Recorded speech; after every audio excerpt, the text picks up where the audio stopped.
The story begins with Vakir van Baskerville, once a loyal hound of the Baskerville family, now kneeling before a guillotine.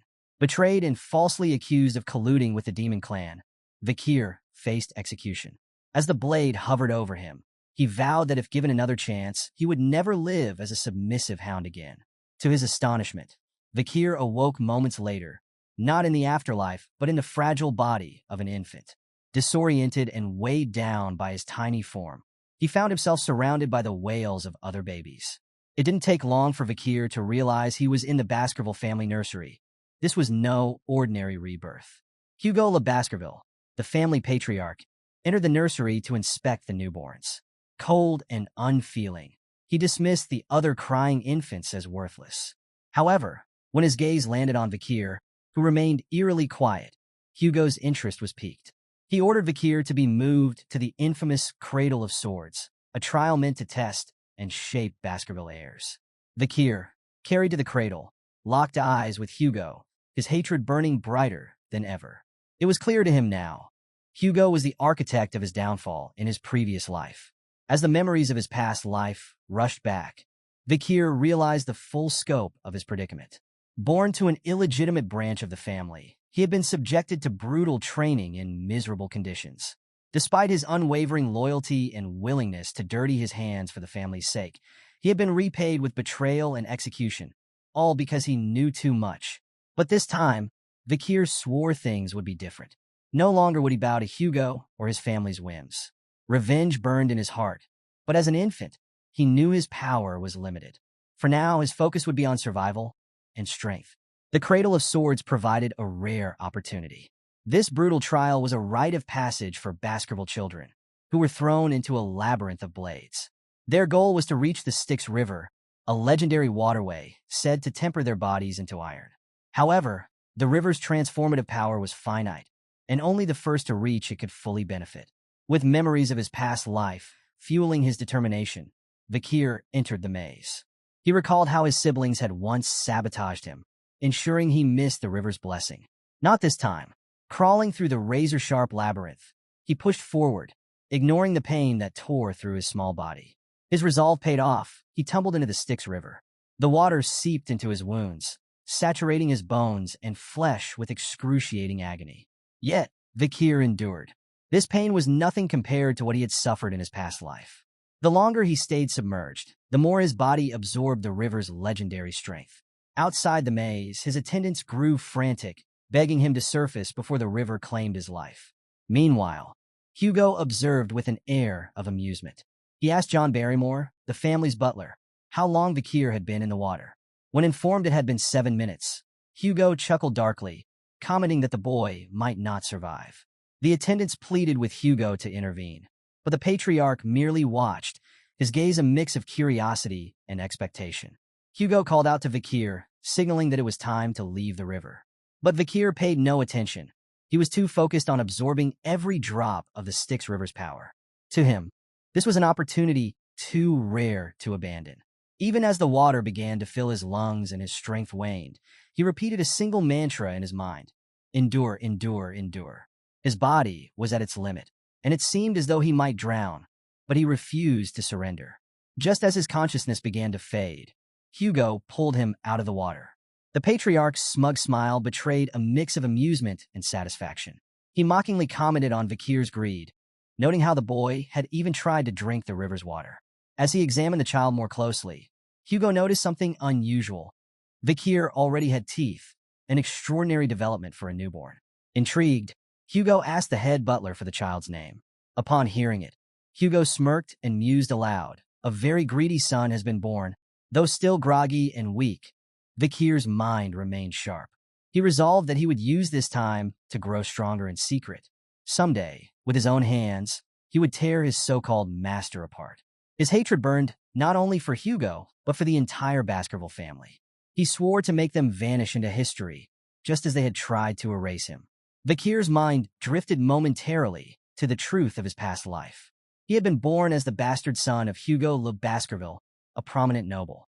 Despite possessing extraordinary intelligence from a young age, his illegitimate status had relegated him to insignificance within the family. To prove his worth, he ventured into the perilous arts of assassination, espionage, and conquest, earning renown by the time he was 20. Yet, in the eyes of the Baskerville family, he was never more than a tool. At 30, his life took a darker turn when the gates of the demonic realm opened, unleashing a devastating invasion. Vakir fought valiantly for 5 years, becoming a pillar of humanity's resistance. When the war finally ended in victory, he expected recognition for his sacrifices. Instead, he was met with accusations and betrayal, ultimately leading to his execution. But this time, he vowed things would end differently. As Vakir awoke fully, lying in the nursery, he realized he had successfully absorbed the power of the Styx River. This achievement gave him a significant advantage, a stronger starting point than he'd had in his previous life. However, his thoughts were interrupted by the sound of a door opening. A maid entered the room, seemingly startled to see him awake. She muttered to herself about an unusual request from Madame to place something on Vakir's bed. This piqued Vakir's curiosity. A gift? From someone in the Baskerville family? The thought was absurd. He was an illegitimate child, hardly deserving of any favor. The maid left, leaving behind a small box. As the lid creaked open, Vakir's curiosity turned to shock. 2 venomous mambas slithered out, their crimson eyes fixed on him. It didn't take long for Vakir to deduce the intent behind this gift. One of the few women in the Baskerville family addressed as Madam had sent these snakes, likely to eliminate him. The reason was simple: competition. If the snake succeeded, not only would Vakir be gone, but the other infants in the nursery could also fall victim to their lethal fangs. Vakir's hatred boiled over as he caught the venomous mambas with his bare hands, their writhing forms no match for his cold determination. Filled with rage, he thought of how he would one day bring down the entire Baskerville family with his own 2 hands. By morning, the scene in the nursery shocked the Baskerville household. The young child lay peacefully asleep, the 2 mambas lifeless beside him. Panic swept through the manor, and suspicion ran high. The nannies who had been on duty that night were subjected to brutal interrogations and executed for failing their responsibilities. Despite the chaos, the reason for the Viper's appearance remained a mystery to all, except Vakir. Only he knew the truth. 8 years passed, and Vakir sat in a classroom, his mind wandering as his teacher lectured on the hierarchy of swordsmanship. The instructor explained the stages. A sword beginner could not yet imbue their blade with mana. A sword expert could infuse their blade with a small amount. At the sword graduate level, the blade emitted a liquid-like aura of mana. Finally, at the pinnacle of mastery, the Swordmaster could form and shape solid mana freely. The students gasped in awe upon hearing that Sir Hugo, the strongest of the Baskerville family, had achieved the rank of Swordmaster. Yet Vakir, lost in thought, barely noticed their astonishment. He focused instead on regaining the immense power he had held before his regression. His coming-of-age ceremony loomed on the horizon, and he knew time was of the essence. The teacher, noticing Vakir's distracted demeanor, viewed him with admiration. Vakir's strong physique, forged by his unparalleled endurance in the Styx River as a baby, had not gone unnoticed. The teacher believed the Patriarch Hugo would be pleased with his progress, though Vakir's thoughts were elsewhere. He silently calculated how many years it would take before he could kill Hugo and exact his revenge. After class, Vakir was confronted by 3 boys, triplets who exuded arrogance and malice. They pushed him, mocking him cruelly. They sneered, calling him garbage van and jeering about the rumors of his legendary feats as a baby, his time in the Styx River, and his strangling of the Mambas. Vakir recognized them instantly. These were Hugo's infamous trident: Highborough Le Baskerville, Middleborough Le Baskerville, and Lowborough Le Baskerville. The same triplets who had once betrayed and stabbed him during his flight from the family's false accusations in his previous life. All 3 were 9 years old, full of youthful bravado but devoid of wisdom. Their taunts continued, but Vakir's mind was calculating.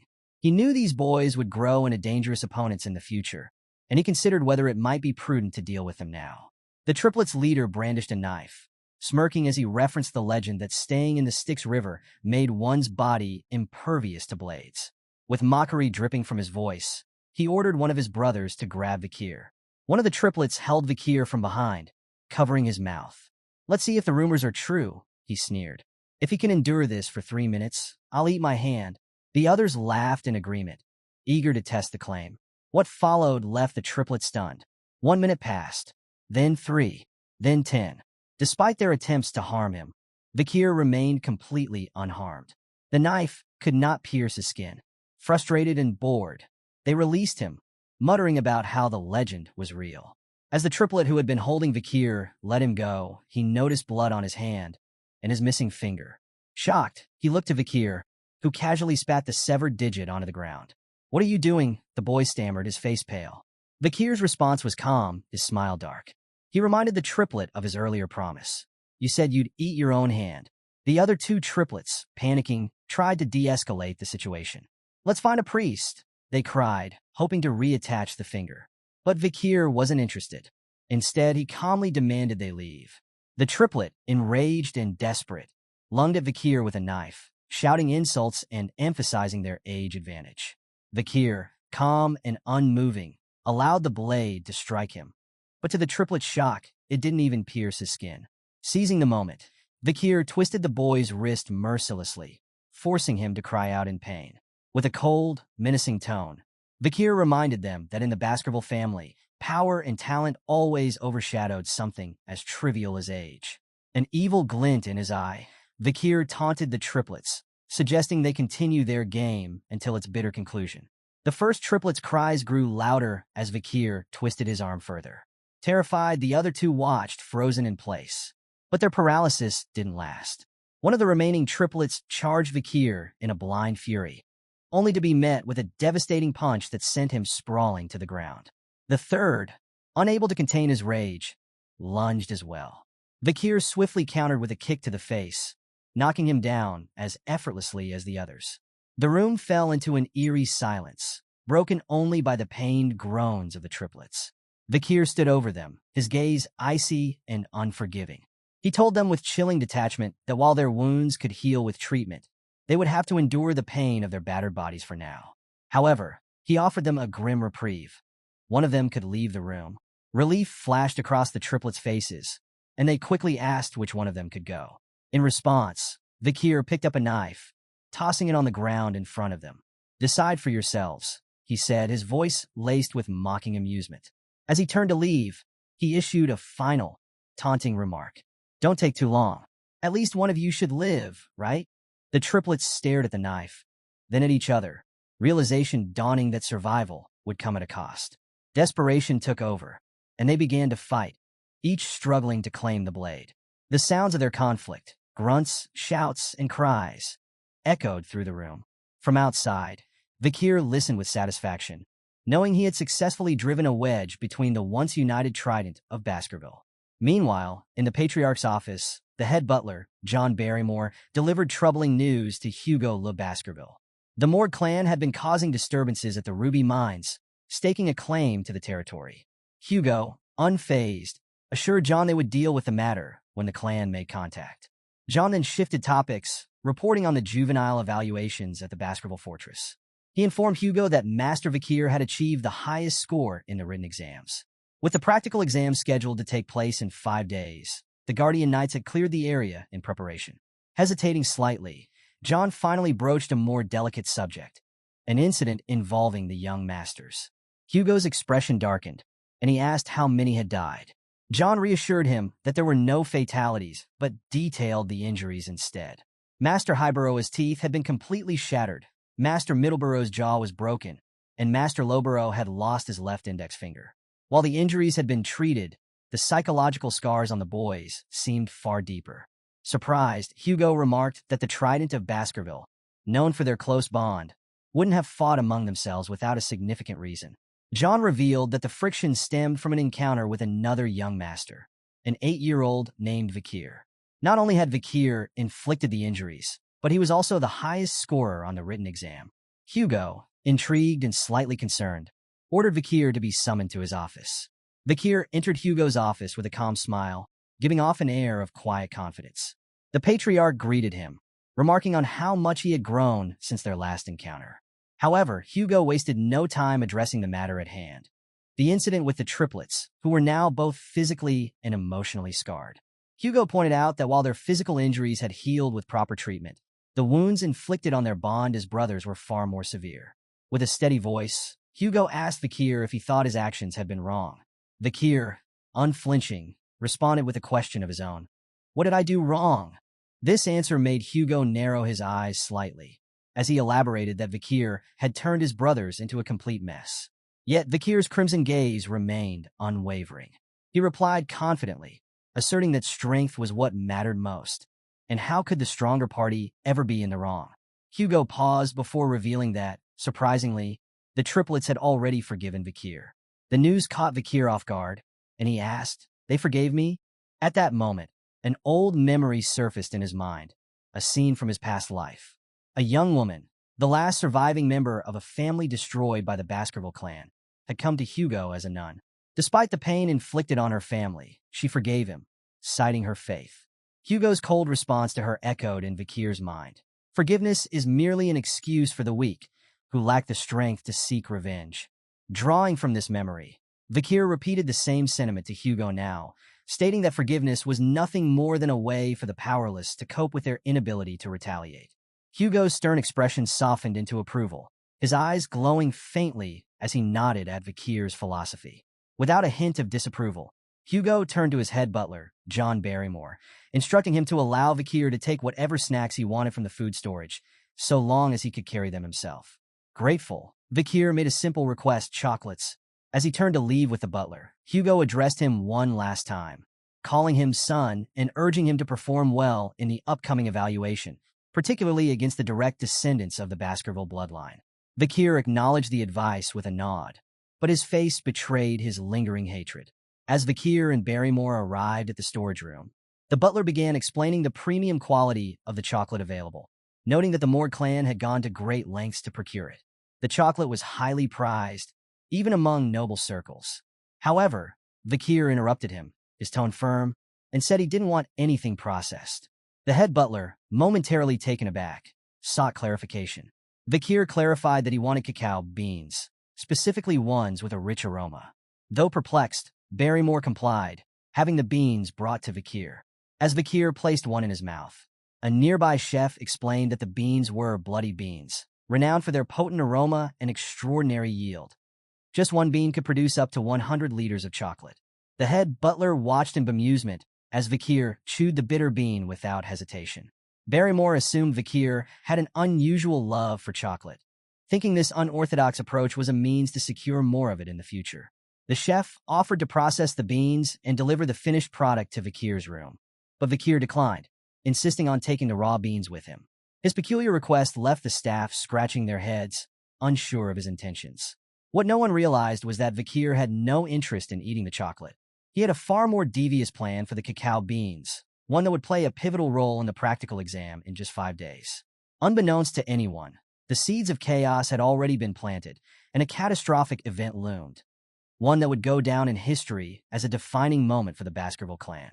The Baskerville family, infamously known as the Berserker family, has earned its reputation through the brutal training and evaluations imposed on its children. From the moment they take their first steps, their lives are shaped by grueling tests designed to push their limits. One of the earliest challenges requires them to climb a steep mountain without rest, save for carefully allocated breaks. When night falls, rest is no reprieve. They must sleep alongside the corpse of a monster to steel their nerves against fear and prepare them for hostile environments.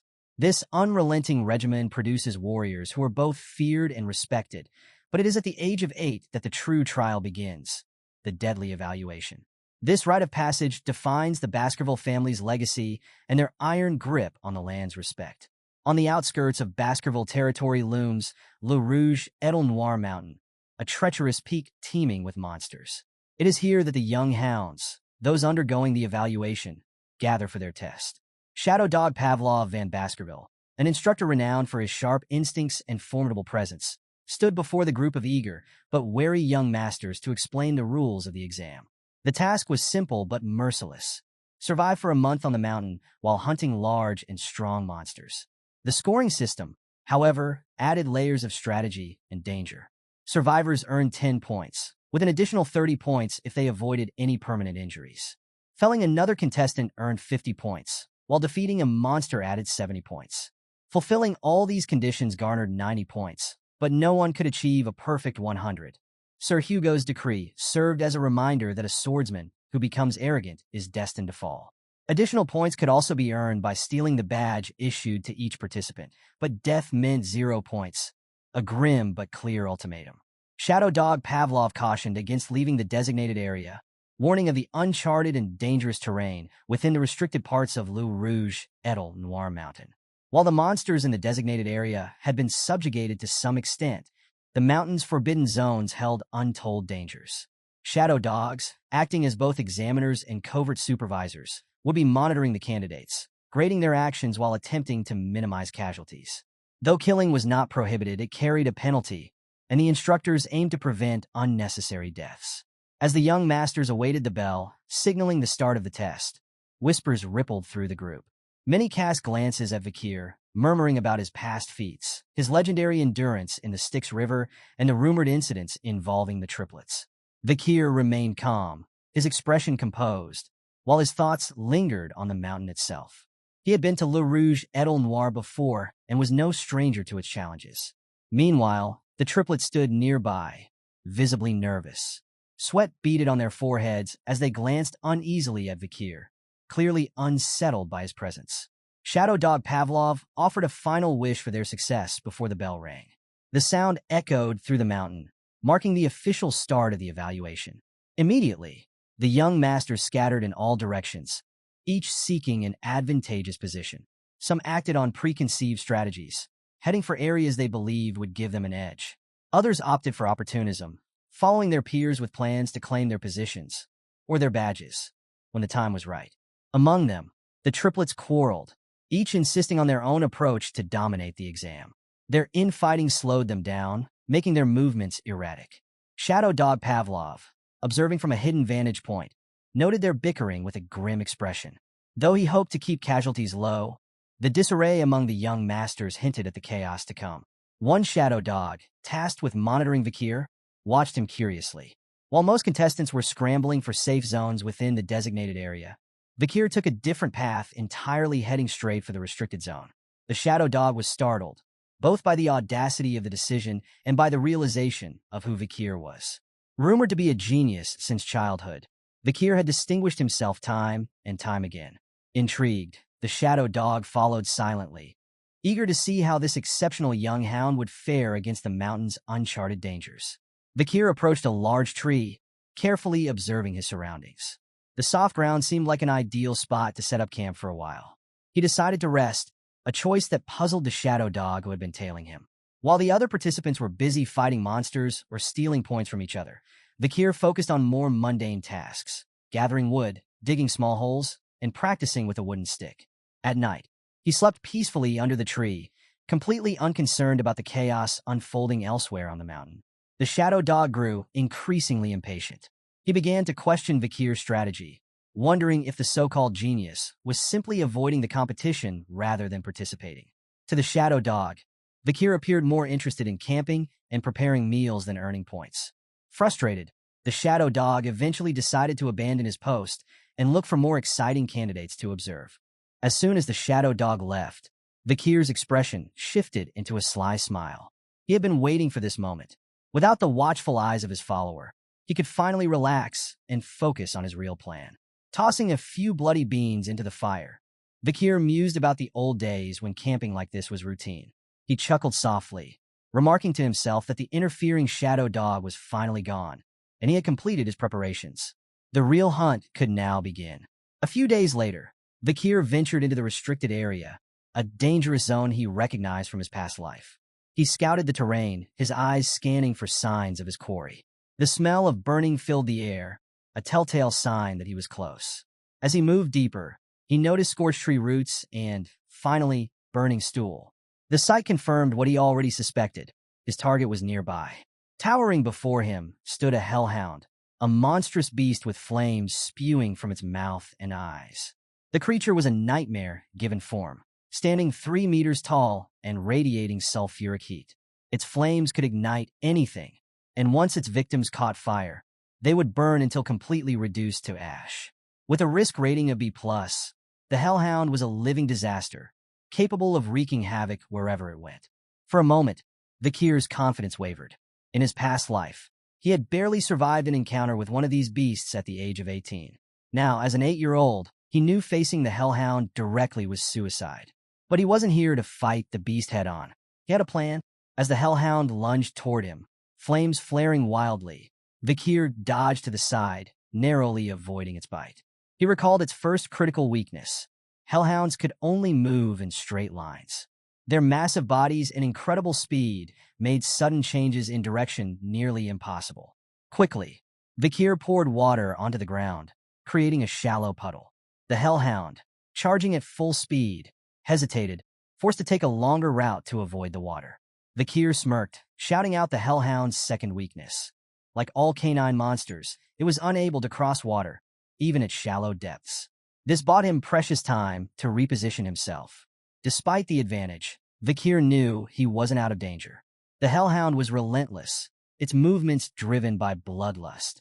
As it lunged toward him again, Vakir executed the final step of his plan. He hurled a bloody beam directly into the beast's open mouth as it roared.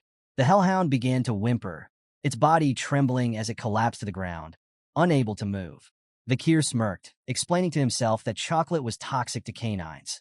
And the bloody bean, capable of producing 100 liters of chocolate from a single seed, acted like a concentrated poison for the Hellhound. With the beast immobilized, Vakir drew his sword and aimed for its weak spot, the area near its kidney where no ribs offered protection. With a swift and decisive strike, he plunged his blade into the Hellhound's vulnerable side, ending its life instantly. As the Hellhound's energy, or karma, flowed into him, Vakir felt his body grow stronger. His sword felt lighter in his hands, and he could sense himself getting closer to reclaiming the power he'd held before his regression, all while being just an 8-year-old child. Standing over the fallen Hellhound, Vakir allowed himself a moment of satisfaction. He imagined the look on Hugo's face when he returned to the clan with the head of a B+ rank monster.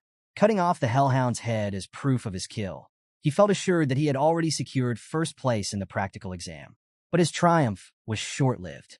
A low growl broke the silence, and Vakir turned to see a group of Hellhounds approaching, their flaming eyes fixed on him. It was clear they had come seeking revenge for their fallen comrade. Despite the odds, Vakir remained calm. He knew their weaknesses well and had enough bloody beans to turn the situation to his advantage. Gripping his sword tightly, he prepared to face them. Before the Hellhounds could strike, however, they suddenly began to whimper, shrinking back in fear. This reaction immediately caught Vakir's attention. Hellhounds were infamous for their relentless aggression and never backed down, even when facing death. Something had terrified them far more than Vakir's bloodlust. Turning around, Vakir's eyes widened as he saw the source of their fear. Towering before him stood a monstrous, three-headed creature, Cerberus, the legendary guardian of the underworld from Greek mythology. The beast was massive, at least 7 meters tall, and radiated an aura of unmatched menace. With a risk rating of A+, Cerberus was a creature of unparalleled power, far beyond the Hellhounds Vakir had just faced. Vakir's mind raced. What is a Cerberus doing here? These monsters typically resided on the 7th ridge of Le Rouge Edel Noir Mountain, far from the designated area of the exam. But as he observed the creature more closely, he noticed something critical. Cerberus was bleeding. Multiple arrows were lodged in its massive body, and its movements were slower than usual. It was clear that someone or something had been hunting it, driving it to this lower ridge. Realizing the opportunity before him, Vakir quickly assessed the situation. Despite its legendary strength, an injured Cerberus was far more manageable. He decided to attack. Drawing his sword, Vakir charged forward, channeling all his expertise into the fight.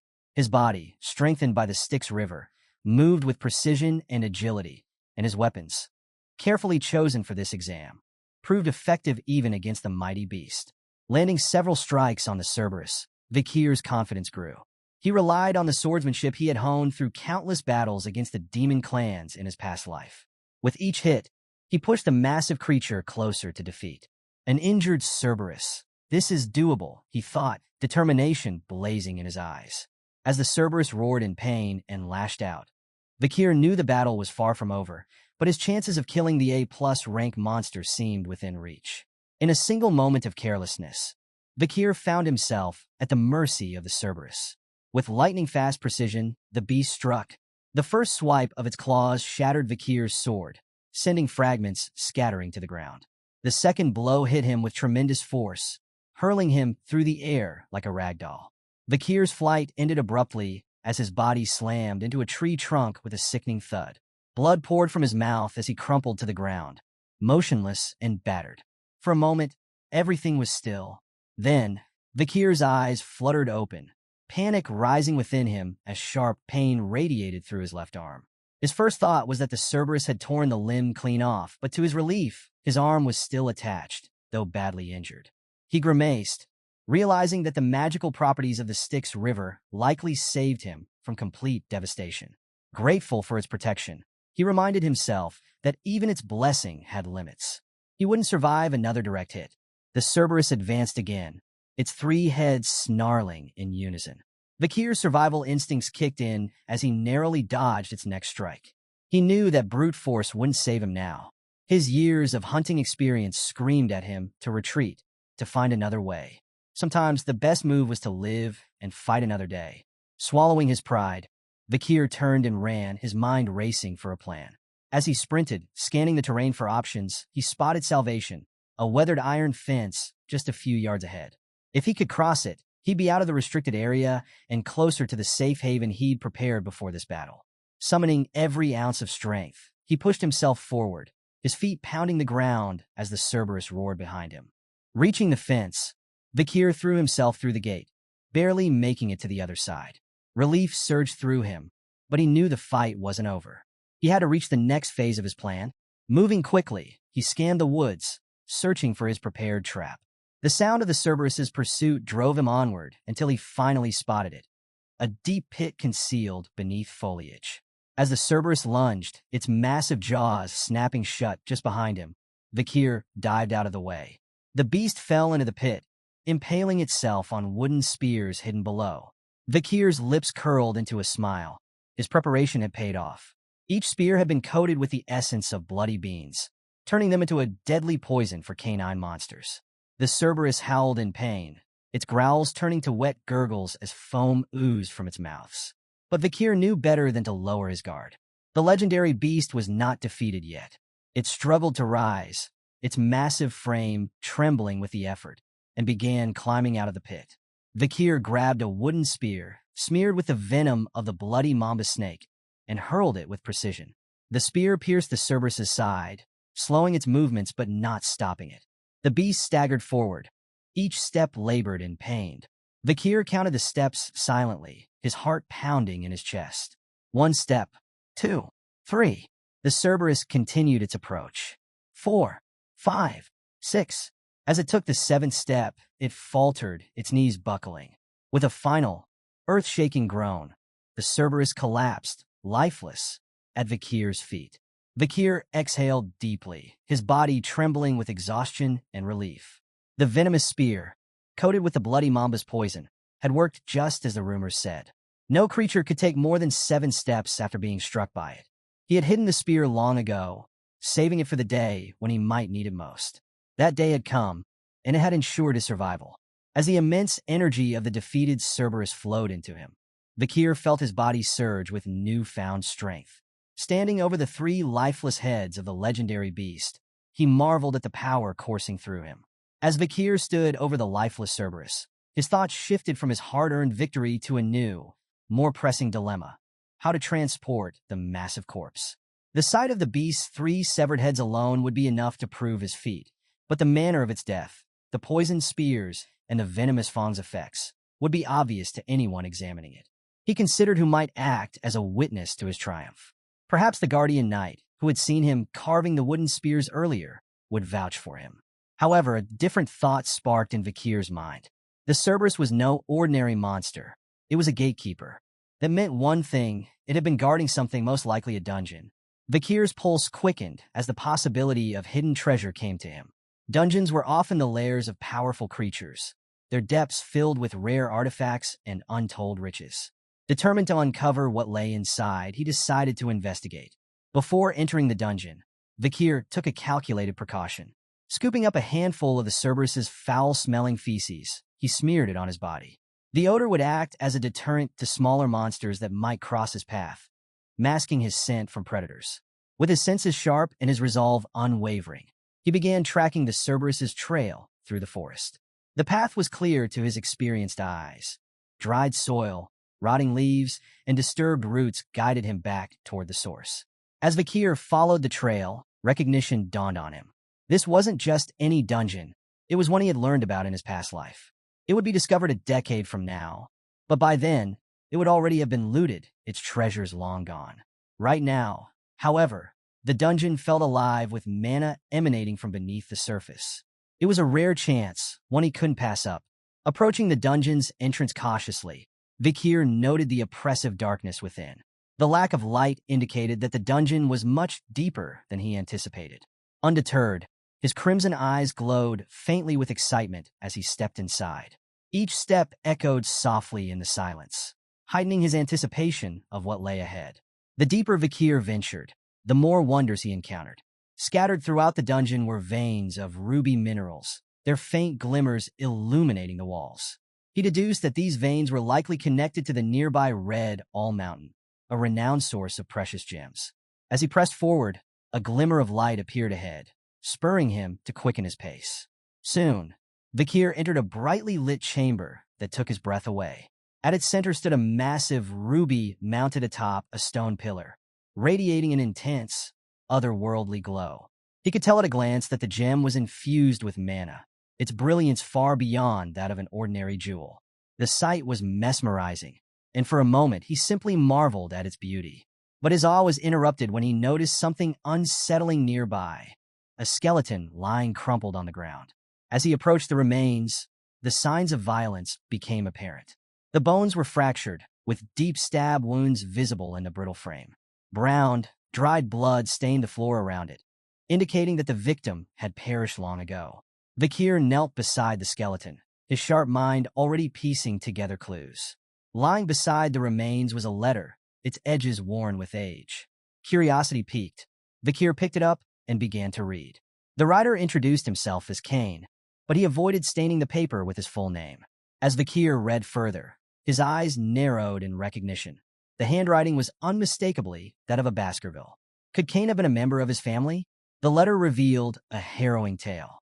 Kane and his brother, Abel, had stumbled upon this legendary stone chamber, a place spoken of in Baskerville lore for generations. Together, they navigated countless trials and slew powerful monsters to reach this fabled location. But their journey ended here, where the final trial trapped them for 3 agonizing years. Vakir's mind churned as he took in the weight of their sacrifice. What treasure within this dungeon could possibly have been worth such suffering? Vakir's attention was drawn back to the magnificent ruby at the chamber's center. Its glow seemed to beckon him, and he realized it must be the key to unlocking the dungeon's final challenge. Approaching cautiously, he read the ominous riddle inscribed on the monument aloud. When entering, it's 1, but once inside, it's 2. When leaving, it's 1. The words were cryptic, and their meaning eluded him. He recalled from Kane's letter that both Kane and Abel had struggled with this very puzzle. The letter recounted their grim conclusion. As twins separated at birth, they believed the riddle required them to become one again. This interpretation had led to tragedy. Kane killed his own brother in a fierce battle, hoping their union in death would fulfill the riddle's condition. Yet even after Abel's death, the treasure remained inaccessible. Kane, racked with regret, left the dungeon empty-handed, warning future intruders of its cruelty. His letter described the dungeon as a devil's den, a place that preyed on human greed and ambition, offering nothing but despair. Vakir absorbed the account, his mind racing as he reread the riddle. Unlike Kane and Abel, he had no twin, and he felt certain the brothers had misunderstood the puzzle's true meaning. The words echoed in his head. When entering, it's 1, but once inside, it's 2. When leaving, it's 1. Vakir refused to succumb to despair. He was determined to succeed where Kane and Abel had failed. Examining the chamber closely, his sharp mind began piecing together the clues. His eyes lingered on the skeleton, a somber reminder of Kane and Abel's downfall, before shifting to the ruby at the center of the room. The riddle's phrasing, and its emphasis on 1 and 2, suddenly clicked. The answer wasn't about people. It was about shadows. Vakir strode toward the ruby, his thoughts aligning with clarity. The dark passageway leading into the chamber had cast only his shadowless form. Upon stepping into the ruby's light, however, he became 2. himself and the shadow created by the glowing gem. And when the light disappeared, the shadow would vanish, leaving only one again. Vakir didn't hesitate. Drawing his weapon, he struck the ruby with precision. The gem shattered into fragments, its dazzling light extinguished in an instant. A flash of brilliance illuminated the chamber as the ruby broke, revealing what the dungeon had been guarding. Vakir's breath caught as he laid eyes on the treasure hidden within. At the center of the newly revealed chamber stood a sword, exuding a sinister, otherworldly aura. It was embedded in a stone, as though waiting for its chosen wielder. The air around the weapon seemed heavy with malice, and its very presence radiated a palpable sense of dread. His gaze fell upon the inscription carved into the stone beneath the blade. "Only those with Baskerville's blood may claim me." Vakir's eyes widened in shock. This sword, brimming with demonic energy, was not just any weapon. It was the fabled Beelzebub. The name stirred long-buried memories from his childhood. He recalled an old picture book depicting the gluttonous fly, Beelzebub, a monstrous entity from ancient legends. The story spoke of Beelzebub as one of the 7 calamities, part of the devil's holy constellation. According to the tales, the 7 great families, including the Baskervilles, had risen to combat these cataclysmic entities, each family facing a fragment of their immense power. The first Baskerville Patriarch had battled Beelzebub, sealing its remnants within the family's lands. Most dismissed these accounts as myths, but Vakir now knew the truth. The sword before him, imbued with Beelzebub's malevolent energy, was proof that the legends were real. The realization hit Vakir like a thunderclap. This weapon, steeped in demonic power, was both a symbol of his family's legacy and a harbinger of immense danger. Vakir's eyes remained fixed on the blade before him, recalling the blood-soaked history tied to its edge. This weapon, Beelzebub's sword, had once been wielded by the demon clans, leaving a trail of countless human deaths across battlefields. Determined to ensure it would never fall into their hands again, Vakir reached for the hilt, declaring, "This sword is mine now." As he grasped the hilt, an intense energy surged through his body, catching him off guard. With a gasp, he felt the blade respond to his touch, disappearing from sight only to reappear moments later, fused to his hand. Vakir marveled as the blade seemed to emerge directly from his palm, radiating a faint but ominous aura. Holding the blade in awe, Vakir realized this weapon was no ordinary relic. It was forged from the remains of a devil's holy constellation, and its potential filled him with anticipation. A grin spread across his face as he wondered how much stronger he could become in this life with such a weapon at his side. After thoroughly exploring the dungeon and confirming there was nothing else of value, Vakir decided to leave. But just as he approached the exit, a strange sensation overtook him. His vision blurred, his legs buckled, and he dropped to his knees, clutching his stomach in pain. At first, he thought it was his own hunger, but he soon realized the truth. It was the sword's hunger. Beelzebub's insatiable appetite was now linked to him. Stumbling out of the dungeon, Vakir felt the sword tugging at him, pulling him in a specific direction. Unable to resist its pull, he ran, following the blade's guidance. It led him back to the corpse of the Hellhound he had slain earlier. Surprised, Vakir extended the sword toward the body, watching as Beelzebub absorbed the Hellhound's blood with a voracious hunger. As the blade feasted, Vakir's own hunger subsided. He couldn't help but wonder if the blade's insatiable appetite had been responsible for the barren trees and dried soil on the mountain. After the sword finished feeding, it let out a satisfied sound, akin to a child finishing a meal. Vakir, however, felt a pang of frustration at the blade's unpredictable nature. Despite its immense power, wielding such a weapon would require careful management. He examined the blade more closely, noting its unique slots and the abilities it had absorbed. The sword's inherent ability, gluttonous flies, allowed it to absorb the skills of its opponents, making it a formidable weapon in battle. However, the nearly infinite capacity of this ability had left many of its past victims powerless and obsolete. Vakir knew the sword was dangerous, and he resolved to limit its consumption to 3 abilities at a time, no more. Inspecting the first slot, he found the skill Hemorrhage Hellhound, B+, absorbed from the Hellhound's corpse. This ability would cause the blade to continuously pump out an opponent's blood through even the smallest wounds. It was a terrifyingly effective skill, perfect for attrition-based battles. Vakir's gaze shifted toward the Cerberus's massive corpse, an idea forming in his mind. He extended Beelzebub toward the body, allowing the blade to begin its work. However, Vakir stopped it before it could devour the entire corpse, warning that the remains needed to be intact for the upcoming autopsy.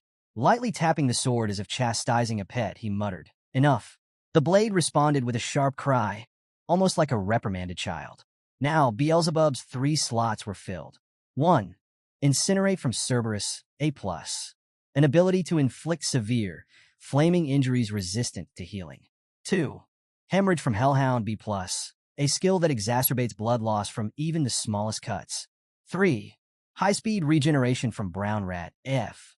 A minor regeneration ability, likely from an unknown foe. Vakir was momentarily puzzled by the sudden acquisition of the high-speed regeneration ability until he noticed a crushed sewer rat under the massive Cerberus. Realizing that Beelzebub had absorbed the rat's skill alongside the others, he felt a mix of amusement and practicality. Though minor compared to the burn injury Cerberus or hemorrhage Hellhound skills, the regeneration ability could still prove useful. He also reflected on the incredible power of the Incinerate Cerberus ability, knowing that thermal injuries caused agonizing pain far worse than the effects of hemorrhage. With his preparations for the exam complete, Vakir decided to remain near the Cerberus's remains until the practical exam officially ended.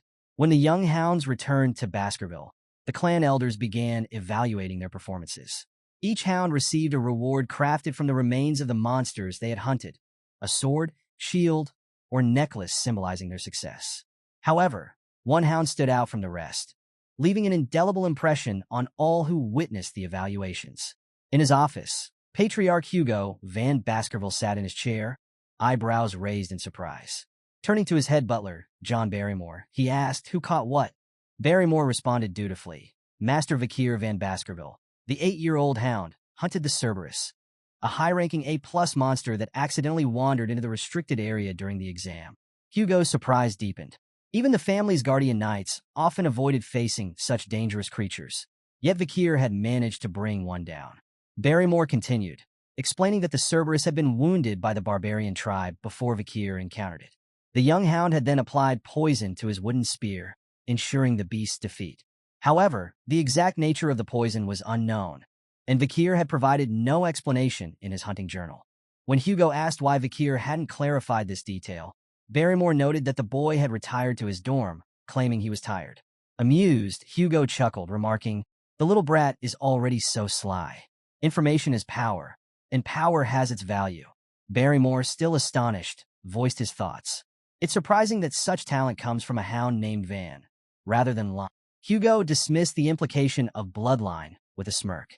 "I do not judge hounds by their lineage. I raise them for their talent and their spite. Even mutts can rise to greatness." His tone made it clear that in Baskerville, skill and ambition outweighed noble birth.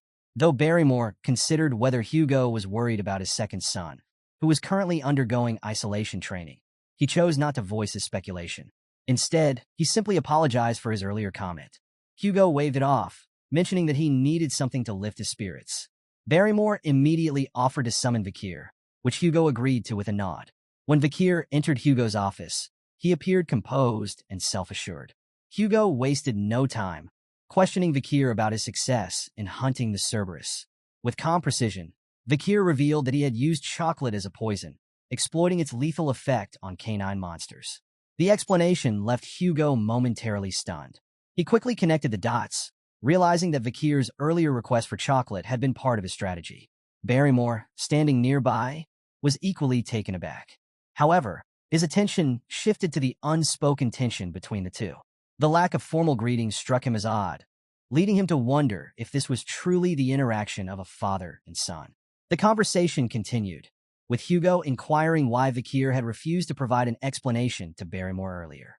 Vakir's response was curt but pointed. "The butler is not my master." Hugo raised an eyebrow and asked, "Then who is your master?"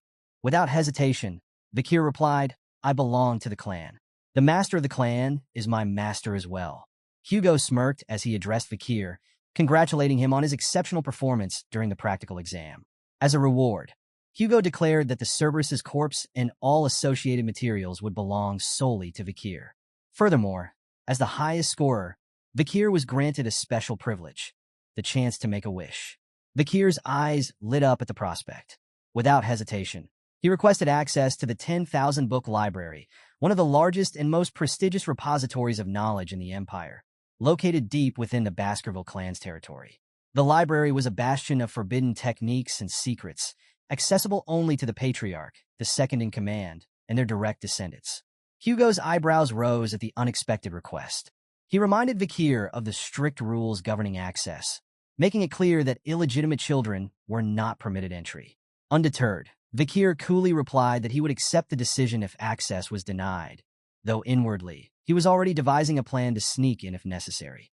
To Vakir's astonishment, Hugo granted him permission, leaving him momentarily speechless. But Hugo didn't stop there. He instructed Vakir to specifically seek out the Baskerville 6 technique, located in the 6th restricted zone of the library, a place even legitimate children of the family rarely ventured. The weight of the moment wasn't lost on Vakir. No illegitimate child had ever been granted access beyond the 4th technique, much less the 6th.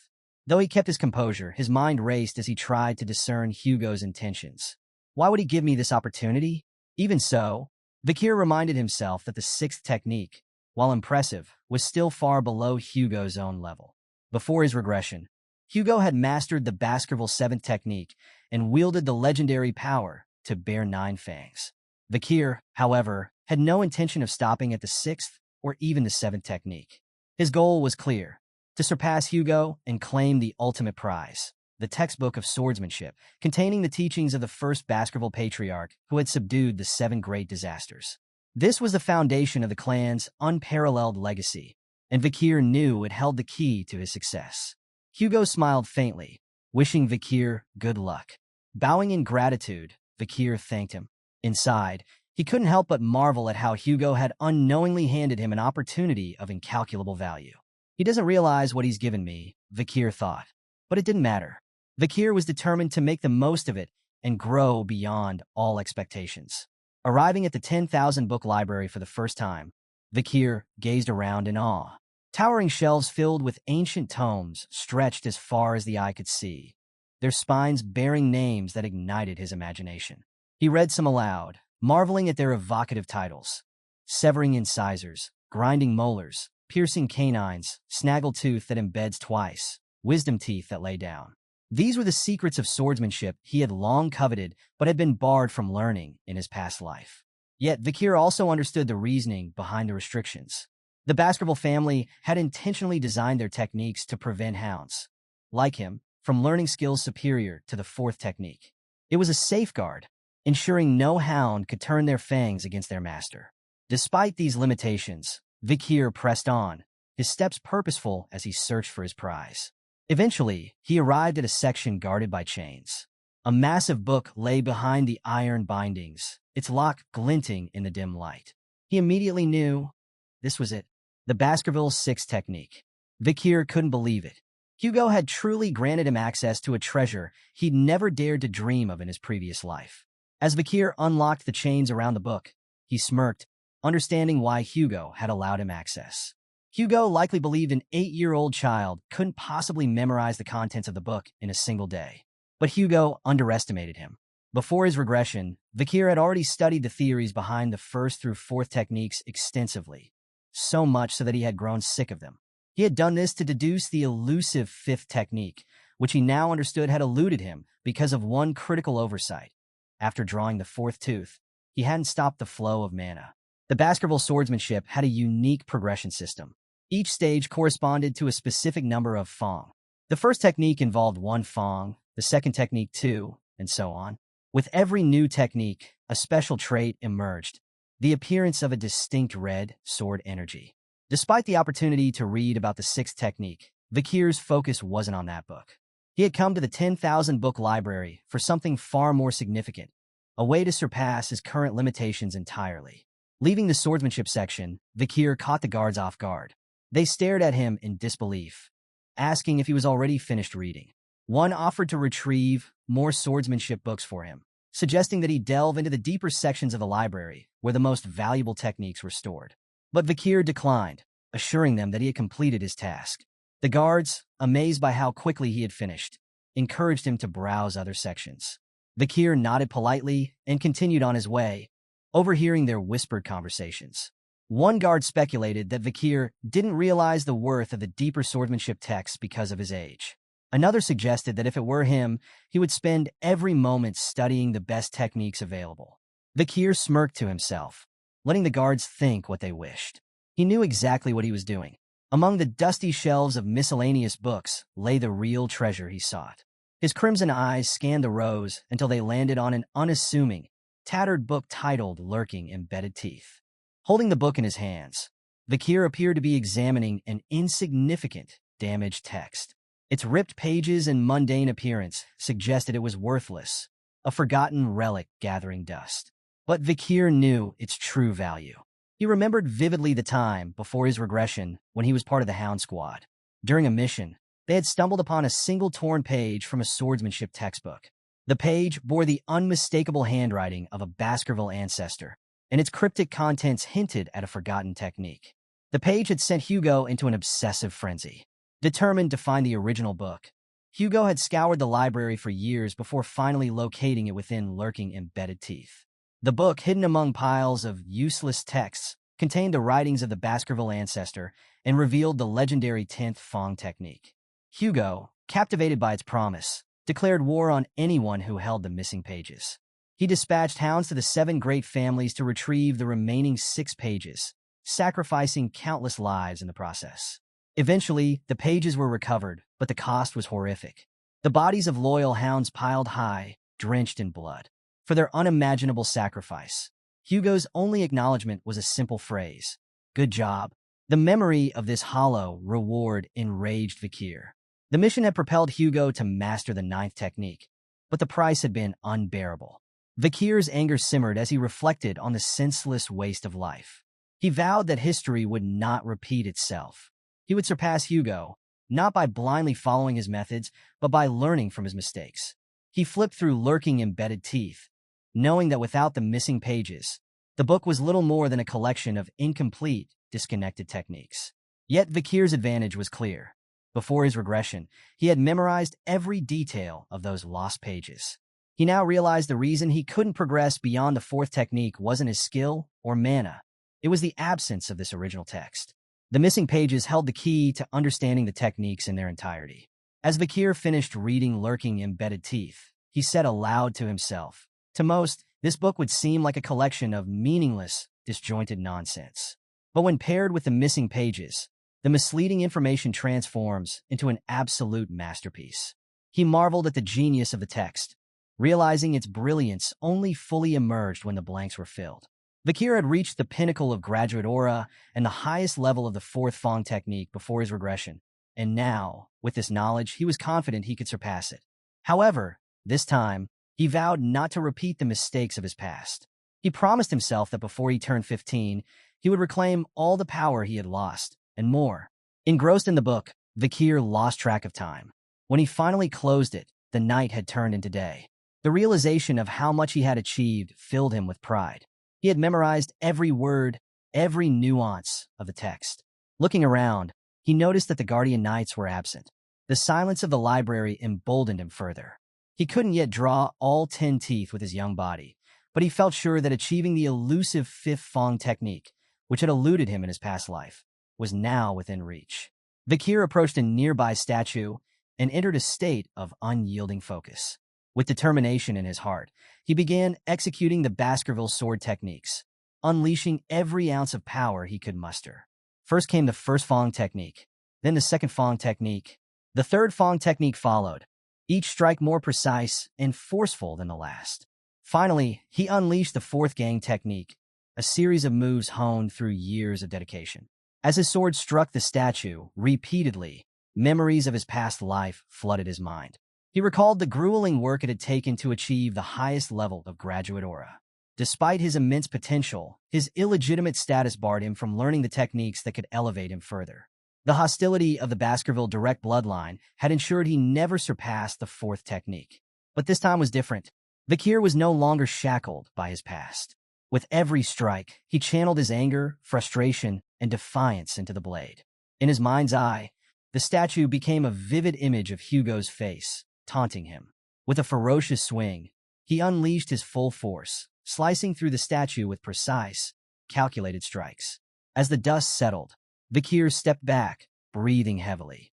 His hands trembled with anticipation as he wondered if he had successfully performed the fifth technique. When a hot sensation surged from his heart to his neck, he knew the answer. A triumphant smile spread across his face, and he clenched his fists in exhilaration. He had done it. Vakir's emotions overwhelmed him. Tears nearly welled in his eyes as the magnitude of his success hit him. Suddenly, he noticed a sharp, tangible sign of his progress. His canine teeth had begun to grow. In the Baskerville clan, such a development symbolized a hound's readiness to draw their fangs toward their master. It was a moment of unprecedented achievement, one that had never occurred so early in the clan's history. As his body trembled with excitement, Vakir felt the strength of his mana surging within him. He marveled at the transformation of his aura. The solid state of his energy had evolved into a liquid form, denser and far more versatile. This new level of graduate aura allowed him to wield his power with unprecedented precision. In his previous life, it had taken him 30 grueling years to reach this stage. Now, at only 8 years old, he had accomplished the same feat.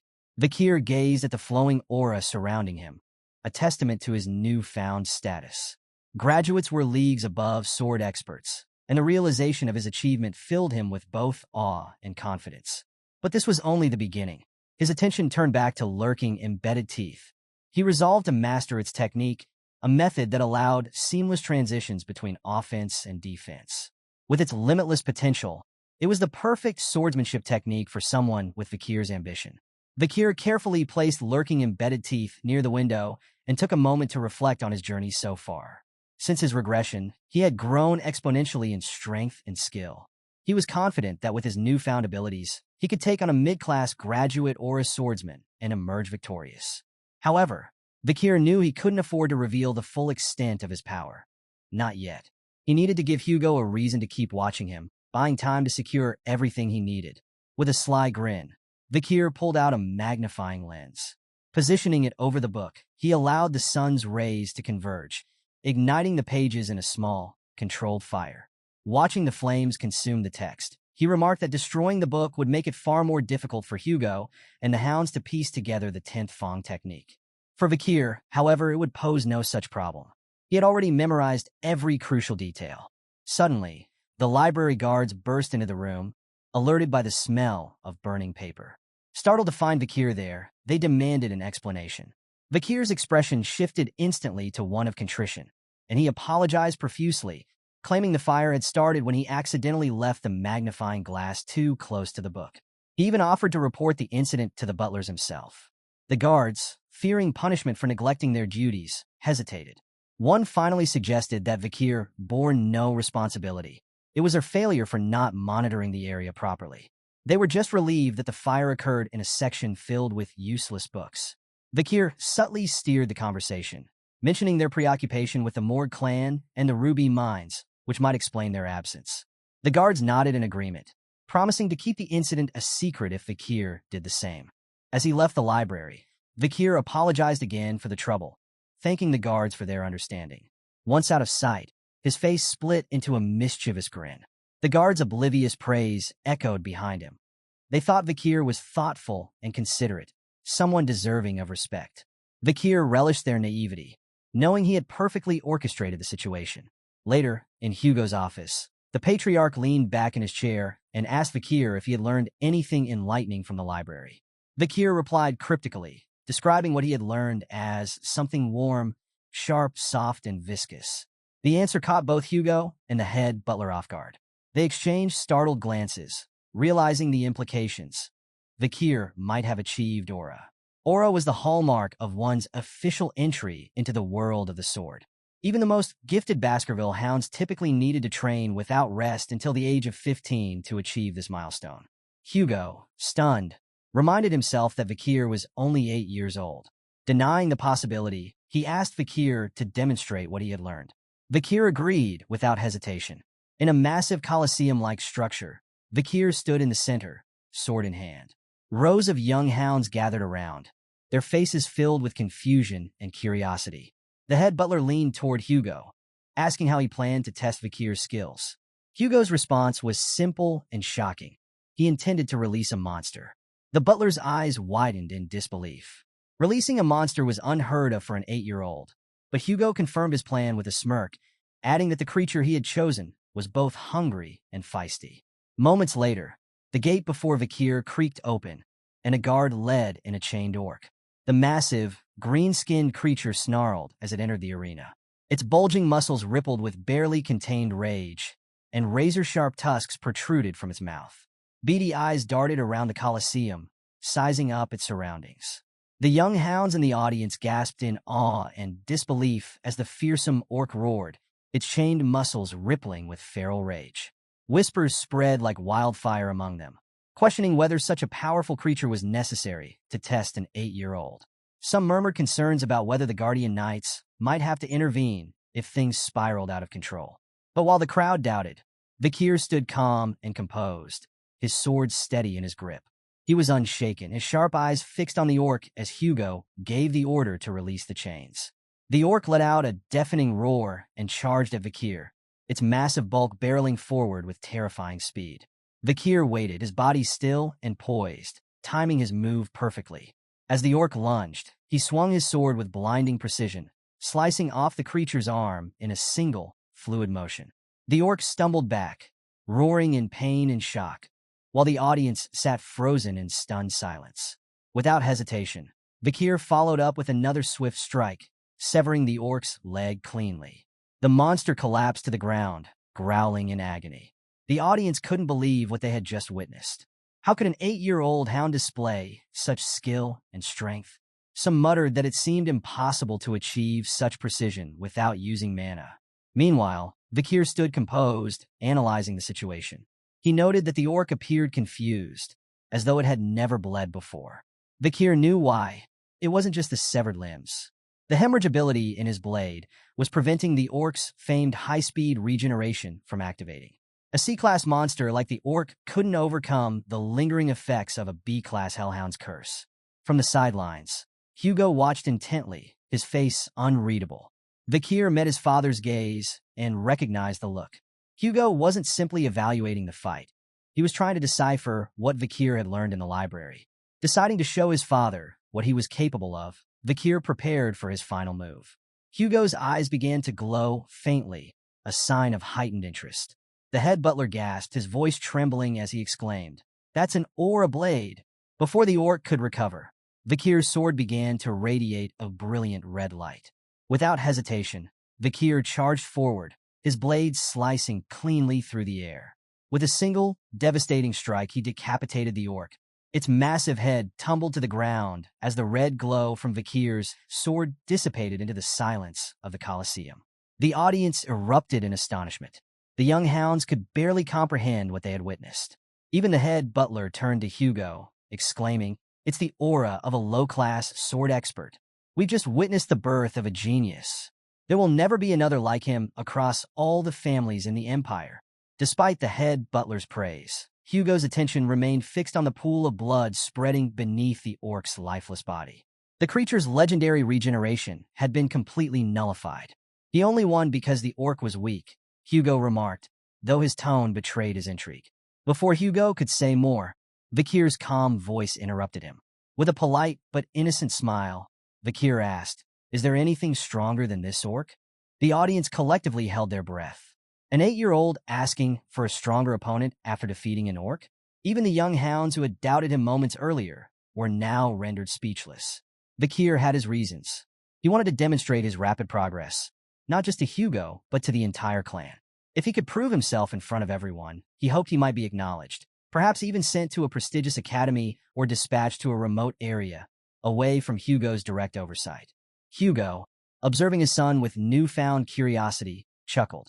"It seems the orcs I brought from afar are not enough to satisfy my son's hunger." He turned to the head butler, who stood nearby, and asked, "Do we have anything stronger? Something suitable from the creatures captured during the barbarian raid?" The head butler hesitated before replying. "There is one left, my lord." Hugo nodded, his smirk growing. "Bring it in." The Colosseum fell into a tense silence as the massive gate creaked open once more. Every pair of eyes was glued to the entrance as the ground trembled beneath heavy footsteps. The crowd gasped as a troll emerged, bound in chains. Vakir stood calmly in the arena, his gaze fixed on the towering troll before him, a creature twice his size, with rippling muscles and a fearsome presence. Seeking Hugo's approval to begin, Vakir nodded slightly when the Patriarch gave the go-ahead. The chains binding the troll clattered to the ground, and the beast roared ferociously, lunging forward with a massive punch aimed directly at Vakir. But Vakir was too quick. With graceful agility, he sidestepped the attack, the troll's fist smashing into the ground with a thunderous impact. Swiftly moving behind the troll, Vakir exploited its momentary confusion. From the audience, a young hound exclaimed, "That's the perfect moment to attack. Why didn't he take it?" Hugo's voice cut through the murmurs, calm and instructive. Trolls have extraordinary regenerative abilities. Only fatal attacks are worth it. Anything less is a waste of effort. A proper plan is essential to hunt a troll. The troll charged again, its movements powerful yet sluggish. Vakir danced around its attacks with ease, evading every swing, swipe, and stomp. The audience watched in awe as the 8-year-old displayed remarkable poise, but their curiosity grew. Why wasn't he fighting back? Some speculated that he was tiring the troll out, while others whispered that Vakir must be waiting for the perfect opportunity to strike. After several minutes of evasion, Vakir began to grow bored with the tedious exchange. He decided it was time to act. Fully aware that he could end the fight quickly with his true strength, Vakir deliberately chose a more calculated approach. He needed to ensure his victory seemed plausible, not overwhelming. As the troll launched another attack, Vakir seized the moment. With a precise swing, he sliced into the troll's arm, nearly severing it from its shoulder. Gasps filled the Colosseum as the audience momentarily believed the fight was over. However, their astonishment turned to unease as they watched the troll's arm begin to heal rapidly. Within moments, the severed tissue reconnected, and the limb was as good as new. Vakir frowned slightly. He had known the troll's regeneration would kick in, but the sight of it confirmed that the hemorrhage skill of Beelzebub was the only way to deal a lasting wound. However, he also knew he couldn't rely on such an obvious and revealing technique. Hugo, observing the fight with sharp eyes, called out, "Enough, Vakir. Stop before this gets out of hand." But Vakir's response was calm and resolute. "I'm almost done," he replied. "If I can't finish it with the next attack, I'll give up." The troll growled, its beady eyes glowing with rage as it prepared another charge. Vakir's mind raced. He knew exactly how much power he was willing to reveal, and the scenario he wanted to create. He would make it seem as though he'd had a sudden breakthrough, a leveling up moment during the heat of battle. Not only would this impress Hugo, but it would also allow him to conceal the true extent of his strength. The crimson glow of Vakir's sword brightened, its aura blazing like fire. As the troll lunged, Vakir met its attack head-on. With one clean, decisive strike, his blade sliced through the troll's neck, severing its head in a single motion. The massive creature's body collapsed with a deafening thud, its head rolling across the arena floor. The Colosseum fell silent, every pair of eyes wide with shock. Even the head butler, who rarely showed emotion, gasped audibly. "The second technique," the butler whispered, barely able to believe his own words. "He's achieved the second technique of the Baskerville clan at 8 years old. That's unheard of. Most don't reach this level until they're at least 18. In the center of the arena, Vakir stood with an innocent smile, as if unaware of the weight of his accomplishment. "I did it," he declared cheerfully. Hugo, however, remained seated, his expression unreadable. Inside, he was reeling. What he had just witnessed defied everything he knew about swordsmanship and training. An 8-year-old performing the second technique? The implications were staggering. A week later, Vakir sat in the Baskerville dining hall, staring at a bowl of unappetizing meat porridge. Around him, the atmosphere was tense. None of the other hounds dared approach him, avoiding his gaze entirely. This reaction didn't surprise Vakir. In the Baskerville family, power was everything, and his recent display had placed him far beyond the reach of his peers. As he ate, Vakir noted with satisfaction that even Hugo seemed unsettled by his performance. Reflecting on his progress, Vakir considered what he had revealed so far, his mastery of the second technique and his rank as a medium-ranked sword expert. Yet the truth remained hidden. He was, in fact, a low-ranked sword graduate who could weakly perform the fifth Fong technique. Vakir sat at the dining table, reflecting on the skill he had gained from the troll. Super speed regeneration with a C+ rating, now occupying Beelzebub's third slot. With it, he felt stronger than the average graduate or a swordsman. though he noticed his appetite had increased significantly since acquiring the ability. As he continued eating, his thoughts were interrupted by the sudden appearance of the triplets behind him. Surprised and wary, Vakir turned cautiously. He had no interest in dealing with them again, so he returned to his food, hoping they would leave. However, the triplets quickly blurted out their reason for approaching him. They wanted to tell him how cool he was during his fights with the Cerberus and the troll. Vakir was so shocked by their unexpected praise that he spat out his porridge. The triplets, concerned, asked if he was okay, but Vakir remained suspicious, questioning their motives. Could this be some kind of two-faced technique? Or maybe a deceitful policy? He thought. For a brief moment, he considered beating them up preemptively, but decided to observe them further. Before he could act, the head butler, Barrymore, appeared behind him and called his name. Vakir turned in surprise, wondering what had brought the butler here. Barrymore informed him that the Patriarch had summoned him to the office immediately. Intrigued, Vakir quickly finished his meal and made his way to Hugo's chambers. In the Baskerville Patriarch's office, Hugo sat in his chair, exuding his usual air of authority. He greeted his visitor, Adolphe Morg, the Morg clan's patriarch by proxy. The Morg clan, a renowned mage family, had a tense history with the Baskervilles, an iron-blooded sword clan. Despite their rivalry, they were bound by the Emperor's decree to conduct annual joint training sessions for children between the ages of 8 and 15. "It's been a while," Hugo said curtly. Adolphe nodded. "Indeed. I hope this year's event goes smoothly." Hugo's tone was casual. "The joint training has always been handled without issue." Adolphe raised an eyebrow. "Without issue? Last year, 2 children, one from each family, were seriously injured." Hugo waved the matter off dismissively. "A scratch. Nothing more. It seems the Morg children are dramatic." Adolphe's lips twitched in irritation. "The Morg children are noble and dignified, unlike some." His words dripped with subtle disdain. Once, the Baskervilles and Morgs had been on good terms. The past emperor himself had declared that magic and swords complemented each other, sparking cooperation between the two clans. But the discovery of a ruby mine along their shared border had changed everything. Bloodshed over the resource had soured their relationship, yet they continued the joint training sessions under imperial command. Adolphe had arrived on behalf of his brother to ensure this year's event proceeded without complications. Turning to Hugo, he commented, "I've heard there's a supernova in the Baskerville family. A rare genius born once in a century. A blessing to the Empire, no doubt." Hugo, though secretly pleased, downplayed the compliment. "It's nothing extraordinary." Adolphe smirked, detecting the subtle pride in Hugo's tone. "We, too, have a genius in our family," Adolphe said, gesturing toward the door. Morg clan head Raspin's daughter, Kimu. The door opened, and a red-haired girl with a fiery demeanor entered the room.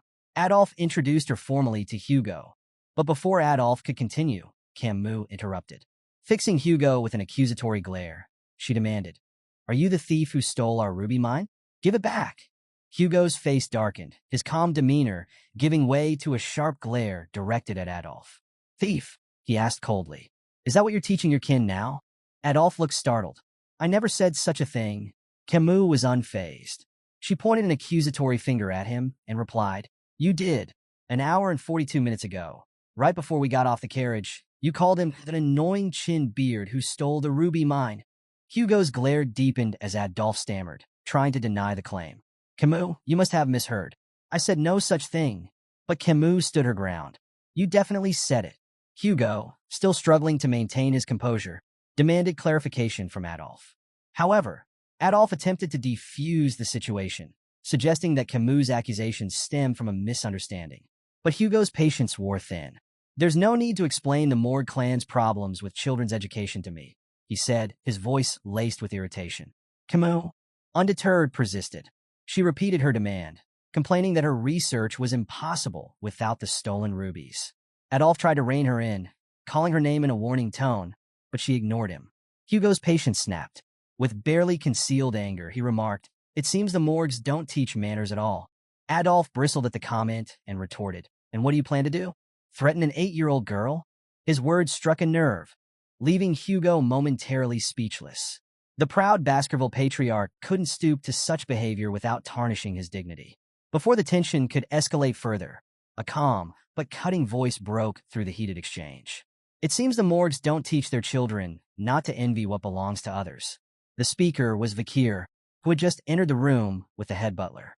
The butler formally announced Vakir's arrival as Hugo turned to see his son, standing with a composed demeanor. Adolf, startled by Vakir's sudden appearance, quickly deduced that this boy must be the rumored Baskerville supernova. His thoughts were interrupted when he realized that Kimu, who had been sitting beside him moments ago, was no longer there. Kimu had moved swiftly, confronting Vakir directly. Her fiery disposition on full display, she demanded to know what he had just said. Adolf called her name, trying to stop her from causing a scene, but Kimu ignored him. Vakir, meanwhile, remained unruffled, studying her intently. As Vakir observed Kimu, he recalled the stories of her future self, the Morg clan's legendary iron-blooded empress. Renowned as the genius of geniuses, Kimu would one day rise to prominence, creating an era of unrivaled power for the Morg clan. She was infamous for her ferocity, having single-handedly eradicated the monsters and barbarians from Le Rouge Edel Noir Mountain, forming the infamous border of blood and ashes. Her political prowess would even allow her to manipulate the imperial family, earning her the moniker of Fire Goddess of Authority. But for now, Vakir reminded himself, Kimu was just a child, a fiery and talented one, but still far from the legend she would become. Kimu interrupted his musings, snapping, "Why does the ruby mine belong to you?" Remaining calm, Vakir countered her tantrum, calling her behavior childish. Kimu bristled at the remark and began casting a spell. Vakir prepared himself for an attack, but was surprised when, instead, Kimu conjured an intricate ice sculpture. She pointed at the sculpture and began explaining her point, her tone laced with defiance. Using the ice sculpture as a visual aid, Kimu illustrated the contested geography of the ruby mine. She pointed to a small cave on the sculpture and explained, "This is the joint security area. The mine entrance lies within Morg territory, but the vein itself runs beneath Baskerville land. That prevents you from claiming it entirely, but it also makes it impossible for us to mine freely without crossing into Baskerville territory." She emphasized that the Morgs had repeatedly offered to pay rent for the use of the land, but the Baskervilles had rejected every proposal. "The ruby vein belongs to the Morg clan," Kimu declared, "but your people keep claiming we're trespassing and interfering with your operations." Adolf nodded approvingly at Kimu's explanation, while Hugo's expression darkened with mounting annoyance. Vakir, still calm, interjected, "Rubies are common magic ingredients. The Baskervilles don't need them." Kimu turned to him, confused and visibly frustrated. "Then why not rent your land if you don't need the rubies?" Vakir explained calmly but firmly to Kimu that the Baskervilles were fiercely protective of their land and uninterested in letting others profit from it. His warning was clear. Entering Baskerville territory would bring losses, not gains, for the Morg clan.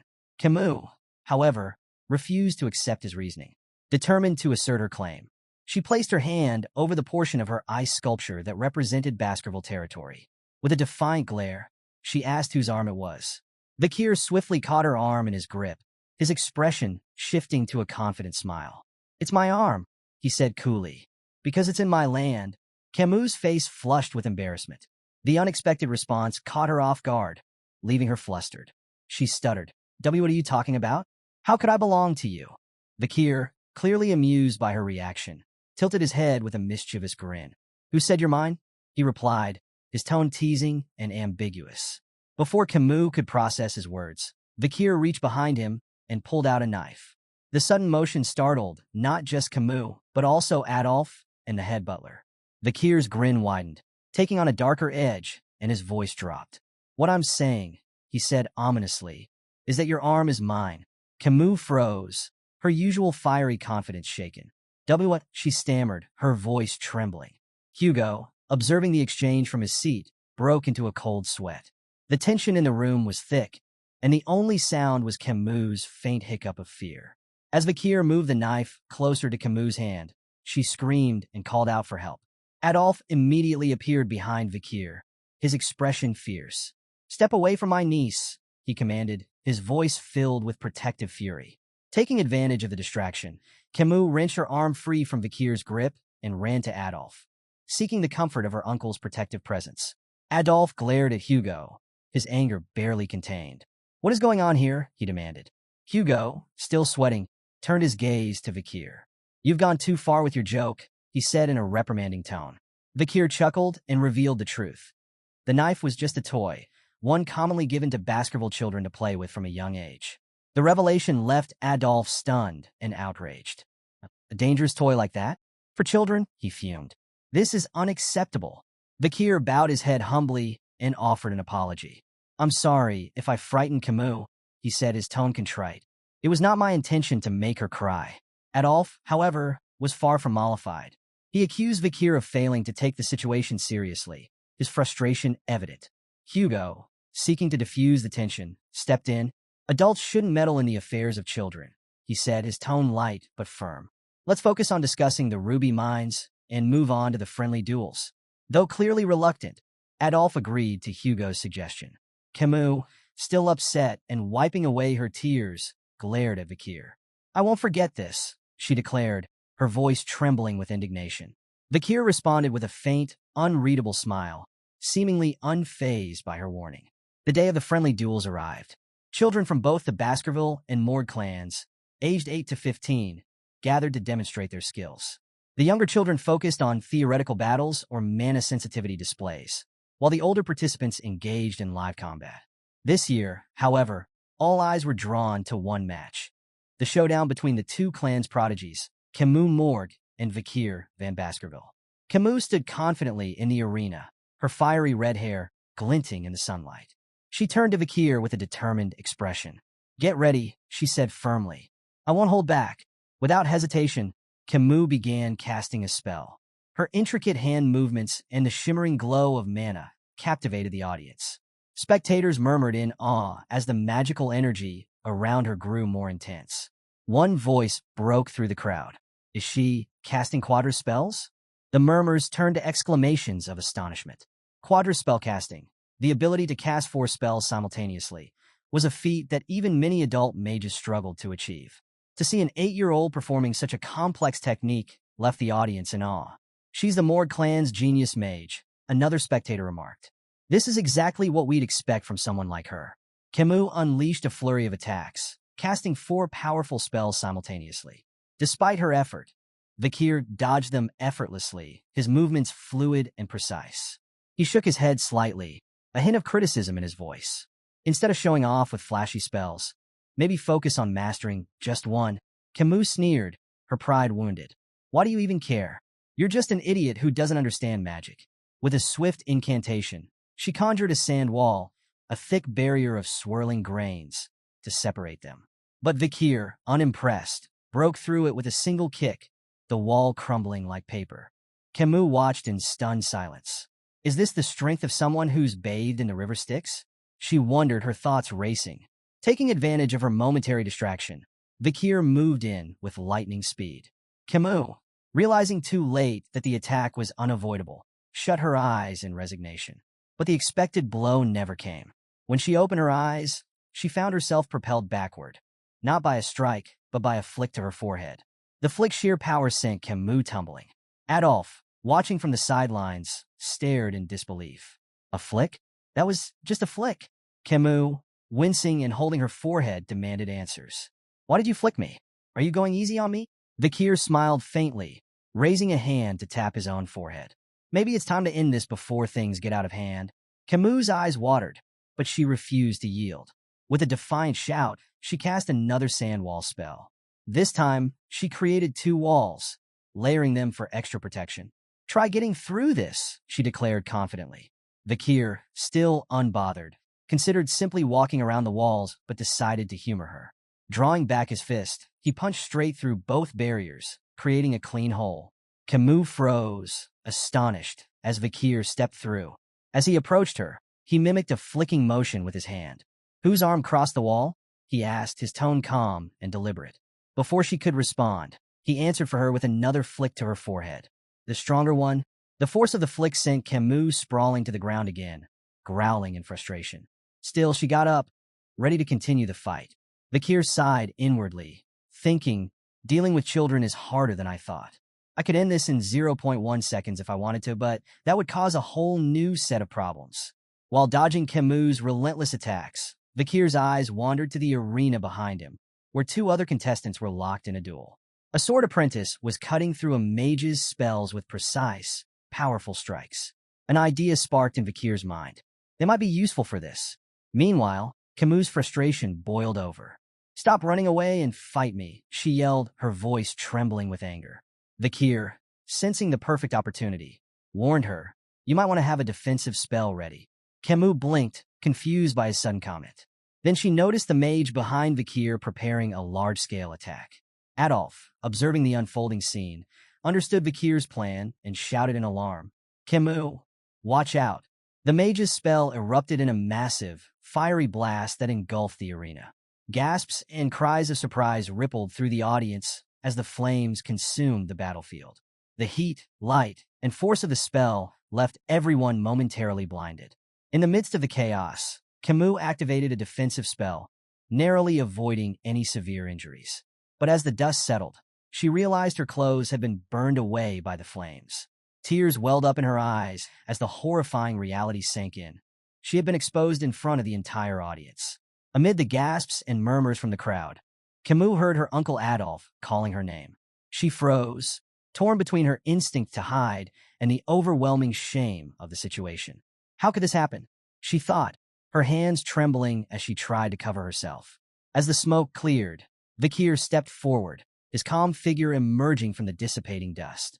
He approached Kimu and, to the audience's surprise, offered her his jacket to cover herself. Kimu stared at him in shock, unable to comprehend why her supposed enemy was showing her kindness. "You'll need this," Vakir said simply, his voice steady as he draped the jacket over her. Kimu protested weakly, flustered by the gesture. "But you'll be exposed if you give me your only jacket." Vakir brushed off her concern with a faint smile, his composure unwavering. "It doesn't matter." Kimu, still reeling from the chaos of the fight, couldn't understand why Vakir was taking care of her despite their earlier enmity. Her confusion deepened when she noticed a thin line of blood trailing down Vakir's arm. She pointed it out. "You're hurt." Vakir glanced down, his expression momentarily surprised. He hadn't expected his body, strengthened by the river Styx, to be scratched. Examining the wound, he realized the sword of the opposing swordsman must have carried some lingering aura to pierce his defenses. As the dust fully settled, the scene became clear to the audience. Kimu sat on the ground, wrapped in Vakir's jacket, while Vakir stood shirtless, a small but noticeable wound on his arm. Adolf sighed in relief, seeing that his niece was unharmed. Meanwhile, the crowd murmured in awe, marveling at Vakir's impressive physique.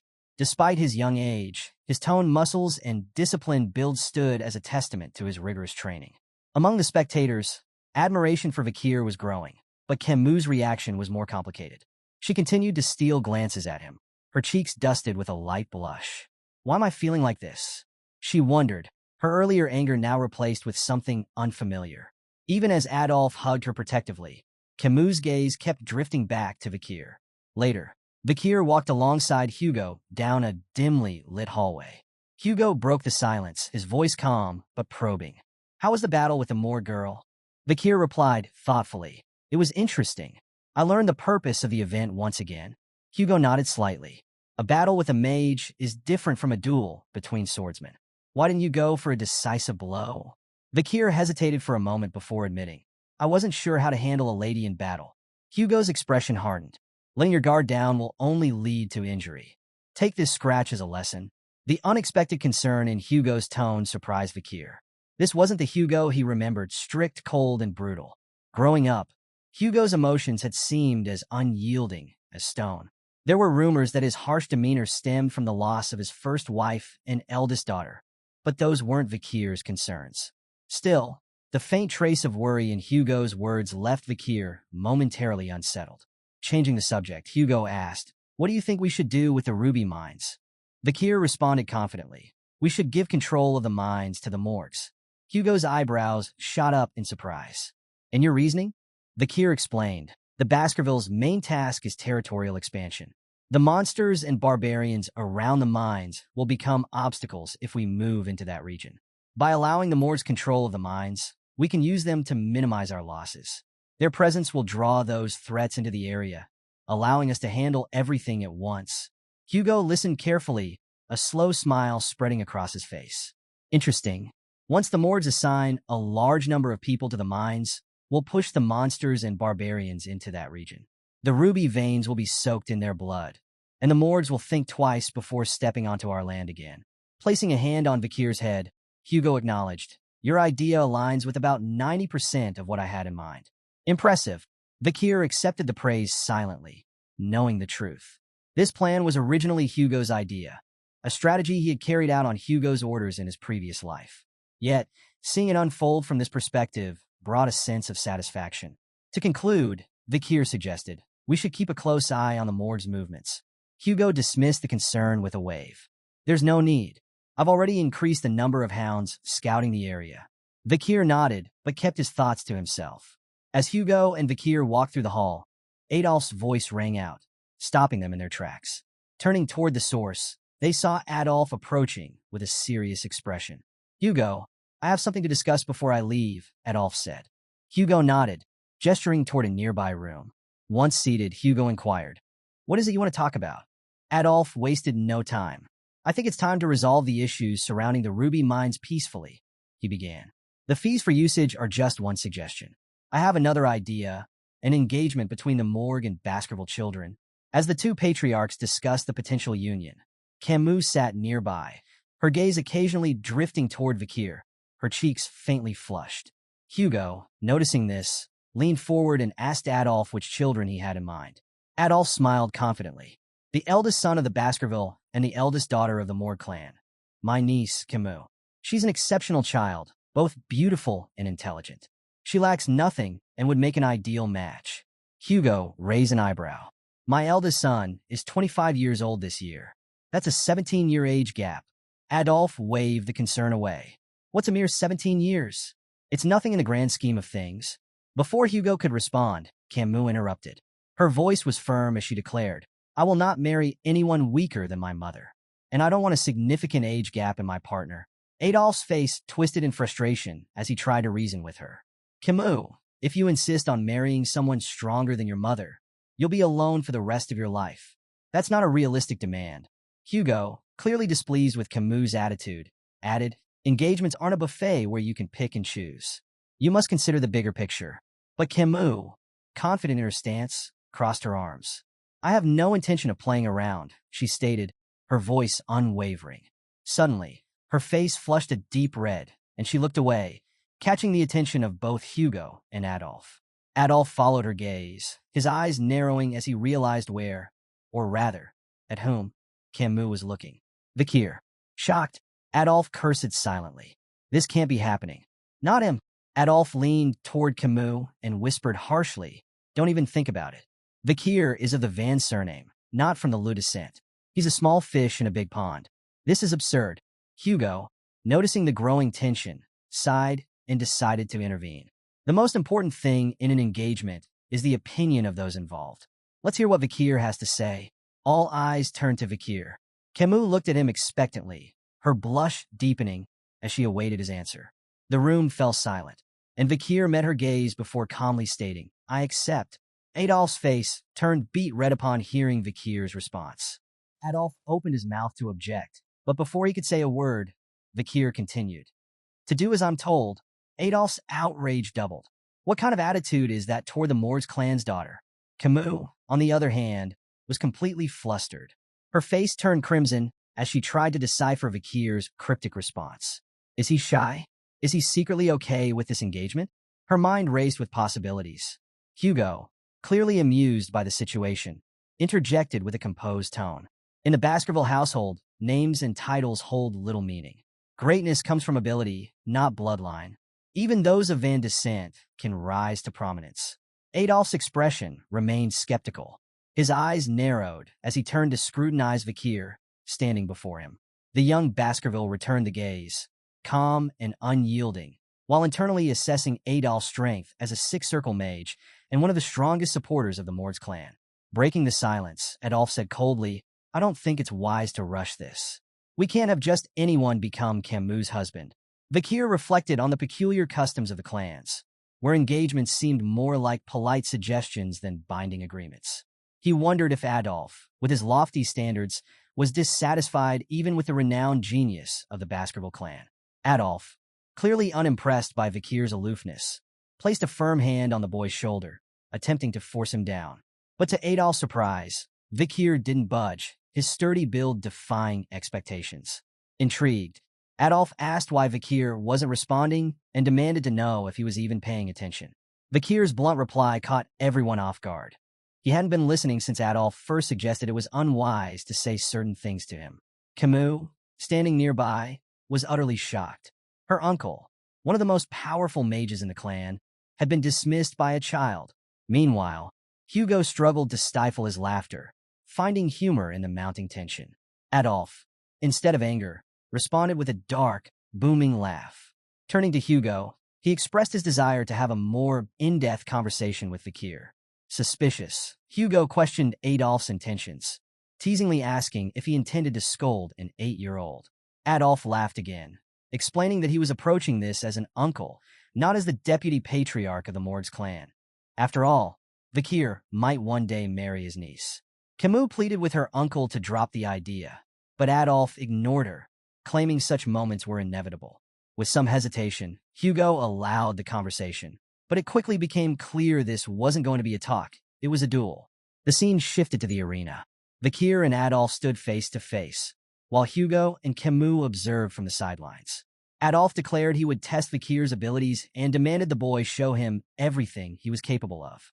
Vakir, ever confident, thought to himself that revealing his full potential might actually knock Adolf out cold. To start, Adolf cast an intricate spell. Using fire, earth, and water magic in flawless harmony, he crafted a clay pot, a display of his incredible control. Kimu explained to Hugo that this was typical of her uncle's unmatched skill. Adolf filled the pot with water, balanced it on his head, and issued his challenge. If Vakir could make even a single drop of water spill, he'd be victorious. Vakir studied the pot and analyzed his chances. The duel presented a rare opportunity to gauge Adolf's true power, but Vakir knew he had to be cautious. A head-on fight offered only a slim chance of success. With a plan forming in his mind, Vakir charged forward, sword in hand, racing straight for Adolf. Kimu shouted in disbelief, warning that such a direct approach would surely fail. As Vakir's sword came crashing down, Adolf calmly cast a barrier spell, easily blocking the attack. Amused, Adolf asked Kimu why she was helping Vakir, remarking that shield magic was the perfect counter to swordsmen. Vakir clicked his tongue in annoyance, frustrated by the failed attempt. Adolf, now on the offensive, unleashed a barrage of spells. But Vakir's agility and quick reflexes allowed him to evade effortlessly. From the sidelines, Kimu couldn't contain her outrage, calling out that Adolf had never used this level of magic in their own duels. Adolf, surprised by her support of Vakir, turned to her with a mock-crying face, accusing her of betrayal. Then, looking back at Vakir, he growled with playful menace, vowing revenge for the insult. Hugo observed the battle with sharp focus, analyzing both fighters. Vakir's attacks were swift, almost too fast to follow, yet still within the realm of dodgeability. Hugo decided not to intervene. He was curious to see how the young Hound would perform and wanted to give Adolf a first-hand demonstration of Vakir's potential. As Vakir deftly dodged Adolf's spells, he carefully studied his opponent's techniques. Drawing on memories from his previous life and his current youthful form, he devised a strategy. Adolf, with a smug grin, declared that no sword could pierce his shield. However, cracks began to form as Vakir struck the same spot with relentless precision. Adolf's confidence wavered as he noticed Vakir's machine-like efficiency and skillful swordsmanship. Just as the shield seemed ready to give way, Vakir's sword shattered into pieces. Adolf smirked triumphantly, taunting the boy for neglecting his weapon's durability. But the mood shifted as Hugo and Kimu, watching from the sidelines, exchanged shocked looks. Adolf continued his mockery, oblivious to the expressions of those around him. Suddenly, water poured over his face, completely drenching him. Bewildered, Adolf shouted, demanding to know how a shard of the broken sword had pierced the pot and spilled its contents. Vakir, calm and smiling, remarked that the pot must have been full. Kimu, still processing the unexpected turn of events, blushed as the realization hit. Vakir had defeated her formidable uncle. Thoughts of marriage fluttered through her mind as she struggled to contain her amazement. Meanwhile, Hugo stood silently, his thoughts racing. This wasn't just luck or coincidence. Vakir's victory showcased incredible talent and strength. Hugo couldn't help but wonder if he was raising a hound far more powerful than he had ever imagined. Years passed, and the young hounds continued their training. 7 years after their initial step into the Baskerville training grounds, they faced a new challenge, a monstrous horned bear. As the creature charged, the hounds attacked in unison, their swords striking one after another. From the sidelines, Staffordshire Baskerville, a shadow hound of the Baskerville clan and their instructor, carefully observed. He knew that such battles were grueling for the young fighters. With a commanding voice, he urged them to aim for the monster's hind legs to slow it down instead of wasting energy targeting its vital points. Among the group were the triplets, who executed coordinated strikes with remarkable efficiency, leaving the beast exhausted. Staffordshire nodded in approval, noting how well their dark crimson auras complemented the Baskerville fighting style. With the monster weakened, the rest of the young hounds launched their attacks, finally taking it down. Staffordshire applauded their efforts, congratulating them on becoming lower-rank sword experts and mastering the first Baskerville technique. However, his tone turned serious as he reminded them of the harsh reality awaiting outside the training grounds. This monster was caged and predictable, but the wild oxbear on life engulfing forest would be a different story entirely. Death could come quickly in the real world, and survival would require their bloodline strength and the experience they would build over time. With these words, the 7-year training came to a close. Staffordshire congratulated the hounds on their graduation, wishing them luck in their future endeavors. With their training successfully completed, the young hounds were buzzing with chatter. 2 of them struck up a conversation about their preferences for the Baskerville clan's 7 night orders, each specializing in tasks like guarding, searching, assassinating, and all-out warfare. The first hound revealed his admiration for the Wolfhound Order, while the second listed his top picks, Doberman, Pitbull, and Rottweiler. Their discussion soon turned to a certain someone sitting atop the carcass of a slain oxbear, Vakir. Curious, the second hound asked who his companion was referring to. The first clarified, pointing toward Vakir, and noted how remarkable it was that he had taken down an oxbear much larger than the one they had just faced. They marveled at how Vakir had already achieved the rank of a high-level sword expert, mastering the 3rd Baskerville technique, which placed him on par with the Shadow Hounds. Meanwhile, Vakir sat on the fallen beast, lost in thought. Though he had made significant progress, reaching the 5th Baskerville technique and graduating as an intermediate-rank swordsman, he was frustrated. The journey had taken longer than he anticipated, and his growth felt agonizingly slow. His musings were interrupted by the arrival of the head butler, Barrymore, who addressed him as Master Vakir.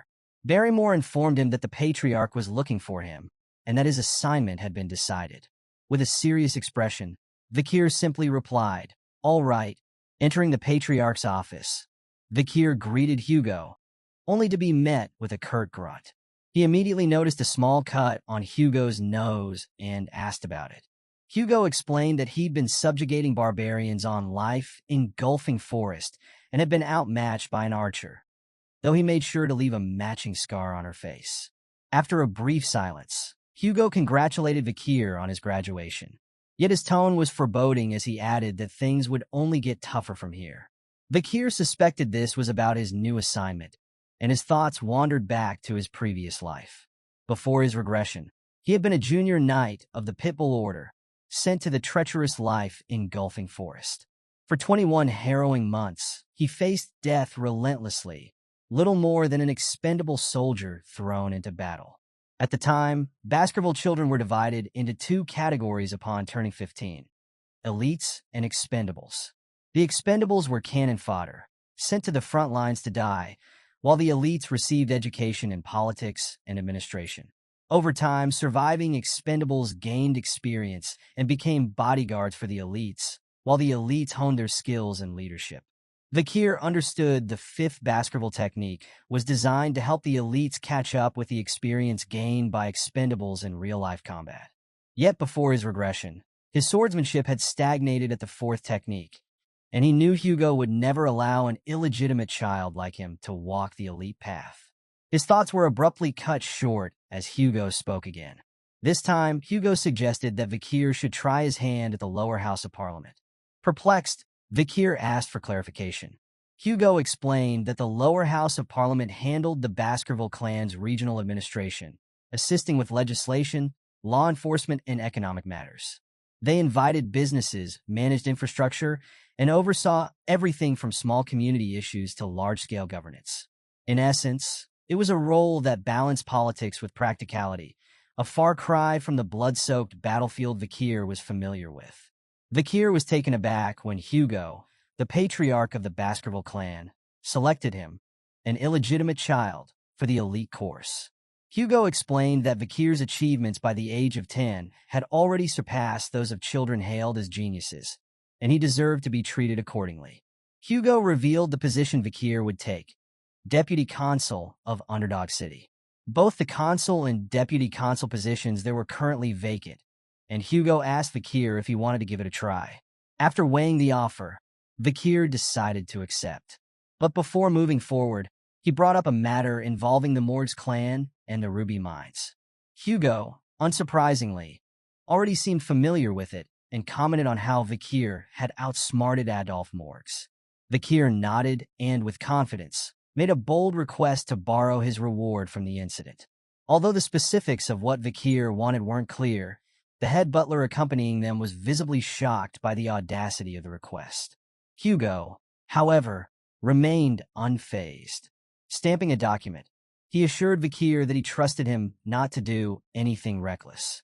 Vakir promised not to disappoint, though he couldn't shake the odd feeling of hearing Hugo call him son.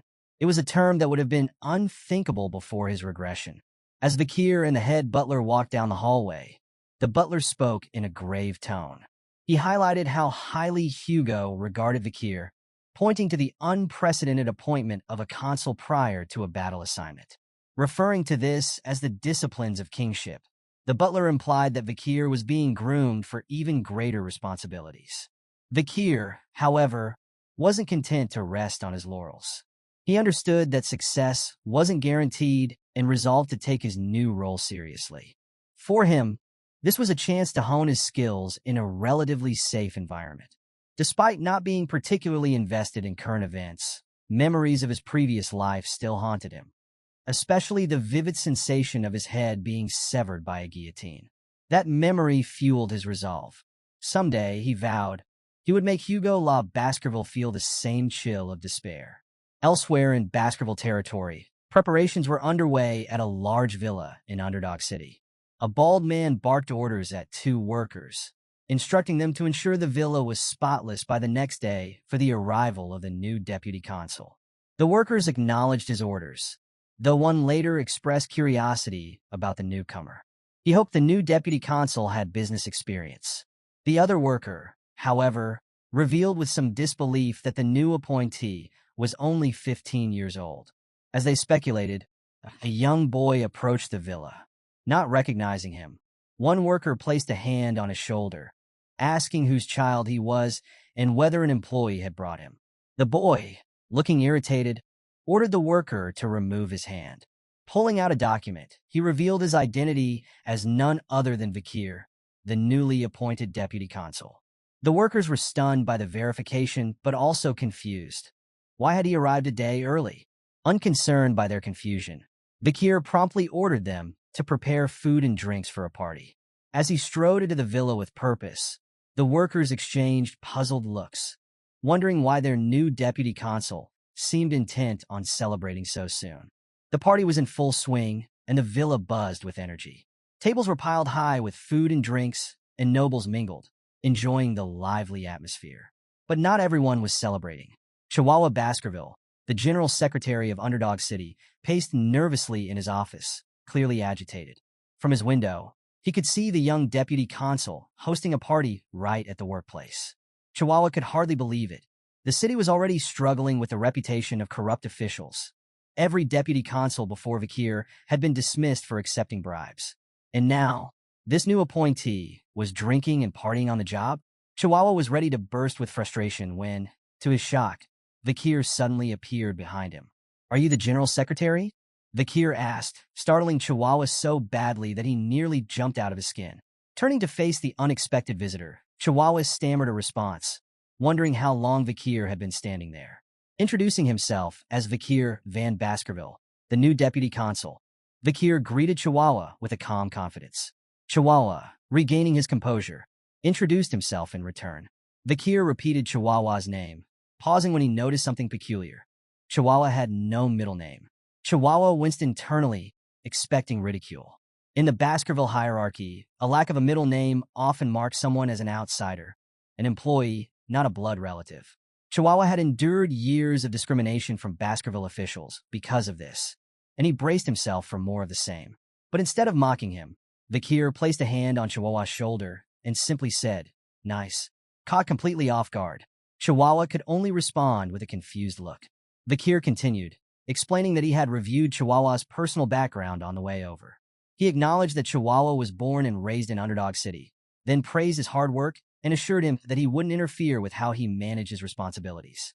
Chihuahua, still baffled, muttered an awkward, "Okay." He couldn't help but wonder if this was some bizarre new form of harassment. After all, why would Vakir, the same person who ordered the party, be here to discuss work? But Vakir's tone shifted as he got down to business.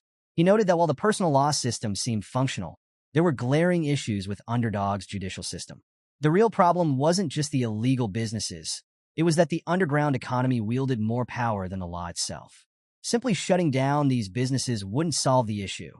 The heads of these operations needed to be removed. As the deputy consul, Vakir explained his job was to create and enforce laws. While he respected the current system, he intended to introduce a new law to deal with the underground economy. Chihuahua was stunned. "A new law?" he asked, his voice filled with surprise. Vakir nodded, stating that within a week, he would ensure the underground economy was in shambles. However, he needed a cause, something that would justify the creation and enforcement of this new law. Chihuahua was puzzled. Why did Vakir need a cause to deal with illegal businesses? Vakir clarified that as a young and newly appointed deputy consul, he needed a strong performance to establish credibility. He then glanced out the window, his expression twisting into a sly grin.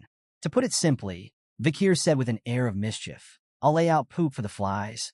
Chihuahua was left speechless, unsure of what Vakir was planning. The next day, Vakir arrived at Dort Smile Street in downtown Underdog City. The area was bustling with people, and a large crowd had gathered, their conversations buzzing with curiosity. All eyes were on Vakir as he prepared to execute the first step of his plan. Vakir stood confidently on the stage, holding a large stake in his hand. General Secretary Chihuahua and his companions exchanged puzzled looks, trying to figure out what the young deputy consul was planning. They couldn't help but notice the large crowd that had gathered, all murmuring with curiosity. Since dawn, Vakir had been standing on that stage, biding his time. Finally, he stepped forward and introduced himself as the newly appointed deputy consul of Underdog City. The crowd buzzed with surprise. Whispers spread through the audience. Many found it hard to believe someone so young held such a high position. While a few murmured that Vakir was cute, others questioned what someone his age could possibly accomplish. Undeterred, Vakir raised his voice and addressed the crowd. He reminded them of the Baskerville family's long-standing laws, which remained as strict as ever regardless of who held office. But the crowd was skeptical. Doubt hung heavy in the air as people questioned his ability to enforce those laws. Some even muttered about the corruption of past officials, assuming Vakir would eventually succumb to the same fate. Standing beside him, Chihuahua could no longer stay silent. Frustrated, he shouted at the crowd, demanding that they show respect to the new deputy consul. The crowd fell quiet, though their skepticism lingered. Some even suggested Chihuahua might be better suited for the role than Vakir. Suddenly, Vakir's next move silenced the crowd entirely.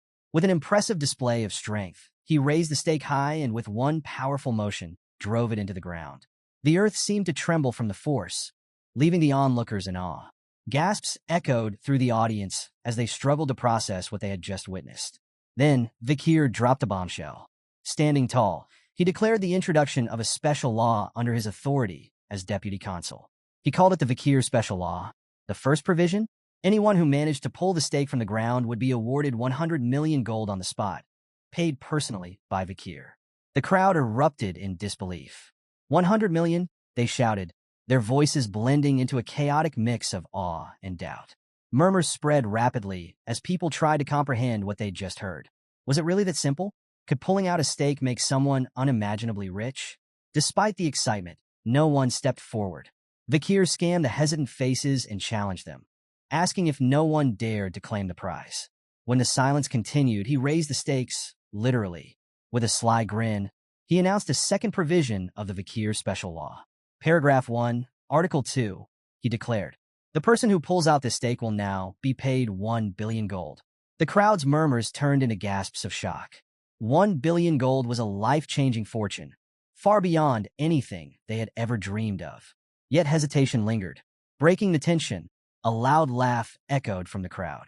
An overweight older man stepped forward, his face contorted with anger. He accused Vakir of mocking them, calling the whole spectacle ridiculous. Who would even try? He barked. But someone in the crowd pointed out, in a softer voice, that 1 billion gold wasn't exactly pocket change. The mood began to shift as whispers of intrigue rippled through the audience. On stage, Chihuahua stood behind Vakir, growing more confused by the second. He wondered why they were the ones getting embarrassed instead of the crowd. Vakir, however, ignored all the noise. He remained focused, addressing the crowd once more. So, he asked, his voice calm but commanding, "Is there no one brave enough to take the challenge?" When no one stepped forward, Vakir surprised the crowd yet again by raising the stakes. This time, the reward skyrocketed to 10 billion gold. The crowd fell silent, stunned by the sheer magnitude of the offer. As Vakir confidently repeated his challenge, the crowd remained in a state of disbelief. Some whispered that it had to be a joke, while others toyed with the idea of testing their luck. However, caution won out for most.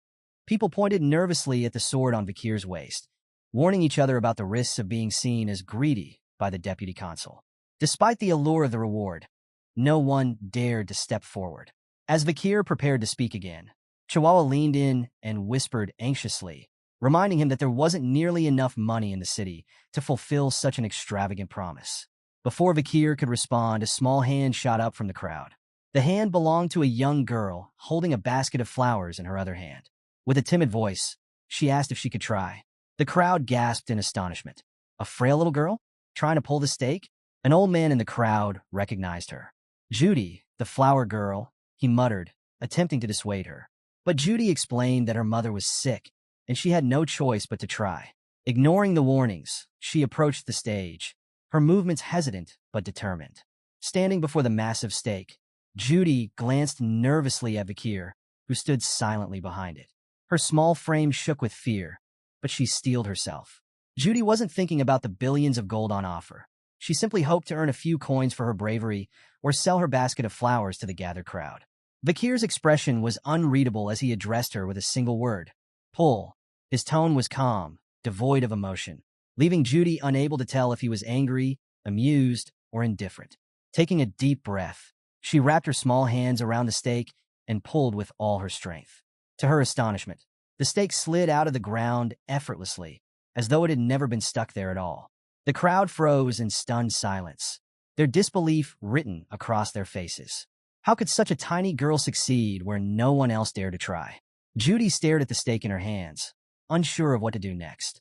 She glanced at Vakir, who was watching her intently. When he reached for his sword, her heart sank, and she shut her eyes tightly, fearing the worst. Tears welled up as she thought of her sick mother and the uncertain future that lay ahead. But instead of steel, a small bag landed in her hands. Opening her eyes, Judy saw Vakir kneeling before her, holding out a bag filled with gold. In a calm voice, he said, "For now, here's 100 million gold." Judy stood frozen, clutching the bag tightly, still unsure if she was dreaming. Vakir then asked where her home was, explaining that 10 billion gold would be too heavy to carry and would need to be delivered. He also assured her that a guard would be assigned to protect her reward. Finally, placing a hand gently on her head, Vakir said, "This is the law. It must always be obeyed." The crowd erupted in murmurs of disbelief. Vakir had actually followed through on his outrageous promise. Even Chihuahua, watching from the stage, was left slack-jawed, unable to process what he had just witnessed. This performance was a game-changer. The Vakir special law became the talk of the town, overshadowing even the Baskerville clan's long-standing self-governance law. For the first time, the people began to see the young deputy consul as more than just a symbol. He was someone who kept his word, no matter how outlandish it seemed. The citizens were deeply moved by the simple fairness of the Vakir special law, rewards for obeying the law and consequences for breaking it. Discussions about the new deputy consul spread like wildfire. Unlike his corrupt predecessors, Vakir was earning respect for his unwavering commitment to his word. For the first time in years, people admired their leadership. The implementation of the Vakir special law led to a dramatic drop in crime, and the city began to feel safer and more orderly. In the deputy consul's office, Chihuahua had just finished writing something on a board when Vakir approached and noted that it was written in the Eastern language. Complimenting Chihuahua's impressive handwriting, Vakir sparked a conversation. Chihuahua, still moved by the events from earlier, expressed his admiration for Vakir's daring performance. After 2 decades of working in the city, Chihuahua admitted he had never been so touched.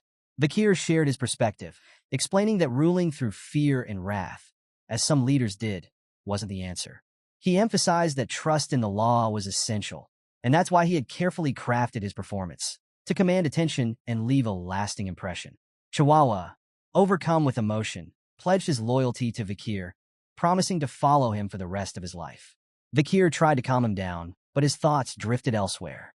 Reflecting on the success of his plan, Vakir couldn't help but compare it to a future he once knew, one shaped by Kimu Morgs. While she had reduced crime rates to a mere 1%, her methods had relied heavily on fear, leaving her unpopular among the people. Vakir was determined to take a different path. He turned his attention to the map laid out before him, marking several locations. These were potential hideouts or operational bases for illegal groups. The real problems are just beginning, he mused. The 10 billion gold reward had already been spent, and now they needed to recover those funds. Pointing to the marked areas, Vakir explained his plan to maintain surveillance and confiscate the dirty money flowing through these criminal networks. Chihuahua, intrigued, asked how Vakir knew where these groups operated. Tapping his nose with a smirk, Vakir quipped, "I can smell them." The truth, of course, lay in his memories from before his regression. Vakir knew these areas intimately, having already surveyed them in his previous life. Chihuahua was impressed by Vakir's investigative skills, marveling at how thorough he seemed. Their conversation was interrupted by a staff member bursting into the room. Addressing Vakir, the Staffordshire reported that the Village Hall's Youth Autonomy Association had requested a meeting. Chihuahua, unfazed, commented that it was probably about time for such a meeting. Vakir, on the other hand, referred to the group as arrogant bastards and questioned their motives. Chihuahua explained that the Youth Autonomy Association was composed of members from various clans. It was founded by the 2nd and 3rd generations of Baskerville's 7 native families. Despite its formal name, Chihuahua dismissed it as little more than a rowdy social club. He speculated that its young, entitled members likely had opinions about the Vakir special law. Vakir's response was sharp and cutting. "The dung flies have started to smell the bait," he said with a grin. His blunt statement caught both Chihuahua and the staff member off guard, leaving them momentarily speechless as Vakir prepared for his next move. Vakir smirked coldly, suggesting it was time to deal with the pests gnawing away at the city's foundations. Deep within the burning suspension, a high-end club located in Underdog City's most luxurious hotel, a raucous party was underway. The VVIP lounge, rented out for an eye-watering 10 million gold for a mere 6 hours, was bustling with the 7 key members of the Youth Autonomy Association. These were the 2nd and 3rd generation heirs of Baskerville Territory's most influential families, each one steeped in power and privilege. The atmosphere was lively as the group entertained themselves by building a pyramid-shaped tower of glasses and pouring expensive wine over them, letting the liquid cascade dramatically. The blonde ringleader of the group turned to the waiters and, with a smirk, instructed them to drink the wine spilled on the table. Without hesitation, the waiters complied, lapping up the liquid like obedient dogs, and even thanking him for the privilege of tasting such a fine drink. Reclining on a plush sofa, the blonde man boasted about his wealth, claiming that no matter how recklessly he spent, his money always seemed to replenish itself. One of his companions chimed in, attributing their fortunes to the Baskervilles. He noted that the Baskervilles' focus on territorial expansion created an endless supply of barbarians to kidnap and sell as slaves. Another companion laughed, agreeing that the Baskervilles' ambitions were a blessing. "They're like our personal hunting dogs," one remarked. "Always there to protect us." The blonde man scoffed. "Protect us? They're just sword-wielding idiots, easily manipulated." He recounted how they had orchestrated a conflict between Mesamadrano clan and Baskerville clan, which resulted in the Baskervilles wiping out the latter. The group laughed heartily, mocking the Baskervilles for their naivety. Amid the laughter, one companion brought up the new deputy consul, Vakir Van Baskerville. The blonde man sneered, asking if anyone had heard of him before. When they all replied no, he suggested teaching the boy a lesson. The plan was simple. Invite Vakir to a lavish party, ply him with expensive drinks and women, then force him to foot the bill afterward. The group laughed at the idea, convinced that the 15-year-old wouldn't dare report them since he wouldn't have the funds to pay. As they finalized their plan, a waiter entered, accompanied by several women, announcing their arrival. The group's attention shifted to the women, eager to indulge in the night's entertainment. But one of them noticed an unfamiliar young man standing among the women and questioned his presence. The waiter, uncertain, explained that the boy had entered with such confidence that no one had stopped him. The young man was none other than Vakir himself. The blond man gestured for a waiter to handle the situation. Grabbing Vakir by the hair, the waiter angrily demanded to know why he was there. Vakir's eyes glowed with cold fury, and a palpable tension filled the room. Suddenly, silence fell as the waiter's arm twisted at an unnatural angle, forcing a howl of pain. The group froze in shock as Vakir calmly stepped forward. One of the companions, still reeling, stammered in disbelief, recognizing Vakir as the deputy consul. "Why are you here?" he asked. Vakir's reply was simple and cutting. "You invited me." The blond man, realizing the situation was spiraling out of control, forced a laugh. "Well, isn't this amazing?" he exclaimed, trying to diffuse the tension. "The deputy consul himself has graced us with his presence at our party." Vakir sat silently, watching as the blond man leaned in to whisper to one of his companions. Their hushed conversation wasn't subtle enough to escape his sharp ears. The blond man suggested they go ahead with their plan, to keep Vakir there and force him to pay for the entire party once it was over. His companion nodded in agreement, eager to see how Vakir would handle the situation. Vakir had heard enough. Slamming his hand down on the table, he interrupted their scheming. The entire table suddenly exploded, sending glasses of expensive drinks crashing to the floor. The explosion startled everyone in the room. The blond man's eyes widened in disbelief. Watching the champagne tower shatter and fall, he couldn't help but wonder if Vakir had used mana manipulation to destroy it with a mere touch. His thoughts raced as he realized something troubling. Vakir wasn't just an ordinary 15-year-old. He was a graduate of the Baskerville's intense training. The blond man's companion was equally stunned. Whispering angrily, he admitted they had underestimated Vakir, thinking he was just a child. "Do something," the blond man snapped at his companion, but the latter shook his head, terrified. He knew they'd stand no chance against Vakir. Suddenly, Vakir placed a firm hand on the shoulder of one of the companions. The man froze in fear and, in a panic, blurted out that they would pay for all the drinks themselves. Vakir's gaze darkened as he questioned the man directly. "Were you planning to force me to pay for everything?" The man's expression shifted from panic to regret as he realized his massive mistake. Another companion tried to defuse the situation, nervously asking who would even dare try such a thing. The blond man joined in, laughing awkwardly, claiming it was all a misunderstanding. He explained that their intentions had been noble. They simply wanted to test Vakir to see if he was strong enough to resist the city's corruption. The blond man's companion quickly added, "It looks like you've passed. You're exactly the kind of leader Underdog City needs." But Vakir wasn't convinced by their feeble excuses. Without warning, he lunged at the man sitting closest to him, delivering a devastating palm strike that resembled a claw attack. His hand clutched the man's stomach with crushing force as he leaned in and spoke firmly. "An owner can test their dog, but a dog should never test its owner. No matter the situation." The room fell into an uneasy silence as Vakir's eyes swept across the group. He asked if they were so unmoved by his actions because they had grown complacent with their wealth and power. He warned them that they had no idea what true fear looked like. Without hesitation, Vakir threw the man to the ground and stomped on his face. Looking back at the others, he asked coldly, "Do you even know why I'm doing this? If you don't, then perhaps you'll need the same treatment." The blond man's face turned pale with fear. Stammering, he insisted that they understood perfectly why Vakir had acted this way. But Vakir wasn't satisfied. He kicked the man whose face was beneath his boot and replied, "If you really knew, you'd understand what comes next." Anger bubbled up among the group.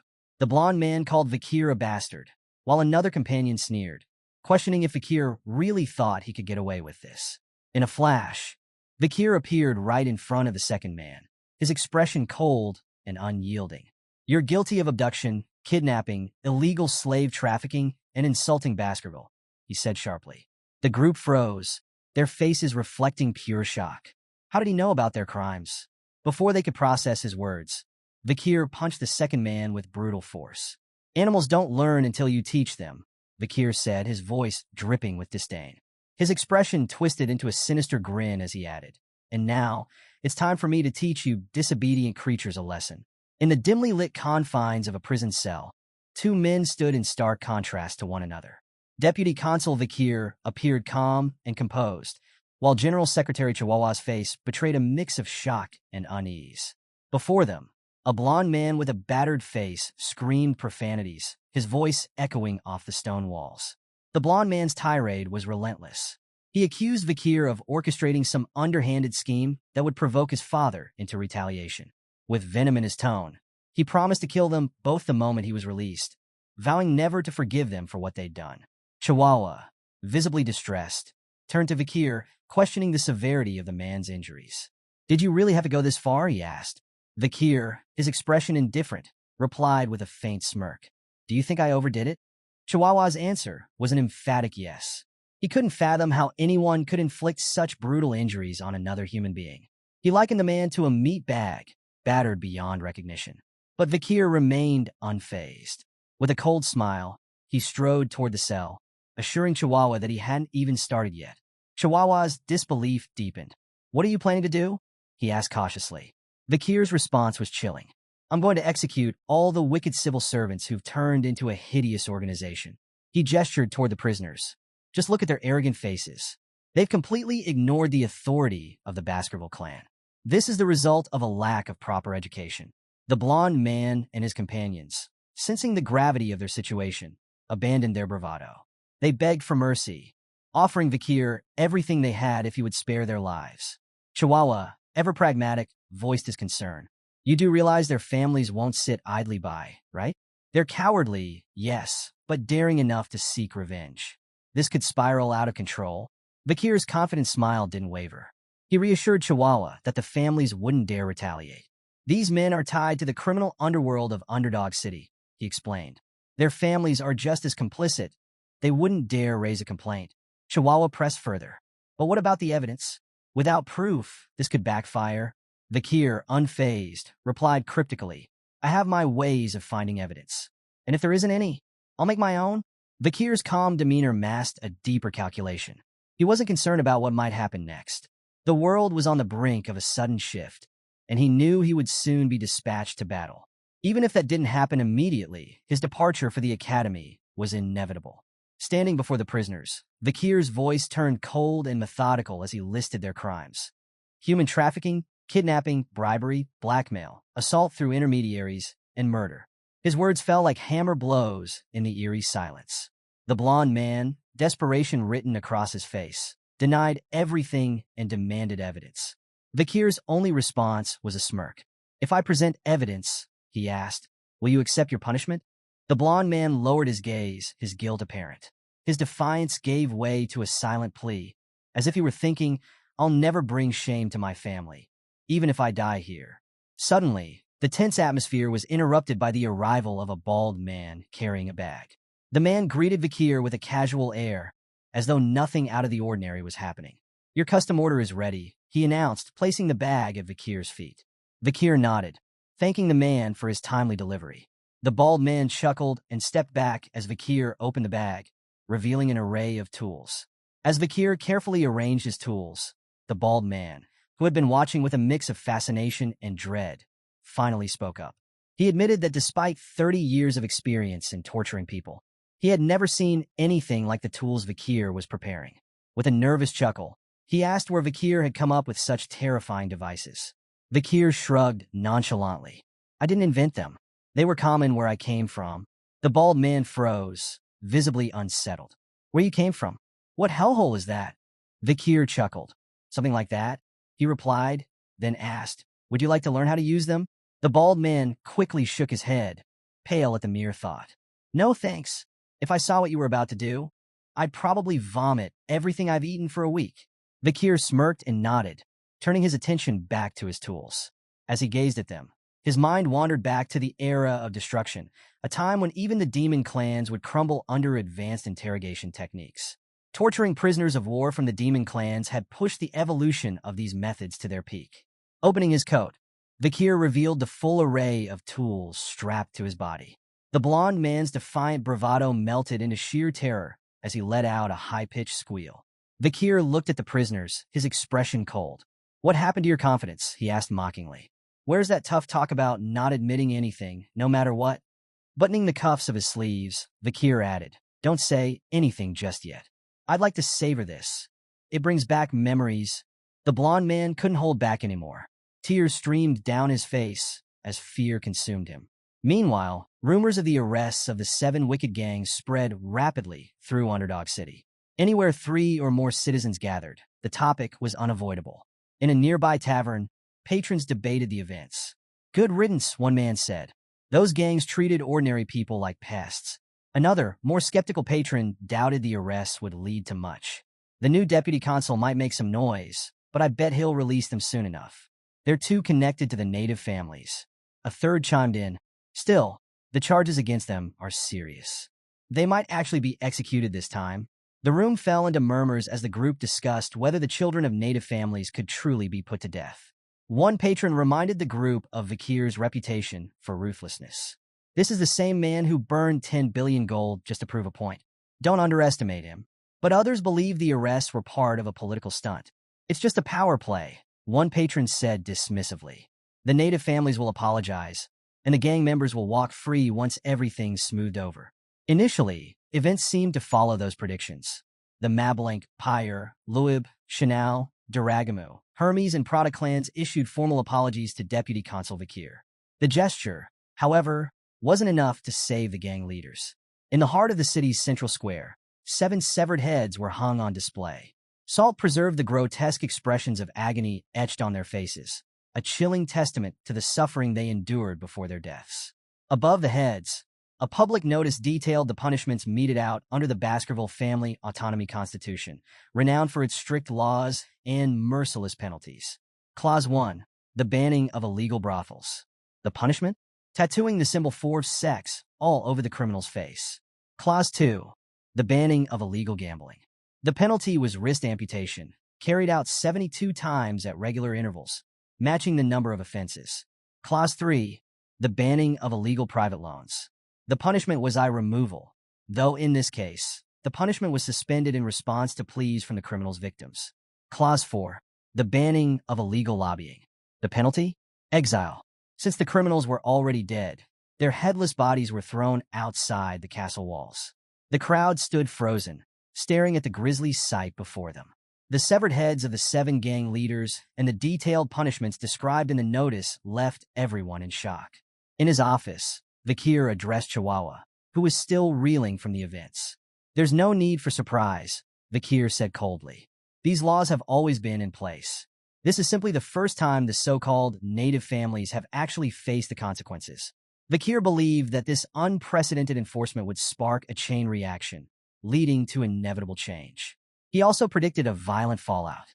"When the destruction begins," he warned, "Underdog City will become a bloodbath." Turning to Chihuahua, Vakir issued a grim directive. "Brace yourself. You'll be joining me for the next step in our strategy." Chihuahua blinked in disbelief, clearly shaken. The scene shifted.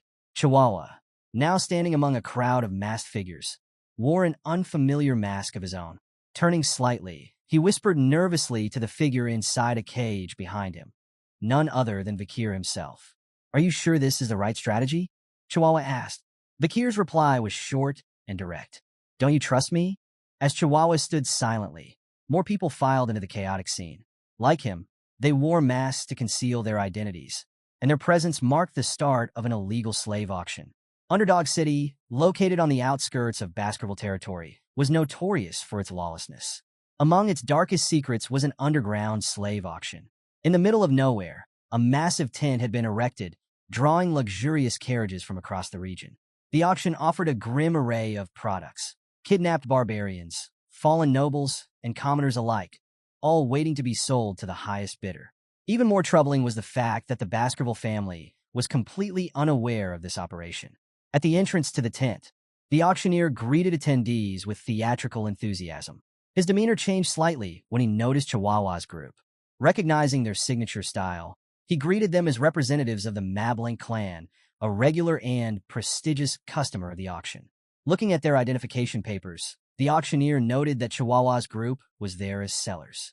He mentioned that the Mabling clan had been dissatisfied with their previous purchases, but Chihuahua reassured him, claiming they were satisfied with the quality of the auction's products. The auctioneer's attention then turned to Vakir, sitting in one of the cages. His striking black hair and crimson eyes immediately caught the man's attention. A rare product, the auctioneer mused with a greedy glint in his eyes. He promised to secure an excellent price for him. Chihuahua nodded, feigning agreement, and left the task to the auctioneer. The man bid farewell, wishing Chihuahua a pleasant time at the circus. Inside the tent, the crowd murmured in anticipation as the auctioneer took the stage. The attendees, a mixture of criminals and the wealthy elite, discussed their preferences for the slaves on offer. Some were drawn to mysterious or exotic appearances, others to beauty and tragedy. Kidnapped nobles or fallen aristocrats with heartbreaking backstories. Everyone agreed on one thing. They hoped for an exceptional lineup of products. The auctioneer began with an impressive first item, an A-rank monster known as the Mercy Lego. This fearsome, cow-like creature from the depths of hell was said to possess 19 hearts, making it nearly impossible to kill without destroying them all. The auctioneer enthusiastically listed the uses for the Mercy Lego. From its leather to its meat, bones, and intestines, nothing goes to waste, he proclaimed. He started the bidding at 100 million gold, and the price skyrocketed as the crowd eagerly raised their offers. 140 million, 200 million, and finally 250 million gold. When no further bids came, the auctioneer slammed his hammer down with dramatic flair. Sold for 250 million gold, he declared, his voice echoing through the tent. The auction continued, showcasing a variety of items, each with unique qualities and uses. The crowd eagerly placed bids, hoping to secure valuable purchases. This underground slave auction remained a dark and hidden spectacle, thriving far from the reach of the law. As the auctioneer introduced each product, a worker whispered something into his ear. His eyes widened in surprise before announcing an unexpected addition to the lineup, a rare item. From the battle tribes of the barbarians at life-engulfing forests, he declared, a fierce barbarian girl brought from the depths of the jungle. The girl was brought onto the stage, her presence commanding attention despite the chains binding her. The auctioneer played up her untamed nature, encouraging the crowd to bid on this wild slave and test their ability to tame her. He started the bidding at 5 million gold, but the room was silent. Undeterred, the auctioneer lowered the price to 3 million, then finally to just 1 million gold, but still, no one showed interest. The crowd began to lose focus, murmuring their disinterest. Frustrated, the auctioneer instructed the guards to remove the girl and bring out the guaranteed crowd-pleasers instead.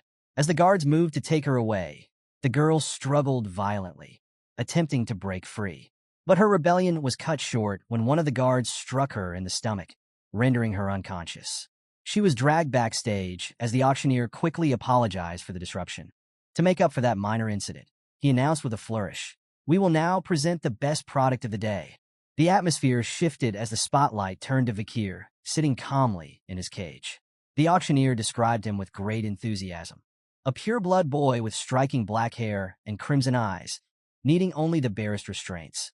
Before the bidding could officially begin, a woman in the crowd, clearly captivated by Vakir's beauty and physique, immediately offered 600 million gold. The auctioneer, caught off guard by her eagerness, chuckled. "We haven't even announced the starting price yet." A man in the audience followed with a bid of 800 million, which infuriated the woman. "Why would a man want him?" she snapped. "It's none of your business," the man retorted. "I plan to use him as a gladiator." The bidding intensified, with offers climbing rapidly to 900 million gold. Then, without warning, a masked bidder holding plate number 99 raised the stakes to an astounding 6 billion gold. The room fell silent, all eyes turning to the masked figure. Whispers rippled through the crowd. "It's Baron Gambino from the granary," someone said. "He's been rolling in money ever since taking over the underground funds." While some admired the Baron's deep pockets, his attendant expressed concern. "That's a lot of money for a slave," she said cautiously. "You'll only profit if his body stays unscathed." The Baron, clearly irritated, lashed out at her. "I took you in when you had nothing, and now you dare question me?" His anger silenced her objections. The auctioneer slammed his hammer down. "Sold." Customer 99 wins the bid for 6 billion gold. Vakir was brought forward to stand before Baron Gambino, who examined him with greedy eyes. Up close, Vakir's appearance was even more striking, and the Baron's thoughts turned dark. "You belong to me now," he said with a twisted grin, assuring Vakir that he wasn't a bad person. "No need to be nervous," he added, though his tone and expression suggested otherwise. The Baron began speaking of the many ways he could enjoy his new purchase, his perverse gaze making Vakir visibly uncomfortable. Suddenly, Vakir raised his hands, presenting them to the Baron. The Baron, momentarily puzzled, assumed Vakir wanted him to undo the cuffs. "Oh, you want me to?" Before he could finish, Vakir effortlessly broke the handcuffs. The sound of snapping metal reverberated through the room, leaving the Baron and his attendant stunned. Without hesitation, Vakir delivered a devastating kick to Baron Gambino, sending him flying to the ground. Before the Baron could recover, Vakir grabbed him by the back and announced a game he called Spear and Shield. With an iron grip, Vakir explained the rules. He would be the spear, and the Baron, as the shield, had to endure his attack to win. The Baron writhed in pain, screaming for his attendant Cindy to save him. But before she could move, the Baron had already passed out. Vakir released his grip, declaring with a calm, yet chilling tone that the Baron's unconsciousness meant he had lost the game. Reaching up, Vakir removed his disguise, revealing his true identity as Vakir Van Baskerville. The revelation sent a wave of shock through the room. Cindy, the Baron's attendant, gasped and exclaimed his name, but Vakir paid her no attention. Instead, he crouched near the Baron, inspecting him closely. "Is he dead?" Vakir asked, his voice cold and indifferent. The crowd erupted into murmurs of disbelief. "If Vakir Van Baskerville is here," someone questioned aloud, "then who's the new deputy consul of Underdog City?" Others whispered anxiously, wondering why a Baskerville hound would appear at an underground auction. Among the crowd, Chihuahua watched silently, his thoughts racing. "The deputy consul has turned this situation into something massive," he mused, struggling to process the chaos unfolding before him. Vakir stood tall, surveying the room. "A circus," he remarked with a menacing smile. "A fitting name for this place." His crimson eyes gleamed with malice as he added, "Don't think for a moment that anyone here will leave in one piece." The atmosphere grew tense. Vakir, standing unarmed in the middle of the auction hall, was surrounded by guards. The crowd watched in stunned silence, unsure of what would happen next. The auctioneer, seething with rage, broke the silence with a shout. "Kill him," he ordered the guards, completely disregarding Vakir's status as a Baskerville. The guards rushed at Vakir, weapons drawn. But before they could get close, Vakir's hand flickered, and Beelzebub, his blade, materialized in an instant.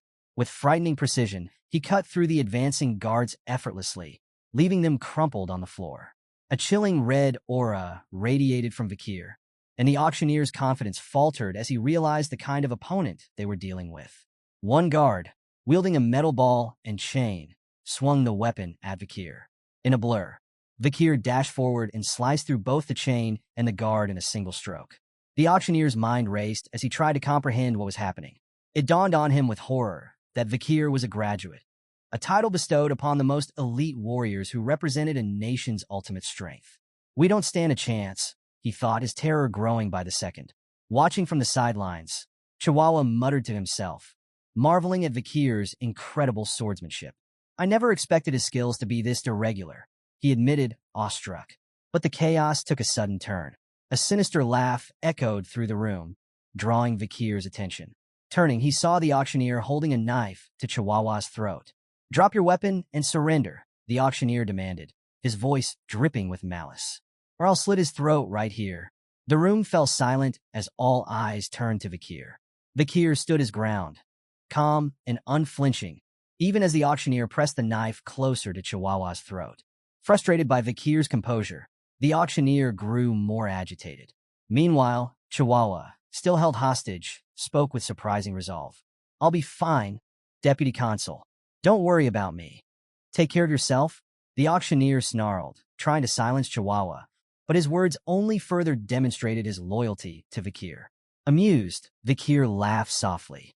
"You've impressed me, Chihuahua," he said, his tone light but purposeful. Reaching down, Vakir revealed a flute attached to his leg. The auctioneer, confused, demanded to know what Vakir intended to do with it.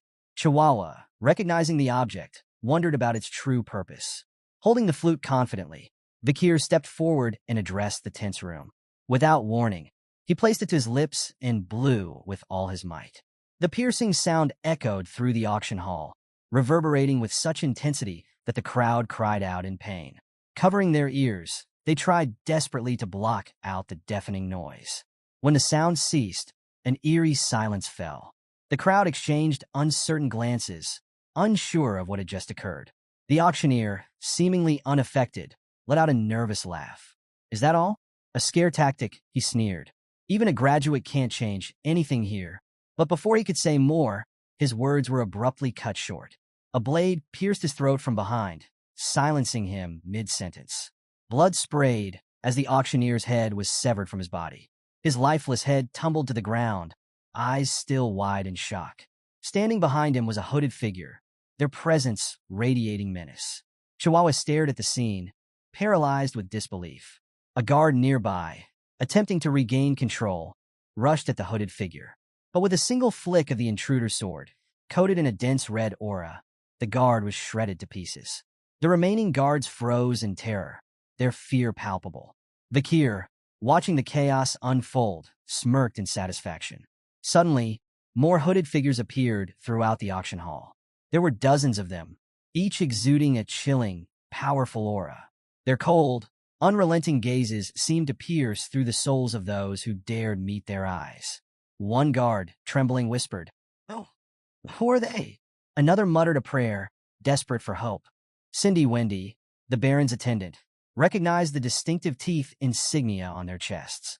Her face drained of color. "The Pitbull Order," she murmured, her voice quivering. "The Baskerville clan's most brutal knights, the Annihilation experts." The crowd erupted into panicked whispers. Everyone knew the Pitbull Order was made up entirely of graduates, warriors who represented the pinnacle of strength. Before Cindy could react further, one of the knights appeared behind her, sword poised to strike. Her heart raced as she thought, "I can't die here, not like this." But just as the blade was about to fall, Vakir stepped in, stopping the knight with a commanding presence. "Leave her alive," he ordered. The knight immediately backed off and knelt, showing deference to Vakir. "Rip the rest of them to shreds," Vakir commanded coldly. "But don't kill those lying down obediently. If they so much as flinch, kill them without hesitation." The knight nodded and vanished with terrifying speed, disappearing into the shadows. The hall descended into chaos as the Pitbull Knights carried out Vakir's orders with ruthless efficiency. The cries of those being cut down echoed throughout the area, their pleas for mercy drowned out by the sound of blades tearing through flesh. Among the survivors, a man lying prone on the ground trembled in fear. "Don't move. Don't even breathe," he thought. "Just stay down, and maybe I'll survive this." A Pitbull Knight appeared in front of a trembling man lying on the ground. The man squealed in terror, begging for mercy. "I'll wear the cuffs. I'll do whatever you want," he cried. The knight stared down coldly. "We don't carry cuffs," he replied bluntly. Confused, the man stammered, "Then what will happen to me?" Without another word, the knight's blade flashed. The man screamed in agony as his legs were severed. "Those sentenced to execution don't need legs," the knight said emotionlessly before moving on, leaving the man writhing in pain. Nearby, a man with a cigar stood beside Vakir. It was Boston Terrier Le Baskerville, commander of the Pitbull Knights. He glanced at Vakir, his gaze appraising, and asked, "How are you finding the Pitbull Knights? Satisfied with their performance?" Vakir nodded. "They're effective." Smirking, Boston Terrier offered further assistance. "If there's anything else you need, just say the word." Taking a long drag from his cigar, Boston Terrier studied Vakir more closely. No wonder Brother Hugo is so interested in him, he thought. At just 15, he's already this fierce and cruel. Placing a hand on Vakir's head, Boston Terrier invited him to join the Pitbull Knights. "Come to us," he said with a grin. "I'll raise you properly." Vakir hesitated before replying. "I'll think about it." Then, excusing himself, he added, "There's an urgent matter I need to handle." Boston Terrier watched him leave, a slight frown crossing his face. "He's ignoring me," Boston Terrier thought, but instead of feeling insulted, it only deepened his resolve. "I want it even more now." Vakir made his way to a dimly lit storeroom. His sharp eyes scanned the area as he muttered to himself. It has to be here somewhere, he said, searching purposefully. His gaze landed on a large safe tucked in the corner. Approaching it, he wondered if it held the payments from the nobles. For a moment, he considered taking the money to City Hall for taxation, but dismissed the thought. That's not why I'm here, he murmured. Turning his attention away from the safe, Vakir spotted a cage nearby, draped with a cloth. His expression hardened with determination as he approached it. Pulling off the cloth, he revealed a battered and bruised girl lying inside. The girl's body bore visible signs of torment, and tears streaked her face as she whimpered softly. Vakir clicked his tongue in disapproval, reaching into his pack to retrieve a potion. You're lucky enough to get this, he muttered. The potion, a gift from the Pitbull Knights, had extraordinary healing properties. Vakir poured it carefully into the girl's mouth. Almost instantly, her wounds began to mend, and the bruises on her body faded. The girl's eyes fluttered open, but upon seeing Vakir, she recoiled in fear. Perplexed, Vakir asked, "Why are you so afraid?" She didn't respond, only staring at him with confusion and caution. Rising to his feet, Vakir unlocked the cage door. Speaking in halting barbarian, he ordered her to leave. The girl seemed to understand but continued to look at him, hesitant. Vakir thought back to his battles with barbarians before his regression, where he had picked up some basics of their language. Pointing to the exit, he repeated his command in barbarian. Run away. The girl spoke something in her native tongue, her tone soft but incomprehensible to Vakir. He admitted, I'm not fluent in your language. As she turned to leave, the girl paused at the doorway and looked back at him. She spoke again in barbarian, her voice carrying an emotional weight Vakir couldn't decipher. Though he didn't understand the words, Vakir concluded from her tone and expression that she was thanking him. Vakir removed another cloth, revealing the true reason he had come to the storage area, Mercy Lego's corpse. Stepping closer, he examined the A-rank monster's remains with satisfaction, pleased to see it was still intact. A red aura began to radiate from his hand, and Beelzebub emerged with a faint grin, exuding a sinister presence. It's been a while since you feasted on an A-rank monster, Vakir said to Beelzebub, his tone almost conversational. You'll get your meal soon, but you need to finish quickly. The Pitbull order is due to arrive shortly. Beelzebub responded with an eager, pleased sound, expressing its gratitude for the extraordinary feast it was about to enjoy. As the sun rose, news of the new deputy consul's ruthless actions against the criminal underworld spread like wildfire. Whispers circulated that the nobles and others involved in the illegal slave auction were now prisoners, their limbs torn off, held in Underdog City's prison. The notorious club burning suspension, once a den for illicit activities, had been burned to the ground, reduced to ashes. Heads of the club's VIPs were displayed publicly, creating a chilling warning against criminal behavior. The 7 original clans, whose heirs had been among those executed, sent written protests to the administrative office. Vakir's reply was blunt and unwavering.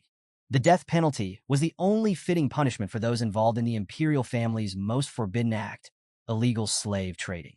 Bank drafts, ledgers, and incriminating documents from burning suspension were seized and turned over to the Baskerville clan for investigation. These records detailed cash transactions and financial ties to criminal organizations, all of which were being prepared for a formal report to the imperial family.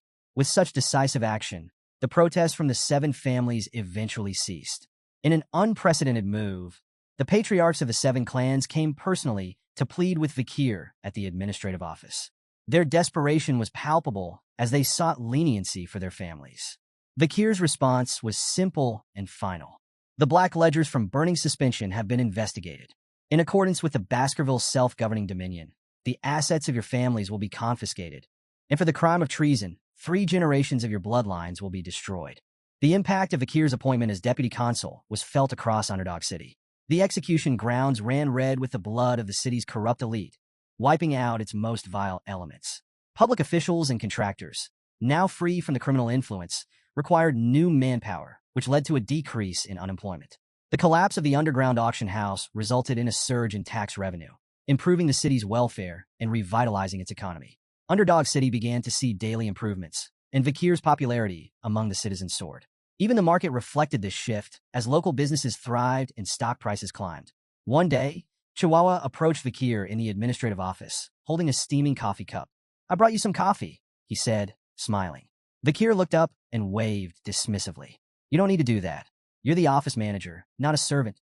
Chihuahua shook his head, his tone warm. It's just my way of thanking you for saving me back at the auction. That clown nearly stabbed me. Vakir chuckled, a rare smile gracing his face. Coffee, huh?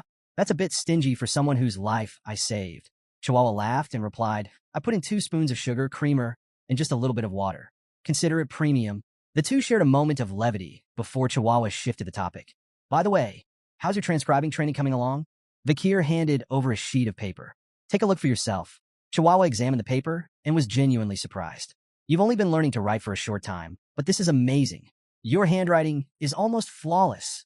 Vakir humbly admitted that he still had much to learn, praising Chihuahua for his skills as office manager. Chihuahua, on the other hand, thought to himself how remarkable Vakir was. The young deputy consul not only had the ability to create and enforce new laws, but also grasped their deeper implications with ease. Chihuahua believed that if Vakir stayed in Underdog City, its development would flourish like never before.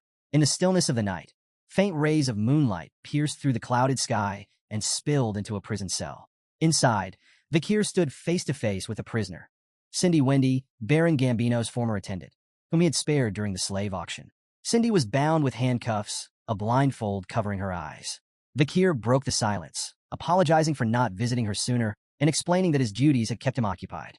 He asked her a question to confirm her identity. Your name is Cindy Wendy, isn't it? She didn't respond to his question, instead asking coldly why he had spared her life. Without answering, Vakir reached forward and removed the blindfold from her eyes.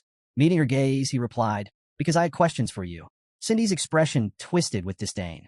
Is that the only reason you kept me alive? She asked, her voice dripping with bitterness. Vakir ignored the question and turned away, his voice calm yet deliberate. Baron Gambino's rise in power wasn't natural. He was just an ordinary man before, but he climbed the ranks rapidly because of you, your ability to generate wealth. If you had nurtured your talents in a legitimate environment, you could have been a great merchant or banker. Pulling a chair in front of her, Vakir sat down. I'll make you a deal, he said. Answer my questions honestly, and I'll release you. If you refuse, his tone darkened, leaving the consequences unspoken. Cindy bit her lip in anger, but eventually agreed to answer as best as she could. Vakir's first question was blunt. How do you evaluate my performance as a law enforcer? Cindy responded with a mocking smile. Oh, a reputable magistrate has graced Underdog City with his presence, she said sarcastically. Unimpressed, Vakir leaned back. If you don't take me seriously, I can't promise to keep my word. With a sigh of annoyance, Cindy relented. Fine, I think you're doing well. Vakir's gaze turned cold and calculating. Suddenly, his expression shifted into a grin. Rising from his chair, he strode towards Cindy, grabbing her chin and leaning in close. His red eyes glinted as he asked in a deep, unsettling voice, why do you think I'm doing well? Cindy broke into a cold sweat under his piercing gaze. Vakir released her and walked back to his chair, gesturing for her to speak freely. Grinding her teeth, Cindy began to explain. She pointed out that as a consul, virtue was one of the most important principles to uphold. While Vakir's strict laws may eliminate street criminals and bolster his personal authority, they would also sow seeds of resentment. Over time, hatred and rage among the people would grow, causing more harm than good. Looking directly at Vakir, Cindy warned him, if you keep gaining power like this, the Baskerville clan won't tolerate you. They'll see you as a threat to the clan leader.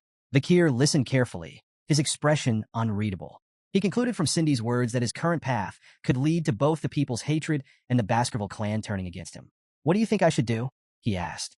Cindy met his gaze and replied, return all your authority and the glory of your achievements here to the Baskerville clan and its leader.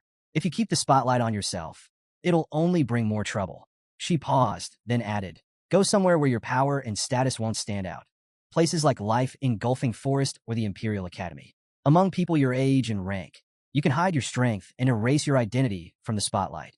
Cindy assured Vakir that, in time, the Baskerville clan leader would bear the consequences in his stead. After hearing her advice, Vakir remained silent, his gaze distant. The stillness was abruptly shattered as Cindy felt an intense surge of bloodlust emanating from him.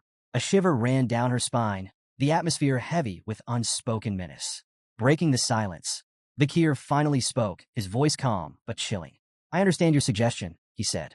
It's like asking a hunting dog to bite the neck of its own master. His crimson eyes bore into Cindy with a mix of bloodlust and killing intent, waiting for her reaction. Yet, Cindy met his gaze without flinching, her expression calm. It's the only way for you to avoid the Baskerville clan's hatred, she replied evenly. Vakir's lips curled into a faint smile. I'll keep your advice in mind, he said. It's remarkable Your thoughts are almost identical to mine. To Cindy's astonishment, Vakir stepped forward and removed her handcuffs, setting her free. Cindy stared at him, bewildered. You're really letting me go? Vakir nodded. I always keep my promises. As Cindy walked past him, she paused and said, I hope you never come to regret this. Before she could leave, Vakir's voice stopped her. Do you know the Messamidinaro clan? Cindy turned back, her expression puzzled. Vakir began to narrate. There were more than just the well-known 7 clans among Underdog City's founding families, he explained. The Messamidinaro clan was the 8th, a prosperous merchant clan that rivaled the others in wealth and influence. He continued, his tone darkening. Their prosperity came to an abrupt end during a birthday celebration. The youngest son of the clan displayed his newly learned sword skills. What he showed stunned the onlookers. It was the secret Baskerville sword technique, knowledge that only members of the Baskerville family are permitted to know. The revelation reached the Baskerville clan's leader, who immediately deemed it an unforgivable breach of military secrecy. The response was swift and merciless. The hunting dogs were unleashed, and the Messamidinaro clan was wiped out. Cindy's expression grew tense, and she asked cautiously. Vakir's voice turned sharp. There was more to the story. The secret sword technique hadn't been leaked by accident. It was stolen by the 7 clans' young masters and taught to the child as a cruel trick. The Messamidinaro clan was nothing more than a scapegoat for their crime. Cindy forced a smile, her unease growing. What does the story of the 8th clan have to do with me? Vakir didn't answer directly. There was a survivor, he revealed, his tone heavy with meaning. A 1-year-old girl taken from the wreckage of her family's massacre. She was subjected to unspeakable cruelty, tortured simply because she was beautiful. What they did to her, he paused, the weight of the story too grim for even him to elaborate. Cindy clenched her fists and turned away, anger flashing across her face. I don't want to hear any more of this, she snapped, walking toward the exit. But Vakir's voice pursued her. The story doesn't end there, he said. A new deputy consul brought the truth to light and exacted justice. The 7 masters who orchestrated the Messamidinaro clan's fall were captured, tortured, and forced to admit their crimes. Vakir's expression darkened. Before they died, they expressed remorse. Their last words were, I'm sorry for committing such a heinous crime. Cindy stopped in her tracks, tears streaming down her face. Turning back to face Vakir, she choked out a question. Who? Who were they apologizing to? Vakir looked at Cindy with calm resolve and answered. They should apologize to the young girl who used the fake name Cindy Wendy, the sole survivor of the Messamidinaro clan. Cindy's tears continued to flow as she stared at him, her voice trembling. How am I supposed to believe you? She asked. You took them, tortured them. How can I trust they truly apologized? Without hesitation, Vakir picked up a torch. The easiest way for you to believe me, he said evenly, is to see it with your own eyes. He led Cindy to the prison cell where the 7 young masters had been held before their executions. Gesturing toward the floor, he urged her to take a look. Cindy's eyes widened as she took in the sight. Written in blood on the ground were the prisoners' final, desperate words of apology. We were the ones who brought devastation upon the Messamidinaro clan. Forgive us for our crimes. The message was a pitiful plea for mercy, born from terror in their last moments. Overwhelmed by the gruesome scene, Cindy clutched her stomach and vomited. Tears streamed down her face as she trembled. Vakir approached her, his voice steady. Even though they all died painful deaths, the vengeance of the Messamidinaro clan isn't over yet. There's still one more clan that needs to answer for what they've done. He knelt slightly to meet Cindy's gaze. Despise the Baskervilles. You have more than enough right to do so. As a survivor of the Messamidinaro clan, Cindy wiped her mouth, her tears refusing to stop. Why are you helping me? She asked, her voice raw. You're part of the Baskerville clan yourself. Vakir smirked faintly, his crimson eyes glinting. You're asking the wrong question. Cindy got to her feet, brushing herself off. She began to walk away, but paused, turning back to face him. I understand now, she said softly. Vakir van Baskerville, I owe you a debt. Her tone shifted, firm with resolve. No matter what you choose to do with your life, I'll make sure you never have to worry about money again. As she disappeared down the hallway, Vakir stood in silence, watching her go. After a moment, he muttered to himself, I'll hold you to that promise. The next morning, Chihuahua burst into Vakir's personal quarters, eager to wake him up for work. Deputy Consul, it's time to, he began, but the words died in his throat. The sight before him was surreal. Vakir lay peacefully sleeping amidst blood-soaked sheets, with corpses scattered across the room. Vakir stirred, rubbing his eyes. He greeted Chihuahua with a casual, "Good morning." Chihuahua's jaw dropped. "Good morning," he exclaimed. "What about the bodies all over the place?" Vakir glanced lazily around the room and shrugged. "I'm not sure. It seems I killed them in my sleep." Chihuahua stared at him, horrified. "Are you serious?" Vakir laughed lightly. "Relax. It was just a joke." As they walked down the hallway, Chihuahua hesitated before asking, "Deputy Consul, what was your childhood like?" Vakir smirked. "Didn't find my earlier joke funny?" "That's not what I meant," Chihuahua replied, exasperated. Vakir's expression turned thoughtful as he muttered aloud, "Lately, I've had some inconveniences. 2 poison arrows for poison drinks, acid snipers, arson attacks, getting run over by a cart. The list goes on."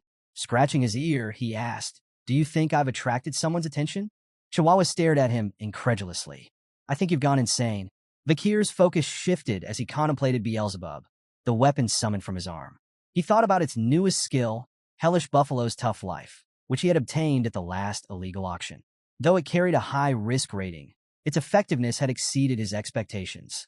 With Beelzebub's 3 slots filled by Burn Injury Cerberus, Hemorrhage Hellhound, and Tough Life Hellish Buffalo, Vakir's body was now significantly enhanced. The River Styx's enhancements, combined with Tough Life, had made his skin so resilient that even a graduate-class assassin had been unable to pierce it. Despite his satisfaction with the power of his skills, the continued attempts on his life had started to become more than just an annoyance for Vakir. He knew he needed to investigate and put an end to the assassination attempts. Chihuahua smiled nervously, agreeing with his decision. As the two walked, they noticed a carriage ahead. The flag emblazoned on it was unmistakable. It bore the Baskerville crest. Both of them expressed surprise at the sight. "They've sent someone from the main family," Vakir said, his tone serious. The carriage door opened, and a figure began to descend. Chihuahua immediately started to sweat profusely. Standing stiffly at attention, he nervously wondered if this was who he thought it was. Vakir, on the other hand, remained calm, watching the guest with measured eyes. The new arrival was none other than John Barrymore, the head butler of the Baskerville household. John greeted Vakir with a warm smile. "It's been a long time, hasn't it?" Vakir inclined his head slightly, acknowledging the greeting. "You're looking much better these days, head butler," he remarked politely. The butler chuckled lightly as he approached. "Do you really think so?" he replied playfully. "I had no doubts that you'd do well ever since you left the main residence." "Just luck," Vakir said modestly, though his composed demeanor betrayed little emotion. Chihuahua, standing nearby, couldn't contain his awe. The head butler, John Barrymore, wasn't just any servant. He was the best of the Barrymore family, having served the notoriously terrifying Baskerville family for 4 generations. For Chihuahua, being in his presence was like meeting a living legend. Vakir interrupted Chihuahua's starstruck thoughts with a direct question. "What brings you all the way here, head butler?"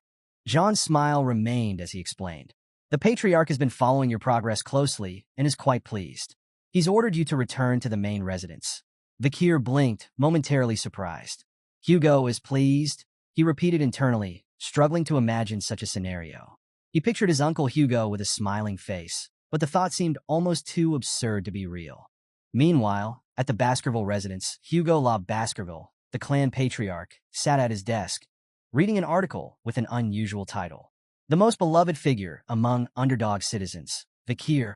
The article detailed how Vakir had become the recipient of multiple awards, including Most Trusted Among Merchants, Most Loved Among Farmers, Most Respected Among Children and Scholars, Most Targeted by Assassins. Hugo's sharp eyes flicked over the page before glancing up at Vakir. "The Baskervilles have always been known for using weapons, not brains," he remarked bluntly. "But with your actions, we can change that image." Hugo nodded approvingly. "You've done well, Vakir." Vakir bowed humbly, placing a hand over his chest. "I only did what I was supposed to do." Yet, he couldn't help but silently question whether the expression on Hugo's face was genuinely happiness or something else entirely. Hugo continued in a commanding tone. "One must reward and punish according to the situation." He paused, then added, "You will be attending the Colosseo Academy this year." Vakir, ever composed, merely nodded. He had anticipated this. The Colosseo Academy was renowned as the Empire's finest institution, catering exclusively to the children of aristocracy and royalty. With its strict dormitory system and unparalleled internal security, it was the ideal training ground for the Empire's elite. To Vakir, this was a golden opportunity, not only to grow stronger, but also to subtly distance himself from Hugo's ever-watchful eyes. As Hugo continued, he mentioned his intention to send additional companions with Vakir to the academy, but admitted he hadn't yet decided who they would be. He then asked Vakir directly if there were any siblings he would prefer to attend with. Vakir responded that he was closest to Highborough, Middleborough, and Lowborough, though inwardly, he thought of them more as convenient sandbags. Hugo, seemingly satisfied with the choice, agreed to send those 3 along. He then asked Vakir if he remembered the plan they had devised when Vakir was just 8 years old. Vakir immediately guessed Hugo was referring to the strategy they had discussed during joint training with the Morgs. "You mean the plan to lend the ruby mines to the Morgs family and use them to wipe out the barbarians?" Hugo smirked. "That's the one. And it worked." Curious, Vakir pressed for clarification.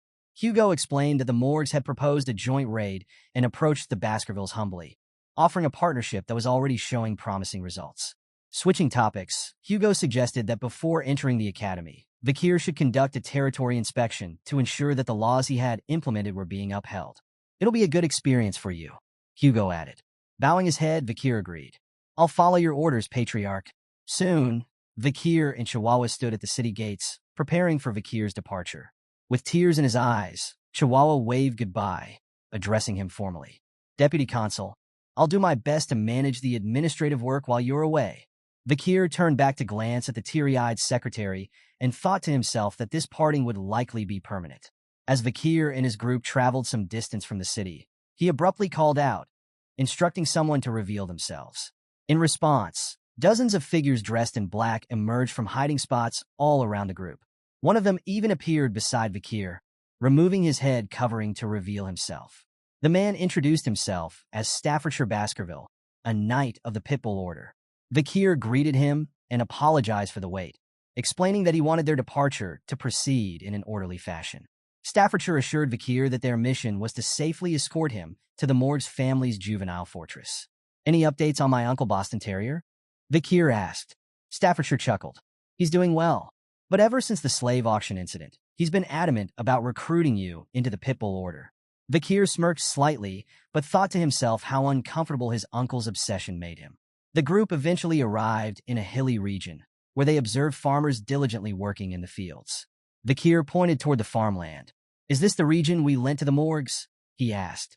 Staffordshire nodded. "It is. It doesn't look like anyone's breaking the law here."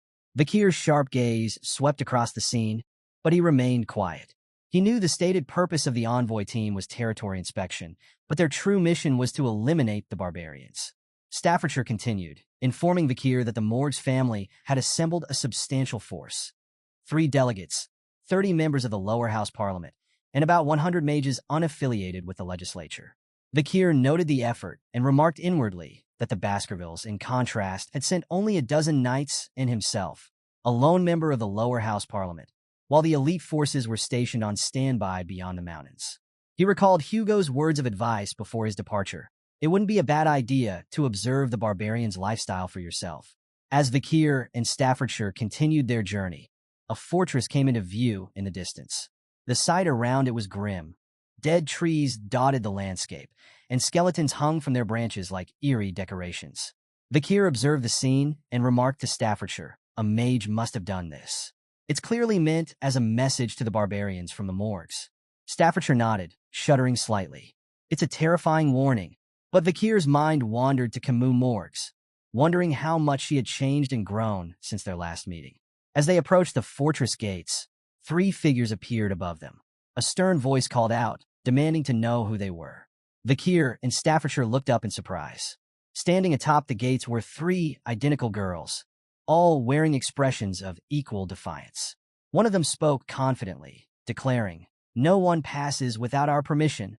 The other 2 immediately echoed her words in perfect unison. Vakir instantly recognized them as the Morg's family's infamous 3 flowers, the triplets High Sis, Middle Sis, and Low Sis. Their reputation for chaos and madness was well known, with people often saying that their combined insanity could reach the heavens.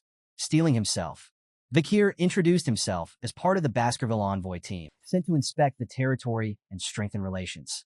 His voice was firm as he demanded the gates be opened. High Sis, however, refused. "I need to report to the person in charge first," she said. "You'll get your response tomorrow." Vakir frowned, irritation flickering across his face. "You're denying me entry into my own land?" The triplet smirked. "Tenant protection law," High Sis retorted smugly. "Don't look down on us just because we're renters here. That law, it was made by your family." Her mocking tone made Vakir's temple throb with annoyance. He felt a familiar red aura beginning to flicker around his hand as his irritation grew. For a moment, his anger threatened to boil over, but he took a deep breath and managed to suppress it. Keeping his voice calm, Vakir responded, "I've amended the law. It now allows me to evict tenants I dislike." His words were icy as he reiterated his demand. "Open the gates. Now." A wave of killing intent surged from Vakir, slamming into the triplets with a force that made them falter. Fear flickered in their eyes as they hesitated, caught off guard by the bloodlust emanating from him. But the tension reached a breaking point when High Sis, unable to contain her anger, cast a spell at Vakir. "I've heard about the psycho kid running Underdog City," she sneered, "but we've dealt with enough lunatics to know how to handle you." The spell struck the ground near Vakir, causing his horse to rear in fright. From her vantage point, Low Sis shouted again, "You'll wait right there?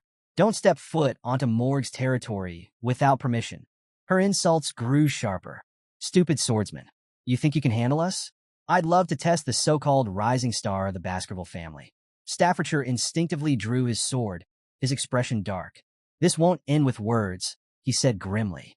Vakir agreed, signaling his readiness to fight. But before they could act, one of their group members shouted angrily, "These girls don't even know their place." Two others echoed his sentiment, their voices full of disdain. "Their words are absurd." The familiarity of their voices caught Vakir's attention. He glanced toward his companions, his thoughts churning. "Those voices, I've heard them before." The three sisters, unfazed by the outburst, exchanged amused glances. High Sis was the first to speak, her tone condescending. "Mere underlings," she scoffed. Middle Sis chimed in, smirking. "Do you think your ranks are higher than ours?" Low Sis finished, her voice dripping with disdain. "You don't even know your place." The three members of Vakir's group stepped forward to confront Morg's three flowers, firmly denying their accusations by repeatedly saying, "Not us." Removing their hoods, they revealed their identities. It was none other than the Baskerville triplets, High Burrow, Middle Burrow, and Low Burrow. Standing confidently, they pointed at Vakir and declared in unison, "He is the symbol of Baskerville." The triplets turned to Vakir with matching grins. "Leave this to us," they assured him, radiating confidence. Vakir's expression twisted into one of exasperation. "Great. My annoyance has just increased to the power of 2, he muttered to himself. As the scene unfolded, Vakir couldn't help but find the triplets' behavior both puzzling and irritating. Their over-the-top antics left him bewildered, though he understood their motives. High Burrow glanced back at Vakir, his tone brimming with gratitude. "Thanks for recommending us to the Academy." "Don't worry, we got this handled." Vakir's thoughts raced as he pieced together their intentions. It was clear that their eagerness stemmed from their connection to the Academy, though to him, they were little more than glorified sandbags.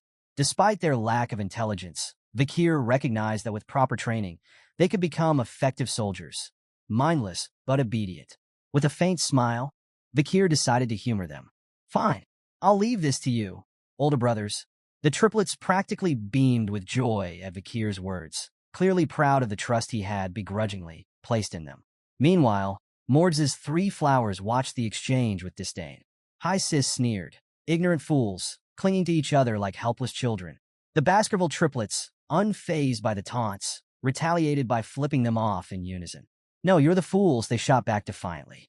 Morg's three flowers bristled with anger at their insolence. High Sis, Middle Sis, and Low Sis vowed to discipline the Baskerville triplets for their audacity. Vakir's thoughts drifted as he recalled his memories from before his regression. He remembered the Morg triplets as formidable mages with unique attributes: water, earth, and nature.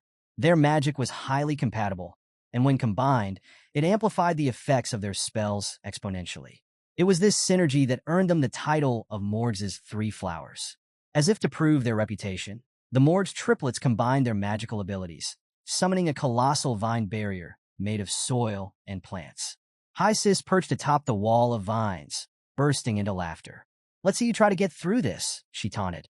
Middle Sis and Low Sis joined in, mocking their adversaries and questioning whether they could overcome the formidable obstacle. Undeterred, High Burrow drew his sword. "It's nothing," he said coolly, dismissing the plant barrier as insignificant. With practiced precision, High Burrow executed the Baskerville First technique, slicing through the massive vines effortlessly. The barrier crumbled under his strike, leaving a trail of destruction in its wake. Staffordshire, who had been observing from a distance, couldn't help but marvel. A flawless execution of the first technique.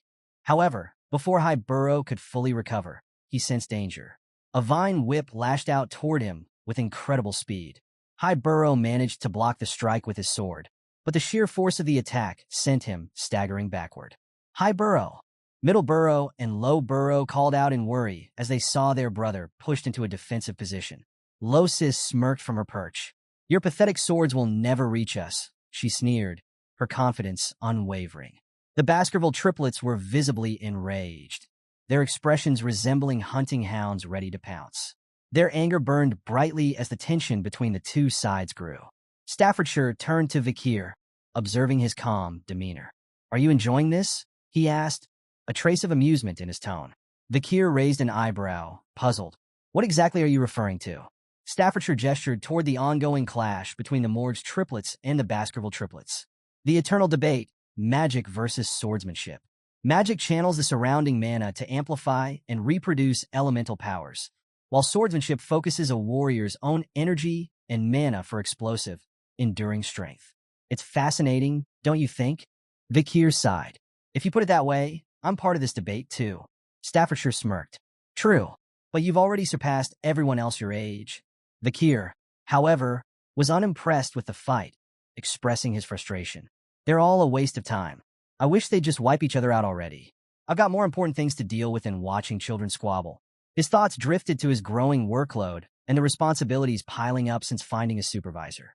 Suddenly, a fiery spell erupted onto the battlefield. A powerful voice, filled with anger, rang out. "What are you fools doing in front of my territory?" High Burrow, caught up in a skirmish with High Sis, attempted to take advantage of the distraction, but the tide of the battle shifted dramatically. A massive wall of fire burst forth, engulfing the area. The resulting explosion left everyone stunned. Staffordshire tensed at the sudden display of magic, but Vakir smirked, half-jokingly wondering if the fiery blast had incinerated them all.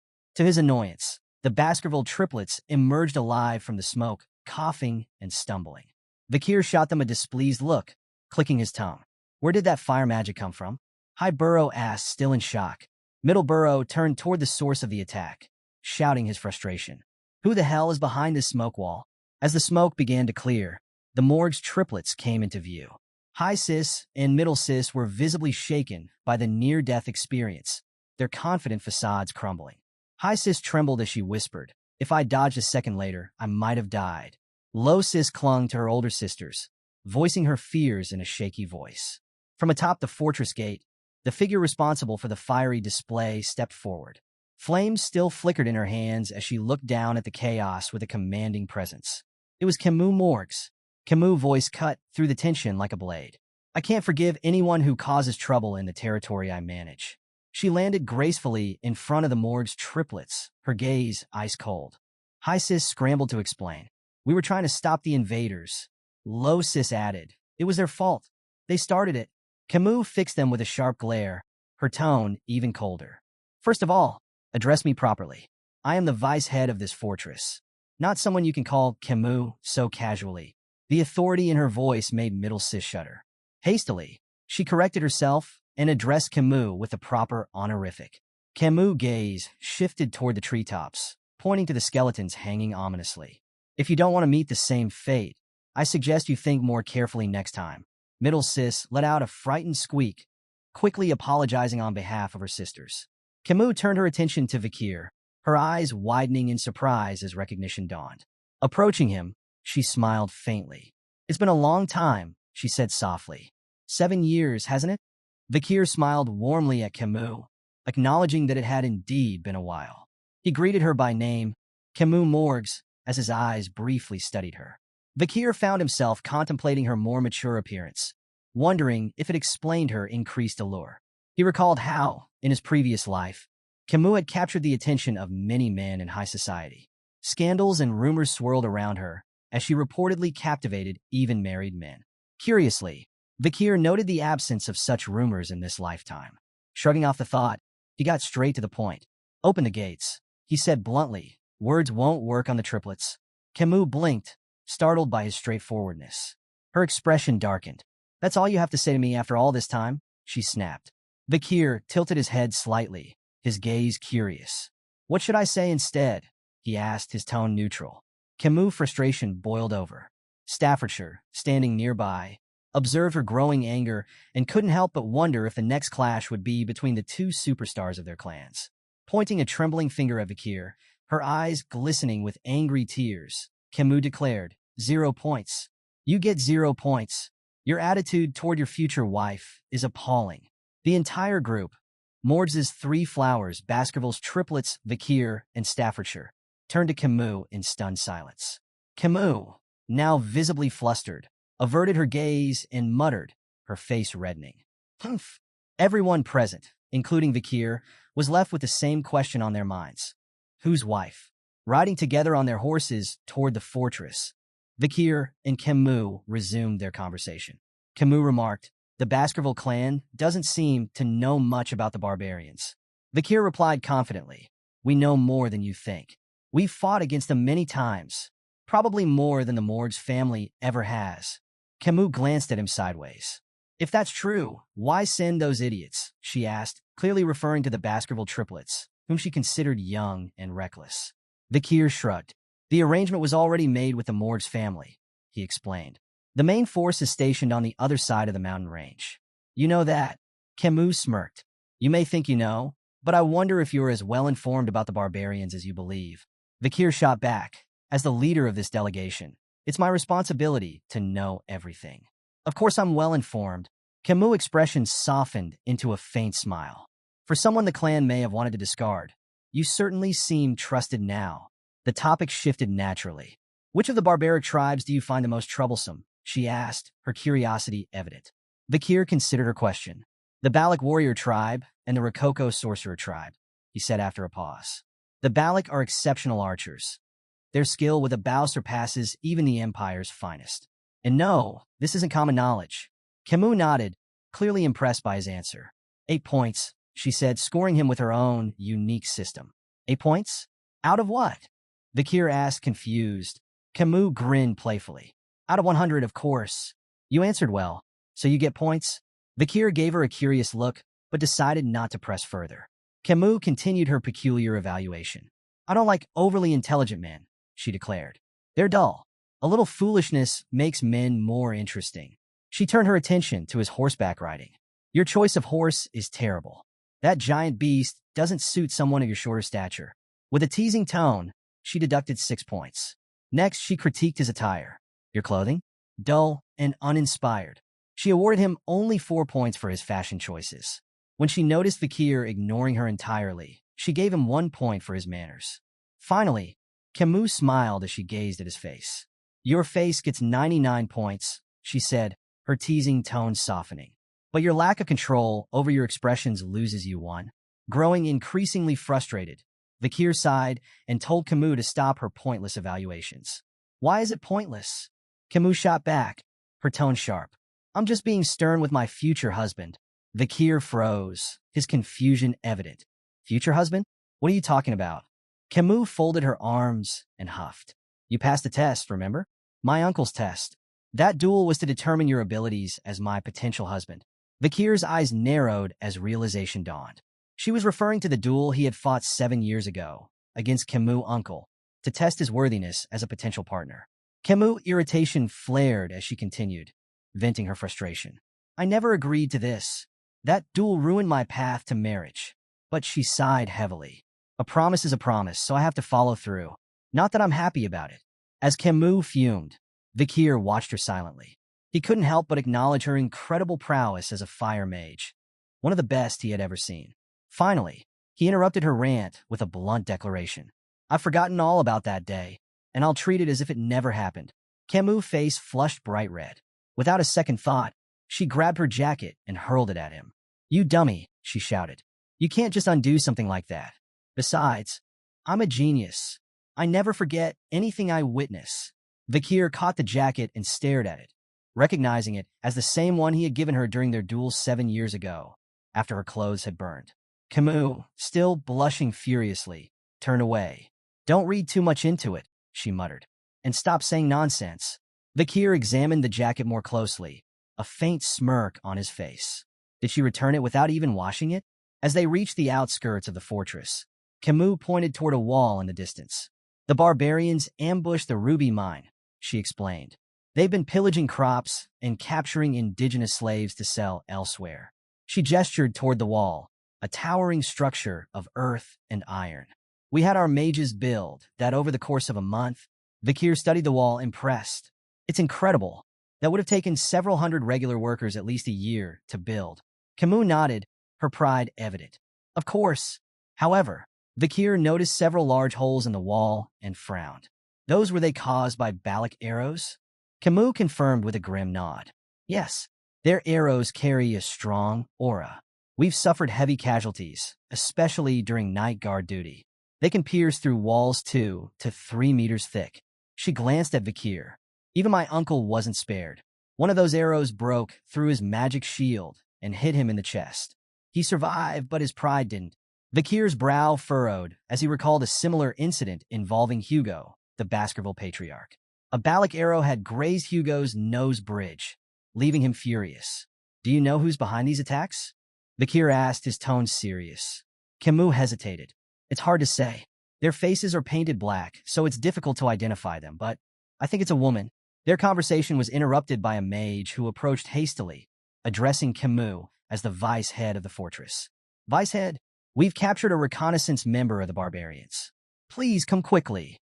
Curious and concerned, Vakir and Kimu followed the mage to a large tent. Inside, they found the captive, a disheveled barbarian restrained and surrounded by guards. Vakir's sharp eyes narrowed as he studied the captive. After a moment, he spoke with certainty. "This one's from the Rococo sorcerer tribe." Kimu turned to the mage with a firm expression. "Have we been able to extract any information from him?" The mage shook his head. "He's uncooperative. His strong sorcery makes him resistant to psychic magic. We've been unable to read his mind." Frustrated, Kimu directed her attention to the captured barbarian. "Tell me about the ambush on the Morg's clan's fortress. How many people did you kidnap?" The barbarian remained silent, his expression unreadable. Kimu pressed on, her voice laced with anger. "Among those taken was Rose, a daughter of the Morgs. She's my 6th cousin. Tell me, what have you done with her?" A twisted smile spread across the barbarian's face as he muttered something in his native language. Kimu frowned and turned to the mage. "What did he say? Is there anyone here who can translate?" The mage replied hesitantly. "There's no one available at the moment who understands his language." Suddenly, Vakir spoke up. "I know a little of the Rococo language." Kimu raised an eyebrow, surprised. "Is there anything you don't know?" "I'm not fluent," Vakir clarified. "I just understand the basics." "Then ask him," Kimu said, her voice steady but strained. "Ask him where my cousin is. She's 12 years old, with red hair, red eyes, and white skin." Vakir nodded and posed the question in the barbarian's tongue. The barbarian's smile grew darker, and he gave a short reply, his tone mocking. Vakir's expression turned grim as he closed his eyes for a moment. Then, he looked at Kimu and relayed the devastating news. "Your cousin is dead." Kimu's face twisted in anger and anguish. Her hands balled into fists as she declared, with the senator of the audience hall being treated and the senator of the temple away on inspection. "The decision falls to me." She straightened her posture, her voice ringing with authority.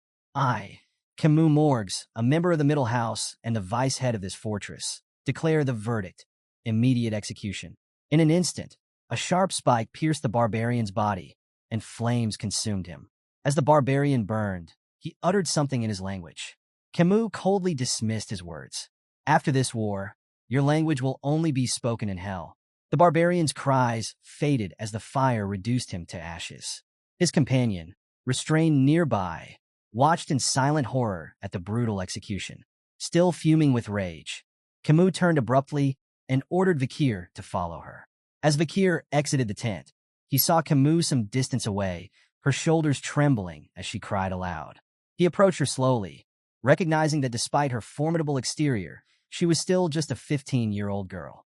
"Were you close with your cousin?" Vakir asked gently. Kimu nodded through her tears. "Very close. She was pure, so unlike the cold-hearted nature of our clan. She didn't belong in a place like this." Vakir tried to comfort her. "I believe she left this world peacefully." Kimu turned to him, her tear-streaked face filled with doubt. "Don't lie to me," she said softly. "I'm not stupid. I'm a genius." I understood a little of what he said. Her voice trembled as she asked, "Tell me the truth. What did he really say?" Vakir hesitated, unsure of how to respond. He had hoped she hadn't caught the barbarian's chilling words. "We ate her." Kimu tears fell anew as she knelt on the ground, her voice breaking with guilt. "I couldn't protect her. I'm so sorry, Rose." Vakir stood by, watching her anguish unfold. At first, he extended a hand to comfort her, but he hesitated and ultimately pulled it back. Kimu cries echoed in the air, raw and heartbreaking, as Vakir stood in silence, lost in thought. After some time, Kimu managed to stop crying, wiping the tears from her eyes. She took a deep breath, her composure returning. "This isn't a bad thing," she said firmly. "If someone had shown me half-hearted sympathy, I'd have killed them on the spot." Turning to Vakir, she added with steely determination, "This isn't the time to mourn. I need to regain my composure and focus on revenge."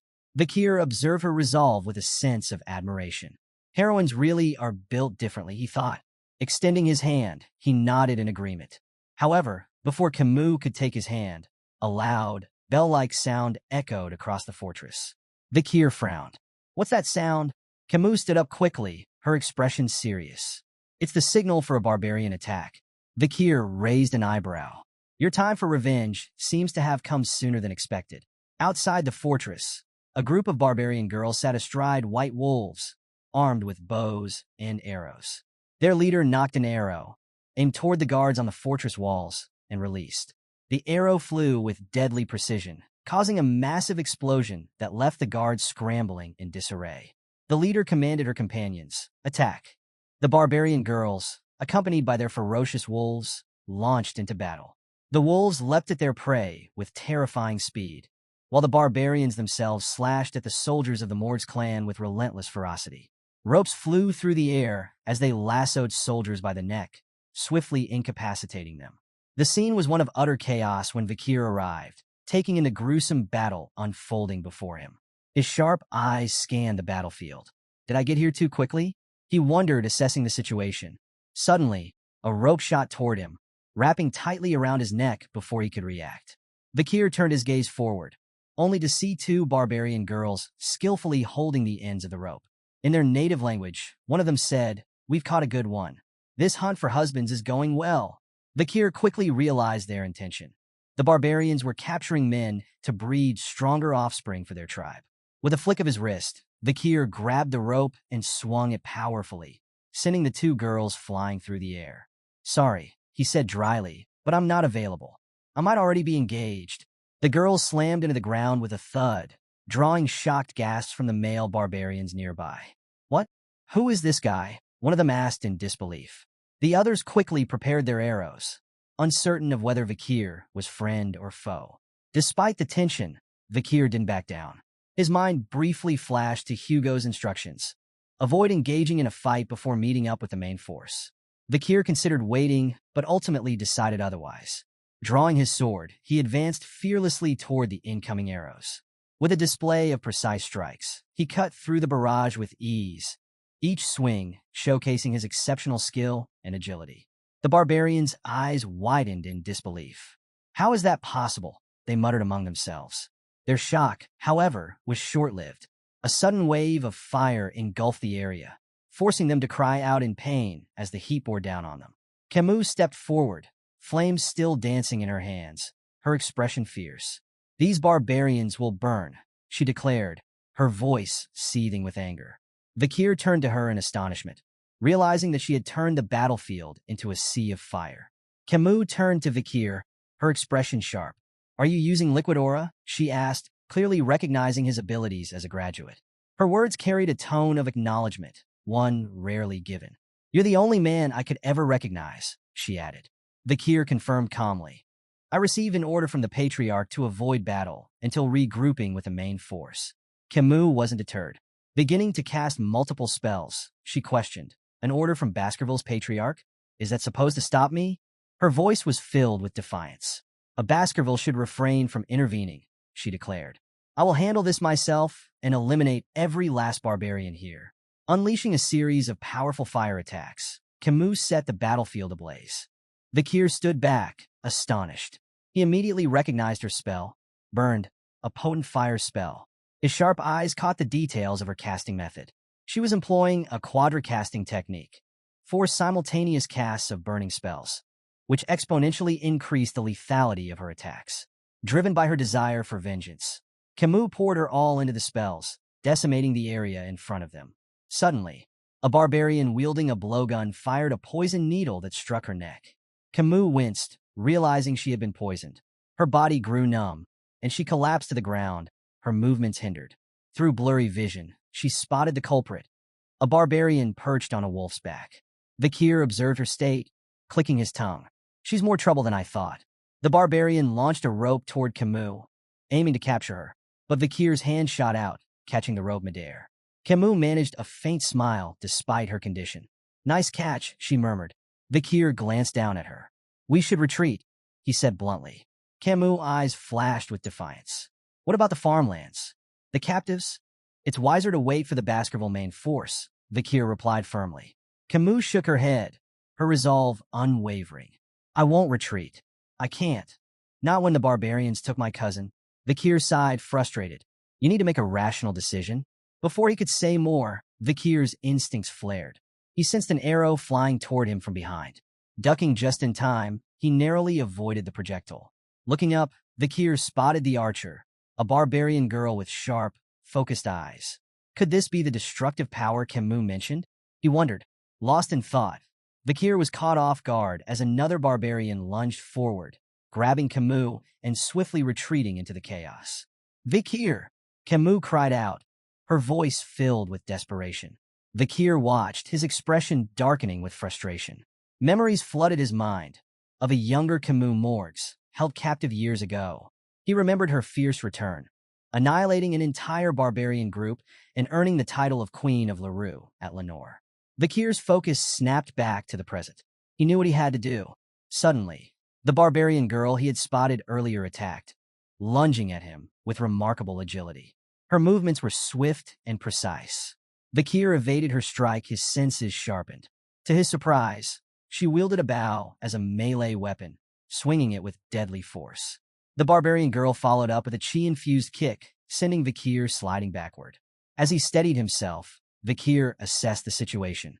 Her movements were far more refined than the other barbarians. She wasn't an ordinary foe. Do I need to go all out against her? He wondered. But before he could act, the barbarian girl surprised him further. Attempting to speak in his language, she said haltingly, Yumi, we meet again.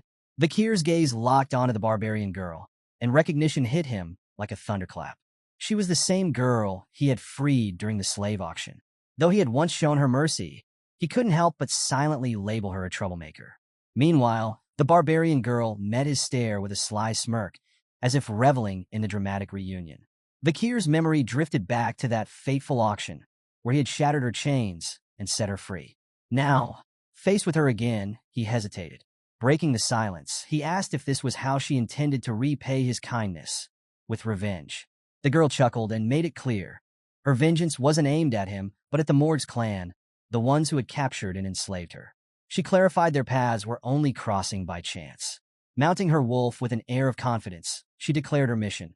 She would repay the Morgs clan for the suffering they had caused, starting with Kimu, their next leader. If Vakir wished to save his girl, he would have to follow. The challenge hung in the air as Vakir weighed his options, silently considering whether to reveal the full extent of his strength. The moment was interrupted by the arrival of Adolf Morgs, Kimu's uncle, whose sudden appearance brought tension to the already volatile scene. Adolf wasted no time and began casting a spell, his voice dripping with disdain as he demanded the barbarians return his niece. His spell fractured the ground, sending jagged shards flying, but the barbarians were prepared. With uncanny agility, They maneuvered their wolves over the unstable terrain, leaping between shattered rocks and escaping with ease. Adolf could only watch their retreat with mounting frustration. His curses echoed through the air as his mind churned over the unfolding disaster. The ambush had unraveled mere minutes after the warning bell had sounded, a testament to both carelessness and inexperience on the part of his forces. As Adolf seethed, a mage approached him, bearing troubling news. The barbarians had fled to the restricted area of life engulfing forest, deep within mountain. At the mention of this perilous region, Adolf's anger turned to grim concern. The restricted area was infamous for its dangers, a place few dared to tread, especially at night. Even with his niece at stake, Adolf found himself hesitating. The risks of venturing there were staggering. Before he could waver any further, Vakir broke the silence, his voice cutting through Adolf's uncertainty. He calmly stated that they could still pursue the barbarians. Adolf turned to him, incredulous, questioning the young man's bold suggestion. Everyone knew the forest was a death trap after dark. But Vakir was undeterred. He assured Adolf that navigating such terrain was second nature to him, a skill honed since childhood. Memories of his past life flooded his mind.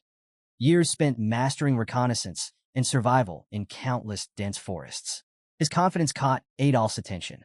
Grabbing Vakir by the shoulders, Adolf demanded to know if he was truly serious about this risky endeavor. Nearby, the Morg's clan mage voiced his doubts, warning that entering life engulfing forest was tantamount to a suicide mission. Adolf, however, dismissed the caution outright. With resolve hardening in his voice, he declared that anyone unwilling to join the pursuit was free to stand down.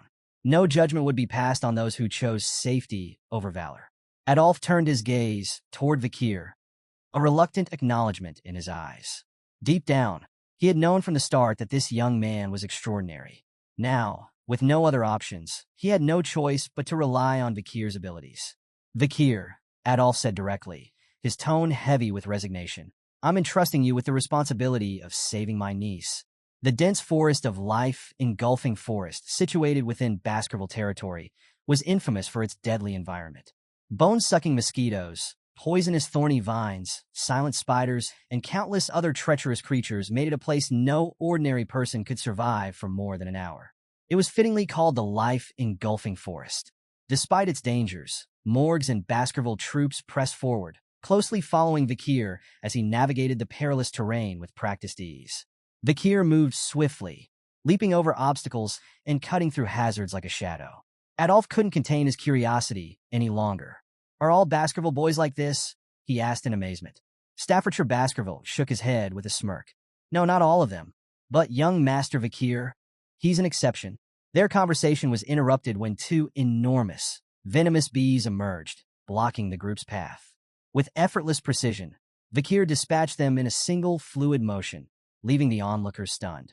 The Baskerville triplets, watching from behind, couldn't hide their admiration. He's so cool, they murmured in unison, their awe evident.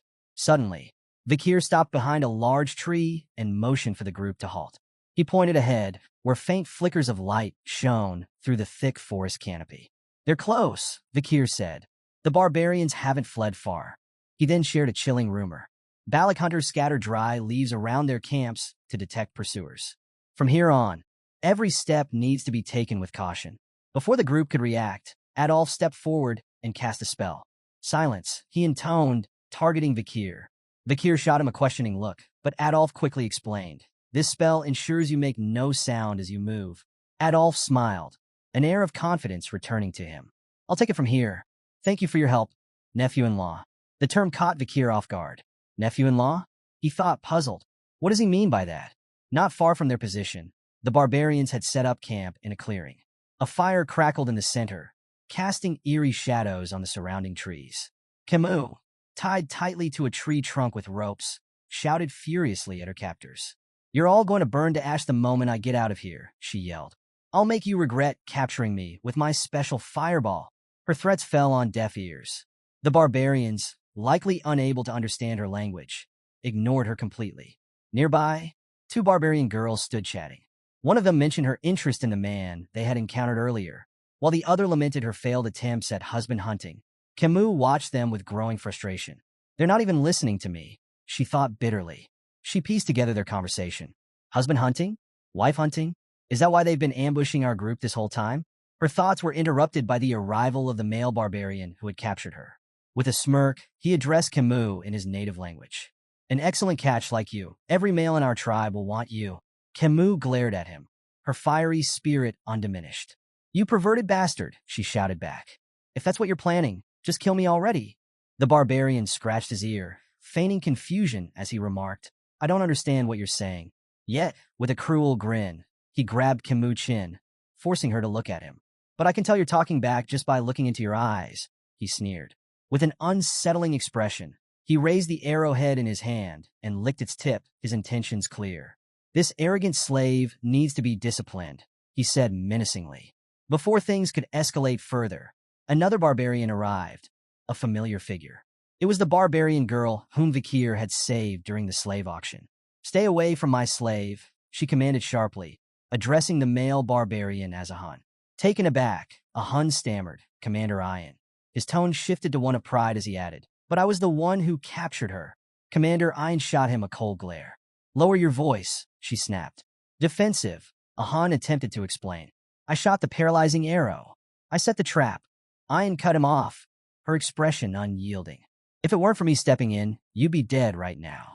That boy with the sword would have taken your head in an instant. Silenced by her words, a Hun hesitated before muttering. So this woman, she's your prize now? That's right, Commander Ian confirmed, her tone leaving no room for debate. Kimu observed the tense exchange with growing curiosity. Is there an internal dispute brewing among these barbarians? She wondered. Her limited understanding of the barbarian language allowed her to piece together bits of their argument. She caught the name, Ian, and deduced that the girl held a significant position, likely their commander. A Hun, still defensive, pointed at Commander Ian and exclaimed, You may be a commander, but you're still just a woman. Commander Ian's eyes burned with fury as a blue aura erupted around her. Fixing Ian with an icy glare, she retorted, And what difference does that make? If you have a problem, come at me. I'll turn you into a bloody mess. A Hun's bravado quickly melted into fear as his body broke into a cold sweat. Raising his hands in surrender, he stammered, I'm not angry. You do as you please. With that, he retreated, thoroughly cowed. Kimu, still bound, watched the scene unfold. Looks like she's won the argument, she thought, observing the respect, or fear, the other barbarians had for their commander. Commander Ian turned her attention to Kimu, her gaze appraising. Good eyes, strong physique, as expected from the future leader of the Morg's bloodline. But her tone shifted as she kicked Kimu without warning. Unfortunately, you Morg's bastards sold me into slavery, Ian said bitterly. I was lucky to escape, thanks to some kindness along the way. But you won't be so lucky. Leaning closer, Ian's voice grew more menacing. I'll tame you to the point where you'll feel it in your very bones and soul. Menial tasks, like licking the space between my toes, will become your daily routine. Before Kimu could respond, a piercing scream shattered the tension.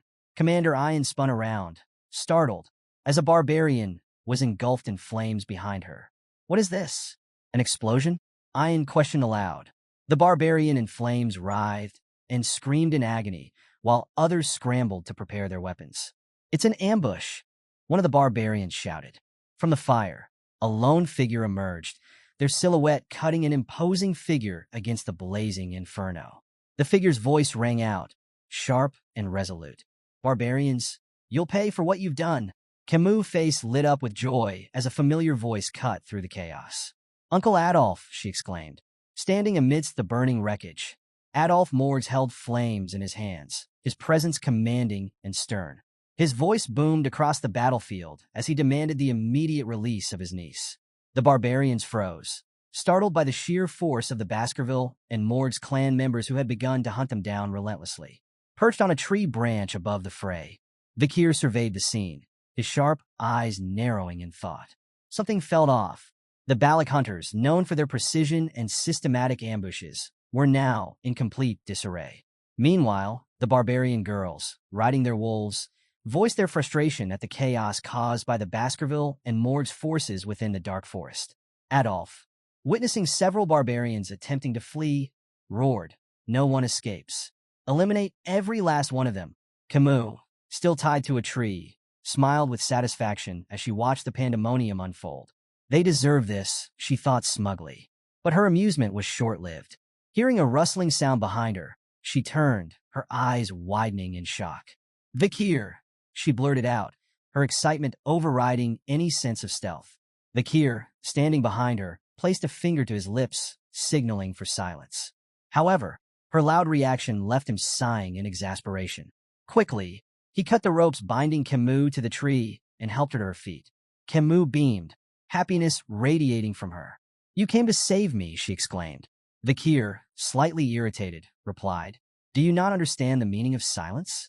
As the two began to retreat, Ayan, the barbarian commander, suddenly appeared before them. Her sharp eyes gleamed with anticipation as she regarded Vakir. "I expected you to come," Ayan said, her voice calm, yet commanding. She praised his exceptional skills, his speed that allowed him to cover great distances, his composure in navigating the treacherous forest, and his unwavering resolve to save Kimu. With a smile, Ayan added, "I won't ask about your past, but you've passed." Vakir, confused by her cryptic words, frowned. "Past what?" At that moment, Kimu and Ayan locked eyes, engaging in a silent battle of wills. Their intense gazes conveyed their unspoken intentions.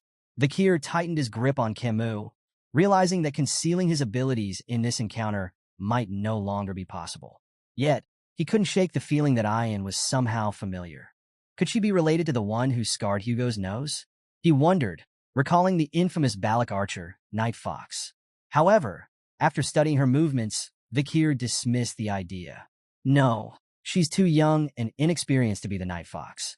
Perhaps she shares the same bloodline. Suddenly, a barbarian launched a surprise dart attack. Vakir raised his hand, effortlessly blocking the projectile, which shattered upon impact. It was the same barbarian who had kidnapped Kimu. His eyes widened in disbelief, stunned that Vakir had anticipated the attack. Vakir wasted no time. Sweeping Kimu into his arms, he said, "Things have gotten troublesome. I'll take you to your uncle." Kimu, blushing furiously, nodded. "All right," she stammered. Her surprise deepened as she noted his formal tone. Is it the poison making him act like this? She wondered. Vakir moved swiftly through the dense forest, carrying Kimu toward Adolf's position. Behind them, Ayan watched with a mix of disappointment and determination, expressing her desire for Vakir to return to her willingly.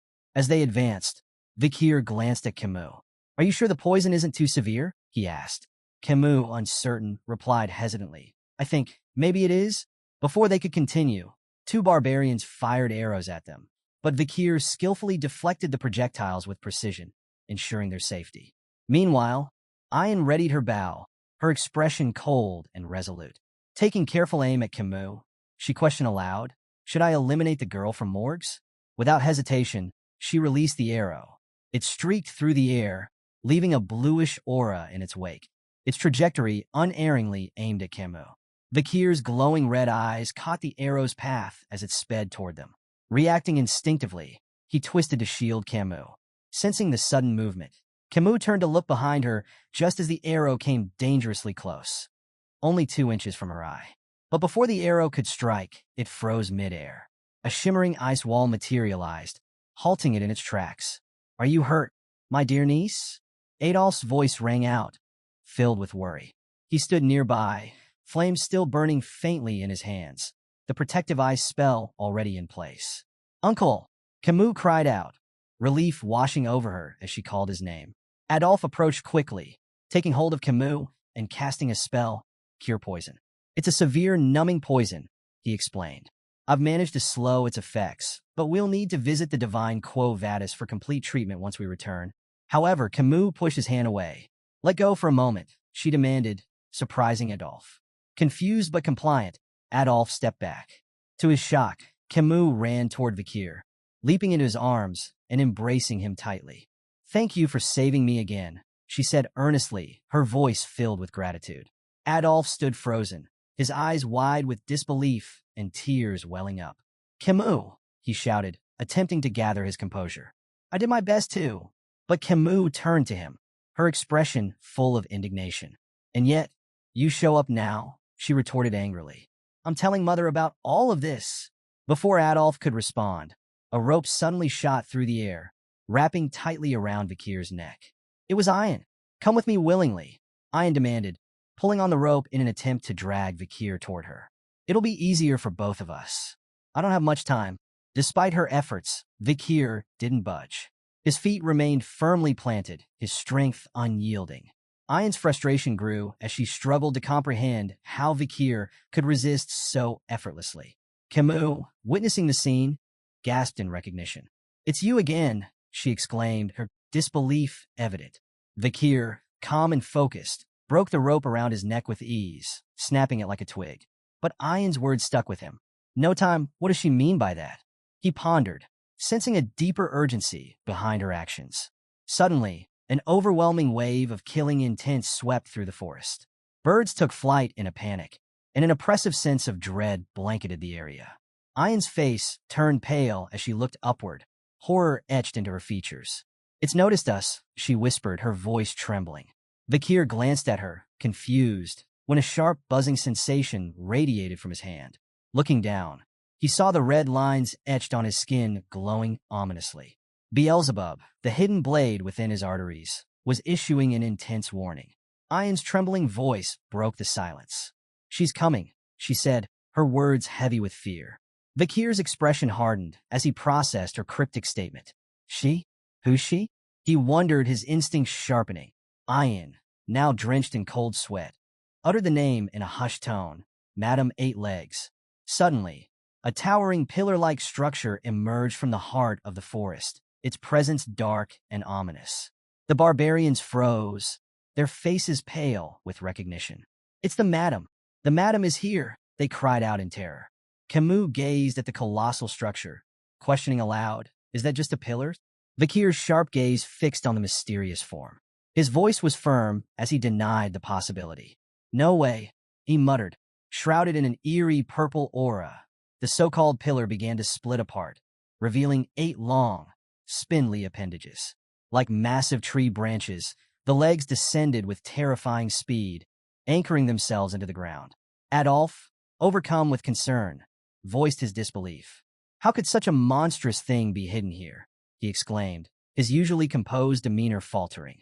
Vakir's face turned grim, his mind racing. He had never anticipated encountering such a creature in this forest. Madame Eight Legs, he realized, his heart sinking. This was no ordinary monster. It was a notorious entity ranked with an S-tier risk, capable of nationwide destruction in a single day. The massive spider stood on its 8 legs, towering over everyone as its piercing scream echoed through the forest. The sound sent shivers down every spine, rooting those present in fear. Kimu opened her mouth to speak, but Vakir quickly placed a hand over her mouth, silencing her. In a low, urgent whisper, he reminded her, "Stay quiet. Madame Eight Legs has poor sight but highly sensitive touch and hearing." Vakir's thoughts drifted back to an old native's warning he had heard before his regression, a chilling legend of the Madame of Eight Legs who haunted the depths of the forest. It had seemed like just another horror story at the time, but now it felt all too real. The Empire's Monster Dictionary, even after several revisions, documented this creature as a catastrophic threat. Its name alone struck fear into the hearts of all. Madame Eight Legs. Suddenly, the creature let out another ear-piercing scream, and from its mouth spewed a stream of greenish liquid. The corrosive substance rained down, hissing as it melted tree branches upon contact. Vakir skillfully dodged the falling poison, his movements precise and calculated. Adolf, acting quickly, conjured a protective barrier to shield himself and Kimu from the acidic onslaught. Not far away, a Hun, one of the barbarians, screamed in terror as some of the poison landed on his hair. In a panic, he grabbed a knife and cut off the affected strands, falling to his knees and panting in fear. Ian, however, glared at him with disgust. Her voice was low and sharp as she berated him. "Stop screaming in front of Madame Eight Legs." With a cold glance at the monstrous spider, Ian added darkly, "If you weren't the shaman's grandchild, I'd kill you myself." She then turned back to the other barbarians, her expression fierce as she barked an order. "Retreat," she commanded, her voice steady despite the chaos. Adolf, still carrying Kimu, echoed the sentiment. "Make a run for it," he instructed quietly, his tone leaving no room for argument. As the forest seemed to pulse with the overwhelming presence of Madame Eight Legs, The group knew they had no choice but to flee. Madame Eight Legs emitted playful, almost mocking noises, seemingly entertained by the chaos unfolding around her. As the fleeing groups scattered, the Balac barbarians split into smaller clusters while the Baskerville and Morg's clans retreated together in a more organized formation. Their distinct methods of escape seemed to help Madame decide whom to target. With terrifying speed, Madame Eight Legs charged toward the Baskerville and Morg's forces. Adolphe, visibly frustrated, questioned why the creature had chosen to pursue them. One of the Morg's mages, brimming with confidence, stepped forward. "Leave it to me," he declared boldly. "Fire attacks are a bug's weakness." He began casting a powerful fire spell, summoning an explosion that engulfed Madame Eight Legs in a sea of flames. For a brief moment, the mage turned to Adolphe with a triumphant grin, ready to boast about his success. But his victory was short-lived. Without warning, one of Madame's massive legs pierced through the air and impaled a mage standing beside him. Blood splattered across the confident mage's face as he froze, trembling with fear. The fire spell hadn't even scratched the monstrous creature. Adolphe, Kimu, and Vakir continued to retreat. Kimu, her voice filled with disbelief, expressed her shock at the monstrous sight before them. Meanwhile, Vakir, lost in thought, came to a sudden realization. Abruptly, he stopped running and turned to face Madame Eight Legs. His unexpected movement caught everyone off guard. Staffordshire, alarmed, shouted after him, "What are you doing?" Vakir's response was firm and unyielding. "If no one acts, we'll all be annihilated," he stated. He proposed that someone had to tie down the creature's legs to buy time. When Staffordshire volunteered, Vakir immediately cut him off. "Do you really think you have what it takes to restrain those legs?" he questioned bluntly. Vakir turned to Adolphe and emphasized that they couldn't afford to let Madame Eight Legs follow them back into the territory. "I'm the best person for this job," he declared. His hand gripped the hilt of his sword tightly as he turned to face Adolphe. "There's no time left," Vakir said, leaving the final decision in Adolphe's hands. Kimu called out to Vakir in disbelief, her voice trembling. But Vakir pressed on, urging the group to flee without him. Adolphe, clearly torn, finally made the call. "We run," he ordered, ensuring that Vakir's sacrifice wouldn't be in vain. Tears welled in Kimu's eyes as she pleaded with Vakir to return with them. But Adolphe pulled her back, forbidding her from moving. As the group retreated, Vakir stood his ground, the weight of his choice heavy on his shoulders. His grip on his sword tightened, but then he paused, letting out a slow, resigned sigh. Vakir considered the situation.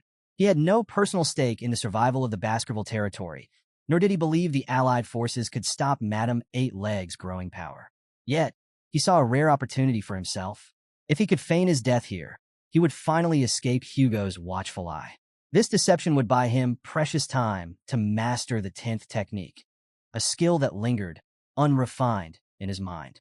With that mastery, he could perfect his ability to conceal and control his power. Then, when the time was right, he would return to the clan, stronger and more prepared than ever. A radiant red aura began to envelop Vakir's hand as Beelzebub emerged from within.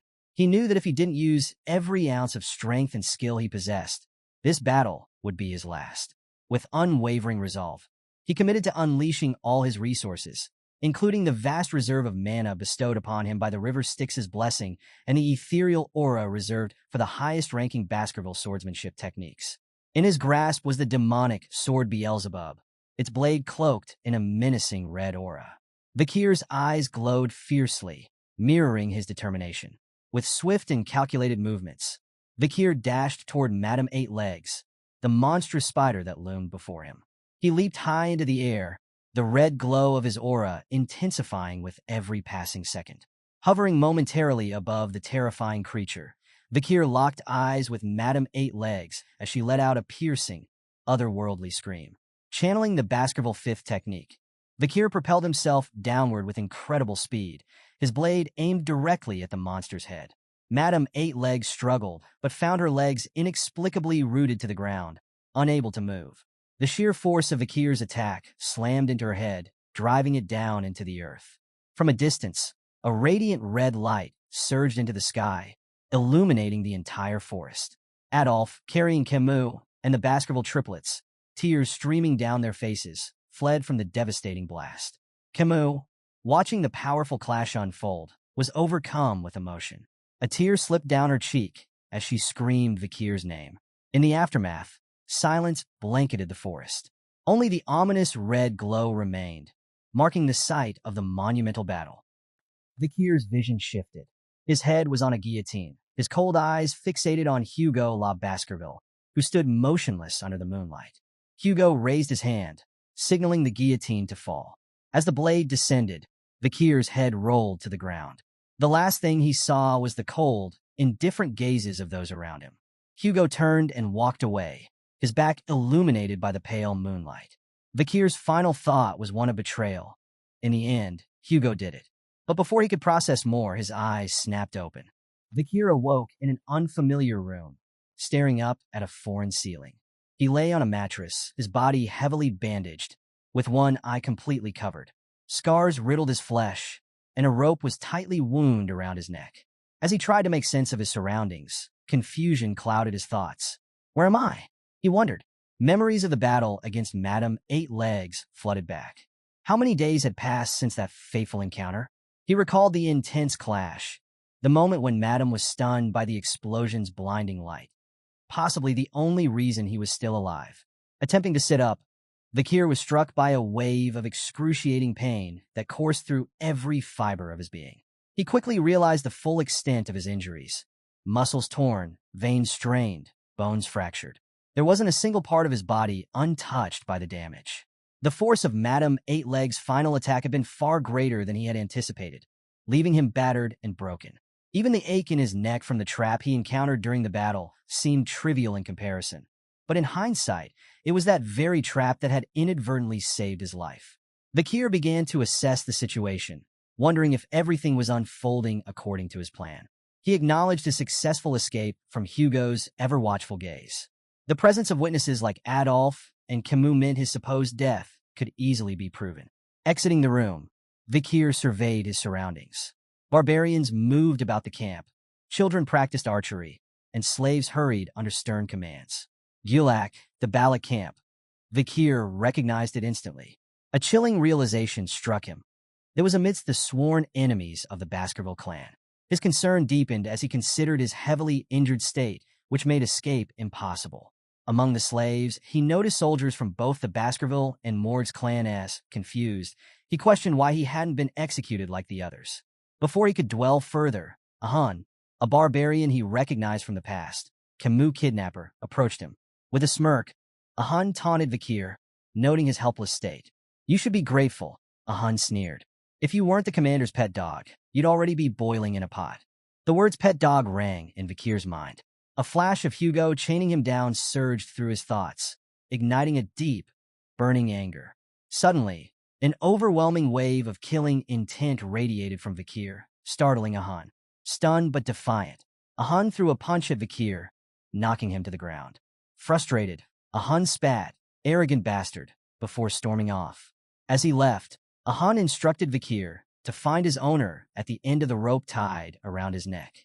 Vakir lay motionless, his body aching from the fall, his resolve hardening. Glaring after a Hun, he silently vowed to repay the humiliation when his strength returned. Vakir began following the rope, its length seemingly endless, testing his patience. Each step fueled his frustration. "How far does this thing go?" he muttered under his breath. Finally, the rope grew taut, signaling that he had reached its end. What he saw next caught him off guard. Ayin, the barbarian girl he had encountered before, stood bathing in a small pond, holding the other end of the rope. Vakir froze at the edge of the pond, unsure of how to proceed. Ayin smiled at him mischievously and instructed, "Lie down." Her command left Vakir speechless, and he stared at her, bewildered.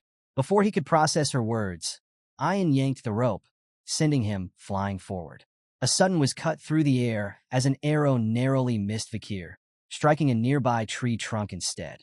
Ayin glared at a group of children nearby, shouting at them for their carelessness. "Go practice somewhere else," she barked. As Vakir lay on the ground, Ayin turned her attention back to him. With a sly smirk, she expressed her gratitude for his role in freeing her during the slave auction. Pointing at him, she explained the Balac principle: return kindness twofold and revenge tenfold. Since he had saved her once, she claimed to have saved him twice. Vakir, still confused, questioned her logic. Ayan elaborated, mentioning that after the massive explosion, she had returned to ensure his survival. If I hadn't, you'd already be dead, she said smugly. You should be grateful I'm this tenacious. Her response made Vakir uneasy, and he couldn't help but ask about the rope around his neck and why she was keeping him alive. Ayan, ever the mischief maker, hinted at his value to his group, implying he held a high position. This revelation startled Vakir. She went on, speculating aloud about how much his party might pay for his safe return. Vakir froze as he realized the implications. If the Baskerville clan got involved in hostage negotiations, his carefully laid plan to escape Hugo's watchful eye would fall apart. Panic threatened to creep in, but Vakir remained outwardly calm, strategizing his next move. Ayan, clearly enjoying his discomfort, flashed a mischievous grin. Don't get any ideas about returning to your party, she teased. You're going to be my slave. With a flourish, Ayan pulled out a dagger and severed the rope around his neck. Vakir internally sighed in relief, taking this as a sign that his plan might still be salvageable. However, she quickly turned the tables again, pointing the dagger at him. With an amused tone, she suggested they decide on their new titles. You can call me Master, she added smugly. Vakir stood in silence, his face emotionless as Ayan seemed to revel in his quiet defiance. I like those rebellious eyes, she remarked with a smirk. It'll make taming you all the more satisfying. Before they moved on, Ayan mentioned there was somewhere they needed to stop. When Vakir asked where they were going, she responded with a rhetorical question, implying he should already know.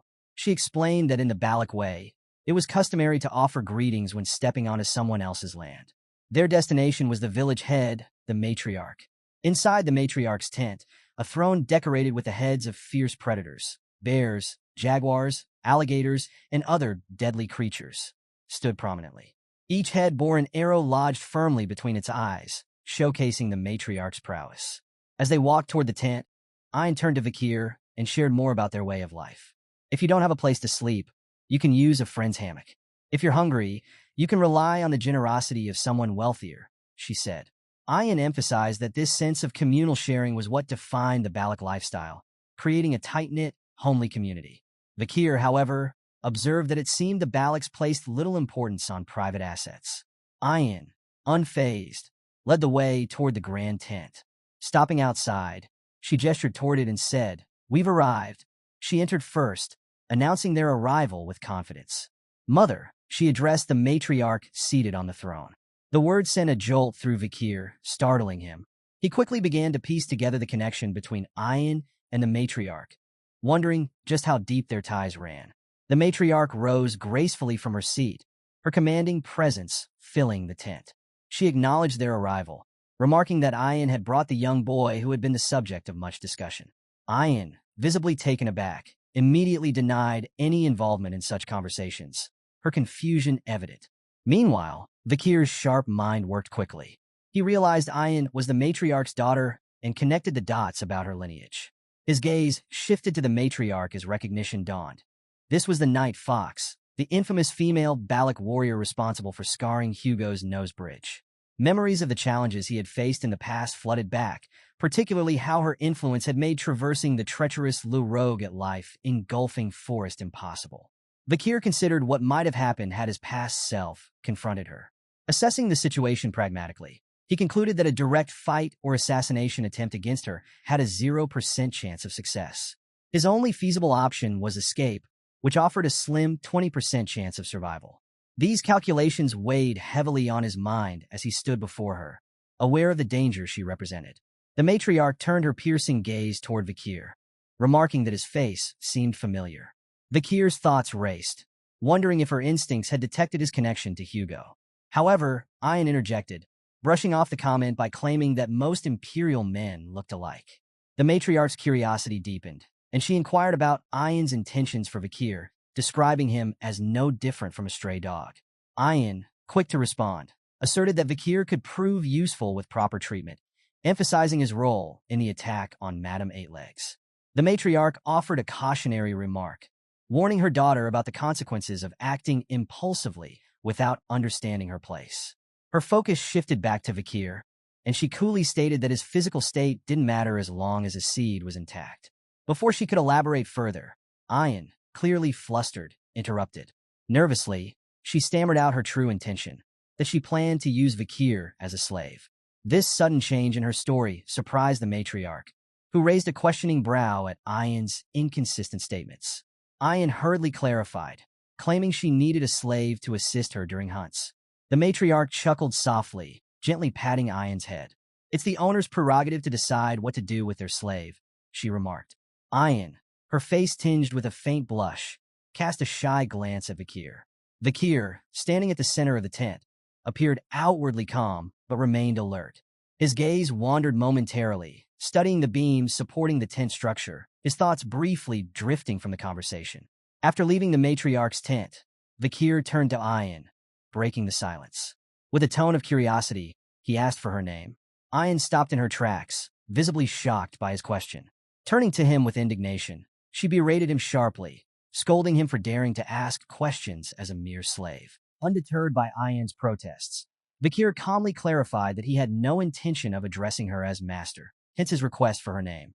His straightforward response left Ayan flustered. With a faint blush creeping on her cheeks, she reluctantly revealed her name as Ayan. Vakir introduced himself with equal composure, stating his name as Vakir, before inquiring about her instructions. Ayan, indignantly shouting again, protested against a slave addressing her by name. However, a smirk soon played on her lips as she unveiled her first order. Vakir was to build a house where he would reside from now on. Internally, Ayan relished the opportunity to assert her authority and rebalance the dynamic between them. She believed that someone like Vakir, an Imperial from the Baskerville clan, would struggle to complete such a task, reaffirming her superiority. Vakir, seemingly lost in thought, eventually responded with an unexpected smile. He stated simply that the task sounded enjoyable. Time passed, and Ayan found herself standing in shock, staring at the results of Vakir's efforts.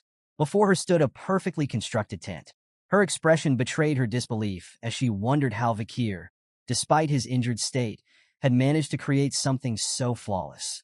She glanced at the tools she had provided, realizing how useless they seemed in the hands of someone as skilled as Vakir. Meanwhile, Vakir worked with quiet efficiency, his expression calm and focused. Reflecting on his past, he thought about how swordsmen during times of destruction were often limited by their reliance on swordsmanship alone. To survive extreme conditions, one had to master a variety of survival skills, a lesson Vakir had learned the hard way. Noticing the expertly crafted drains surrounding the tent, Ayn couldn't help but remark on their perfection. However, Vakir shifted the conversation, pointing out an observation about the matriarch's tent. He explained that its structure appeared unstable. Taken aback, Ayn questioned him further. Vakir detailed his concern. During the rainy season, the ground beneath the central pillar would likely shift, leading to potential water leakage. He offered a solution, proposing to mix lime-rich dirt with gravel from a nearby hill to create bricks. These bricks, once reinforced with oil and fired, would stabilize the structure. Impressed by his insight, Ayn gave her approval for the plan, instructing Vakir to proceed. Methodically, Vakir collected soil, poured it into a container, and prepared the necessary materials. Using a cast, he shaped the bricks and dried them with fire. Once ready, Ayn accompanied him to the matriarch's tent, explaining their intentions to her mother. After the repairs were completed, the matriarch examined the tent with astonishment.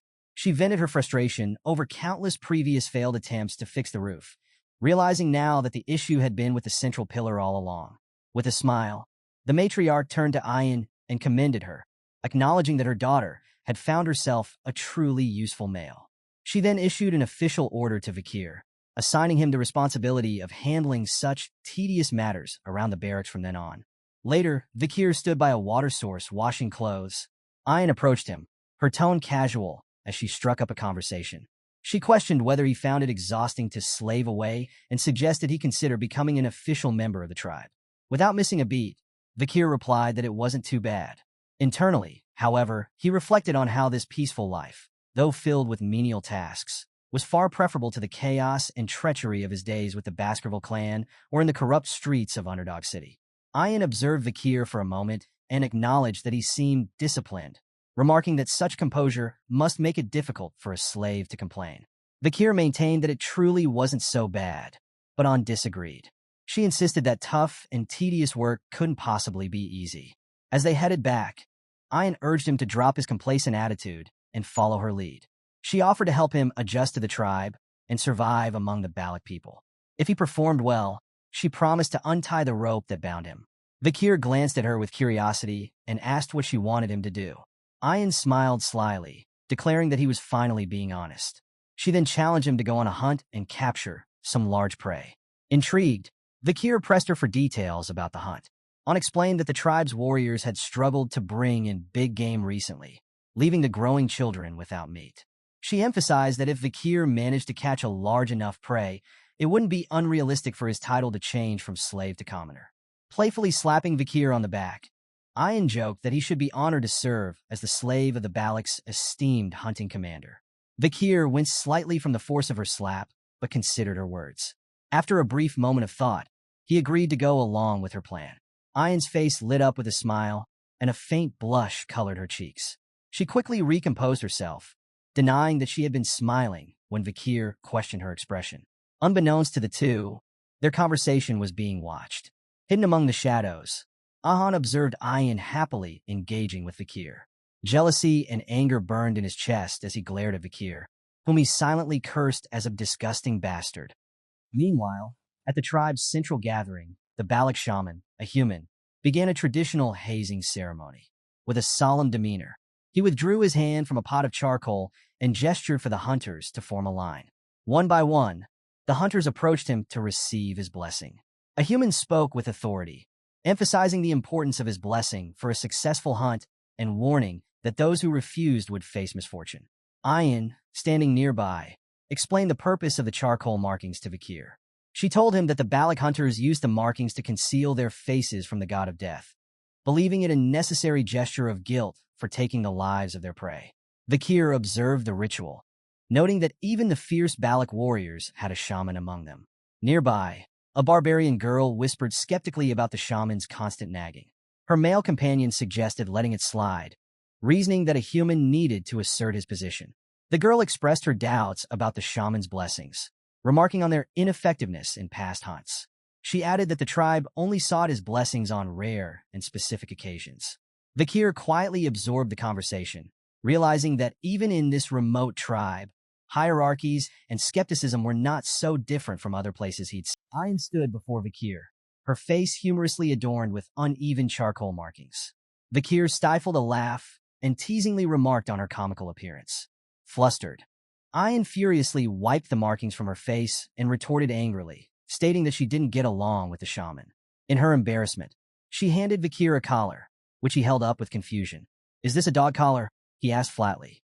Without addressing his tone, Ian fastened a collar around her own neck. She explained matter-of-factly that the collars were meant to protect their necks from being bitten by prey during hunts. Vakir assessed the situation and decided that since he was already here, it would be best to adapt to his new environment. As Ian and Vakir rode a wolf together, she reminded him to hold onto her waist for safety. Concerned about his well-being, Ian glanced back only to see Vakir falling off the wolf. Playfully, she chided him for his stubbornness, warning him about the consequences of not following her advice. Dusting himself off, Vakir wondered if he could even manage to get back up in his current state. Suddenly, he noticed someone approaching them. It was none other than Ahan, the barbarian who had been secretly tailing them. Ian dismounted from the wolf and called out to his name. Ahan then told her that she seemed to be very free and accused her of neglecting his duties in favor of playing around. Ian ignored his remark, Ahan striding closer to her with a smug expression. He proclaimed his intention to catch the largest prey this time and declared that in the next joint hunt, he would lead the hunting group as captain. With a dramatic flair, he even staked his grandfather's honor on his success. Ian arched an eyebrow, questioning his decision to gamble his family's legacy on something as uncertain as his limited knowledge of shamanism. Without warning, Ahan launched a kick aimed directly at Vakir's face. The sudden attack startled Ian, and her voice rose in anger as she confronted Ahan, demanding to know what he thought he was doing. Ahan smirked, dismissively belittling Vakir. He questioned how Ian could rely on an injured male as her hunting assistant and claimed Vakir would only slow her down. However, Ian's demeanor shifted as she noticed something unusual. With a sly smile, she suggested Ahan check his waistband before continuing to brag. Confused, Ahun glanced down and froze in shock. His quiver and arrows were missing. Meanwhile, Vakir, still on the ground, spat out a bit of blood and held up Ahun's stolen quiver with a smug smile. "You should hold onto your weapons as you would your lover," he remarked dryly. Ahun's expression darkened with rage as he realized he had been outmaneuvered. Before he could fully process the humiliation, Ian burst into laughter, thoroughly entertained by the turn of events. Seething with anger, Ahun lunged at Vakir, calling him an arrogant slave bastard, and aimed a punch directly at him. However, before the blow could land, Ian intervened. With swift precision, she used her bow to block Ahun's attack. Her voice dropped to a cold tone as she demanded Ahun stop immediately. "Whose slave do you think you're punishing on your own accord?" she asked icily. Ahun, frustrated and embarrassed, shouted back, accusing Vakir of insulting a Balac warrior and insisting that punishment was warranted. Ian, unimpressed, dismissed his ranting, calling his behavior pathetic. Desperate to save face, Ahun angrily suggested that Ian's defense of Vakir was suspicious. "What's this? Have you fallen for the slave?" he sneered. Ian, visibly irritated, placed a hand on her head and sighed in exasperation. While she admitted that Vakir was indeed her slave and deserved punishment if he had done something wrong, she made one thing crystal clear. Ahun had no right to lay a hand on him. Vakir, still on the ground, watched the heated exchange with a questioning expression. He remained silent as Ian unleashed a sudden punch at Vakir's face, her knuckles connecting with a brutal force that left him reeling. Blood sprayed onto the green grass as Vakir fell to the ground from the sheer force of Ian's punch. Ahun stumbled back, his jaw slack with shock. Ian fixed him with a cold, unforgiving gaze. "Are you happy now?" she asked, her voice dripping with disdain. Without giving him time to respond, she warned him in no uncertain terms. "I know you're frustrated because you haven't managed to capture a maiden for yourself yet, but if you touch my slave again, I'll beat you to a pulp."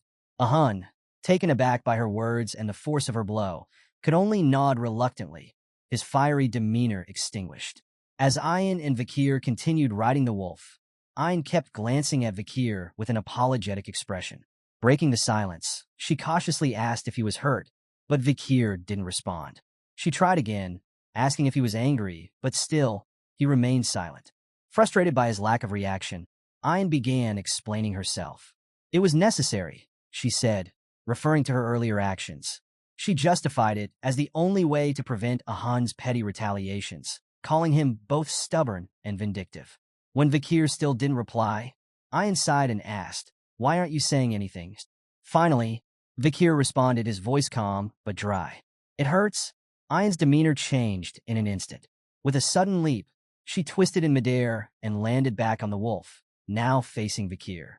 Grabbing his face, her eyes filled with concern as she anxiously asked, "Does it hurt a lot? Is it bad? Are you in danger?" Vakir remained stoic, but replied matter-of-factly, "It hurts to talk." He added that he had experienced similar injuries before, but before he could finish, Ian's lips suddenly met his. Time seemed to pause for a moment, but soon Ian pulled away, her face a deep shade of red. She placed her fingers on her lips, as if realizing what she had just done. Turning forward in a flustered hurry, she tried to save face, muttering, "I knew I was right. You show promise, even for an imperial bastard." Meanwhile, Vakir wiped his face, trying to make sense of what had just happened. Do barbarians usually lick each other's injuries? He wondered silently. He couldn't help but consider the dangers of spreading infection this way. Glancing back at him, Ian asked if there was anything he wanted from her, promising to fulfill his request if it was within her capabilities. Vakir, intrigued by her offer, asked, "Anything?" Her body stiffened at his question, and she trembled slightly before assuring him, "A Balac warrior never goes back on their word." Vakir thought for a moment, his expression serious as he contemplated his request. Ian's mind raced, her face growing redder by the second. She suspected he was plotting something inappropriate. Finally, Vakir spoke, breaking the tension. "Teach me how to shoot arrows," he said plainly. Ian's hopeful expression fell flat. Disappointment was written all over her face, but she quickly agreed to his request. As they continued onward, she suggested they start special training from the next day, asking if that plan suited him. Vakir nodded in agreement. The next morning, Vakir took aim at a tree trunk, firing an arrow under Ian's watchful eyes. She frowned as his arrow struck wide of the embedded target and sighed. No, Aim at the arrow already stuck in the trunk, she instructed, her tone tinged with both annoyance and amusement. Vakir raised an eyebrow, questioning her teaching position. Ian smirked and reminded him, "You're the one who asked for lessons. You'll learn properly, or not at all." She emphasized the importance of mastering the bow, especially since Vakir wouldn't be able to wield a sword for a while due to his injuries. The ultimate goal was clear: capture a large prey and elevate his standing. To correct his stance, Ian pushed firmly against his back, adjusting his posture. Wincing in pain, Vakir realized his battered bones were nearing their limit. Suddenly, Ian's wolf, Bakira, appeared behind them, startling Ian slightly. She applied even more pressure to Vakir's back, which elicited a loud crack. Vakir fell to the ground in pain. Ian, unfazed, turned her attention to Bakira and asked if it had found what they were looking for. The wolf howled in response. Smiling confidently, Ian commanded Vakir to get back on his feet. "We're moving quickly from here," she declared, her tone leaving no room for argument. Vakir and Ian arrived at a serene stream where the river met the ocean. Ian explained that this unique location was home to both oceanic water and animals, creating a vibrant mix of life. She shared a story her grandmother used to tell, a tale of salmon striving to swim up waterfalls, believing they could evolve into massive, legendary beasts. However, most salmon failed, falling onto sharp rocks below and becoming prey for ox bears. As Vakir observed the massive bear before them, he asked if it was one of these ox bears, noting that it looked far more formidable than the ones he had encountered before. Ian clarified that this was no ordinary ox bear. It was a superior specimen, born from an exceptional bloodline and a survivor of countless challenges. When Vakir questioned if their task was to capture this behemoth, Ian corrected him. She revealed that their actual target wasn't the dominant female, but the smaller male bear attempting to court her. The pair watched as several male bears approached the towering female, each trying to win her favor. One by one, she dismissed their advances with brutal force, sending them scurrying away in fear. Intrigued by this behavior, Vakir asked what kind of mate the female bear was searching for. Ian corrected him with a smirk, explaining that the female wasn't looking for strength. To Vakir's surprise, a much smaller male approached her, and instead of rejecting him, she interacted with gentle gestures. Ian explained that female ox bears often preferred weaker males, as stronger ones could become dangerously aggressive during mating, sometimes even killing their partners. This preference ensured their safety, and weaker males, while less intimidating, were far more dependable. Ian drew a parallel between the ox bears and the Balac warriors. She remarked that their tribes similarly sought young mates with excellent DNA, especially if the prospective partners were weakened from injury. Vakir realized that the female's choice wasn't about strength, but about securing the best genetic match for her cubs. As the pair of bears wandered off, Ian instructed Vakir to wait patiently. She explained that the female would soon completely exhaust the male's strength, making him an easy target. For days later, Vakir stood outside a cave, where the deep roars and moans of the bears echoed out into the forest. Reflecting on their strategy, he thought about how he had been leaving food for the ox bears, helping facilitate their courtship. Ian approached him, holding a small fruit in her hand. She explained that this fruit temporarily boosted strength, but at the cost of shortening one's lifespan. The clever female bear, she added, would likely understand the danger and avoid eating it. The male, however, would eat it without hesitation, desperate to keep up with his partner. Ian's strategy became clear to Vakir. The large, strong female bear would completely deplete the male's energy, making him the perfect target. She handed Vakir a bowl of soup, explaining that it would help him recover. As Vakir sipped the soup, he commented on how the ox bears were mating with remarkable intensity. Ian, with a teasing smirk, remarked that this was typical for male Balac, but likely unusual for imperial males like Vakir. She jokingly attributed his reserved nature to his origin from a geeky country. Then, leaning in close, Ian playfully asked if Vakir could perform with the same vigor as the bears. Vakir raised an eyebrow, clearly unamused. But before he could respond, their conversation was cut short by a loud roar echoing from the cave. Ian quickly refocused, alerting Vakir that it was time to move. She pointed out that the female bear had completed her mating and let out a deafening scream. The exhausted male bear bolted from the cave, his strength spent. Vakir and Ian observed the scene from a nearby tree as the female chased him off. Vakir, intrigued, asked why the female was so aggressive toward the male after mating. Ian explained that once the ox bear's mating was over, the female became highly territorial and a dangerous predator. Her fierce display was a warning to the male never to return to her domain. Vakir noted with some amusement that the male seemed desperate for sleep, having been drained of strength and rest over the last 4 days. Ian agreed, adding that the male would now seek a remote and safe place to recuperate. Their plan was simple: follow the male bear until it finally succumbed to exhaustion, then make their move. The pair trailed the bear deep into a cold, unforgiving environment. Vakir remarked that the bear must be utterly fatigued, but its persistence suggested otherwise. Ian explained that ox bears were highly intelligent creatures. They didn't merely rely on instinct, but also on acquired knowledge, which allowed them to make calculated decisions, like seeking this cold environment where blood-sucking insects couldn't survive. As they pressed on, Vakir began to feel the icy chill biting at his already weakened body. He tried to conceal his discomfort, but Ian noticed. She offered to share body warmth, suggesting they huddle together to keep his body from stiffening and compromising their hunt. Though reluctant at first, Vakir ultimately relented, seeing the logic in her argument. Without warning, he hugged Ian from behind.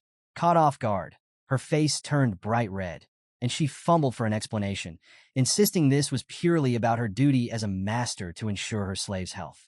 Their moment of awkward warmth was interrupted when Ian's wolf, Bakira, stopped abruptly, growling while fixating on something ahead. Ian immediately noticed something amiss. The ox bear's tracks had disappeared. Before she could finish her observation, a thunderous growl erupted nearby.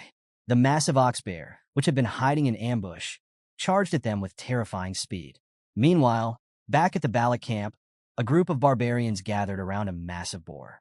Their eyes gleamed with excitement as they admired the beast, recognizing that its meat could feed the entire tribe abundantly. A male barbarian stepped forward, addressing a Hun directly and praising his feat of hunting such a remarkable boar.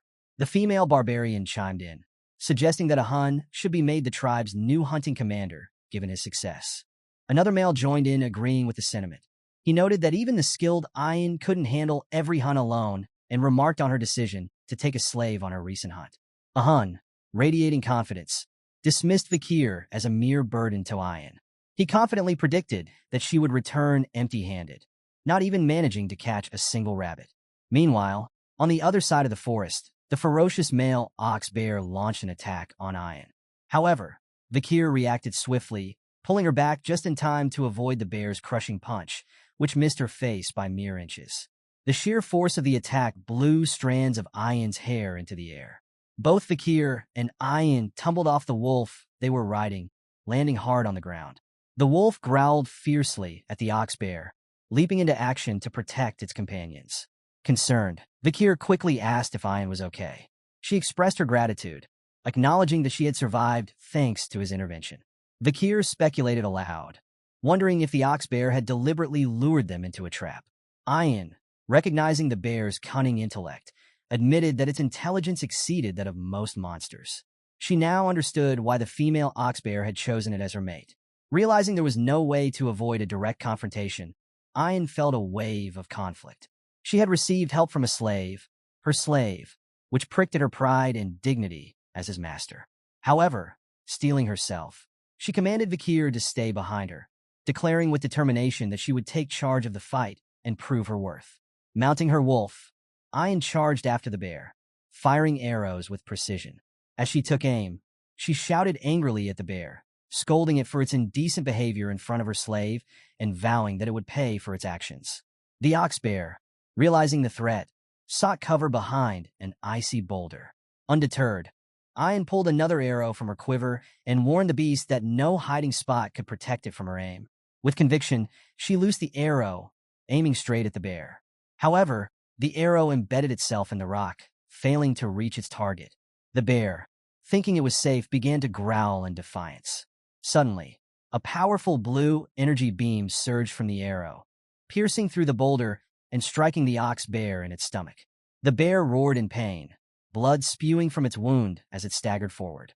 Vakir watched in astonishment, marveling at the precision and skill behind Ian's attack. He realized that the aura-infused energy from her arrow had passed cleanly through the boulder to hit the bear.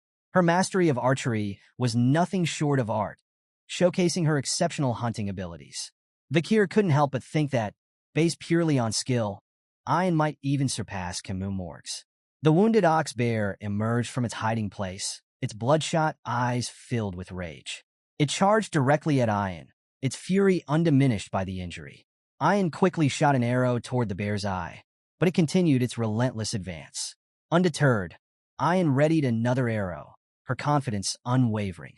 She declared boldly that an arrow filled with her sincerity could pierce through a castle wall.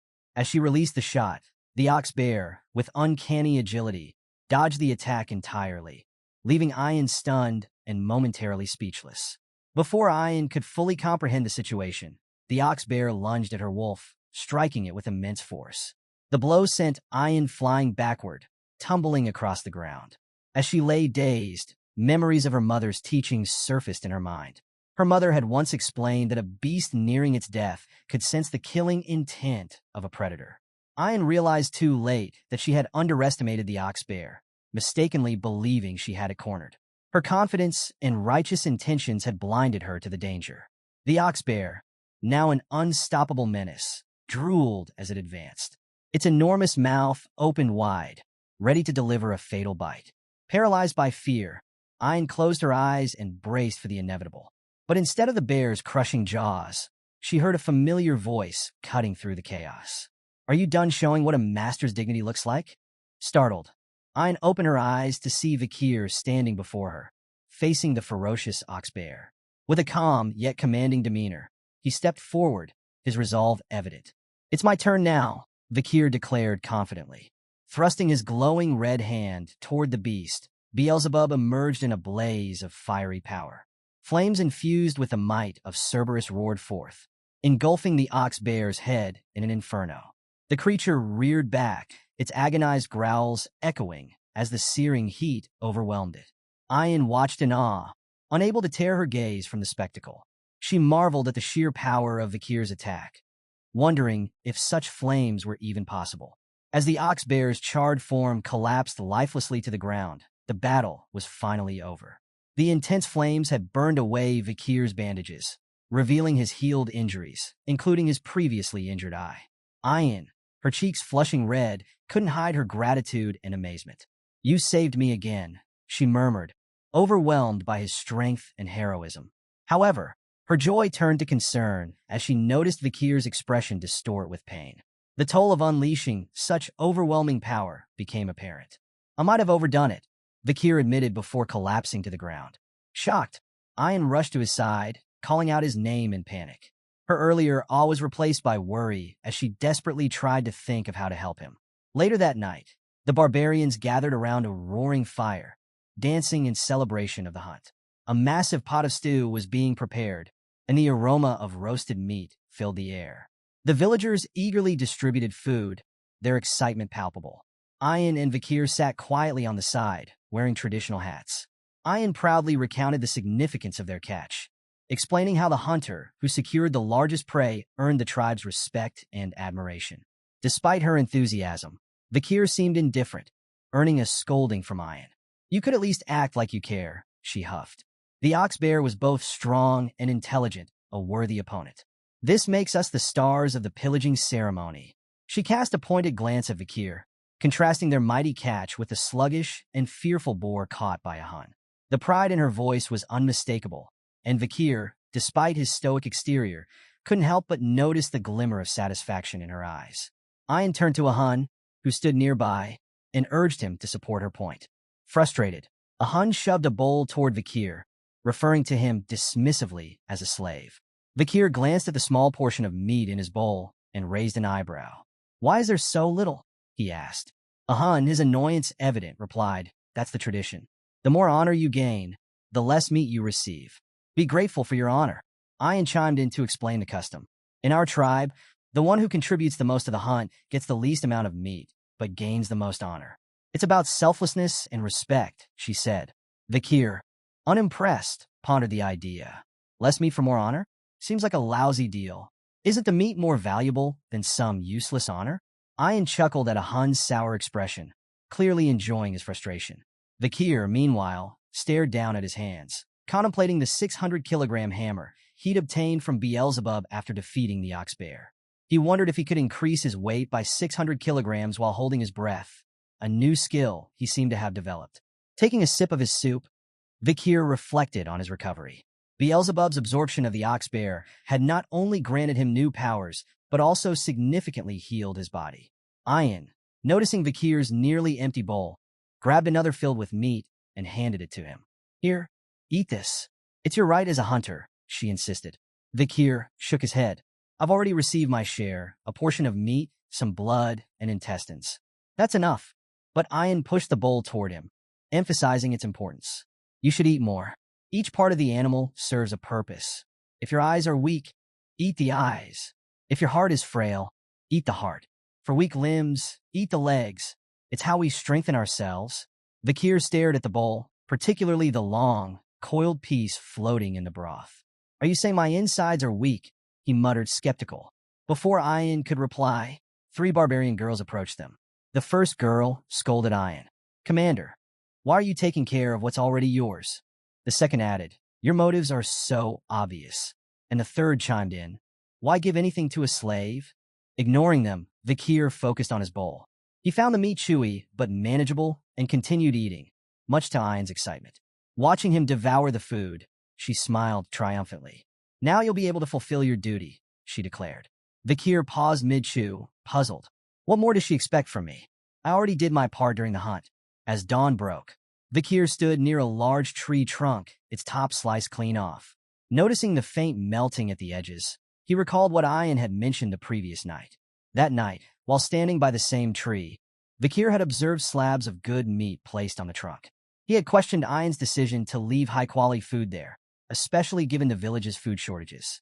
Ayan had explained that the meat was an offering to Madame Eightlegs. "It's how we seek her permission to live in this dense forest," she had said. Vakir had taken a moment to process her words, realizing the deep significance the Balac villagers placed on the monstrous creature. Reflecting on his earlier actions, he now understood why the tribe treated Madame Eightlegs with such reverence and caution. As he stared at the offering site, Vakir muttered to himself, "What an annoying monster." As Vakir strolled back to his hut, he noticed a long line of barbarian girls waiting outside. He paused, puzzled, wondering if there was a special ceremony or event happening that he wasn't aware of. The girls chattered excitedly among themselves, their voices filled with anticipation. One girl proudly declared she had been waiting in line since dawn, while another was thrilled to be near the front.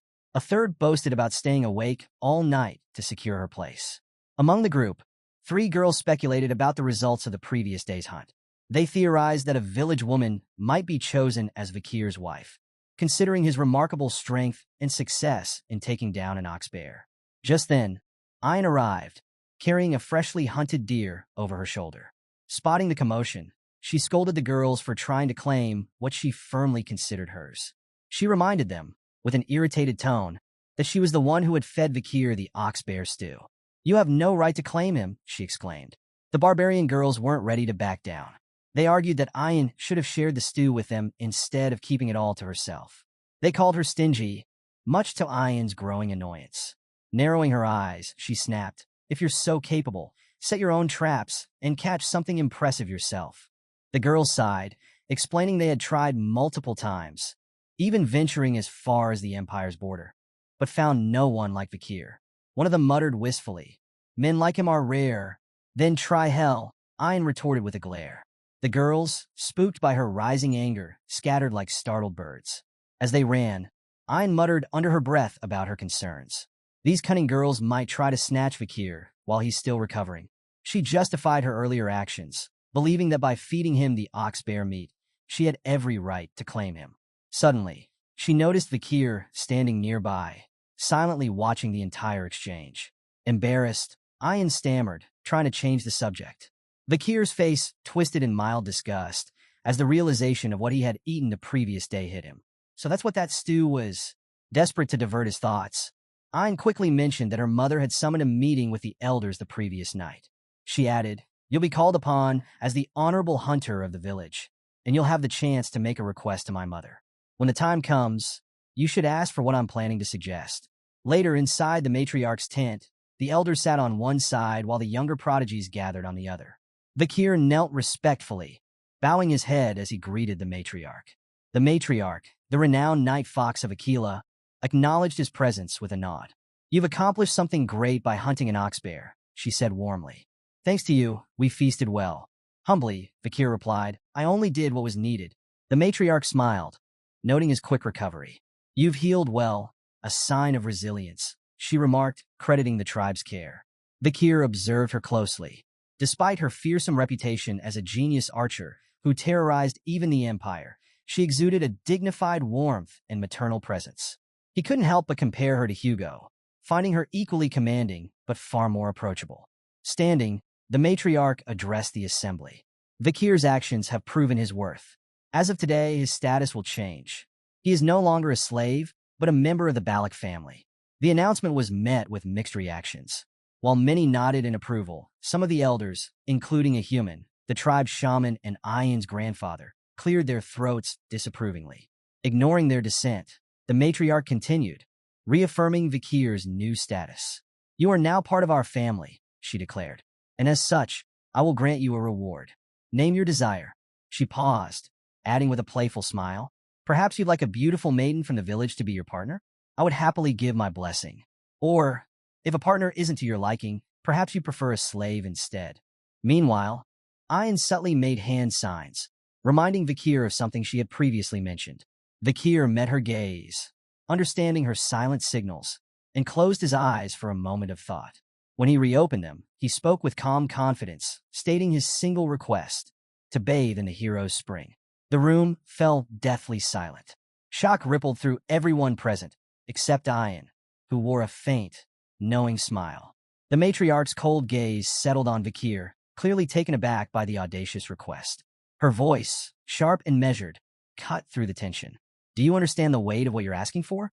Before Vakir could respond, a human's voice boomed with disdain, his tone filled with anger. "You dare make such a request?" He turned his attention to the matriarch, emphasizing that the hero's spring was a sacred place reserved only for the highest-ranked Balac warriors. With scorn, he dismissed Vakir's plea as arrogant and insignificant. Others chimed in. Another elder echoed a human's sentiments, emphasizing that the hero's spring was exclusively for those who had proven their unmatched strength. This outsider, a mere commoner, has no right to even speak of it. Ian, however, stepped forward, defending Vakir with a resolute tone. She reminded everyone of his remarkable feat, capturing the ox bear during the pillaging ceremony, a task that even seasoned warriors struggled to achieve. To her, this act alone was proof of Vakir's exceptional strength and worthiness. The matriarch studied Vakir carefully, her gaze piercing. "Do you truly understand the significance of the hero's spring?" she asked. Fearless, Vakir met her gaze and nodded. He explained his understanding of the sacred spring. The hero's spring is no ordinary shrine. Its waters possess remarkable healing properties, capable of mending both internal and external injuries. Only the mightiest of Balac warriors have the honor of being submerged in its waters. The matriarch's expression remained unreadable as she listened. Meanwhile, the elders debated fiercely. The first elder objected strongly. "The hero's spring is reserved for our strongest, allowing a mere..." The second elder, however, countered. "Perhaps this is an opportunity. If Vakir truly holds potential, granting him a single visit could motivate him further. His strength may yet prove invaluable." The debate continued, with arguments volleyed back and forth. Some feared diluting the spring's exclusivity, while others saw the wisdom in rewarding Vakir's efforts and acknowledging his battered state. The matriarch's internal struggle was evident. She wanted to honor Vakir's request, but was constrained by the shaman's staunch opposition and the tribe's traditions. Frustration flickered in her eyes as she weighed her options. Suddenly, the sound of a bell echoed through the room, breaking the tense atmosphere. Vakir's sharp gaze darted toward the sound. "What's the meaning of that bell? Does it signal an attack?" Ian quickly clarified. "No, that sound marks the arrival of a guest, not a threat." With the discussion interrupted, the matriarch took the opportunity to adjourn the meeting. "Return to your duties," she instructed firmly, before rising and leaving the tent. As the tribe dispersed, a human remained behind, his expression dark and brimming with disapproval. A soft, disdainful sound escaped his lips as he watched the matriarch's departure, his unease with the unfolding situation evident. Vakir glanced toward the commotion and asked Ian if the group before them were the expected guests. Ian confirmed with a nod, explaining that the newcomers were merchants who brought goods from beyond the forest, a visit the Balac tribe eagerly anticipated. However, Vakir's attention was drawn to a symbol emblazoned on one of the merchant flags. He immediately recognized it as belonging to the bourgeois family, one of the 7 powerful merchant families. Perplexed by their presence, Vakir silently pondered how they had managed to reach this remote region. The route to the Balac territory required crossing either the Baskerville or Morg's family lands, both of which were unlikely to grant safe passage to outsiders. It made him wonder if the bourgeois family had found a way to smuggle their goods through hidden paths or forbidden agreements. As the merchants began to set up their colorful stalls, their leader, a jovial man resembling the head of the family, addressed the crowd in the Balac language. With a booming and cheerful tone, he announced the opening of the 5-day market and encouraged bartering. The Balac tribe, eager to trade, buzzed with excitement. The merchants wasted no time showcasing their wares. One displayed a glass orb, claiming it could induce sweet dreams when placed near a bed. Another promoted an array of cosmetics and grains. Vakir observed the bustling market with a critical eye. While the items on offer were common across the empire, the merchants were bartering them for rare forest treasures that held much higher value. The imbalance was glaring, and Vakir silently questioned whether the bourgeois family was exploiting the Balac tribe's lack of knowledge about current market prices. Yet, not wanting to draw undue attention to himself, he decided to stay quiet and let the Balac navigate this situation on their own. Nearby, Ian's voice rang out, sharp with frustration. "How is this fair? A diamond for corn?" she shouted, her tone full of indignation. Vakir glanced at her, feeling a faint sense of relief. At least someone in the tribe recognized the absurdity of these trades. However, his relief was short-lived. Moments later, Ian's anger transformed into joy as she proudly secured 2 ears of corn in exchange for her diamond. She smiled triumphantly, as though she had struck a great bargain. Vakir pinched the bridge of his nose, frustration boiling within. Hopeless, he muttered to himself, watching her cheerfully celebrate her victory. Elsewhere, 3 Balac tribesmen were in heated negotiations with the merchant leader. "I'll trade this pearl clam for 2 radishes," one warrior demanded, firmly believing it was a fair deal. Another haggled over cabbage quality, eventually exchanging it for a deer antler. The persistent bargaining wore down the merchant leader, who reluctantly gave in, offering extra items to appease the warriors. The Balac members beamed with pride, oblivious to the fact that they had still been outmatched in the trade. The merchant leader, meanwhile, smirked inwardly, clearly amused by their ignorance of the true value of their goods. Amid the bustling market, a small Balac girl timidly approached the merchant leader. Her eyes sparkled with hope as she politely asked for one of the glass orbs. The merchant leader, exuding a self-assured demeanor, smiled down at her. "And what do you have to offer, little one?" Excitedly, the girl reached into her pouch and presented a sun larva. It's rare, delicious, and full of nutrition," she said proudly, holding it up for him to see. However, the merchant leader's face twisted in disgust. With a sneer, he slapped the larva from her hand. "Disgusting," he spat, glaring at her offering as though it were an insult. The sun larva fell to the ground, and the little girl's face crumpled with heartbreak. Tears welled up in her eyes as she stared at her rejected gift. As the merchant leader turned to leave, he glanced back at the girl with a sly smirk. "For a primitive barbarian, she's quite pretty," he muttered to himself, considering her attractive enough to fetch a high price as a slave. The girl, still clutching the sun larva, stared at it with teary eyes, her small figure trembling in quiet sorrow. Suddenly, a hand gently rested on her head. She looked up to see Vakir standing beside her. His expression was calm, but his eyes burned with quiet anger. "This trade is invalid," Vakir declared, his voice steady but firm. The merchant leader paused, then turned back with a mocking laugh. "And what would you know about valid trades?" he sneered, though there was a hint of unease in his tone. "Surely you don't understand the complexities of imperial language and customs. Perhaps there's been a misunderstanding." Vakir's sharp gaze cut through the merchant's feigned ignorance. "A misunderstanding?" he asked, his tone growing colder. "Are you referring to your intention to sell a Balac child as a slave?" The merchant leader's smirk faltered, but he quickly recovered, waving his hand dismissively. Now, let's not jump to conclusions. These trades are sacred, sanctioned by the Balac shaman, a proxy of the forest god, no less. It's not your place, boy, to interfere in such matters. Vakir ignored the merchant's attempt to assert authority. Instead, he redirected the conversation with calculated precision. I demand the cancellation of all trades conducted today. They are blatantly unfair. The merchant leader's brow furrowed in mock confusion. Unfair, you say? And who decides what's fair? You. Indeed, Vakir replied coolly. Fairness is determined by market value, which your trades blatantly disregard.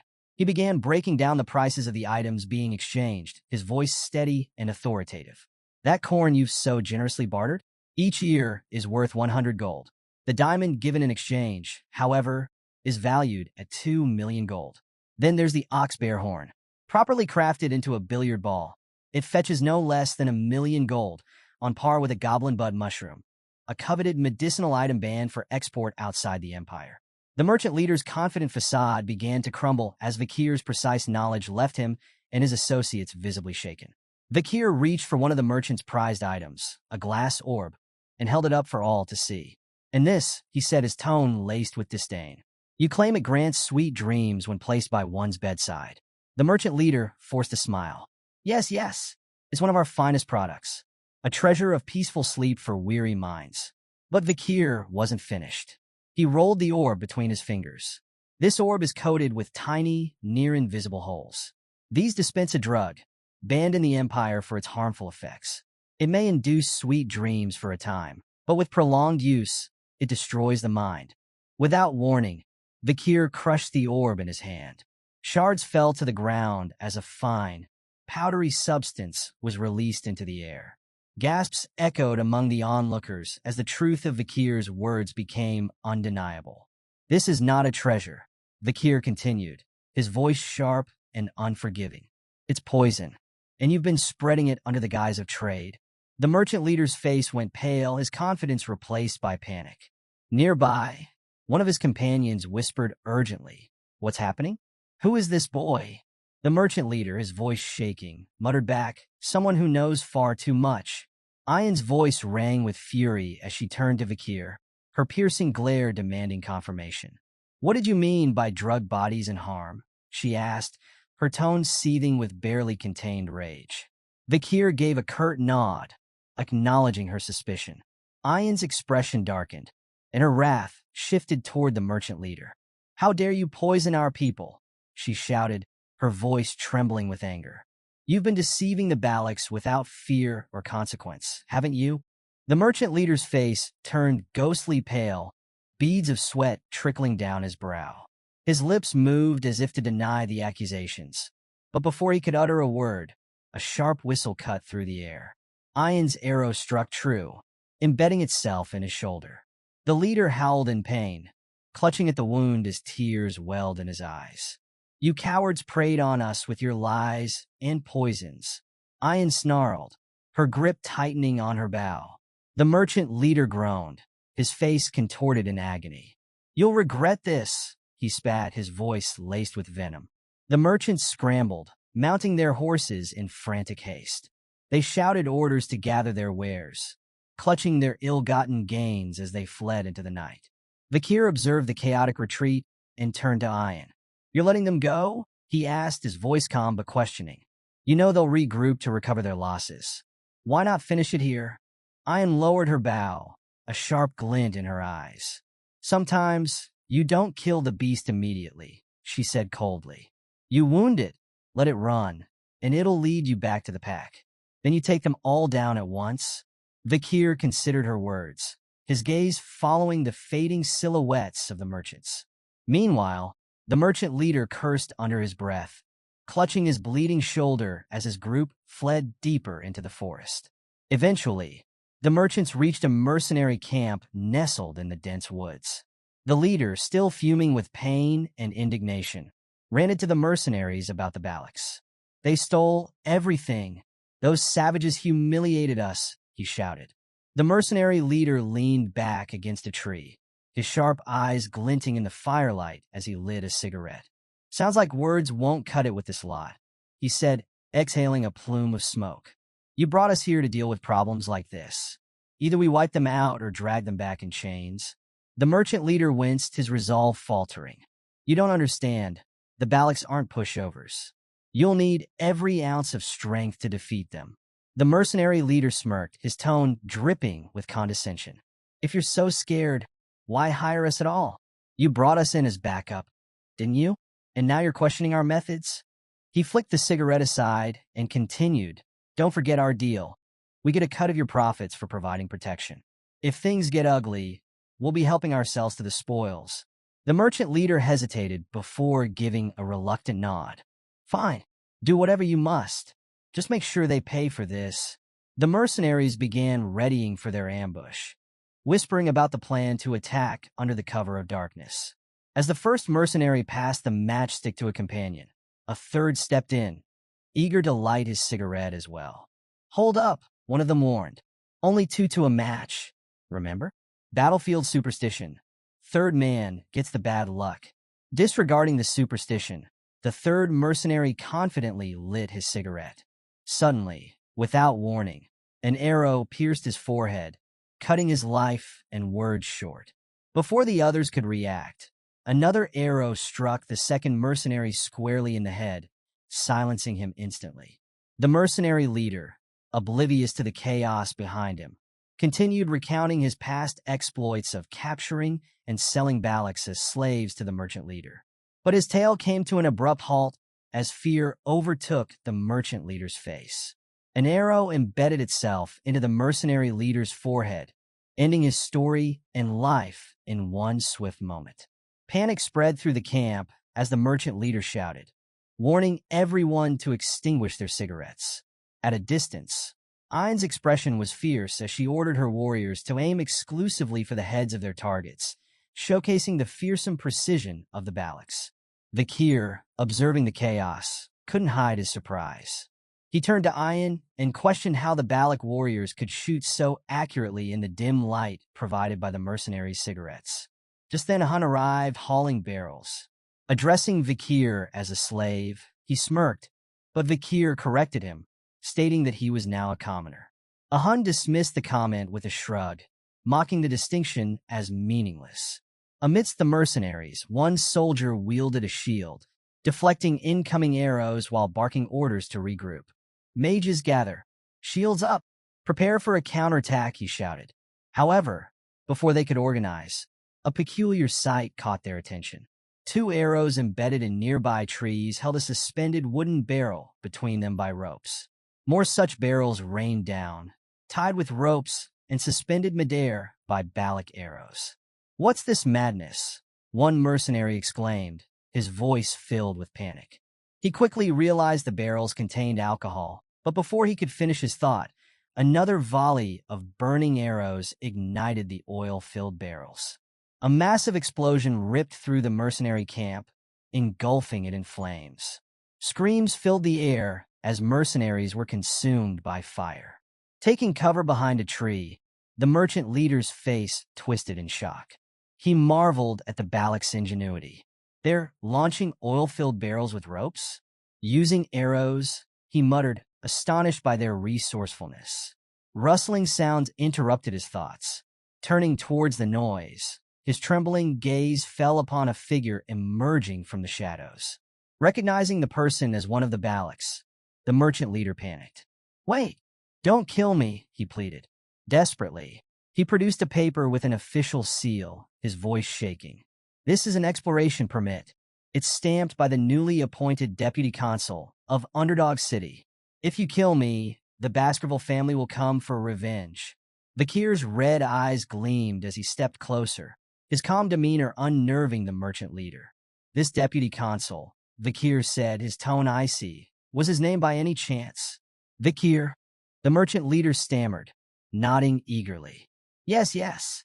Vakir, the infamous Vakir. A faint smirk played on Vakir's lips as he responded coldly. Strange. I don't recall granting any such permit.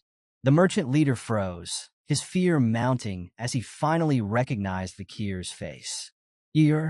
Before he could finish, Vakir's arrow flew true, silencing him forever.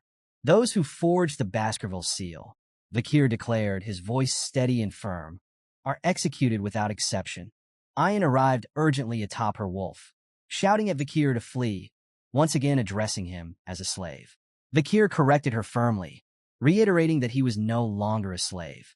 Meanwhile, among the mercenaries, the group defended themselves against the barrage of arrows with their shields.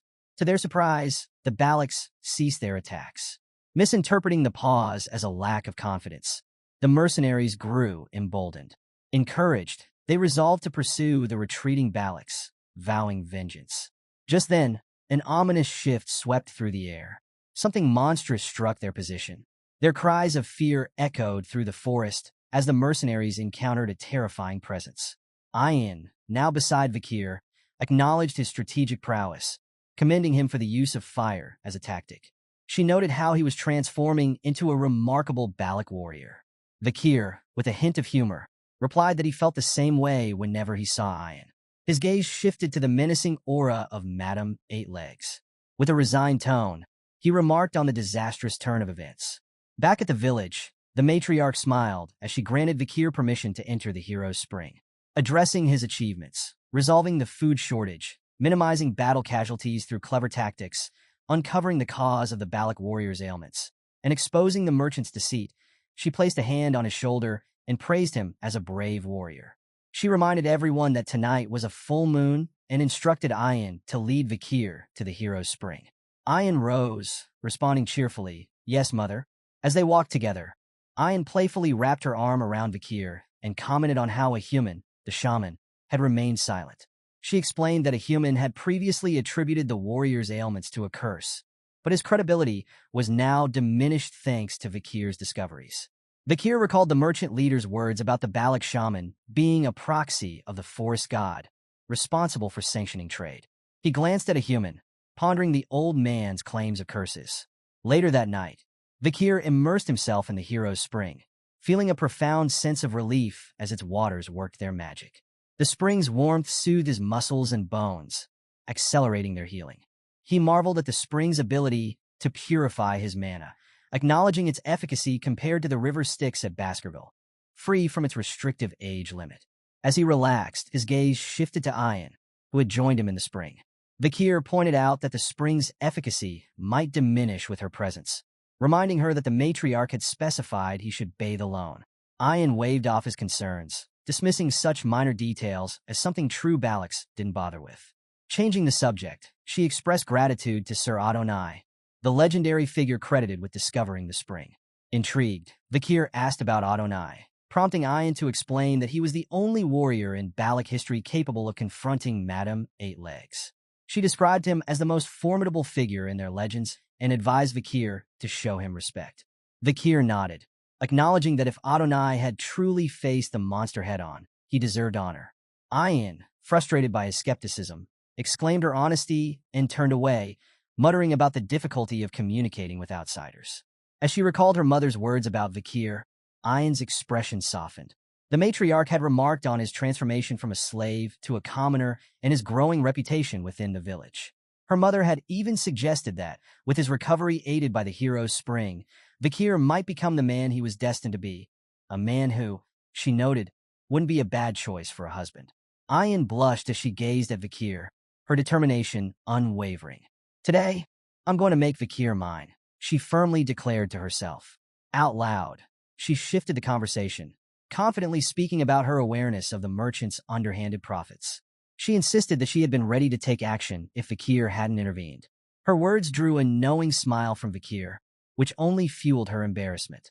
Protestingly, she exclaimed, "I really know about the price difference between diamonds and corn in the Empire."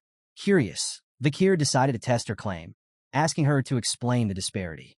Ayan confidently guessed that 1 diamond could be worth 20 corns. When Vakir remained silent, she quickly revised her estimate to 30 corns. Her confidence crumbled when Vakir finally revealed the truth, the astronomical number of corns a single diamond could exchange for in the Empire. Ayan's jaw dropped in shock, her face a mix of disbelief and awe. "That's insane," she blurted, quickly covering her mouth. Attempting to save face, she dismissed her outburst and pretended she knew all along. "The Empire's logic is strange," she muttered, trying to brush it off. "What do they even do with those stones, anyway?"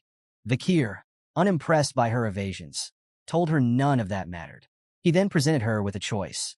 She could address him by his name or as a slave. I don't like ambiguity, he added firmly. Ayn considered his words seriously, standing up and moving closer to him. Her piercing gaze locked onto his as she asked softly, "You don't like ambiguities?" She then took hold of his chin, lifting his face gently to meet hers. With a playful yet intent expression, she leaned in closer. "Then I'll call you neither slave nor Vakir," she whispered, moving her face ever closer to his. "What I want to call you is—" Before she could finish, their moment was broken by the joyful arrival of children splashing into the spring.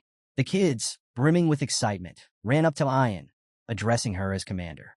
"Vakir's brother, Vakir," they exclaimed, their grins wide as they jumped into the water. Ayn spun toward them, startled. "How did you even get here?" she asked, though the children paid her no attention. Instead, they invited her to join in their fun, their energy lighting up the tranquil spring. Vakir, meanwhile, mulled over her unfinished words. "If it's not my name or slave," he wondered, "then what does she want to call me?" Flustered, Ayn exclaimed at the kids, "Rascals. If you enter the spring, its efficacy will be halved." But Vakir seized the opportunity to tease her, reminding her of her own words. "Didn't someone say a true Balac wouldn't be stingy about such things?" The kids quickly echoed him, playfully chiming in, "Yes, stingy Ayn." One of the older children, standing with a small girl beside Vakir, added an explanation. "It was the matriarch's command for the sick children to enter the spring," they said. "It'll help them heal from the effects of the merchant's drugs." Ayn paused, stunned by the turn of events. "Mother planned this, didn't she?" she muttered, wondering if her mother had set this up to humble her. Behind Vakir, one of the children's siblings stepped forward, her expression filled with gratitude. "Thank you for helping my little sister," he said softly, while the small girl nodded shyly, adding her thanks as well. Ahan turned to Vakir, his face showing a mix of frustration and humility, and apologized for misunderstanding him all this time. Vakir gave a simple response. "Yeah." Annoyed by his lack of enthusiasm, Ayn shouted in frustration. "We're apologizing here. Is ya all you have to say?" she exclaimed. Vakir, unfazed, responded calmly. Ahan's just got too much anger in him. Ayn couldn't help but smile as she looked at Vakir. Warmth spread across her face as she thought to herself that they still had plenty of time together. She then called out to him with a cheerful grin. "Congratulations on becoming an official Balac member, Vakir." A loud, solid punch landed squarely on Ahan's face, sending him sprawling to the ground with a painful grunt. As he lay there, his attacker, now a 17-year-old Vakir van Baskerville, stood tall and remarked with a hint of amusement, "You're more of a crybaby than I thought." Ahan, determined to spite the blow, wiped the blood from his nose and challenged Vakir for another round. However, Vakir, calm and collected, began to walk away. "That's it for today," he said casually. Ahan accused him of running away. Vakir didn't even look back. "I'm going for a stroll," he replied simply. As soon as Vakir left, Ahan's two friends rushed over to help him up. Frustrated, Ahan groaned. "He's so annoying. That guy's a monstrous opponent, stronger than ever since he recovered." One of his friends nodded, mentioning, "I heard Vakir's marksmanship is now on par with Commander Ayn." The other friend scoffed at the idea. "On par? How could he compare to Commander Ayn? I could probably make his nose bleed with one punch." Ahan, surprising them, revealed, "His punch didn't even hit me. It stopped right in front of my face." His friend froze in disbelief. "Wait, you're saying the wind pressure from his punch made your nose bleed?" Sweat dripped from Vakir's brow as he exhaled deeply. He stood before a wall riddled with enormous holes, each one evidence of his relentless training. Finally, he muttered to himself, "I can execute the sixth technique perfectly." Pride flickered in his eyes as he assessed his progress. At just 17, he had mastered the Baskerville six-fong technique, a feat many swordsmen couldn't achieve even in their prime. However, he reminded himself there was still a long road ahead before reaching the pinnacle of the 10th technique. Beyond his swordsmanship, Vakir had also cultivated 6 mana circles, elevating him to the level of a high-rank graduate. He silently reflected on the blessings he had received. The river Styx's power coursing through him, the fearsome demonic sword Beelzebub, and the deadly marksmanship and assassination techniques honed among the Balacs. With these combined abilities, he realized he could now stand toe-to-toe with even the most elite graduates. 2 years had passed since Vakir first entered the deep forests. He stared into the distance, contemplating his next steps. Once my preparations are complete, will it be time to leave the Balacs? He wondered. Later, Vakir and Ian navigated the dense forest together. Vakir's keen eyes caught sight of a trail on the ground. He crouched down, running his fingers along the faint impressions in the dirt. These are tracks of the deep forest snake, Masasu, he said, his voice calm yet alert. It's a large, ancient one. Ian nodded, acknowledging his observation. Vakir added, if we manage to catch it, it'll provide enough food for the village for at least 4 days. But as he turned to her, he noticed something off. Ian seemed distracted, her eyes distant, her expression clouded. You seem lost in thought, Vakir remarked, narrowing his gaze. Are you thinking about something other than the hunt? Caught off guard, Ian's face flushed, and she stammered out a denial. Of course not, she blurted, her tone unconvincing. In an obvious attempt to change the subject, she quickly pulled out a knife. Anyway, another hunting group wanted me to ask you about something. Vakir raised an eyebrow, suspicion flickering in his eyes. It was clear she was avoiding the topic. Ian held up the blade for him to inspect. They found this on an imperialist who trespassed into the forest, she explained. Do you recognize the emblem? Taking a closer look, Vakir nodded. I do. It's a famous emblem. His tone grew serious as he added. It belongs to the Leviathan clan, one of the 7 imperial clans, alongside the Baskerville clan. Ian's face darkened as she absorbed the information. At first, we thought it might have belonged to someone from the mercenary group we took down 2 years ago, she said, but it seems that's not the case. She hesitated for a moment before continuing. Something about this feels wrong. We've been finding traces of a red liquid in different locations around the headquarters. It's poured from glass bottles, left behind by unknown intruders who always retreat before we can catch them. Vakir's eyes sharpened at her words. Ian sighed and added, the hunting group did manage to capture someone, but they swallowed poison before we could interrogate them. This dagger, she gestured to the knife, is all they left behind. Ian hesitated again, her demeanor suddenly growing more serious. Vakir, she said quietly, her gaze locking onto his. Do you want to return to your hometown? Her question caught him completely off guard. His brows furrowed as he studied her expression. Why are you asking me this now? He asked, his voice calm but wary. Ian's tone shifted, tinged with frustration. I don't like secrets or lies, Vakir, she said earnestly. Be honest with me. Her next words made his heart skip a beat. Another imperialist entered the deep forest recently, she revealed. I believe they're here for you. Vakir froze, his mind racing. Ian didn't miss the flicker of shock in his expression as she leaned closer, her voice dropping to a whisper. And there's something else, she continued. It's a red-haired girl.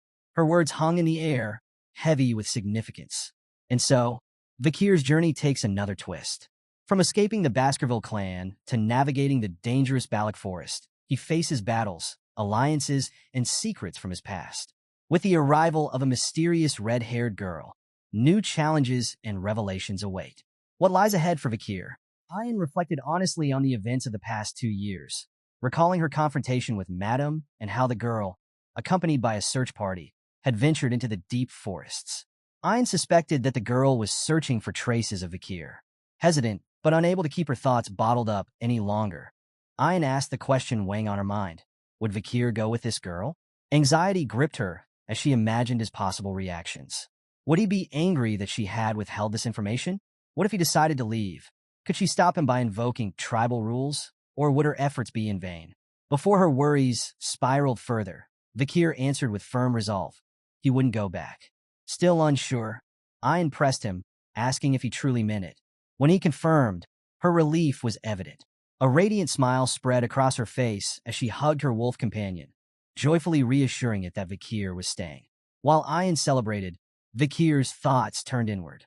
He believed the Empire was still unaware of his survival, and he planned to remain hidden until he could fully conceal his power from Hugo. The mention of the girl piqued his curiosity. Was it Kimu Morg? Did she still remember that he had saved her, or was her interest purely political? Observing the Baskerville clan's cooperation with the Morg search party, Vakir concluded that the alliance between the two families remained strong. He wondered if his supposed death had helped strengthen that bond. These reflections solidified his determination to investigate the world beyond the forest when the time was right. Later, as Vakir and Ian stood by the river, their quiet moment was interrupted by an unexpected spectacle. A massive lungfish burst from the water, landing on the riverbank in a flurry of thrashing and agonized sounds. Moments later, it lay still, lifeless. Ian identified the fish and remarked that its leap might signal the rainy season's approach. Judging by its size, she predicted this year's rains could last longer than usual. Their curiosity grew when Vakir noticed an arrow embedded in the fish's body. Slicing it open, they made a shocking discovery: a human skeleton inside, clutching the arrow that had struck it. Ian examined the remains and guessed that the person might have been from the Loco tribe. She noted signs of resistance, suggesting the individual had struggled even after being swallowed. The scene puzzled her, as lungfish typically scavenged only the dead. Vakir speculated that the person might have been so weakened that the lungfish mistook them for a corpse. Ian questioned why someone so frail would take such a risk, and Vakir suggested dire circumstances in their tribe might have driven them to hunt despite the dangers. He hinted that something significant was happening deep within the forest, requiring closer investigation. Venturing further into the forest, Vakir and Ian stumbled upon a horrifying sight: a clearing littered with lifeless bodies. Ian's face twisted in disbelief as she gasped, questioning if all the Loco warriors had perished.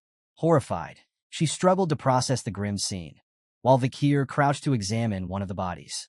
His sharp eyes took in the evidence: signs of vomiting, diarrhea, and red spots on the corpses. A chilling thought crossed his mind. This might be the result of a deadly disease. The implications were grave, and both Ian and Vakir felt the weight of an unfolding tragedy deep within the forest. As Ian and Vakir approached the Loco village, Ian noted something unsettling. Despite it being well past mealtime, there were no cooking fires burning. The deeper they ventured, the more the eerie stillness of the village gnawed at their nerves. Overgrown weeds covered the neglected paths, and there was no sign of life. Ian speculated aloud that the tribe might have relocated, but her words were quickly overshadowed by a grim discovery. Pulling back the curtain of a tent, she was met with a swarm of flies and the lifeless body of a villager. Alarmed, she called out to Vakir. Vakir, too, had found another corpse nearby. His thoughts raced back to a time before his regression when a deadly epidemic, known as the Red Death, had swept through the deep forests. The disease was infamous for its gruesome symptoms. Red spots covered the body, accompanied by vomiting, diarrhea, and excruciating pain. Those afflicted often suffered a slow and agonizing death. The epidemic had spread so quickly and widely that it even reached the Empire, leaving devastation in its wake. Ian, horrified, urged Vakir to leave the village immediately, calling the situation a curse. Vakir calmly corrected her, explaining that it was an infectious disease, not a curse. Still panicked, Ian argued that the disease made things even more dangerous. Vakir reassured her that it wasn't highly contagious, which seemed to ease her fears slightly. She hesitantly asked if it was truly not a curse, and Vakir, with measured patience, told her she could leave if she was scared. However, Ian worried aloud about what might happen if he died. Vakir dismissed her concerns with chilling indifference, stating that if he were to die, then so be it. Stunned by his cold response, Ian exclaimed that he couldn't make such a decision so lightly. Vakir, meanwhile, concluded that the entire Loco tribe hadn't been wiped out. It appeared they had relocated, leaving behind their deceased and sick. He decided to search the barracks for supplies and advised Ian to find a safer place to wait. Frustrated by his lack of sensitivity, Ian turned to leave, but was suddenly paralyzed with fear. She screamed, her voice echoing through the forest and grabbing Vakir's attention. Rushing to her, he found her on the ground, trembling and pointing ahead. Tears filled her eyes as she cried out about a curse. She pointed toward a child standing nearby and urged Vakir to run away. Though terrified, she promised to follow him if he left. Yet, as she tried to move, she cried out again, clutching her leg in pain from a cramp. Ignoring her distress, Vakir approached the child. Kneeling down, he observed her closely. The child didn't seem to belong to the Loco tribe and looked no older than 5. Nearby, he noticed a small pile of rocks adorned with a flower, indicating that she had been mourning someone's death. Vakir asked gently who she was, and the girl responded with 3 haunting words: Loco slave and kitchen maid. Vakir concluded that she had been enslaved by the Loco tribe. He then asked for her name. After hesitating, she replied, Pomerian. Intrigued, Vakir noted that her name sounded imperial, raising the possibility that she was a captured imperial child. But his intrigue turned to shock as she completed her introduction. Pomerian La Baskerville. Vakir froze in disbelief. Within the Baskerville clan, middle names carried great significance. The extended lineage bore Van, while Ellie was reserved for males of the direct lineage. Females from the direct line, though rare in the male-dominated family, were given the middle name. La Pomerian's full name identified her as a direct descendant, a revelation that left Vakir reeling. Ian's voice broke his thoughts as she pointed to a pendant hanging around Pomerian's neck. The symbol etched into it unmistakably belonged to the Baskerville clan. Vakir grabbed the pendant, startling the girl, who clutched its chain nervously. Opening the pendant, Vakir's anger and confusion surged as he saw the image inside. It was Hugo. The sight of Hugo's picture in the pendant ignited a storm of emotions in Vakir. Rage and bloodlust coursed through him as he demanded answers. Trembling, Pomerian clutched the pendant, visibly frightened by Vakir's sudden outburst. Consumed by his emotions, Vakir pressed her, demanding to know who the people in her life were and why Hugo's image was inside her pendant. Ian stepped in to diffuse the tension, pointing out that Pomerian wouldn't respond to Vakir's demanding tone. She advised him to ask his questions with a smile instead. Vakir, realizing that he had let his emotions get the better of him, took a deep breath and reeled in his anger. With a gentle smile, he approached Pomerian again and asked her about the people in the photo. Ian, watching from the side, couldn't hide her surprise at seeing Vakir actually smile. Pomerian, visibly more at ease, pointed to the picture in the pendant and identified the individuals as her mother, grandmother, and grandfather. Vakir's mind raced as he tried to make sense of her words. Memories of a conversation with Butler Barrymore, the Baskerville family butler, resurfaced in his mind. Butler Barrymore had once revealed something shocking about the Baskerville Patriarch, Hugo. Hugo, known for his cold and ruthless demeanor, had not always been that way. According to the butler, Hugo had once been a devoted husband to his first wife, Roxana, and a loving father to their only child, Penelope. But tragedy struck when Penelope was kidnapped by barbarians. Desperate to find her, Hugo relocated the entire Baskerville clan from the capital to the remote Lenore Mountains, near barbarian territory. Despite his relentless efforts, deploying countless hounds and search missions, no trace of Penelope was ever found. The loss drove Hugo to madness, turning him into a remorseless killer who harbored an unquenchable hatred for barbarians. At the time, Vakir had dismissed the tale as an impossible rumor. Yet now, the proof of Penelope's survival stood before him. Her daughter, Pomerian. If Vakir's suspicions were correct, Pomerian was Hugo's direct granddaughter. The revelation left him torn. Hugo, who despised barbarians and treated his children as tools, would be confronted with the existence of his half-barbarian granddaughter. Vakir couldn't help but wonder what expression Hugo would make upon learning this truth. Setting aside his thoughts for the moment, Vakir gently patted Pomerian's head and reassured her. He could see she had been mistreated by the Loco tribe. With a comforting smile, he invited her to join him. Pomerian studied him carefully before pointing out that his hair and eyes were just like her mother's. Vakir acknowledged the similarity, explaining with a playful tone that all Baskerville hounds tended to look alike. He even referred to himself as her uncle, which brought a spark of recognition to Pomerian. She then mentioned her mother's advice. If she ever encountered someone with red eyes, she should follow them. With a sudden burst of resolve, she clung to Vakir and declared her desire to go with him. In that moment, the two stragglers of the Iron-Blooded Sword clan found their paths crossing. The next day, Pomerian emerged from the tent and asked where Vakir was heading. He explained that he had a meeting to attend, one called by the clan's matriarch. Without hesitation, Pomerian ran to him, insisting she wanted to go too. Climbing into his arms, she clung to him tightly. Vakir, wondering if she was afraid to be left alone, couldn't help but feel a small warmth in her trust. While he was glad she had opened up to him, he also realized the challenges ahead. Caring for a child was more difficult than he had anticipated. As he carried her on his back, Vakir's mind turned to the future. He knew he couldn't raise Pomerian in the Balac Village.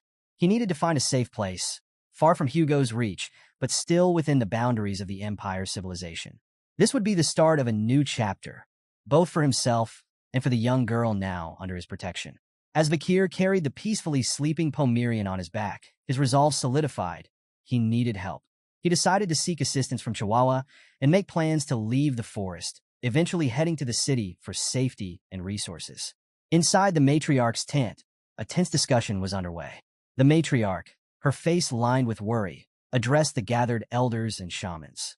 She spoke gravely about the infectious disease spreading among their people, warning of the impending rainy season. If the disease persisted during the heavy rains, she emphasized, the devastation could be catastrophic. The shaman, however, dismissed the idea of a disease, insisting it was a curse brought on by angered ancestors. He proposed a large ritual to lift the supposed curse.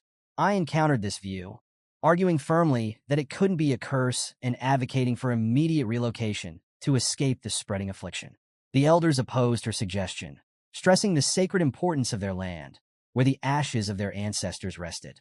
For 2 centuries, this had been their home, and abandoning it seemed unthinkable to them. Ian's group pushed back, pointing out the harsh reality of the disease's spread, particularly among the children. They argued that prioritizing ancestral graves over the survival of future generations was reckless. The shaman supporters stood firm, claiming the ancestors' wrath was the source of the calamity, likely caused by the neglect of their graves. Meanwhile, Ian's group suggested the disease might stem from consuming tainted mushrooms or a contagious parasite. The community's emotions ran high, and the debate grew heated. All eyes eventually turned to the matriarch, waiting for her to make a decision. Yet, even she seemed torn, struggling to navigate the complexities of the crisis. In the back of the meeting, Vakir sat quietly, reflecting on the dire situation. He recalled the Red Death, a disease as devastating as the Black Death that had once ravaged the Empire. Key figures had been instrumental in combating its spread. Kimu of the Morg clan had used a powerful firewall to contain the infection, and Dolores, a saintess from Quo Vadis, had purified the afflicted with her divine powers. However, these interventions had been limited to the Empire. The barbarians living in the Lenore Mountains had been left to fend for themselves, and most had perished. Ironically, this tragedy had benefited the Baskerville clan. With the barbarians' numbers dwindling, low-ranked monsters overran the forest, disrupting its ecosystem and increasing civilian casualties. The Baskerville clan, tasked with protecting the Empire's borders, received resources and support to combat the threat, allowing Hugo to solidify his political power.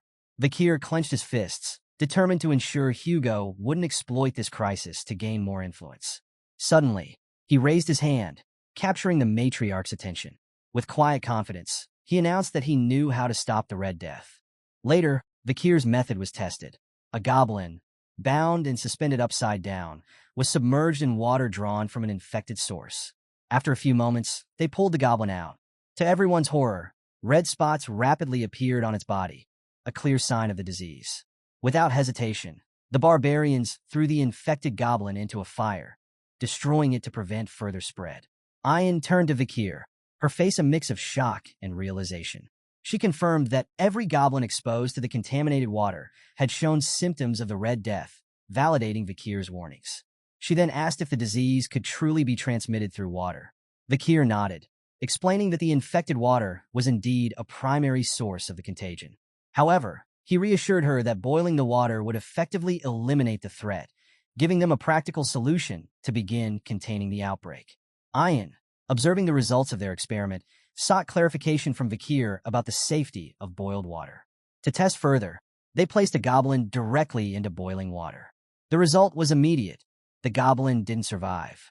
Ian pointed out the unfortunate outcome, and Vakir, maintaining his composure, suggested they try cooled, boiled water instead. Realizing her oversight, Ian agreed to the adjustment. They proceeded to place 2 goblins in water that had been cooled after boiling. This time, there were no harmful effects.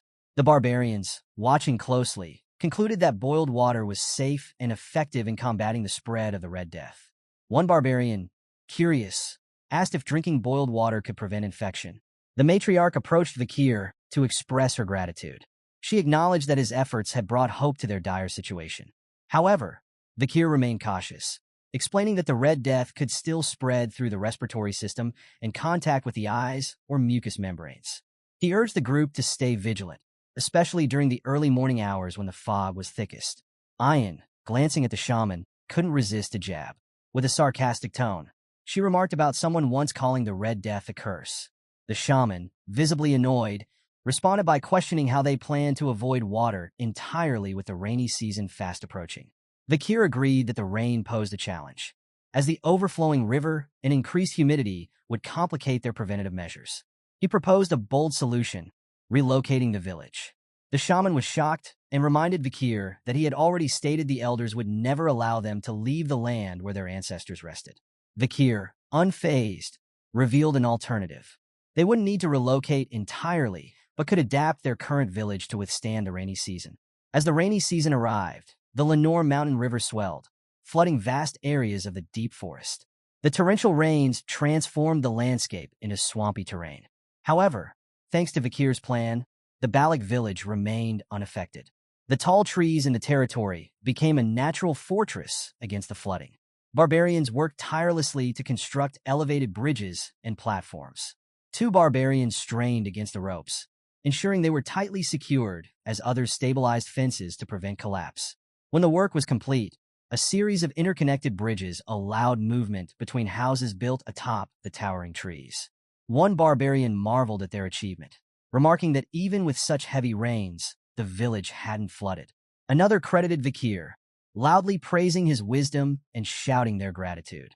Inwardly, Vakir acknowledged the blessing of the tall trees in Balac territory. Without them, such resilience would have been impossible. Pomerian, crawling out of a hut, voiced her desire to stay close to Vakir. Before he could respond, he noticed 2 barbarians waving at him in the distance. Something about their frantic gestures unsettled him. He shouted a warning, realizing the danger too late. A massive catfish suddenly leaped from the water, its gaping maw aimed at the unsuspecting barbarians. Their fearful screams echoed as they struggled to react. Before the catfish could strike, an arrow zipped through the air and struck the creature, sending it flying back into the water. The savior was Ian, standing with her bow raised. She scolded the catfish, cursing it for its attempted attack. Her sharp aim and quick reflexes brought an end to the chaos, leaving the group momentarily stunned but safe. Vakir glanced at Ian and asked if the massive catfish was the infamous Mashisu. Ian explained that this particular catfish had ruled the waters in the area for decades and was known as Ka. Before she could say more, the catfish rammed into a platform, causing the barbarians standing on it to lose their footing and begin to fall. Without hesitation, Vakir sprang into action, determined to put an end to the creature's destructive habits. His hand began to glow red as he summoned Beelzebub, his weapon. Using the Baskerville clan's 6th technique, 6 lurking ambushes, Vakir unleashed a precise and devastating attack on the catfish. The impact made the creature let out a pained screech before retreating into the water. The 2 barbarians who had fallen managed to grab onto a nearby tree trunk and were safe. The others, who had witnessed Vakir's swift and effective response, broke into cheers. They hailed him as the hero of Balac Village, acknowledging the countless times he had come to their rescue. However, the shaman, watching from a distance, clicked his tongue in irritation, clearly displeased by Vakir's growing recognition. Ian, nearby, gave a thumbs up in approval and declared that Vakir had passed, though her expression carried a hint of trouble. Later that evening, inside Vakir's hut, the atmosphere was much lighter. Pomerian sat happily eating the meal Vakir had prepared, her face lit with delight. She wasn't alone. Ian had joined in, also savoring the food with a blissful expression.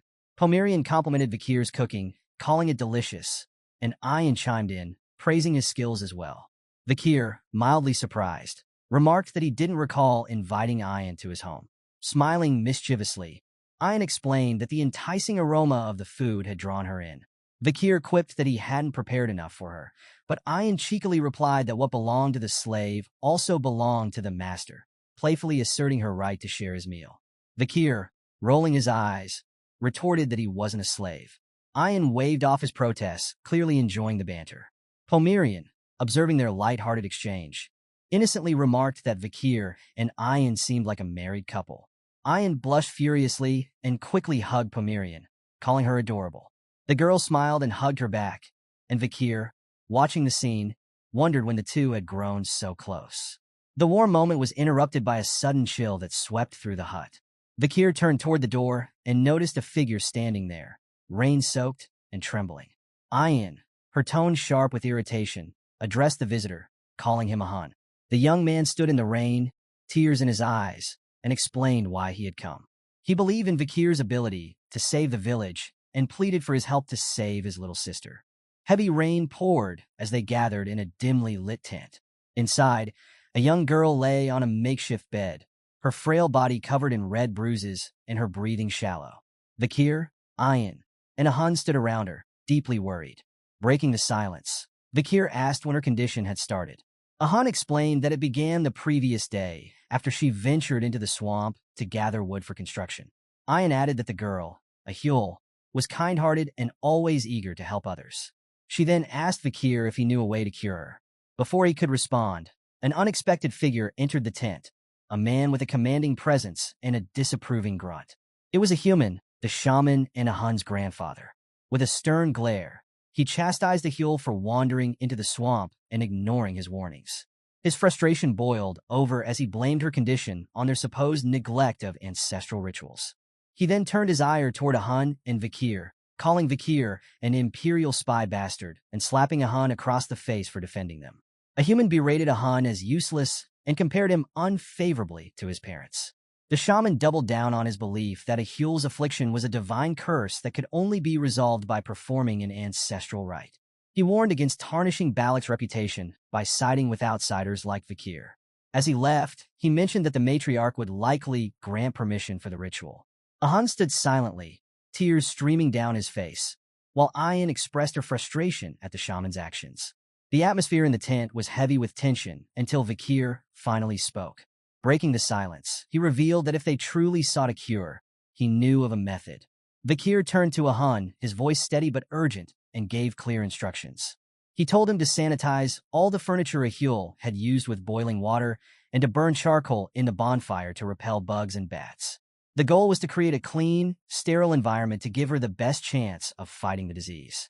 He then looked directly at Ahan and asked if he could handle the task. Ahan, wiping away his tears, nodded with determination and set off to carry out the orders. Ayan, her worry evident, approached Vakir. She asked if he truly believed he could save Huel. Vakir affirmed his intent, but emphasized that he would need her help. Ayan, resolute, asked what she could do. Meeting her gaze, Vakir revealed his plan. He needed to leave the deep forest and acquire medicine to treat the infection. He requested her guidance to navigate their way out. Ayan was visibly shocked. She voiced her concerns, reminding him that even though he had been accepted as a member of the Balac, there were strict conditions for leaving their land. She doubted that the principal matriarch, her mother, would permit such an action. Vakir acknowledged that the matriarch might indeed give up on Huel, but he proposed a discreet solution. If those present kept his departure a secret, he could leave and return before anyone realized he was gone. Locking eyes with Ayan, he asked if she would allow him to go. Caught off guard, Ayan hesitated. She struggled to respond, but the words wouldn't come. The rain continued to pour, flooding the forest and washing over everything in its path. Vakir pressed on, leaping over makeshift planks floating in the rising water. Suddenly, he stopped and glanced back. Ayan was following him. With a determined tone, Vakir questioned her. "Why are you following me? You agreed to let me go." Ayan, undeterred, suggested they go together. Vakir voiced his concern that she might hinder his progress, but Ayan persisted, asking at least to know his destination. He refused to answer. Frustrated, she then asked why he was taking Pomerian with him. This question silenced him. Ayan lowered her gaze, confessing what she had kept buried. She had noticed Vakir's unique abilities, like the sword emerging from his arm and his knowledge of the Red Death, but she had never dared to ask about them. Reflecting on their time together, she realized she had always felt drawn to him. She admitted that her silence stemmed from fear. Fear that if she pressed for answers, Vakir would vanish from her life. Avoiding his gaze, she whispered one question, her voice trembling. "You'll come back, right?" Closing her eyes, she braced herself for the possibility of an answer she didn't want to hear. Instead, Vakir's calm voice reassured her. "I will come back." Opening her eyes, she saw he had already disappeared into the night. Softly, she muttered, "You'd better keep your promise." In the deputy consul's office of Underdog City, General Secretary Chihuahua sat at his desk, buried under endless piles of paperwork. His frustration grew as he muttered about how the numbers never seemed to decrease, no matter how much work he finished. Walking to the window, he allowed himself a moment of nostalgia, reminiscing about the days when the deputy consul was still alive. Back then, the work had been exhausting, but somehow it had felt fulfilling. The memory of his late superior brought a twinge of sadness to his face as he murmured how much he missed him. Suddenly, a face appeared outside the window, hanging upside down. It was Vakir. Calmly, he asked, "Did you call for me?" Startled, Chihuahua stumbled back, his mind struggling to process the surreal sight. Beads of sweat formed on his forehead as panic set in, but he managed to stay silent. Vakir gracefully landed at the window and stepped inside with a faint smile. "How have you been, General Secretary Chihuahua?" he asked, sipping tea as if nothing was amiss. Chihuahua, still reeling, began to stammer. His mind raced with questions. Had Vakir encountered a monstrous entity in the deep forest? Had he suffered severe injuries? Or had he been in the company of barbarians? Yet, as Vakir sat there calmly, his composed demeanor only deepened Chihuahua's confusion. Vakir calmly confirmed the details, maintaining his composure as the conversation shifted. Chihuahua, still processing the situation, hesitated before asking with a mix of disbelief and relief if Vakir was truly alive and not some ghost. Vakir chuckled, teasing him for being so shocked for so long. He reassured Chihuahua, commenting that he was still the same Secretary General. Chihuahua, however, couldn't hold back his emotions any longer. Tears welled up in his eyes as he expressed immense relief that Vakir had survived. But his attention soon shifted to Pomerian, the child who bore an uncanny resemblance to Vakir. With a puzzled tone, he wondered aloud if she might be Vakir's daughter with a barbarian. Vakir, anticipating the misunderstanding, clarified that their similarities stemmed from their shared bloodline, but firmly denied Chihuahua's assumptions. With his emotions settling, Chihuahua wiped his tears and focused on the task at hand, his curiosity about the situation now heightened. Recognizing the need to ensure Pomerian's safety, Vakir entrusted her care to Chihuahua during his absence. He emphasized the importance of providing her with a basic education.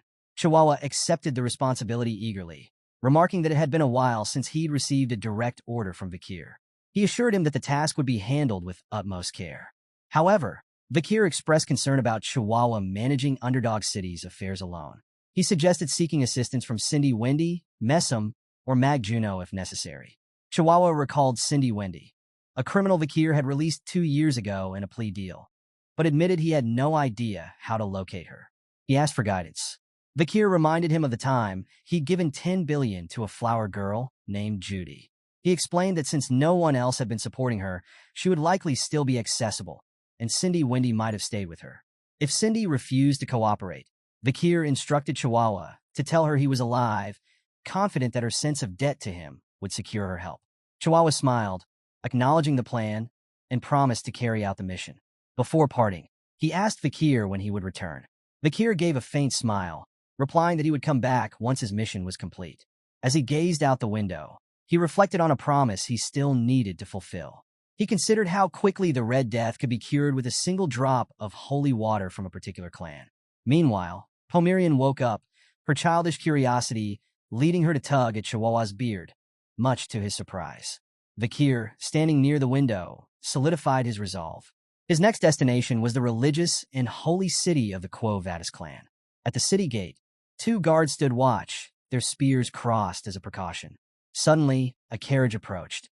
The guards moved to inspect the vehicle, addressing the driver, Sir Joseph, manager of the oil shop on the first floor. They asked about the contents of the carriage, prompting Joseph to produce a document stating it carried oil, as permitted. One of the guards approached the barrels, requesting an inspection. Frustrated by the formalities despite his frequent visits, Joseph argued that such checks were unnecessary. But the guard, following orders from higher-ups, ignored his complaints and began selecting a barrel to open. As the guard inspected, Joseph grew visibly anxious, silently hoping they wouldn't choose a particular barrel. The guard chose to inspect the very barrel Joseph had hoped he wouldn't. Joseph's anxiety was palpable as the guard opened it. Inside, however, there was nothing but oil. Declaring everything in order, the guard returned to his post and allowed Joseph to pass. As Joseph entered the city, the guards welcomed him to Saint Mecca. He made his way to a quiet, deserted street, glancing nervously at the barrels in the back of his carriage. Once sure the coast was clear, he spoke softly to them, signaling that it was safe to come out. Suddenly, a metallic clink rang out as the dented lid of the very barrel the guard had inspected earlier popped open. Joseph's face broke into a cold sweat as he watched the lid fall to the ground. Emerging from the barrel, covered in oil and wearing a crow mask, was a mysterious figure. Joseph hesitated before speaking, his voice trembling. He asked if he could leave now, believing his task of smuggling the figure into St. Mecca was complete. The crow-masked figure responded with a single, chilling word, "Wait." Joseph froze as the figure handed him a bag, stating it contained the ox, bear, and canine tokens he had promised. Relieved, Joseph stammered his thanks, but remained rooted in place as the figure disappeared into a dark alley. After a moment, Joseph muttered to himself, amazed that the figure had stayed submerged in oil for 2 hours. His suspicions grew. Was this crow-masked man even human? Meanwhile, the crowman ascended a tall tower, gazing down at the bustling city below. Removing the mask, he revealed himself to be none other than Vakir. Taking a deep breath, he mused on his unusual infiltration method. Submerging in oil for hours had reminded him of his encounter with the river Styx, though this experience was far more tolerable. His mission had succeeded. He was now inside the Quo Vadis clan's territory. St. Mecca, the heart of the Quo Vadis clan, was home to a population of 160,000. Its society operated under strict religious principles, suppressing both greed and desire. Even if gold were scattered on the streets, the citizens would walk past it without a second glance. These devout inhabitants adhered to rigid rules, prioritizing order and public peace above all else. Suddenly, a bell rang out, interrupting Vakir's thoughts. He glanced upward at the bell tower, recognizing the ritual it signaled. At once, the citizens froze in place, closing their eyes and bowing their heads in prayer. Streets filled with people clad in white garments became eerily still, their devotion palpable. Navigating through the motionless crowd unnoticed, Vakir couldn't help but wonder how they endured such suffocating lives. As night fell, Vakir approached a well in a quiet part of the city. From his jacket, he retrieved a glass vial. Carefully, he poured its contents into the water below. The vial contained the highly infectious bacteria responsible for the Red Death, a devastating plague capable of spreading with terrifying speed. It was a drastic and dangerous move, but Vakir knew time was of the essence. In a religious city like St. Mecca, the authorities would act swiftly to contain the disease, preventing mass casualties. Just as he finished, Vakir sensed movement behind him. He turned to find 3 curious children watching him by the well.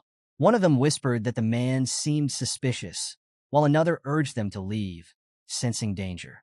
When Vakir finally faced them, his piercing gaze froze them in place, fear written across their faces. In a low, firm voice, Vakir cautioned them about the well. He declared it cursed, warning that anyone who drank from it would not escape death's grasp. His words hung heavy in the air as he implored the children to heed his warning and stay away. The terrified children bolted, screaming as they fled. Convinced that Vakir was a ghost who had cursed the well, they vowed never to drink from it. Watching them vanish into the night, Vakir felt satisfied, confident they wouldn't return. To further solidify his deception, he threw a dagger near the well, claiming it was a weapon left behind by the Leviathan clan, notorious for their expertise in poisons. Piecing things together, Vakir surmised that the Leviathan clan was likely behind the spread of the Red Death in the deep forests. The clan's long-standing animosity with the Quo Vadis clan made this a perfect storm. With tensions already high, he anticipated a significant clash between the two factions over this incident. A sly grin spread across his face as he declared his preparations complete. Vakir then turned his attention to the next step of his plan. It was almost time for the holy water to be poured, and his destination was clear. He would visit Saintus Dolores. Under the pale moonlight, a grand mansion stood aglow, its ethereal brilliance drawing a crowd outside its gates. The gathered masses were abuzz with hopeful murmurs, desperate for an audience, with the Saintess rumored to reside within. Voices merged into a chorus of pleas, each seeking her miraculous healing. Their cries echoed against the mansion's doors, where the Saintess was said to be. Suddenly, a calm, authoritative voice emerged from beyond the doors, questioning the late-hour visit. The crowd recognized it instantly as the Saintess herself, and excitement rippled through them. Nobles and wealthy merchants stepped forward, each eager to showcase their influence and riches, hoping to gain her favor. One young man, the lord of the Dortsmile region and eldest son of the Jonathan clan, highlighted his family's military contributions and his connection to the prominent Alphonse clan. Another individual boasted of his role as the overseer of the Ipsen Guild Association, managing the bourgeois family's exports. He also proudly revealed his service as a knight under Count Boston La Baskerville. An older man, desperate for healing, made the grandest offer of all: a productive granary, a beachfront villa on the southern shore, and even exclusive carriages. Despite their impressive credentials and lavish offers, the Saintess remained unmoved. Her voice, steady and firm, dismissed the crowd, stating that wealth and status alone did not justify disturbing her at such an hour. Respecting her decision, the crowd slowly dispersed into the night. But one figure lingered, standing apart from the others. It was Vakir, his crow mask gleaming under the moonlight. He remained rooted in place, lost in thought. Memories of the Saintess flooded his mind. He had seen her before his regression, tending to the wounded on the battlefield. Her once pristine white garments had been soaked in blood, yet her divine powers glowed unwaveringly as she worked tirelessly. He remembered her disdain for wealth and power, traits that separated her from others. Just then, the Saintess's voice interrupted his thoughts. From behind the door, she asked about his identity and purpose. Vakir knelt, his voice steady yet humble, and replied, "I am but a lost lamb seeking guidance." Silence followed his words, but he held his position. After a moment, the door creaked open, and a radiant golden light spilled out, bathing the area in its brilliance. The Saintess's voice, calm yet commanding, invited him inside. As Vakir stepped into the grand hall, he was greeted by a dazzling sight. The space was illuminated with warm, golden light. At its center stood an elegant indoor fountain adorned with an angelic statue. The Saintess's voice emanated from the fountain itself, inquiring how he had lost his way. For a brief moment, Vakir wondered if she would refuse to meet him in person. Given his suspicious attire, he realized it made sense. Remaining calm, he placed a leather pouch on the edge of the fountain. Explaining his purpose, he reported the epidemic spreading through the slums and presented water from their well, which was contaminated with a wicked, dark energy. Vakir placed the pouch of contaminated water by the fountain, confident that if the Saintess truly possessed divine powers, she would sense the malevolent energy within. However, the statue remained silent until the Saintess's voice suddenly rang out, accusing him of lying. The echo of footsteps quickly filled the chamber as knights poured into the room, positioning themselves on an upper level overlooking Vakir. The air grew tense, the leader of the knights stepping forward to address him. With a cold, commanding tone, he noted that Vakir's words were far too assertive for someone claiming to be a lost lamb. He demanded to know Vakir's true identity. Vakir stayed silent, but in his mind, he recognized the knight immediately. It was Pietro Quo Vadis, an old comrade from his previous life. Pietro was infamous for his unyielding commitment to justice, often employing methods more ruthless than those of demons. Vakir himself had learned many interrogation techniques from Pietro, methods brutal enough to break the 7 young masters of Underdog City. Finally, Vakir spoke, expressing mild surprise at seeing Pietro here. Pietro, however, seemed confused by the comment. Acknowledging the epidemic report Vakir had delivered, Pietro questioned his suspicious attire. He ordered Vakir to remove his mask, stating that showing one's face was a matter of respect when meeting the Saintess. Unwilling to comply, Vakir turned to leave, declaring that his task of reporting was complete. But just as he moved toward the exit, an object flew past him, narrowly grazing his mask. Vakir glanced back to see Pietro standing firm, holding an open book. With a stern voice, Pietro declared that he could not allow someone so suspicious to leave. Vakir realized that Pietro had attacked using a page from the book infused with divine energy. Intrigued, Vakir marveled at the creativity of using Holy Scripture as a weapon. Before he could dwell on it further, Pietro leapt from the upper floor, landing in front of him. He accused Vakir of carrying pouches of water tainted with wicked energy, insinuating that he might be the one spreading the epidemic. Vakir defended himself, arguing that it made no sense for the culprit to report their own crime. But Pietro remained skeptical, suggesting that it could all be a ploy to lure the Saintess out.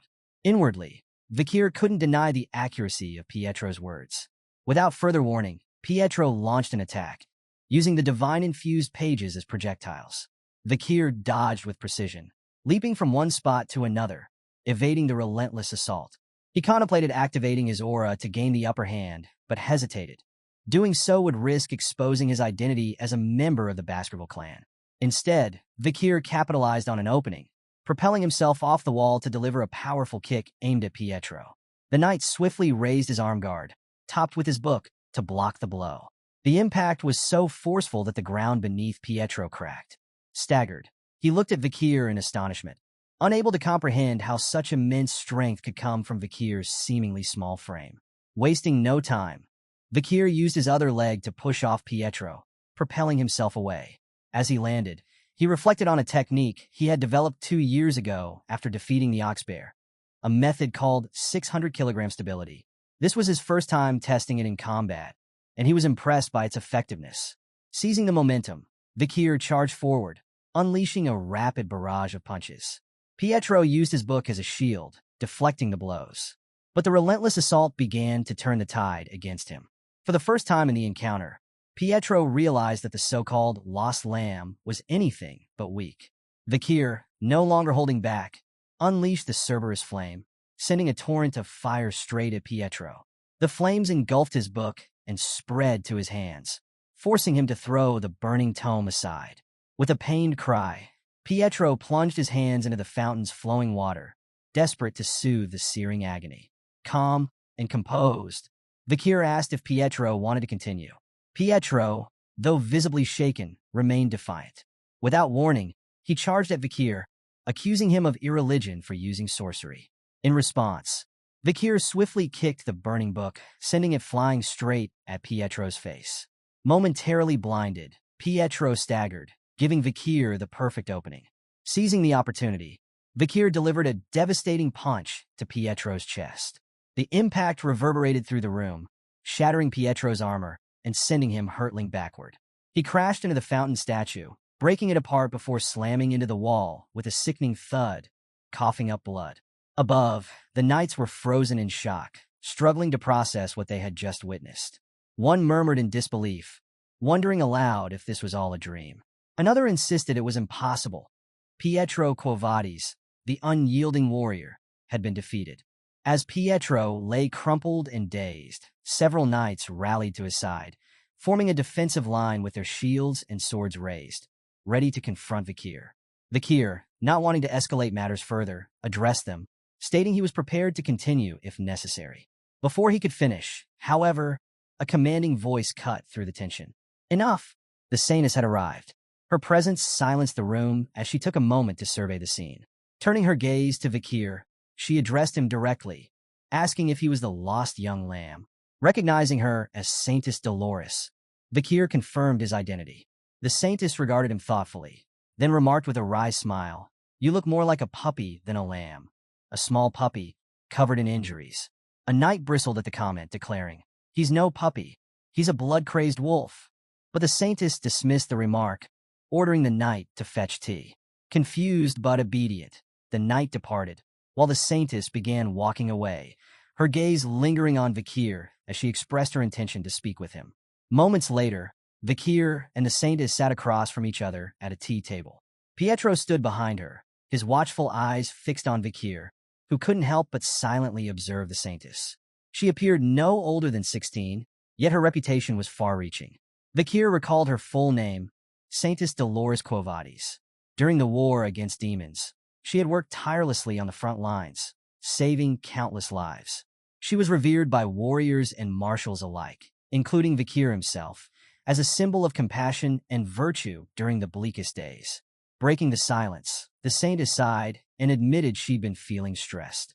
Her casual remark caught Vakir off guard. With a questioning gaze, he listened as she explained. She revealed that she had been attending the Imperial Academy of Colosso and was currently on break, handling family matters during the holidays. The shift in tone left Vakir momentarily bewildered.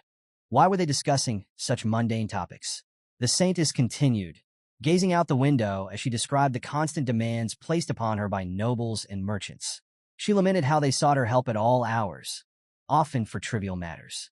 Most cases, she said, revolved around the consequences of narcotics or sexually transmitted infections, with few truly serious illnesses among them. Taking a sip of tea, she mused aloud about the irony of it all. People rarely see the broader principles of justice, righteousness, benevolence, and equality. Instead, they fixate on their immediate needs. Her words hung in the air, their weight subtly challenging Vakir to reflect. In response to the saintess's musings, Vakir calmly remarked, "Theology is essentially the process of understanding humans, so such things are inevitable." The saintess's gaze sharpened as she identified the source of his words, the Old Testament of Asmos, chapter 6, verse 9. Her surprise was evident as she marveled that someone familiar with such an ancient passage still existed. Vakir remained silent for a moment before redirecting the conversation to a more pressing matter. He revealed the outbreak of a deadly epidemic in the slums of St. Mecca. When the saintess asked if his information was reliable, he presented the pouch of contaminated water he had collected from the slum's well. Her expression turned serious as she studied him. She questioned whether he had any involvement in spreading the disease. Vakir, exuding calm confidence, countered with a rhetorical question. Why would he have come forward if he were the culprit? He acknowledged, however, that suspicion was natural in such circumstances and began contemplating his next move. As Vakir raised his hand, Pietro immediately sprang into action, placing himself protectively in front of the saintess.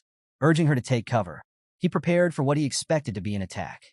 But instead of aggression, Vakir extended his hand, which began to glow with a radiant golden light. "I dislike harming innocent people," he stated firmly, "especially since this place is my hometown." Both the saintess and Pietro were visibly stunned.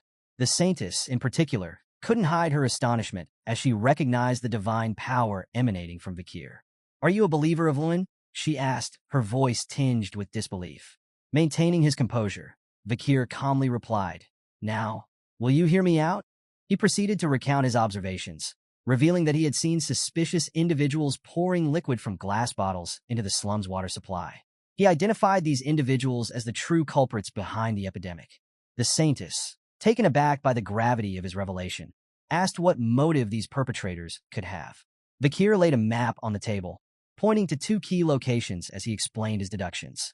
His reasoning implicated the deadly and poison-wielding Leviathan clan and the powerful bourgeois family conglomerate. He elaborated further, explaining how the Leviathan clan stood to gain by using the epidemic to collect samples for their research, advancing their nefarious pursuits. Moreover, with the potential collapse of the Quo Vadis family, their longtime rivals, the Leviathan clan would secure a strategic advantage.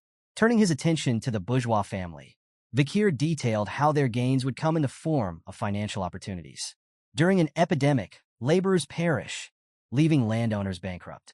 Fields, factories, and stores become vacant, creating the perfect conditions for the bourgeois family to expand their real estate empire and diversify into new ventures. He concluded that the Leviathan clan was likely the orchestrator of the outbreak, with the bourgeois family acting as opportunistic accomplices. To further mask their schemes, the native people of the deep forest were being framed as scapegoats. This insidious plan allowed both factions to reap immense benefits at the expense of others. As he finished his explanation, Vakir noticed the stunned expressions on both Pietro and the saintess. They were clearly grappling with the sheer magnitude of what he had just laid out. The saintess's mind raced with questions, marveling at the plausibility of his deductions. She couldn't help but wonder how someone could so accurately predict the motivations and actions of others. Unable to contain her curiosity any longer, she finally asked, "Just who on earth are you?" Vakir responded to the saintess's question with a cryptic reply, suggesting they call him Night Bloodhound. The saintess found the name foreboding, while Pietro dismissed it as blasphemous, remarking that it suited Vakir's dark attire all too well. Despite the ominous tone, the saintess acknowledged that everything Night Bloodhound had said was plausible. She decisively told Pietro they needed to investigate the epidemic in the slums and report their findings to her father. Pietro readily agreed, impressed by her resolve. Vakir, observing her determination, silently reflected that meeting the saintess was fortunate.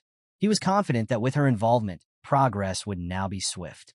Meanwhile, the saintess studied Vakir closely, finding his small and battered appearance incongruent with the power he had displayed in defeating Pietro and the Holy Knights. She sensed something primal emanating from him, a mix of blood, oil, steel, violence, and anger. Yet beneath this storm of emotions, she detected a profound sadness. Lost in her thoughts, she found herself questioning the true nature of this enigmatic figure. When they arrived at a church in the slum area, the sisters greeted the saintess with visible relief. One of them, tears streaming down her face, pleaded for her to save their community from the devastating epidemic. The Saintess was visibly shaken as she saw the afflicted, individuals lying in anguish, bearing the unmistakable marks of the disease. She couldn't help but acknowledge the accuracy of Night Bloodhound's information. Vakir observed the infected with a heavy heart. He regretted involving civilians in his plans, but given the urgency, there had been no other choice. He was relieved, however, to see no children among the afflicted and mused that his earlier scare at the well may have protected them. Recognizing that the disease was still in its early stages, Vakir knew it was now up to the Saintess to help these people. With compassion radiating from her, the Saintess addressed the suffering patients. She assured them that God's sublime love would heal them. Bowing her head, she began to pray, her voice trembling with emotion as she called upon the light of her life and the fire of her soul to bear witness to the suffering before her. A tear slipped down her cheek, and as it touched the ground, a golden radiance burst forth. The light filled the room, seeping through the windows and doors of the church, blanketing everything in its glow. The miracle unfolded before their eyes. An elderly man, gasping for breath and covered in red marks, suddenly stabilized. His labored breathing eased, and the red marks faded from his skin. Around the room, others experienced similar recoveries, their pain lifting as their conditions improved. The sisters were overjoyed, showering the Saintess with gratitude for her divine intervention. Vakir watched in silence, his gaze steady and thoughtful.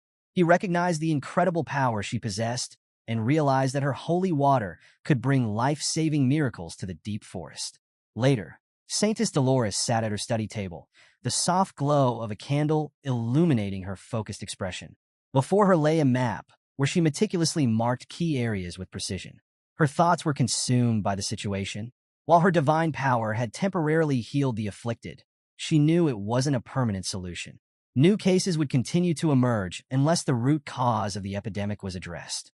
Her attention shifted to a glass tube containing bodily fluid extracted from an infected individual. Examining it, she noted its frightening properties, a short incubation period and a slow, agonizing death for its victims.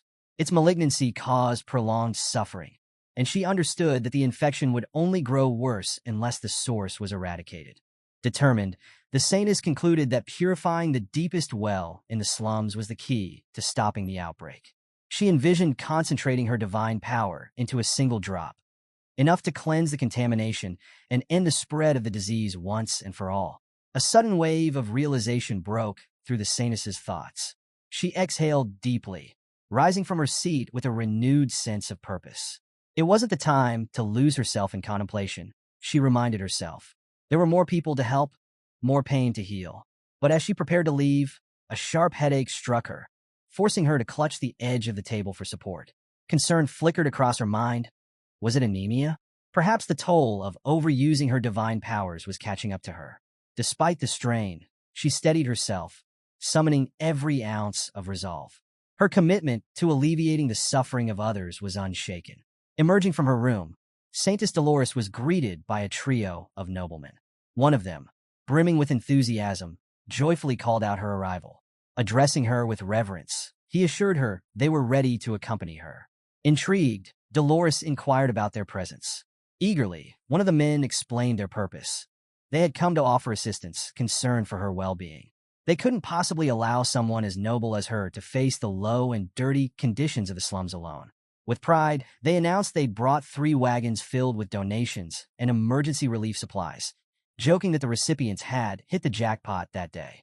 But beneath their grandiose display of generosity, subtle tones of mockery seeped into their words. Were these men truly here to help? Or was it merely a performance to boost their own image? Dolores saw through their well-intentioned facade and discerned their true motives. With a serene smile, she walked past them as the trio pledged their loyalty, declaring it a gentleman's duty to protect a lady. They swore to assist her in every way possible, their hearts racing as her presence seemed to captivate them. The Saintess, ever composed, gently assured them that she trusted the task to their capable hands. Their excitement was short-lived. As they ventured deeper into the relief area, the pungent stench of illness and decay assaulted their senses. The nobles' faces twisted in disgust, and they struggled to suppress their gag reflexes. One of them lamented the risk of tarnishing his expensive, limited-edition shoes, while another fretted about catching the disease himself. The third demanded that the clutter and filth be cleared immediately, urging the priests to treat him first. Dolores observed their reactions without surprise. Their discomfort was inevitable, as their ulterior motives had no place in such a sacred endeavor. She pondered if they understood what true empathy meant, the kind that transcended self-interest. For her, the essence of grace, godliness, and love lay in selfless altruism, unwavering kindness, and voluntary sacrifice. Her gaze shifted to another tent emanating an ominous aura of dark energy. Inside, she knew, were the most critical patients, those battling both the disease and the despair that came with it. The clergy and the afflicted within would all be enduring unimaginable pain. Resolutely, Dolores approached the tent. Silently, she sought forgiveness for not being there sooner. Drawing back the curtain, she stepped inside and declared, "I am here now. Let me help." As Saintess Dolores entered the critical care tent, she was met with a scene that stopped her in her tracks. A commanding voice rang out, urgently requesting more saline. Behind the doctor tending to a patient, a priest stood frozen in astonishment, witnessing something he thought impossible. The doctor, whom the priest soon realized was Night Bloodhound in disguise, had been tirelessly treating patients for hours. But what shocked the priest most was the method Vakir employed. Using a small clinical knife, Vakir made an incision in the infected area, then touched the wound with 2 fingers, channeling divine power directly into it. Miraculously, the infection vanished before their eyes. The priest marveled at this unconventional approach. Unlike typical blessings that remained on the skin's surface, Vakir's method seemed to channel divine power straight into the afflicted area. This revelation stirred something within the priest, a realization that he, too, might be capable of focusing and utilizing divine power in a similar way. Saintess Dolores, observing from a distance, immediately recognized the doctor's true identity. It was indeed Vakir. His exceptional skill in both medicine and divine power left her awestruck. After curing the infection, Vakir administered medicine to aid the patient's recovery. His actions carried a solemn determination, a sign of his deep commitment to saving lives. Vakir placed both hands on the patient's chest and channeled divine power into their body. He understood that divine power was typically drawn through a cleric's prayers to a god. The god would then transform the prayer into a corresponding amount of divine energy, proportional to the cleric's devotion. Usually, 1 unit of divine power equated to 1 miracle, and 10 units could generate 10 miracles. But Vakir knew of an extraordinary method that allowed 10 miracles to be performed with only 1 unit of divine power, and 100 miracles with 10. His mind drifted back to the time of the Great Fall, a turbulent era when waves of monstrous enemies and countless wounded overwhelmed the clerics. Faced with an insurmountable crisis, the clerics realized their divine power reserves were woefully inadequate. Out of desperation, a divine decree altered the rules of miracles. Instead of strict calculations, clerics adopted a philosophy of miracles first, consequences later. They could now draw divine power with no apparent limit, though the excess came with an invisible interest. This phenomenon, dubbed advanced divine power, allowed even non-clerics to harness divine energy if they vanquished monsters in acts of faith. Vakir, with a soul steeped in karmic energy from his past, could tap into advanced divine power within this holy region. It was this remarkable ability that allowed him to accomplish feats others deemed impossible. Just then, a distressed little girl sobbed near her ailing mother, crying out for her to wake up. Having completed his previous treatment, Vakir approached the child with calm reassurance. He promised her that her mother would recover soon. Handing the girl a gold coin, he advised her to use it to buy food, firewood, and anything else her mother might need. A priest who had been observing intervened, cautioning Vakir. Material assistance, he said, was not permitted, as monetary demands were endless. If Vakir continued, he risked giving away all his resources. Vakir, unshaken, posed a philosophical question in response. If demands are endless, then what defines their limit? What truly is limitless? The priest was left speechless, struggling to grasp the depth of Vakir's words. As silence fell between them, the sound of the little girl's sobs softened, replaced by a flicker of hope as she clutched the coin tightly. Vakir stood calmly, explaining that while he could give all the money he had in his pocket to the needy, there was a limit to how much he carried. His words carried weight, but it was his next action that left an impression. He paused, looking at a sick mother before him, and then softly apologized. The Saintess Dolores, observing this, felt a flicker of curiosity. She couldn't help but wonder, why was he apologizing? What could make someone as composed as Vakir say sorry? Reflecting on his earlier words about theology being a pursuit of understanding, she began piecing together the reasoning behind his apology. Perhaps she thought it was similar to her own feelings, a deep regret for not being able to do more to help those in need. Her thoughts raced, and her heartbeat followed suit, thundering in her chest. Saintess Dolores, though only 16 and still inexperienced in many ways, found herself overwhelmed by the presence of the mysterious man before her. After tirelessly aiding the victims of the epidemic, Vakir stepped outside for a brief respite. Sitting down, he let out a tired sigh, lifting his mask momentarily to take a sip of water. However, his break was interrupted as he noticed Saintess Dolores approaching. Quickly lowering his mask, he greeted her and asked if she was all right. She settled beside him, requesting a moment to talk. Vakir agreed without hesitation, and she used a moment to thank him. With his help, they had managed to treat all the epidemic's casualties. Ever modest, Vakir dismissed her praise, saying he had simply done what needed to be done. The Saintess smiled, almost as if expecting that answer. Yet, an awkward silence soon followed. Breaking the stillness, she clutched her clothes tightly, a sign of the inner turmoil she was about to confess. She admitted her doubts, lamenting that someone as strong as Vakir should have been born with divine power. She spoke of her own fortunes, how she was blessed with divine power, but burdened with a frail body, weak faith, and an uncertain mind. She questioned why a higher power had chosen her, a flawed person, to carry the weighty title of a saintess, especially when so many others, with greater faith, were overlooked. Vakir's response startled her. With a calm smile, he explained that her anguish and guilt were exactly why she was chosen. He said the world didn't need unshakable perfection. It needed a light capable of piercing even the darkest and fiercest places. His words moved her deeply, and tears welled in her eyes as she sought reassurance, asking if she could truly become the person he described. Vakir's answer was steady and full of confidence. She could. Later, as the clergy of the Quo Vadis family gathered to pray, the culmination of their efforts bore fruit. A divine essence, distilled into 3 concentrated drops of holy water, was produced. Each drop carried the power to purify all those infected in the slums. These precious drops, stored in small glass bottles, were named Pliny de la Verge, commonly referred to as the Saintess's Tear. In a grand hall, Saintess Dolores sat before a podium holding the box containing the 3 sacred bottles. As she began her prayer, a radiant divine light filled the space.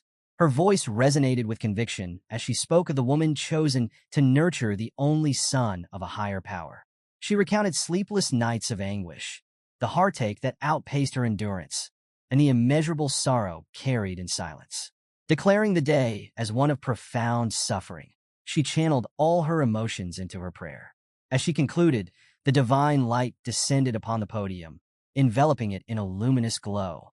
Not long after, holy knights entered the hall, reverently carrying the box containing the 3 saintesses' tears, a testament to her strength and unwavering resolve. The holy knight carefully closed the box containing the saintess's tears, expressing gratitude for her dedication and reassuring her that the sacred items would be securely stored in the basement safe. Saintess Dolores entrusted them with this solemn responsibility, watching as they departed. Alone, she began contemplating her next steps.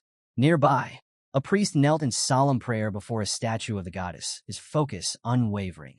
Saintess approached him quietly, addressing him with respect as father and indicating her need to report something regarding the epidemic known as the Red Death. The priest, Cardinal Humbert Lon Quo Vadis of the Loon Church, turned to her with a warm expression, affectionately calling her his fairy and his daughter. He invited her to come closer, placing a firm but gentle hand on her shoulder. With a smile, he commended her for the remarkable offering she had made this time, noting it as fitting for someone of her stature. Humbly, the saintess accepted his praise and acknowledged his boundless generosity. The cardinal urged her to share the details of her findings, and the saintess began outlining their plan. She explained that they intended to use the newly created saintess's tear to purify the contaminated water flowing beneath the holy city of St. Mecca. At this, the cardinal leaned in, asking if the source of the infection had been identified. Saintess confirmed that it had. She reported that the contamination originated from an unregistered well in the slums, adding that children in the area had claimed a spirit had cursed the well. Their investigation revealed the well to be severely infected, and they had uncovered evidence: a glass bottle used by the perpetrator to store and spread the infection. Presenting a cloth bundle, she revealed suspicious objects discovered near the well, including a dagger and an emblem. The cardinal's expression darkened as he examined the items, his gaze freezing on the engraved emblems of Leviathan and Bourgeois. This confirmed his worst fears. The two factions had collaborated to create an artificial virus. A surge of holy aura erupted from the cardinal, his voice echoing with righteous fury as he denounced the audacity of those who dared to insult divinity. With a burning resolve, he declared a holy war against the perpetrators, referring to them with scorn as poison addicts and misers. Throughout his outburst, the saintess maintained a calm and composed demeanor. However, her expression shifted dramatically when the cardinal mentioned the Night Hound, suggesting he was a prime suspect. In a commanding tone, he demanded that the Night Hound be captured and interrogated to extract every detail of his involvement. To the cardinal's shock, Saintess Dolores abruptly interjected, raising her voice to defend the Night Hound. The room fell silent as she passionately argued for his innocence.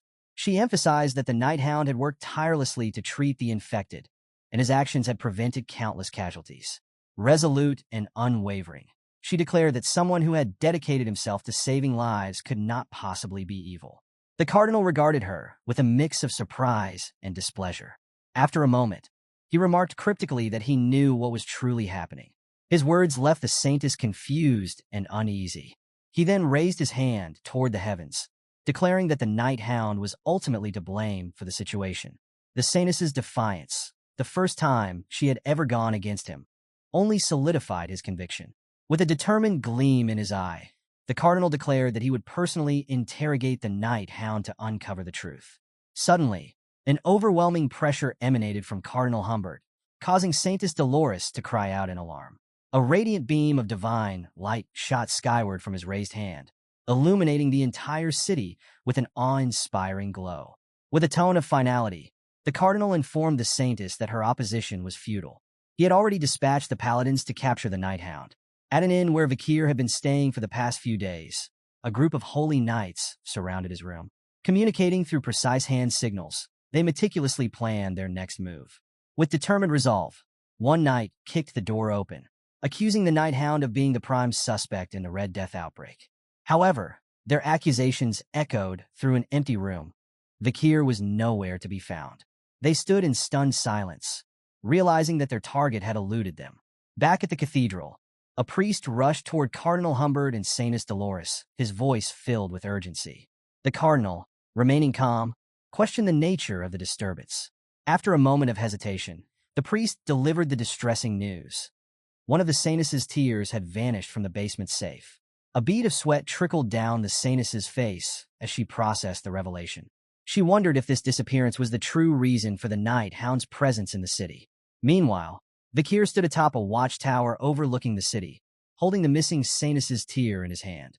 With a faint smile, he secured the bottle in a pouch and whispered a quiet thank you for the gift. Moments later, his figure dissolved into the shadows, leaving no trace behind.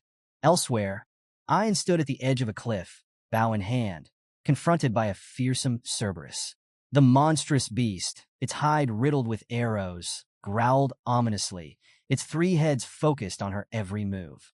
A barbarian behind the creature tried to divert its attention with a shout, but the Cerberus pressed forward, forcing Ian to retreat.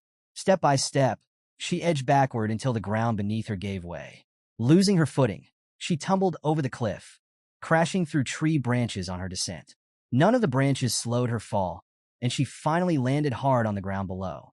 Groaning as she regained consciousness, Ian heard voices, but couldn't make out their meaning.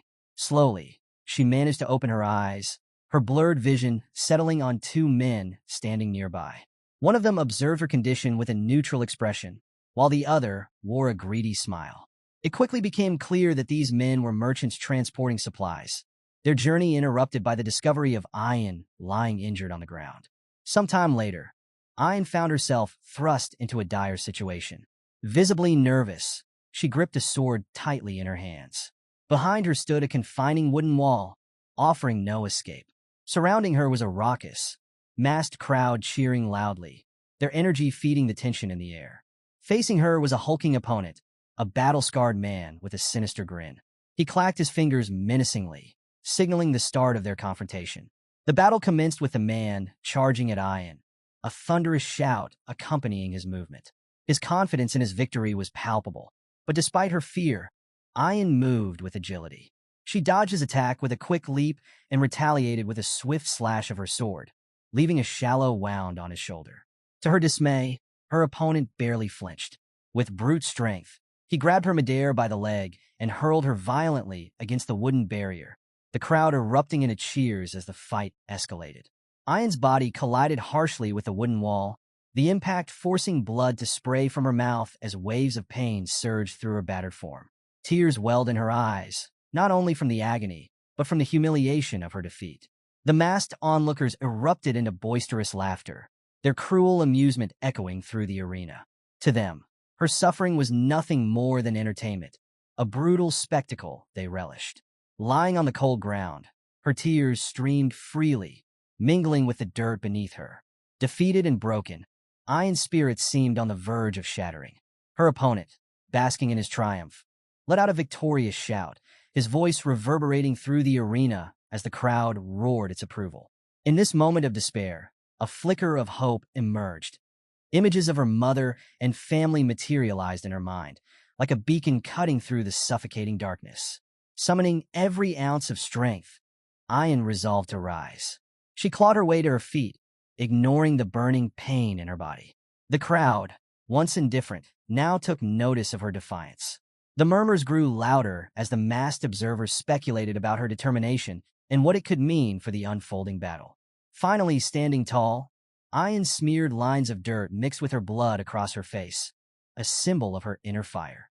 Her gaze locked onto her opponent, fearless and unyielding. The arena buzzed with anticipation, the spectators licking their lips in excitement at the prospect of a second round. Ian's unwavering resolve made it clear. She was ready to face her adversary again, no matter the odds. Years later, Ian's life had taken a grim turn. She now sat imprisoned behind cold steel bars, her once fiery spirit seemingly extinguished. Her eyes, once a reflection of defiance, now carried the weight of hopelessness. Even the cherished memories of her family, which had once given her strength, had faded into a distant blur. Overwhelmed by despair, Ian closed her eyes, surrendering to the crushing emptiness that consumed her.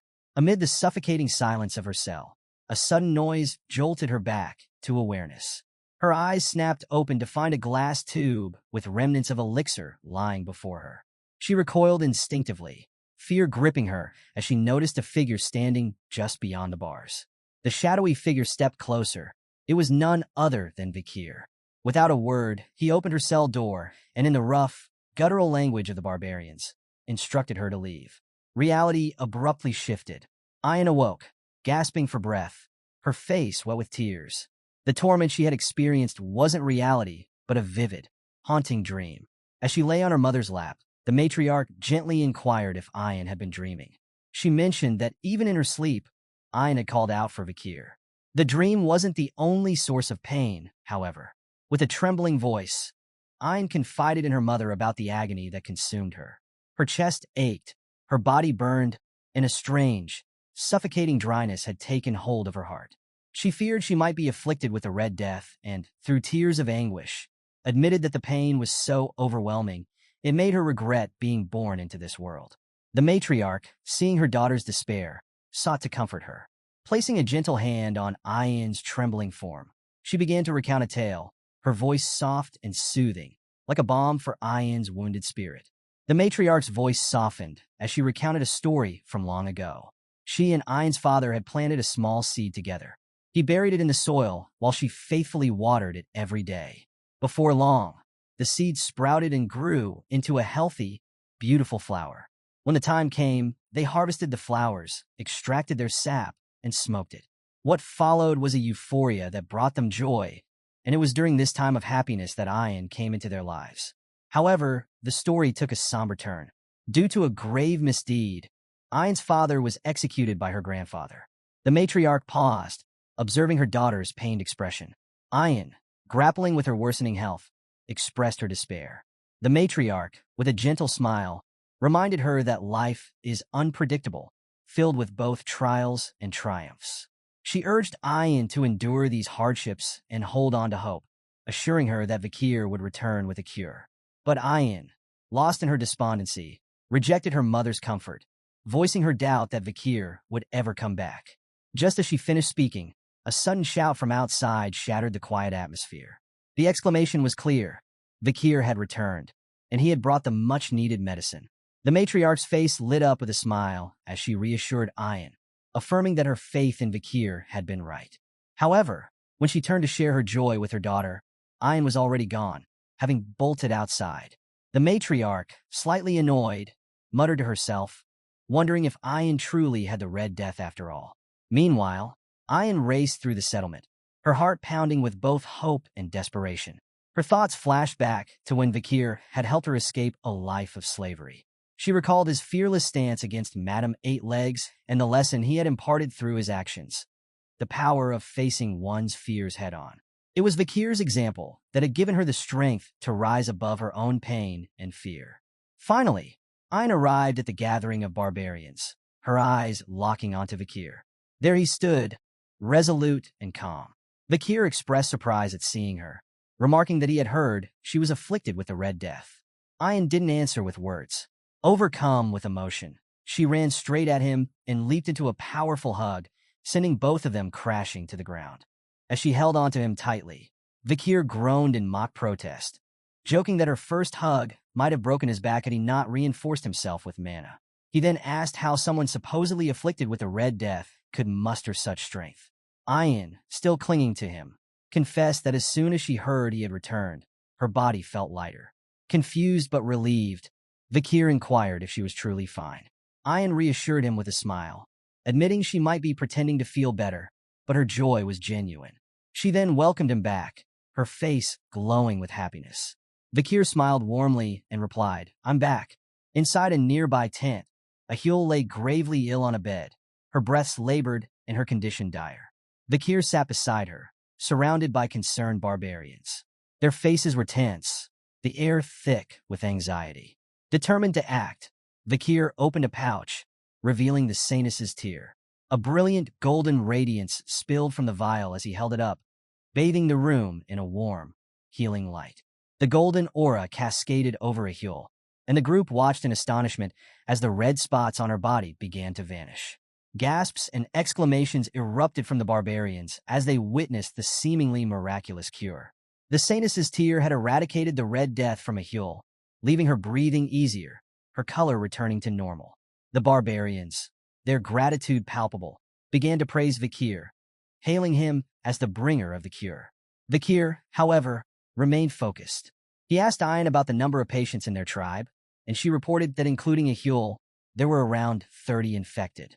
Vakir's expression grew grim as he inquired about the situation in other tribes. Ayan admitted that it was dire. Many tribes were on the brink of annihilation. Vakir estimated that there could be as many as 10,000 infected individuals.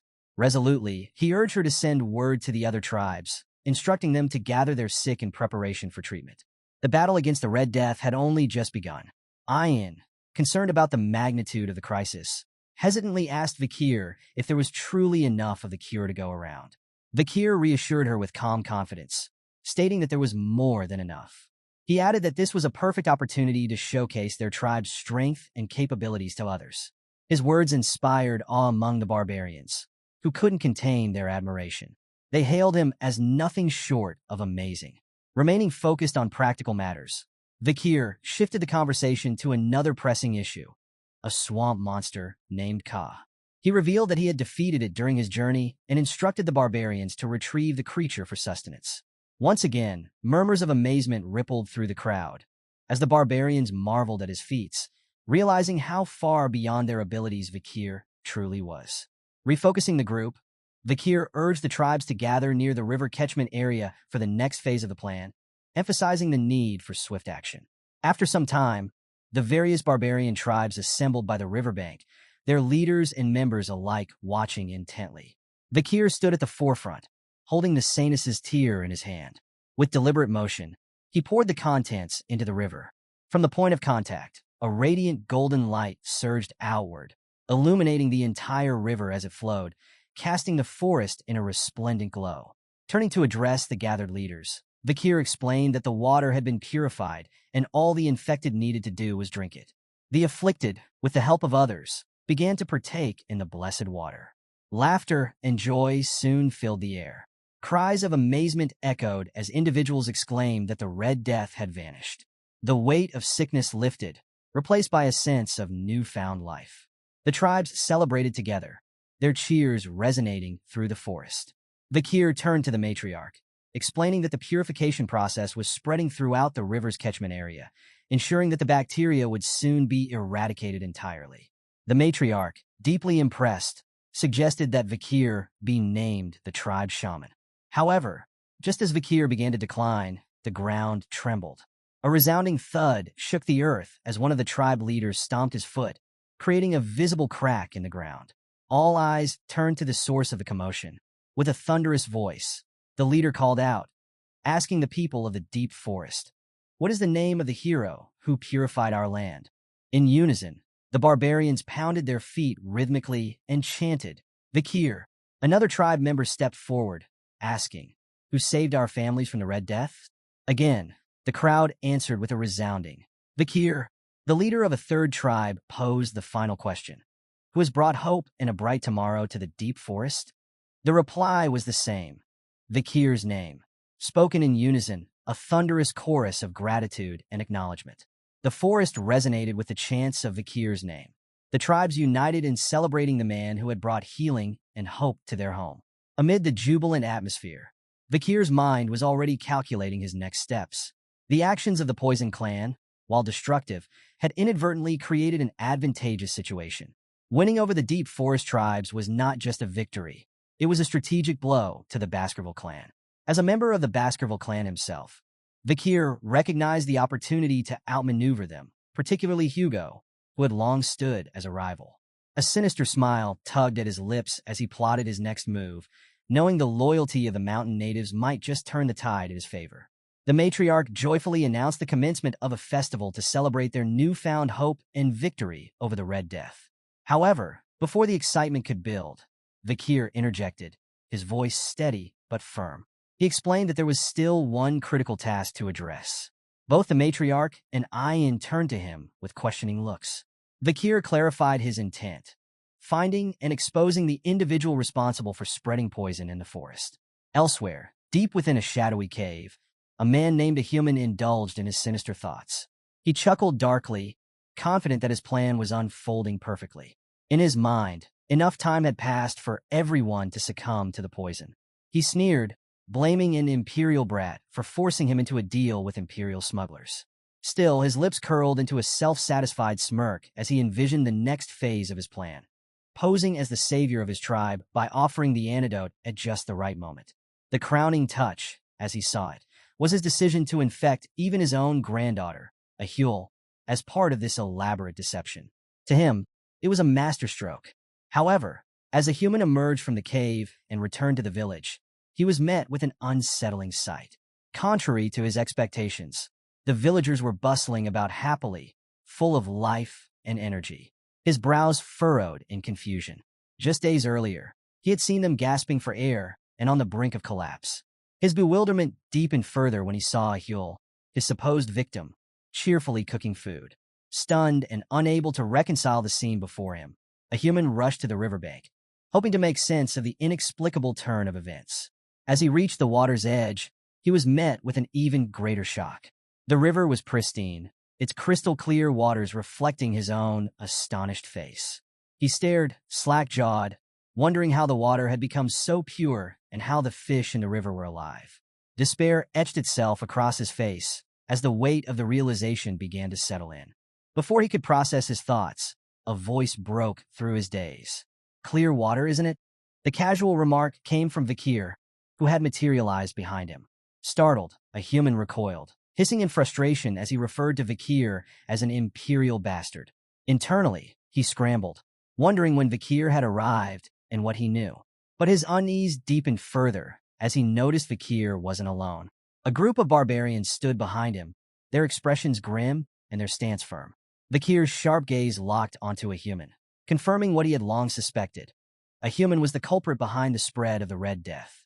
Memories of his past life flooded Vakir's mind. Before his regression, there had been stories of an old man in the forest who had orchestrated a horrible tragedy. The man had poisoned his own tribe in a twisted bid for heroism, but failed to cure them, resulting in the deaths of most of his people. Now, standing before a human, Vakir realized he was face to face with that same man. Meanwhile, a human's mind raced, trying to comprehend how his plan had unraveled so quickly. He clung to disbelief, refusing to accept that Vakir could be aware of his devious scheme. Desperately attempting to divert attention, he addressed the gathering sarcastically, his voice dripping with mockery. "Ah, has everyone come to greet the old shamans?" But the barbarians were not amused. Their stony faces and tense silence spoke volumes, as a human's facade began to crack under the weight of the undeniable truth. Vakir, calm yet menacing, stood unshaken, his presence a looming reminder that the game was over for the old man. The matriarch stepped forward, her piercing gaze fixed on a human as she questioned him about the completion of the supposed ceremony. Struggling to maintain his composure, a human feigned confidence, asserting that the infection would soon disappear. However, the matriarch pressed further, sharing troubling news about a war brewing in the empire. The conflict stemmed from the discovery that the Red Death had been artificially created and intentionally spread. Yet, she found it perplexing. The deep forest had no connection to the imperial clan. So how could the infection have reached their isolated home?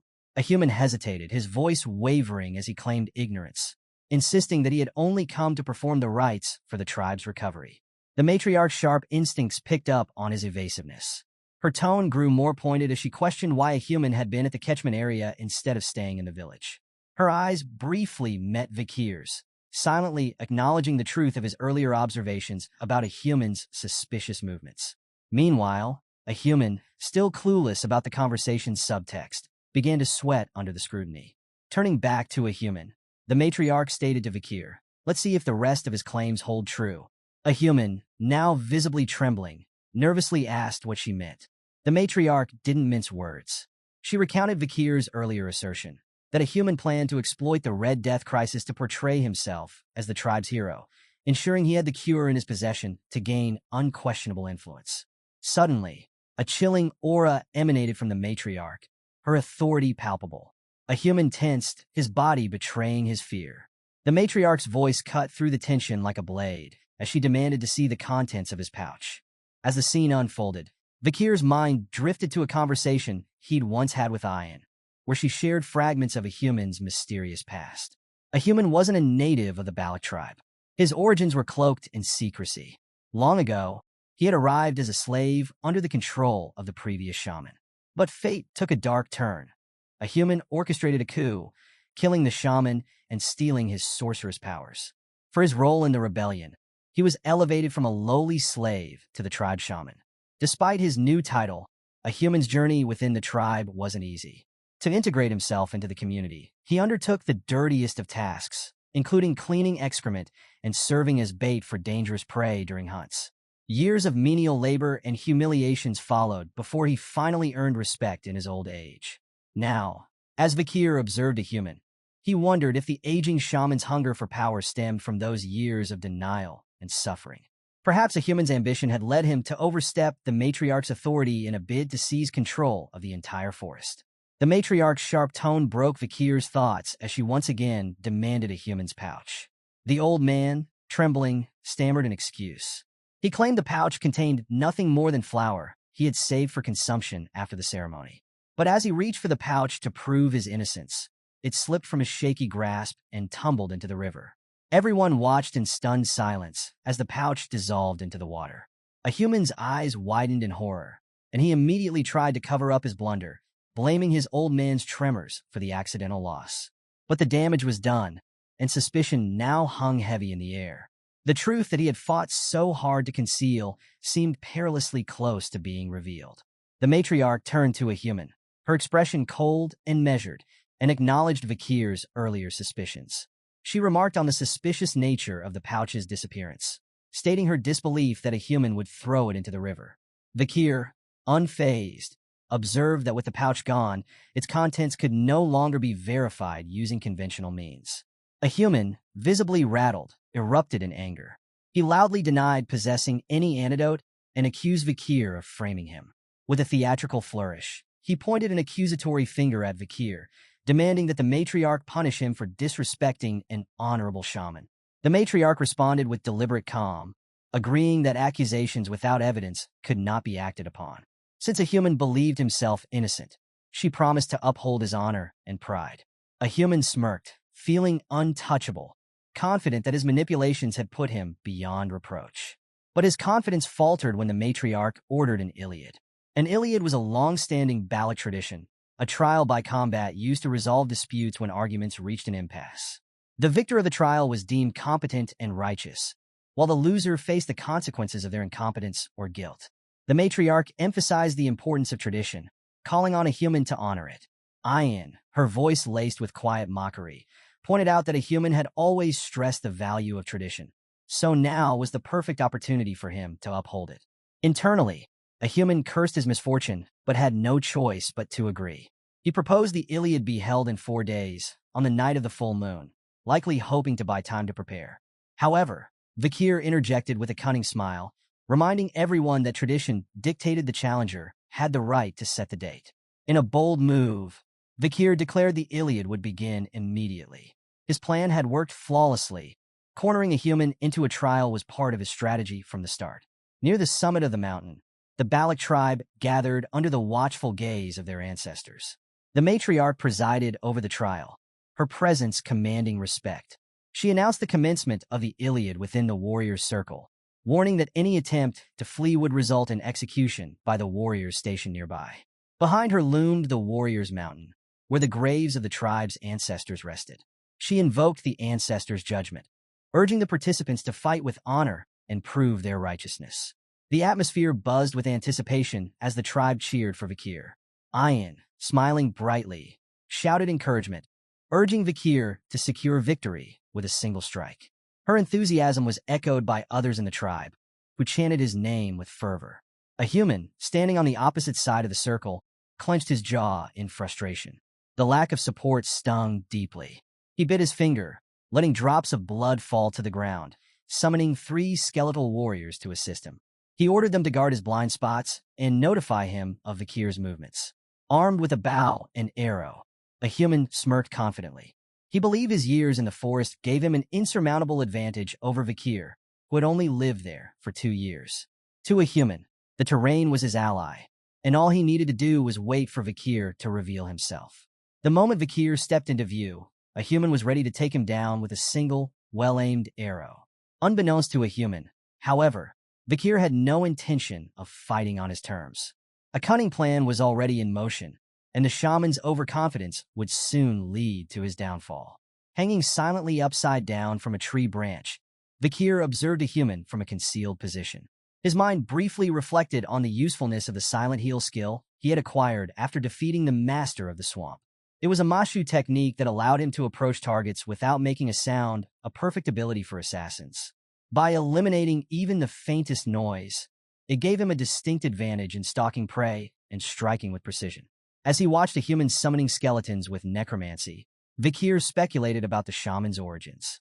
He considered the possibility that a human hailed from Loco, a tribe known for its shamanistic practices, but he dismissed it as irrelevant to his current strategy. His focus remained unwavering. With calculated precision, Vakir descended from the tree into the midst of the skeletal warriors. His hand moved with astonishing speed, his strikes clean and deliberate. Red slashes trailed through the air as the skeletons crumbled into heaps of shattered bone, disassembled before they could react. A human, unaware of this swift dismantling of his summoned forces, maintained his smirk, still believing Vakir was paralyzed with fear. In an instant, Vakir materialized behind a human. With no warning, he thrust Beelzebub, his blade, into the shaman's chest. A human's smirk vanished, replaced by confusion and pain as he gasped and coughed, struggling to comprehend the sudden turn of events. He hadn't even heard a single footstep on the fallen leaves. With a powerful shove, Vakir sent a human sprawling to the ground. The shaman's vacant eyes stared upward as he writhed in agony. Vakir retracted Beelzebub with calm precision, his victory decisive and swift. Ayan rushed toward him, her face alight with joy at the outcome. The surrounding barbarians, still reeling from the confrontation's brevity, began murmuring in awe. One elder remarked that the ancestors had deemed a human's words unworthy of consideration.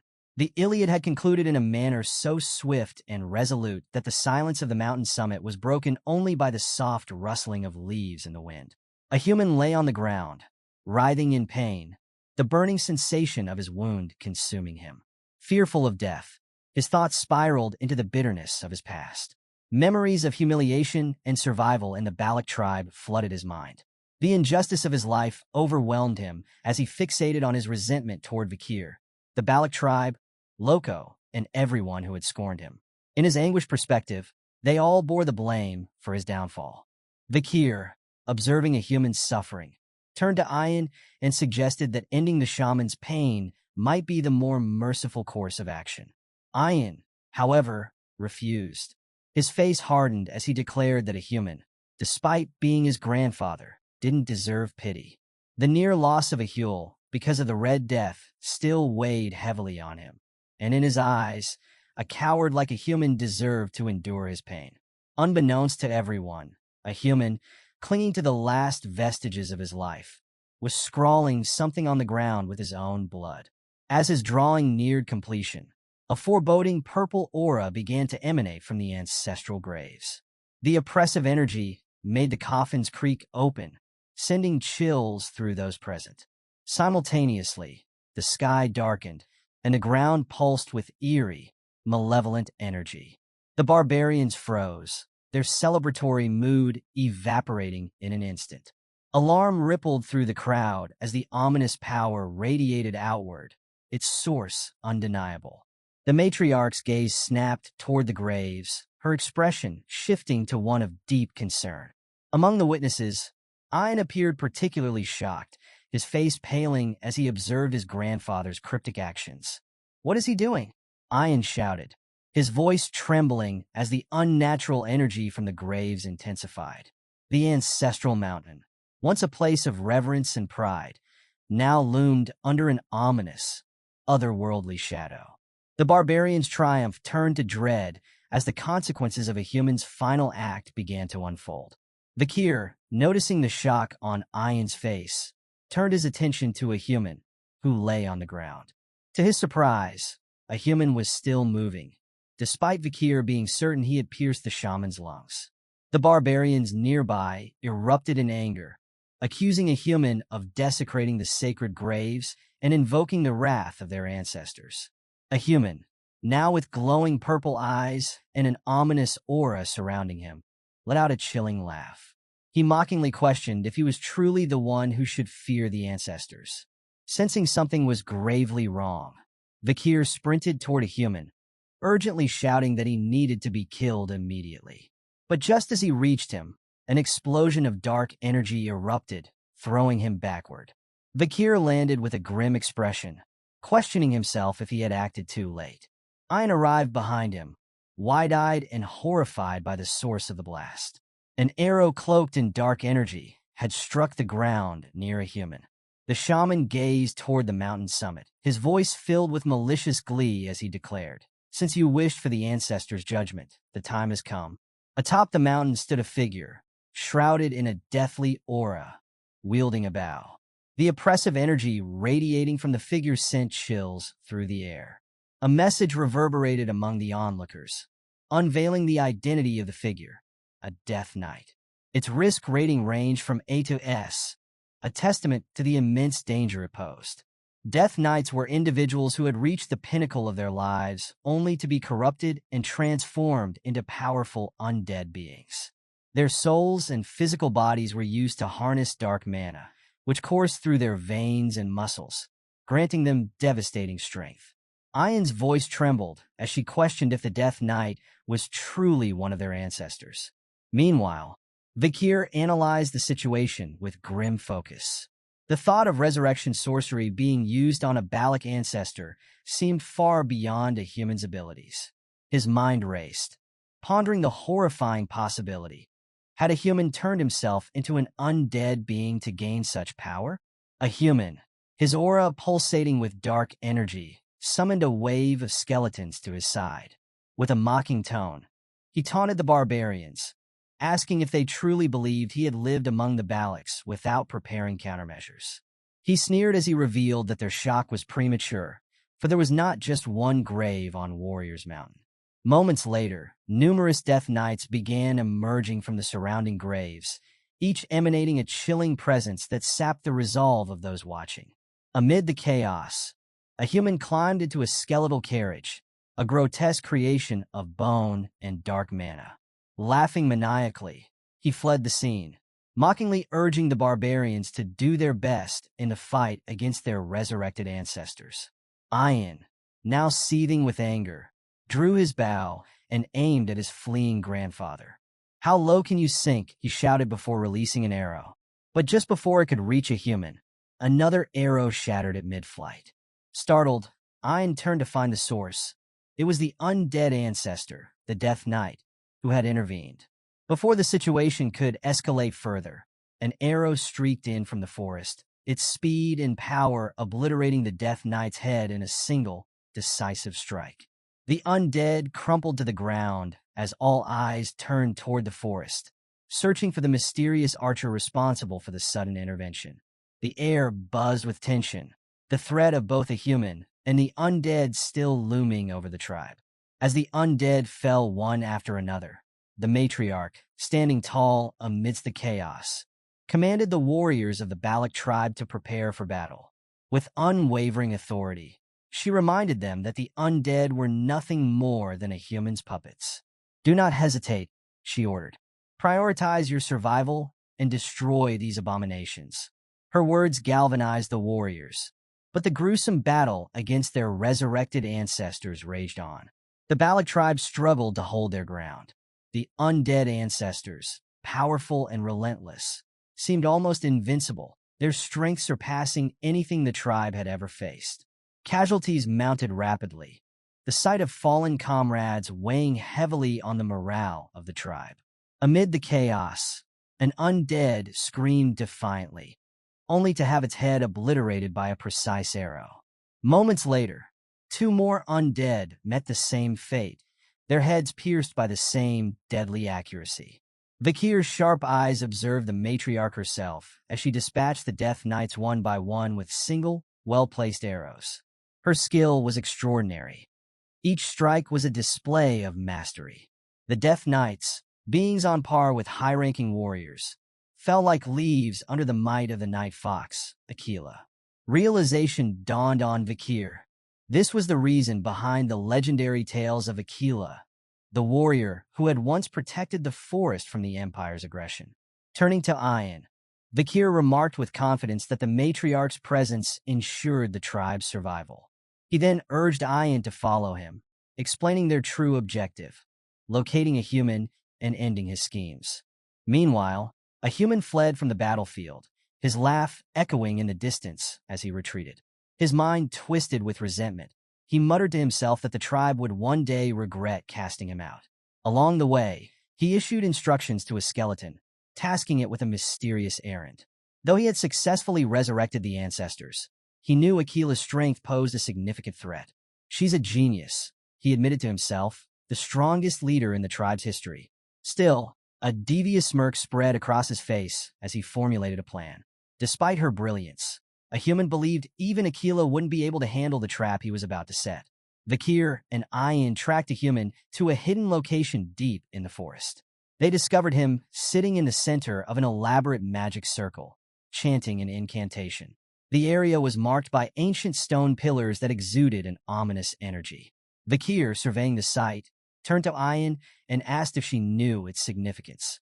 Ian admitted she wasn't familiar with the specifics of the location, but was certain they couldn't allow a human to continue his ritual. Without hesitation, Ian knocked an arrow infused with aura and took aim. "I'll kill him here and now," she declared, releasing the arrow. It streaked toward a human, its energy slicing through the air. But just before the arrow could reach its target, a human shouted triumphantly, "I'm done." In a startling twist, a hand shot up from the ground, catching Ian's arrow between its fingers. A human, now jubilant, rose to his feet and announced the success of his summoning. According to legend, deep within the forest slept a figure of unparalleled might, one that only a human had discovered and dared to awaken. Turning to face his summoning, he welcomed his new ally with a sinister grin. "Behold," he said, his voice dripping with triumph. "The divine archer, Adonai." Ian's heart sank as she stared at the undead figure before her. The legends of Adonai, a mythical archer of unmatched skill, filled her mind. She couldn't believe her eyes. The warrior she revered in tales now stood corrupted and undead, summoned by a human to serve as his ally. Vakir stood in shock, grappling with the implications of Adonai's summoning. The legendary archer of the Balac, now reduced to an undead puppet, was an overwhelming threat. His thoughts were interrupted as Adonai released an arrow, the projectile speeding toward them with deadly precision. Reacting instantly, Vakir summoned Beelzebub and managed to deflect the arrow, altering its trajectory. However, when the arrow struck a nearby tree, it erupted in a massive explosion, sending debris flying and shaking the battlefield. Vakir was momentarily stunned by the unexpected aftermath. The arrow was imbued with aura, its power devastating even in deflection. As he processed the situation, a sharp cry of pain drew his attention. Ian had been injured. She clutched her thigh, where a cut was already causing her visible agony. "It burns," she groaned, her voice tinged with panic. Vakir's gaze hardened as he examined her wound, suspecting that Adonai's arrow carried poison. Realization dawned on Vakir as he recalled the legends of Adonai's battle with Madame Eight Legs, a monstrous arachnid of infamy. He now understood that the bow Adonai wielded had been crafted from the remains of that fearsome creature, its venomous essence imbued into the weapon. Before he could fully absorb this revelation, Adonai launched another relentless barrage of aura-infused arrows. Vakir gritted his teeth and raised Beelzebub once more, deflecting the arrows with skillful precision. Each strike sent shockwaves rippling through the ground, explosions scarring the earth wherever the arrows landed. The terrain was soon left split and smoking, a battlefield marred by destruction. Despite his best efforts, Vakir began to falter. His movements slowed, his breathing labored, and even Beelzebub emitted strained, grating sounds under the intense strain. Ian, noticing Vakir's exhaustion, cried out, "Stop protecting me! Run away and save yourself!" Her plea was desperate, but Vakir stood firm, refusing to leave her side. Amidst the chaos, a human's laughter rang out, his voice dripping with malice. "Fools," he sneered. "Your resistance is meaningless. Adonai, finish them!" Obeying the command, Adonai drew another arrow, its aura radiating death. The sheer weight of its energy threatened to extinguish everything in its path. Vakir, battered but determined, braced himself for the impending strike, preparing to deflect the deadly projectile with what strength he had left. But before the arrow could reach them, an unforeseen twist halted its trajectory. A figure appeared between them and the arrow, catching the projectile with a bare hand. The battlefield fell silent as everyone, a human, Vakir, Ian, and even Adonai, watched in stunned disbelief. From the shadows emerged the matriarch, Aquila, holding the deadly arrow with ease. Her presence exuded an unshakable aura of strength, and with a single motion, she crushed the arrow in her grasp. The shards disintegrated into harmless fragments, her gaze fixed on Adonai. Her voice carried across the battlefield, calm but commanding. "This ends now." As matriarch Aquila squeezed the arrow in her hand, the deadly aura dissipated instantly, leaving a human with a chill running down his spine. Her piercing gaze locked onto him, and she said with a tone that froze the air around them, "Let's have a talk." Ian, overwhelmed by her mother's sudden arrival, called out to her with a mix of relief and shock. Aquila explained calmly that she had sensed the powerful aura emanating from the battlefield and had decided to intervene. Now, standing amidst the chaos, she knew it was the right call.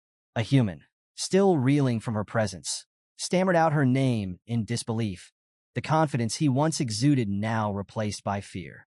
Ian urgently informed her mother about the poisoned arrow, insisting she seek immediate treatment.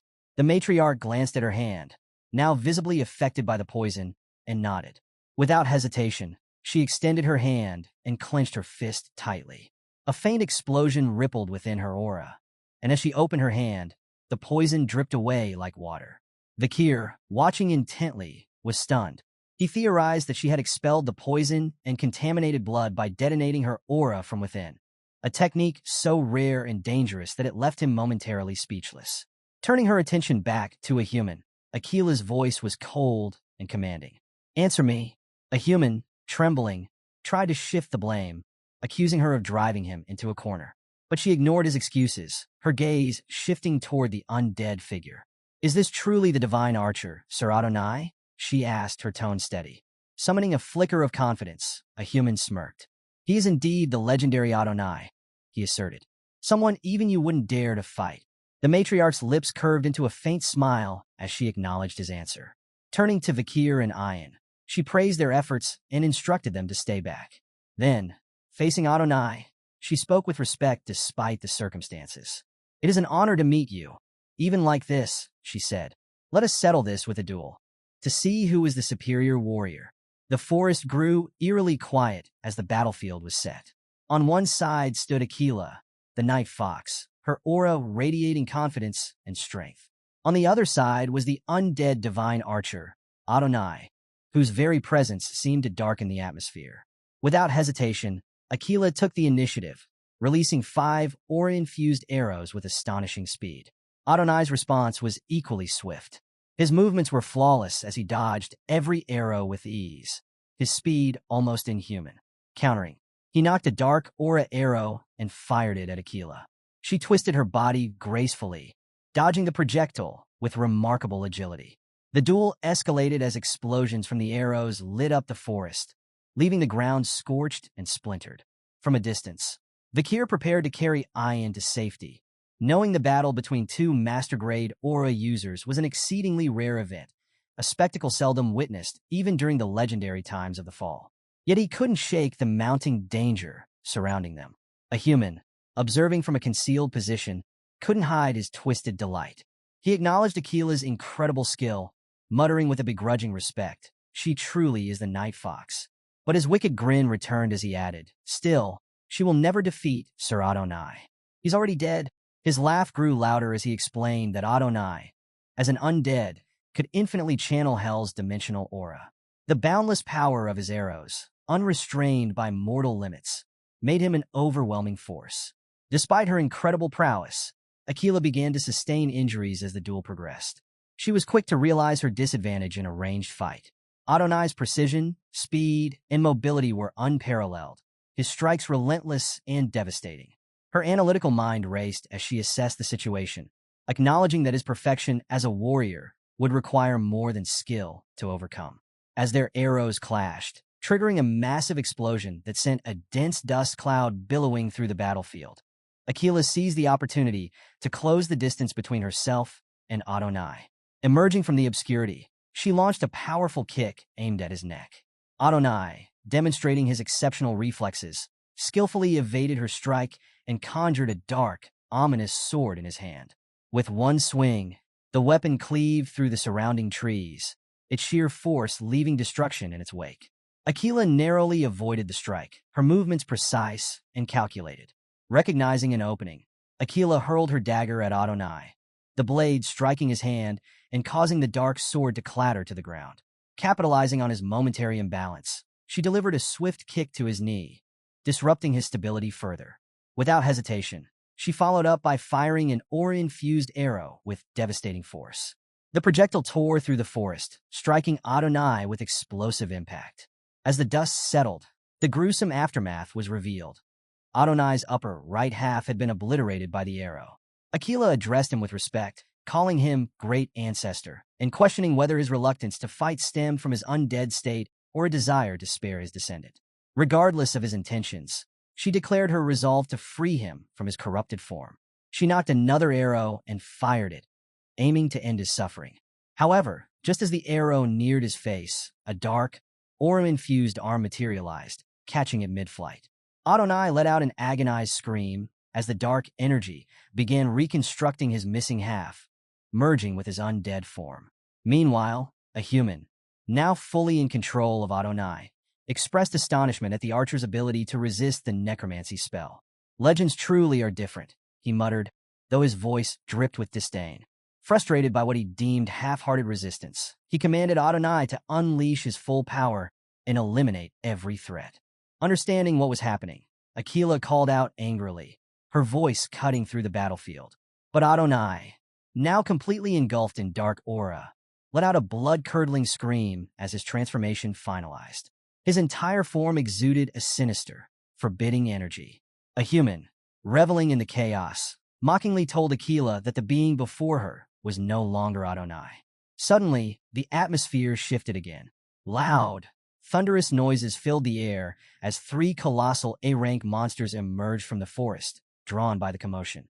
The beasts, towering and ferocious, seemed ready to wreak havoc, but they didn't stand a chance.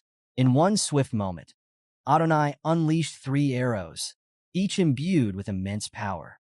The monsters fell instantly, obliterated before they could make a move. Aquila watched in stunned silence, unable to even see the arrows that had struck the creatures.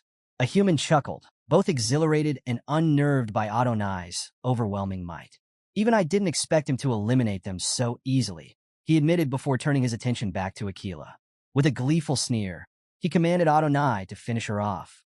Adonai obeyed, launching a relentless barrage of arrows toward Aquila. Each arrow carried a potent, murderous intent, the venomous essence of Madame Eight Legs spreading with every strike. Aquila evaded skillfully, her movements graceful but increasingly sluggish as the poison began to seep into her body, dulling her reflexes. Sensing the urgency of the situation, Aquila decisively turned and fired 2 arrows in quick succession. The first arrow veered off course, seemingly missing its mark, while the second streaked straight for Adonai's face. With a casual motion, Adonai obliterated the frontal arrow, his effortless destruction of the projectile leaving shock evident on Aquila's face. But her expression quickly shifted into a confident smile. The arrow that had initially gone astray suddenly reversed its trajectory, arcing through the air before piercing Adonai's throat from behind. The unexpected maneuver caught everyone off guard, even a human, whose triumphant smirk faltered as the tide of the battle began to turn. Aquila, her voice steady despite the chaos, explained her unique arrow technique to Adonai. "It may look like the first arrow missed," she said, "but the second one hitting the target is a setup. The moment the opponent blocks the second arrow, the first, which reaches maximum rotation midair, reverses and strikes from behind." She revealed it was a skill she had developed after studying Adonai's legendary fight against the Imperial Knight.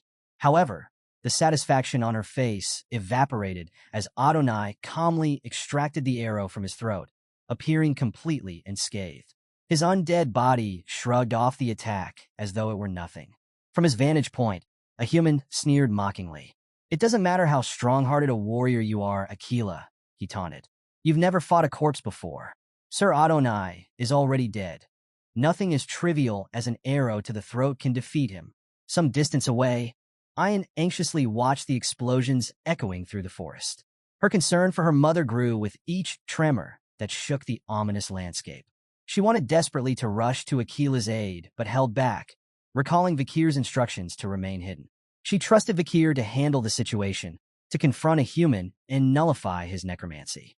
Meanwhile, Vakir sprinted through the forest, piecing together a human strategy. He concluded that a human was terrified of Aquila, and it was almost certain he was hiding behind Adonai, using the undead archer as a shield against her. Finally, Vakir spotted a human crouched behind a tree, his eyes darting nervously toward the battle. Without hesitation, Vakir charged at him, intending to end the shaman's schemes with a single strike. But just before he could reach his target, a Death Knight materialized before him, launching a devastating kick. The force of the attack shattered the ground, sending debris flying. Vakir, nimble and quick, evaded the strike, retreating to a safe distance to assess the new threat. The commotion caught a human's attention, and he turned toward Vakir, his face twisting with recognition. "Vakir!" he bellowed, cursing him with a triumphant sneer. A human revealed that he had anticipated such interference and had summoned skilled Death Knights in advance. "These warriors," he bragged, "were so powerful in life that they were buried in the warrior's grave. You'll find them more than a match." Under a human's command, the Death Knights swarmed Vakir, their movements swift and coordinated. Meanwhile, on the battlefield, Adonai's next arrow struck true, embedding itself in Aquila's waist. She collapsed to her knees with a cry of pain, her aura flickering as the venom from Madame Eight Legs coursed through her body. A human, witnessing her fall, relished the moment. He taunted her mercilessly, proclaiming his vision of ruling the forest as a reward for enduring the unfair treatment he believed he had suffered throughout his life. "I'll kill every clan member who ever looked down on me," he declared, his voice dripping with malice. But before he could revel further in his imagined triumph, a deadly aura materialized behind him. In an instant, Vakir unleashed the Baskerville clan's sixth technique. His movements were precise and lethal, slicing through the Death Knights with ease. The undead warriors dissipated into nothingness, their defeat absolute. Turning to a human, Vakir remarked, "Your plan has one flaw. The people of the forest aren't just obstacles, they're my support system." A human's mouth fell open in disbelief.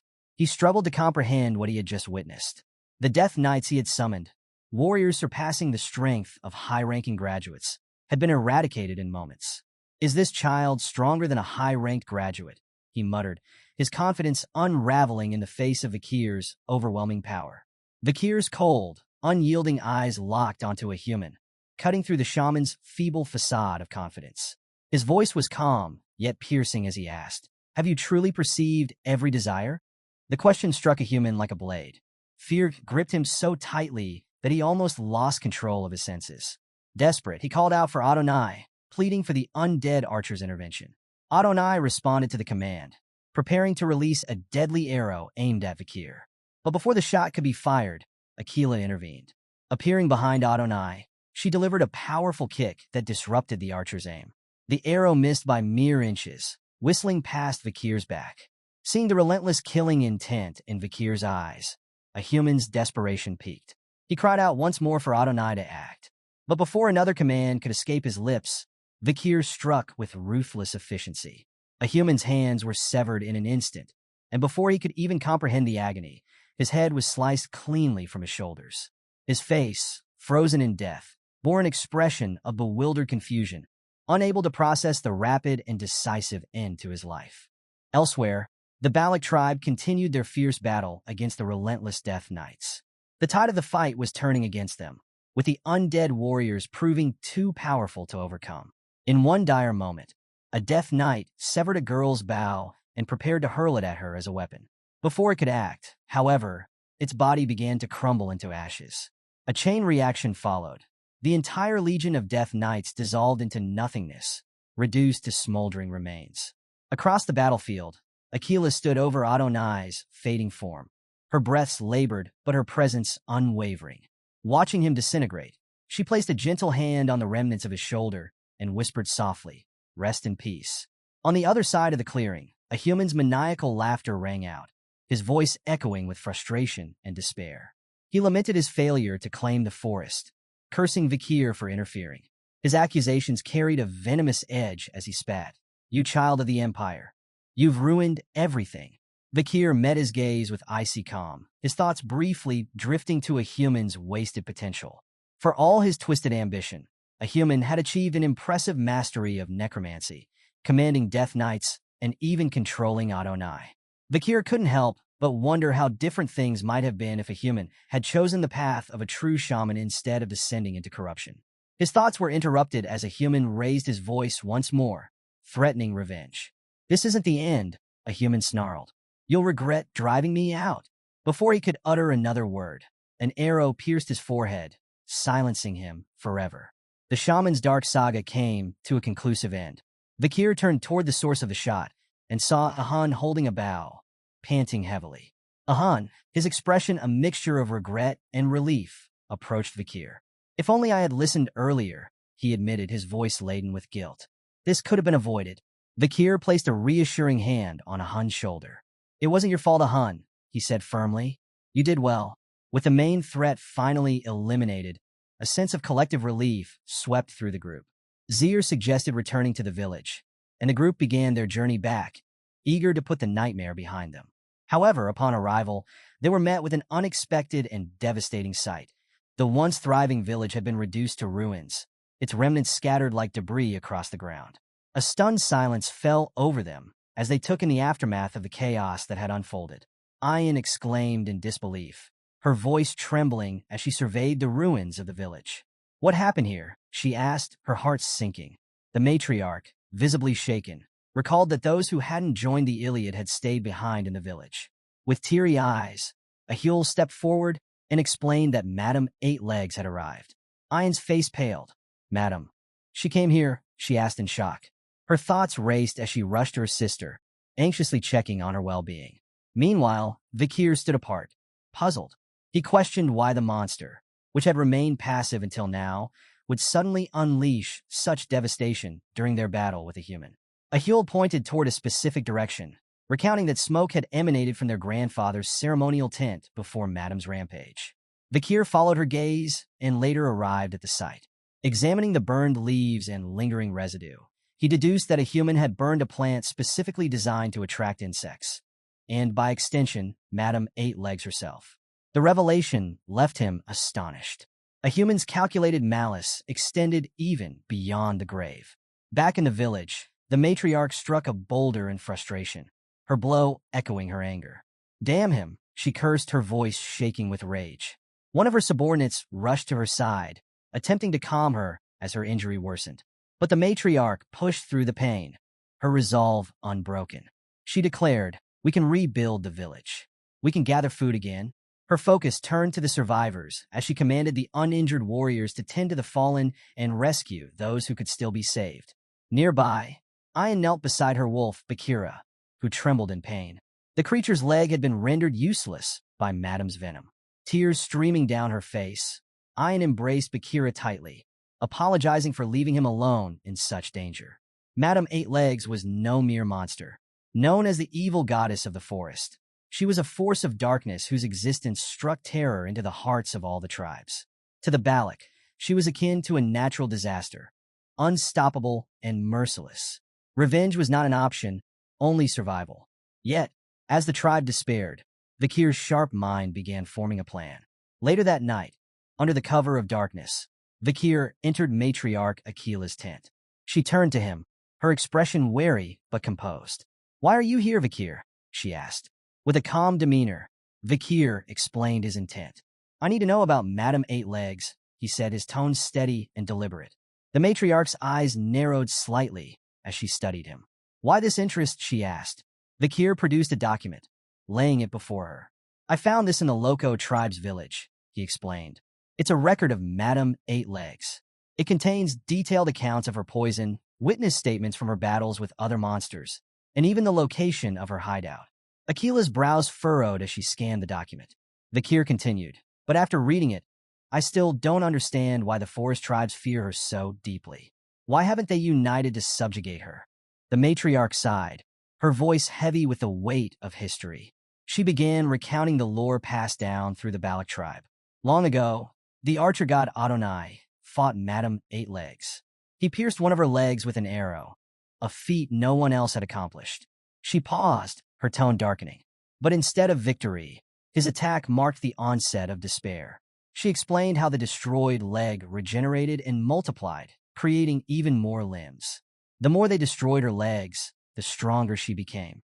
Her body was impenetrable, even to Adonai's arrows. And everyone who fought her eventually succumbed to her poison. Akila gestured toward her own side, where the lingering effects of Adonai's poisoned arrow still throbbed. Her poison infects everything it touches. Even the slightest injury becomes a death sentence if left untreated. Her voice carried both warning and sorrow as she concluded. Madame Eight Legs is no ordinary monster. She is the evil goddess of the forest, a being born from the deaths of countless warriors who tried to destroy her. Vakir, I warn you, do not plot against her. I cannot bear to lose any more of my family. Deep in thought, Vakir weighed her words carefully. He recognized that the odds of defeating Madame Eight Legs, even with warriors like Akila and Adonai, were astronomically low. Her regenerative power, impenetrable body, and venomous attacks made her a living calamity. Yet, even as her warnings lingered in his mind, Vakir couldn't shake the thought that a path forward, however dangerous, might still exist. Despite the matriarch's warnings, Vakir couldn't dismiss the challenge of Madame Eight Legs.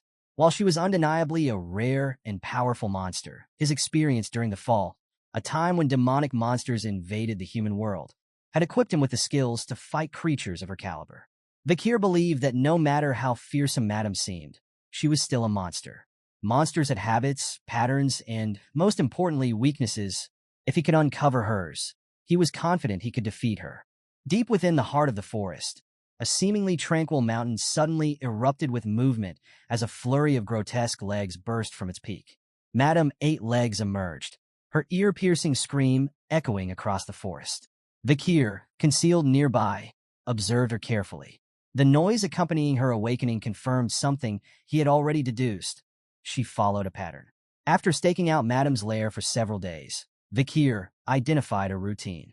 She left her lair at specific times to search for food and typically returned within 2 hours. Using this knowledge, Vakir waited for Madame's departure before moving swiftly toward her lair. Reaching the summit of the mountain, Vakir peered into the cavernous structure that served as her domain. At first glance, it appeared to be a simple, calm stone mountain.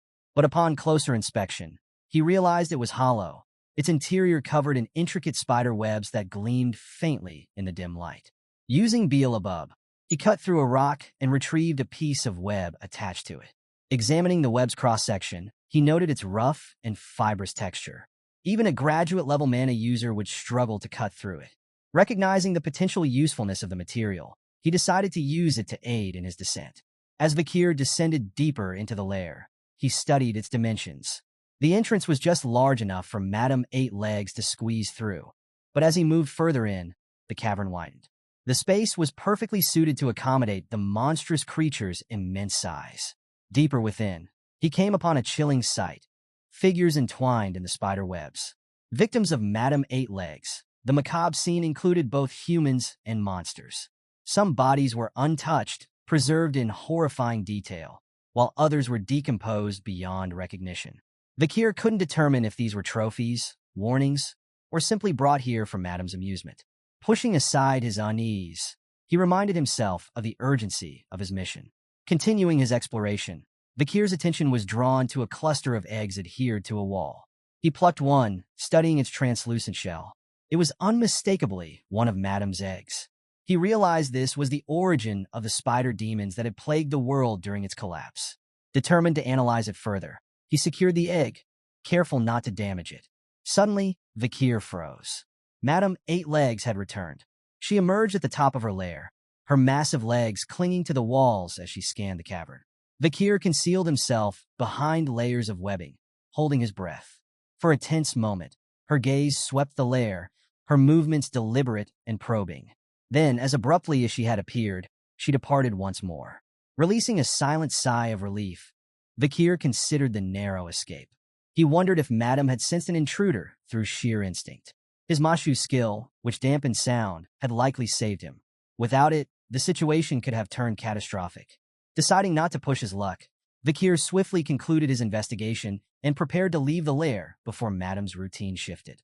Back in the Balac Village, the air buzzed with the sounds of construction as the tribe worked tirelessly to rebuild their homes.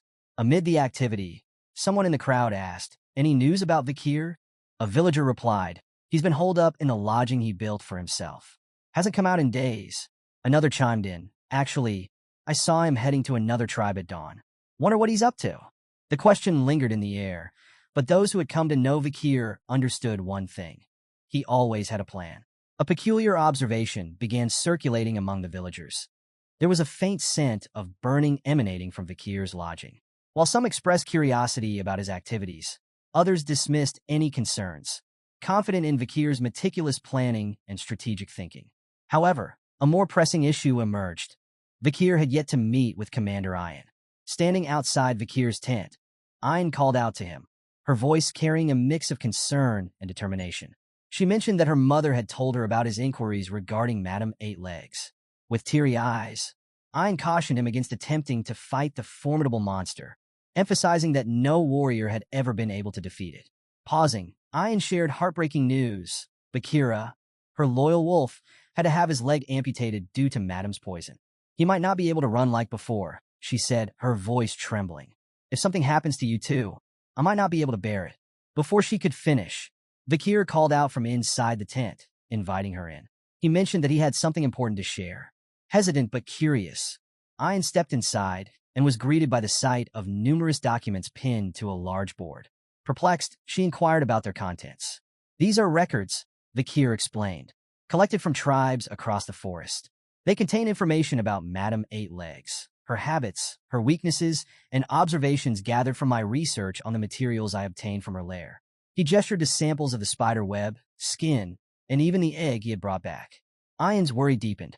"Did you go into her cave?" she asked, alarmed. "Are you planning to confront her directly? If so, I'll come with you." Vakir shook his head and pointed to the lingering injury on her side from their battle with Adonai. "You're still recovering," he said firmly. "You'd only be a burden." With determination in his voice, Vakir revealed something that caught Ian off guard. "I'm leaving the forest soon," he said. "There's something I must take care of.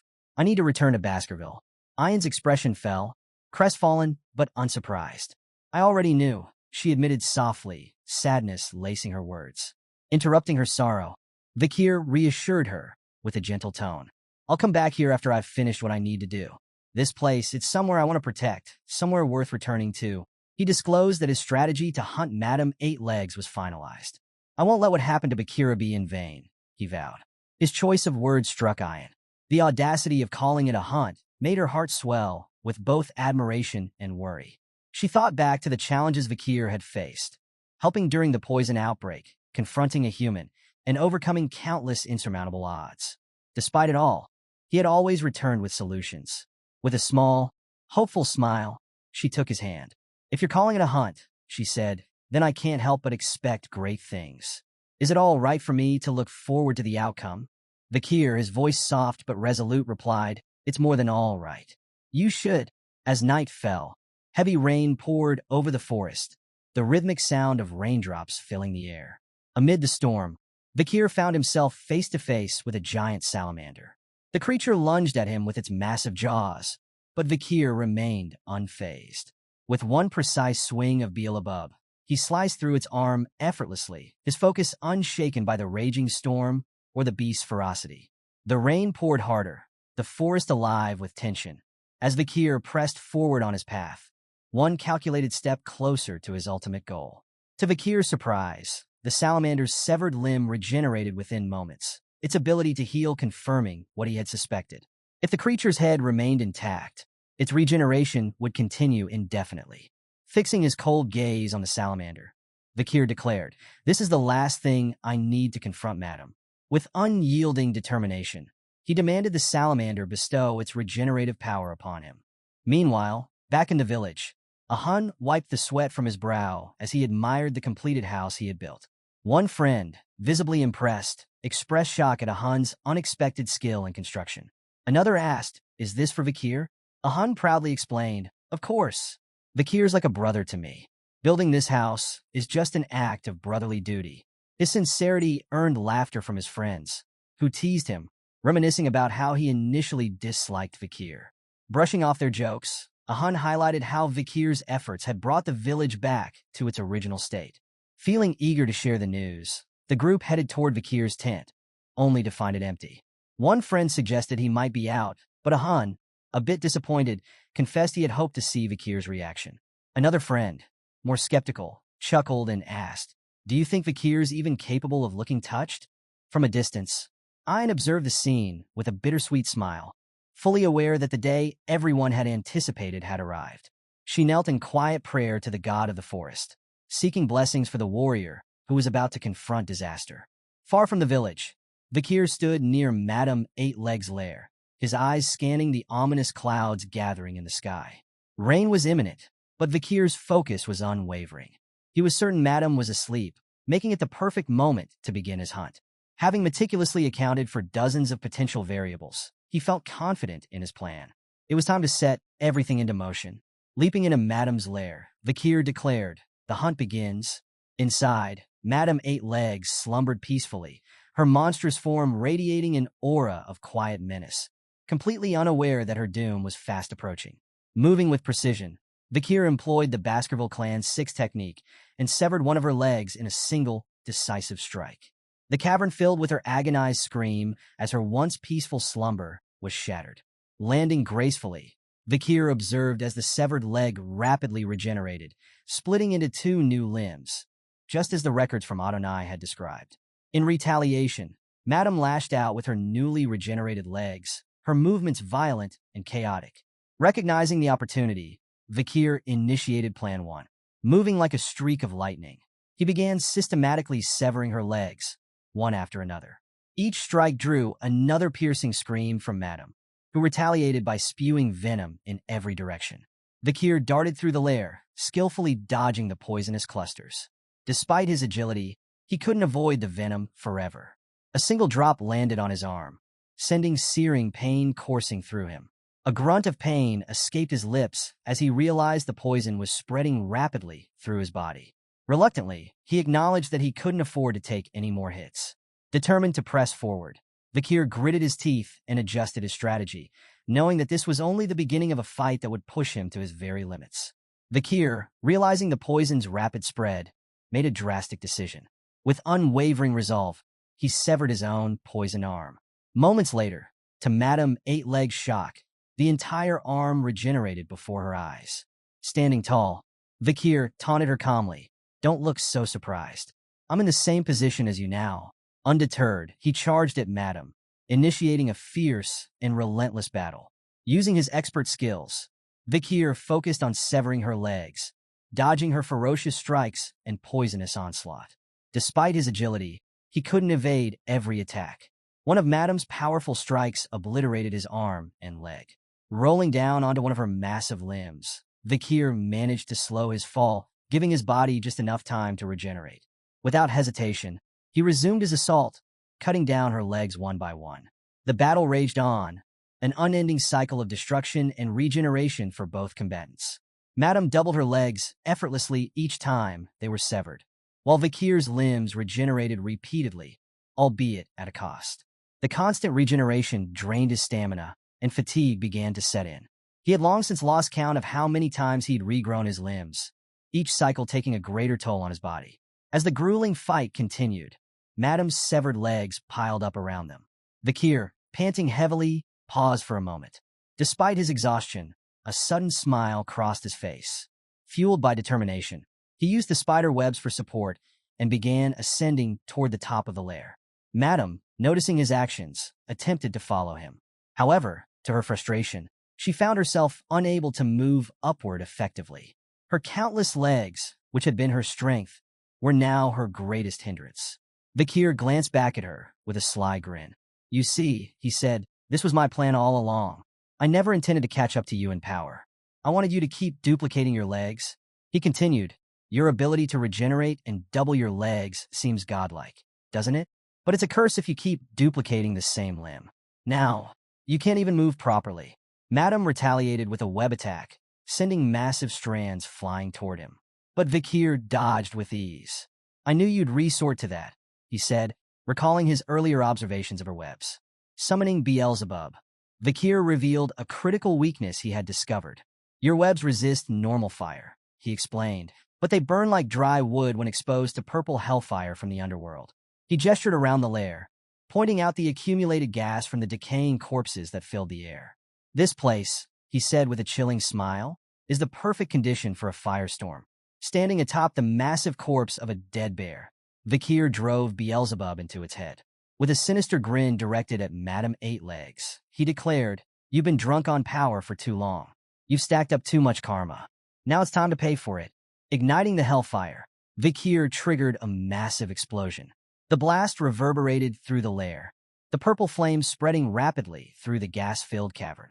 The spider webs ignited in an instant, and the firestorm consumed everything in its path. Madame Eight-Legs let out a deafening scream as her domain turned into an inferno of karmic retribution. Days earlier, Vakir stood at his study table, deep in thought, piecing together the complex puzzle of Madame Eight-Legs' actions. During one of his practical assessments, he had encountered a Cerberus that had been driven out of its territory. That encounter had prompted a lingering question. Why did the tribe members go out of their way to chase dangerous monsters from the mountain? Now everything clicked into place. The tribe members had been pushed to the mountain because Madame Eight-Legs had systematically expanded her territory, driving them and the monsters further away. Her strategy became clear. She had been using the barbarians and forest creatures to distance herself from her greatest weakness, Hellfire. Vakir realized that her cunning tactics had kept this vulnerability hidden in plain sight. Determined, he thrust Beelzebub into the bear's corpse and unleashed the Hellfire, igniting a chain reaction that set the cavern ablaze. The flames spread rapidly, consuming the lair as Madame Eight Legs became engulfed in fire. Watching the inferno, Vakir declared, "It's time for her to take her trophies back." He exited the cave, turning to observe the explosions behind him as his plan unfolded. By exploiting her inability to climb or use her webs, he had ensured that Madame was trapped within her own lair. No matter how powerful she was still a living creature. The superheated air would burn her lungs, and the hellfire would melt her outer shell and carapace. All Vakir needed to do was wait for her to succumb. Once the fire extinguished, he planned to retrieve her unique abilities. However, his thoughts were interrupted by a sudden tremor beneath his feet. The ground shook violently, and his attention snapped back to the lair. The tremors ceased for a moment. Then the entire mountain erupted in a massive explosion. Vakir watched in stunned disbelief as Madame Eight Legs emerged from the wreckage. She had destroyed the mountain itself to escape her fiery demise. Her hiss filled the air, a sound of pain and rage, as she released a torrent of poison into the atmosphere. The poisonous substance scattered in all directions, exploding into fragments that began to dissolve everything they touched. Standing beneath Madame's towering form, Vakir quickly noticed something critical. She couldn't see him. The flames had burned away her eyes and the sensory hairs on her body, rendering her blind and unable to detect his presence. Additionally, the destruction of the mountain had left a crack in her once impenetrable shell. Seizing the opportunity, Vakir leaped into action. With precise movements, he ascended into the air, aiming directly at the crack. As he descended, he aligned Beelzebub with the weakened spot and executed the Baskerville Sixth technique. The blow landed with tremendous force, driving him backward and eliciting a pained, guttural cry from Madame. Landing safely, Vakir examined the damage. The crack had deepened, but was not fully destroyed. A single blow wouldn't be enough. Undeterred, he steeled himself, his resolve unshaken. He prepared for another assault, knowing that this battle would demand every ounce of his strength and determination. Vakir's carefully laid plans came to a grinding halt as the impossible unfolded before his eyes. Madame's charred skin and burned eyes peeled away, only to regenerate moments later. This unexpected development left him stunned, but he had no time to process it. One of Madame's massive legs slammed into him, sending him hurtling through the dense forest. Crashing to the ground, Vakir groaned in pain. His legs had been obliterated, and as he lay there, he noticed his regeneration was slowing. Fatigue clawed at him, each attempt to heal draining more of his dwindling energy. Struggling to rise, he realized his critical mistake. He had underestimated Madame. He hadn't accounted for her ability to regenerate selected parts of her body with such precision and speed. As Madame closed in, her monstrous form looming over him, Vakir panted heavily, his mind racing for a solution. Suddenly, a familiar voice echoed in his head, cutting through the chaos. It was sharp, cold, and laced with contempt. "What are you doing here?" the voice demanded. "Why waste your time fighting this monster? You should have already left the forest to fulfill your true goal." An image of his older self from his past life materialized before him, radiating a chilling aura. This spectral figure cast a disdainful gaze upon the present Vakir. "Your only thoughts," the older Vakir continued, "should be about revenge. Hugo." His throat slit. "The despair you'll inflict upon him. That's your purpose." The past self, steeped in bitterness, admonished the current Vakir, accusing him of losing focus and growing weak. "You've grown sluggish and dull since entering this forest," the older Vakir bellowed. "Do you remember the seething hatred you once harbored for Hugo? Or has that fire been snuffed out?" The older Vakir's words were cutting, relentless. He recounted the singular purpose of their existence, carrying out missions assigned by their master, no matter the cost. The mission was more important than life itself, he spat. "That's what we were taught. That's the only way we felt fulfilled." But as the older Vakir spoke, his expression darkened, reflecting the despair he had endured. "When I was beheaded by Hugo," he admitted, "I realized how futile and vain my life had been. My existence as a tool, a weapon, was meaningless." The ghostly figure's voice rose with fury. "Yet here you are, messing up the plan, ruining everything. You exist for one reason: to kill Hugo and destroy Baskerville. Nothing else matters. Vakir, still on the ground, grappled with these accusations. He pondered the essence of his existence, questioning whether he had ever defied Hugo's will in his previous life. Searching his memories, he found the answer. There had been one moment, one fleeting instance when he had gazed into the forest and entertained the idea of breaking away from his team. But that moment had passed quickly. He had remained behind his comrades, following orders like the obedient bloodhound Hugo had trained him to be. I was never free, he realized. I simply followed the path dictated by my chains. Yet now, something within Vakir stirred. A spark of defiance ignited, and he made a bold declaration. No more. He resolved to break free from the shackles of Hugo's commands and the consuming thirst for vengeance that had defined his existence. I refused to let them dictate my life any longer. With newfound clarity, Vakir embraced the regret he had carried since his execution by Hugo. He vowed not to repeat his past mistakes. I am not just a hunter chasing prey, he declared to himself. I am my own master. Madame Eight Legs let out an ear-piercing scream, launching an attack with one of her colossal legs aimed directly at Vakir. But this time he was ready. With a fierce determination burning in his eyes, Vakir rose to meet the challenge. No longer a mere instrument of vengeance, but a warrior fighting for his own purpose. Vakir's fingers clenched the soil beneath him as he voiced his deepest desire: freedom. With a burst of agility fueled by desperation, he narrowly evaded Madame Eight Legs' devastating strike. Amidst the chaos, his mind wrestled with the duality of his existence, the yearning for revenge against Hugo and the longing to safeguard the home and people he had come to cherish. These aspirations converged into a singular, unyielding desire to live life on his own terms. Steeling his resolve, Vakir focused ahead, determined to take control of his fate. As Madame's colossal leg descended, he rallied himself, screaming internally to rise and fight, refusing to be controlled by anyone or anything ever again. Before Madame's attack could land, an arrow streaked through the air, piercing one of her legs and shattering it. A barrage of arrows followed, raining down with unrelenting precision and drawing agonized screams from the monstrous foe. Vakir, astonished, turned his gaze to a distant hill where two familiar figures stood, their intervention a welcome relief in his dire situation. On the hill, Ayan and the matriarch stood side by side, armed with bows. An's voice rang out fiercely as she declared her intent to defend her chosen husband candidate from Madame's onslaught. She called out to Vakir, declaring their alliance and their readiness to fight alongside him.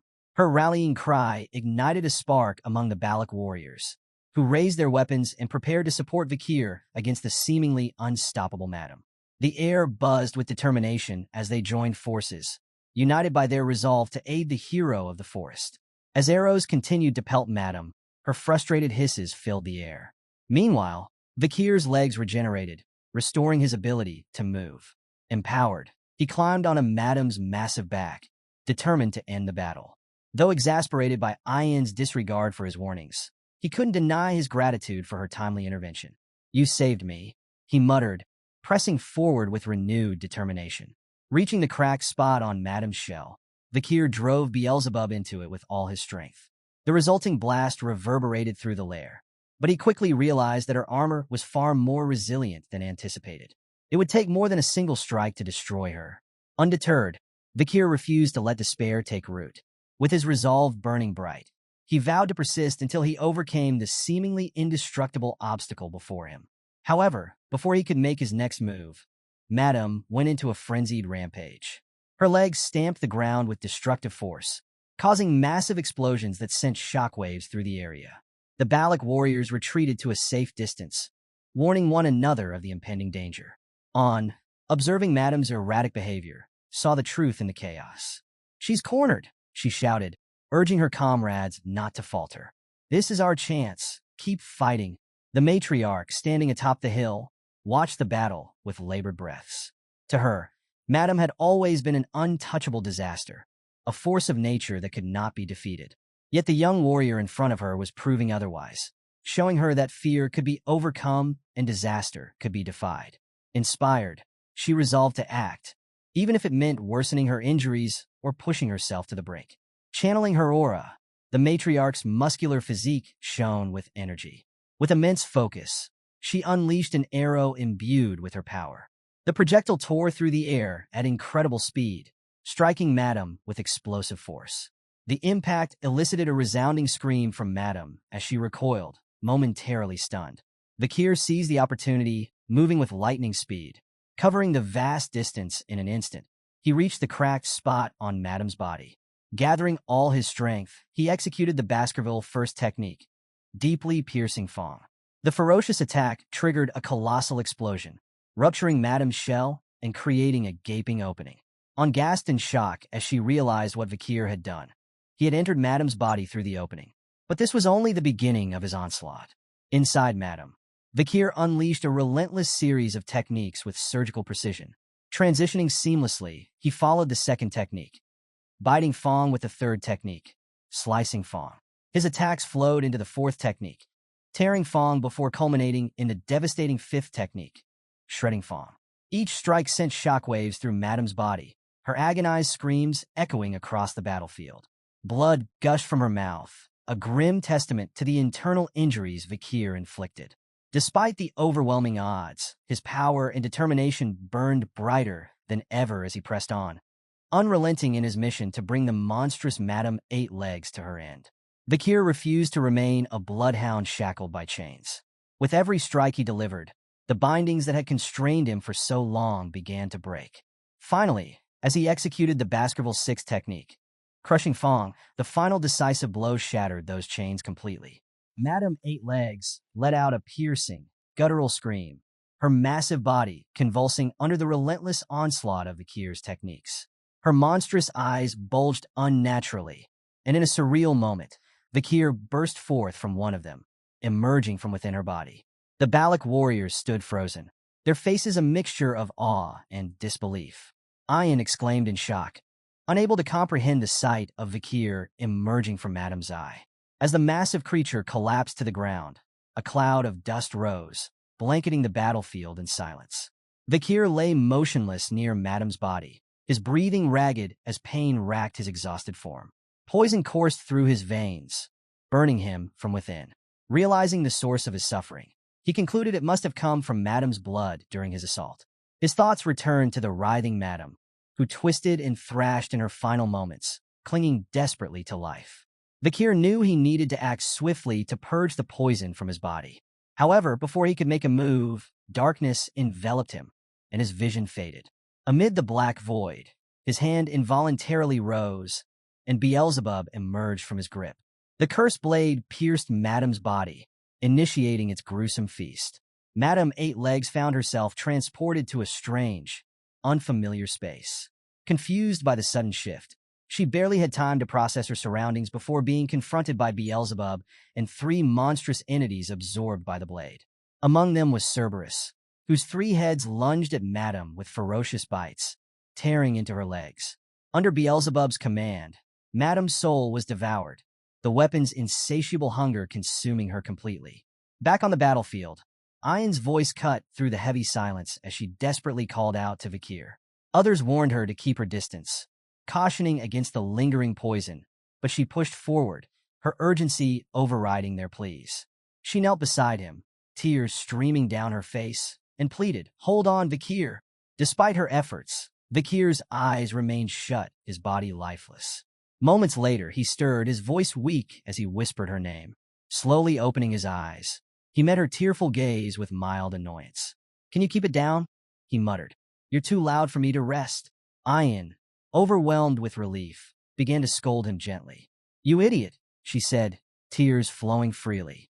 "Do you have any idea how much you worried me?" As the battle against Madame Eight Legs came to a close, Beelzebub emitted a satisfied, sinister slurp. The blade now possessed three formidable abilities: the deadly poison of Madame Eight Legs, the silent healing of Masasu, and the regeneration of the swamp salamander. Each ability added to its already dangerous repertoire, making it an even deadlier weapon in Vakir's hands. Some days later, the Balac warriors sprawled across the village grounds, intoxicated from days of relentless festivities. The matriarch, along with the chief of another tribe, sat atop Madame's massive head, raising their cups in a celebratory toast. Vakir, watching the revelry unfold, couldn't help but marvel at the villagers' ability to celebrate with such enthusiasm. He wondered how many days had passed since the festival began. Approaching Vakir was greeted by the wolf's cheerful expression despite his missing leg. Vakir knelt beside him and praised his resilience. "You've done well, Vakira," he said, "overpowering another wolf and finding your partner despite losing a leg. That's no small feat." Stroking the wolf's fur, he reassured him, "I've avenged you. Rest easy now. Justice has been served." As Vakir reflected on his growth since defeating Madame Eight Legs, he realized just how much he had changed.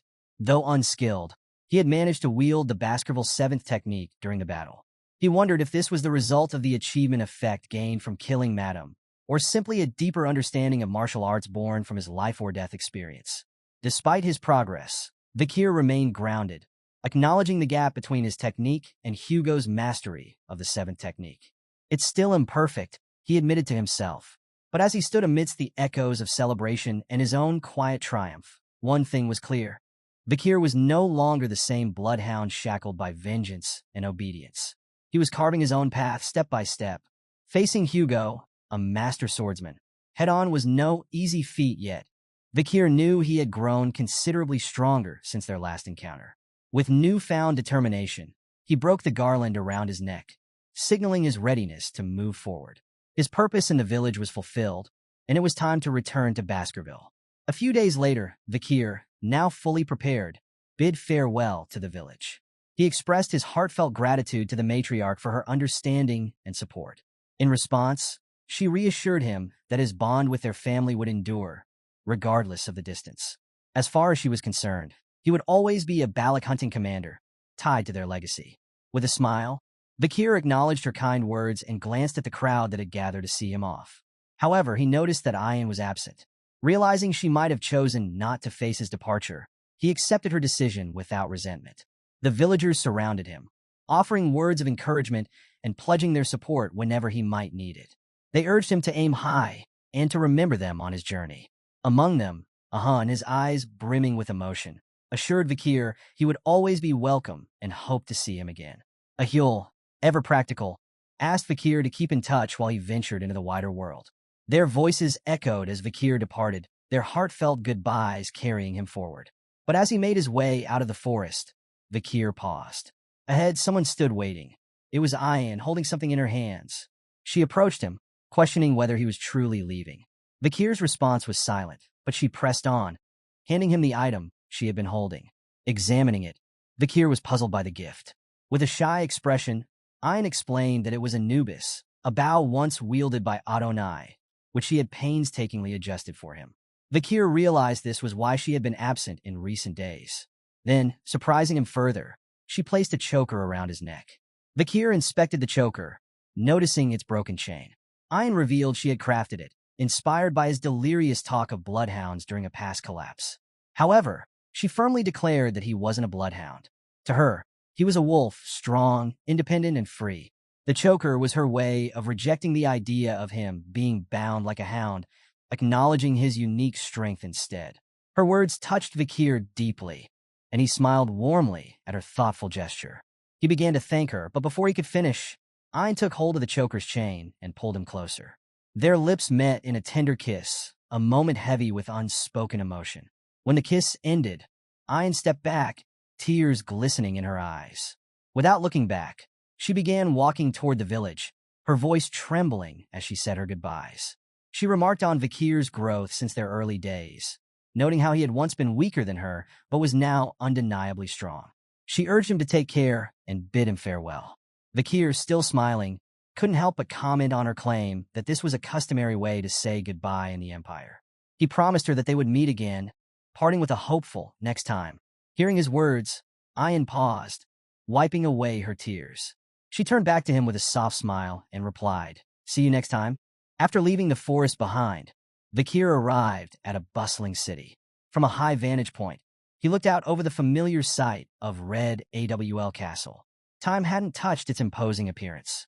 He noticed the Morg clan's flag fluttering proudly on the city walls, a clear sign they were still present, likely overseeing the ruby mining operations.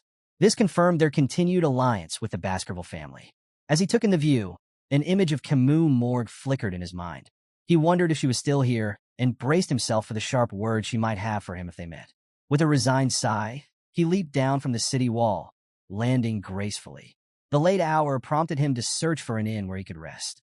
However, his attention was soon captured by something unexpected, a towering gold statue. Intrigued, Vakir studied the massive structure, speculating about its origins. A monument of this scale would have required immense resources and approval from both the Morg and Baskerville families. Could Hugo have signed off on this? His musings were interrupted by a stern voice. A guard nearby warned him not to approach the statue too closely, cautioning against touching it and advising him to admire it from a distance. Curious, Vakir turned to the guard and asked who the statue depicted. The guard, visibly surprised, asked if Vakir was a foreigner, astonished that anyone within the Empire wouldn't know of the figure it honored. The guard's tone turned reverent as he explained, his admiration evident. He spoke of a hero who had slain countless barbarians with a single sword and demonstrated unmatched bravery. This hero had plunged into a deadly situation to save the Morg family's beloved daughter, buying precious time for allied forces to escape while he single-handedly battled a massive monster. The guard's recounting grew more fervent as he described the Morg family's gratitude, which had led to the creation of the golden statue. As the pieces fell into place, Vakir's mind raced. The guard's story reached its crescendo as he declared the name of the hero, Vakir van Baskerville. Caught off guard, Vakir worked hard to conceal his reaction, though a bead of sweat formed on his brow. The truth of the story left him momentarily stunned. It was his name etched into the legend. Yet, the tale didn't entirely align with his Morgese, leaving him questioning how much of it was exaggerated or rewritten by time. Elsewhere in the city, in a lively bar, the three Morg sisters, Heist, Midsis, and Losis, were reminiscing about their encounters with Sir Vakir. With the help of some strong drinks, Heist confessed she had been captivated by him from the moment they met. Midsis and Losis agreed, acknowledging the undeniable charm he exuded. Nearby Morg soldiers chuckled, amused by the sisters' shared infatuation and admiration for the famed figure. Losis openly admitted being drawn to Vakir's magnetic presence, but lamented how difficult it was to get close to him. Midsis fondly recalled their earlier conversations, though she grumbled about the interference of other women from the Baskerville family. In a burst of excitement, Heist proclaimed that Vakir brought a sense of rejuvenation greater than even the grandeur of the golden statue that now stood nearby. Meanwhile, Vakir sat alone in the shadows, quietly observing the city's lively night. His thoughts drifted between the past and the present. The stark contrast between his own recollections and the city's embellished tales left him pensive. He wondered if the feats credited to him were, in truth, the work of Adolf Morg or the combined efforts of many others. Still, he couldn't deny the part he played, particularly his confrontation with the madam at the end. His musings deepened as he listened in on the Morg sisters' conversation, gleaning valuable insights amidst their chatter. Lost in thought, Vakir found his mind drifting back to events from 2 years earlier. His abrupt disappearance had ignited Hugo La Baskerville's wrath, leading to multiple clashes with the Morg family. Despite the Morgs offering substantial compensation, it wasn't enough to quell Hugo's fury. Vakir could hardly blame him. He'd been a valuable bloodhound to the family, and the Morg's payment likely felt more like an insult than reparations. Meanwhile, back in the present, the Morg sisters were still deep in their liquor-fueled banter at the bar. Plus lamented Vakir's absence, declaring they would have made the perfect couple. Midsis was quick to challenge her, insisting she had the upper hand in winning him over. Losis, trying to play peacemaker, suggested they all date him instead, which only escalated the argument. As their chatter wore on, Vakir's patience frayed. Deciding he'd had enough, he quietly settled his bill and prepared to leave. But before he could slip away, Heist noticed his movement and loudly accused him of being suspicious. Her sisters, baffled by her outburst, attributed it to her drunken state. Ignoring Heist's demands to stop, Vakir kept walking, prompting her to angrily protest his blatant disregard. Fueled by frustration, Heist unleashed a binding spell, causing vines to erupt from the ground in an attempt to ensnare him. But Vakir's reflexes were unmatched. He dodged the vines with such agility and precision that everyone in the room was left in stunned silence. He landed gracefully, only to find himself surrounded by individuals brandishing weapons and spells, all with their attention fixed on him. A Morg mage stepped forward, demanding Vakir reveal his identity and remove his hood. Annoyed by the escalating situation, but unfazed, Vakir complied. With calm resolve, he lowered his hood, revealing his face to the astonished crowd. The Morg sisters, wide-eyed and flushed, gasped in admiration, their initial awe quickly giving way to confusion. A mage pointed out the differences between Vakir's expression and the heroic visage on the golden statue, noting his striking red eyes and jet-black hair. Realization dawned as the Morg sisters pieced everything together. Incredulously, they uttered his name, Sir Vakir. The next morning, as Vakir prepared to leave the city, the Morg sisters approached him once more. Plus suggested he could have stayed in the fortress's VIP room, but Vakir dismissed the idea, calling it an unnecessary expense. Losis expressed her faith in his survival, while Hysis teased that he had come to visit her first, a claim Midsis immediately contested. Amid the playful bickering, Hysis mentioned they'd already sent valuable information to the Baskerville family, as he had requested. Vakir clarified that he'd only asked them to contact the family, but Hysis defended their actions, insisting they had acted in good faith. Finding the trio increasingly exasperating, Vakir brushed them off and prepared to leave. Hysis, concerned about his departure, offered to escort him, but Vakir declined, reminding them they surely had important duties to attend to. Hysis sheepishly admitted they had no work, spending most of their time lounging. This lack of responsibility annoyed Vakir, prompting him to silently vow to report their laziness upon his return to Baskerville. Before departing, Vakir asked about Kimu Morg, curious about her absence. Hysis explained that Kimu had retreated into closed-door training. She had abruptly left Uncle Adolf's Hall of Light and entered the Hall of Darkness, devoting herself entirely to magic research. Vakir was startled by the mention of the Hall of Darkness, recalling its grim reputation and Kimu's strained relationship with Snake, its head. He wondered if the shift was another ripple caused by his actions in the past. Before parting ways, Vakir instructed the sisters to relay a Midsis sage to Kimu. He wanted her to leave the Hall of Darkness and expressed his desire to meet her. The sisters were taken aback that this was all he had to say, especially given his long-standing relationship with Kimu and the fact that it had been 2 years since they last saw each other. News of Vakir's return spread like wildfire throughout the Empire. Reactions poured in from every corner. Chihuahua shed tears of joy upon receiving the news, while Wendy couldn't hide her smile. Adolf Morg remained stoic, silently absorbing the information. At the Baskerville estate, an informant burst into the Patriarch's chambers, delivering the urgent update. Hugo's fiery gaze burned with intensity as he interrogated the Midsis sender, demanding confirmation of the news. It wasn't long before the entire Empire was abuzz. Vakir van Baskerville had returned. Chihuahua greeted Vakir with a cheerful smile, noting his uncharacteristic choice of entering through the main door instead of his usual dramatic window approach. Vakir sighed, brushing off the comment, and asked about the commotion outside.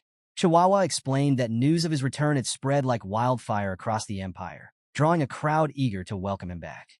Vakir frowned, already feeling the exhaustion of facing the enthusiastic masses. Before they could discuss further, Pomerian burst into the room, her voice ringing out as she called him Daddy.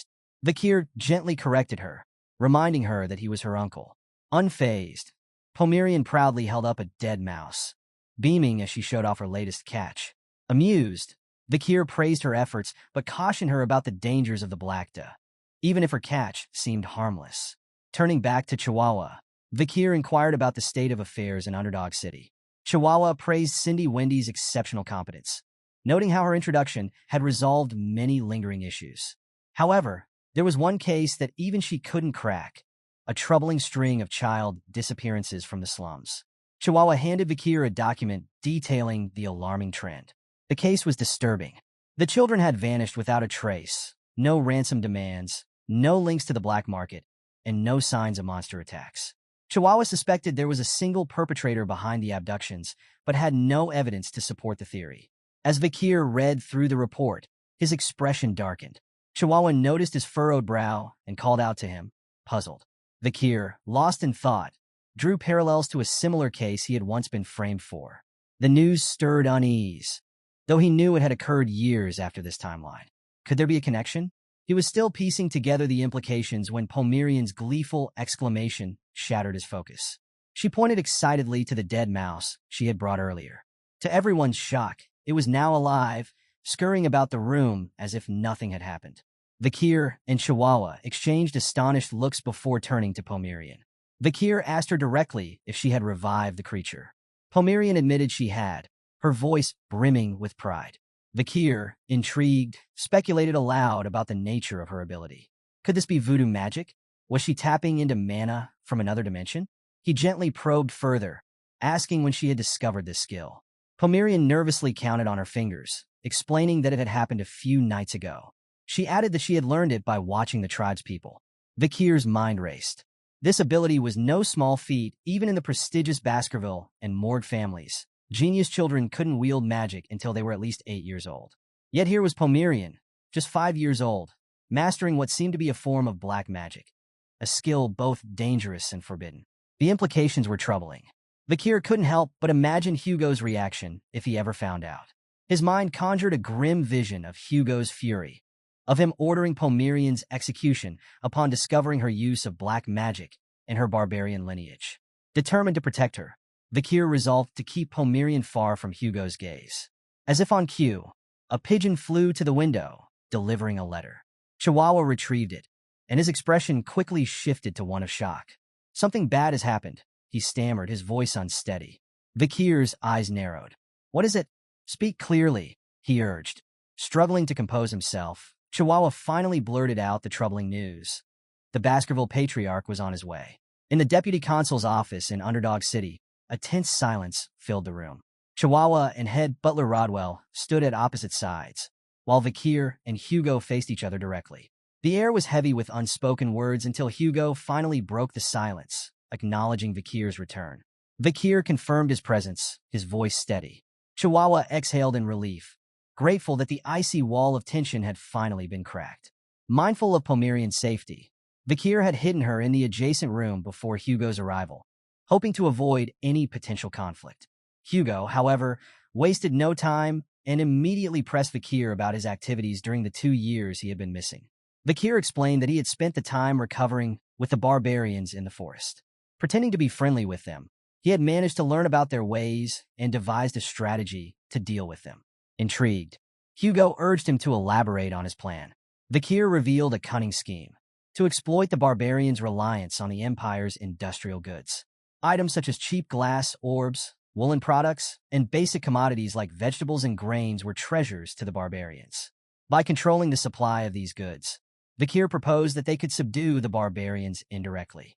Hugo, skeptical at first, pointed out that the plan sounded more like trading than suppression. Vakir's expression darkened as he explained further. The barbarians' dependence on these goods would inevitably lead to their downfall.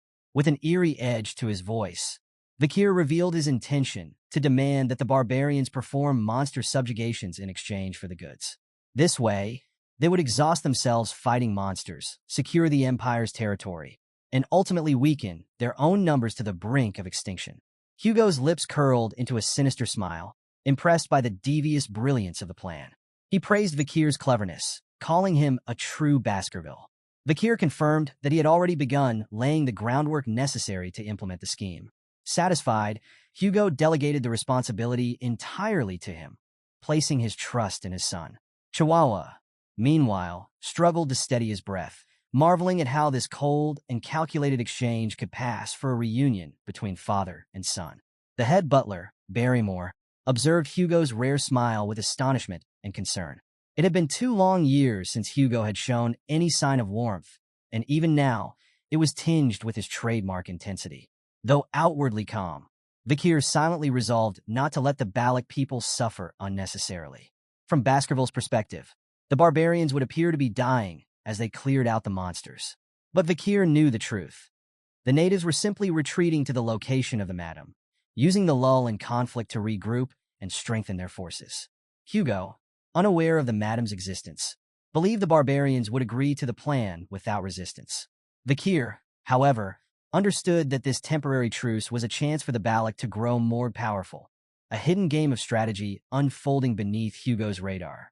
Just then, Hugo's voice cut through the room, commanding everyone's attention.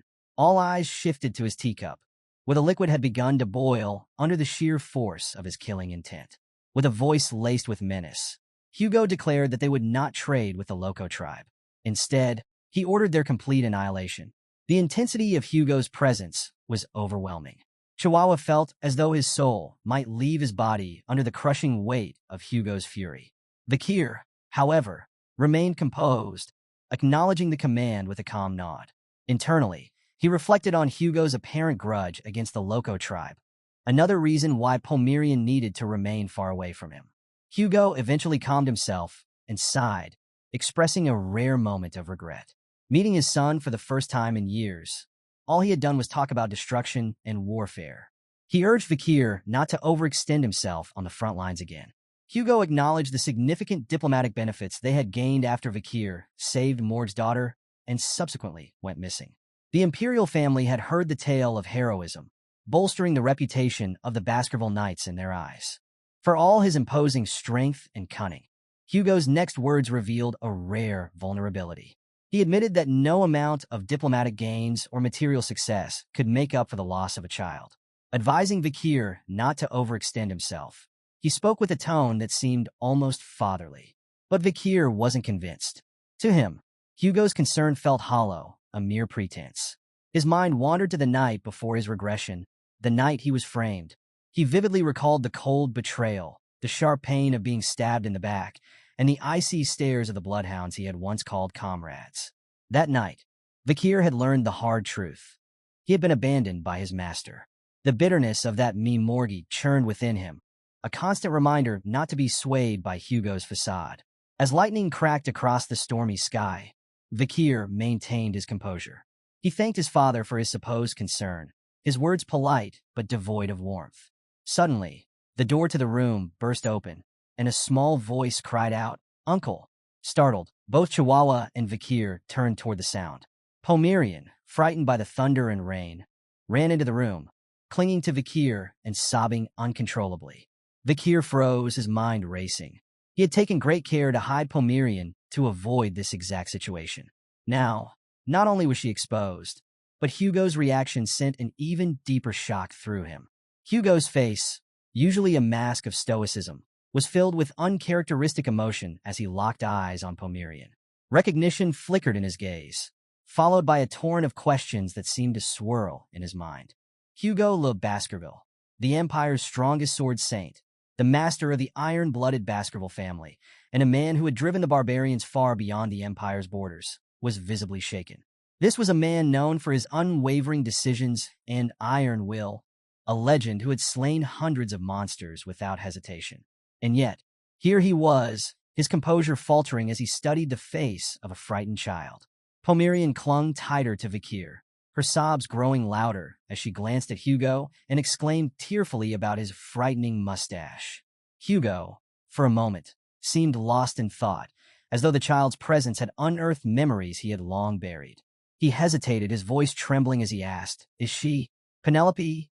Vakir quickly intervened, urging Hugo to calm down.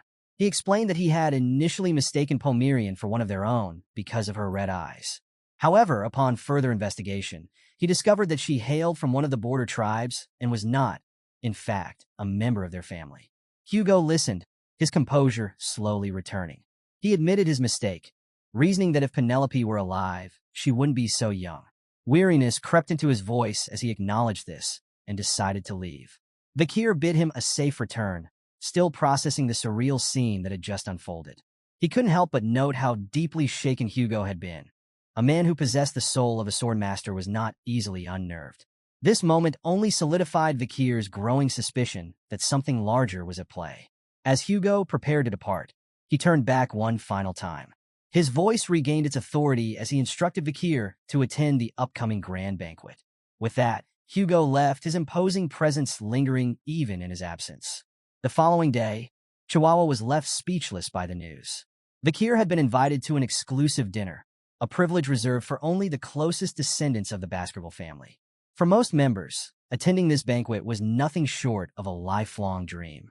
Vakir, unfazed by the weight of the invitation, assured Chihuahua he would be present as per Hugo's command. However, as Hugo left the room, he cast one last lingering glance at Pomerian, his expression unreadable. That night, Vakir lay on the floor near his bed, staring at the ceiling. Though he now had the comforts of a hot shower and a soft mattress, sleep evaded him. His body, hardened by 2 years among the Balac warriors, seemed unwilling to adjust to such luxury. His thoughts wandered back to Hugo's unexpected reaction earlier that day. Should he report Pomerian's presence and the pendant to his father? After careful reflection, Vakir decided to wait until after the grand banquet to gauge Hugo's state of mind. While Pomerian could potentially serve as a powerful trump card against Hugo, Vakir's priority was to shield her from any harm. As he mulled over his options, a sudden gust of wind swept through the room, stirring the curtains.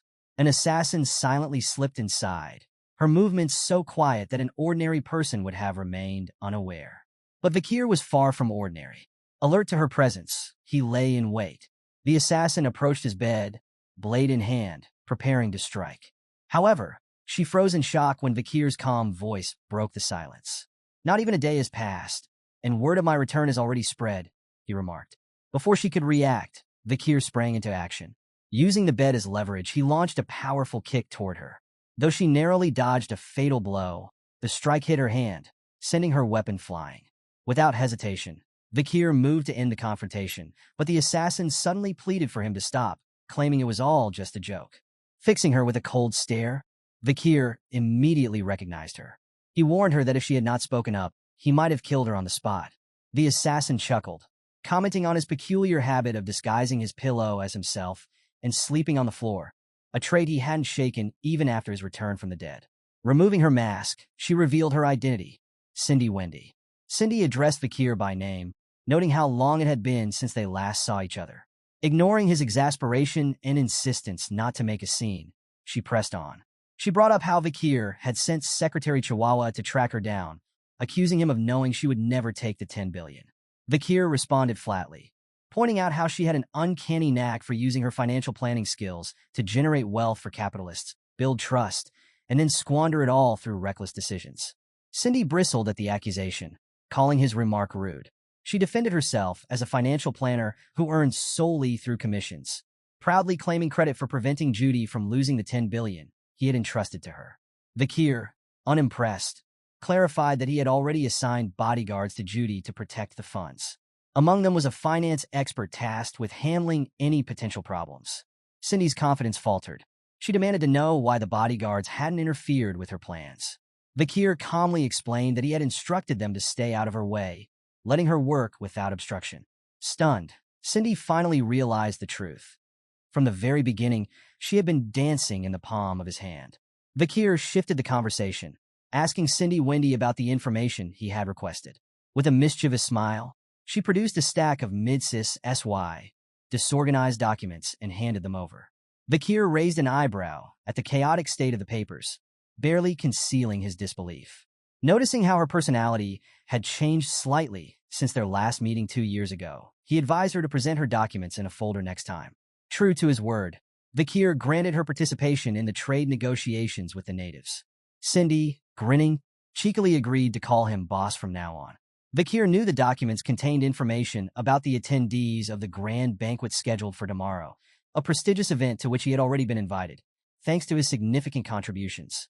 He began by skimming through the first document, which provided details about Hugo le Baskerville. As the family patriarch, a marquis, and a renowned swordmaster, there was nothing new for Vakir to learn here, so he moved on without much thought. The second document contained a list of notable attendees. Among them were 2 unexpected names, Boston Terrier le Baskerville and Great Dane le Baskerville. Both were commanders. Boster led the Pitbull Order, and Great Dane led the Mastiff Order. They were also senators, holding the title of Count, and were highly regarded as graduates of unparalleled military skill.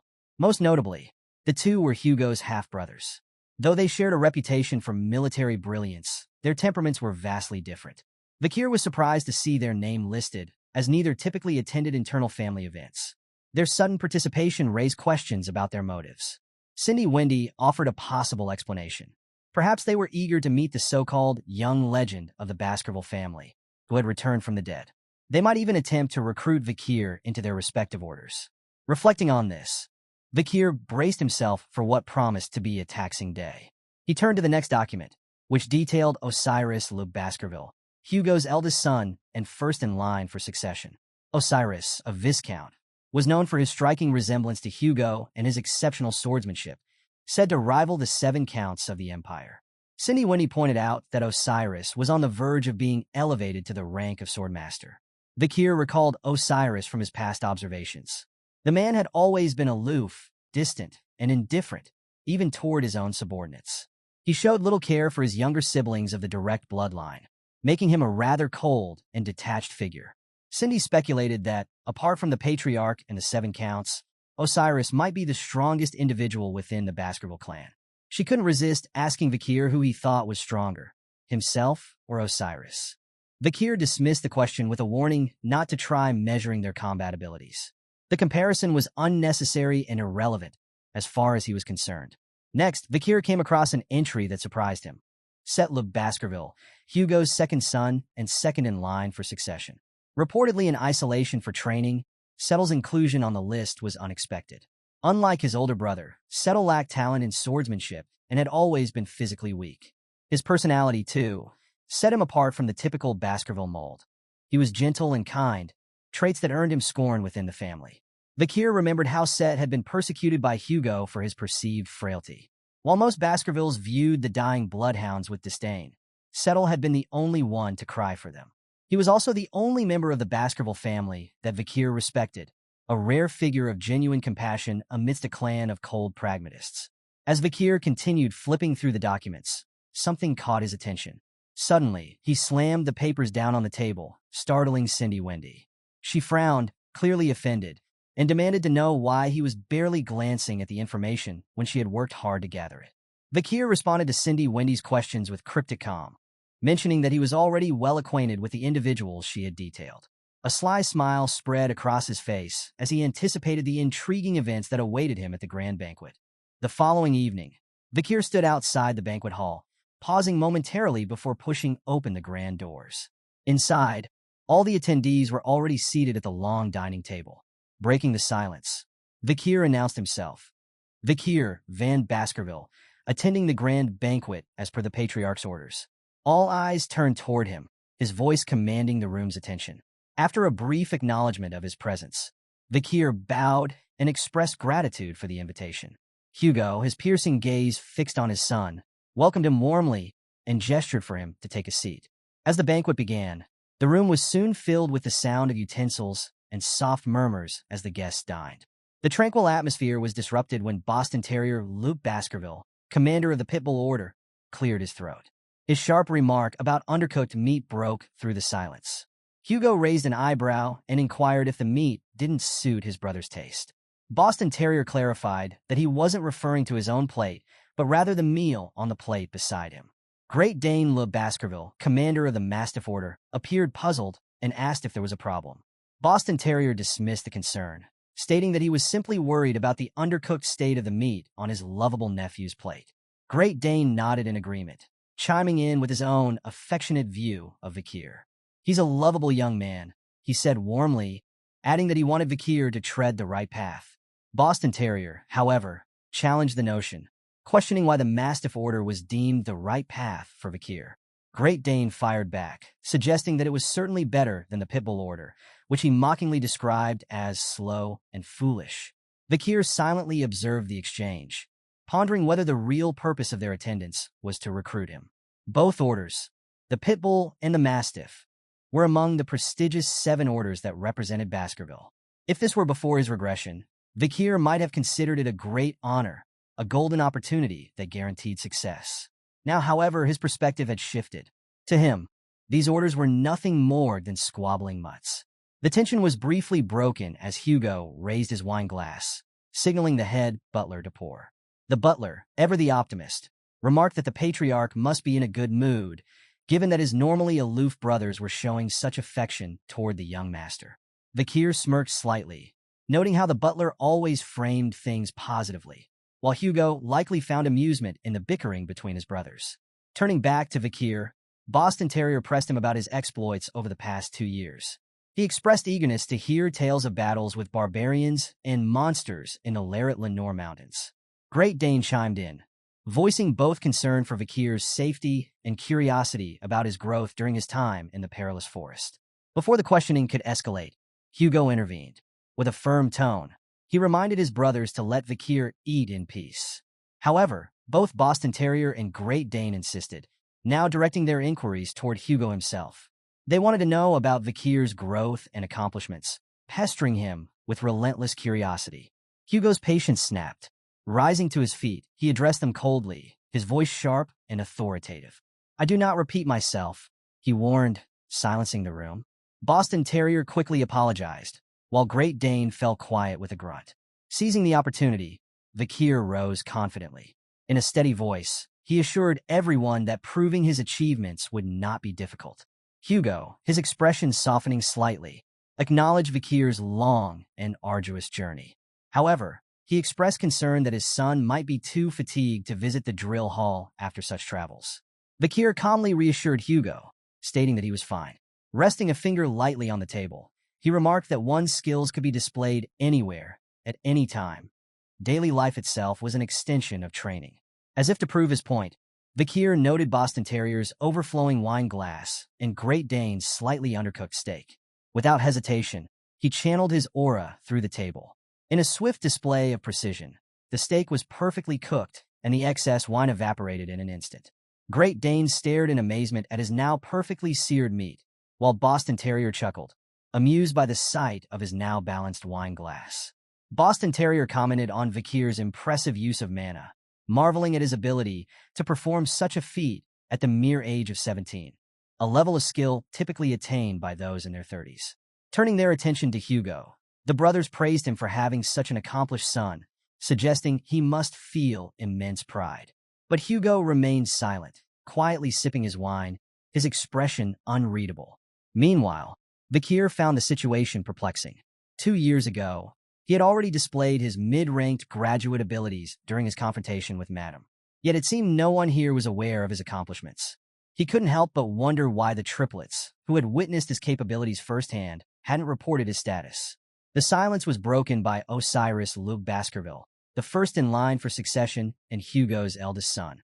With a composed demeanor, Osiris commended Vakir's hard work and achievements, encouraging him to continue on this path. Vakir responded respectfully, thanking his elder brother, though internally, he was taken aback.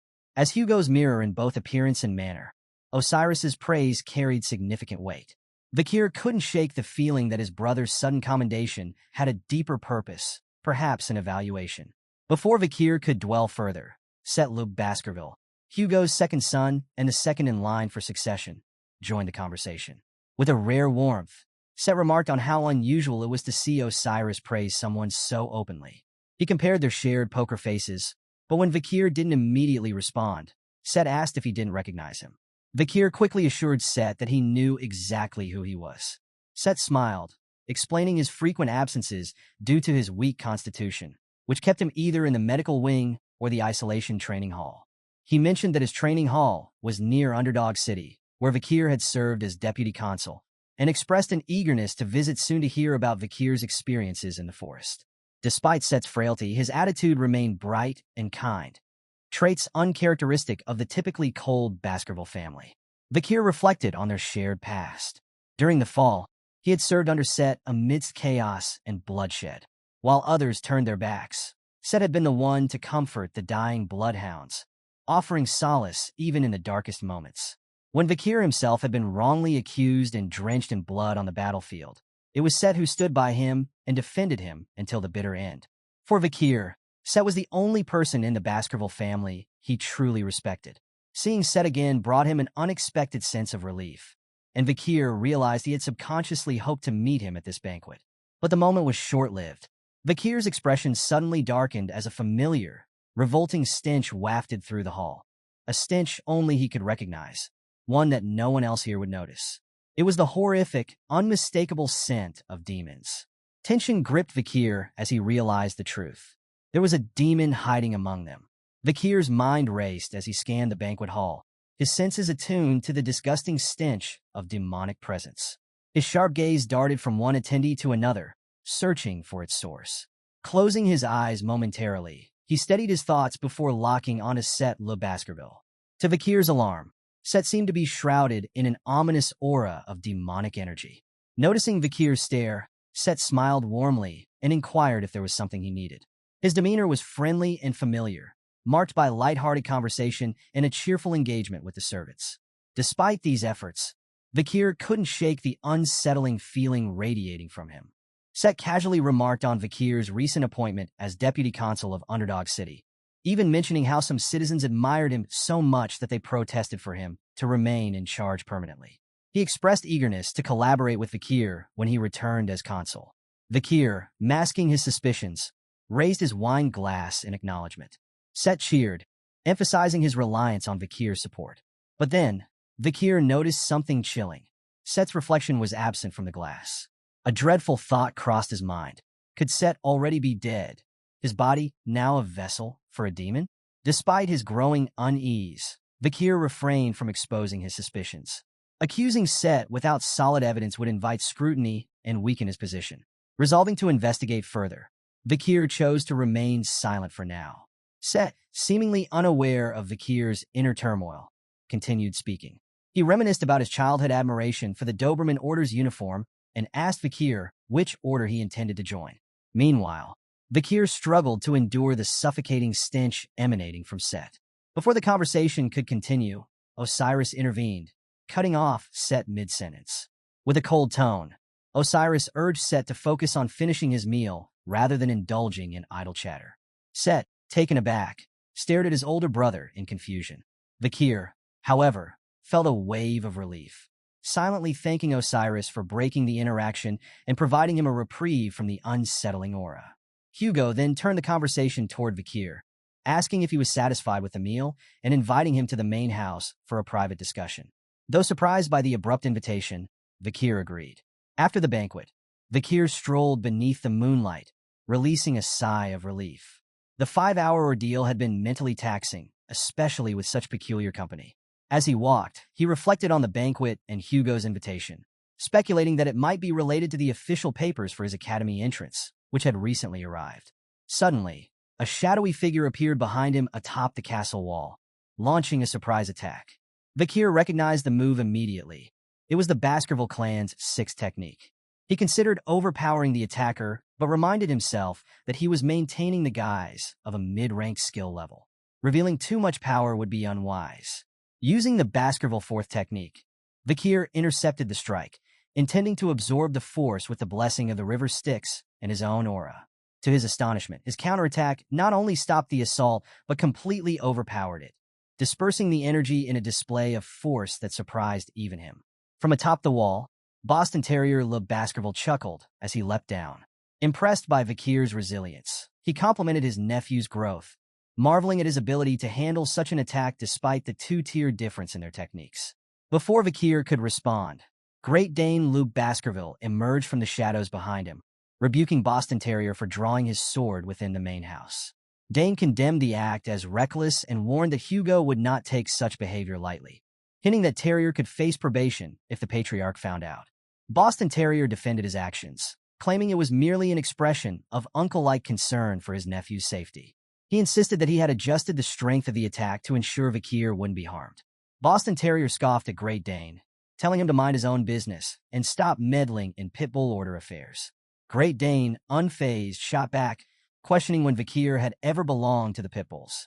He insisted that Vakir was clearly better suited for the Mastiff Order, and he couldn't possibly let his precious nephew associate with punks like them. Their playful banter quickly escalated, with Boston Terrier mocking Great Dane for crying over minor injuries, calling him soft. In return, Great Dane jabbed at Terrier for his stocky build, sarcastically suggesting that he probably didn't have enough flesh to cut in the first place. The exchange turned competitive as both commanders openly declared their intent to recruit Vakir, each claiming it was for his well-being. Feeling annoyed by the childish squabbling, Vakir decided he'd had enough. He left the two uncles to their argument, finding their bickering tiresome. As he walked, his mind returned to the earlier attack. Reflecting on Boston Terrier's attempt, Vakir felt it hadn't been particularly strong, even though it was a demonstration of the 7th count's strongest technique, the highest-grade graduate Baskerville 6th technique. Confident in his abilities, Vakir reminded himself that he, too, was a highest-grade graduate. Coupled with the river Styx's blessing and the demonic sword Beelzebub, he mused that he could easily hold his own against at least one count. After reconsidering, he allowed himself a slight smirk, thinking he might even be able to contend with two. His thoughts were abruptly interrupted when he came face to face with the Baskerville triplets. Their hands rested on the hilts of their swords, ready to draw at a moment's notice. A surge of anger flared within Vakir. The audacity of these three, he thought, still daring to challenge him despite knowing the vast difference in their power. A part of him wanted to teach them their place. However, Vakir's fury quickly turned to confusion as the triplets suddenly knelt before him, placing the tips of their swords at their feet. Vakir immediately recognized the gesture, the pledge, a symbol of absolute submission. In this vulnerable position, a single press of their swords would pierce their own feet, signifying their willingness to place their lives in his hands. Perplexed, Vakir demanded an explanation. In unison, the triplets expressed their desire to repay him for past debts. Hyboro recounted his childhood fear of Vakir after witnessing his strength in an attack when he was 9. Middleborough spoke of Vakir's prowess during the hunt for Cerberus. Lowborough, meanwhile, admired Vakir's feat of slaying the troll. The triplets continued, recalling their awe during the giant forest monster battle. Barely escaping with their lives, they had decided that day to dedicate themselves to Vakir. From that moment, they swore to become the three spears of Vakir van Baskerville, offering their loyalty forever. Vakir's memories of the triplets before his regression were less flattering. They had been instrumental in capturing him when he fled after being framed, loyal bloodhounds who acted solely on Hugo's orders. Even now, Vakir regarded them as nothing more than tools. But despite his cold pragmatism, he couldn't entirely ignore their sincerity. Walking past them, Vakir dismissed their pledges. He declared he had no need for such oaths, adding that he was tired and would postpone this discussion for another time. The triplets remained kneeling, their expressions a mix of disappointment and hope. Secretly, Vakir resolved to exploit their newfound loyalty to his advantage. Before departing, he emphasized the importance of discretion regarding their association and any future plans. The triplets eagerly agreed, their faces lighting up with smiles of anticipation. Vakir's thoughts churned as he considered the unsettling possibility that Set Luke Baskerville's body had been overtaken by a demon. This was a variable he hadn't anticipated, and he resolved to act swiftly. Enlisting Cindy Wendy's help for a thorough investigation was his next priority, but before he could set his plans in motion, a more immediate matter demanded his attention: a meeting with Hugo in the Patriarch's office. The tension in the room was palpable. The head butler stood frozen, his face drenched in cold sweat, while Hugo's sharp voice sliced through the air. "Repeat what you just said," Hugo demanded icily, his gaze locked on Vakir. Remaining composed, Vakir reiterated his question, deliberately invoking the name of Roxana, Hugo's late first wife, and Penelope, the daughter they had together. At the mention of Penelope, Hugo's anger flared. His voice rose as he demanded to know how Vakir had learned about their existence. Unfazed by Hugo's wrath, Vakir maintained his calm. This was just the opening act in a calculated plan, a step toward uncovering the truth and laying the groundwork for revenge. A few minutes earlier, Hugo had summoned Vakir to discuss his upcoming enrollment at Academy Colosso. Handing Vakir a document, Hugo reminded him of their agreement regarding his attendance. Glancing at the notice, Vakir realized his earlier suspicions were correct. Academy Colosso, the largest educational institution in the Grand Rock Empire, was a gateway to elite positions within the Imperial Palace and beyond. Before his regression, Vakir had also attended Academy Colosso, though his experience had been vastly different. Scarred, limping, and relegated to the role of a servant to the triplets, he had endured scorn and ridicule from noble peers. But those bitter memories no longer held power over him. Hugo interrupted Vakir's thoughts with a question, asking if the triplets, whom he had requested to accompany him, would suffice or if there were others Vakir wished to take along. Instead of addressing the question immediately, Vakir seized the opportunity to clarify something that had lingered in his mind: a letter Hugo had received 2 years ago regarding his disappearance. The letter had promised significant benefits from the Morg family and a reward for Vakir's safe return. Confirming the letter's existence, Hugo asked what Vakir wanted as his reward. To Hugo's surprise, Vakir requested a story rather than material compensation. Puzzled, Hugo asked what kind of story he meant. Vakir took this as permission and, after a brief pause, stated his desire to learn about Miss Roxana and Miss Penelope. The atmosphere in the room shifted sharply. The head butler gasped in shock, while Hugo's fists clenched. His fury boiled over as he demanded to know how Vakir had come to know those names. Despite the rising tension, Vakir held his ground. He assured Hugo that his inquiry wasn't born out of idle curiosity, but out of necessity. He requested Hugo's trust, insisting that he needed answers before he could explain his reasons. Hugo, though still visibly enraged, struggled to rein in his emotions. After a moment of silence, he finally spoke, his voice tinged with pain. "Roxana was my only darling," he began, "and Penelope, my most precious treasure." Vakir's composure faltered for a moment. The word darling, spoken by Hugo, a man known for his iron-blooded demeanor, left him bewildered. Hugo continued, his tone softening as he revealed a side of himself few had ever seen. Roxana, he explained, was not part of an arranged marriage. She had been a commoner with nothing to her name. Hugo recounted the day they first met. It was love at first sight. Vakir listened intently, recognizing the weight of Hugo's words. The patriarch's voice grew heavier as he described how difficult their love had been. Roxana, conscious of her humble background, had tried to distance herself from him. But Hugo, driven by his devotion, had abandoned everything to be with her. For Roxana, he had been willing to sacrifice not just his status and possessions, but his very soul.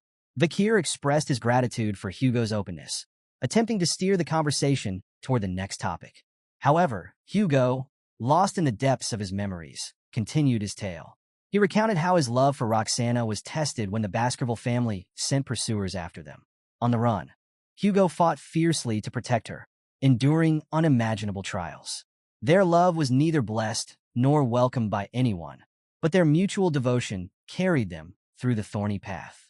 Eventually, they overcame the objections of the Baskerville family and married, marking the start of a challenging yet fulfilling journey together. From their love, Penelope was born, bringing a happiness Hugo had fought hard to protect. But their joy was short-lived. Roxana's health deteriorated rapidly after Penelope's birth, and she passed away, leaving Hugo to raise their young daughter alone. Despite the loss, Penelope grew into a bright and charming child, inheriting her father's sharp mind and her mother's loving heart. She became the light of the Baskerville family, receiving affection from everyone.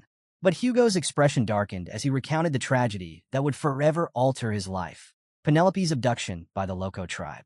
While on a simple walk, Penelope vanished without a trace. To this day, Hugo could not fathom how the barbarians had infiltrated the heart of Baskerville territory to kidnap his daughter. That single event ignited Hugo's relentless campaign to expand the Empire's reach.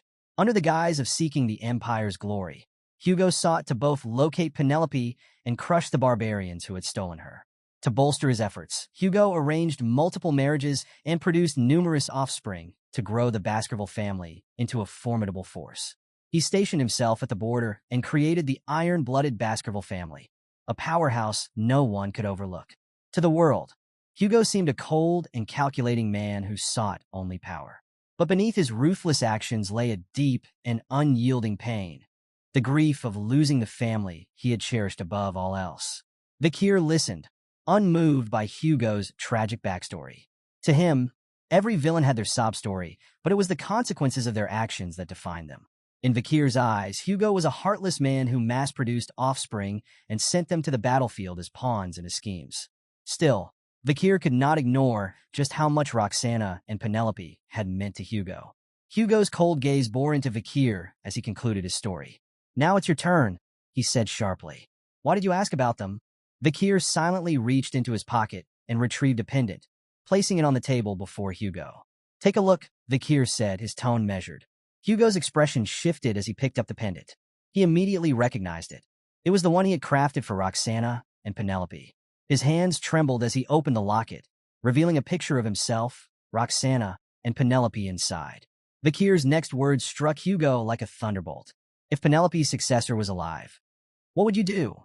Hugo froze, his mind reeling. "What are you talking about?" he demanded, his voice laced with confusion. Vakir turned toward the door, delivering the bombshell. "Miss Penelope's daughter, your granddaughter, is alive." Before Hugo could fully process the revelation, the door burst open, and Pomerian entered the room, clutching Vakir's hand. "Uncle," she called out, her voice bright. Hugo stared at the child in shock. The recognition hit him instantly. She was the girl he had seen in Underdog City. The room fell silent as Hugo's emotions churned, the reality of her identity slowly dawning on him. Vakir, his voice calm, yet deliberate, confessed to Hugo that he had lied. While in the forest, he had encountered a child deep within the Loco tribe's territory. That child, he revealed, referred to the person who gave her the pendant as Mommy. Hugo, visibly shaken, stared at the pendant in his hand, and then at Pomerian. His hand trembled with emotion as he struggled to process the implications. Vakir watched Hugo intently, hoping to see him consumed by confusion and despair. Pomerian, this innocent child, was a living mix of the bloodline of someone Hugo loved and something he despised. As Hugo approached Pomerian, his demeanor turned cold. His voice was harsh and trembling as he asked, "Does this mean she was born from my daughter and a barbarian?" Vakir met Hugo's gaze steadily, confirming his suspicions. As Hugo extended a trembling hand toward Pomerian, Vakir silently willed him to be overcome with rage and anguish. This, Vakir thought, was the moment to shatter Hugo's stoic composure, a step toward his ultimate revenge. The next day, laughter echoed through the garden, drawing the attention of Vakir, Osiris, and the head butler. The three stood side by side, their eyes fixed on the unexpected sight before them. There, in the garden, Pomerian sat comfortably on Hugo's lap, giggling as she tugged playfully at his beard. Hugo chuckled heartily, his laughter ringing through the air as he asked her if his beard was really so fascinating. With the innocence of a child, Pomerian declared, "Grandpa's beard is dirty." Hugo's eyes widened in surprise. "Did you just call me Grandpa?" he asked, his voice trembling with joy. His expression softened, and a tear of happiness slid down his cheek. Osiris, watching the scene unfold, shook his head in disbelief. "In all my years," he admitted, "this is the most surprising thing I've ever seen." The head butler, equally astonished, echoed Osiris's sentiment, admitting that even in his long life, this was a moment unlike any other. Vakir, however, remained silent. His eyes were wide with disbelief, his mind struggling to reconcile the image before him with the Hugo he had always known. The Hugo in his memories was a cold, unyielding man, a stoic patriarch defined by power and authority. But the Hugo before him now was laughing, smiling, and brimming with joy. The image of the Hugo he thought he knew crumbled to pieces. Tears of joy welled in Hugo's eyes as he fully embraced his new role as a grandfather. For the first time in years, he looked vulnerable, even human. Vakir's gaze lowered, his face contorted in a mixture of anger and confusion. This was not how it was supposed to go. His plan, meticulously crafted, was unraveling before his very eyes. Why? He thought bitterly. Why does Hugo Le Baskerville have that expression on his face? 15-year-old Vakir Van Baskerville, after regressing, had spent years planning for this pivotal moment. As he stood before Hugo now, he grappled with a daunting question that had haunted him. Could he assassinate Hugo? But he knew the resolute answer. Impossible. Swordmasters like Hugo had minds that were unshakable and nearly impenetrable. Even in his daily life, Hugo left no openings, making any assassination attempt a near-impossible feat. Resigned to this reality, Vakir had abandoned the notion of killing Hugo directly. Then, fate had led him to discover Pomerian, Penelope's daughter, and the key to unraveling Hugo's stoic exterior. He had known that the mere presence of Pomerian could stir emotions in Hugo, potentially exposing the cracks in the Swordmaster's unyielding resolve. With the assistance of Beelzebub, the demonic sword, and the Madam's poison, Vakir believed he could finally exploit these vulnerabilities. Today, he thought, was meant to be the moment everything changed, the day Hugo Le Baskerville would fall. But now, as Hugo laughed with Pomerian in the garden, Vakir's carefully laid plans seemed to falter. His carefully nurtured hatred clashed with the unexpected scene before him. A wave of uncertainty washed over him, leaving Vakir to ponder if his revenge was still within reach. As Vakir gazed at Hugo's face, now glowing with joy, a wave of confusion overtook him. Why was Hugo laughing as though he were truly happy? He couldn't comprehend it. Why hadn't Hugo been bewildered or enraged the previous day when Vakir revealed Pomerian's identity? Hugo's reaction played in Vakir's mind. He had approached Pomerian with a hesitant hand, asking if she was truly Penelope's child. Pomerian, seeing his outstretched hand, caught his finger in her small grasp. Mommy's name was Penelope, she said in her innocent voice. She always said she missed her daddy and kept looking at her necklace. Then, meeting Hugo's eyes, she asked, "Are you my grandpa?" Hugo froze at her words. Memories of Penelope's cheerful face flooded his mind, overwhelming him. Tears poured down his face as he collapsed to his knees, letting out a raw, anguished scream of grief. Back in the present, the head butler glanced at Vakir, his expression one of gratitude. Vakir, perplexed, asked what he meant by this acknowledgement. The butler explained, his voice thick with emotion. It had always been a far-fetched dream of mine to see the Patriarch smile like that. But now, it's finally happened. Thanks to you. Vakir said nothing, his gaze fixed on Hugo's cheerful demeanor. He couldn't shake the feeling of helplessness growing within him. There Hugo stood, seemingly vulnerable, with numerous openings. Openings Vakir had waited years to exploit. Yet, for reasons he couldn't understand, Vakir felt paralyzed. Later that night, Vakir lay on his bed, staring at the ceiling with wide, sleepless eyes. His thoughts drifted back to memories of the Hugo he once knew, the man who had condemned him. He remembered kneeling before Hugo, begging for his innocence, pleading for the Patriarch to listen. "Why won't you hear me out?" he had asked. "Are you really going to put the blame for Baskerville's sins on me?" Hugo, however, remained cold and indifferent. His gaze was like ice as he accused Vakir of crimes he hadn't committed, consorting with demons in secret, kidnapping innocent children, and offering them to demonic forces. Vakir had desperately denied these accusations, but his protests were silenced by Hugo's swift, unforgiving blade. With a single stroke, Hugo severed Vakir's tongue. As Vakir writhed in agony, Hugo's expression didn't waver. "You have no right to speak with that filthy tongue," he had said, branding Vakir as trash, a sinner unworthy of redemption. Those memories, seared into Vakir's mind, swirled in a storm of conflicting emotions. This man, the one who had executed him and condemned him to a life of disgrace, was now laughing and crying with joy. For years, Vakir had dreamed of revenge. Yet now he hesitated. Vakir's thoughts were interrupted as Cindy Wendy entered the room through the window, her presence as casual as always. She glanced at him and quipped, "It's rare to see such a lethargic expression on your face." Crossing her arms, she added, "Why are you lying in bed? Weren't you the one who called me here?" Vakir stayed silent for a moment, lost in thought, before finally asking, "Why are you here?" Cindy Wendy stormed into the room and unceremoniously tossed a stack of documents onto Vakir's face. "Here," she snapped, "the results of my investigation into Set Le Baskerville." She began detailing her findings. Under a false identity, Set had sponsored numerous orphanages and taken charge of their adoption processes. However, there was no trace of the adopted children, nor any information about their supposed adoptive families. Cindy grimly speculated that if Set truly was a demon, as Vakir suspected, the implications were dire. The missing children were likely being used for demonic purposes, either as sacrifices or as food. Cindy linked Set's activities to the recent disappearances of children in Underdog City. The connection was chilling. Vakir, scanning the documents, suddenly clenched them tightly. The realization hit him like a thunderbolt. If the current Set was a demon, then the Set he had served before his regression had also been one. Memories of his past life flooded his mind. It had been Set who first informed him that Hugo planned to frame and kill him. Set, who had visited him in prison, feigning sympathy while orchestrating his downfall from the shadows. Vakir's body shook with rage.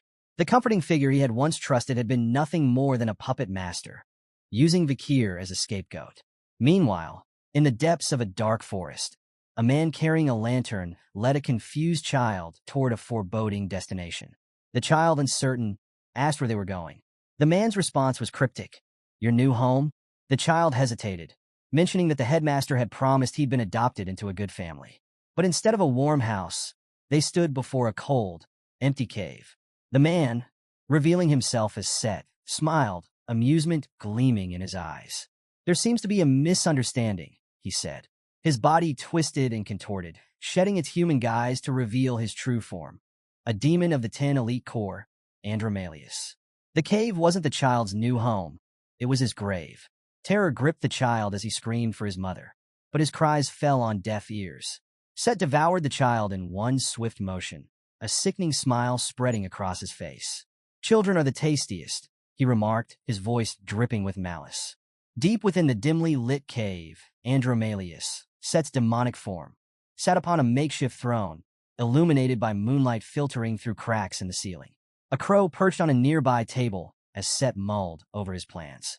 He spoke aloud, lamenting the dwindling supply of humans and pondering the idea of cultivating humans as livestock. Such an organization, he mused, could sustain their needs. The crow, addressed as 8, was another member of the Tan Elite Corps. 8 voiced his dissatisfaction with Set's reckless ideas, cautioning against drawing too much attention. If humans discover our existence, 8 warned, it could ruin everything. He also criticized Set's penchant for consuming children, emphasizing the need to leave no traces that might alert Baskerville's hounds. Set dismissed the concerns with a wave of his hand, assuring 8 that traps had been laid to prevent intrusion into the cave. However, he acknowledged that at their current pace, it would take another 12.5 years of consuming human blood to gather the magic power needed to open the gate to the demonic realm. Changing the topic, 8 inquired about developments within Baskerville. Set assured him that everything was proceeding smoothly and reminded 8 to handle the Morg family's affairs. Confident, 8 assured Set that he would fulfill his duties, emphasizing that the 10 Elite Corps needed to remain focused on opening the gates to bridge the human and demonic realms. After 8 departed, Set sat alone in the cave, brooding. His thoughts turned back to Baskerville. Unspoken to 8 was the unsettling reality of Hugo's transformation. The Patriarch had become an emotional fool for his granddaughter. Set scowled, frustrated. For their plan to succeed, the Baskervilles needed to remain cold and ruthless.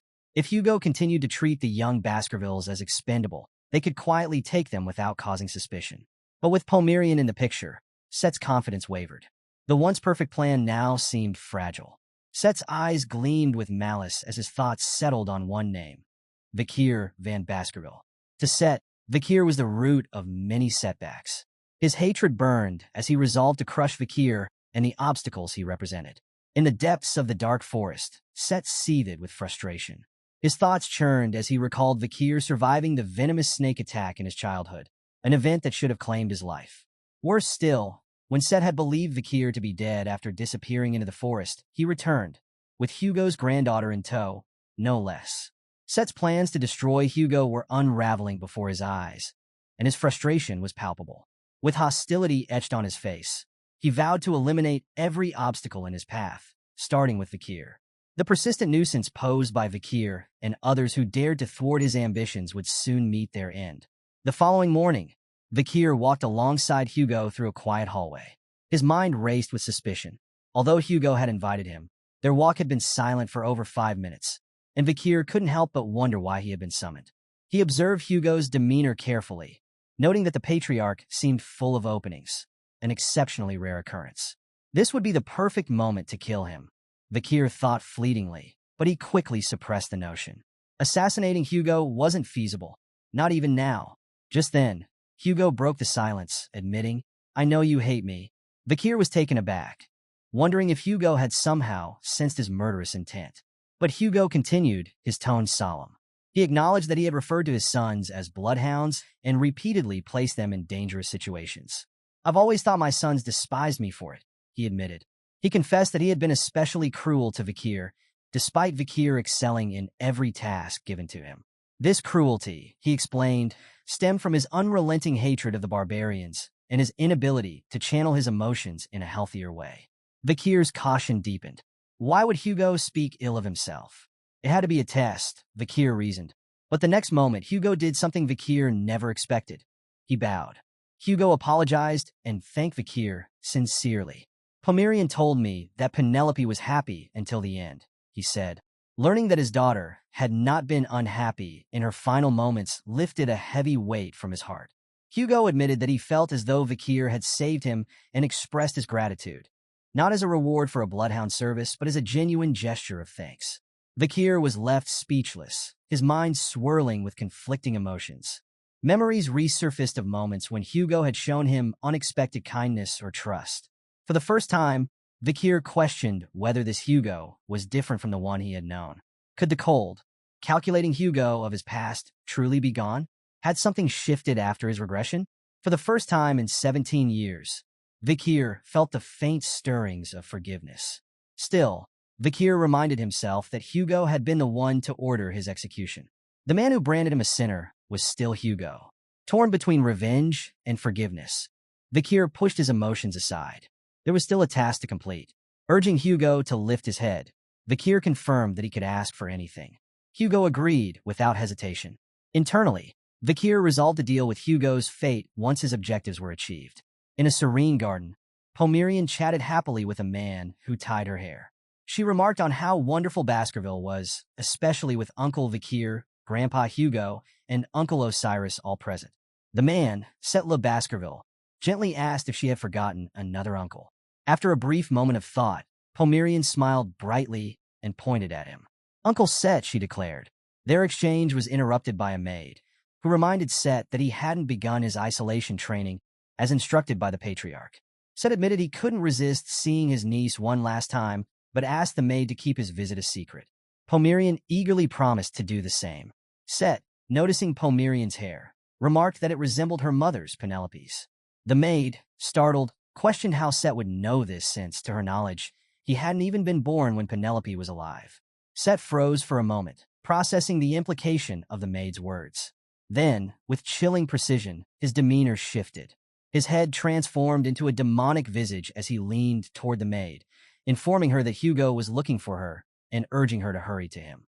The maid, overwhelmed by fear, froze in place, unable to speak or move as tears of terror streamed down her face. Pomerian, noticing the maid's absence, asked where Grandma had gone. Set quickly changed the subject, attributing the maid's departure to an urgent matter. He then asked Pomerian if she liked Grandpa Hugo. When she replied with a smile that she did, Set's eyes gleamed maliciously. Grandpa likes you very much, too, he said, his voice dripping with sinister intent. You remind him of his wife and daughter. Extending his claws, Set reached for Pomerian, savoring the thought of the devastation her demise would bring Hugo. Before he could act, Osiris Luke Baskerville arrived, his voice sharp as he questioned Set's presence in the garden and the whereabouts of the maid. Set, realizing his plan had been foiled, grunted in annoyance and withdrew, his sinister intent momentarily thwarted. Upon hearing Osiris's voice, Pomerian turned with a bright smile and greeted him. Uncle Oasis. Set, maintaining a calm demeanor, explained the situation. He claimed the nanny hadn't been present when he arrived, so he decided to watch over Pomerian himself.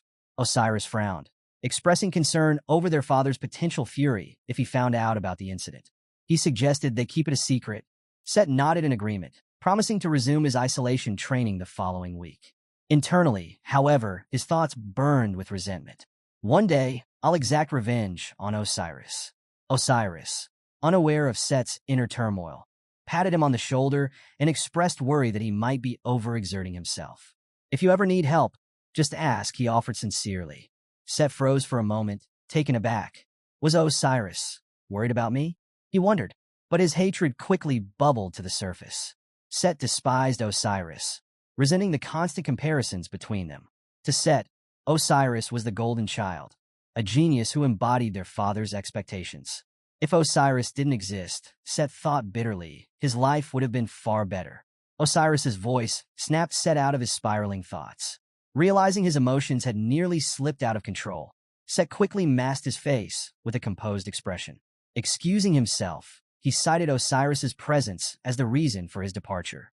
After Set left, Osiris sighed deeply. This is the first time I've ever admitted I'm worried about him, he realized. As the Vice Patriarch, Osiris had always felt compelled to mirror Hugo's cold demeanor. That was how he was taught, following in his father's stoic footsteps.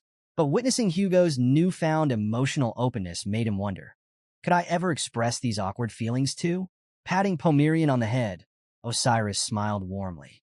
This is all because you came to Baskerville, he said, grateful to his niece for bringing change to their family. Meanwhile, back in his cave, Set vented his frustration, slamming his foot in anger. Hugo's constant presence by Pomerian's side had thwarted his plans, and Osiris's interference had robbed him of a golden opportunity. Set cursed Osiris under his breath, but reassured himself. There's still plenty of time before the gate opens, he thought. He realized it might be more impactful to kill Pomerian when she was even more valuable to Hugo. Sinister thoughts swirled in his mind as he considered how best to execute her when the time came. Should I poison her as I did with Roxana, making it appear like an illness? Or should I use the barbarians, just as I did with Penelope? A wicked smile crept across Set's face as he imagined inflicting an even crueler fate upon Pomerian. Outside the cave, Vakir stood, summoning Byup, the demonic sword. With a single, powerful slash, he struck at the cave's entrance, causing a crack to form in the trap Set had carefully laid. Inside, the sound of shattering echoed through the lair, jolting Set out of his thoughts. Rising in alarm, he realized someone had breached his defenses. Panic surged through him as he wondered who had managed to enter. Moments later, a figure emerged from the darkness of the passageway, Vakir. With calm confidence, Vakir announced his presence. As promised, I've come to visit, he said evenly. Set was stunned. How did you get here? He demanded, trying to mask his growing unease. Vakir smiled faintly. I followed you, he replied. You didn't notice because you were so lost in thought. Set's mind raced. How had a mere mid-grade graduate managed to crack my traps? More troublingly, does he know the truth about my identity? Vakir, his gaze sweeping the cave, noted the bones scattered around. With a mocking tone, he asked, What have you been doing in such a chaotic place, Set? Looks to me like you're the demon behind the missing children in Underdog City. Set froze for a moment before letting out an evil laugh. So, you knew everything from the start, he sneered. Tell me, how did you figure it out? Vakir fixed Set with a cold, unyielding gaze, silently acknowledging that the demon had no intention of hiding his true nature any longer. Set, undeterred, advanced toward him, drawing his sword with malicious intent. There's no reason to hide now, Set declared with a manic laugh, his voice echoing through the cave. You came here alone and empty-handed? How foolish. With a swing of his blade, Set launched a powerful attack, the sword cutting through the air with deadly precision. Laughing triumphantly, Set was confident in his victory and Vakir's inevitable demise. But his laughter faltered as Vakir's calm voice broke through the tension. Why are you laughing? Confusion clouded Set's mind until his eyes followed Vakir's gaze toward his own severed arm. Horror dawned on Set as he realized his hand was missing. The blade he had been wielding now lay useless on the ground some distance away. Set collapsed to his knees, clutching his severed arm in agony. A guttural scream tore from his throat as the pain seared through him, feeling as though his very soul had been ripped apart. His eyes darted to Vakir, his thoughts racing. When did he even draw a weapon? It was then that Set noticed the gleaming blade in Vakir's hand. Beelzebub, the sword of gluttony. Set's shock deepened. How do you have that? He demanded. That's the relic of the Grand King of Flies, the holy constellation of the ancient devil. Vakir smirked coldly. You demons seem to know yourselves well, he said, his voice cutting like ice. But tell me, should I call you Setla Baskerville? Or should I refer to you as one of the 10 elite corpses sent to this world to open the gate to the demon realm? Set's composure crumbled further. The revelation shook him to his core. How do you know about that? He shouted, his voice tinged with panic. But then his gaze fixed on Vakir, and his eyes widened in terror. What is your soul? Set stammered. Why does it smell like the blood of our kind? Have you been to hell before? Vakir's gaze burned with fury, his hatred radiating from him like a storm. He had pieced it all together. Set was the one who had framed him in his past life. The same Set who had feigned sympathy, who had manipulated him into thinking he was an ally, had orchestrated his downfall and execution. Vakir's lips curled into a sinister smile as he spoke, his voice dripping with malice. Wake up, demon. I won't let you die comfortably. Memories of the fall surged through Vakir's mind. Before his regression, the world had been thrown into chaos when the gate, a portal connecting the demon realm to the human world, appeared in the sky. The demons had poured through, marking the beginning of an apocalyptic invasion. The gate had been opened by the 10 elite corpses, high-ranking demons who first descended to Earth. Vakir remembered the prolonged war that followed, a desperate battle for survival. In one such battle, Vakir had faced one of these formidable beings. The result had been catastrophic. Of the 671 warriors who stood against the demon, 666 perished. Only 5 survivors remained, and 4 of them were left unconscious. In truth, there had been only one practical survivor, Vakir himself. The demons had spared him not out of mercy, but because they wanted to match the symbolic number of 666 victims. The overwhelming power of the elite corpses was destruction incarnate. These beings were calamities in themselves, their mere presence bringing devastation. Yet here Vakir stood, face to face with one of them once more. Vakir stood face to face with Set, now fully revealed as one of the 10 elite corpses, demons of immense power who had once brought ruin to the world. What unsettled him most was the timing. He hadn't expected to confront such a being a decade earlier than anticipated. His gaze swept across the cave, falling on the skeletons scattered around, the remains of children Set had devoured. Fury surged within him, but Set sneered, sensing his emotions. Why so upset? Set mocked. Don't worry. The children are still alive in my stomach, he added with a wicked grin, extending his hand. Haunting cries of children echoed through the cave, their voices calling for their mothers.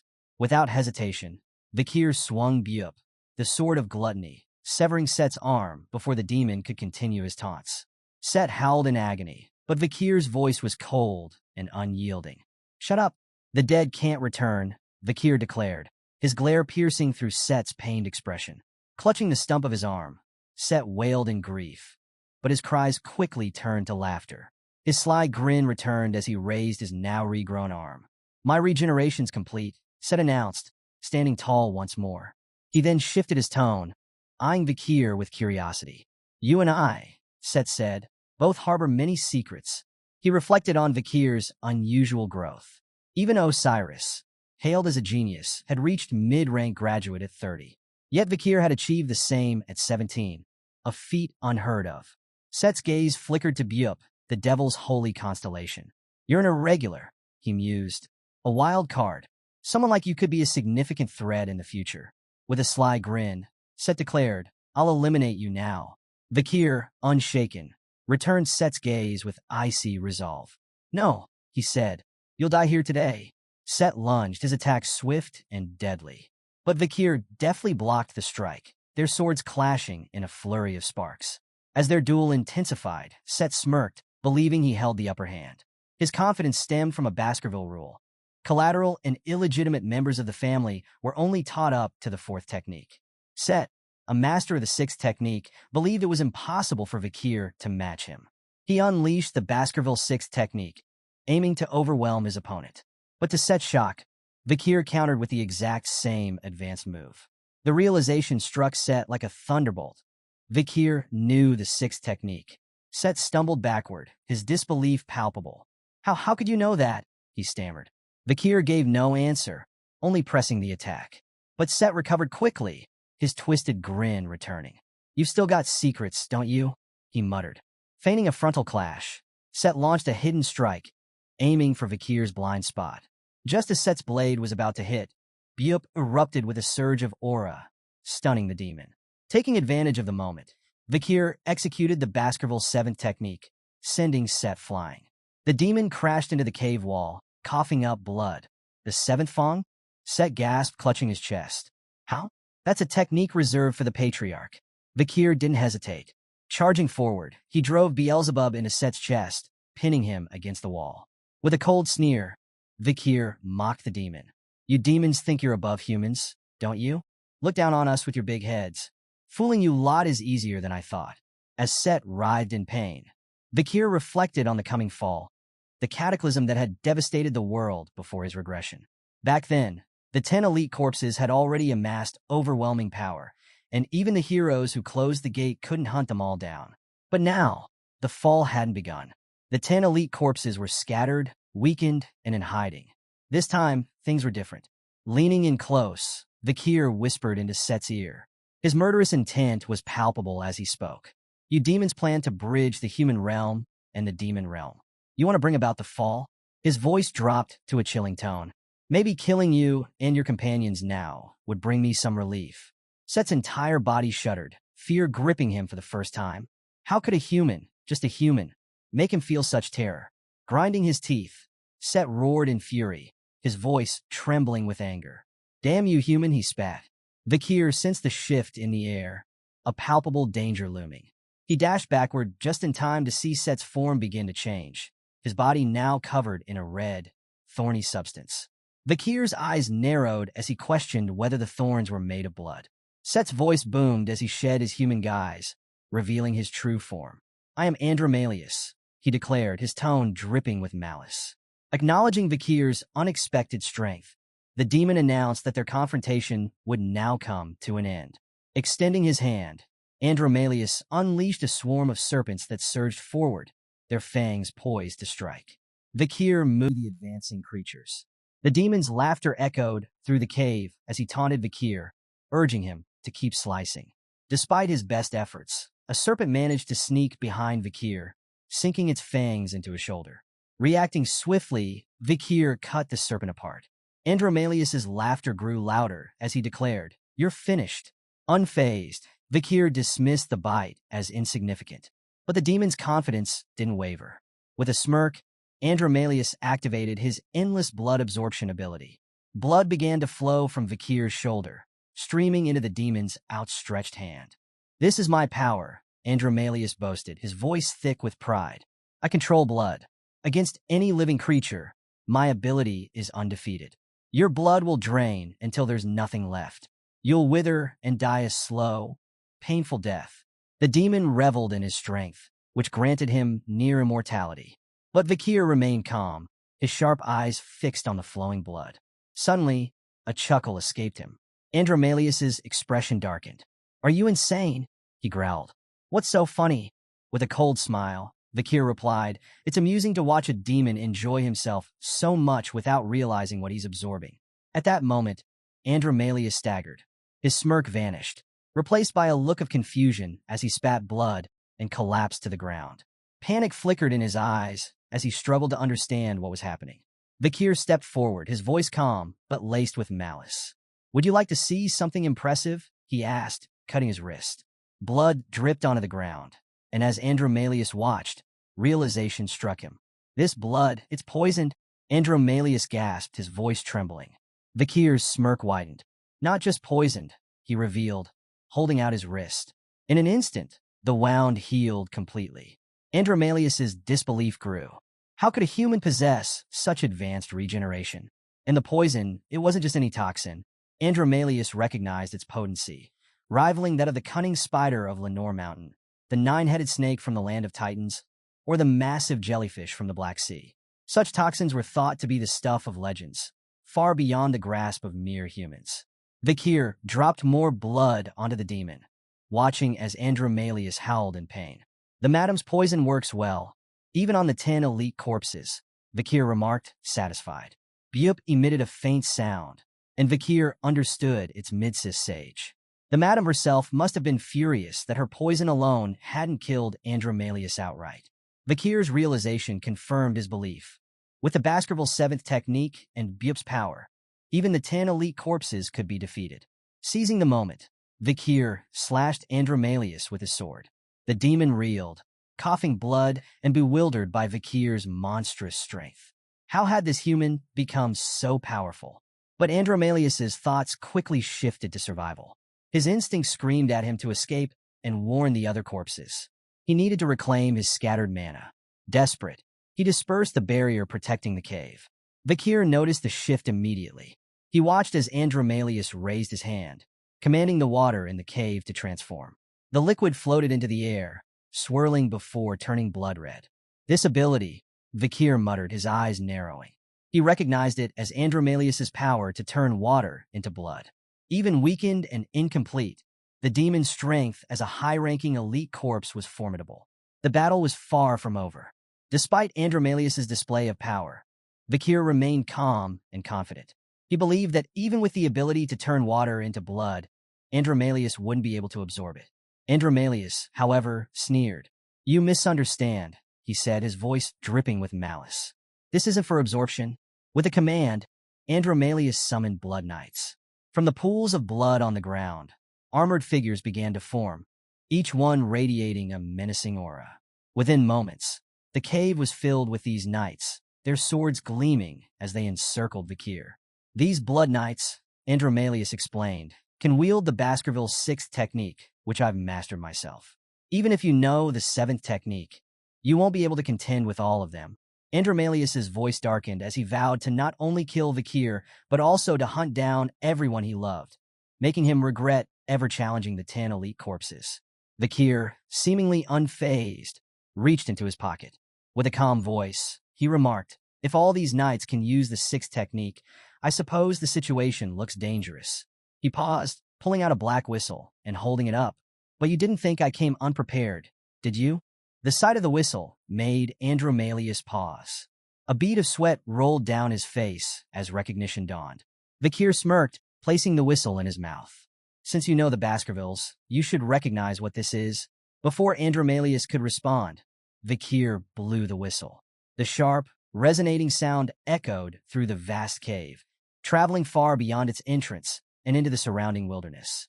On a distant cliff, a man with long white hair listened intently to the whistle's call. As the sound faded, he placed his hand on the hilt of his sword, preparing to act. Back in the cave, Andromalius, realizing the gravity of the situation, barked an order to his blood knights. Kill him now! Vakir, however, stood motionless, unbothered by the advancing knights. This whistle does more than issue orders, he said. It grants the authority of Baskerville, and with it, I can summon the entire Baskerville force. Suddenly, a streak of red light slashed through the cave. The force of the attack was so immense that it cleaved the mountain in two, causing the cave to erupt in a violent explosion. The Blood Knights disintegrated instantly, their forms vanishing into thin air as debris rained down. Andromalius, shielding himself from the falling rubble, looked up in disbelief. The entire upper half of the mountain had been obliterated, leaving the cave an open field. From the nearby cliff, Hugo Le Baskerville stood, surveying the destruction with a cold, calculated gaze. I see now, Hugo said, his voice carrying over the silence. Your request to control the full power of Baskerville wasn't reckless. It was to hunt a demon. Vakir bowed in respect, silently acknowledging his father's praise. Andromalius, however, took a wary step back, realizing the dire situation he now faced. It wasn't just Hugo standing above him. The commanders, the Vice Patriarch Osiris, and many other Baskerville elites were all present. The entire force of Baskerville had arrived. Hugo's voice rang out with authority. For the next 6 hours, Vakir van Baskerville, the possessor of the whistle, will command our forces. Vakir's cold gaze swept over the demon. Without hesitation, he gave his command.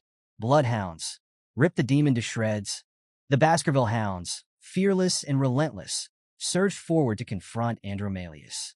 Their swords sliced through the air from all directions, striking the demon repeatedly. Andromalius let out a piercing scream as blades impaled his body, yet his regeneration kept him standing. Vakir, commanding from the center, warned the hounds about the demon's ability to drain blood and regenerate using magical power.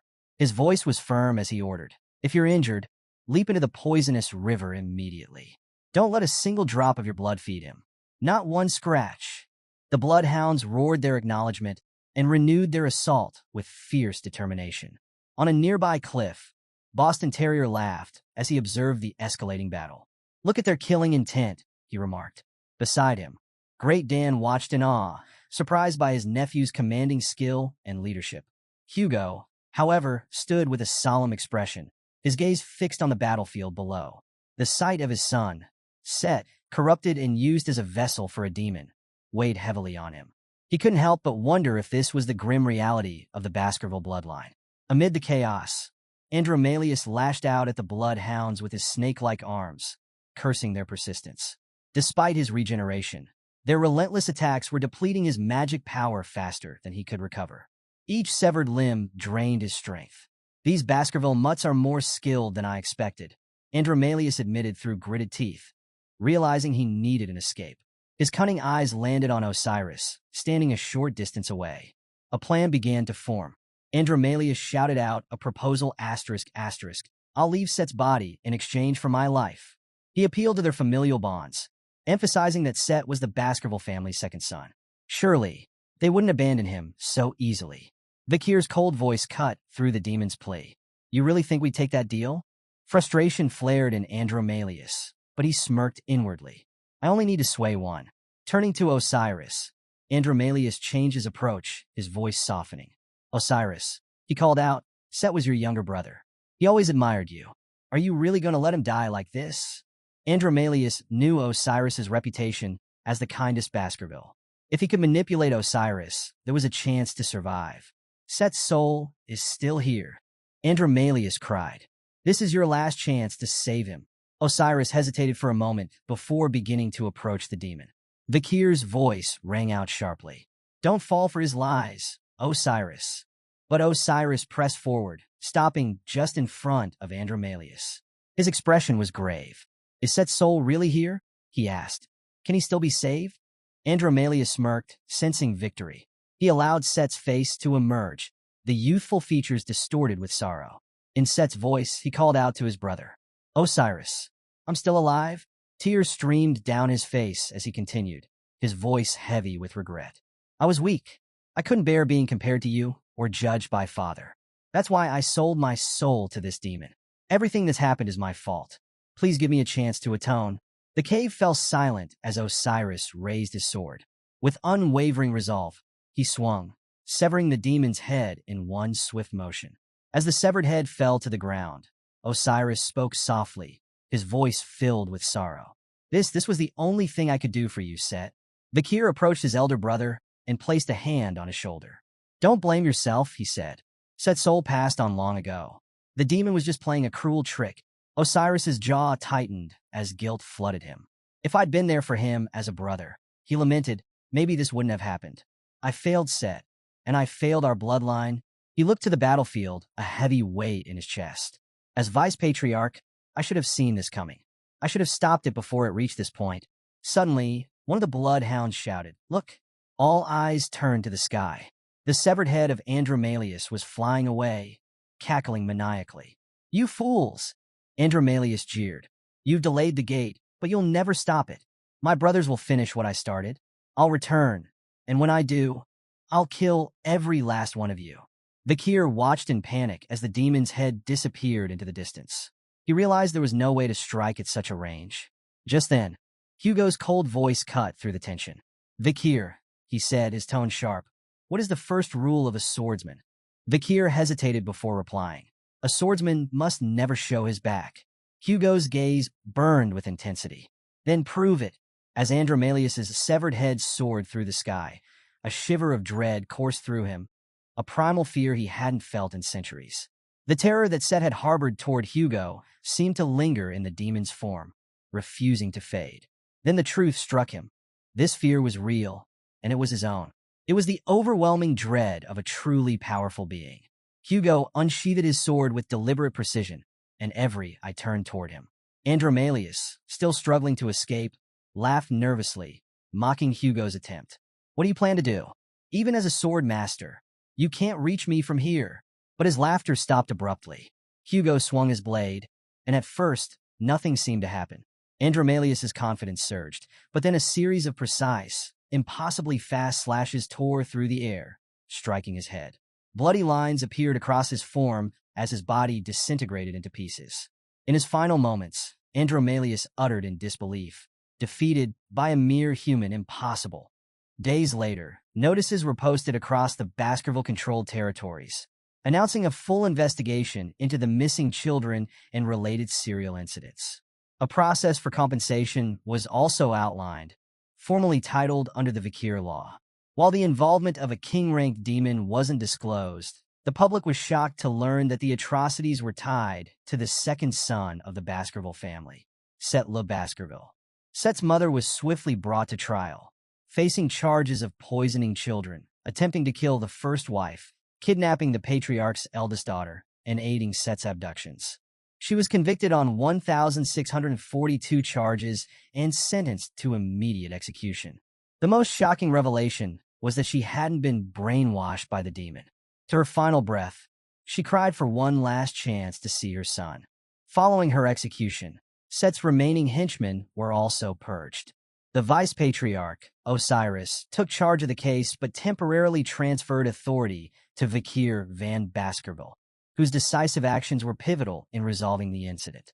Rumors spread about Vakir's involvement in the war against the barbarians and his role in unraveling the mystery of the demon's influence. While initial public sentiment was filled with distrust, it quickly shifted. Within days, Vakir's reputation transformed, and whispers of his rising influence began to circulate. The execution of a high-ranking Baskerville family member left many citizens shocked, but also reaffirmed the rule of law within the Baskerville system. No one, not even the family's elite, was above its reach. At the villa, Hugo turned to Pomerian and asked, "What's different about me now?" Pomerian tilted her head in thought before replying, "Grandpa's beard is gone." Hugo chuckled and asked her opinion on his new look. Pomerian innocently remarked, "It looks so empty." Vakir observed the playful scene, momentarily feeling as if the chaos of recent events had never happened. He realized that, with everyone and everything connected to Set purged, the traces of the demon had vanished from Baskerville territory. Now, Vakir turned his focus to the future. He had tasked Cindy Wendy with gathering information on other demons and awaited her results. His thoughts, however, were interrupted by Osiris's voice. "You've done well, Vakir," Osiris said, praising his efforts. Vakir returned the compliment, but Osiris quickly reminded him that his entry into the academy had been delayed due to the recent events. "It's time to prepare," Osiris urged. Vakir expressed concern about leaving amidst the ongoing turmoil in the family, but Osiris reassured him. "Father has made this decision," he explained. "Despite how he appears, he cares for you deeply." Osiris's understanding of Hugo, as someone who resembled him closely, left Vakir pondering. His gaze shifted to Hugo, who was struggling to braid Pomerian's hair under the head butler's guidance. After much effort, Hugo finally succeeded, earning a delighted laugh from Pomerian. Watching the scene, Vakir realized something profound. In his previous life, he had only seen Hugo from behind, as if tethered to him by a collar. But now, he noticed that Hugo, too, had been shackled by his burdens. The Hugo he once sought revenge against no longer existed. With newfound clarity, Vakir informed Osiris of his decision to attend the academy. Osiris nodded in approval, satisfied with his brother's choice. Later that night, under the moonlit sky, Vakir reflected on his journey. His past, once a constant weight, now felt lighter. Yet, as his thoughts settled, his gaze turned toward the chains that had once bound him. On the other end of those chains were demons. Vakir clenched his fists, his expression resolute. "My true revenge begins now," he declared. Under the stillness of the night, the clock tower stood bathed in moonlight. The silence was shattered as a monstrous figure burst forth, landing on the ground with a roar. The creature demanded to know its opponent's identity and how they had uncovered its contract with demons. The monster lunged at Vakir, spewing curses. But Vakir remained unfazed. Summoning Beelzebub, his blade moved with deadly precision, slicing the creature's body with a series of swift strikes. The monster staggered, its body marred with deep wounds, before Vakir leaped into the air and delivered a powerful kick to its chest. The creature crashed to the ground, its body still and silent. As the moonlight illuminated his figure, Vakir turned and walked away, his silhouette fading into the night. His voice echoed as he spoke. "I am the Night Hound, the Avenger of Demons." On the bustling day of Venetia City's grand celebrations, the capital of the mighty Empire Rock, the prestigious Colosseo Academy welcomed its newest students. Known as the world's most elite university, it was the dream destination for many, including our protagonist, Vakir. The Academy's entrance ceremony marked the beginning of a lively and chaotic day, with the school grounds buzzing as senior students set up recruitment stalls for various clubs. Seniors eagerly approached every freshman who passed by, persuading them to join their ranks. They handed out surveys and cleverly encouraged students to stamp their fingerprints to seal their membership. This year, the competition for recruits was fiercer than ever. A senior explained that this was due to the exceptional caliber of the incoming freshmen, particularly those in the Fire Corps and Ice Corps, the Academy's two primary divisions. The Ice Corps was renowned for its mastery of physical combat with weapons like swords, bows, and spears. Meanwhile, the Fire Corps specialized in the art of magic. Which would you choose to join? Beyond their core specialties, students spent their 4 years mastering a range of general knowledge, making them well-rounded and formidable. Among this year's freshmen, a few stood out and quickly became the talk of the seniors. First on the list was Tudor, a blonde prodigy from the Don Quixote family, famed for their unmatched spear techniques. Tying with him was Bianca, a purple-haired archer from the illustrious Usher family. Not the singer, mind you, but a legendary family of expert bowmen. Both had taken first place in the Ice Corps practical exam, making them the most sought-after recruits. Trailing close behind were the Baskerville triplets, taking third, fourth, and fifth place in the rankings. Hailing from the feared Iron Blood Swordsman family, their reputation alone was enough to draw attention. No introductions were needed. Their names said it all. Over in the Fire Corps, another rising star had captured everyone's attention. Sinclair, a freshman with striking ash-gray hair, had dominated the practical exam and placed second in the theory exam. Her exceptional skills made her an undeniable force. Finally, we come to the name everyone had been waiting for, Vakir. He topped the theory exam, solidifying his place as the Academy's brightest mind. His nerdy glasses gave him a fresh new look, though opinions on his appearance are still up for debate. As Vakir walked through the lively stalls, he overheard seniors dismissively talking about him. They were confident the nerd who aced the theory exam would ruin their club's vibe and decided not to bother recruiting him. Adding to their dismissal was the fact that more than 10 freshmen shared his name, making it a hassle to identify him. Vakir couldn't help but sweat nervously. He had deliberately abandoned his Baskerville surname, enrolling as a commoner to avoid unnecessary attention. Yet here he was, still the subject of whispers and scrutiny. Clearly, escaping the spotlight at Colosseo Academy was going to be harder than he thought. Vakir had always heard that entering Colosseo Academy as a commoner was significantly harder. Excelling in the theory exam rather than the practical seemed to have backfired on him, as it only drew more unwanted attention. Determined to avoid the spotlight, he decided to move as discreetly as possible. But walking through the lively club stalls proved challenging, especially with the Baskerville triplets, his ever-loyal hounds, following close behind, ready to guard their master at all costs.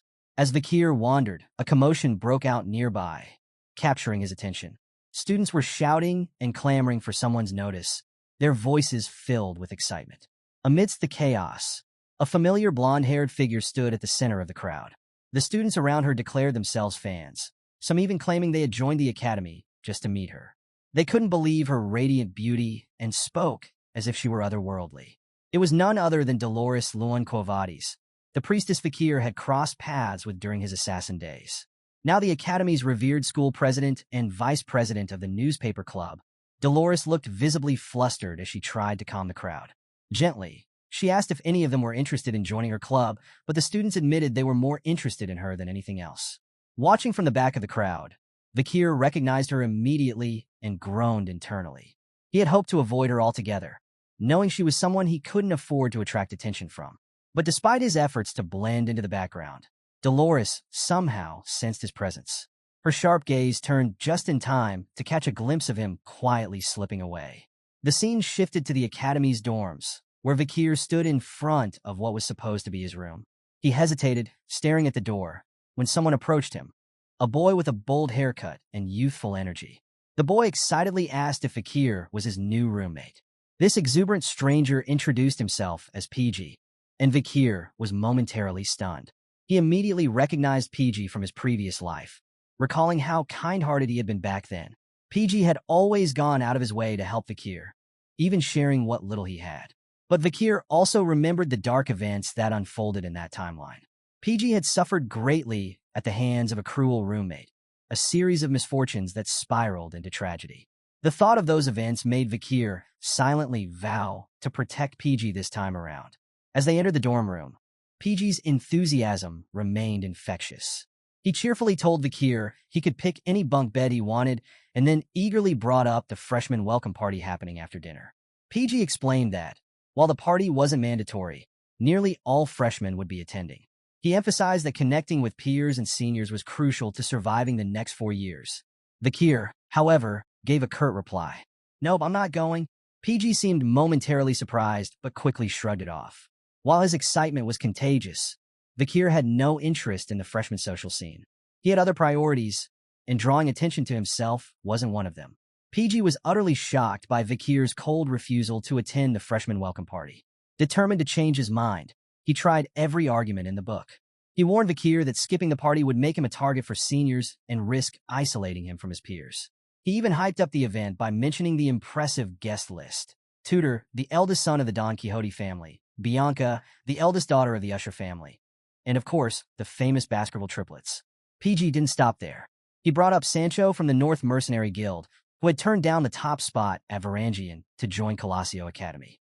Lastly, he mentioned Sinclair, the Fire Corps prodigy, who ranked first in the Magic Tower exam. Vakir, however, remained unmoved. Overwhelmed by PG's relentless information bomb, he recalled how his roommate had a knack for collecting and analyzing details in their previous life. Yet even after all this, Vakir's reply was as icy as ever. A simple nope. PG was horrified. His eyes widened as he struggled to understand why Vakir would still refuse to go, knowing the potential consequences. But Vakir couldn't care less. With a calm wave and a casual goodbye, he turned to leave, telling PG to enjoy the party. Stunned yet oddly impressed, PG vowed to one day match Vakir's cool composure. As the moon rose high in the night sky, casting a pale glow over the academy, a figure stood silently on a rooftop, bathed in moonlight. Below him, in the narrow alleyways, a group of thugs huddled around a fire barrel. One thug, slouched on a bench, complained loudly to his companions. He expressed relief at no longer hearing the cries of children, revealing that their storerooms had recently been filled with them. The others wondered aloud why so many children had been brought in, with one mentioning a carriage that arrived at dawn to take them all away. Rumor had it the children were headed to an orphanage in Quo Vadis, but the thug on the bench quickly silenced him. Warning, curiosity kills the cat. As the group continued their chatter, a menacing figure approached them. A man with scars slashing across his eyes and a wicked sneer strode forward, twin blades strapped to his back. He barked at the thugs, ordering them to stop their idle gossip and focus on standing guard if they wanted to get paid for their pathetic existence. This intimidating figure was Ron Battizon, better known by his gruesome nickname, the Flesh Grinder. The thugs trembled in fear as he walked past, his sharp tongue slicing at their egos as he called them useless trash without an ounce of fighting spirit. A proud graduate of the academy, Ron knew these low-rank mercenaries were no match for him. Their lack of mana made them pitiful in his eyes. As he stalked past, he muttered to himself, lamenting the absence of a worthy opponent to test his blades against. But his internal monologue was interrupted by a voice from the shadows. Someone coolly asked, "Are you Ron Battizon?" Assuming it was one of the mercenaries daring to speak his name, Ron's hand flew to his sword, ready to punish the fool. But when he turned around, he froze in shock. The three thugs he had just berated were lying unconscious around the fire barrel, their bodies slumped without making so much as a sound. The voice spoke again, revealing Ron's full name, Ron Humbert Battizon. The speaker began recounting Ron's dark past, describing how, for years ago, he had murdered a neighboring family and used them as sacrifices to form a contract with a demon. The shadowy figure continued, exposing Ron's crimes with chilling precision. After his heinous act, Ron had joined the Northern Guild Association and passed along intelligence to his demonic master. As the accusations piled up, fear began to creep into Ron's heart, his confidence shaken by this mysterious assailant who seemed to know everything about him. The mysterious voice revealed more of Ron's heinous acts.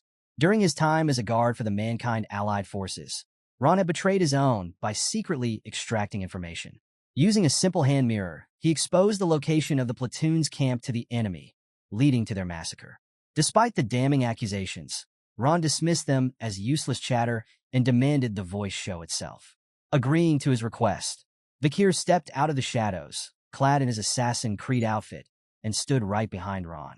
He coldly stated that it was because of Ron's betrayal that the Allied platoon was slaughtered. Realizing too late that someone was behind him, Ron reacted instinctively, swinging his twin swords with all his might. For a brief moment, he thought he'd struck something. It felt too easy. Confusion dawned as he realized why.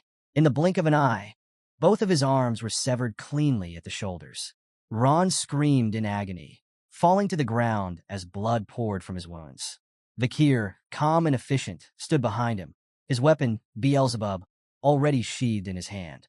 Ignoring Ron's cries for mercy, Vakir grabbed him by the hair and forced him to face his gaze. Ron begged, claiming he didn't know anything about the Mankind Allied Forces. But Vakir's chilling reply froze him. "You don't know because it hasn't happened yet." Vakir demanded information about Ron's contract with the demon. But before Ron could fully respond, his face began to distort grotesquely. In an instant, Ron's head swelled and exploded, leaving a bloody mess behind. Vakir sighed, muttering that this made yet another demon worshipper whose head had exploded before revealing any useful information. Pulling out a worn notebook, Vakir opened its pages. Some names were crossed out with thick black strokes, others with blood. He added Ron's name to the list, marking him as the third in a row. This notebook, known as the Blacklist, was something Vakir had created using memories from his previous life, alongside investigations led by Cindy. The Blacklist documented every known demon worshipper who had betrayed mankind before the fall. Vakir had made it his mission to eliminate each one, ensuring their betrayal wouldn't repeat in this timeline. However, every demon worshipper he'd encountered so far had died the same way, with their heads exploding before divulging anything. Vakir concluded that this was a skill tied to the demon's contracts, likely triggered by one of the 10 elite demons hiding in the capital. Later that night, as the bell of a distant church chimed solemnly, the sound of slashing filled the darkness. In a nondescript building, Vakir stood on a balcony, blood dripping from his blades. Behind him, the remains of 29 demon worshippers littered the floor. Blood painted the walls and ceiling, evidence of his relentless battle. Absorbing Beelzebub back into his hand, Vakir reflected on his progress. Despite the sheer number of demon worshippers he'd slain tonight, he still hadn't uncovered any leads on the elite demon's whereabouts. The fight, he realized, was going to be long and arduous. Crossing out the names on his blacklist with a pen this time, he noted the lack of progress with frustration. He hadn't expected much on his first day, but the slow pace was disheartening. Still, he knew he had no choice but to persist. As the night wore on, Vakir leaped across the city's rooftops, returning to the academy. Landing gracefully on the branch of a tree overlooking the well-lit hall, he saw the freshman welcome party still in full swing. Dusting himself off, Vakir donned his nerdy disguise once again. With a quiet sigh, he decided it might be a good idea to stop by the party just in case. Inside the lively freshman welcome party, the atmosphere was buzzing. Students mingled, laughter echoed, and the buffet table was under siege as everyone helped themselves to the feast. Even the Baskerville triplets were in their element, chugging massive mugs of beer one after the other, leaving the crowd around them in awe of their drinking prowess. Dolores was, as usual, at the center of a loud fan frenzy. Her admirers were practically falling over themselves to proclaim their undying love for her. Meanwhile, Tudor, the blonde playboy, had no shortage of admirers as he was surrounded by swooning ladies. Bianca, ever composed, was busy pouring glasses of wine for her seniors, offering her respect with graceful precision. Standing quietly in the back, Vakir observed the scene with a keen eye. Among the crowd, he spotted Tudor and Bianca, two individuals he hadn't expected to see here. In his previous life, these two were among the great heroes who had led humanity to victory during the fall. Tudor, from the illustrious Azure Spearman family, had commanded the front lines of the battlefield with unparalleled courage and skill. Bianca, from the mystical Archer family, was an unparalleled markswoman who had slain countless demons. Yet, here they were, casual, carefree, and completely unaware of the grand destinies that awaited them. As Vakir scanned the room further, he recognized other familiar faces from the battlefield. A small smile tugged at his lips as he took it all in. It felt surreal seeing these future heroes in such a lighthearted setting. He briefly wondered if another key figure, Kimu Morg, was also among them.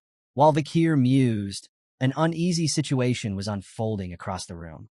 PG, his roommate, was trembling as a group of seniors circled around him, pressuring him into singing. The timid boy tried to refuse, but the seniors weren't having it. A female senior approached, carrying an enormous jug of alcohol, and sneered at him. If PG didn't want to sing, she said he'd have to drink the entire jug in one go. Tears welled up in PG's eyes as he stared at the daunting task before him. He tried to plead, questioning how he could possibly finish such a massive drink.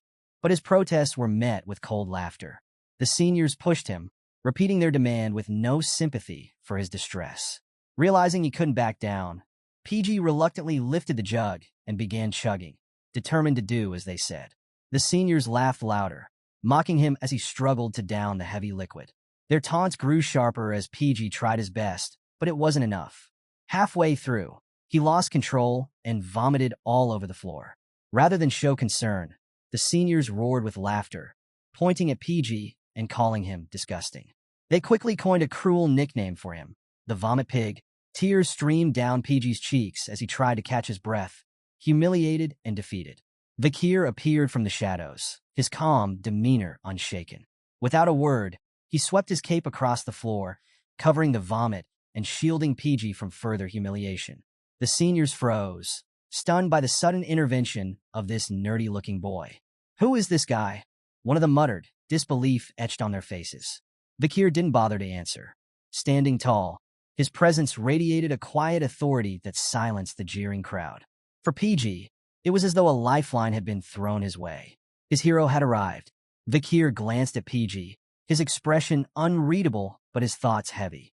Memories of his previous life surfaced, where PG's time at the academy had been cut short. Unable to endure relentless bullying, PG had dropped out, taking on a tough life as a low-ranking government official while caring for his parents.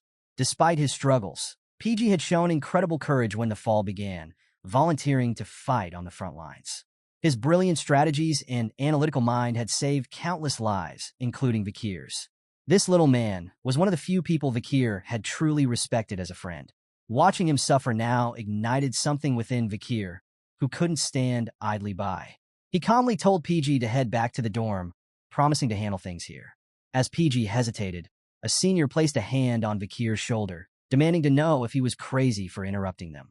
The senior took it further, repeatedly slapping Vakir across the face until his cheek turned red, mocking him for stepping in so confidently. The situation escalated when the Baskerville triplets arrived. Their eyes burned with a bloodhound-like intensity as they witnessed their master being struck. Their anger filled the air, but before they could act, Vakir's calm, icy demeanor held them in check.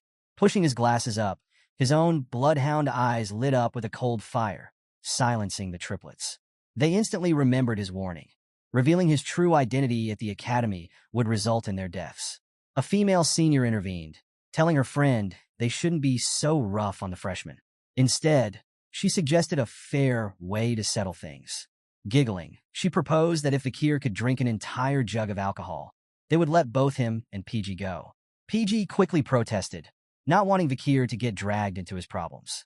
But Vakir ignored him, grabbing the jug without hesitation. To the shock of everyone, he began drinking, gulping down the potent mix of vodka and rum as if it were water. The female senior smirked, confident that no ordinary human could handle such a concoction. Yet, as Vakir continued to chug without stopping, her smirk faded, replaced by disbelief. The other seniors were equally stunned, their expressions frozen in awe. Finally, Vakir slammed the now empty jug onto a nearby table, wiped his mouth, and calmly grabbed PG by the arm. Without giving the stunned crowd a second glance, he said a single word, "Bye." The pair turned to leave, but the same senior who had slapped Vakir earlier grabbed his shoulder once again. That was a mistake. The moment he touched Vakir, a wave of crushing pressure filled the air. It was overwhelming and icy, freezing everyone in their tracks. Tudor and Bianca, who were nearby, were the first to feel the chilling aura. Their knees nearly buckled under its weight as their instincts screamed at them to retreat. Vakir turned his cold, glowing gaze toward the senior, his voice sharp and cutting. "Do you want something else?" he asked. The senior's confidence crumbled. He stood there, shaking from head to toe, his mouth hanging open, unable to form a single word. Before the tension could escalate further, Dolores made her entrance, her commanding presence drawing all eyes to her. "What's going on here?" she asked, her tone laced with authority. The chaotic scene froze as everyone turned toward her, the aura dissipating in an instant. The seniors scrambled to cover their tracks when Dolores questioned the chaos. One quickly claimed that a freshman had vomited and assured her they were handling it. However, Dolores wasn't convinced. Her sharp gaze lingered as she reminded them that freshmen were to be treated with respect, as the academy's reputation was at stake. Seeing that Dolores was taking control, Vakir wasted no time. He hurried out of the party with PG in his arms, leaving behind the commotion. The Baskerville triplets, having witnessed their master's actions, couldn't contain their admiration. They each gave him a thumbs up, calling him cool in unison. Meanwhile, Tudor and Bianca stood silently, staring in the direction Vakir had gone. Both were confused, second-guessing the intense aura they had felt earlier. Was it a mistake? Before they could dwell further, another figure with striking white hair stood between them, Sinclair. Her sparkling eyes and flushed cheeks betrayed her thoughts. The freshman fire court prodigy, who ranked first in the practical exam and second in the theory exam, watched Vakir leave with PG. She smiled softly, thinking to herself that she had found someone interesting. The next day, life at the academy returned to its usual routine. Students from both the Ice and Fire Corps attended their shared classes, fostering a competitive environment that pushed them to excel. This setup, designed for the elite, was a cornerstone of the academy's philosophy. In one such class, a man was wrapping up his lecture. This was Vinci Morg, the combat theory professor and a member of the Morg family. Closing his book with a definitive thud, he marked the end of his lecture on the culture of the barbarian tribes. As the students sat tensely, Professor Morg's sharp eyes scanned the room. He posed a question about the hypothesized location of the barbarian stronghold. The class collectively avoided eye contact, not wanting to draw his attention. Even Tudor, Ice Corp's top practical exam scorer, was stumped. Flipping through his notes, he thought of the clashes between the Empire and the barbarians in the South Region's Highland One in 1875, but he struggled to narrow down a specific stronghold location. Bianca, who had tied Tudor in the Ice Corps practical exam rankings, also struggled. She knew the clashes had occurred in low-altitude regions, likely in troughs, but she couldn't pinpoint an exact answer. Before either of them could speak, Sinclair, seated among the Fire Corps students, shot her hand into the air. Radiating an energetic aura, she beamed with confidence, catching the entire class's attention. "I'll answer," she shouted enthusiastically, her voice filling the room.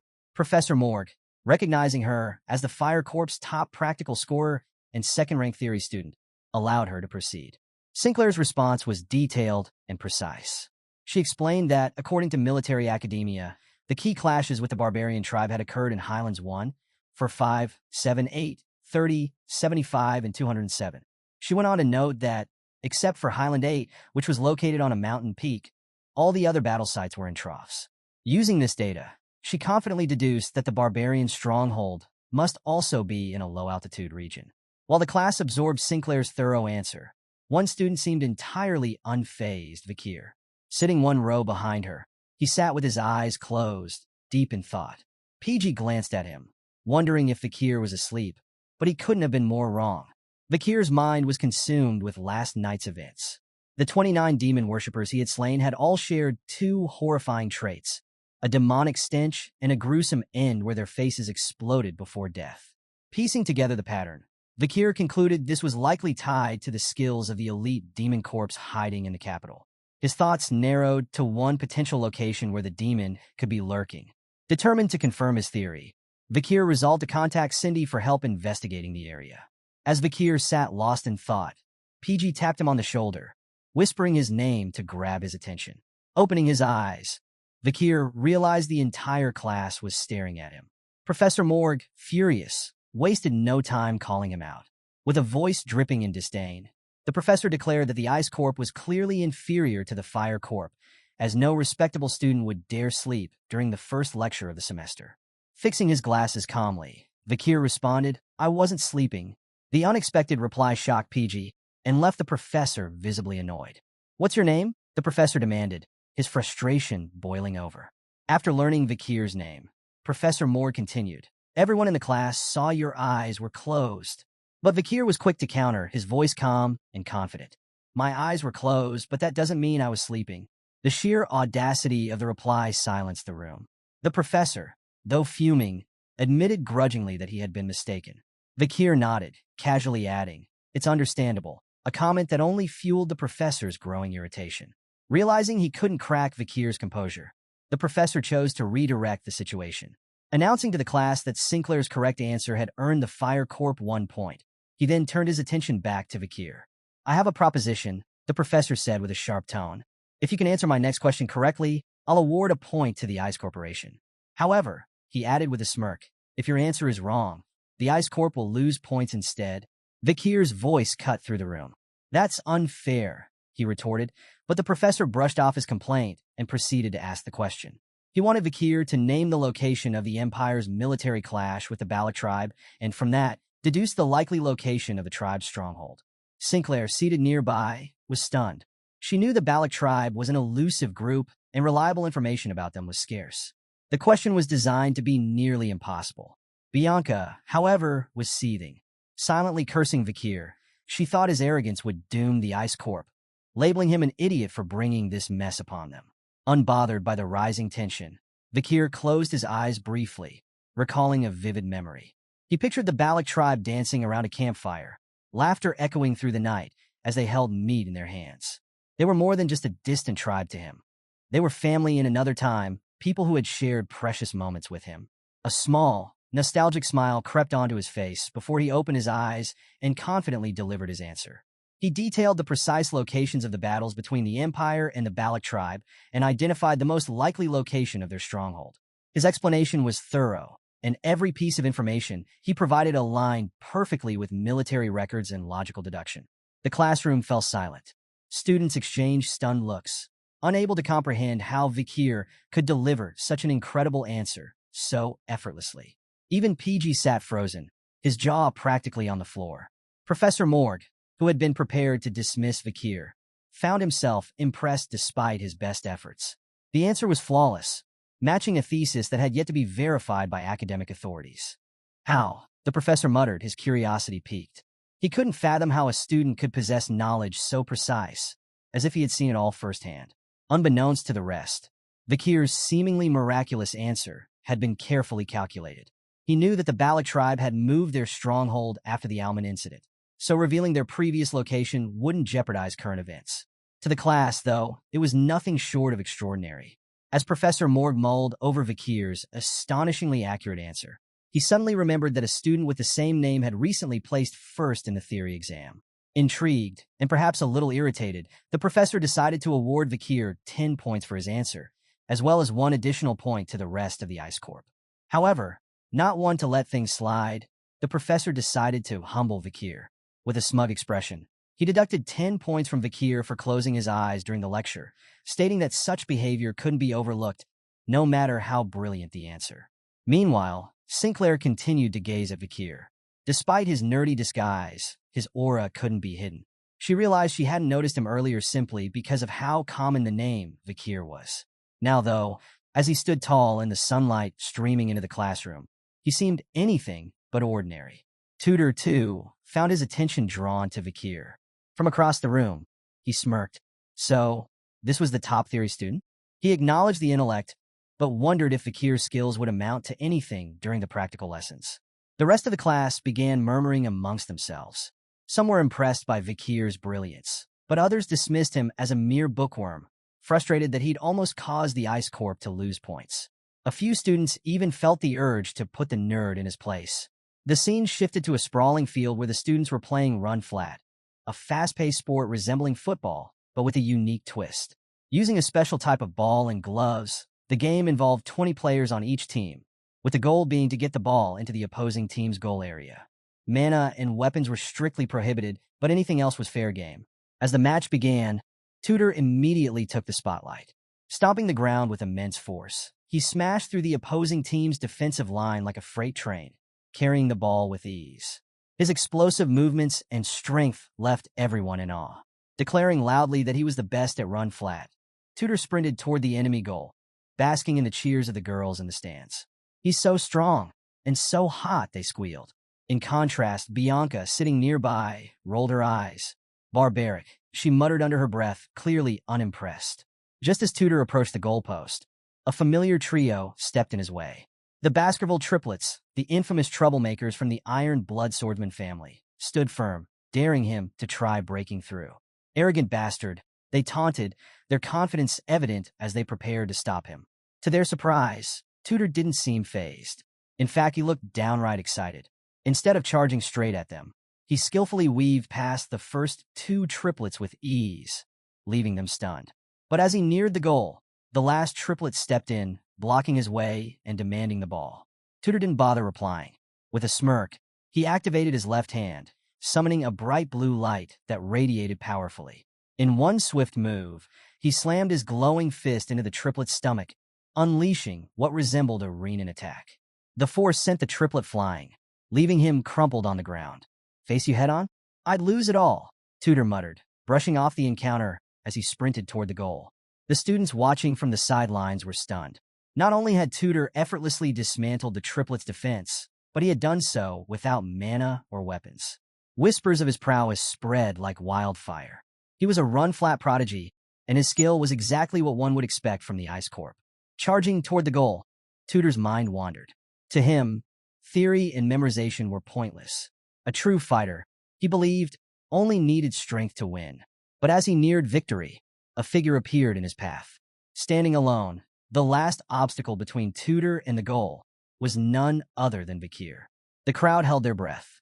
Tudor narrowed his eyes, assessing the lone defender. "You've got to be kidding me," he muttered, a mix of annoyance and amusement. Yet, something about Vakir's calm stance made even Tudor pause.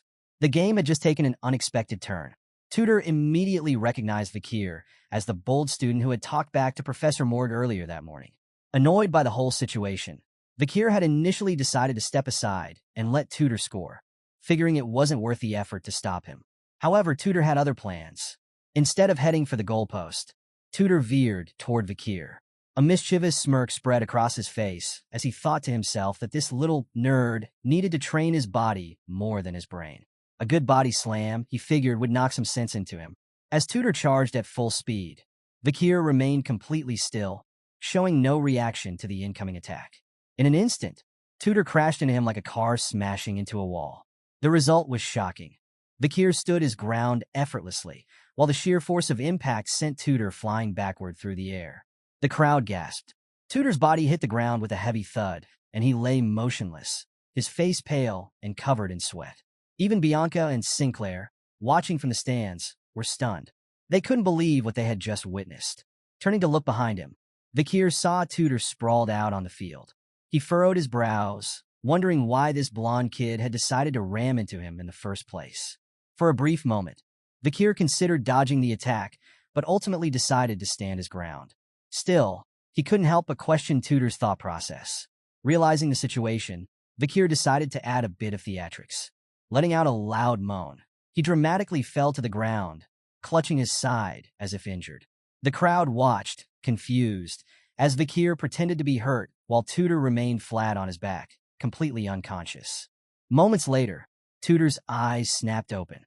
He was surrounded by concerned teammates asking if he was okay, but their words barely registered. Dazed and confused, he tried to piece together what had happened. He remembered charging at Vakir during the match, but the moment of impact was a complete blank. Sitting up, Tudor's eyes locked onto Vakir, who was calmly dusting himself off. Tudor couldn't believe what he was seeing. How could a nerd like Vakir knock out him? Tudor Don Quixote, the so-called run-flat prodigy. To make matters worse, Vakir didn't even have a scratch on him. Determined to figure out what had gone wrong, Tudor vowed to test his theory. The game resumed, and once again, the ball found its way into Tudor's hands. This time, though, he had only one goal in mind, not scoring but going straight for Vakir. The Baskerville triplets immediately moved into position, acting as a shield for their master. Vakir, meanwhile, remained at the back of the field, casually observing the game. From the stands, Bianca and Sinclair were puzzled by Tudor's behavior. Instead of heading for the goal, he charged directly toward the triplets and Vakir. Ignoring the frantic shouts of his teammates, Tudor confidently barreled toward the defense line. The triplets, sensing a challenge, eagerly stepped up. "You're not getting past us this time, Tudor," they shouted, ready to block him. But Tudor's strength and agility proved too much. With ease, he weaved past two of the triplets, leaving them stunned. Holding the ball tightly, he powered forward, his sights set squarely on Vakir once again. The crowd held its breath. Was history about to repeat itself? As Tudor charged toward Vakir for a second time, his focus was sharper than ever. This wasn't just a game anymore. This was personal. His eyes burned with determination as he activated the Azure Spearman family's secret run-flat technique, Saint Spear Tackle. An ethereal knight with a gleaming lance materialized behind Tudor, his body radiating with power as his eyes glowed a piercing blue. The intensity of the moment captivated the spectators, who could feel the sheer force of the technique aimed directly at Vakir. Vakir, on the other hand, remained calm and unfazed, his glasses glinting in the sunlight. He quietly observed Tudor's reckless charge, his demeanor as composed as if he were in a library rather than the middle of a battlefield-like game. The moment of impact came, and the scene cut to black. When the screen returned, Tudor was sprawled on the ground once again, in the same lifeless T-pose as before. A familiar scar-faced, gray-haired student stood above him, shaking his head in disbelief. "Awake again?" the student asked dryly. Tutor jolted upright, his confusion evident. What just happened? Did I faint again? As he tried to make sense of his second failure, the muscular student next to him, Sancho Barataria, calmly explained. You used your family's killer technique, slammed straight into Vakir at full speed, and got bounced off. Again, the students watching were in stunned silence, realizing that even Tutor's most powerful move couldn't faze Vakir. Sancho, tightening his headband, looked at Tutor with newfound determination. I get it now. This guy, Vakir, he's hiding something, and I can't just sit back and watch a friend get knocked out twice in a row. Sancho, a transfer student from the North's Mercenary Guild Association, wasn't your average player. His towering physique and raw strength were so overwhelming that he wasn't even allowed to compete in his age group back home. This run-flat match was supposed to be beneath him, but after seeing Vakir casually neutralize Tutor's attacks, he couldn't resist joining the fray. With the sun shining dramatically on his broad shoulders, Sancho stepped onto the field, gripping the ball with one hand. He spoke as if narrating his own legend. In the frozen lands of the North, even newborns and the elderly fight for survival. It's in our blood. We're all warriors. Hearing this, the Baskerville triplets knew they had a problem on their hands. For the third time, they stood guard, prepared to protect their master. This time, they were determined to succeed. Third time's the charm. They muttered to each other, bracing themselves. But Sancho wasn't interested in dodging or weaving. As if straight out of a wrestling match, he stormed toward the triplets like an unstoppable freight train, extending his massive arm for a clothesline.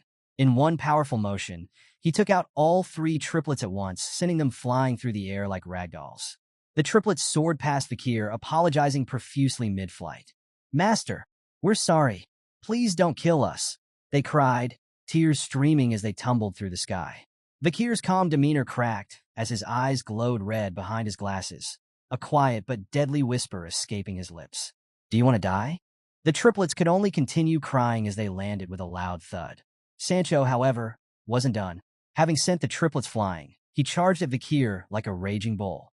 His face was filled with the same fierce determination Tutor had shown, and his goal was clear. He was going to reveal the secret Vakir was hiding, no matter what it took. The tension reached its peak as the crowd watched, holding their breath for the clash between the immovable Vakir and the unstoppable Sancho. What would happen next? As Sancho charged full speed toward Vakir, the field seemed to hold its breath. Inches away, the giant mercenary raised his hand high, announcing his intent to unleash his full power on Vakir. With a thunderous blow, Sancho slammed his fist into Vakir's stomach, causing a loud bang that echoed across the field. But instead of sending Vakir flying, all Sancho felt was an immovable, unyielding force, a mountain of stone disguised as a human body. The sheer density of Vakir's frame left his arm trembling from the impact. Known for his overwhelming strength, Sancho was utterly shocked. No matter how much force he applied, Vakir didn't budge an inch. Unfazed, Vakir decided to play along. Thinking it might ease the tension, he leaped backward with deliberate effort, creating dramatic skid marks on the ground and crashing to the earth just as the Baskerville triplets had before. The crowd erupted in awe, marveling at Sancho's apparent strength. Many assumed Vakir had been knocked out cold, while others wondered if he was even alive after such a hit. Sancho, however, knew better. His hand continued to shake as he stared at it, trying to process what had just happened. "What is he?" Sancho muttered under his breath, now questioning if Vakir was even human. Distracted by his thoughts, Sancho failed to notice one of the Baskerville triplets sneaking up behind him. Within seconds, the sneaky triplet had swiped the ball and sprinted toward the goalpost. The crowd erupted in cheers as the referee's whistle blew, signaling the end of the match. Class B had won. As the team celebrated, congratulating the triplets on their clever maneuver, Vakir slowly stood up, dusting himself off from his theatrical fall. Before he could finish, a cold splash of water hit him. He looked up to see Sancho standing there, holding an empty water bottle. "You're the real reason Class B won," Sancho said with a grin, acknowledging Vakir's silent contribution to their victory. Even Tutor approached, offering a rare moment of humility. I was jealous," he admitted. "I thought I could teach you a lesson in the practicals, but I realize now how petty that was. I'm sorry for my actions earlier." Sancho, still intrigued by Vakir, asked him outright, "What's your secret? What kind of training do you do to build a body like that? Or were you using mana during the match?" Vakir casually removed his headgear, shaking his head. "I'm just a commoner. I don't have an ounce of mana. Tudor's expression fell, a hint of disappointment in his eyes. What a shame. With proper training and mana combined with your physique, you could have been an expert like me. The three chatted briefly, their camaraderie growing, when Tudor's cheerleading squad arrived on cue. They rushed over, waving towels and fawning over him, much to his delight. The self-proclaimed ladies' man basked in their attention as Sancho handed Vakir a towel of his own. Tudor and Sancho, future heroes who would one day hunt down countless demons and save humanity during the fall, had no idea how their fates would intertwine with Vakir's. Meanwhile, as Vakir wiped the water from his face, he decided to remove his glasses to clean them. The moment he did, the sunlight caught his features, and time seemed to stop.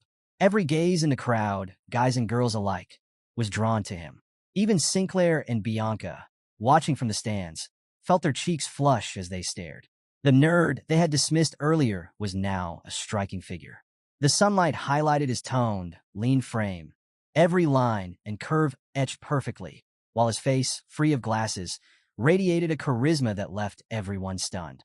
Vakir, oblivious to the commotion, simply smiled to himself.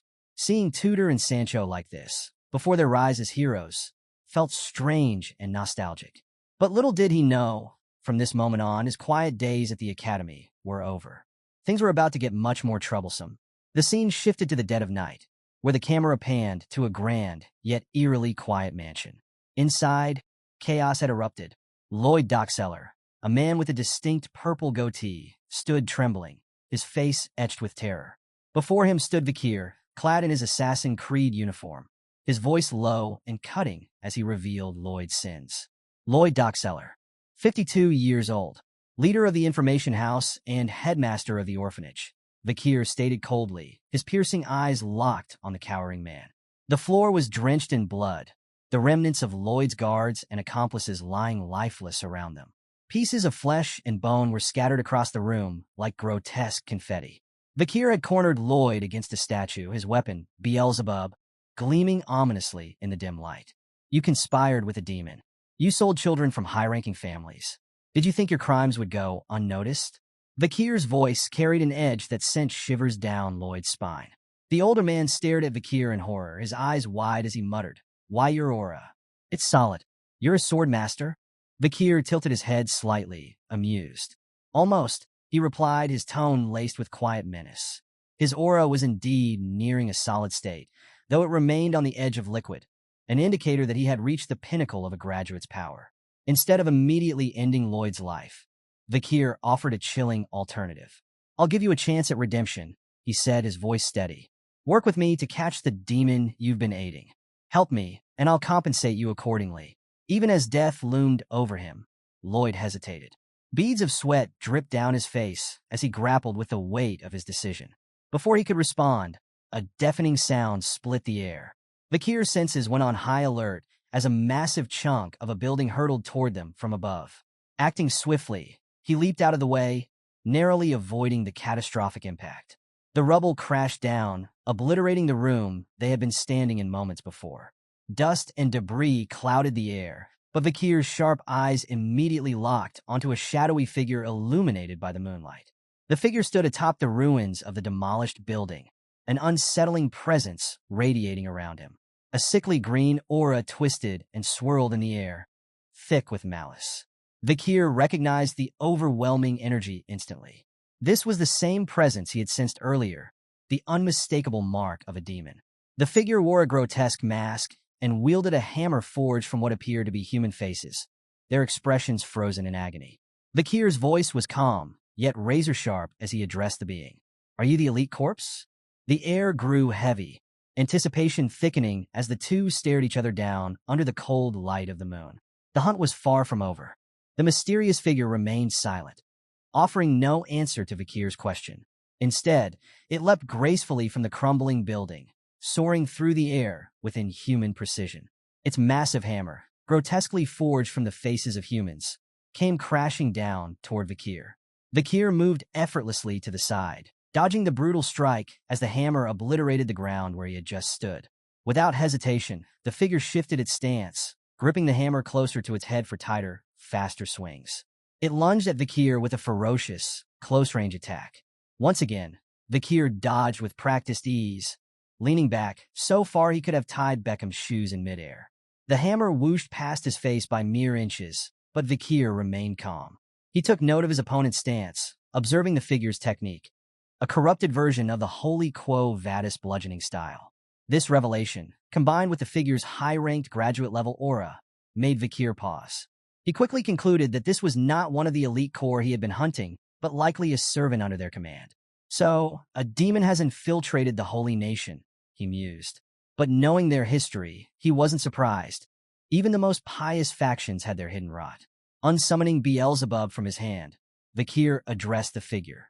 If killing you gets me closer to meeting the 10 elite corps, I won't complain. You made my job easier.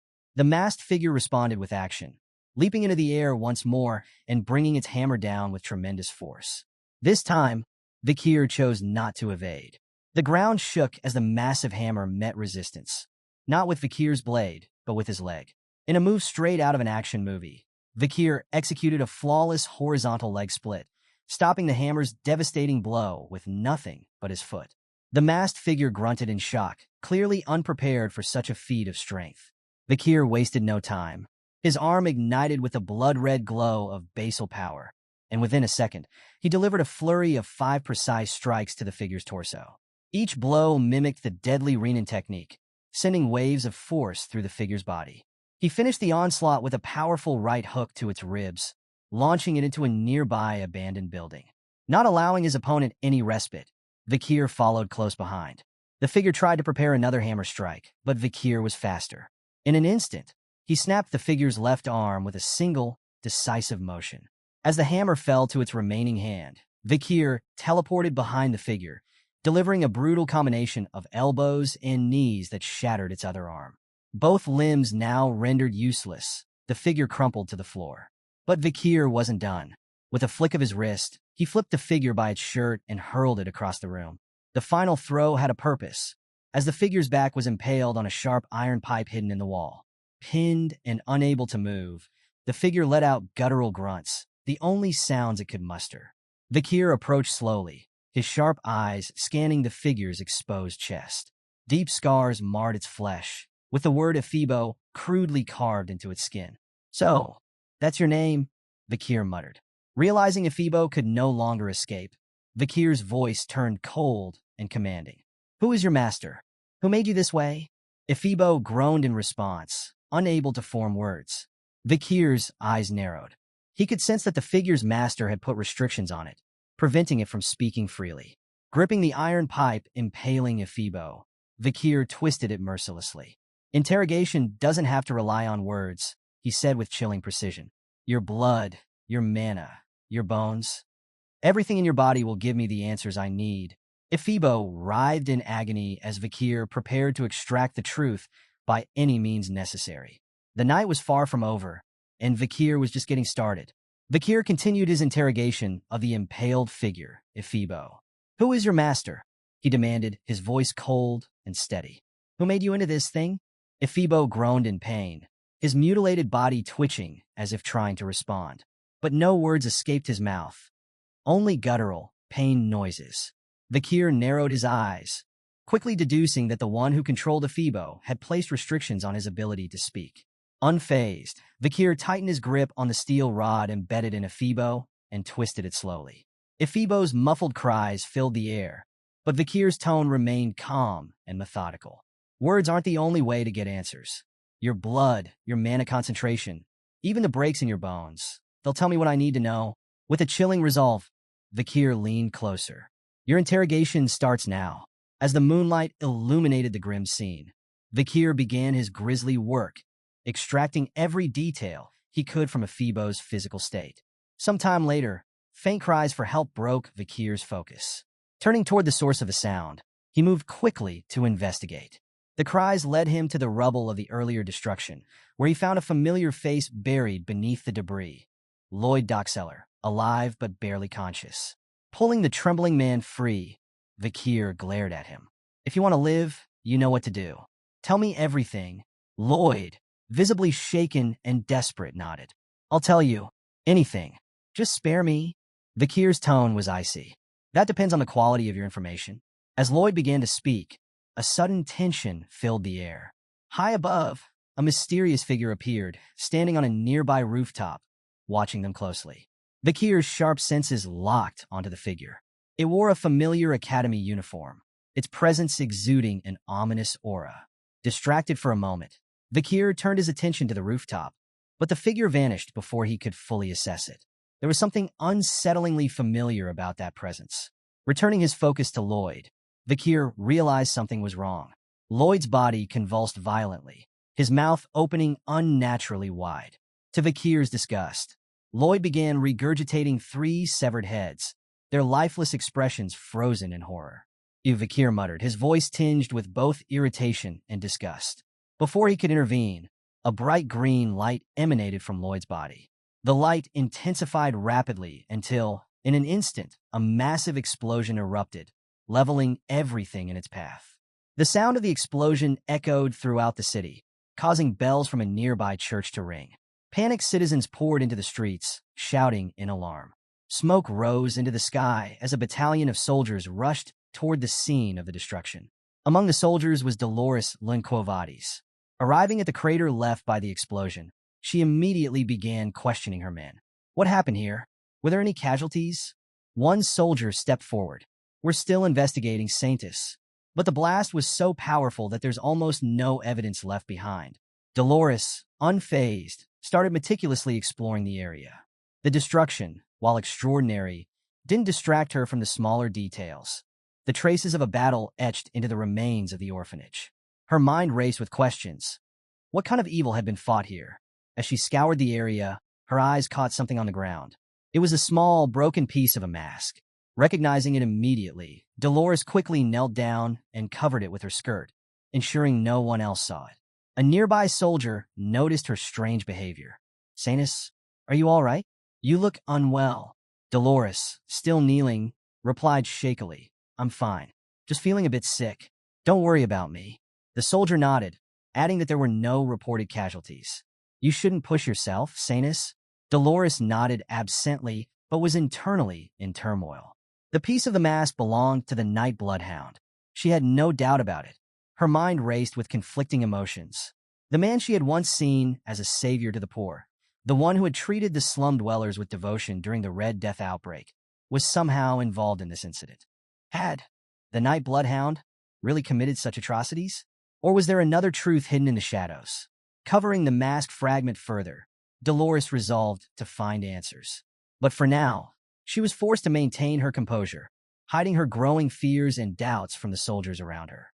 The scene opened back in the classroom, where Professor Morg, perpetually irritated, stood next to a massive, scorpion-like creature known as a Venampian. Its sheer size, enough to take up half the table, made it a chilling sight. The professor's sharp eyes scanned the class as he held up a report, demanding to know which student had written it. When it was revealed to be none other than his least favorite student, Vakir, the professor's irritation turned to disdain. The report claimed that the Venampian had a second venomous fang hidden in its abdominal exoskeleton, an assertion the professor dismissed as absurd and likely fabricated. Deciding to make an example of Vakir, he declared that if this claim turned out to be false, he would deduct 10 points from every ICE core student. Hearing this, Vakir felt a flicker of panic. He realized that while his report was correct, the information hadn't been discovered in this timeline. He watched tensely as the professor grabbed a scalpel, determined to prove the claim false. The professor approached the Venampian with theatrical precision, the scalpel gleaming in the classroom light. With exaggerated care, he made an incision in the creature's exoskeleton. At first, only a trickle of blood seeped out. Then, in a flash, a needle-like fang shot out from the creature's body, covered in purple venom and aimed straight for the professor's head. The classroom erupted into gasps as the projectile zipped through the air. For a moment, it seemed like the professor's life was over, until the venomous fang stopped mere inches from his face. The professor stumbled back and fell to the floor with a high-pitched scream, his face pale and drenched in sweat. Vakir stood calmly in front of him, his book raised like a shield. He had intercepted the fang just in time. Lowering the book, he looked at the professor with a calm expression. "Is that enough proof for you?" he asked dryly. The room fell silent as the professor processed what had just happened. Not only was the second venomous fang real, but its existence explained the mysterious deaths that had baffled researchers for years. The professor's shock quickly gave way to an awkward attempt at salvaging his dignity.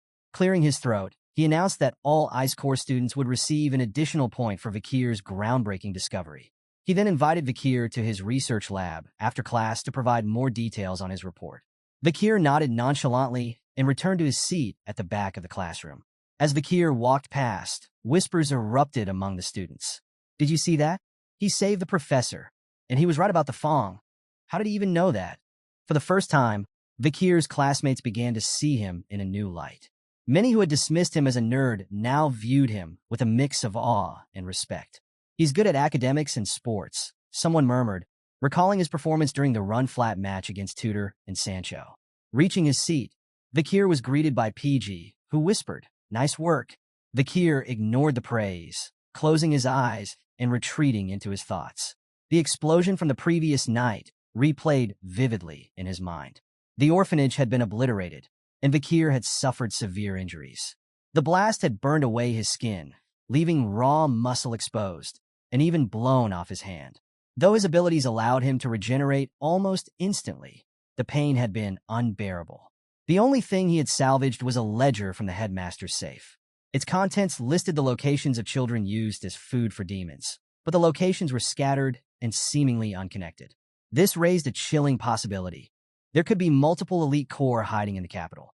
Yet what troubled Vakir most was the shadowy figure he had seen on the rooftops during the chaos. Wearing the same academy uniform as him, the figure had watched with an unsettling grin before vanishing. The thought lingered in Vakir's mind. Could one of the 10 elite corps be sitting in this very classroom? Within the walls of the academy, a certain club had an influence far beyond its modest appearance. The Lyceum Newspaper Club, renowned across the capital, published a daily paper that sold out like hotcakes. Its reputation for uncovering stories of intrigue and excitement was thanks to the efforts of its meticulous leader, Dolores Luan Quo Vadis. Dolores, a third-year academy student with her signature blonde hair and wing-like head accessory, was welcoming the newest members of the club with her usual enthusiasm. Joining Lyceum wasn't easy. It demanded persistence and skill. So every new recruit represented untapped potential. With a smile that carried equal parts excitement and authority, Dolores called for introductions to begin. The first to step forward was Tutor La Mancha Don Quixote, a first-year Ice Corps student. His introduction was ambitious as he declared his intention to become an elite, not just in his class, but also within the club. Next was Sancho Barataria, the towering figure from the Fire Corps. Sancho's voice boomed as he expressed his frustration with being perceived as nothing more than a brute. He had joined the club to prove his intellectual side, a statement that earned a few chuckles from the group. Sinclair, a fire-haired prodigy and Fire Corps' top freshman, confidently explained her reason for joining. "Money and information are power," she said, her tone pragmatic. However, she clarified that her true focus was on the importance of gathering and managing information. The fourth recruit, Bianca Pa Usher, gave a much simpler introduction. Coming from the illustrious Usher family, she stated matter-of-factly, "I chose the club with the clearest vision. I'll do my best." Her concise approach drew nods of approval. Fifth in line was PG, a nervous first year who stuttered through his introduction. Despite his nerves, he managed to shout enthusiastically that his love for gathering and analyzing information made the Lyceum Club a perfect fit for him. Finally, Vakir stepped up, though his introduction lacked the excitement of the others. With a tone bordering on disinterest, he said, "It's a school rule to join a club. I just followed PG." While his words seemed dismissive, Vakir's real motivation for joining Lyceum was strategic. The club's influence and access to information made it an ideal place for him to gather intel for his own goals. The only complication was Dolores' presence. Having the Saintess in the same room made things slightly uncomfortable. Dolores wasted no time singling out Vakir. "With that attitude, you can't be a Lyceum reporter," she scolded, her sharp gaze locking onto him. Before the tension could escalate, a voice from behind interrupted. "Wait a second." A third-year student stepped forward, shoving Dolores aside with excitement. The girl, introduced as Anna, was the club's vice president. She held up a newspaper article, her eyes gleaming. "Is this you?" she asked Vakir, waving the article in his face. "I thought you looked familiar." The article in question had the headline, "Exclusive. Who was the Ice Corps freshman who dominated the run-flat match?" It featured a clear photo of Vakir during the intense game. Vakir remained silent, his expression unreadable, as Tudor burst into laughter. "That's definitely him," he exclaimed. Even Dolores looked surprised. She hadn't seen the article and turned to Anna with suspicion. "When did this get released?" Anna grinned unapologetically. "Oh, last night? I heard rumors about a handsome freshman, and I couldn't let that scoop go to waste. What kind of reporter would I be if I didn't publish it?" Dolores sighed, momentarily defeated. "Unbelievable," she muttered. Unfazed, Anna turned her attention back to the first years. "Well, now that we're all introduced, let's get started on our first activity," she announced, her energy as contagious as ever. After hearing such an unexpected response, Dolores was left speechless and took a step back. With her momentary silence, Anna seized control of the situation, formally introducing the activity to the first-year members. She revealed that while the second-year students were already out gathering news, the first years would start their task immediately with everyone present. 2 articles were presented to the group. The dates had been redacted, but the content was chilling. A suspicious, unidentified assailant had burned an orphanage to the ground during the early hours of the previous night. Everyone in the club gathered around a table, scanning the grim details. PG, ever sharp-eyed, was the first to connect the dots, questioning if this article was related to the explosion in the capital the previous day. Anna confirmed his suspicion, revealing that she'd learned about the incident while outside the academy. She further explained that the club suspected the same person might be behind both the orphanage fire and a recent high-profile murder in the capital. The most horrifying part? Most of the children from the orphanage had been identified among the deceased. Hearing this, PG leaned in to whisper to Vakir, asking if he thought their mysterious target was responsible for this tragedy. Vakir didn't respond aloud but silently reflected, suspecting the demon he was hunting might be behind it. With the information laid out, Anna announced it was time to craft a headline for the article they would publish. The brainstorming began. Ideas ranged from the birth of a terrible villain to the appearance of a monster outside the academy and what are the Imperial Guards doing? But despite the flurry of suggestions, none of them felt impactful enough. Bianca voiced her dissatisfaction, agreeing with Tudor, who speculated that the lack of a villain's name was the issue. He brought up infamous criminals like Jack the Ripper and Bluebeard, emphasizing how memorable names made headlines more striking. Anna agreed it was a good idea to give the villain a nickname, which prompted Tudor to enthusiastically suggest Deathside Shadow Master. Anna rejected it instantly, sending Tudor into a spiral of self-pity. The group continued tossing out nicknames. Ideas like the explosion demon that brings misfortune, too long, and the orphanage killer, striking but too direct, were thrown around. Someone even joked about Mr. Terrorist, sparking a heated debate. Meanwhile, Dolores remained eerily silent, observing the discussion without a word. Finally, she broke her silence, murmuring a name, the Night Bloodhound. Her quiet utterance caught everyone's attention. She explained that the name came to mind after recalling a mask she had picked up at the crime scene, one that undoubtedly belonged to the elusive figure. Dolores remembered seeing this mysterious individual before, a selfless figure who had once helped the poor in the slums, even risking exposure to the Red Death to treat the sick. She had believed this person's motives were noble, but now their presence at the crime scene made her question everything. Could this same person have killed the orphanage's children? Could they really be a cold-blooded murderer?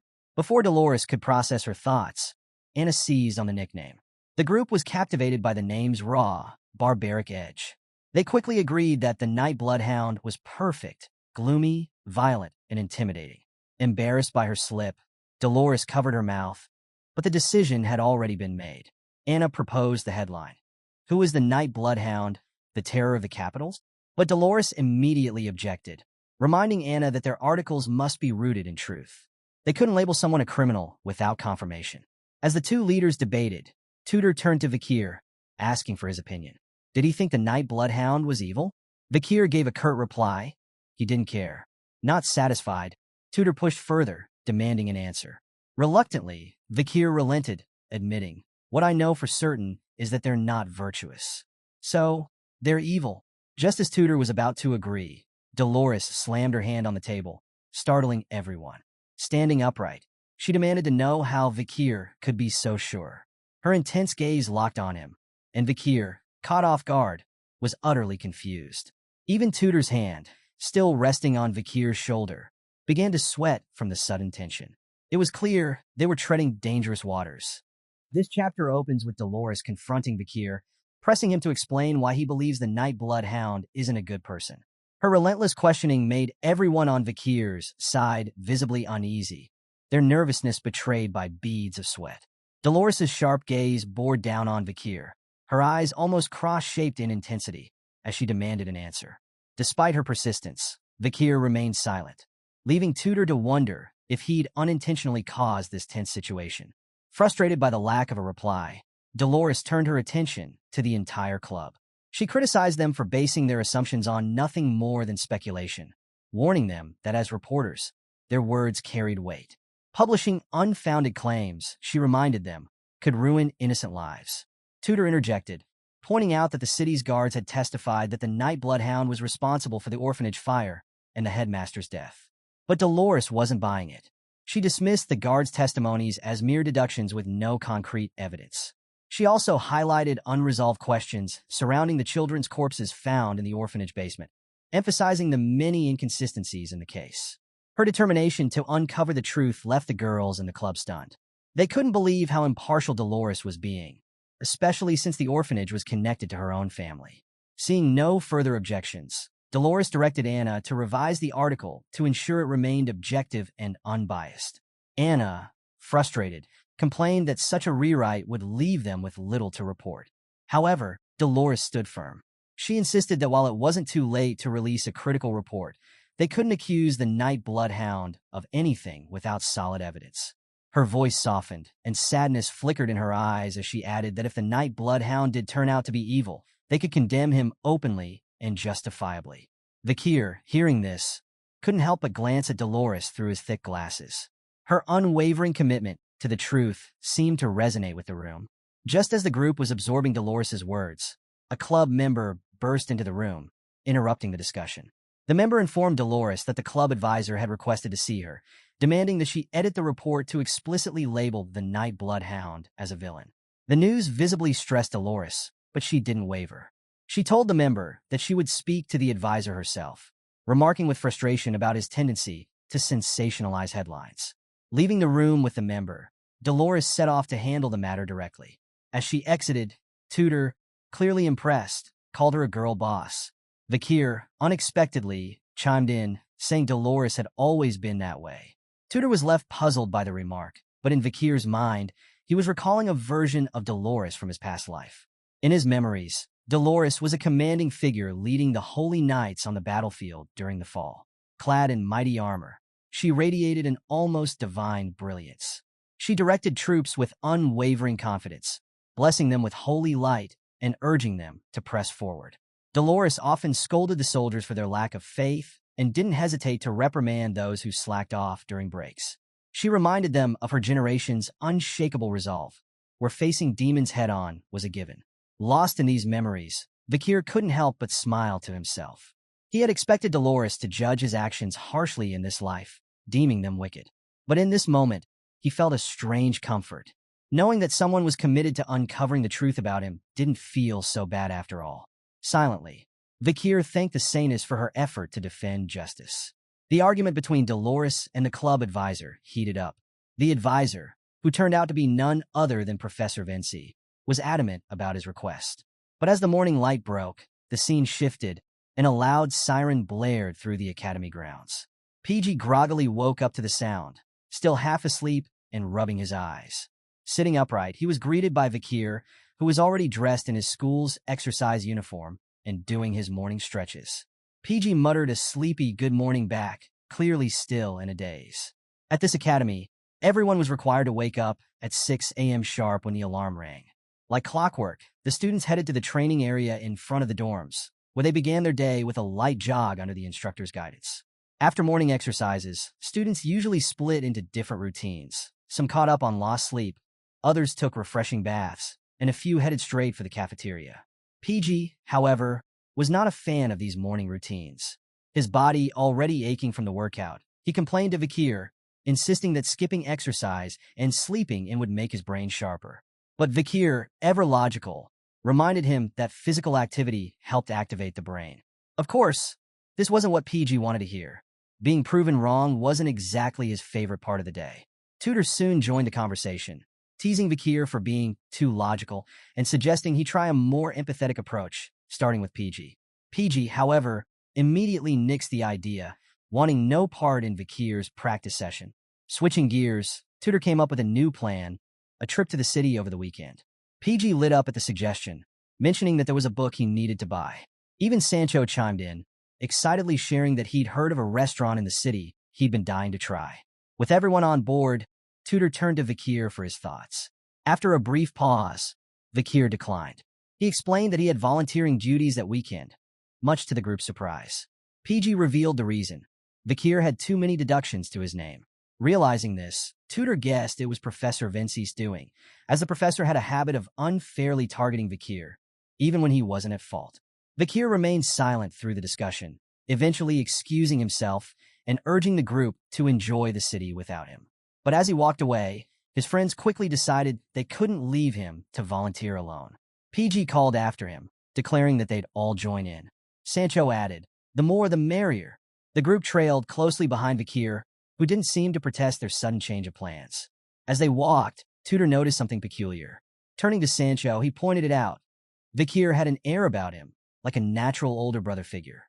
Sancho nodded, agreeing wholeheartedly. Despite Vakir's quiet demeanor, he had what Sancho called Sigma Riz, a quiet charisma that commanded respect. Sancho went on to explain that, during his time as a mercenary, he'd often seen people like Vakir become natural leaders. Even PG couldn't help but smile at the truth in their words. Deep down, he admired Vakir too. After all, there was just something about their friend that made him extraordinary. Vakir often found himself surrounded by remarkable people. Tutor from the prestigious and physically gifted Don Quixote family, and Sancho, a skilled transfer student from the Northern Mercenary Guild, were among the first to approach him. And then there was PG, who admired Vakir deeply. After all, Vakir had been the one to help him through a tough time at the entrance party. Beyond that, he was flawless in both academics and training. PG couldn't shake the feeling that, as long as Vakir was by his side, anything in life was possible. But as they walked along the academy's corridors, something unsettling happened. Vakir's bloodthirst, the aura of a hunter, leaked out. His eyes glowed a menacing red, his presence suffused with murderous intent. Standing right beside him, PG froze in fear, his body stiffening as he sensed the shift in Vakir's demeanor. Ignoring the growing tension among his friends, Vakir focused on the disgusting aura wafting through the hallway. It was unmistakable, the stench of demons. His attention locked onto a group of 3 students walking ahead, one guy flanked by 2 girls. As the group moved away, Vakir turned to PG, knowing his friend's encyclopedic knowledge of their peers might hold the answer. "Do you know that guy?" Vakir asked, his voice low. PG jolted at the sudden question, but quickly realized who Vakir was referring to. The boy walking between the 2 girls. "That's sophomore Bane Kaudzak," PG explained. "He's the most handsome guy in school." Vakir's jaw tightened, his teeth gritting in frustration. He couldn't believe it. Right in front of him was a member of the infamous 10 elite corpses. Demons like this shouldn't have been blending into society so easily. As sophomore's group moved further away, Vakir debated his options. He could attack now, but with so many students around, the collateral damage would be too great. And he wouldn't risk endangering his friends, future heroes who had yet to realize their potential. Sensing something was off, Tutor and the others asked Vakir if he was okay. Vakir, masking his thoughts, claimed he wasn't feeling well and needed some rest. But in truth, he decided to gather more information before engaging. Once out of sight, Vakir activated a skill from his second slot, Silent Heal Mashutsu, to move undetected. Removing his glasses to change identities, Vakir made his transformation seamless. His plan? Shadow sophomore closely and uncover his movements. But as he focused on his task, his thoughts distracted him, and he didn't notice Dolores descending the nearby staircase. The result? A full-on collision between the two. Dolores's loud scream echoed through the hallway, snapping everyone's attention to the scene. Dolores had fallen hard, waving her hand in pain while Vakir stood there, stunned by what had just happened. Tutor and the boys rushed over to check on her. Tutor, always quick to act, demanded that Vakir apologize to the club president. Without hesitation, Vakir bowed deeply and offered his apology. To everyone's surprise, Dolores brushed it off, saying it was unnecessary. She admitted she had also been careless. As Sancho helped her up, she couldn't help but notice something odd. Vakir felt like a solid wall when she bumped into him. As Vakir adjusted his glasses, Dolores's curiosity deepened. Not only was he ridiculously strong, but she also realized she couldn't sense his presence at all, as if he could vanish into thin air. The more she thought about it, the more she wondered, who was Vakir? With so many eyes on him now, Vakir decided to delay his plans to trail Sophomore. For now, his cover remained intact, but he was certain of one thing. Sophomore was no ordinary student. He was one of the 10 elite corpses, and Vakir would eventually have to confront him. Deep beneath the academy, far down its shadowy staircases, Sophomore led the two girls into the growing darkness. The eerie atmosphere unsettled the pair, and they couldn't help but ask why he'd brought them to such a desolate place. Instead of addressing their concerns, Sophomore's tone turned somber. He told them he had sad news, instantly drawing their attention. The girls leaned in, worried about what he was about to say. Sophomore spun a tale of woe, claiming that a certain guy had recently shown up at the academy and started messing with him. Because of this mystery man, Sophomore lamented, he hadn't been able to eat properly or find peace. The girl to his left was quick to jump to his defense, vowing not to forgive anyone who dared to bully him. Encouraged, Sophomore continued his story, explaining how he'd once tried to confront this person. But in his haste, he'd worn his school uniform by mistake and had to flee before being identified. He suspected, however, that the guy now knew he was a student at the academy.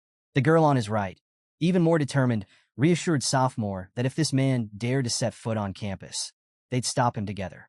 Both girls were unwavering in their loyalty, showering Sophomore with support. Moved, or so it seemed, by their words, Sophomore smiled and thanked them. He complimented their kind hearts and radiant beauty, promising that they would always be together from now on. But as soon as those words left his lips, Sophomore's hands shot out, grabbing the girls' faces with a vice-like grip. In that chilling moment, Sophomore's expression darkened. His mind drifted to a memory, a figure in a plague doctor's mask. This masked individual, Sophomore realized, was highly skilled and likely a high-rank graduate. That meant he had no doubt that Vakir had survived the explosion from before. Sophomore pieced everything together. He'd noticed that Vakir had been targeting locations tied to places where Sophomore had eaten before. This meant one thing. Vakir wasn't an ordinary human. He could sense the presence of demons. As Sophomore muttered this realization, the two girls began to scream. Their faces twisted and contorted in agony as they begged him for mercy. But Sophomore showed no compassion. His hands, still clutching their faces, absorbed their essence, and their features began to vanish. The truth was now clear. Sophomore wasn't just an ordinary student. He was the very demon Vakir had been hunting. His true nature emerged as his demonic side began to take form, revealing his monstrous identity. While absorbing the girls' faces, Sophomore continued to think aloud. He suspected Vakir might even be tied to the death of Andromalius. As he spoke, one of the girls' faces horrifyingly reappeared, on the side of his own, her eye and mouth pleading for someone to save her. It was then that Sophomore's true identity was unveiled. He wasn't just a demon in hiding. He was Dantalion, the 9th corpse of the Demon 10 elite corpses. After piecing together the identities of potential members of the 10 elite corpses, we find Vakir back in the Lyceum newspaper clubroom. His focus was intense, his gaze fixed on something, even as the chatter of the club buzzed in the background. Anna was addressing the first years. Her tone exasperated as she spoke about the string of troubling incidents in town. She revealed that she and Dolores had compiled a summary of all the cases happening within the academy itself. With their limited manpower, Anna urged the first years to step up and take on the responsibility of investigating these cases. Bianca and Tudor, meanwhile, were absorbed by the pile of reports on the table in front of them. Their worried expressions mirrored the tension in the room. Even Dolores, usually composed, seemed uneasy as she reviewed the information in her hands. Anna continued giving instructions, telling the new recruits to pick a case from the table, gather information, and write an article to bring back to the club. As the first years sifted through the papers, PG felt his nerves spike. This would be his first article since joining Lyceum, and the pressure was getting to him. Bianca, flipping through several reports, was overwhelmed by the sheer number of cases. She couldn't help but wonder what was happening in the capital to cause such chaos. The stack of reports detailed a variety of unsettling incidents. The terrorist forewarning. A warning that the river in Venetia, the capital city of rock, would be poisoned. Missing handsome theater actor. Mr. B, a famous actor, had disappeared after his latest play, with suspicions pointing to a stalker fan. A mysterious murder case. The head of a family had vanished under strange circumstances. The murder that shall not be named. A person set to be executed for attacking multiple people in the streets claimed innocence, insisting their face had been mysteriously altered. A rapid increase in missing people. Venetia was facing an alarming rise in disappearances, with no suspects in sight. Some speculated that the Nightblood Hound might be involved. Vakir, silent as ever, scanned the reports before finally selecting one. The report he chose detailed a missing person case within the academy. According to it, 3 students who were always seen together had vanished. Witnesses suggested they might have run away for love. But as Vakir read the report more closely, his demeanor changed.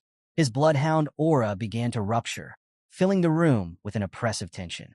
His eyes glowed with fury as he fixated on the name of one of the missing students. He recognized him. This student was the very person he had been tracking the day before, a potential member of the 10 elite corpses. The scene shifts to the dead of night. Inside an unassuming building, a husband and wife lay in bed, the wife soundly asleep. But the husband was wide awake. Quietly, he rose from the bed, careful not to disturb her, and moved to sit in a chair by the window. It was here we saw the truth. His eyes weren't normal. They glowed green, a telltale sign of his connection to the Demon 10 elite corpses. Looking across the dimly lit room, he spoke, revealing that he wasn't alone. 4 figures stood before him, each one a subordinate of his. The man asked them if they had discovered anything about the masked vigilante who had been interfering with their plans. One of the subordinates, Ephibo, the same demon Vakir had fought in the previous nights, muttered his report. Another, Geronto, with fiery red hair, gave his own update. The third, HEV, clutched an enormous scissor-like weapon as he quietly relayed his findings. The last subordinate, Fido, stood silently, offering no words. It was then that the truth was revealed. The man wasn't just any member of the Demon 10 elite corpses, he was Dantalion, the 9th corpse. As Dantalion processed their reports, it became clear that none of them had seen the pandemic mask-wearing vigilante since their last encounter. This made one thing evident. The masked man was being far more cautious now. With a grim resolve, Dantalion transformed his hand into something truly grotesque. Eyes and noses sprouted from the flesh of his palm, an unsettling display of his demonic powers. He muttered that there was no other choice. They would need to widen their scope. In an instant, something shot out from Dantalion's mutated hand, striking each of his subordinates in the face simultaneously. Their features began to twist and morph, shifting into new identities that he had chosen for them. Once the transformation was complete, Dantalion issued his next command. He instructed his team to venture into brighter, more populated areas to find the masked vigilante. His tone was cold and calculating as he outlined the expanded plan. But just as he finished speaking, the door to the room creaked open. Standing there was his wife, now awake and visibly confused. She asked him what he was doing up so early and who the 4 strangers in the room were. For a moment, Dantalion said nothing, simply staring at her in silence before closing his eyes. When he finally spoke, his words were chilling. He admitted that he had wanted to admire her face, alive and untouched, for just a little longer. But now, with her discovering this scene, he had no choice. He gave a single command. In the blink of an eye, Fido appeared behind the wife, a blade pressed against her neck. She froze, the cold steel against her skin rendering her powerless. Tears welled in her eyes as she realized there was no escape. A sickening sound broke the silence, the unmistakable slice of flesh being cut. Blood pooled on the floor as she collapsed, unable to cry out. Silent tears streamed down her face, her life slipping away. Dantalion didn't even flinch. As though nothing had happened, he turned back to his subordinates and continued discussing their plans. He spoke of the ongoing delay in opening the gate, all caused by Andromalius's death. For Dantalion, the loss of his wife was just another necessary sacrifice in the grand scheme of things. Dantalion, still seated in his chair, began to change his face, his features twisting and morphing into something new. Frustration clear in his voice. He called the current situation annoying and ordered Ephibo to follow him. They had someone special to meet. As his transformation completed, Dantalion scratched his chin, his mind drifting to the thought of relieving some of his pent-up stress. The scene shifts to a new location, a place with an air of holiness. Dantalion, now dressed as a priest and wearing a cross around his neck, appeared with a sly smile on his demonic face. Standing before him was none other than Dolores, who eyed him warily. She wasn't in the mood for jokes, but Dantalion couldn't resist teasing her, calling her beauty captivating. Unamused, Dolores cut him off, addressing him as Sir Quilty. She reminded him that she hadn't come to chat or exchange pleasantries. Dantalion, or Quilty Luan Indulgentia, as he was known in this guise, brushed aside her sharp tone. With feigned concern, he remarked that her visits had grown scarce, saying he'd worried about her. Dolores explained she'd been busy, as recent murders and disappearances in the area demanded her attention. Dantalion smiled knowingly, fully aware that he was the one responsible for the chaos. But Dolores felt uneasy, her instincts warning her about the man before her. Quilty was the head of the Indulgentia family, a collateral bloodline of the powerful Quo Vadis family. The Indulgentia family managed critical resources like orphanages, monasteries, and hospitals. They also supported the controversial exemption system, which allowed the rich to erase their sins through hefty donations. To Dolores, this man reeked of deception. Leaning in closer, Dantalion asked why she'd come to see him. Dolores didn't hesitate. She wanted the exemption system abolished. Allowing sins to be pardoned through wealth alone, she argued, was unjust. Dantalion refuted her, claiming the system was a long-standing part of the church's doctrine. He even suggested that donating large sums of money was already a significant punishment. But Dolores stood her ground, arguing that true repentance required exposing one's sins and receiving appropriate punishment. Her words carried the weight of her conviction, bolstered by the holy light radiating behind her. Her final remarks struck a chord. The people affected by the exemption system cannot be saved. For a moment, Dantalion was speechless, his mouth slightly agape. But he quickly regained his composure, turning his back to her and suggesting she take her argument directly to her father, the church's cardinal. He then advised her to return to the academy, reminding her that students were volunteering here today and that it wouldn't be wise for them to see a dispute within the Quo Vadis family. Dolores reluctantly agreed, but promised to return to discuss the matter further. As she left, Dantalion's carefully maintained facade began to slip. His transformation leaked through, his face sprouting grotesque, multi-eyed features. A wicked grin spread across his face as his demonic instincts took over. He clenched his teeth so hard they bled, trying to resist the overwhelming urge to collect her face. To him, Dolores, the saintess, was the most exquisite prize he had ever seen. He resolved to wait until the world descended into chaos, where he could claim her face in its most despairing state. Trembling with anticipation, Dantalion prayed for his brethren to hasten the descent of darkness. The scene changes again, this time to Vakir standing before a large gate belonging to a grand building. Based on the report Cindy Wendy had given him, this orphanage was connected to the 10 elite corpses. By analyzing Andromalius's ledgers, they deduced this place held ties to the demons. Vakir's sharp eyes spotted the flag flying above the orphanage, marking it as Quo Vadis family property. If demons had infiltrated the Iron Blood family and the Holy Divine family, it stood to reason they might be hiding among the Quo Vadis as well. The Night Bloodhound's recent activity had garnered much attention, so Vakir decided to use volunteering as an excuse to investigate further. But just as he was preparing himself, 3 familiar faces appeared at his side: PG, Tudor, and Sancho. Tudor threw an arm around Vakir, grinning as he declared how lucky Vakir was to have such loyal friends willing to volunteer with him. But Vakir wasn't feeling quite so lucky. Letting out a deep sigh, he muttered that he hadn't asked them to follow him. As a nervous sweat drop formed on his forehead, Vakir realized something. This day was about to get a lot more complicated. As the Academy's 10-day-long golden holiday kicks off, the holiday, created to celebrate the school's anniversary and the Easter of the Loon Church, offers students a chance to visit their families, spend time in the imperial capital, or simply relax and enjoy themselves. However, not everyone shares in the festivities. We return to the boys as they enter the orphanage for their volunteering assignment. Tudor's voice rang out loudly, teasing Vakir about how lucky he was to have friends like them tagging along, unlike the other students who were enjoying a well-deserved break. But their motives varied. Sancho thought it was smart to knock out his volunteer hours early. PG genuinely enjoyed helping out, and Tudor? Well, Tudor was just along for the ride. For Vakir, however, their presence felt like more of a burden than a blessing. As the group looked around, Tudor remarked on the sheer scale of the place. guessing it must be the Indulgentia orphanage. PG confirmed this, explaining that it was the largest orphanage in the imperial capital. He went on to share that its headmaster, Quilty Luan Indulgentia, was not only the founder of the Orphan Foundation, but also an external lecturer at the academy. Sancho, surprised, asked who this headmaster was. PG pointed to a nearby painting showing the man's portrait.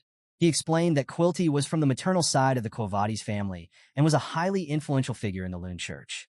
However, PG also revealed a key detail. There was notable tension between Quilty and the Saintess, Dolores, due to their opposing religious views. Hearing all this, Tudor groaned, not thrilled at the idea of getting dragged into any family feuds. Meanwhile, Vakir lingered at the back, deep in thought.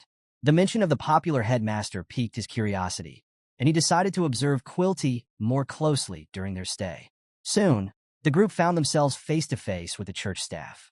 A nun stood before them, children peeking nervously from behind her. With a warm smile, she welcomed the student volunteers and explained their task. For the next 10 days, the duration of the Golden Holiday, they would act as teachers to the orphanage's children. The nun encouraged them to care for the children with the heart of a parent, saying their kindness would leave an everlasting impression on the young ones. But as she spoke, the boys became visibly distracted, their attention fixed on something, or rather, someone nearby. Tudor broke the silence, asking why Bianca and Sinclair were also at the orphanage. The two girls approached, and Bianca was quick to take offense at Tudor's tone, responding with an annoyed grunt. She fired back, saying they were here to volunteer, just like them, and added that she should be the one questioning why they were there. Unfazed, Tudor gave her a smug reply. A hero doesn't need a reason to do good deeds. His response visibly irritated Bianca, who couldn't stand his hero complex, a classic trait of the Don Quixote family. While the two traded barbs, Vakir and PG were focused on someone else. Sinclair, the gray-haired girl, stood in front of them, her radiant smile and bright aura unmistakable. Sinclair, clearly happy to see Vakir, nervously approached him. With a slight stammer, she extended her hand, expressing her excitement at their unexpected reunion. She admitted it was a shame they hadn't spoken much before, but hoped they could get along over the next 10 days. Vakir hesitated at first, but eventually shook Sinclair's hand, echoing her sentiment that they'd get along over the next 10 days. Sinclair, however, reacted far more dramatically. She clutched her hand like a prized possession and vowed never to wash it again, basking in her newfound treasure. Meanwhile, PG leaned in close to Vakir and whispered some intriguing information. He revealed that he'd seen Sinclair earlier, speaking with the person in charge of assigning volunteers. According to PG, she had specifically requested to be placed at the same orphanage as Vakir. The supposed coincidence of her appearance here? Not so coincidental after all. Vakir mulled over PG's words, deciding that he should stay wary of Sinclair. Shifting his attention, he scanned the room, noticing something strange. The headmaster of the orphanage, Quilty Indulgentia, was notably absent. His suspicion grew, but before he could dwell on it, the nun announced it was time for the children to pick their teachers. At her words, the children burst forward with boundless energy. Tudor immediately scooped up 2 kids, overjoyed by their enthusiasm. Sancho was already giving piggyback rides to a group of giggling kids, while Bianca marveled at how cute they were. Even Sinclair was surrounded by children, captivating them with a funny story from a book. Vakir, however, was a stark contrast. Giving off what could only be described as Ohio skibbity riz, he stood in front of 3 children, asking for their names in his usual gruff tone. His stern demeanor left the kids trembling in fear, their eyes brimming with tears. Without a word, they turned tail and ran to PG for comfort. PG gently consoled the kids, then turned to Vakir with some advice. Try smiling a little. Stunned, Vakir realized how difficult talking to children could be. PG, Marin, and other sweet-natured individuals had always responded well to him, but this was a whole new challenge. As he mulled over the advice, something caught his eye, a small blonde-haired girl darting out of the venue. Vakir followed her and found her sitting alone by a pillar, her face marked by sadness and worry. He approached quietly, startling her with his sudden presence. Gently, he told her he also found crowded places overwhelming, adding that if he wasn't careful, people might misunderstand him. Then, he asked why she'd left the group, but the little girl turned her head away, refusing to answer. Vakir sighed, realizing his usual direct approach wasn't working. He remembered Ian's advice. Kids won't reply if you question them too bluntly. Smile and make it easier for them. Looking closer, Vakir noticed the name tag on the girl's chest. Kneeling down to her level, he softened his expression, smiled, and called her by name. Perry, right? The change in his demeanor caught her completely off guard. Her wide eyes and flushed cheeks hinted at her surprise. But instead of responding, she turned and ran off again. Vakir watched her go, wondering if he somehow looked scary even when smiling. As he contemplated this, a familiar voice spoke up beside him. It was Dolores, the Saintess. She had seen everything and approached him with a knowing smile. Dolores reassured Vakir, saying the little girl didn't run because she disliked him. Then, with a hint of surprise in her voice, she admitted she hadn't realized he had such a kind side beneath his usual gruff exterior. Dolores explained to Vakir that Perry had suffered a deep emotional wound in the past, which led her to develop aphasia, a condition that affected her ability to speak. As a result, Perry had lost her voice entirely. Curious, Vakir asked what had happened to the little girl. Dolores admitted she didn't know all the details. Perry had been born in the orphanage and had spent all 13 years of her life there. Over time, countless volunteers had come and gone, initially approaching her with kindness. However, many quickly disappeared, their schedules pulling them away, leaving Perry behind. Dolores suspected that Perry had grown tired of forming attachments only to grieve when those people left, causing her to shut her heart off entirely. As Vakir reflected on Perry's heartbreaking story, a shiver suddenly ran down his spine. His body tensed, and sweat began to drip down his face. From the shadows, a third presence emerged, setting his instincts on high alert. Before Dolores could continue her request for Vakir to care for Perry, he moved swiftly, covering her mouth to silence her. In a flash, the two vanished from the hallway as two men entered the scene. One of the men, dressed in green, complained loudly to Quilty Linindulgentia about how long it had been since they'd last met. Quilty, calm as ever, excused himself by explaining that the recent surge in face-to-face confessions had kept him busy.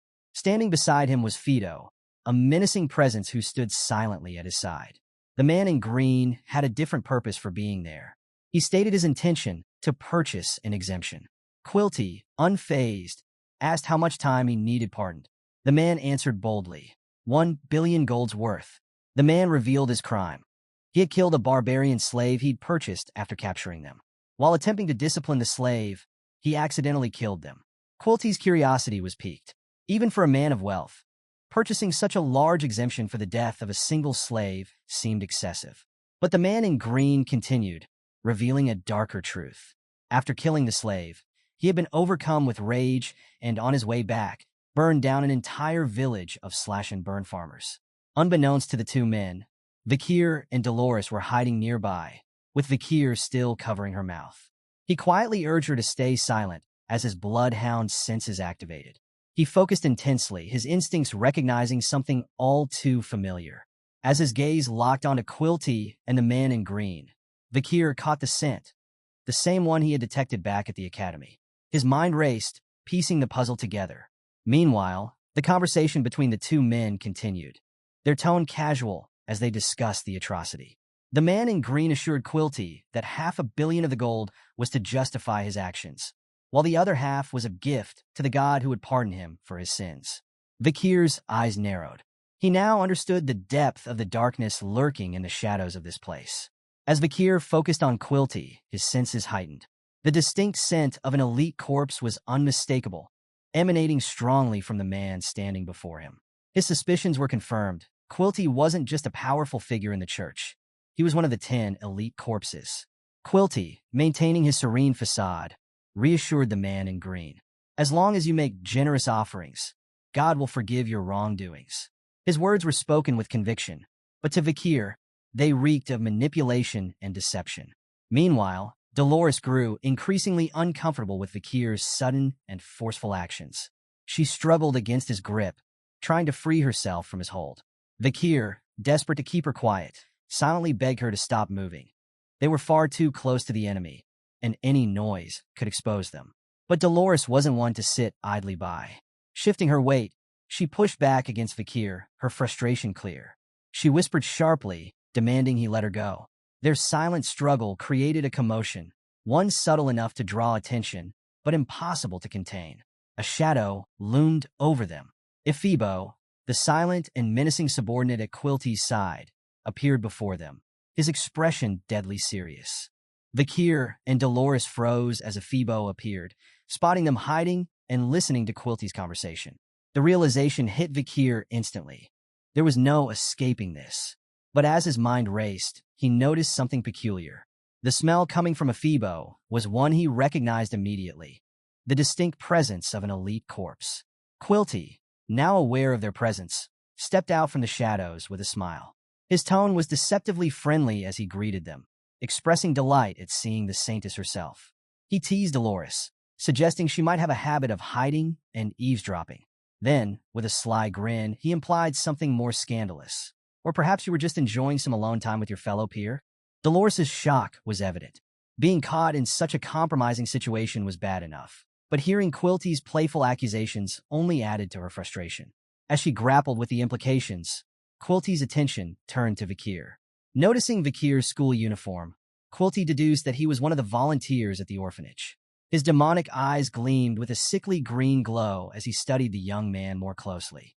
At first, Vakir's glasses obscured his features, but when Quilty leaned in, he saw what he desired, a face of striking handsomeness. In his mind, the elite corpse's thoughts spiraled. Quilty coveted Vakir's face, considering it a high-grade addition to his grotesque collection. He imagined how perfectly it would fit into his prized category. But before he could indulge further in his twisted fantasies, his brother interrupted with a persistent cough, reminding Quilty that business awaited. Quilty, momentarily snapping out of his reverie, bid Dolores and Vakir farewell with an unsettling smile before leaving with his group. As they departed, Vakir stayed silent, his focus lingering on Ephibo. Dolores, however, was fuming. Her emotions boiled over as she thought about everything that had just happened. Not only had she witnessed Quilty and his brother openly discussing the purchase of exemptions, but she'd also been forced to endure their casual insults toward the god she devoted her life to, all while powerless to act. Finally, unable to contain her frustration, Dolores turned on Vakir. She shouted, demanding to know why he had dragged her behind the pillar, making it look like they were spying on Quilty and his brother. But as her anger rose, she stopped abruptly, alarmed by Vakir's demeanor. Despite everything that had just happened, Vakir was unervingly calm. With a soft tone, Vakir apologized for his sudden actions. His unexpected humility caught Dolores off guard. He assured her he would be more cautious in the future, his words calm and sincere. For a moment, Dolores was left speechless, unsure how to react to the composed apology from the usually gruff Vakir. As Vakir turned to leave, he told Dolores he'd spent too much time here and needed to return to his volunteer duties. Dolores, however, stood motionless, stunned. For the first time, she had seen a flash of anger in Vakir, something she didn't expect from his usually composed demeanor. From Vakir's meticulous research and observations, he had pieced together crucial details about Quilty Luan Indulgentia. Quilty stayed at the orphanage for 2 hours daily, during which he conducted his grim business, selling exemptions to nobles and merchants. Occasionally, he sent reports on investments and ledgers of sold exemptions to the Quo Vadis family. These were addressed to the head of the family, Cardinal Humbert Luan Quo Vadis, who also happened to be Dolores' father. Additionally, Quilty always traveled with an escort of 4 guards. Vakir had confirmed through his investigation that one of these guards was the masked figure he encountered during the orphanage explosion. The distinct smell they carried matched perfectly. This led Vakir to a chilling realization. The other 3 guards were likely just as dangerous as the masked man, with power comparable to high-ranking graduates. Vakir knew his next steps. To eliminate Quilty, he would first need to neutralize these 4 guards. The odds were heavily stacked against him, and attacking an elite corps and their powerful escorts simultaneously was out of the question. For now, he focused on formulating his plan. With the investigation and strategy settled in his mind, the scene shifted back to Vakir's friends, who watched him from a distance. PG, Tudor, and Sancho were baffled by what they saw. Vakir, quietly and diligently cleaning a massive pile of laundry by hand. There wasn't a washing machine in sight. Whispering among themselves, they wondered if Vakir had been pushing himself too hard. Seeing Vakir working so tirelessly, Sancho felt a pang of embarrassment. He had been planning to take it easy and only do the bare minimum to complete his volunteer hours. Tudor, on the other hand, was inspired. Watching Vakir's selflessness ignited something within him. The blonde-haired boy clenched his fist, vowing to work harder to become a true hero, just like Vakir. The three of them raised their fists in unison, shouting, "Everyone, follow Vakir." Their enthusiasm was infectious. Vakir, wiping sweat from his brow, couldn't help but think to himself how caught up he'd been in his thoughts. Since it was difficult for him to move freely during the day, he resolved to make the most of his time by completing all the orphanage's tasks with full effort. A few hours later, the children were gathered in the courtyard, playing an energetic game called Run Flat. While most kids laughed and cheered as they played on their teams, one girl sat alone, observing them from afar. It was Perry, who kept to herself, as always.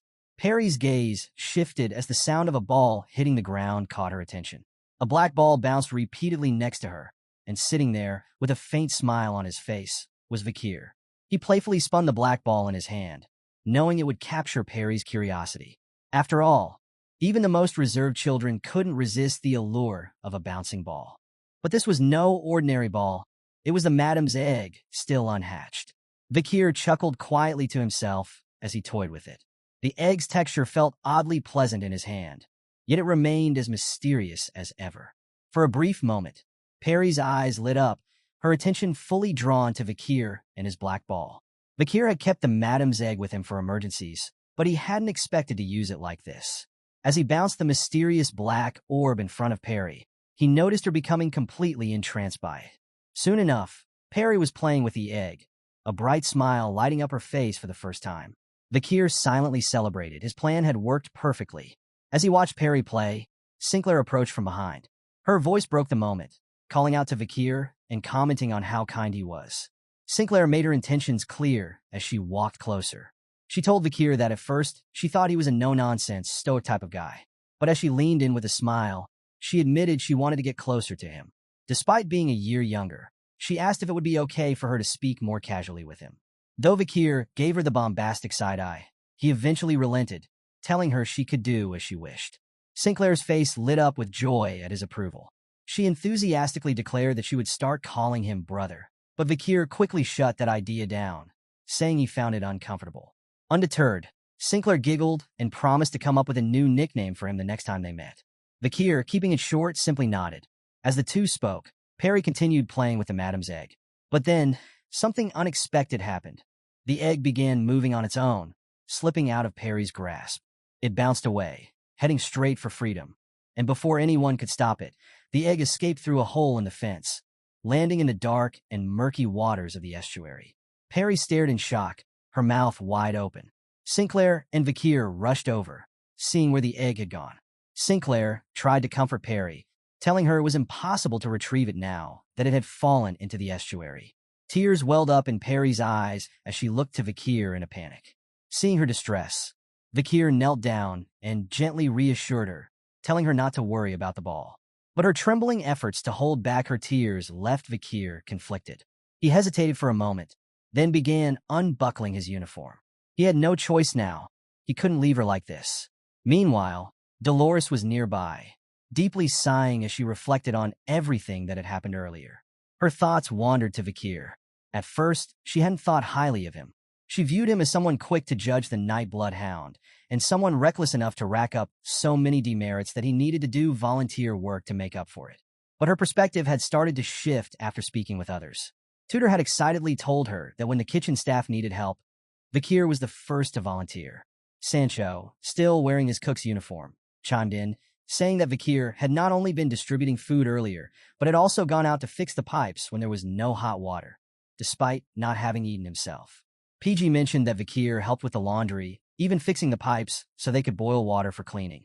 Bianca added that Vakir had spent time hanging clothes with her before heading off to prepare the gym for the children when they asked him to play. Hearing these accounts left Dolores confused. Everyone seemed to think so highly of Vakir, and it made her question her own judgment. She realized she had been entirely wrong about him. The prejudices she assumed Vakir held were, in fact, her own. It became clear to Dolores that Vakir had been considerate of her earlier, hiding her because he noticed Quilty approaching. With newfound clarity, Dolores decided it was time to find Vakir and apologize to him for her misguided view of him. Not long after, Dolores spotted Vakir standing near the fence with Sinclair and Perry. The three of them were peering into the murky waters of the estuary, searching for the lost ball. But then something unexpected happened. Dolores's confusion grew, and Sinclair's face turned a deep shade of red as she frantically tried to cover her eyes. Vakir had neatly placed his uniform and shoes beside the fence, leaving them perfectly arranged. With a single leap, he vaulted over the barrier and plunged into the dark, murky waters below. All three girls stood frozen, their expressions stunned as they watched him disappear into the estuary. Moments later, Vakir resurfaced, the ball clutched triumphantly in his hand. Covered head to toe in black water, he looked every bit like someone who had just conquered a daunting quest. As if on cue, the sun broke through the clouds, its golden rays shining down on Vakir. The light bathed him, amplifying his aura and making him seem almost otherworldly. A true main character moment. Turning toward the trio, Vakir held out the ball and spoke gently to Perry. Now, you don't need to feel sorry for losing it. His kind gesture left all three girls staring at him in disbelief. The sheer effort and care he showed in retrieving the ball had clearly struck a chord with each of them. But for Perry, the moment was especially significant. She gazed at Vakir, her eyes wide and locked onto him. Something inside her stirred. The sound of her heartbeat, silent for so long, began to echo once more. This chapter begins with the boys playing with the kids in the open field, passing around a ball like they were playing football. The laughter and energy were infectious as everyone ran and cheered under the warm sun. After a long, fun-filled session, the boys were left sweaty and exhausted. Tudor wiped the sweat from his forehead, smiling as he commented on how unbelievable it was that today marked the final day of their volunteering. Sancho nodded in agreement, saying, "Time really flies when you're having fun." Realizing this was their last chance to spend time with the kids, the trio decided to go all out. They vowed to play until they had nothing left in the tank. Pumped up, they charged back into the field with renewed energy, determined to make the most of their final moments. Meanwhile, Vakir was seated beneath a tree, his usual spot, with Perry sitting quietly beside him. Her flushed face betrayed her nervousness as she peeked at him, holding a small bouquet of flowers in her hands. Perry's gaze lingered on Vakir, who seemed lost in thought, staring blankly into the distance. Gathering her courage, Perry moved closer to him. With a light toss, she placed a handmade flower crown on Vakir's head, catching him by surprise. He touched the crown, tilting his head in confusion as he wondered if it really was a flower crown. Before he could say anything, Perry shook her arms in the air, flustered but determined. Then, she took one of his hands in hers and began writing on his palm. Her silent message revealed her gratitude. Through her careful movements, Perry thanked Vakir for staying by her side throughout his time at the orphanage and for retrieving the ball she had lost in the estuary. Feeling the sincerity in her words, Vakir reassured her that it was nothing. He simply enjoyed sitting with her under the tree. Perry paused for a moment, her fingers hovering as she hesitated. Her expression turned shy and curious, but she continued writing on his palm. This time, her message was a question. "Can we meet again?" Vakir's mind flashed back to what Dolores had told him about Perry's past. Everyone who had grown close to her eventually stopped visiting, leaving her alone once again. He understood that her silence wasn't just a result of her condition. It was a defense mechanism, a way to shield herself from the pain of abandonment. Looking at her hopeful face, Vakir felt a pang of guilt. As someone constantly hunting demons, he lived with the reality that death could come for him at any moment. Making promises wasn't something he could do lightly. But as he gazed at this precious child, Vakir made a decision. He told Perry, "We'll meet again." Her eyes lit up with joy, her face brightening with the widest smile he had ever seen. Vakir then sincerely promised, "If there's a tomorrow for me, I'll come back." Those words filled Perry with hope. She carefully wrote her final message on his palm, calling him her older brother. Feeling the message, Vakir couldn't help but chuckle softly. With a gentle correction, he told her to call him Uncle instead. The scene shifts to the Great Hall of the Indulgentia Orphanage, where Quilty stood before the gathered crowd. His words carried a heartfelt tone, and many of the attendees were moved to tears. He spoke of the children who had been separated from their parents and now called the orphanage home. Quilty praised the volunteers, saying that the time they had spent with the children was nothing short of priceless. Through their efforts, the children had experienced what it felt like to have a parent, helping to fill the void in their hearts. Continuing his speech, Quilty expressed his hope that the children would grow up to be great people, attributing their success to the care they had received. Wrapping up his address, he mentioned the love the children had given to the volunteers over the past 10 days and urged them to share that love with others. As he concluded, a staff member rolled out a massive donation box on wheels. PG, already emotional, burst into loud wails. Meanwhile, Vakir quietly observed the scene, noticing that Quilty had finally decided to show up on the very last day. Listening to Quilty's words, Vakir was appalled. Watching the demon speak about kindness with his twisted, demonic mouth left him seething inside. Quilty skillfully tugged at the volunteers' heartstrings, stirring feelings of gratitude and responsibility toward the children, all while angling for donations. Vakir's sharp eyes quickly noted the presence of all 4 bodyguards standing near Quilty. Ambushing him now would be far more complicated than he'd hoped. His slight grin betrayed the glow of his eyes as they briefly flickered red. The odds were against him, but Vakir couldn't let the demon continue his manipulations. The preparations were complete. Today, he would hunt the elite corpse. Volunteers lined up to donate, each offering generous amounts of gold coins. As the queue moved forward, Vakir stood apart from the group. Sinclair noticed and approached him, curious. "Why aren't you donating?" she asked. Vakir responded bluntly, "I don't have any money." Sinclair was surprised. An academy student without money? But Vakir's real reason was far more resolute. He had no intention of giving gold to a demon. Her attention shifted as she reminded him of something else. She had finally come up with a way to address him. She called him brother, which Vakir simply waved off, telling her to do as she pleased. Undeterred, Sinclair pressed him further, saying that as wealthy individuals, they should help the children. But Vakir's reply was cold and direct. Parents are unnecessary. He explained that while children might need help from their parents in their early years, ultimately, personal strength determines how they face the world. His words left Sinclair momentarily speechless, her gaze fixed on him with a mix of sadness and understanding. In response to his somber perspective, Sinclair took his hand. "Your life must have been hard," she said softly. She then offered him an open invitation. During the next break or public holiday, he was welcome to come to her house to eat and spend time with her family. Before leaving to rejoin the children, Sinclair urged Vakir to free up some time once their volunteering was done. As she walked away, Vakir stared at his hand, thinking about how strange Sinclair was. Her actions were unexpected, her kindness confusing. But what unsettled him more was her identity. Before his regression, Sinclair was the name she used as her academy disguise. In truth, she was the most extraordinary member of the Ice Corps, a name synonymous with excellence. She had ranked first in both theory and practicals for 4 consecutive years.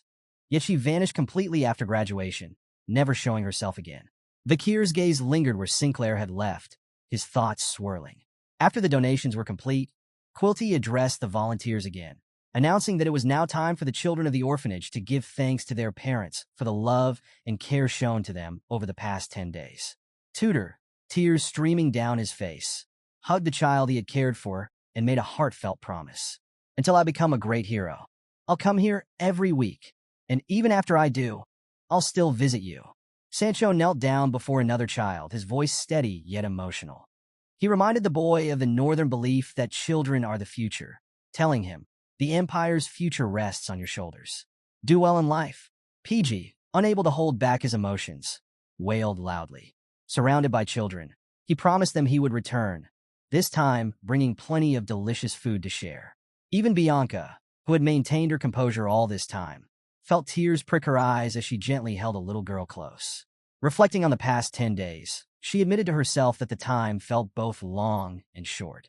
She couldn't believe how attached she had grown to the children. As the volunteers shared their farewells, Vakir stood apart from the group, silently observing. Glancing to his right, then his left, he spotted Dolores comforting the children by patting their heads. Quietly, Vakir approached her from behind, calling her name. Startled, Dolores spun around to face him, her cheeks instantly flushing red. The memory of him shirtless and drenched in dirty water after retrieving the ball from the estuary flashed through her mind.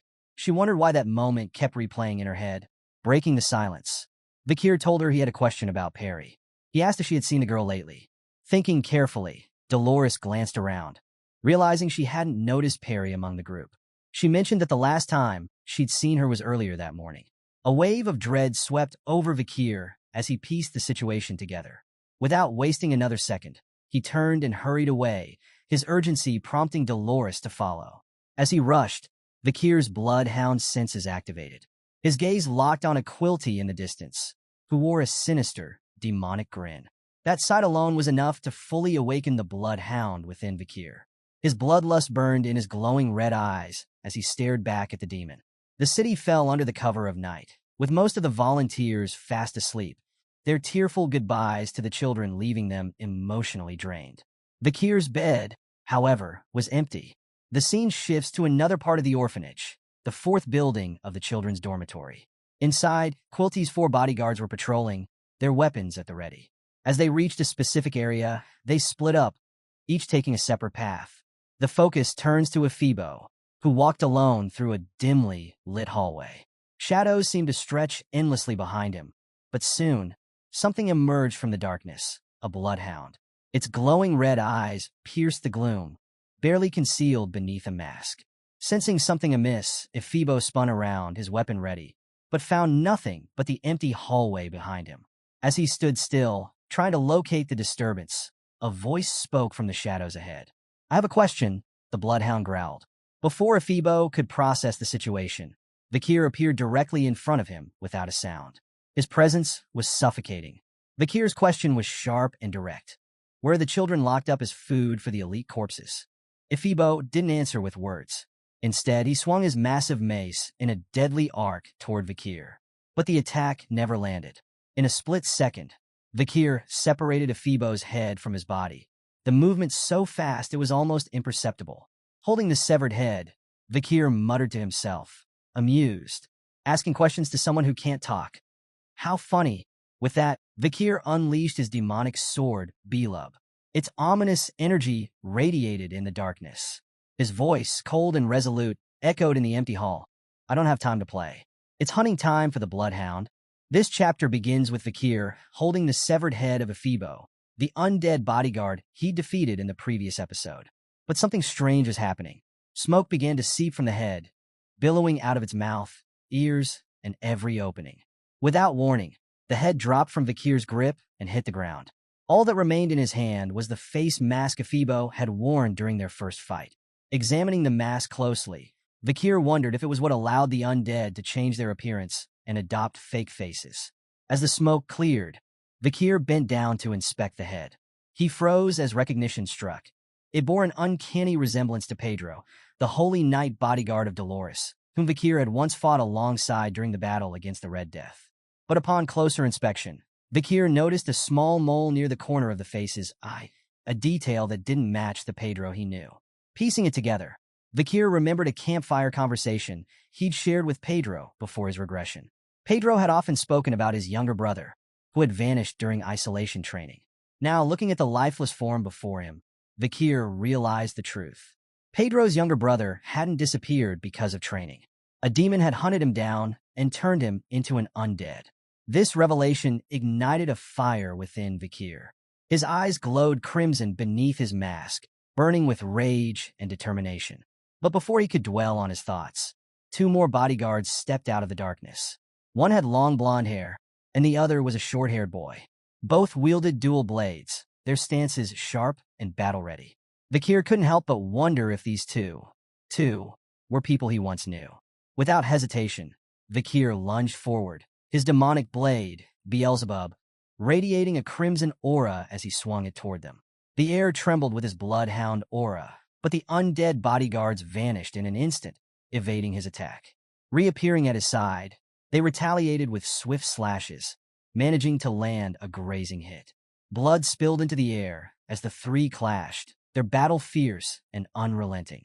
Explosions shook the area, and dust clouds engulfed the scene, making it impossible to see what was happening. The focus shifts to a quiet, sacred space. Dolores stood before a statue of a goddess, her hands clasped in prayer. Her voice, soft and reverent, recited, "Who art in heaven, hallowed be thy name. Thy kingdom come, thy will be done on earth as it is in heaven. Forgive us for our sins as we forgive those who sin against us. Let us not into temptation, but deliver us from evil." But speaking of temptation, Dolores's concentration wavered, unbidden. Her mind filled with images of a shirtless Vakir, drenched in water and illuminated by the sun's rays as he rescued Perry's ball from the estuary. Her cheeks flushed as the memory replayed itself, leaving her both flustered and confused. Dolores snapped out of her prayer, embarrassed and frustrated by her inability to focus. She scolded herself, trying to brush it off. "He's just a good junior," she muttered, attempting to convince herself. But the thought of Vakir and the enigmatic night bloodhound only left her more perplexed, her emotions a tangle she couldn't quite unravel. Her introspection was interrupted by a distant noise. Looking up, she spotted movement through the dust cloud lingering in the air. A figure emerged, shrouded in smoke and shadow. As the figure drew closer, her eyes widened. The pandemic mask was unmistakable. It was him, the Night Bloodhound. Dolores had been searching for the Night Bloodhound, but seeing him here in the orphanage left her utterly confused. What was he doing here? And why was he fighting against Quilty's bodyguards, who were storming at him with relentless fury? In the heat of the battle, Dolores couldn't help but shout his name. Her words caught Vakir's attention, and he turned to see her standing behind him. That split-second distraction proved costly. One of the bodyguards seized the moment to land a devastating blow, stabbing Vakir through the stomach. The impact sent him flying past Dolores, crashing to the ground unconscious. As the bodyguards approached to finish him off, Dolores made a bold choice. She stepped in front of Vakir, spreading her arms wide to shield him. Her voice, firm and commanding, told them to stop. Though she didn't fully understand the situation, Dolores wanted to speak to them, to resolve the conflict without more bloodshed. But the bodyguards ignored her completely. Instead, they raised their weapons, preparing to strike her down. Dolores didn't run. She stood her ground, confident in her decision to protect the Night Bloodhound. Closing her eyes, she braced herself for the incoming attack. But then, she heard his voice. "Move aside," the Night Bloodhound growled. In an instant, Vakir was back on his feet. Somehow, he had already healed from his wound. In a blur, he blocked the incoming strikes, using Beelzebub to parry one weapon while using his arm as a shield against another. Dolores opened her eyes to see Vakir standing in front of her, taking the hits and saving her life. Relief washed over her, but it quickly turned to panic as she noticed a blade embedded in his arm. Beneath his pandemic mask, Vakir's eyes glowed blood red, signaling his killer mode. In a chillingly calm tone, he reassured Dolores. "Everything will be all right." Fueled by bloodlust and pain, Vakir retaliated with a furious barrage of strikes. His attack shattered the blade of the long-haired bodyguard, splintering it into pieces right before the undead's face. Before the bodyguard could react, Vakir plunged Beelzebub deep into his throat, slicing and tearing it apart as blood poured out like a flood. The remaining bodyguard wasted no time, attempting to strike Vakir while believing his only weapon was stuck in his companion's lifeless body. But that assumption was a fatal mistake. With a surge of bloodhound aura, Vakir charged Beelzebub, effortlessly slicing through the second bodyguard's neck in a single swing. Turning with terrifying precision, he decapitated the final attacker in one swift motion. "Get wrecked, son!" Blood splattered everywhere as the lifeless bodies of the undead guards collapsed at Vakir's feet. Dolores stood frozen, her body trembling at what she had just witnessed. The precision, brutality, and sheer force of the Night Bloodhound left her shaken. Vakir, now covered in blood, stared at the corpses before him, his breathing steady as if unfazed. Dolores snapped back to reality, shouting at him in concern. "Are you all right? We need to treat your arm." But Vakir brushed off her worries. "Don't concern yourself," he replied calmly. Beneath his mask, he glanced at her, quietly surprised. Why was the Sanus here so late at night? Sensing the brief lull in the chaos, Dolores questioned him, her voice tinged with confusion. "Why do the bodyguards attack me? They should know who I am." Instead of answering directly, Vakir pointed to one of the bodyguards' heads. Dolores' stomach churned as she watched the head begin to melt, smoke billowing from every opening. The sight was grotesque, and she covered her mouth to keep herself from retching. Vakir spoke coldly, explaining that Quilty's bodyguards were undead, their faces stolen from other people. Dolores was stunned by this revelation. The thought that people associated with the Quavati's family could be turned into monsters was almost too much to bear. "Why is this happening?" she asked, her voice trembling. The Night Bloodhound's reply was pointed and unsettling. "You should know the truth more than anyone else in the world." Those words hit Dolores like a bolt of lightning. The Sanus began piecing together the horrifying truth about Quilty. As the melting faces of the bodyguards revealed their true forms, the masks they wore transformed into the same type as Ephebos. Vakir examined the masks closely, his eyes narrowing as he recognized one of the stolen faces. It belonged to Staffordshire Baskerville, a member of the Pitbull Order. Staffordshire had once followed Vakir during his visit to the Morg clan. Memories began flooding back. Vakir recalled that Staffordshire had disappeared in the forest during his isolation training, but had managed to avoid expulsion thanks to Adolf Morg's defense. Instead, Staffordshire had voluntarily continued his isolation training. The realization infuriated Vakir. A pattern was forming, a disturbing connection between the undead and their stolen faces. Turning to the other bodyguard, Vakir noticed a tattoo near its collarbone. The symbol suggested this one was originally from the Don Quixote family. His thoughts drifted to Set, another individual who had vanished under the guise of isolation training. It finally clicked. Prestigious families, isolation training, and the mysterious disappearances all pointed to a chilling possibility. Vakir recalled the triplets from the Morg clan, who had told him they were preparing for their own isolation training. He also remembered Kimu, who had left isolation to join the Hall of Darkness and devote herself to magic research. The pieces fell into place. The key to these disappearances was isolation training, a cover for something far more sinister. But before Vakir could fully process his theory, an ominous figure emerged. Fire magic danced in their wrapped hand, glowing ominously in the night. Before he could react, a massive explosion erupted in front of Vakir and Dolores, consuming everything in its path with roaring flames. More explosions followed, tearing through the area and leaving destruction in their wake. Amidst the chaos, Vakir acted on instinct. Using his cape as a shield, he protected Dolores from the fiery blasts. When the flames subsided enough to see, both Vakir and Dolores froze in alarm. A figure walked slowly through the blazing inferno, a red-haired woman. The last of Quilty's bodyguards had finally revealed herself, and she was someone Vakir recognized all too well. The sight of her hair stirred memories in Vakir's mind. It was Kimu, the woman who had once wanted to marry him. But now, she stood before him with cold, focused eyes and a deadly intent. Raising her hand, Kimu began casting another fire spell, the heat from her magic distorting the air around her. Her target was clear, Vakir. The aftermath of the fiery battle set the stage for another tense confrontation. Flames crackled and surrounded the area, casting a haunting glow on the undead woman who bore an uncanny resemblance to Kimu. She pointed her hand at Vakir, her fire magic still swirling with lethal intensity. Despite the heat radiating from the inferno, it couldn't compare to the warmth spreading across Dolores's flushed face.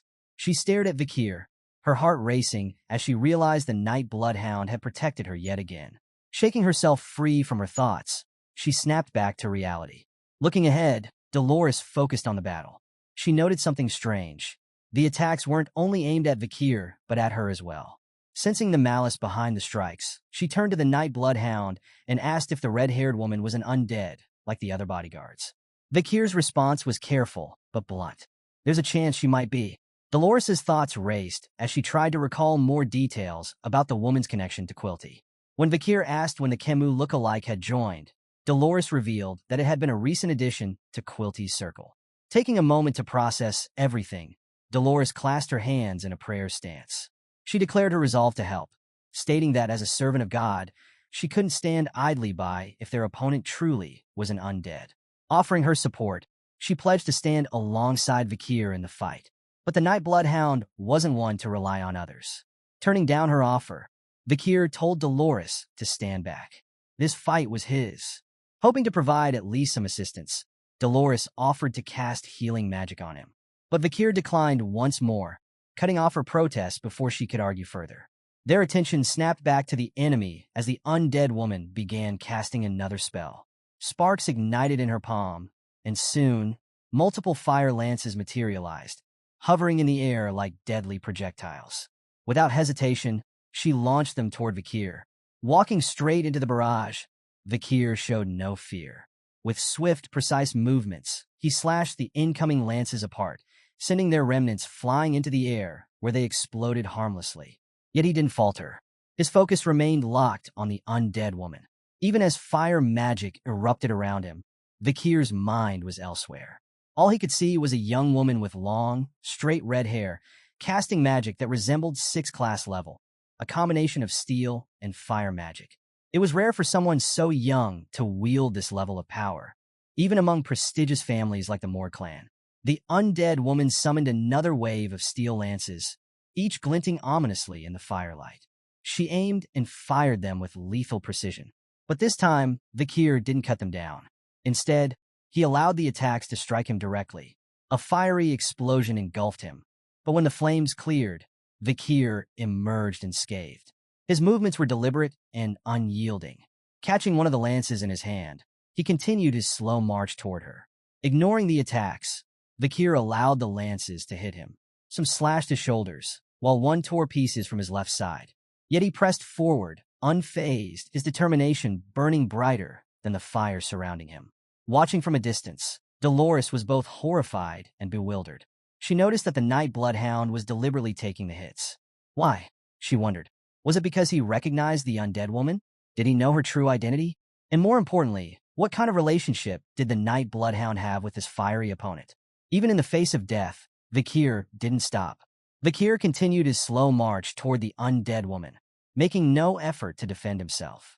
Each step brought him closer, but it also pulled his thoughts into the past. Flashes of memory filled his mind. Before he regressed, Vakir recalled the close bond Kimu Morg shared with her uncle, Adolf Morg.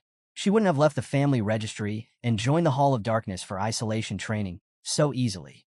As more memories of their childhood surfaced, regret began to weigh heavily on him. He thought of their conversations, their shared moments, and the trust they'd built. Vakir deeply regretted involving her in his plans after his regression. Kimu's once bright future as a hero was now in question, and the guilt of his actions clawed at him. Finally, standing face to face with the undead version of Kimu, Vakir's mind reeled.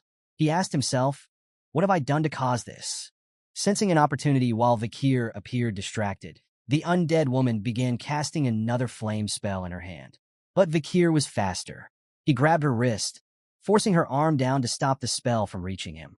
In one swift motion, his other hand reached for her face. He ripped the mask away, determined to confirm the truth behind his worst fear. From a distance, Dolores gasped, her mouth hanging open in shock as the mask was torn from the undead's face. Even beneath his pandemic mask, Vakir's reaction was visibly shaken. Whatever he saw had rattled him to his core. The undead woman, however, wasn't finished. Even without her mask, she began casting another flame spell, aiming to unleash it point-blank at Vakir. Without hesitation, Vakir drew Beelzebub and swung with precision, severing her head in one clean strike. The flames surrounding them flickered and died as the undead's head fell to the ground with a sickening thud. The battle was over. The lifeless body of the undead woman crumpled to the ground, no longer a threat. As the tension lifted, Vakir finally dropped to his knees, the pain from his injuries overwhelming him. His body trembled under the weight of the attacks he had endured without defending himself. Seeing his condition, Dolores rushed to his side. Blood seeped from his wounds, his body battered and broken from the relentless assault. She quickly cast her holy healing magic, the radiant light enveloping him as his injuries slowly began to mend. As the two of them stared at the lifeless body of the undead, Dolores broke the silence. Her voice was soft, but filled with curiosity. "Do you know who she was?" Vakir remained silent for a moment, his gaze fixed on the ground. Beneath his mask, he carefully considered his answer. Finally, he spoke, his voice steady. "No, I don't know who this undead was." Dolores sighed in relief. Thank the goddess. With most of his injuries healed, Vakir stood up slowly, wincing as he steadied himself. He turned to Dolores and assured her, "You've done enough. I'm fine now." But Dolores wasn't convinced. She tried to argue, pointing out that he hadn't fully healed yet. Her concern was clear, but seeing his determination, she chose not to push further. Instead, her expression grew serious as she asked, "Why? Why do you fight to the point of putting yourself in this state? Are you willing to tell me the truth?" Vakir paused briefly before answering Dolores' question. With calm resolve, he revealed the truth. "I'm demon hunting." Dolores stood frozen, her eyes wide in shock as Vakir admitted this was his personal vendetta. Moving past her reaction, he walked over to pick up the mask worn by the undead woman. Holding it in his hand, Vakir inspected it closely, sensing the strong demonic energy emanating from it. It became clear The masks the guards had been wearing were the source of the dark energy. Now that he had collected all 4 masks, Vakir prepared to deal with them. But before he could act, a strange voice interrupted. "Hey, give me the relic," it snarled. Vakir and Dolores both turned sharply, searching for the source of the voice. To their horror, a grotesque mouth had appeared on the stomach of the undead corpse Vakir had just slain. The mouth spoke with an unnerving calm, mentioning names: Ibua, Hebua, and Geronto, the guards Vakir had recently defeated. The voice claimed to have borrowed them from a certain woman who was likely furious about their demise. Dolores, still in shock, could barely process the sight of the mouth on the undead corpse. Meanwhile, it continued talking, questioning Vakir. "Are you the one attacking the branches under my jurisdiction lately?" Vakir didn't flinch. "You already know the answer to that," he replied coldly. He then took it a step further, exposing the voice's true identity. "You're Quilty," he declared. Hearing this, Dolores gasped as the pieces finally clicked into place. The voice belonged to Quilty Lewin Indulgentia, the very man who had been hiding in plain sight as the orphanage headmaster. Quilty chuckled, seemingly unfazed by his exposure.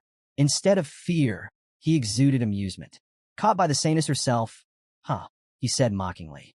"No matter. This just makes things more exciting." Quilty revealed that now that his true nature had been exposed, he would abandon his identity as Quilty. However, since Dolores knew the truth, she had made herself his next target. With her newfound awareness, he no longer had a reason to avoid laying his hands on her. Dolores began trembling as the realization sank in. Quilty was a demon. Her fear and disbelief only fueled Quilty's amusement. He grinned wickedly, hoping her expression would turn into one of despair when he claimed her face for his collection. But then, the atmosphere shifted. A golden aura began to glow around Dolores as she clasped her hands in prayer. Her trembling stopped, replaced by unyielding courage. Her voice rang out strong and clear. "The light of my life, the fire of my existence, and my sin in my soul, I will make those who are wicked feel the weight of their karma twofold." With a final cry of holy light, a massive pillar of divine energy descended from the heavens, engulfing Quilty in blinding brilliance. Quilty's screams of agony echoed through the air as the holy power burned him away. His cries grew weaker until the light faded, leaving only a pile of blackened ash where the undead corpse had once stood. Dolores stood tall, her voice filled with righteous defiance. "Reflect in the afterlife, you demon." But as she uttered those words, a sinister image flickered in the shadows, a figure licking his lips with dark delight. Before Vakir or Dolores could react, a powerful green energy blast tore through Vakir's body, sending him reeling. The attack was so swift that even Vakir couldn't defend himself in time. As Vakir collapsed, Dolores knelt beside him, trying to help. Her eyes darted up to see the attacker emerge from the shadows. It was Quilty, this time in his true demonic form. Quilty strolled forward with a mocking grin, licking his lips as he taunted Dolores. "Interrupting me with that prayer? Such bad manners, Saintess." Seeing Vakir injured, Dolores positioned herself between him and Quilty, using her body as a shield. Her voice, sharp and unwavering, lashed out at the demon. "How dare you wear the cloak of a saint while committing such wickedness?" Quilty's grin only widened as he faced Dolores's defiance. Quilty's gaze lingered on Dolores, his twisted smile never fading. When she accused him of his wicked actions, he simply shrugged, his tone dripping with mockery. "I did what any demon would do," he said, before leaning closer. "But tell me, Saintess, do you really think you can fight me?" Dolores's voice trembled as she stuttered out a reply. "Yes, I'm going to fight you." Her defiance only seemed to amuse Quilty. Laughing darkly, he gestured to her and Vakir. "Do you honestly believe that an inexperienced and immature Saintess, paired with a swordsman on the brink of death, could stand a chance against me? I am an elite corpse." Quilty reached out and touched Dolores's face, sending a chill down her spine. His demonic eyes studied her intently, savoring the fear hidden beneath her facade. "You're forcing yourself to act strong," he sneered. "But I can see it, the fear dripping from your expression." With a sickening grin, saliva began to drip from Quilty's mouth as he reveled in her vulnerability. His gaze fixated on her face, the one he had desired for so long. "It's right here in my hands," he murmured, his voice trembling with wicked delight. But in an instant, his fantasy was shattered. From beneath his chin, A blade pierced through his skull with brutal precision. Beelzebub had struck. Quilty's expression froze in confusion as Dolores turned in shock. The voice of the night bloodhound cut through the tension. "You really thought you had me, didn't you?" Vakir stood behind Quilty, his mask hiding a smirk. He revealed that he had been tracking Quilty for some time, carefully observing the demon's behavior. "You taught me a few things, Quilty," Vakir began. "First, you're a coward who sacrifices your subordinates without a second thought. Second, you never fight for yourself. And third," Vakir's voice sharpened, "you wouldn't reveal your true form unless you thought your opponent was too injured to resist." Vakir explained that he had staged everything. The surprise attack that seemed to leave him mortally wounded, it was all an act. He had healed the injury long ago, knowing it would lure Quilty out. The blade embedded in Quilty's head glinted in the firelight as his eyes rolled back, blood seeping from the wound. But even in this state, the demon began to chuckle, his laughter growing louder and more menacing. Quilty's bright green, demonic eyes snapped back into focus, his voice dripping with malice. "Call me Dantalion," he hissed, casting aside his former identity. Mocking Vakir, he added, "You damned method-acting brat." Dolores was frozen in shock, her wide eyes reflecting the horrifying reality in front of her. Even after having Beelzebub driven straight through his skull, Dantalion, the elite corpse, was still speaking as if nothing had happened. Vakir, holding the demon by its head, couldn't hide his surprise either. The strength of an elite corpse was far beyond what he had anticipated. The title wasn't just for show. Dantalion, seemingly unfazed by the blade in his skull, turned his glowing green eyes toward Vakir. Recognizing him, the demon smirked. "So, you're the one who killed Andromalius," he sneered, referring to the elite corpse who had infiltrated the Baskerville family. With his clergyman face damaged, Dantalion decided to reveal another one of his masks. As the flesh on his head twisted and peeled, a new face emerged, a woman's this time. Laughing wickedly, Dantalion explained his macabre ability. "I collect faces," he boasted. "When I take a face, I also gain its memories and life. It lets me play the innocent perfectly." Mocking Vakir, the demon declared, "You didn't kill Quilty L'Indulgentia. He was just one of the many faces I own. Unless you destroy every face I've collected, you'll never truly kill me." Vakir's response was immediate. Without hesitation, he leapt toward the demon. "Then I'll kill every last one of them," he growled, plunging Beelzebub into the demon's stomach. But something strange happened as his blade pierced the body. The woman whose body Dantalion had stolen seemed to regain control. Tears streamed down her face as she begged Vakir for help. Blood filled her mouth, her voice desperate. "Please save me. I don't want to die." Her pleading was cut short as the possessed body collapsed to the ground, lifeless. Before Dolores or Vakir could react, the sound of ripping flesh filled the air. A new figure emerged, tearing itself free from the dead woman's corpse. This time it was a man. The man looked around, bewildered. His voice trembled as he spoke. "Where am I? The last thing I remember, I was buying meat pies for my daughter." Before he could finish, Vakir ended his confusion and his life with a swift decapitation. The man's head hit the ground with a sickening thud. "You're too arrogant," Vakir said coldly. Another figure appeared almost instantly, this time taking the form of a crying boy. His tear-streaked face reflected in the lenses of Vakir's mask. The child's voice was high-pitched and trembling. "Why are you being so mean? I didn't do anything wrong," he wailed, rubbing his eyes as he staggered closer to Vakir. "Why are you bullying me?" But Vakir didn't flinch. He wasn't swayed by the boy's cries or the innocent act. "Stop pretending," he said flatly. The memories of Andromalius flashed in Vakir's mind, a demon who had once tried similar tricks, changing faces and voices to mimic his victims. But Vakir had long since steeled himself against such deceptions. Seeing that his charade wasn't working, Dantalion finally dropped the act. His true demonic form emerged once more, and he grinned wickedly. "You're a stone-cold killer, aren't you?" he taunted. But the demon wasn't done yet. With a glint of malice in his eyes, Dantalion raised a clawed hand. His finger began to morph, elongating into something sharp. Before Vakir could react, something shot out, striking his wrist. Startled, Vakir looked down. A strange piece of Dantalion had attached itself to him, embedding into his flesh. The demon's voice, now coming from the face of the young boy, was laced with dark amusement. "A little present," he said, smirking. "From me to you." As Dantalion's current body was hurled backward by Vakir's strike, it began to twist and morph midair. The grotesque transformation continued until the demon landed, now inhabiting a new, horrifying form. Dantalion turned toward Vakir, laughter erupting from his grotesque figure, now covered with even more eyes and mouths on his face and hands. But something was wrong.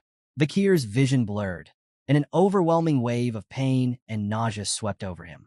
Kneeling to the ground, he gritted his teeth, his breathing labored. Dolores watched from behind, concern etched across her face. Dantalion's laugh grew louder. With malicious glee, he revealed the source of Vakir's torment. The demon had planted a cursed face on Vakir's wrist moments ago. That face, Dantalion hissed, belongs to someone who lived a life of paranoia and schizophrenia, someone who killed his own precious family. The demon explained that the face was forcing its memories and emotions into Vakir, merging them with his own. How does it feel? Dantalion taunted. To have your memories clash with trauma so dark that it could tear your mind apart. Dantalion's plan was simple. Overwhelm Vakir's consciousness until it collapsed. But what happened next left even the demon stunned. Dolores gasped, covering her mouth in shock as Vakir, without hesitation, raised his blade and sliced off his own arm. The bloodied limb hit the ground, along with the cursed face that had been tormenting him. Dolores rushed forward, her voice trembling as she called out to Vakir in concern. But before she could say anything, Vakir's arm began to regenerate right before her eyes. The fresh, unblemished limb replaced the severed one as if nothing had happened. I'm fine, Vakir reassured her, his voice calm as he flexed his newly healed arm. Turning to Dantalion, he added, I'm not your average human. The demon's laughter ceased as he narrowed his many eyes, staring intently at Vakir. The realization struck him. This was no ordinary hunter. Dantalion's gaze shifted to the weapon in Vakir's hand, and his demonic grin faltered. The blade exuded dark, ominous energy. Beelzebub, Dantalion muttered. A demonic blade, and you wield it like a graduate of the highest grade. The demon now understood why Andromalius had fallen to Vakir. You're not going to be easy to kill, Dantalion admitted, his twisted mind already concocting another plan. His grotesque hand began to morph once more, transforming into something even more sinister. With a grin, Dantalion pointed a sharpened finger, not at Vakir, but at Dolores. The attack shot out at lightning speed, aimed straight for the Saintess. But Vakir was faster. In a blur, he stepped in front of Dolores, deflecting the attack just in time. Dantalion's smile widened, his plan coming into focus. So predictable, the demon sneered. The Night Bloodhound has a weakness. Realizing the advantage he had, Dantalion began launching a flurry of attacks, all aimed at Dolores. Each time, Vakir stepped in to block or deflect the strikes, his movements precise but strained. Dolores, seeing the effort it took to protect her, pleaded with him. Don't worry about me. Focus on the fight. But Vakir didn't waver. I can't let anything happen to you, he replied, his voice steady. To Vakir, Dolores wasn't just a comrade. She was the hero's pillar, an essential part of the battle against the demons. Losing her wasn't an option. As Dolores watched Vakir fighting alone, she couldn't help but feel a crushing sense of helplessness. In both his previous and future life, the Night Bloodhound had always fought alone, carrying the burden of countless battles. Would he always bear that weight without anyone by his side? Gripping her trembling hands together, Dolores knew she had to solidify her resolve. She was terrified, shaking so badly that it felt impossible to act. But despite her fear, she made the decision to jump into the fight and stand alongside him. Summoning her courage, Dolores began to cast holy light once more. The sacred energy began to illuminate her surroundings. But her concentration was shattered when a grotesque piece of Dantalion's body was hurled right in front of her. The pile of flesh, grotesquely writhing with eyes and mouths, began to speak. Sister, it whispered, its voice a haunting echo of Quilty's. Dolores froze in place as the horrifying image of Quilty's face appeared in her mind. Her hard-fought courage crumbled, replaced by a paralyzing fear. Panic overtook her, leaving her unable to continue her spell or even move. Meanwhile, Dantalion's laughter filled the battlefield as he mocked Vakir. His grotesque form shifted again, his arms transforming into tentacles covered in ghostly, wailing faces. With a sinister grin, the demon taunted, transplanting one human into another body is already agonizing. But what do you think happens when hundreds of humans are forced into one body? The tentacles, filled with the souls and memories of Dantalion's countless victims, slithered toward Vakir like an unending tide. Bracing himself for the onslaught, Vakir stood firm. His voice was cold and resolute. Then I'll cut down every single one of them. And that's exactly what he did. With Beelzebub in hand, Vakir began slicing through the grotesque tentacles, severing them one after another without pause. His blade moved like lightning, cutting down the endless wave of faces that sought to consume him. Dantalion watched in wicked amusement, impressed but still mocking. How long can you keep this up, Night Bloodhound? Thousands of faces. Will you slice them all?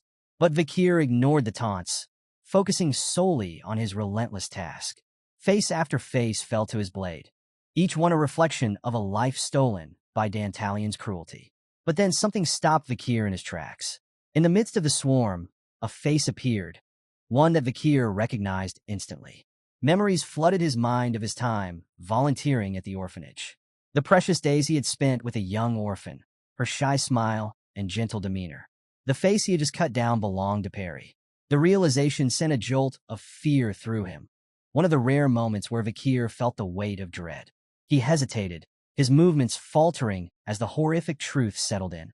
That single moment of doubt was all Dantalion needed. The unending swarm of faces consumed Vakir, their grotesque forms piling on top of him. The light of the Night Bloodhound was slowly extinguished, buried beneath the crushing horde of Dantalion's victims. After losing focus during the battle, Vakir was consumed by Dantalion's skill, swallowed into the depths of the demon's twisted power. When he opened his eyes again, he found himself alone in a place far removed from the battlefield. The surroundings were dark and eerie, the air heavy with an ominous presence. But despite the overwhelming atmosphere, Vakir's expression wasn't one of despair. Instead, his face radiated confidence, his resolve unshaken. The demon would die by his hand, no matter where he was.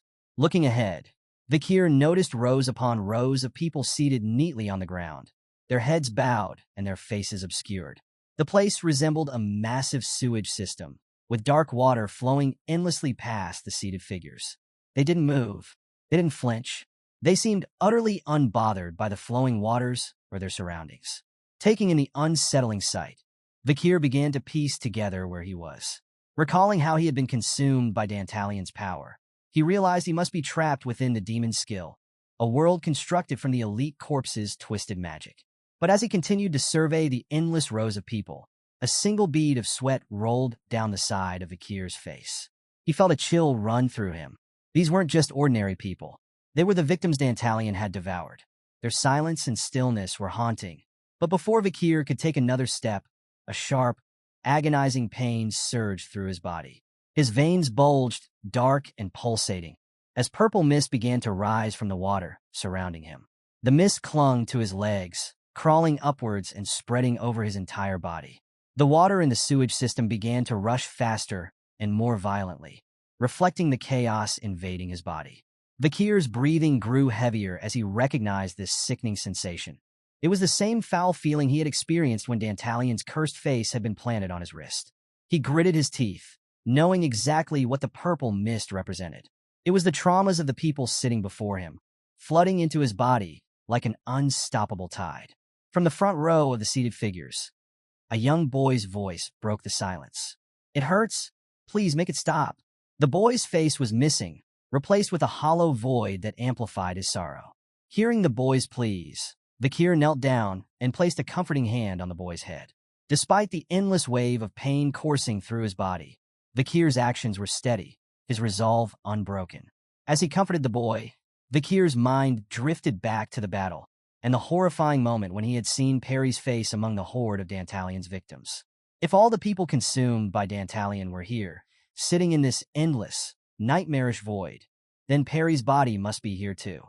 The voices of the trapped souls began to rise. "I'm scared. I can't take it anymore. Please, just let me die." Their cries filled the air, a cacophony of despair that bore the weight of their suffering. Some had lost hope entirely, while others begged for release from their torment. Vakir remained steadfast, determined to find Perry among the sea of broken souls. But nearby, Dolores was witnessing the same horrifying scene. She stood frozen, her eyes wide with disbelief. The endless voices of pain overwhelmed her. Each cry pierced her heart, and the sight of the tormented spirits, the vindictive souls consumed by Dantalion, was too much to bear. Her legs gave out beneath her as she collapsed to her knees, trembling. The full weight of Dantalion's evil was now clear to her. This wasn't just a battle against a demon.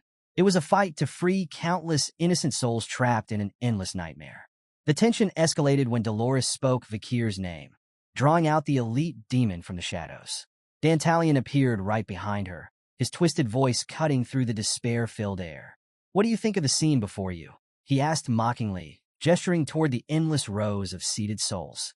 The demon revealed that these people were the collected souls of those he had devoured, each one representing a life consumed by his cruelty.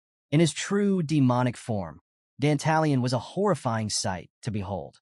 His body was white, glowing with an unnatural aura, and his face bore 4 tentacle-like extensions adorned with grotesque eyes and mouths split down the middle.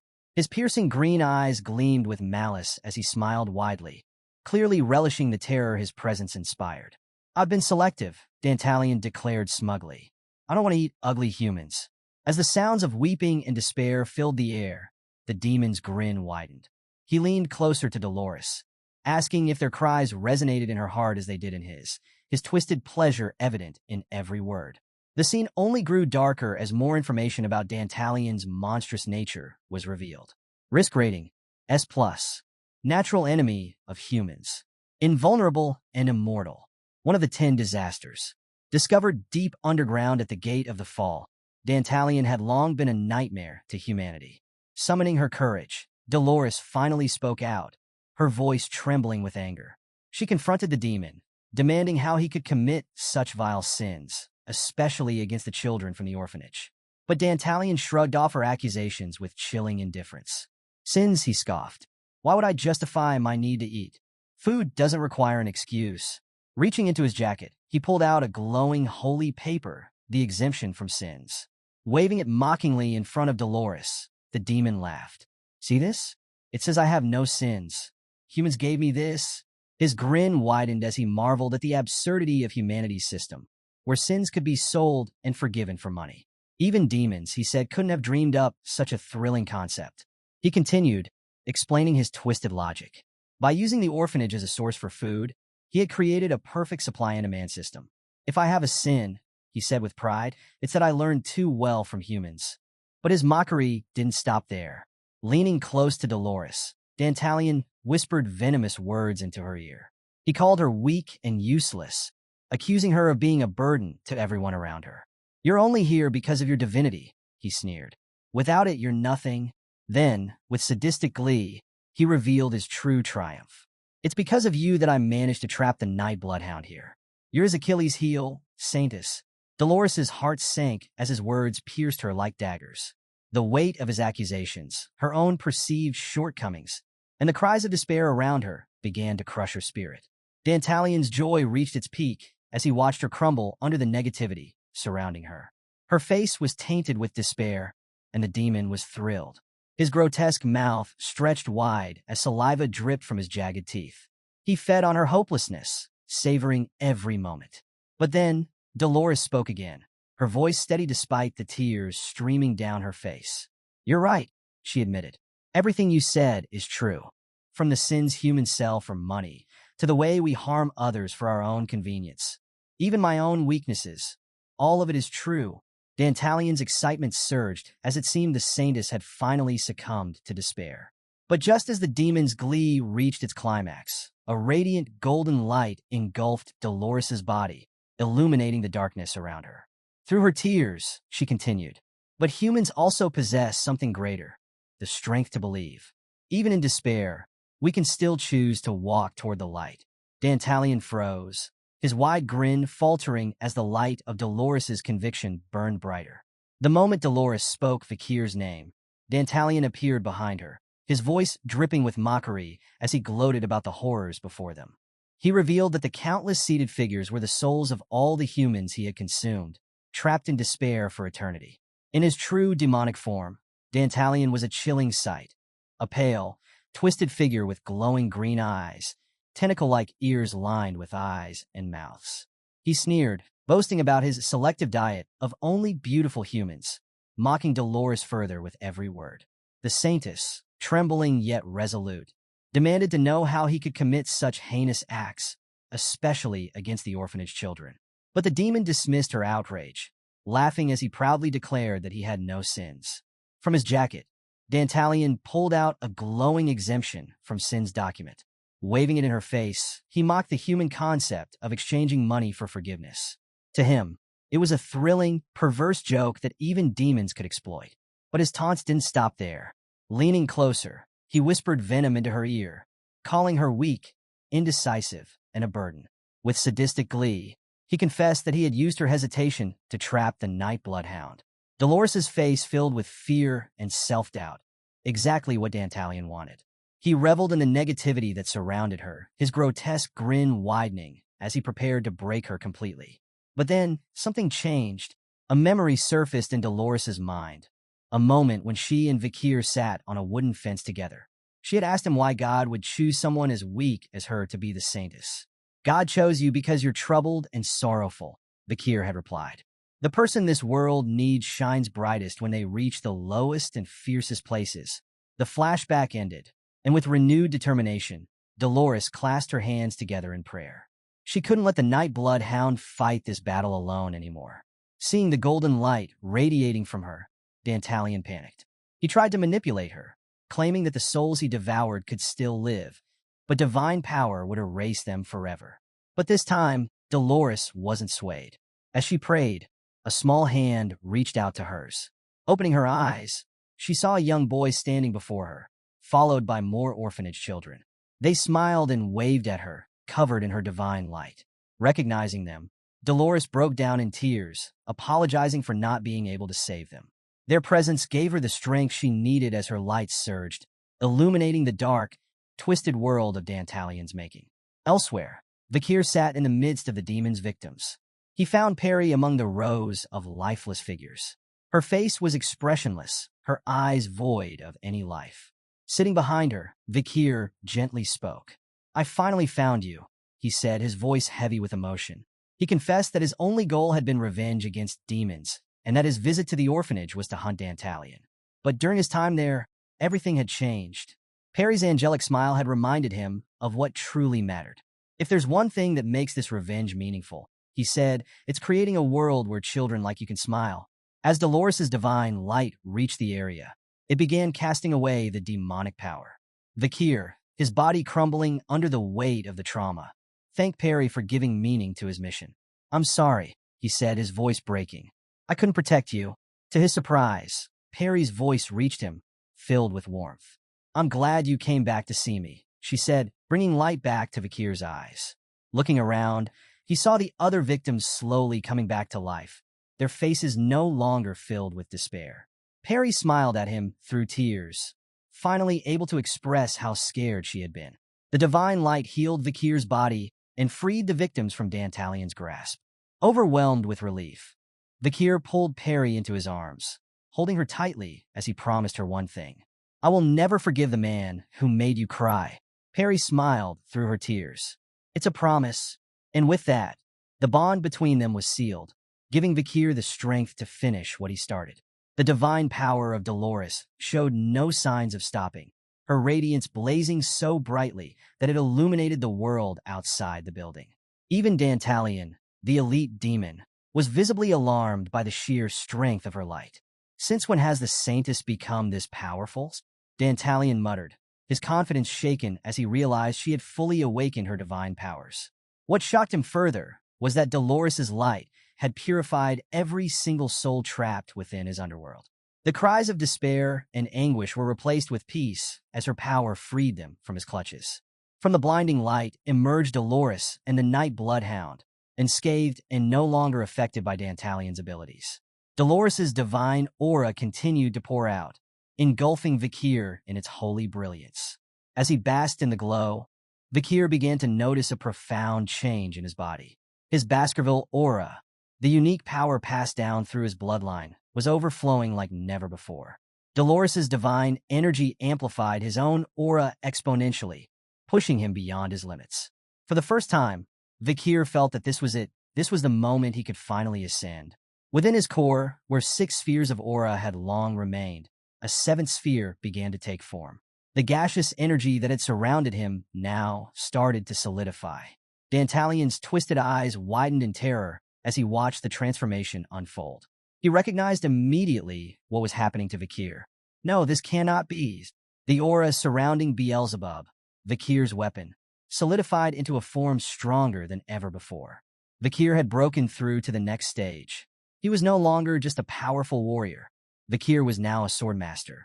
The weight of this realization filled the air, suffocating even the mighty elite demon. Vakir's eyes glowed with unparalleled fury as his power surged. His once overwhelming anger sharpened into cold, lethal intent.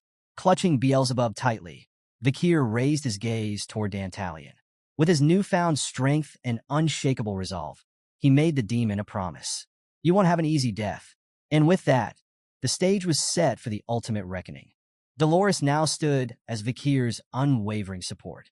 Positioned behind him, the Holy Saint channeled her divine magic, amplifying Vakir's strength to unparalleled levels. Her blessings had propelled him to the Swordmaster stage, allowing him to solidify his aura and wear it like armor, a testament to his newfound supremacy in battle against Dantalion. As the fight raged on, Dolores could feel it. The overwhelming sorrow of countless children sacrificed, their anger and hatred directed toward the demon who had stolen their futures, and even the determination coursing through the night bloodhound. All of these emotions resonated within her. A memory resurfaced, words spoken by the Pope long ago. The Saintess awakens by meeting her true companion. And now, standing beside Vakir, Dolores knew this was the moment. Clasping her hands together, she poured every ounce of divine power into him. The spell she cast was soul resonance, a blessing that allowed the Saintess to transfer her divine energy to the soul companion she acknowledged. It temporarily pushed Vakir's abilities to their absolute limit. As the power coursed through him, Vakir Van Baskerville reached the supreme domain, awakening as the first swordmaster of his generation. Dantalion, the once arrogant elite demon, was now gripped by fear. Sweat dripped down his grotesque face as he stared at Vakir in disbelief. Among humans, only a rare few could ascend to the rank of swordmaster, a level of power feared even by demons. But now, this young human, a mere child by the demon standards, had shattered those expectations. Dantalion's thoughts were interrupted when his view of Vakir suddenly flipped. Confused, he realized too late that his head had been severed. It flew through the air, accompanied by numerous glowing slices of aura that tore his body into pieces. With just a single swing of his blade, Vakir had sent devastating arcs of energy slicing through the air, dismantling Dantalion with precision. As the demon's dismembered form scattered, Vakir appeared in an instant, stomping on the demon's mouth to silence him. Leaning in, Vakir reminded Dantalion of a bitter truth. The souls you collected have been purified. Your tricks? Gone. You're nothing but a faceless monster now. The taunt cut deeper than Vakir's blade. For the first time, Dantalion felt the emotions he had inflicted on so many others. Fear and despair. Panicking, Dantalion realized that this might be his end. He had been tasked with saving mana to open the gate to the demon realm, a plan he believed would secure his domination of the human world. But standing in his way was one relentless human, a single, insurmountable obstacle who refused to let him succeed. Backed into a corner, Dantalion made his decision. If the plan required sacrificing his life, so be it. The demon resolved to kill Vakir, even if it meant his own destruction. The battle wasn't over yet. Vakir noticed something shifting. Dantalion's face began to morph, growing grotesque and enormous. Towering over Vakir, the demon unleashed a chilling laugh, declaring he still had one more face left to play. In this new gigantic form, Dantalion announced his final move. He would self-destruct, taking Vakir, Dolores, and everyone in the orphanage with him. The air grew heavy with Dantalion's dangerous aura. Even Dolores, who stood at a distance, could feel it pricking her skin like needles. Panic took over as she urged Vakir to act quickly to protect the area. But Vakir, ever calm, told her to relax. He had this. Vakir's confidence wasn't baseless. It was a moment he had dreamed of since before his regression.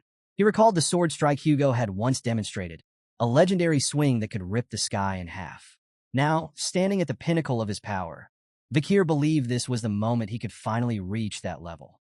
As Dantalion's body began to glow with the unstable energy of his impending explosion, he bellowed a final message to his fellow demons, urging them to carry out the fall of the human world.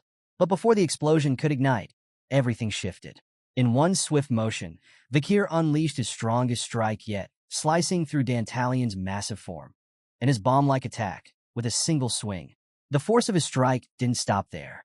A red streak of light blazed into the sky, cutting through the clouds and tearing them apart.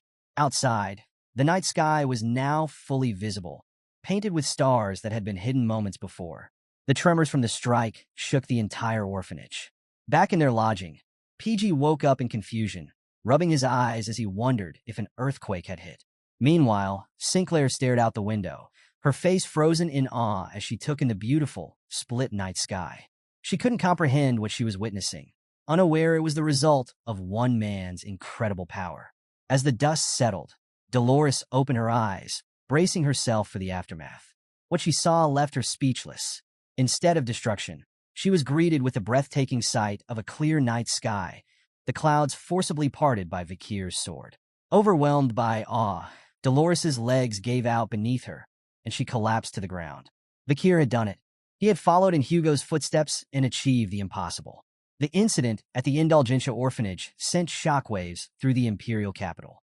Whispers of another terror attack spread like wildfire, this time targeting the Quo Vadis family's orphanage. As with the previous attack, the Night Bloodhound was immediately blamed. Crowds gathered at the scene, fear and confusion gripping the citizens. Bianca, watching the growing mob, couldn't believe the Night Bloodhound had been at the very place they were staying. Sinclair, visibly shaken, found it terrifying that such an event had occurred on their last day. PG voiced disbelief, lamenting that this chaos happened just as they were preparing to leave. Tudor, however, saw it as a missed opportunity. He grumbled about losing his chance to catch the Night Bloodhound and prove himself worthy of being a great hero. Sancho, on the other hand, found it odd that there were no reported casualties, an unusual detail for a supposed terror attack. PG reminded him that the headmaster, Sir Quilty, and all his bodyguards had been missing since yesterday, speculating they might have fallen victim to the Night Bloodhound's rampage. As Dolores walked past the group, her expression unreadable, the student volunteers assumed she must be deeply distressed by the tragedy. Walking alongside her was Pietro, struggling with the shocking truth Dolores had revealed to him. Quilty, the man he thought was merely eccentric with uncomfortable traits, had been a demon in disguise all along. To add to his disbelief, the Night Bloodhound wasn't the cause of the disaster, but the one who resolved it. Pietro stood in silence, grappling with the fallout from the Night Bloodhound's actions. While he considered the ambush of a branch of their family unforgivable, he couldn't deny the personal satisfaction he felt knowing that a rotten section had been cut away. However, Pietro also understood the complexity of the situation. Truth didn't always align with public perception. Breaking the silence, Dolores stepped forward, walking past Pietro with quiet determination. Apologizing to him softly for what she was about to do, she turned to the gathered crowd of reporters. The journalists were stunned as the Saintess took center stage, her voice calm yet commanding. She thanked them for being there and asked them to listen closely. As word spread that the Saintess had something important to say, more reporters gathered in anticipation. From beneath her robes, Dolores pulled out a hidden book. A flashback to the night of the battle revealed Vakir handing Dolores the very same book, telling her it contained the truth about the Quo Vadis family. He had left the choice of what to do with it entirely up to her. Returning to the present, Dolores opened the book and began reading its contents aloud. The sales log of exemptions and indulgences, addressed by Quilty Lewin Indulgentia and countersigned by Cardinal Humbert Lewin Quo Vadis. The crowd was silent, hanging on her every word. Dolores continued, listing sins and their shocking pardons. Viscount Vecoin murdered his parents to take their assets, disguising their deaths as accidents. Forgiven after paying 1.5 billion gold. Baron Legiso killed his maid after committing vile acts, burying her in a sewer. Forgiven after paying 200 million gold. Sir Feeney murdered his business partner to monopolize their investments. Forgiven after paying 800 million gold. The revelations sent shockwaves through the crowd. Many were horrified, unable to believe the depths of corruption. Yet, a few skeptics voiced doubts, defending Cardinal Humbert's character. Undeterred, Dolores pressed on, exposing even more sins. Count Azel evaded 800 billion gold in taxes, but was forgiven after paying just 300 million gold. Her voice grew stronger with every entry, and the Saintess made it clear that she would no longer stay silent. Despite her fear of her father, she declared that the buying and selling of sins for money was a blasphemy against God. With tears in her eyes, she swore to the people that such injustices would no longer plague the Quo Vadis family. Far from the commotion, Vakir sat in solitude at the place where he used to spend time with Perry. Even from this distance, he could hear Dolores's words as if they echoed through the heavens. As he gazed at the afternoon sky, he marveled at her courage. Even after his regression, her righteous heart remained unchanged. Despite defeating Dantalion, Vakir's expression carried a tinge of sadness. 9 elite corpses still remained, and his path was far from over. Slowly, he rubbed the seat where Perry used to sit, her memory vivid in his mind. With a resolute voice, he swore that by the end of his journey, he would create a world where children like Perry could live and laugh freely, their hearts filled with joy. As Vakir stood to leave, the camera lingered on a small memorial, a cross bearing Perry's name tag and the flower wreath she had made for him. It was a solemn reminder that a beautiful soul like Perry had once existed in this world, and Vakir hoped, with all his heart, that she could now finally laugh in peace. The scene shifts back to a familiar place, the professor's laboratory under the supervision of Mr. Vinci Morg. Dolores, clad in her academy uniform, storms in, her face lit with frustration as she confronts the professor. Her voice rings out, questioning why the article she wrote wasn't included in the academy's newspaper. Dolores argues that she had written nothing but the truth. Yet, instead of her piece, the paper had chosen to publish an article that criticized the Night Bloodhound, painting him as a criminal. Facing her anger, Mr. Vinci Morg coolly responds. He questions whether she truly doesn't know why her article wasn't published. He pulls out the article in question and points to its bold headline. Are the Night Bloodhound's attacks truly unwarranted? The darkness behind the Holy Quo Vadis household. The professor explains that her article was politically charged, directly criticizing a powerful organization, which violated the Academy's neutral stance. Dolores fires back, insisting that everything she wrote was based on facts. But the professor shakes his head, reminding her of an undeniable truth. Her father, Cardinal Humbert, had publicly denied all allegations, and the leaders on the exemption list had also dismissed her claims as false. Feeling cornered, Dolores argues that she has solid evidence, the records of exemptions given to her by the Night Bloodhound. But to the professor, it's simply an unverified list, lacking credibility. Frustrated, Dolores changes her approach. She questions why the professor seems so intent on defending the Quo Vadis family. Is someone pressuring you to do this? She asks pointedly. Her words hit their mark. For a moment, the professor falls silent, his gaze distant. Finally, he rises from his seat and admits there's no need to lie anymore. He reveals that he had been explicitly instructed to focus the paper on portraying the Night Bloodhound in a negative light. Even the Academy's headmaster was bewildered by the unusual request. Dolores feels a chill run through her as she realizes just how far her father's influence might stretch. She voices her thoughts aloud, wondering if Cardinal Humbert is powerful enough to pressure even the Academy's leadership. The professor smirks, cutting her off. If it were only your father, I could handle it myself. Dolores's heart sinks. She understands what he's implying. There's only one person who outranks Cardinal Humbert in the Quo Vadis family. The Pope, the supreme leader of the Church, and the one considered closest to God. For a fleeting moment, Dolores clings to her belief in the Pope's righteousness. But doubts creep in as she recalls the rumors. The Pope's advanced age may have clouded his judgment, leaving him vulnerable to manipulation by Cardinal Humbert. Bringing her back to reality, the professor reminds Dolores that her article is unsuitable for publication. It openly supports the Night Bloodhound, a wanted criminal accused of committing numerous attacks. Swallowing her words, Dolores holds back her rebuttal. She knows the Night Bloodhound isn't evil. In her heart, she's certain of one thing. The real villains are the corrupted members of the Quo Vadis family, and the demons lurking within them. Dolores recalled the words of the Night Bloodhound, who had told her that demons still plagued their world. He had been fighting them alone, a lone warrior, standing against pure evil. Despite the setbacks and opposition, Dolores left the professor's laboratory with renewed determination. If the Night Bloodhound is willing to fight until his dying breath, then I'll do everything I can to help him, she thought, her resolve now unshakable. Meanwhile, we find Tudor stretching his body, grumbling about how exhausting volunteering and studying had been. As the boys made their way back to their rooms, Tudor asked Vakir if he wanted to join them for a game of Run Flat. But our boy declined, saying he needed some time alone. The words, time alone, sent a shiver down Tudor's spine for some odd reason. While Pete cheerfully announced he was heading to his room too. Tudor, in an instant, covered P's mouth, insisting that Vakir's need for solitude was important. Even though the situation seemed odd, Vakir agreed and headed to his room. Alone in his room, Vakir finally had a moment to himself. He hadn't had time to even unpack since his intense battles. Thinking back to the previous night, he reflected on his brief experience as a swordmaster, achieved with the help of Dolores' blessing. Though his rank had reverted to high-rank graduate, the glimpse of swordmaster power left him motivated. As he rummaged through his bag, Vakir pulled out the leather sacks he'd collected from Dantalion's bodyguards.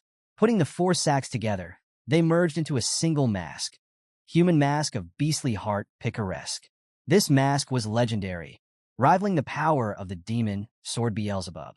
Vakir remembered reading about it before his regression. The mask grows stronger as the wearer kills more of their kind. It grants insane resilience and mana regeneration. The more humans slain while wearing it, the more powerful it becomes. Curious and feeling adventurous, Vakir decided to try the mask on, fully aware that it came with mysterious side effects. The moment the mask touched his face, a surge of power coursed through Vakir. His depleted health and aura, drained from the fight with Dantalion, were instantly restored. Unlike Beelzebub's Swamp Salamander skill, which only healed lost limbs, this mask recovered fatigue as well. However, something strange began to happen. Everything around him appeared bigger, and his vision shifted to black and white. Confused, Vakir tried to speak, but instead of words, a high-pitched woof came out. Vakir glanced down, realizing his horrifying predicament. He had transformed into a small, fluffy puppy. Panic set in as our boy dog ran in frantic circles. He quickly thought about how to remove the mask, and to his relief, it came off with a simple thought. Instantly, Vakir reverted back to his human form, completely naked, standing in the middle of his room. After calming down, Vakir examined the mask on the ground. What he initially thought was a curse might actually be a blessing. The ability to transform into a dog could be useful for sneaking around the academy. Thankfully, there's no rule against keeping pets in the dorm, he mused, already imagining how he could use this perk to his advantage. Back in his room, Vakir noticed a cracking sound coming from his bag. When he checked, the Madame Eight Legs egg was finally hatching. Remembering the legendary status of Madame Eight Legs, a high-ranking monster even ancient demons feared, Vakir knew this was no ordinary event. The egg cracked open, and out came a small, fluffy spider, barking like a dog. Vakir stared in disbelief at the little cotton ball, wondering how something this adorable could be related to the monstrous queen of legend. The spider continued barking, wagging its tiny body as if signaling something. Vakir, puzzled, guessed it was hungry. He placed a piece of meat on the table, but the tiny spider refused, shaking its head.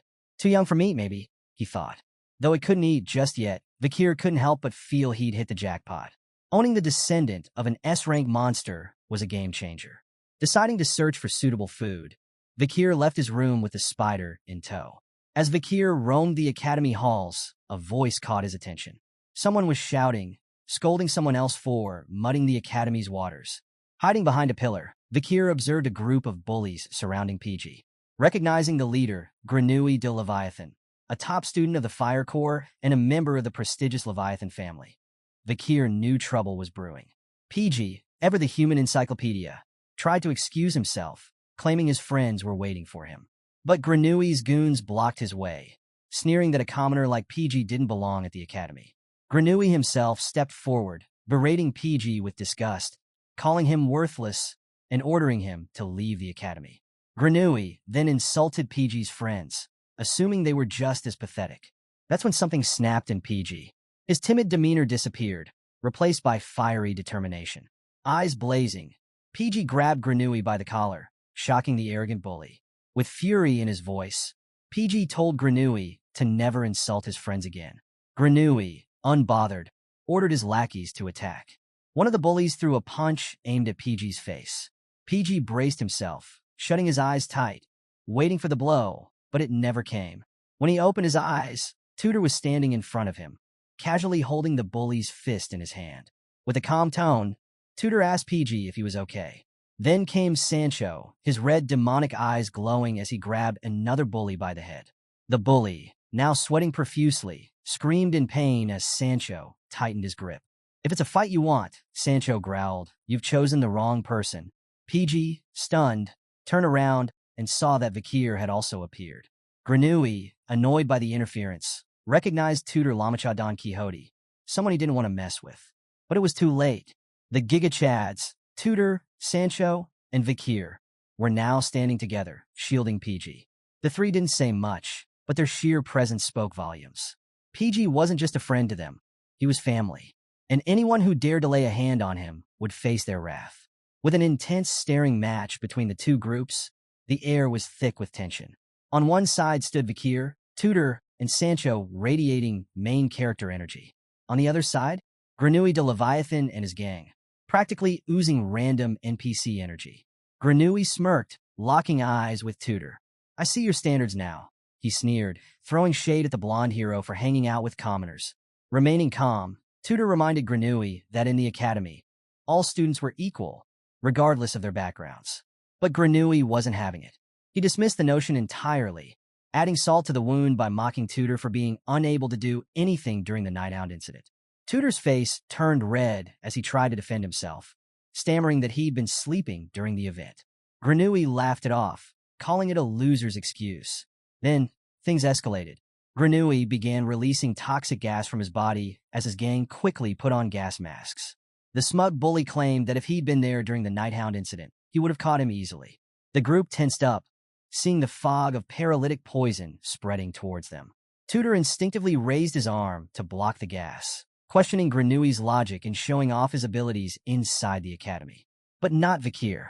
Standing calmly at the back, Vakir sniffed the air, analyzing the poison. Even the little cotton ball, Madame Eight Legs' descendant, began sniffing curiously. To Vakir's shock, the tiny spider opened her mouth and began sucking in the poisonous fog like a vacuum cleaner. In mere seconds, the deadly gas was completely gone. Vakir, startled by the spider's appetite for poison, quickly covered her with his hands to keep her hidden. Opening his eyes, Tudor looked around in confusion.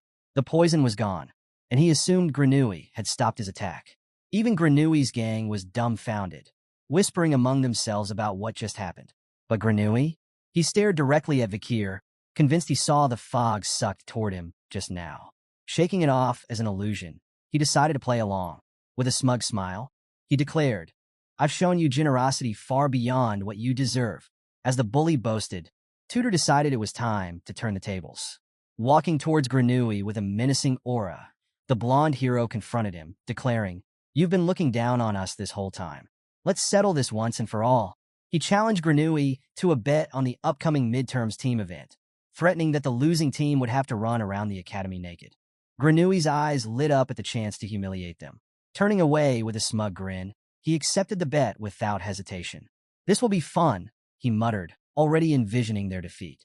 Little did he know, the Granui weren't planning to lose. After dealing with the bullies, PG apologized to Tudor, feeling responsible for getting everyone involved in the mess. "It's my fault," he said, his head hung low. But Tudor shrugged it off, assuring him with a grin that it was fine. In fact, Tudor was eager for the chance to crush Granui's ego once and for all.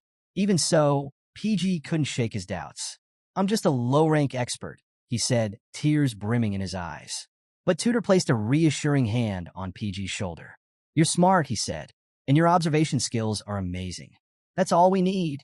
As the group walked on, Tudor began to lay out their strategy for the midterm team event. The test required a 4-person team. Sancho and Tudor would take the front lines. PG would stay at the Spirit Tower in the middle, and Vakir, our master archer, would handle the vanguard. With this lineup, Tudor was confident they'd dominate the midterms and wipe the smug grin off Granui's face. PG, fired up by Tudor's words, declared he was all in. But just as the group's morale hit its peak, Vakir raised his hand from the back. Guys, I already have a team." The announcement hit them like a thunderbolt. "What?" Tudor, PG, and Sancho froze, staring at Vakir in disbelief. Vakir repeated himself calmly. I've already formed a team with someone else, and I can't break that promise. Promises are important to me. The boys were stunned. In their minds, they silently begged Vakir to read the room, but our clueless protagonist remained oblivious to their despair. The scene shifted to the academy arena, packed with cheering students from all branches. The crowd roared as Dolores' team took the stage. A celebrity among the students, Dolores was greeted with waves of admiration and shouts of the capital's pride. But Dolores wasn't distracted by the noise. Clad in armor, her gaze was focused and unwavering. Here's how the midterms worked. The defense test required students to defend against waves of dummy monsters, which were earth golems created by hologram magic. Teams of 4 had to hold out for 3 rounds, each lasting 20 minutes. Surviving the full hour would earn full marks. Students were protected by a shield spell, represented by a blue symbol. Each hit from a monster would reduce their HP, and the test would end if anyone's HP hit 0. Scores were based on contribution and endurance. Dolores' team was a force to be reckoned with, battling through the waves like seasoned warriors. The crowd gasped as they nearly broke the record, holding out for 58 minutes. Though they fell short of full marks, it was still the best score among the third years. Back in the stands, PG furiously scribbled notes. Since the fourth years aren't participating, Miss Dolores' team just set the bar for the midterms. He explained that most third years reach the third round, while second years usually only make it to the second. If their group held out for just 20 minutes, they'd top their year. But Tutor wasn't satisfied with just surviving 20 minutes. If we're going to crush Granui's ego, he declared, we'll have to make it halfway through the second round at least. At that moment, a new voice chimed in. Oh, don't worry, we'll get there. The group turned to see Bianca, their new teammate, standing confidently. It turns out she joined the boys as their archer. Make sure you tank well, she said with a smirk. Keep the monsters off me, and I'll handle the rest. You can thank me later. With their team finalized, the stage was set for the boys to take on the midterms. Would they live up to Tutor's bold promises, or would Granui have the last laugh? The tension was palpable as Tutor glared at their new teammate, Bianca. Her confident, almost smug tone didn't sit well with him. Listen, this is a team event, he reminded her firmly. Not a 1 princess and 3 slaves event. My dignity's on the line here, so I need you to act appropriately. Bianca rolled her eyes. Trust me, I don't want to see your naked body either. My eyes would rot. The bickering only escalated until Sancho, ever the peacemaker, stepped in. Hey, save the fighting for the monsters in the arena, not each other. Both of them huffed and stopped, but the annoyance lingered. PG, watching from the sidelines, thought to himself that these two were never going to get along. Staring up at the sky, he wondered why Vakir had chosen to team up with someone else. Cut to Vakir, who stood confidently in a commander-like stance, addressing his team. I don't like being the center of attention, he declared. So, I need you all to go so crazy out there that I don't have to do anything. In unison, 3 familiar voices responded. We will protect you with everything we have, my lord. The camera planned to reveal his team. The triplets of the Baskerville family, his loyal followers. For simplicity, let's call them high, middle, and low. All 3 brothers were brimming with excitement. This was their first mission under their liege, and they were determined to do well. Meanwhile, back with Tutor's group, the boys were stunned. The triplets? They couldn't believe Vakir had teamed up with them. Before they could process the betrayal further, Granui de Leviathan arrived, sneering. So, you ditched that commoner Vakir and recruited Bianca from the Usher family, huh? He mocked Tutor. Granui was still confident, even after seeing both teams. It doesn't matter, he said smugly. Victory is still ours. Granui's smirk widened as he gestured to a new teammate joining his group. A familiar voice called out. Granui, stop laughing so wickedly. The bully spun around, flustered. It's Granui. How many times do I have to tell you? The newcomer stepped into view. It was Sinclair, Vakir's admirer. Granui, still annoyed, tried to act superior. You should be grateful, commoner, that you've been accepted into my group. Sinclair didn't respond to his arrogance, but assured him she'd do her best for their team. But as usual, she messed up his name again, calling him something entirely wrong, further angering him. Despite his irritation, Granui remained confident. Group 69 is going to take the number 1 spot, he declared. The first-year midterms were officially underway. Group 108, Vakir and Team Baskerville, the triplets. Group 109, Tutor, Sancho, PG and Bianca. Group 69. Granui's group, now joined by Sinclair. Tudor was hyped, Bianca was ready to prove herself. And Vakir, well, he had a different plan entirely. The battle was about to begin, and the stakes couldn't be higher. The crowd roared with excitement, their cheers echoing across the arena. At the center stood a large platform, shielded by a glowing blue barrier. Team Baskerville, led by Vakir, watched the spectacle with varying levels of focus. Vakir, however, seemed perplexed. Memories of his past life didn't include any recollection of the Academy's exams. He had assumed students just needed to prove themselves decent fighters. His confused expression didn't go unnoticed by Hai, one of the triplets. "You don't know about the exam, do you?" Hai asked, raising a brow. Without waiting for a response, he broke it down. The exam functioned using virtual reality magic. When students stepped onto the arena platform, the area would transform into a dungeon, and waves of monsters would charge at them. The test ended when a participant's HP, a measurement of their survival ability, dropped to 0. The monsters also excreted a form of poison. Though weaker than the real thing, it could still drain a participant's HP if they weren't careful. While injuries weren't physically real, the poison could be overwhelming. Hearing this, Vakir became curious. Was the poison actually dangerous? Hai reassured him, explaining that if a serious incident occurred, the instructors could deactivate the magic shield and intervene. As the triplets proudly revealed their intense training back at the Baskerville estate, Vakir realized he could rely on them. "All right," he ordered, his voice calm yet commanding. "Go crazy so I don't have to move a muscle." Excited by the command, the three brothers practically saluted him. "We'll protect you with everything we've got, my lord," they declared in unison. Their enthusiasm was almost infectious. Almost. Nearby, Tudor, Sancho, and PG approached Team Baskerville. Tudor immediately made a beeline for Vakir. "You ready for this?" he asked, but his tone shifted to something softer. Leaning closer, Tudor whispered, "You're not in danger, are you? Those triplets, they're not bullying you into teaming up with them, are they?" Vakir, slightly amused, corrected him. "No, we planned this weeks ago. They just really wanted me on their team." Despite Vakir's reassurance, Tudor didn't look convinced. His expression screamed, "Are you sure, though?" Suddenly, the announcer's voice echoed across the arena. Group 68 has finished. Up next, Group 69. It was Granui de Leviathan's team, the Bullies. The smug grin on Granui's face said it all. He was ready to show off. With his two lackeys and Sinclair trailing behind, he declared, "It's time to go wild." As soon as Group 69 stepped onto the platform, the arena transformed into a hive-like dungeon, and a massive wave of ant-like monsters charged toward them. Granui spun around, barking at Sinclair. "Are you ready with that spell or not?" For once, Sinclair's usually lighthearted demeanor vanished. With a calm, yet focused expression, she opened her eyes. "It's ready." She unleashed a powerful wave of magic, obliterating the incoming horde of monsters in a dazzling display of skill. The crowd erupted into cheers, captivated by her performance. Vakir couldn't take his eyes off her.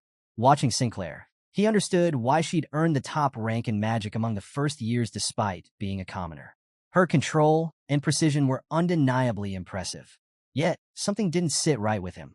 If she's this skilled, Vakir wondered to himself, why didn't she do anything during the fall? In the arena, Sinclair continued showcasing her exceptional magic skills, casting one powerful spell after another. Her mastery over her craft was a glimpse into her future, when she would become a renowned mage. The round for Group 69 finally came to an end as the announcer proclaimed their record. 19 minutes and 55 seconds, the best time among the first years. Up in the stands, Tudor and the boy band were fuming. The thought of Gru's smug grin being attached to a victory enraged them, but nothing could top the sight of him taunting them from below. With a cocky wag of his finger, Granui made his message clear. He couldn't wait to see Tudor and his team humiliated. The boy band's collective rage boiled over. Their eyes burned with determination and a fiery hatred for Group 69. The next group to enter the arena was Team Baskerville, with the triplets leading the charge. The arena erupted into cheers, with Tudor and the others shouting their support for Vakir from the stands. The triplets, however, paid no attention to the noise. Their focus was unshakable. To them, anything less than first place was unacceptable. It was their mission to secure the top spot for their league. As Bianca and PG watched from the stands, Bianca's curiosity grew. "Can Vakir even use a bow?" she asked PG. PG nodded, rattling off the facts from his endless well of information. He's the Ice Core's ace with a bow and arrow. His skill is legit. Intrigued, Bianca leaned forward, eager to see this for herself. As the monsters manifested, Vakir quickly unleashed a volley of arrows. His speed left Bianca and PG stunned. Even for Bianca, a seasoned archer, Vakir's rapid-fire technique was almost impossible to track. But something was off. The arrows, while fast, were weak and lacked accuracy. Most missed their targets entirely, whizzing past the monsters without much impact. Bianca furrowed her brow, feeling there was more to Vakir's performance than met the eye. She wasn't wrong. Beneath his thick glasses, Vakir's bloodhound eyes were active, carefully observing everything. Drawing another arrow, he infused it with a powerful Baskerville aura, imagining the sheer destructive force it could unleash. In his mind's eye, he saw the arrow exploding a monster into pieces, a devastating demonstration of his true power. But the scene dissolved as Vakir snapped out of his thoughts. He didn't fire it. If I used my full power, he mused to himself, that's exactly what would happen. Smiling to himself, Vakir fought the urge to show off. His body itched to unleash his real skills, but he held back, remembering a promise he'd made in the past. A brief flashback surfaced in Vakir's mind. He remembered Ayan, who had taught him the Balac tribe's archery techniques. "Promise me," she'd said, "that you'll never lose to anyone with a bow." The memory brought a smile to his face. "Sorry, Ayan," Vakir thought, "I'm breaking that promise today." While everyone was distracted by the battle, baby Madam seized her chance. Happily escaping from Vakir's clothes, the little spider scurried over to the nearest monster corpse, her eyes glowing with delight. The corpse exuded poison, and to baby Madam, it was the ultimate treat. Completely oblivious to the chaos around her, she gleefully feasted, her tiny legs tapping excitedly as she devoured the toxins. Vakir glanced at her, shaking his head slightly but allowing her to enjoy herself.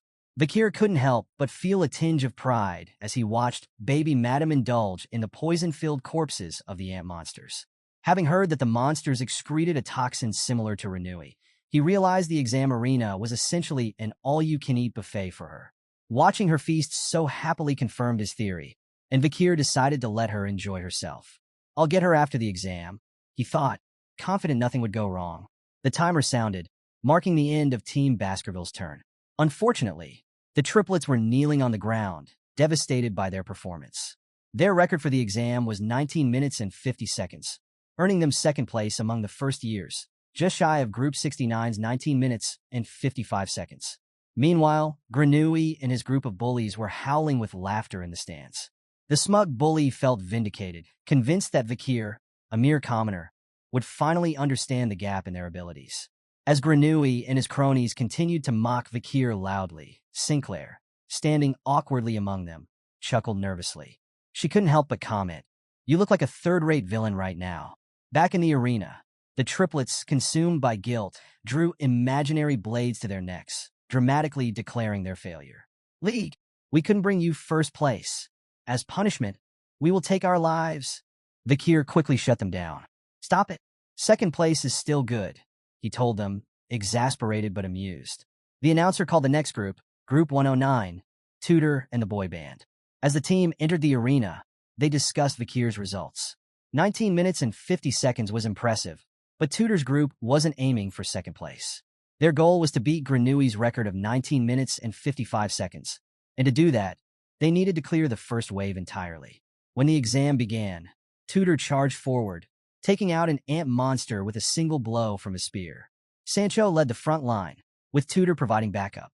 PG, positioned at the rear, observed the field and directed the group, while Bianca picked off remaining monsters with her bow and arrow. Even Vakir, watching from the stands, was impressed. Their teamwork was seamless. Tudor and Sancho held the front. PG coordinated from the back. Bianca supported with long-range attacks. It was clear that Tudor's group had prepared extensively for this exam. Their cohesion and focus made it seem entirely possible that they could surpass Granui's record. As Vakir watched the battle, something began to bother him, a strange sense of emptiness near his collar. Instinctively, he touched it, and his eyes widened in shock. He realized what was wrong. His heart raced as he scanned the arena. Zooming in on one of the nearby monster corpses, he spotted a tiny black shape Baby Madam, gleefully feasting on the poisonous remains of an ant monster. Her small body shook with joy as she devoured every last bit of poison she could find, completely oblivious to the chaos around her. Meanwhile, Vakir was in full panic mode. I've lost her to the exam arena. We ended the last chapter with Vakir discovering that Baby Madam was still in the arena during the ongoing exam. From the stands, he could see her happily indulging in as much poison as her tiny body could handle. Panic was written all over his face as he realized she must have snuck back out of his jacket to feast on the poisonous corpses. To Vakir's growing concern, he noticed something else. Baby Madam had grown noticeably larger in such a short amount of time, even shedding her exoskeleton once. It was undeniable now. She was indeed the offspring of the legendary Madam Eight Legs. Unable to intervene while the exam was still in progress, Vakir could only hope her presence wouldn't disrupt the event and that Tutor's group would finish without trouble. Back in the arena, Tutor spearheaded the charge, skewering a monster with his spear and shattering it into pieces. Feeling proud of his work, the blonde hero couldn't resist striking a triumphant pose, basking in his moment of glory. Bianca, however, wasn't impressed. "You're wasting energy," she chided, criticizing him for his overkill tactics. Annoyed by her remark, Tutor challenged her, telling her to show her skills if she thought she was better. Confident in her abilities, Bianca aimed her bow, notching an arrow infused with her purple aura. "Watch the master," she said with a smirk, loosing the arrow. The projectile twisted and curved through the air, hitting its target, the skull of an ant monster, with pinpoint precision. Even Tutor had to admit her skill was impressive. But instead of backing down, it only fueled his competitive spirit. Determined not to be outdone, he charged back into the fray, crushing more monsters. Sancho, meanwhile, calmly split an ant monster in half with his axe, watching the bickering pair. He scratched his head, wondering if they were teammates or frenemies. While the team fought, PG observed their chaos with a sharp eye. "You've strayed from your positions," he shouted, snapping them back into focus. In a matter of seconds, PG devised an efficient strategy. He instructed Bianca to aim for the joints in the ant's front legs, disabling them quickly instead of wasting energy on full kills. For Tutor, he suggested smashing attacks to control dispersed monsters. And for Sancho, he emphasized pulling monsters closer instead of stopping the mid-charge. The team eagerly followed his directions, recognizing PG's sound judgment. With their improved coordination, they quickly overwhelmed the remaining monsters. As the group praised PG for his sharp tactics, the young warrior couldn't help but smile, relieved that his hard work wasn't for nothing. With their combined efforts, no monsters remained, and the group caught their breath as the timer sounded. The result: Group 109 tied for first place with a record of 19 minutes and 55 seconds. The arena erupted into cheers, but the mood wasn't the same for everyone. Up in the stands, Granui was fuming, calling them idiots through gritted teeth. He couldn't believe a group containing commoners had managed to match his score. As Tutor's group reveled in their accomplishment, Granui's frustration only deepened, setting the stage for even more tension in the rivalry between these two groups. Despite tying for first place with Gru's group, Tutor's team wasn't entirely thrilled. Bianca shook her head in disbelief, upset that they were unable to secure the top spot outright. Meanwhile, PG's soul seemed to leave his body as he lamented how they were just 1 second short of being the best. Tutor, however, was just relieved. "At least I don't have to run around the academy naked," he joked, lightening the mood. As they exited the arena, Bianca started to reflect on the exam, pointing out that their HP shield, which blocked damage, was the only thing keeping them alive. If this had been a real battle, they might not have made it out at all. Sancho, on the other hand, was inspired. He expressed his desire to one day last a full hour in battle, just like President Dolores' team. From the stands, Dolores observed the group closely, impressed by their performance. She felt a sense of pride, knowing they were part of her club, and wondered just how strong they might become in the future. But before Tutor's team could leave the arena, the announcer's voice boomed, signaling the end of Phase 1 and the start of Phase 2. The entire crowd fell silent. "Second-year exclusive monsters will now appear," the announcer declared. Stronger ants began swarming into the arena. The arena erupted into chaos. The students in the stands, including Vakir and Gru's group, stared in shock.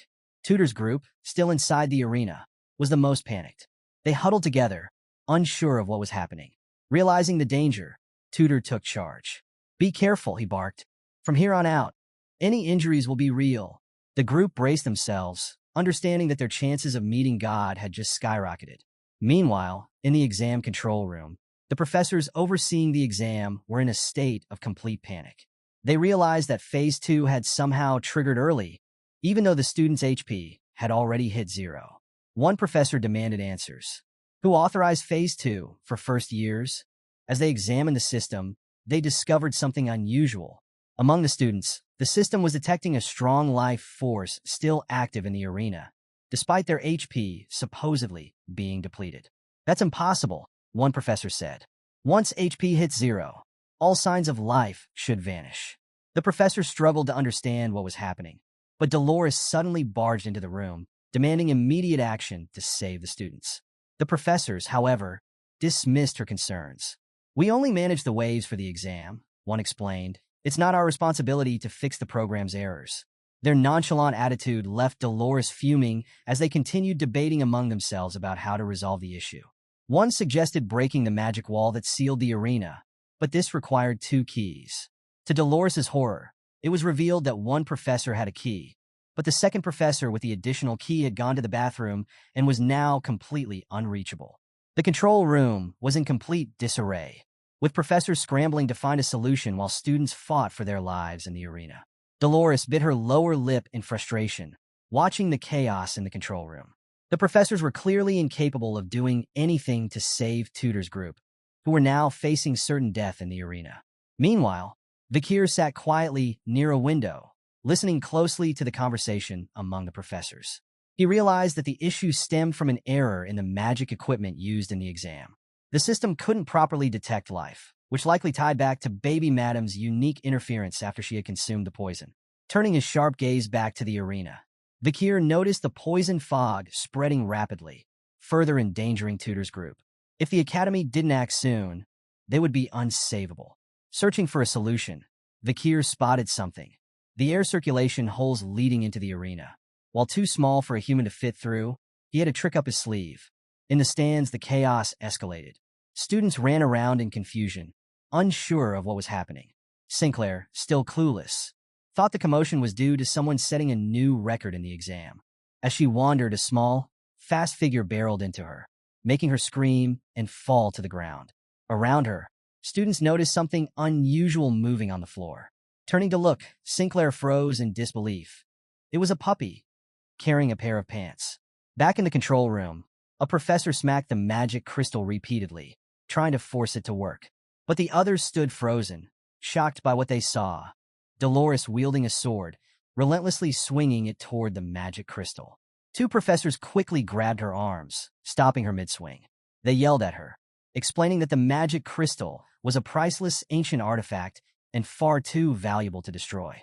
But Dolores didn't care.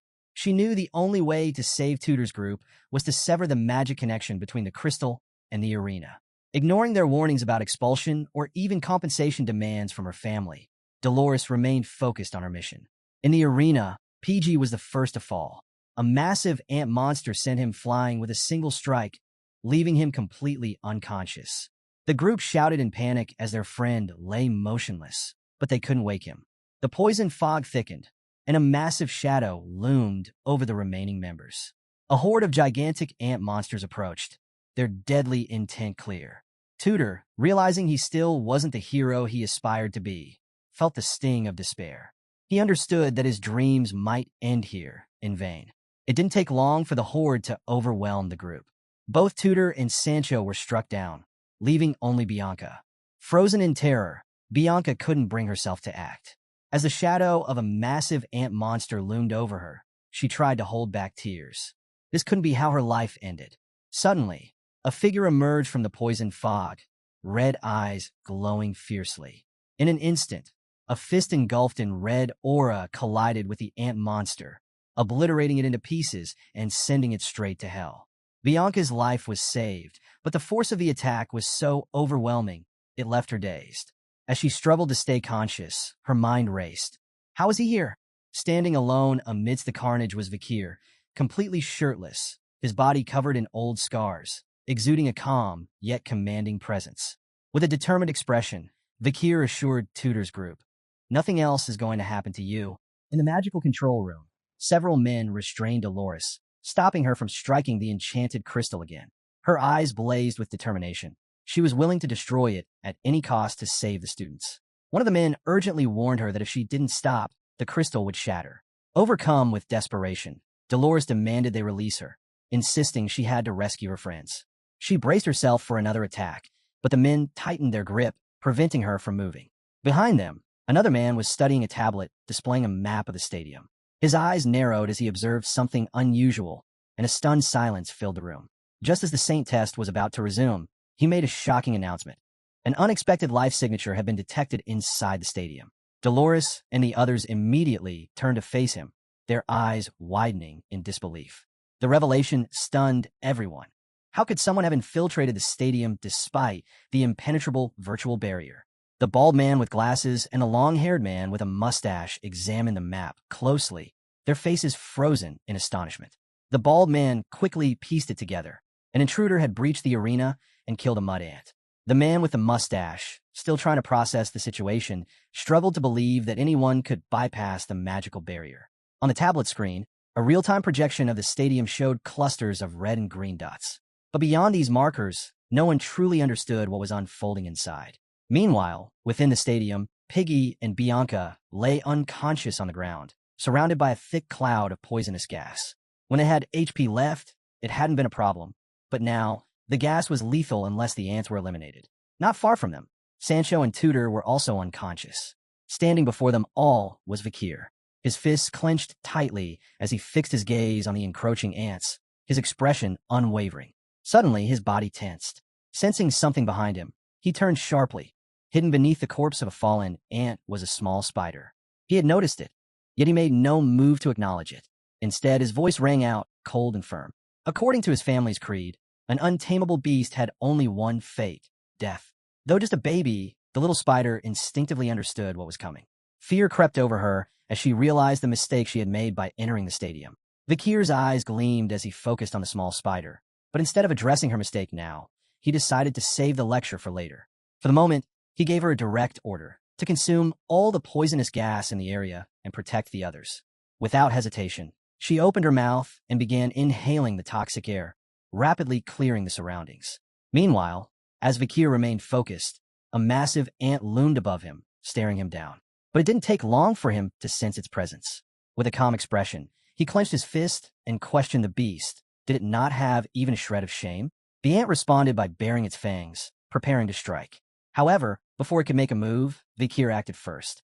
Moving with lightning speed, he activated his mana and, with a swift kick to its neck, severed its head in an instant. Back in the magical control room, the bald man and the others were left speechless. Another observer examined the map closely, confusion creeping in as an unexpected vital reaction appeared. Vakir, standing over the fallen ant, furrowed his brows. He hadn't expected to sense vital energy in this place. At the same time, the small spider continued devouring the remaining poison. Planting his hand firmly on the ground, Vakir shifted into an offensive stance. Though only 18, he was already an intermediate-level sword expert. If anyone discovered his true strength as a graduate, it would cause an uproar. In front of him stood two formidable soldier ants, specialists in combat. One had a risk level of B+, the other AC. Studying them carefully, Vakir realized these creatures weren't just monsters. They had been designed to perfectly resemble real killer ants. Not far away, Sancho lay unconscious. Vakir approached him, gripping his axe tightly. Then, without hesitation, he gathered the weapons of the others, Bianca's bow, Tudor's spear, and Piggy's sword, securing them on his back. Determination burned in his gaze as he turned toward the enemy. Drawing from his past life's knowledge of killer ants, he formed a strategy. If he executed it correctly, he could fight them as though he were an advanced sword expert. His eyes locked onto their weak point, the narrow dorsal connection between their heads and thoraxes. Just as the ants prepared to strike, Vakir infused Sancho's axe with mana and hurled it with immense force. The weapon spun rapidly through the air before slamming into the dorsal cover of one of the beasts, causing it immense pain. As he observed the battlefield, Vakir recalled a crucial detail. This area contained the biometric compass of the killer ants. Seeing the sheer strength he possessed, the remaining ants trembled, a flicker of fear creeping into their movements. Without hesitation, Vakir surged forward, wielding Sancho's axe once more. With precise, powerful strikes, he targeted the dorsal covers of 3 more ants. The moment their covers cracked, Their movements became erratic. They lost their sense of direction and began stumbling backward. Switching tactics, he grabbed Bianca's bow, his eyes gleaming with a sharp, penetrating aura. He remembered another key weakness these creatures had: their skulls. Unlike the rest of their exoskeletons, their skulls were divided into two sections, connected by a small, fragile link no wider than a finger. Channeling his mana into an arrow, he let it fly. The arrow streaked like a bolt of lightning, piercing straight through an ant's skull and shattering it instantly. That part of its body was far more vulnerable than the rest. Without missing a beat, Vakir drew Tudor's spear, leaped high into the air, and positioned himself above the incapacitated ants. As they tilted their heads up to track him, panic flickered in their eyes. Moving at breakneck speed, he struck with precision, first shattering their skulls, then slashing through their necks, and finally severing their legs to ensure they could no longer move. Landing smoothly back on the ground, he planted one hand down and scanned the remaining enemies, preparing to wipe them all out. But then, something unexpected. His eyes widened in surprise as a massive shadow loomed over him, far larger than any of the other ants he had faced. Rising to his feet, he locked onto the towering figure. Despite its imposing size, he remained calm, his curiosity piqued. A colossal red ant emerged, its attention fixed entirely on him. Saliva dripped from its mandibles. It was another killer ant, but this one was different. It was a general ant, classified as a high-risk rank A beast. Vakir's gaze sharpened. He let Tudor's spear drop to the ground, his focus solely on the creature before him. The sight of such a formidable opponent appearing in the exam caught him off guard. But instead of fear, his heart pounded with excitement. A grin spread across his face. Reaching for the hilt of Piggy's sword, he slowly drew the blade, ready to face the challenge head-on. Meanwhile, outside the magical barrier, the poisonous gas had thickened, making it impossible for the spectators to see what was unfolding inside. A heavy silence filled the air. No one knew what was happening. The students murmured anxiously among themselves, but the thick, poisonous fog made it impossible to see anything inside the stadium. Time was running out for the third phase of the exam. Even third-year students struggled to endure all three phases, so there was no way first years could survive this long. In a magical control room, one of the staff monitoring the stadium suddenly froze in shock. His reaction immediately caught the attention of the mustached man, who turned toward him, a mix of curiosity and unease on his face. "What's wrong?" he asked cautiously. The bald man, drenched in sweat, was at a complete loss. He turned toward the others, his voice shaking with panic as he made the shocking announcement. The general ant had been defeated. What's more, the students' vital signs were still stable. Professor Morg stepped forward, his eyes widening in disbelief. No one could process the fact that the powerful general ant had been taken down. A sinking feeling crept over Morg as he recalled just how dangerous that creature was. This wasn't some ordinary golem meant for students to defeat. It was a hidden obstacle, placed to ensure that no one could last the full hour easily. Rubbing his chin, he stared at the screen, trying to piece together what had happened inside the stadium. Just then, a commotion erupted. A man appeared, carrying a woman with striking purple hair over his shoulder. He rushed forward, shouting that he had found Professor Sadie, the one who held the key to the magical barrier. One of the higher-ups immediately demanded to know where she had been. The man hesitated, clearly panicked, before blurting out the truth. She had been found in an alley bar after the owner reported her for causing a scene and disrupting business. Professor Sadie, completely intoxicated, was drooling and unable to stand properly. She was, in short, a mess. Dolores clenched her fists and pointed angrily at the magic barrier. Her voice was sharp and unwavering as she gave a direct order. "Open it." A tense silence followed. Concern flickered in the others' eyes. No one knew if Tudor and the others were even alive. Despite the uncertainty, they used the key. Bit by bit, the magic barrier began to dissolve, allowing the poisonous gas to spill out into the open air. And with that, the Academy's midterm exam incident came to an end. The magical wall had been deactivated after exactly 42 minutes and 13 seconds. As the exhausted instructors rushed down to the stadium, their eyes were filled with shock and confusion. Before them, the battlefield was littered with the bodies of the fallen ants. None of them could believe what they were seeing. Somehow, a group of first-year students had taken down every single one of them. Just then, Dolores, overwhelmed with worry, rushed down to the stadium. Her eyes scanned the area anxiously as she called out for Tudor and the others. But as she ran forward, she suddenly froze. Right in front of her, amidst the lifeless bodies of the ants, lay Vakir, unconscious. Her eyes widened in shock, her mouth slightly agape. Her gaze locked onto him, studying his unmoving form in silence. Was he truly unconscious, or was he just pretending? A A question lingered in her mind. What was he even doing here? The truth was, Vakir was faking it. With his eyes shut, he remained perfectly still, making it seem as though he had collapsed during the battle. It wasn't exactly comfortable, but it was better than dealing with endless questions. Dolores let out a quiet breath. Though confused, she felt a sense of relief. As complicated as it was to process, she was just glad they hadn't lost a future hero. Just then, her friend appeared, camera in hand, grinning with excitement. She wasted no time, turning on the device and carefully capturing a shot of Vakir lying on the ground. Before long, his story spread across the academy. The boy who had thrown himself into danger to protect his classmates became the headline of Colosseo Academy's midterm exam coverage. A photograph featuring Tudor, Bianca, Piggy, and Sancho was also published. Bianca, having witnessed Vakir's incredible feats before fainting, shared everything she had seen. When Vakir was interviewed, he simply touched his chin, feigning confusion, and humbly stated that this victory was the combined effort of him and his friends. His modesty only added to the admiration he received. Another photo, one of him wiping sweat after a match, circulated widely. His reputation soared, not just for his skill, but also for his striking appearance. Soon, his rank as a swordsman was re-evaluated. He was now officially recognized as a high-level expert. However, not everyone was convinced. The head of the Monster Research Center voiced his doubts, arguing that a swordsman of that level shouldn't have been able to defeat a general ant. Vakir, unbothered, simply explained the secret behind the killer ants. Their weak point lay in their skulls. His knowledge proved invaluable. Even the Crown Prince took notice, predicting that this revelation would significantly reduce the mortality rate of Imperial soldiers. In recognition of his contribution, the prince personally awarded Vakir a certificate of honor. Despite the recognition, Vakir's expression remained indifferent. He had no interest in fame.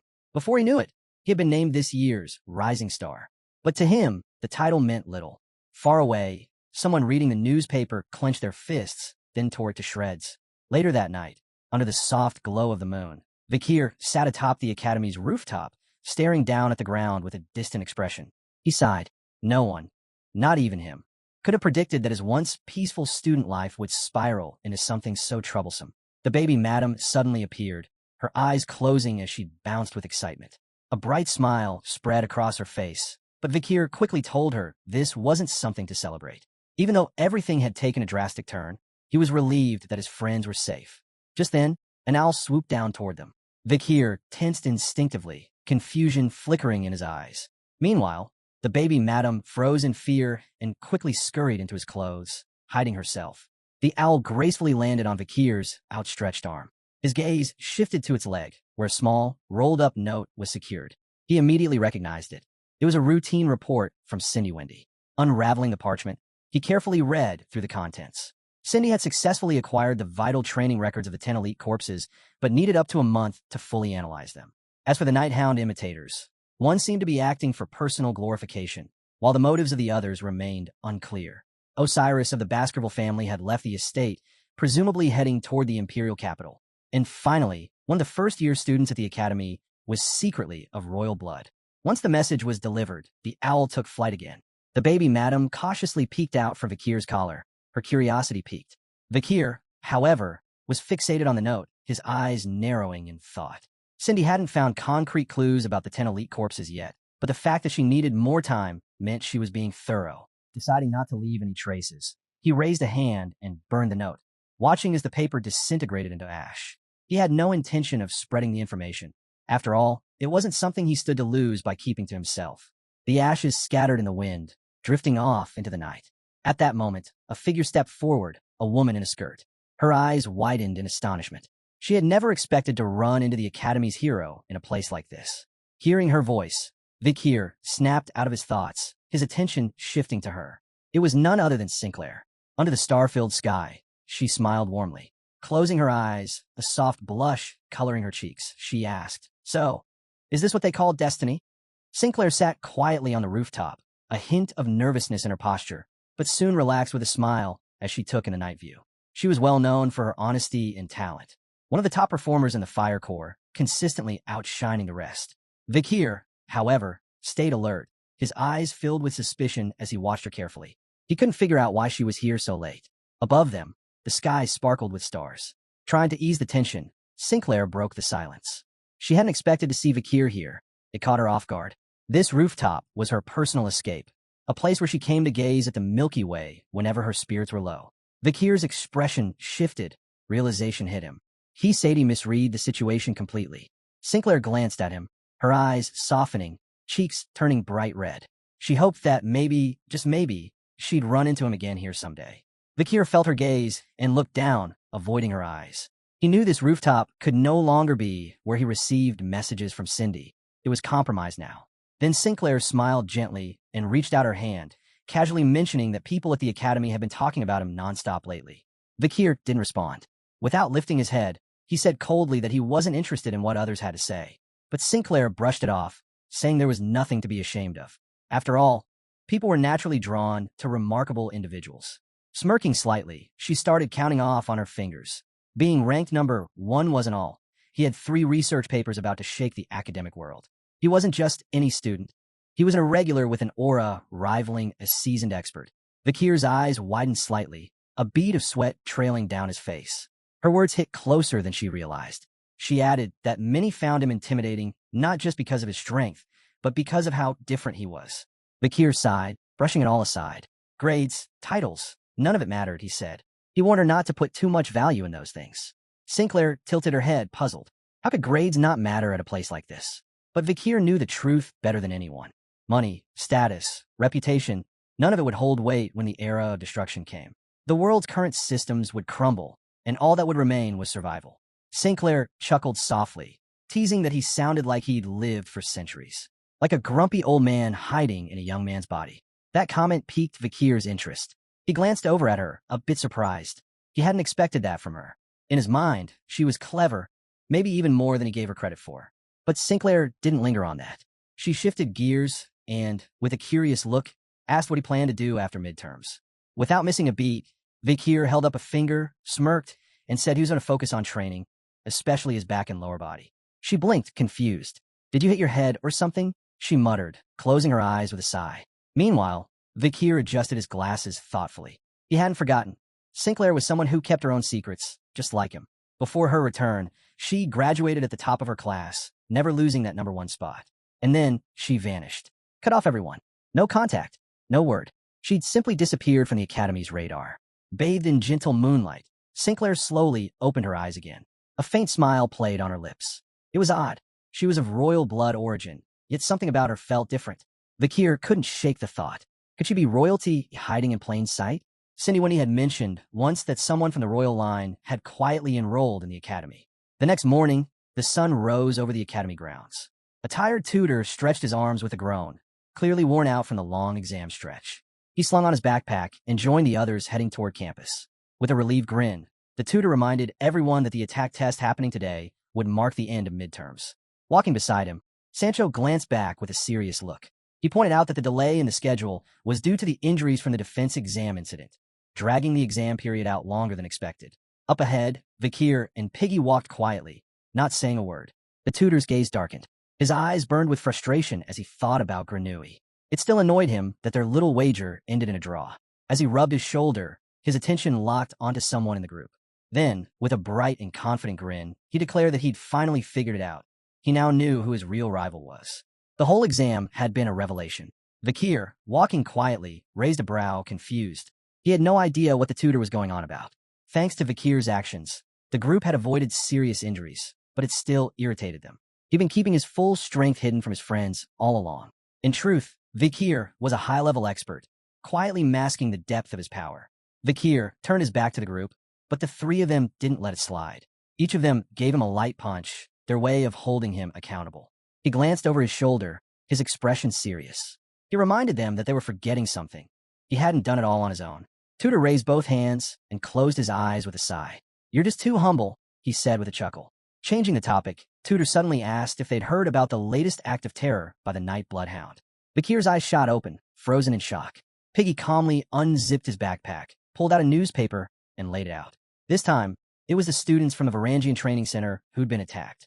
Vakir and Sancho both leaned in, their full attention on him. Neither said a word. Piggy opened the paper, and his face darkened as he read. The report stated that the attack had happened while the students were trying to track and restrain the Night Bloodhound. It had ended badly. According to the latest coverage, the Night Bloodhound had resurfaced once again, leaving destruction in his wake. a name now synonymous with chaos. He was considered the most dangerous villain in recent history. The article said the attack had taken place just the night before.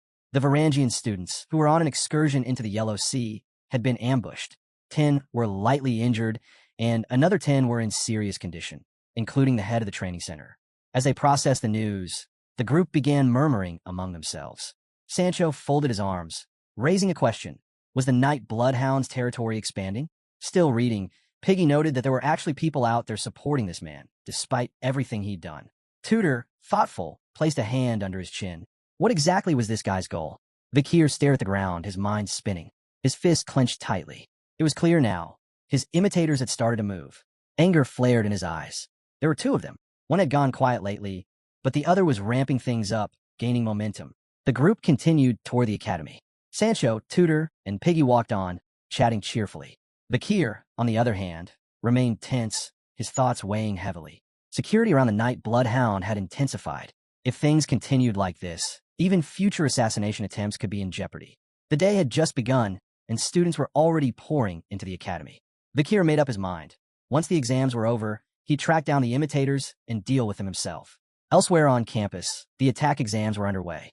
Unlike the defense exam, which emphasized teamwork and required groups of 4, this test was all about individual performance. Each student faced off one-on-one against a professor, more precisely, against golems controlled by the professors.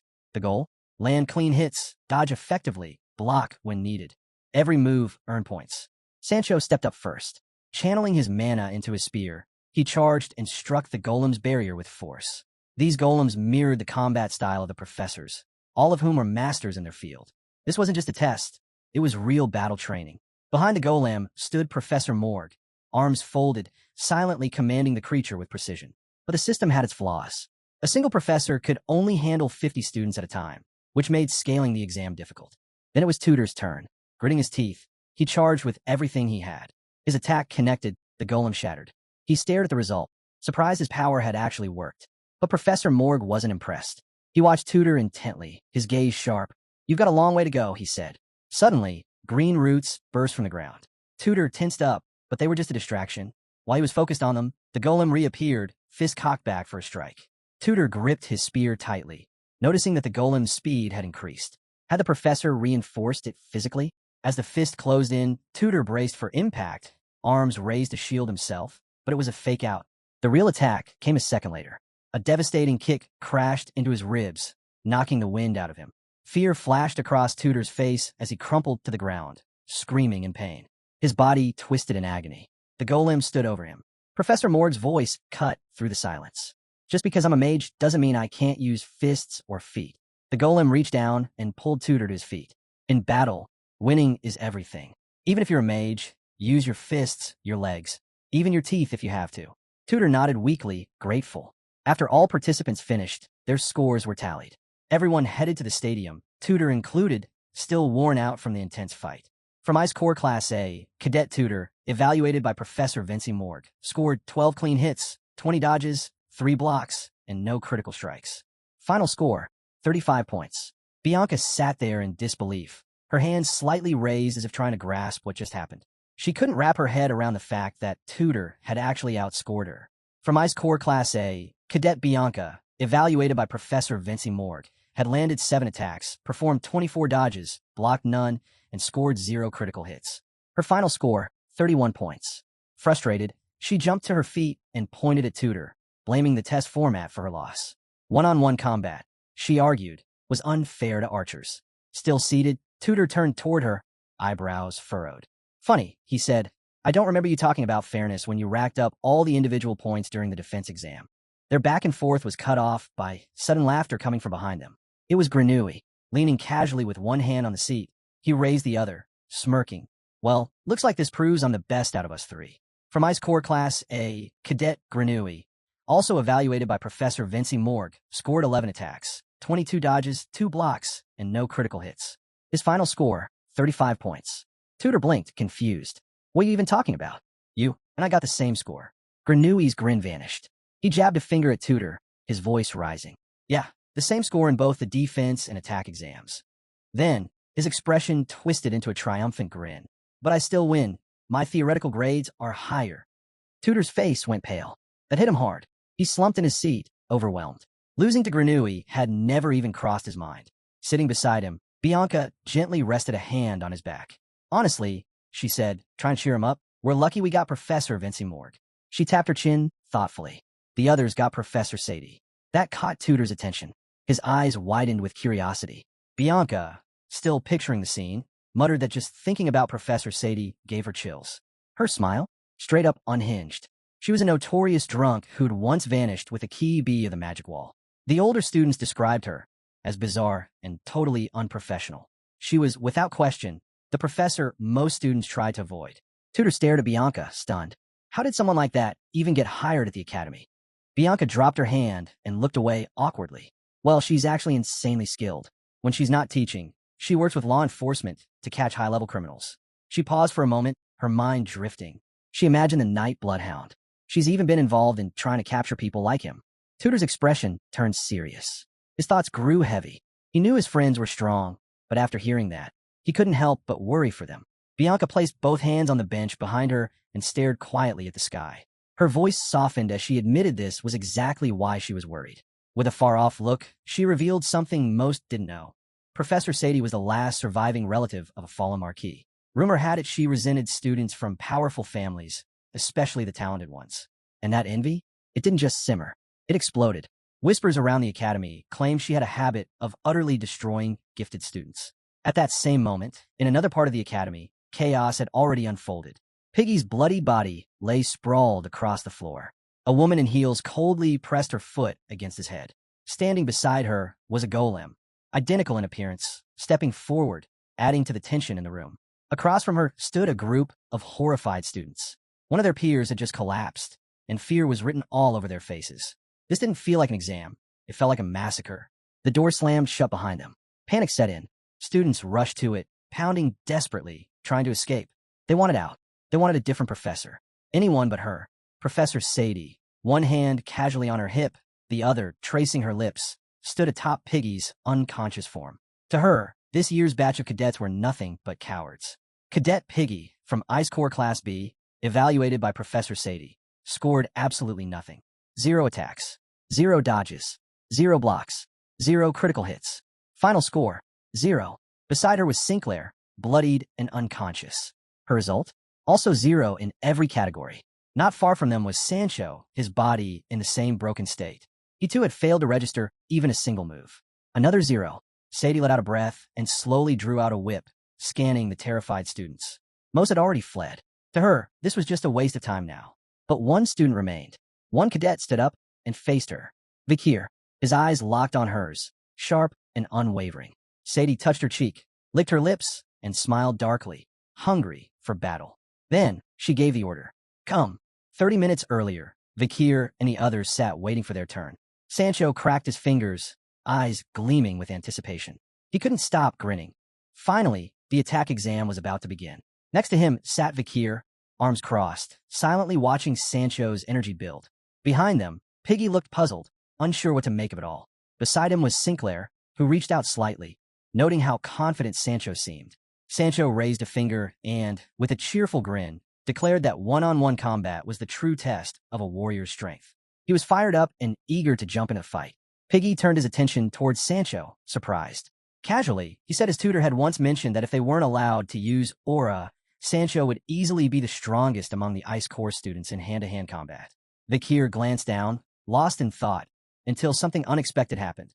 A voice rang out, asking what Professor Sadie was doing. Piggy's head snapped up, alarmed.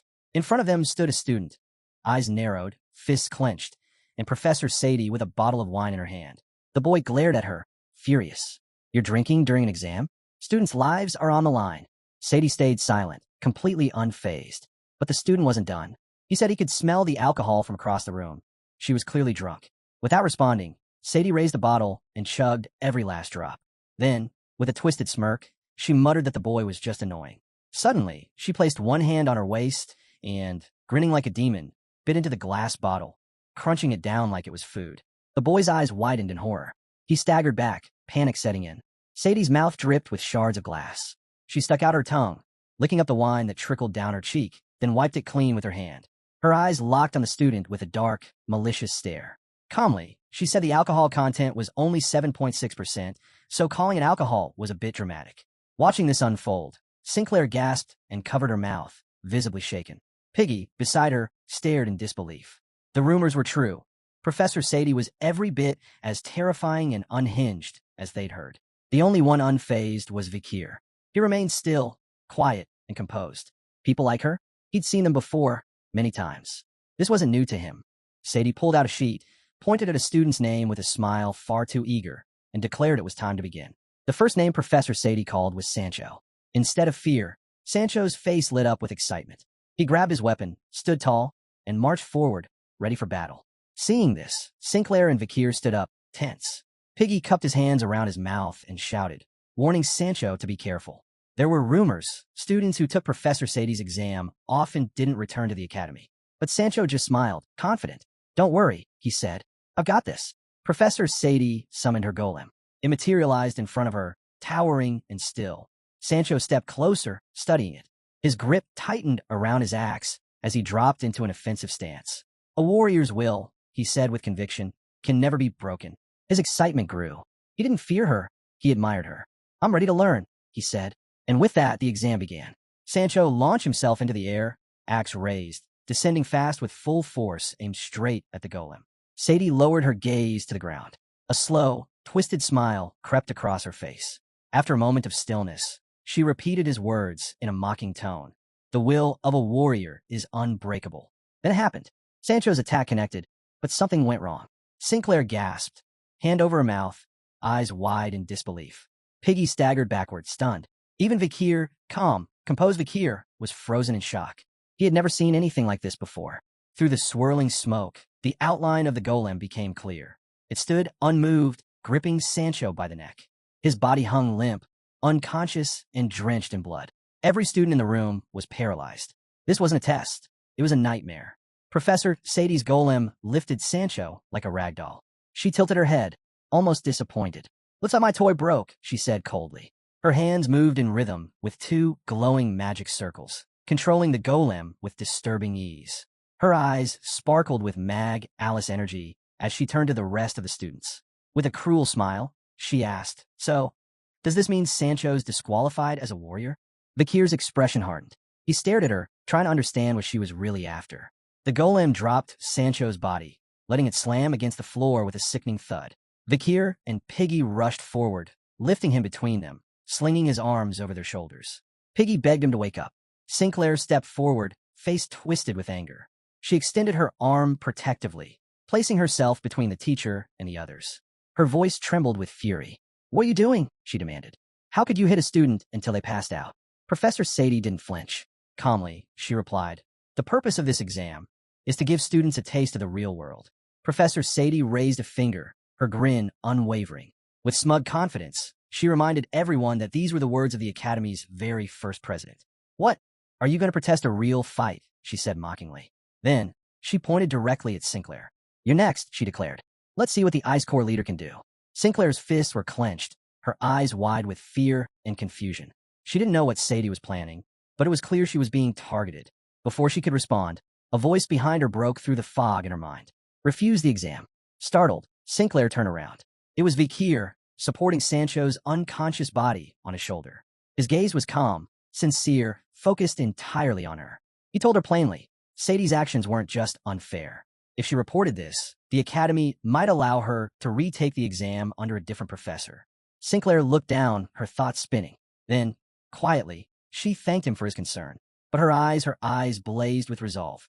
She wouldn't run, not from the person who hurt her friend. A heavy silence settled over the room. Sadie broke it with a mocking laugh. What's with the sweet little expression? She sneered. Think that's going to help you? Sinclair's gaze snapped back up, burning with fury. Her teeth clenched, and a new wave of anger surged through her. Sadie, still smiling, locked eyes with her. Let's fix that pretty face. The exam began. Sinclair stepped forward, dropping into a battle stance, her body pulsing with power. Magic circles began to spin and form all around her. She stretched her hands toward the sky, unleashing a powerful wave of mana. Sadie's eyes widened, genuinely caught off guard. This girl could cast third-class spells at her age? For a moment, she said nothing. But then, a wicked grin returned to her face. As expected, from the next accessit, she whispered. Her eyes glinted with malice. Suddenly, her golem vanished, then reappeared directly beneath Sinclair, winding up for a devastating punch.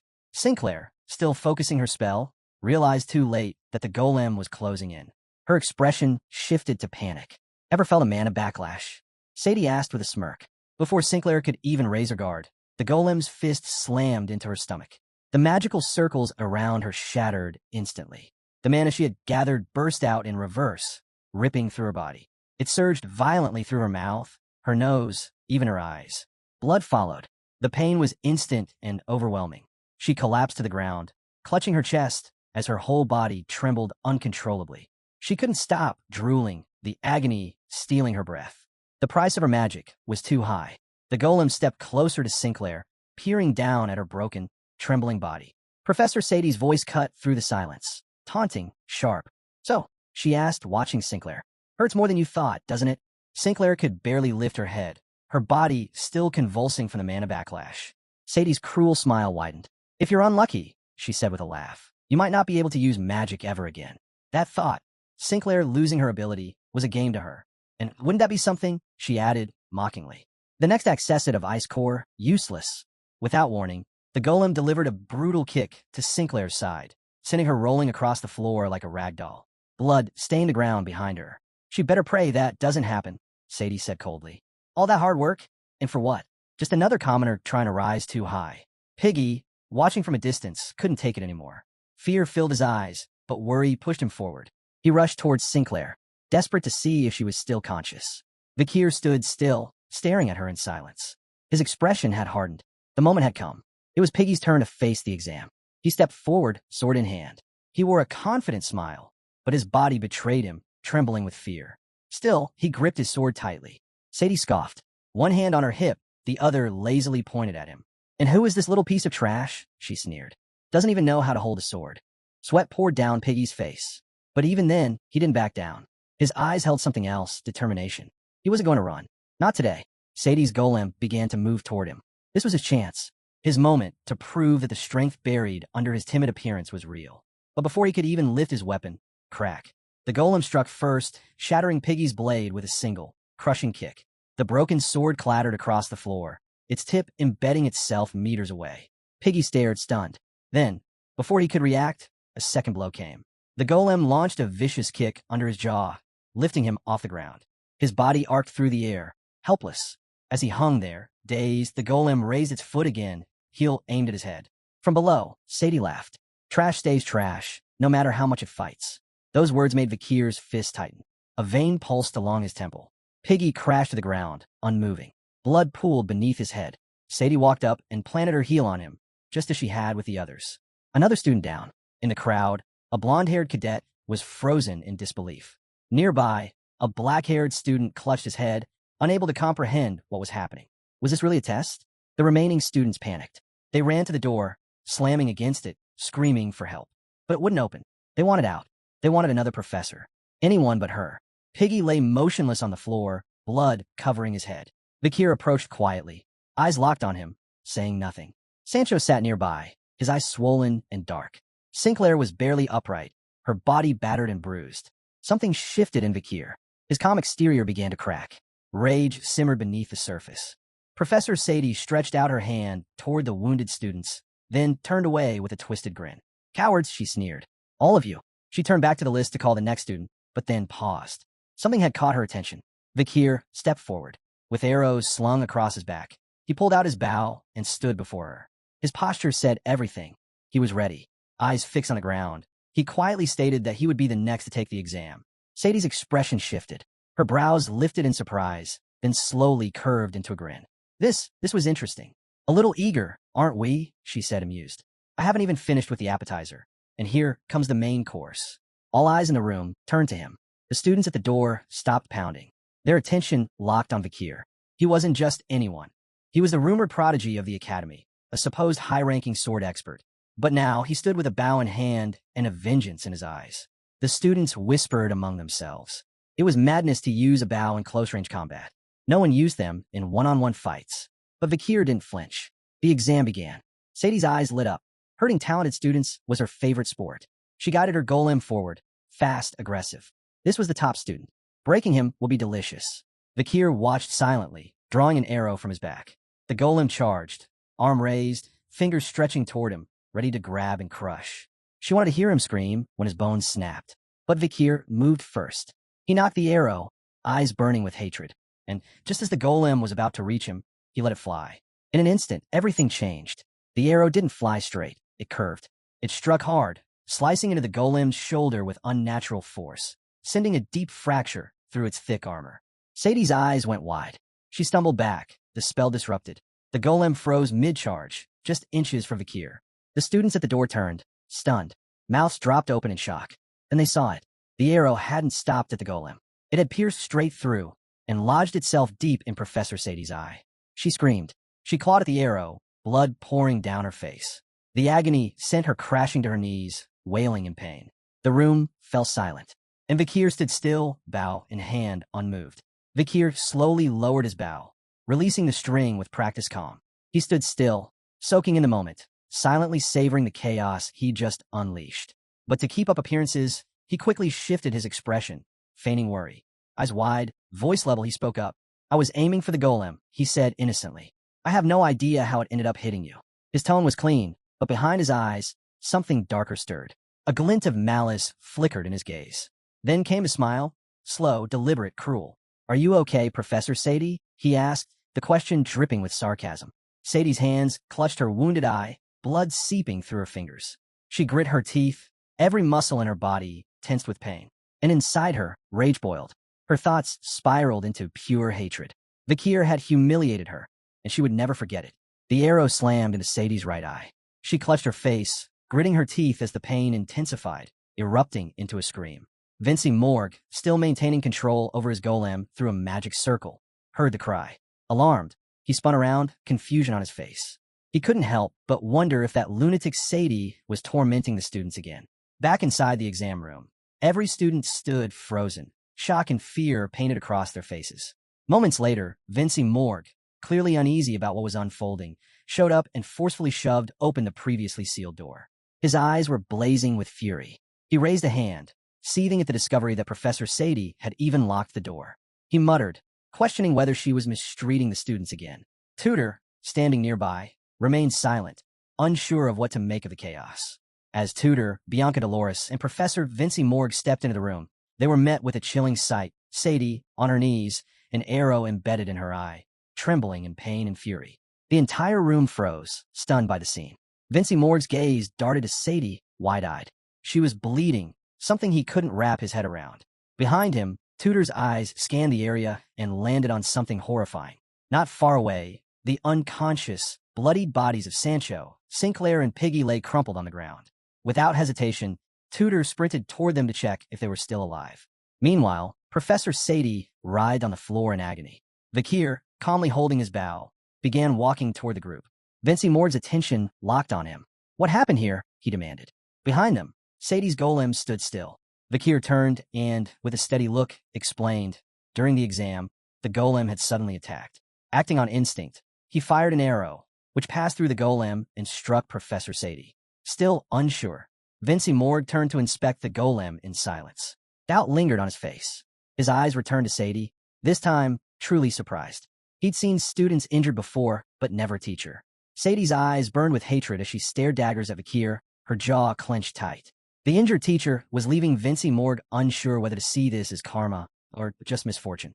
Vakir stood firm in front of her, fists clenched, his face showing no trace of regret.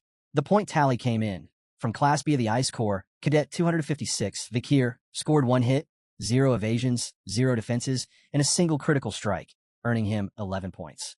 Meanwhile, the unconscious bodies of Sancho, Sinclair, and Piggy were gently gathered. Dolores knelt beside them, hands outstretched, channeling golden, healing energy that shimmered around their battered forms. She watched in silence, eyes full of concern. As the light enveloped them, their wounds began to slowly mend. Upon closer examination, Dolores noted Sinclair had internal damage from disrupted mana flow. Sancho was covered in bruises, and Piggy's jaw had been completely shattered. With increased focus, she intensified the healing energy, knowing these kinds of injuries had no place in a student exam. Tutor, visibly worried, turned to Dolores and asked if they'd be all right. She met his gaze and gently assured him that thanks to his quick action, they would all make a full recovery without lasting harm. Bianca, standing silently beside Tutor, said nothing. He crouched to take a closer look at the wounded students, and both he and Bianca finally let out a breath of relief. Dolores rose, her hands clenched, her expression distant. Without a word, she turned and walked away. On the nearby stairs, Professor Sadie sat holding her injured eye, slowly removing her hat. Dolores approached, reached out, and calmly asked to examine the wound. Studying her, Dolores said plainly that once she recovered, she intended to report Sadie to the student council for using excessive force during an exam. But instead of reacting with guilt, a wicked grin crept across Sadie's face. She looked up and asked if Dolores was truly the saintess from the prestigious Quo Vadis family. Dolores, troubled, reached out to begin healing the wound, but was suddenly halted. Sadie yanked the arrow from her own eye, causing blood to pour from it. Dolores froze, stunned by what she'd just witnessed. Then, Sadie did the unthinkable. She brought the bloodied arrow to her mouth, her eyes gleaming with twisted excitement. With a malicious smile, she refused Dolores' help. The watching students recoiled in fear and disgust. Across the room, Vinci Morg's glare hardened. His jaw tightened as he stared at her, seething. Professor Sadie rose to her feet, blood still trailing from her eye. Without looking back at Dolores, she began walking away. In a cold tone, she said if Dolores planned to punish her, so be it, but it would be wiser to wait until the day that punishment was lifted. Dolores watched in silence, unsure what to make of her words. A grin crept across Sadie's face. Lately, she found many things amusing, especially the mysterious night bloodhound that had stirred up chaos across the Empire. As she passed Vakir, she tilted her head slightly and asked with a smile, "Your name's Vakir, isn't it?" But he didn't respond. His gaze stayed fixed on the ground, lost in thought. She walked on, her tone turning haughty as she promised to remember his name, confident they would cross paths again. Vakir finally looked up, eyes lit with anticipation. He wasn't afraid. He was eager for that day to come. With that, the curtain closed on the grueling midterm exam. When the results were posted, crowds of curious students gathered around the board. At the top of the rankings was Sinclair. Second place went to Granui, followed by Tudor in third, Hybero Luke Baskerville in fourth, Bianca in fifth, and Middleborough Luke Baskerville in sixth. Sancho claimed seventh, Lowborough Luke Baskerville eighth. Vakir landed at 21st, and Piggy, trailing far behind, sat at 199th.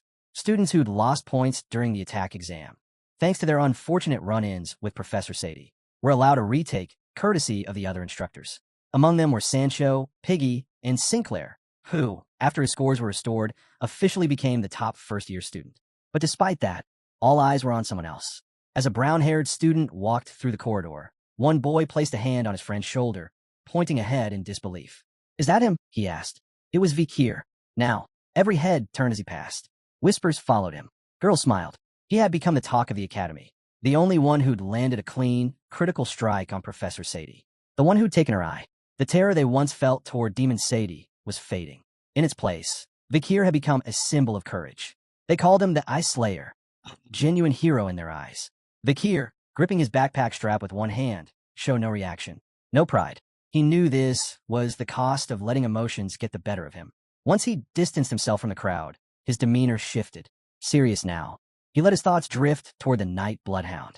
His daytime life was nothing but a bridge to his true existence after dark. He tried to stay out of things like this. But that day, when he saw those kids being treated like garbage, he'd acted without thinking. While Vakir was lost in thought, a red-haired girl nervously walked up to him. Adjusting her hair, she shut her eyes and shyly held out a love letter. Her voice snapped Vakir back to reality. He blinked, gaze falling to the letter in her hand. Just as she was about to give it to him, a student came dashing toward them. In a flash, Hybero Luke Baskerville appeared, snatching the letter straight from the girl's hand, using his mouth. Both Vakir and the girl froze, utterly confused. Then, like a wild dog, Hybero Luke Baskerville tore the letter apart with his teeth. Middleborough and Lowborough showed up next, stepping in front of the girl. Their eyes locked on her as they coldly demanded to know who she was to get in their way. The girl began to tremble. Vakir stared at the scene, baffled. His eyes widened. What were they doing? The Baskerville triplets had now surrounded him, forming an impromptu escort as they marched him down the hallway, shoving aside anyone who stood in their path. "Move or vanish," they warned. Other students watched from the sidelines, intimidated by the display. Meanwhile, the triplets grinned, convinced they just pulled off something heroic. Vakir, trailing behind them, couldn't help but silently commend them. Odd as they were, they'd handled it well. Later, Vakir made his way to the newspaper club. He stepped inside, slipped off his backpack, and wore a calm, composed look, determined not to let anything ruin his mood. But the moment he looked ahead, his eyes widened. There, bathed in sunlight, sat Dolores, deeply immersed in a newspaper. She didn't even notice him come in. He took a seat nearby, puzzled by her intense expression. "What are you reading to be frowning like that?" he asked. Startled, she snapped out her trance. A bit flustered, her cheeks tinged pink, she looked at him and asked when he'd walked in. "Just now," Vakir replied casually. "Didn't feel me come in?" He glanced at the paper. "Is there anything in there about the Night Hound?" Dolores set the newspaper down and rested her hands on it. Quietly, she explained, the Night Hound had reportedly destroyed the Imperial Capital's monument, the Central Clock Tower, and even damaged the Royal Memorial. Though no solid evidence existed, the authorities blamed all of it on the Night Hound. Her voice softened, and her eyes dimmed with sadness. She admitted that the public's view of the Night Hound was strange, conflicted, confused. Vakir studied her closely, intrigued. The idea that someone might actually believe in him brought him more comfort than he expected. He picked up the newspaper and began reading silently. The article described the clock tower as a powerful symbol of peace and order, something citizens looked at daily. And now, that symbol lay in ruins. Vakir came to a quiet realization. There were deep-rooted grudges festering beneath society's surface. Whoever was behind all this wasn't just following orders. His eyes narrowed, filled with suspicion. His thoughts drifted to Cindy Wendy, imagining her with her hand thoughtfully under her chin. He recalled what she told him yesterday. Contact with their informants had suddenly gone cold. That was too strange to ignore. Resting his head in his hands, Vakir sank into thought. Dolores quietly picked the newspaper back up, eyes scanning the page once more. Meanwhile, Vakir debated his next move. He needed to clean things up, but should he start investigating? Hours passed, and night finally fell. Boots clacked softly on the rooftop. Vakir stood there, disguised as the Night Bloodhound. He had come to the Royal Memorial, where heroes of the Empire were buried. The cemetery, surrounded by stone walls, looked peaceful under the moonlight. He stared at the monument in silence, mind steady. This wasn't just any graveyard. It was a resting place shared by the honored dead. Then a thought struck him. The ninth corpse, Dantalion, was supposedly hidden near the Indulgentia orphanage. Maybe this wasn't a coincidence after all. He stepped toward the cemetery entrance, where a silver cross marked the path. With quiet curiosity, he examined it before sitting down, his back resting against the tombstone. The moon illuminated the grounds. In that moment, it all clicked. He understood why Cindy Wendy's informants had gone missing. The cemetery was crawling with zombies, each of them rated at a Class C threat, about 1.7 meters tall. These creatures, known as the Rotten Ones, had appeared across the continent. They came from mass graves, war zones, abandoned buildings, even sewers. One zombie opened its mouth and let out a low roar. Vakir didn't know what crimes these people had committed in life to end up like this, but he recognized some of them. A few had once worked for Cindy Wendy. Without hesitation, he reached for the weapon slung across his back. His eyes lit up. It had been a while since he'd used Anubis. He began unscrewing its pieces. The weapon was lightweight and easy to carry. He still couldn't believe On had handed him something like this. He drew his bow, his piercing gaze locking on the targets. With precise aim, Vakir loosed mana-charged arrows, striking 3 zombies in the head. They collapsed instantly. As the corpses lay scattered, he stepped forward. "This," he muttered, "is far beyond the training arrows they handed out during exams." People liked to say masters weren't picky about their weapons. That was a lie. Just then, a strange scent drifted through the night air. Vakir stopped in his tracks. His eyes widened. That smell, it was undeniably demonic. But something was off. It wasn't sharp or overwhelming like usual. It was faint, diluted, like it had been mixed with something unnatural. Without hesitation, he launched into a sprint, following the trail. The scent led straight toward Indulgentia Orphanage. Meanwhile, inside the orphanage, a woman wearing a skull-shaped mask stood over a magic circle etched into the floor. She stretched out her hand, summoning a surge of dark energy. The air around her rippled as malicious mana began to swirl. From within the circle, a figure began to rise, a red-haired woman slowly emerging through the arcane glow. The masked woman reached out again, channeling her power into the weakened newcomer. The red-haired girl's eyes were filled with fatigue, her body nearly spent.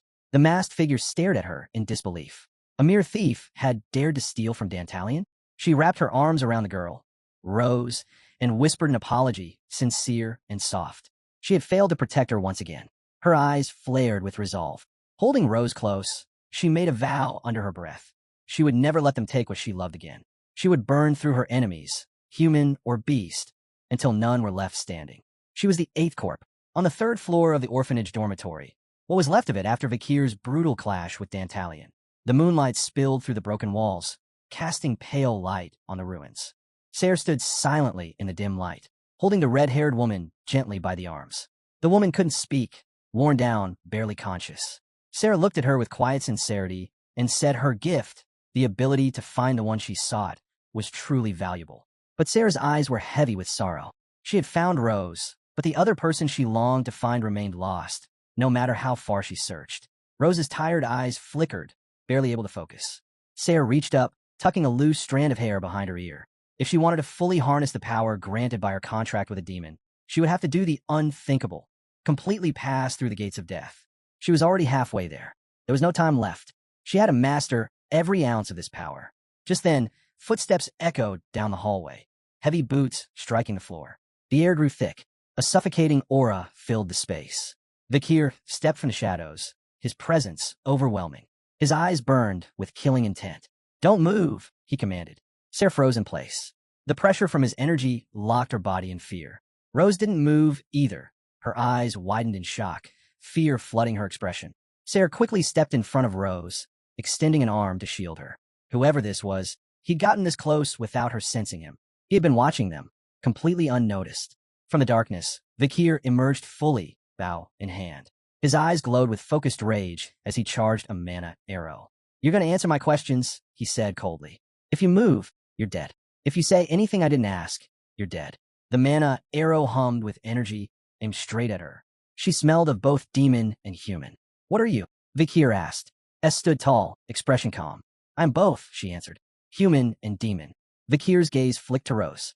He recognized her, Geronto, one of Dantalion's subordinates. He had killed her. So why was she still alive? Sarah noticed the doubt in his expression. With a serious look, she stated clearly, "Rose isn't Dantalion's subordinate. He took what was mine, without permission."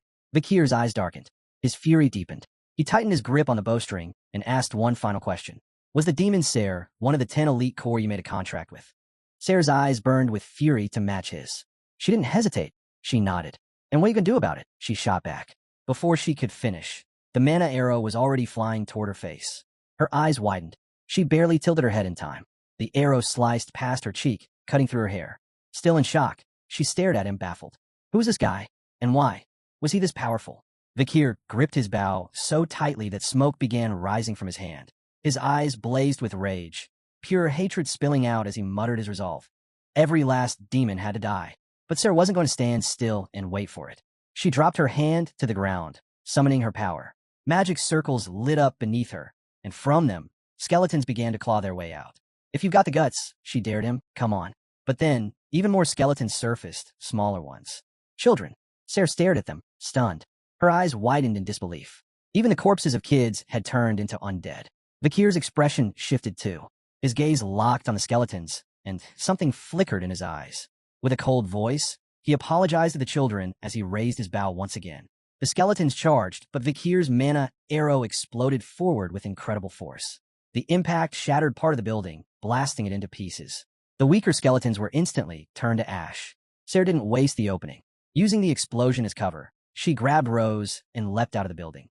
But Vakir wasn't about to let her escape. With a burst of speed, he appeared right behind her midair, another mana arrow already aimed. His tone was merciless as he spoke. "Don't think you'll get to die peacefully." Hearing his voice, Sarah, still in midair, holding Rose by the arm, twisted around, her heart pounding. She clutched Rose's limp body, despair creeping into her eyes. She braced herself, whispering to Rose to hold on tight. The next moment, Vakir struck again. Another mana arrow exploded in the air. Sarah managed to block it, but part of her outfit was torn from the impact. She and Rose hit the ground hard. Moments later, Vakir landed too, creating an invisible wall of pressure in the atmosphere. Facing him, Sarah stood protectively in front of Rose, eyes downcast. She finally spoke. "That archery, what's your connection to the Balac tribe?" Vakir's glowing eyes stayed locked on her for a moment. Then, calm but sharp, he answered, "I'm one of Balac's hunters." Sarah froze. Her jaw clenched tight. Rage filled her eyes. "He should have been there that night," she muttered bitterly. Her hand rose, mana swirling. Her gaze sharpened, venomous now. She called him a barbarian and vowed to kill him. With a burst of force, she hurled a blazing ball of mana toward Vakir. He dropped down, narrowly dodging the strike. It scorched the air past him, burning away part of his cape. Vakir's expression shifted. His eyes narrowed, curiosity rising. How did she know about the Balac tribe? Sarah raised her hands again, readying another attack. Now that he was this close, he could sense her more clearly. Her body gave off the scent of a living human. He recalled what he knew. Members of the 10 Elite Corps were all Demon King class. They inhabited human corpses. Sarah unleashed another flurry of mana bursts. Vakir moved fast, sidestepping the first wave, then flipping into a sudden assault roll, dodging again. The attacks struck the building, triggering small explosions as debris rained down. He landed, but the moment his feet touched the ground, stone spikes erupted beneath him. They speared through his chest before he could react. Sarah stood before him, her face twisted with hate, controlling the spikes with deadly precision. "You're just a filthy barbarian," she spat. Blood poured from Vakir's hands as the spikes held him in place. Sarah extended her arm, eyes gleaming with twisted joy. A smile curved her lips. She wanted to hear him scream before she killed him. But then, the spikes crumbled. Sarah froze. Her eyes widened in shock. The wounds across Vakir's chest began to heal right before her eyes. Slowly, he stood up, his fists clenched, his glare sharpened. Was he even human? Vakir calmly rewound the cord on his bow and stared her down. After clashing a few times, he said coldly, "I've figured it out. You're weaker than the other elite corps." He narrowed his gaze. "You're just a half-demon." He tucked away the bow, eyes locked on her. There was nothing more to say. Sarah stood frozen, speechless. But Vakir's hatred only burned brighter. He made his intent clear. He would kill her. Sarah wouldn't let that happen. She slammed her hand against the ground. A magic circle lit up beneath her, and from it, a monstrous golem began to rise. Massive, groaning, towering at 8 meters. It was the Frankenstein golem, classified A+ in risk level. A creature pulled from the tomb of the otherworld, a disgusting mound of dead flesh pressed together into a humanoid shape. No trace of its original parts remained. It was grotesque, powerful, and alive with fury. The golem let out a deafening roar and charged toward Vakir. Sarah reached out, gathering fire energy in her palm. She smirked with confidence. The golem was just a distraction. She would burn him down with fire magic the moment he was vulnerable. But Vakir wasn't waiting around. He drew the Beelzebub sword. In a flash, just before the golem reached him, he lunged forward in an offensive stance, then unleashed a devastating slash. The golem's body split clean in half, sliced like wet clay. Vakir's eyes locked onto her, bloodlust blazing. Sarah, still channeling her fire magic, froze in disbelief. Her fireball crackled between her hands as she stared at him. His red aura, it was unmistakable. It was just like those from a Baskerville line. Panicking, she prepared to launch her fireball, but Vakir was already moving toward her, slow and deadly. Fear surged through her. "Wait," she shouted. Vakir appeared above her in a flash, eyes glowing as he activated the 7th Baskerville technique. With deadly precision, he brought his sword down in a sweeping arc. Their eyes met. Sarah froze, stunned. That aura, it was unmistakably Baskerville. But why did he have it?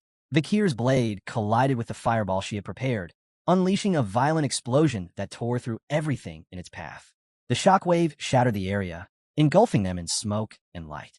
When the dust finally began to settle, a massive crater lay carved into the ground.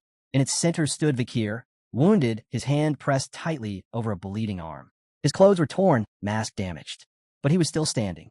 Sarah, on the other hand, was on her knees, trembling. She couldn't move. Vakir studied her closely. Being half-human, the mana backlash from her failed spell had hit her hard. Her body couldn't handle it. "You lost focus," Vakir said firmly. "Right at the moment you needed to strike." Sarah looked down, dazed. Her voice trembled as she spoke, barely above a whisper. "Don't leave me." Her words hung in the air. Vakir stayed calm, silent for a moment. Then he asked, "Why did you make a deal with a demon?" The impact of the battle tore a massive crater into the ground, right next to the orphanage dorms. At the center of the wreckage stood Vakir and Sarah, surrounded by thinning smoke. Sarah's on her knees, barely holding on. Vakir locked eyes on her and slowly raised his sword. He clenched his fist, and the blade of the Beelzebub sword began to glow.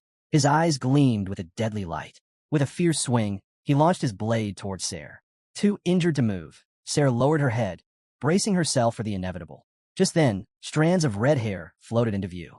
As the sword sped towards Sarah, Rose stepped in, hands extended, eyes fixed on the ground. Vakir froze, his gaze locking onto her in shock and disbelief. The undead were known for their envy, driven to bite and attack the living without reason. But Rose didn't meet Vakir's eyes. Despite being undead, something about her was different, aware, conscious. Sarah remained motionless, her body paralyzed by mana backlash. Vakir didn't understand. Why had the Corpse Queen and this woman both suddenly stopped fighting? Suddenly, a bright light beamed down on the crater. A guard's voice rang out. They'd located the intruders. Vakir's eyes widened with alarm. He had no idea how they were discovered. Tension spiked. He turned sharply, only to realize it was Sarah's voice that had drawn the guards. While Vakir was distracted, Rose made her move. She scooped up the unconscious Sarah and raised her hand skyward. A spell surged to life, blue energy crackling around them. Vakir's eyes burned with fury. He couldn't afford to let them get away. He turned back to Rose, fire in his gaze, fists tight with rage. This wasn't just about Rose. It was Sarah he was after. He swung the Beelzebub sword again, the glowing blade racing towards Sarah. But just as it was about to hit, Rose shielded Sarah with her own body. The sword tore through her back. Blood spilled from her mouth, and her body began to go limp. But it was enough. The spell completed, and in a flash, both vanished. Vakir traced the lingering energy in the air, his anger boiling. Just then, the sharp echo of heels slamming into the ground cut through the silence. It was Professor Sadie, flanked by armed guards. As the spotlight locked onto the crater, she placed one foot forward, touched her temple, and smirked. She called out for the Night Bloodhound to reveal himself. It was already past midnight when Sadie and the guards reached the ruined area, but Vakir was long gone. Sadie rested her hands on her hips, scanning the scene. "No one's here," she muttered. Her eyes lingered on the ground as she whispered Vakir's name. One of the nearby guards glanced at her, visibly puzzled. Sadie's composure snapped. She gritted her teeth and slammed a powerful kick into the edge of the crater, furious that they'd arrived too late and let the bloodhound slip away. She now wore an eye patch over the eye Vakir had taken. As she stood there, trying to piece everything together, something in the dirt caught her attention. Her eyes widened. It was Vakir's mask, lying abandoned in the crater. Her fury only deepened. He had gotten away again. The truth was Vakir had transformed into a dog and slipped out unnoticed. By now, he was already far from the orphanage, sprinting at full speed, a grin tugging at his face. By morning, the sun poured through the academy windows. Anna clenched her fists with excitement and declared that with exams behind them, it was finally time for the academy's biggest event, the festival season. In front of her stood Vakir, Dolores, Sinclair, Bianca, Tudor, Piggy, and Sancho. Anna beamed at them and announced that this year's festival would be unlike any before. Behind her, a clothing cart stood stacked with costumes. Her eyes sparkled with joy as she gestured to the outfits and revealed the theme. This year's concept was a haunted house. Sinclair lit up with excitement, clasping her hands as a delighted smile spread across her face. With Halloween approaching and exams out of the way, the festival was sure to draw a crowd. Dolores covered her mouth, surprised and giddy. Just imagining herself dressed as a ghost made her blush with anticipation. Bianca rested a finger on her chin, a puzzled look on her face, and mentioned that the academy had never held this kind of tradition before. Tudor, arms crossed beside her, glanced her way with curiosity. He agreed. It did seem a bit unusual. Piggy, calm as ever, looked at Sancho and explained that it was actually an ancient tradition, one even the professors couldn't escape. Sancho's eyes lit up with excitement. He cracked his knuckles and grinned, saying traditions like this were important. Anna pulled out 2 boxes and, smiling brightly, announced it was time to draw lots to decide who would play which ghost. Sinclair and Dolores immediately started chatting among themselves, giddy with anticipation. Vakir stood at the back, arms crossed, silently watching. His gaze dropped to the ground, and his thoughts drifted away. His mind returned to the moment Rose had stepped between him and Sarah, taking the blow meant for her. Sarah was the 8th corpse, the Corpse Queen. Letting her live, especially when she was too weak to even tap into half her power, had been a serious mistake. His memories flooded in. The Hounds of Baskerville, his battle with the demon Andromalius, when he needed backup from the family's knights. Then came the memory of his fight with Dantalion, where Dolores had been with him. Vakir was a top-ranked graduate, but he wasn't sure if he could take on the 8th corpse alone when she was at full strength. To eliminate demons one by one, he needed to master the 7th and final technique of the Baskervilles.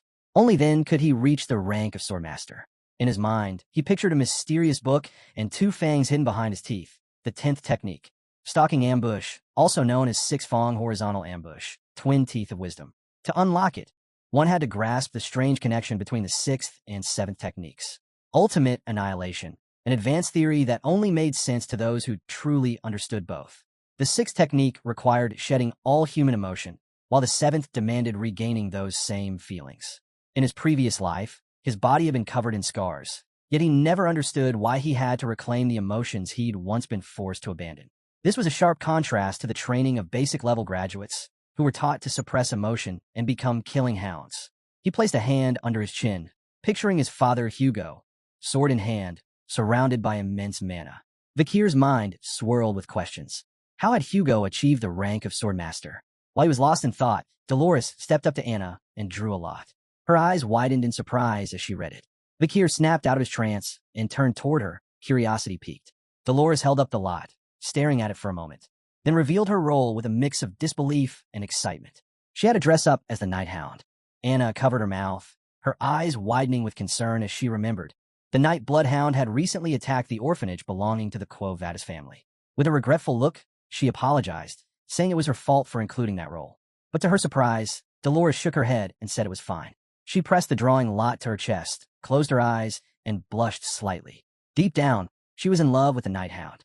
Anna turned to Vakir, smiling as she told him it was his turn. Come on, she said. You're the center of attention here. Vakir touched his cheek, clearly unsure. He reached into the box, feeling the pressure as everyone around him laughed and enjoyed the moment. It hit him. They were all still young. They were just having fun. He pulled out a lot, and the second he read it, his expression changed. Fear flashed through his eyes. He stared at it in stunned silence, unsure how he ended up with this role. Dolores turned away from the group, while Anna and Sinclair exchanged glances, curiosity taking over. What did you get? They asked eagerly. Bianca appeared too, resting her hands on their heads, just as curious to know what Vakir's costume would be. But he said nothing. Something about that drawing lot shook him. There was a festival tradition he'd completely forgotten from his past. The day the festival arrived, the academy was alive with costumes and laughter. Night had fallen, and the air buzzed with excitement. In one corner of the festival was a bar, Lukian's bar, where students had gathered, fists raised in celebration. At the center of it all was Tudor, dressed in full Valkyrie attire.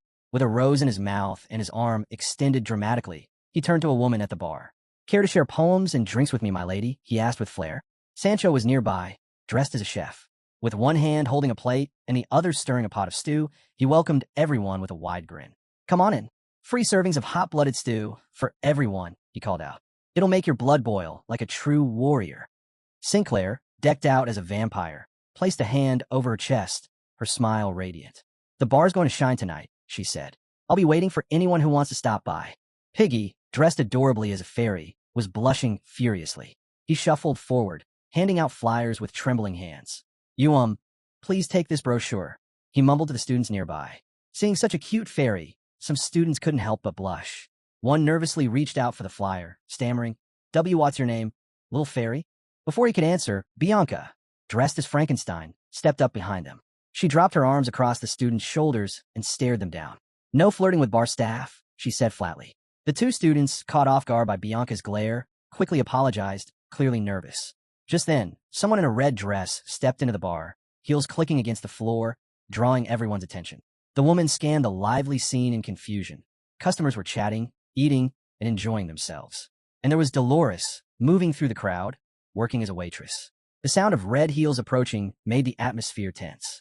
Dolores, dressed as the Night Bloodhound and carrying a tray with a pitcher of beer, felt eyes on her. Her gaze shifted, and when she turned around, curiosity flickered in her eyes, only to be met with disappointment. It was Professor Vinci Morg, dressed as a woman. Looking puzzled, Dolores asked what he wanted. Morg crossed his arms, his tone stern. What's with that costume? He asked. Still holding her tray, Dolores looked over her shoulder. Vinci Morg gestured with one hand and explained, I know it's a festival, but surely you thought about how this outfit might affect your reputation. How could you impersonate that reckless, violent criminal? Dolores paused for a moment, her eyes sharpening. She hesitated, but then responded calmly, I like this disguise. Morg fell silent, his eyes fixed on her. Then he turned slightly, closed his eyes, and extended his hand dismissively. Fine. You can take responsibility for your choices.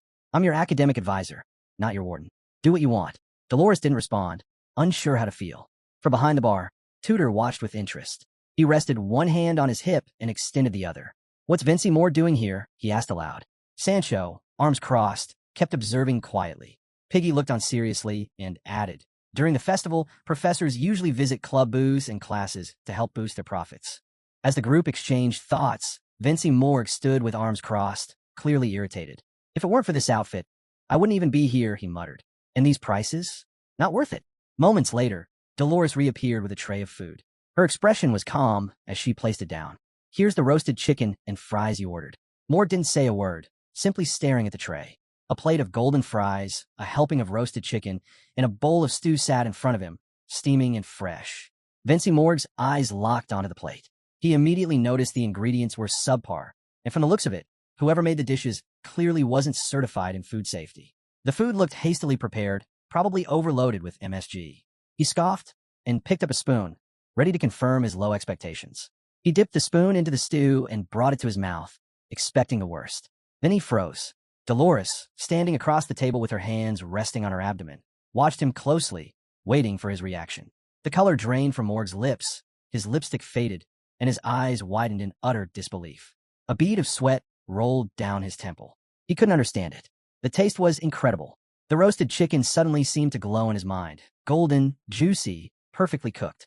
A rich, smoky flavor burst from the meat as it pulled apart, seasoned just right.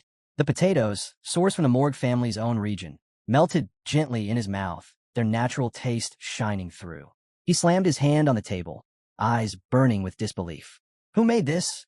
he demanded, convinced they had hired an outside chef. But Dolores remained composed.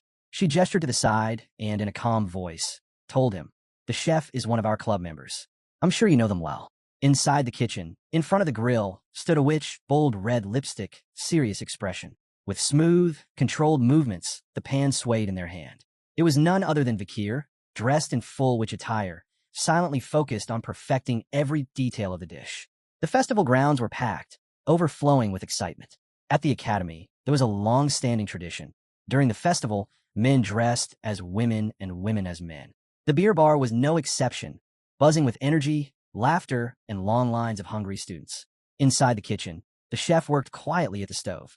Piggy burst in, waving an order slip, eyes wide with urgency. "We got a new one," he called out, catching his breath. 3 plates of Vakir's special fried chicken. Vakir, still dressed in his witch costume, nodded without a word and got to work. Piggy glanced back at the order slip. "It's a big one. 2 grilled sausages, 6 portions of sautéed vegetables with sausage, and 5 rice balls."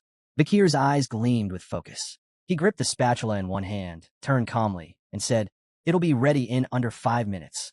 Out front, the situation was chaos. Word of their kitchen's food had spread fast, and now the bar was packed. Customers were pushing in from all directions, so many that poor Tudor was being squashed in the crowd. He was starting to panic. Then came the wave of female customers, flooding in and overwhelming Sinclair. Crushed between bodies, she struggled to stay upright, her head spinning. Clenching her fists, she realized there was no other choice. It was time to start taking orders directly. In the blink of an eye, the bar was overflowing with students, all eager to taste Chef Vakir's dishes. But in the kitchen, Vakir paid no attention to the chaos. His hands moved with practiced rhythm as his mind drifted back to another time, a cold night from his past life. He remembered sitting around a campfire with the hounds of Baskerville, flames flickering beside a large rock on a battlefield. This festival stirred memories of those harsh nights, when food had to be crafted from whatever they could scavenge. He recalled roasting a scorpion over the fire, the only option during the prolonged era of destruction when proper rations were non-existent. Survival meant learning to make anything taste edible. He stood then back straight, hands on his hips. Behind him lay the bodies of fallen hounds, comrades who had helped him learn what parts of poisonous plants could be removed and how to make spoiled meat edible. Their sacrifice became the foundation of his knowledge. Back in the present, Vakir grabbed a more-grown potato. He sliced it with precision. These potatoes had a gritty texture, no flavor, and a strong, earthy smell. But Vakir knew the trick. He diced them into small cubes, then seasoned them with salt and vinegar. Into the pan they went, sizzling in hot oil. He added fresh mandry leaves and sweet sabic fruit to the mix. Within seconds, the aroma filled the kitchen. He finished the dish, a perfect plate of golden fries, and his eyes lit up with quiet pride. Holding the plate high, he stepped forward and presented it to the waiting customer. Thanks to his deep research and battlefield experience, Vakir had mastered how to remove the earthy scent from more-grown potatoes, transforming them completely. Not only did he eliminate the bitterness, but he also enhanced their sweetness and gave them a soft, satisfying texture. Vincey Morg and Dolores stared at the fries, their eyes wide with awe. Neither could find the words. Surprised and flustered, both began to blush. Morg instinctively covered his mouth and looked away, trying to hide his expression. Dolores, meanwhile, dropped her gaze to the floor, unable to meet Vakir's eyes, mostly because of his outfit. After all, he was still dressed as a witch, an outfit that left even the usually composed professor a bit unhinged. While Vakir stayed focused on the food, Bianca, dressed as Frankenstein, stormed into the kitchen, confusion all over her face. Her expression turned fierce the moment she saw him. "Why are you still in here?" she snapped, pointing directly at him. "You shouldn't be rotting in the kitchen. You should be out there, bringing in the crowds." Vakir turned calmly, meeting her anger with a serene gaze. He gave a small nod and said, "All right, I'll stop cooking and go help attract customers." But before Bianca could say another word, Tudor appeared. He stepped in between them and explained, sincerely, "Vakir can't leave the kitchen. Without his food, we're finished." Bianca turned to Tudor, her eyes filled with disbelief. Tudor stepped closer, hands open in a plea. "He's essential here. People are falling in love with his cooking," he said, genuinely. Bianca clenched her fists, furious. In her eyes, Tudor was just making fun of her. If Vakir went outside, she grumbled under her breath, his beauty alone would double our sales. As their argument continued, a figure sat quietly at a corner table, wearing a cap and a mask, casually wiping his mouth with a napkin. He watched Tudor and Bianca closely, his eyes beginning to gleam. A smile crept across his face. His instincts had been right. He gently placed his knife down on the table, then started to release mana. Even inside the kitchen, Vakir felt it. His body went tense. His eyes lit up with fear as the familiar energy washed over him. He quickly turned, following the trail. Back at the table, the man released even more mana. It was him, Osiris Baskerville. He picked the knife back up, his eyes glowing with excitement. Pulling off his mask, he silently locked eyes with Vakir, observing him from across the bar. Vakir stood frozen, both confused and cautious. Why was Osiris here? Later, Vakir stepped out of the kitchen and met Osiris behind the bar. Osiris looked him over, smiling. "It's been a while since I've come to this festival," he said casually. "Back when I attended the academy, I wore a woman's outfit too, though I don't think mine ever looked as good as yours." Vakir's eyes widened, caught off guard. "Brother," he asked, "what are you doing here?" Osiris crossed his arms, his expression steady and sincere. "Isn't it a brother's job to show up when his little brother's in trouble?" Vakir stayed silent, unsure what he meant. A subtle smile appeared on Osiris's face. His cloak began to rustle. He looked directly at Vakir. "Someone's been dying to see you." Suddenly, something burst out from under his cloak and leapt toward Vakir. It was someone in a rabbit costume. Vakir's eyes went wide in shock as the person flung their arms around him. It was Pomerian. Tears welled up in her eyes as she hugged him tightly. "Uncle," she cried. Then, her mood flipped. She started hitting Vakir's shoulder, clearly upset. "Why didn't you come back home?" Vakir tried to calm her down, gently patting her back. Osiris stood off to the side, a bright smile forming on his face as he watched. "She missed you," he said warmly. "A lot." He explained that their father had granted him some time off, just so he could bring Pomerian to the academy. Vakir held her in his arms and quickly realized something. She had used the Vice Patriarch himself as her personal escort. Osiris laughed and added, "Lately, she's been running the whole house." He went on. "Last month, she climbed on Hugo's shoulders and pointed out trees in a chocolate bean field. Said she liked blood bean chocolate. So, naturally, Hugo destroyed the monster-infested region on the western front line and turned it into a cocoa farm. When they got home, Pomerian threw herself on the floor and cried. She missed Vakir so much, she refused to eat until she could visit him. Hugo had been sweating bullets. Her hunger strike lasted all of 2 meals, and that was enough. Hugo caved and allowed Osiris to bring her to the academy. Back in the present, Pomerian held Vakir tightly, her eyes sparkling with satisfaction. Everything had gone just as she planned. Osiris watched the two of them quietly.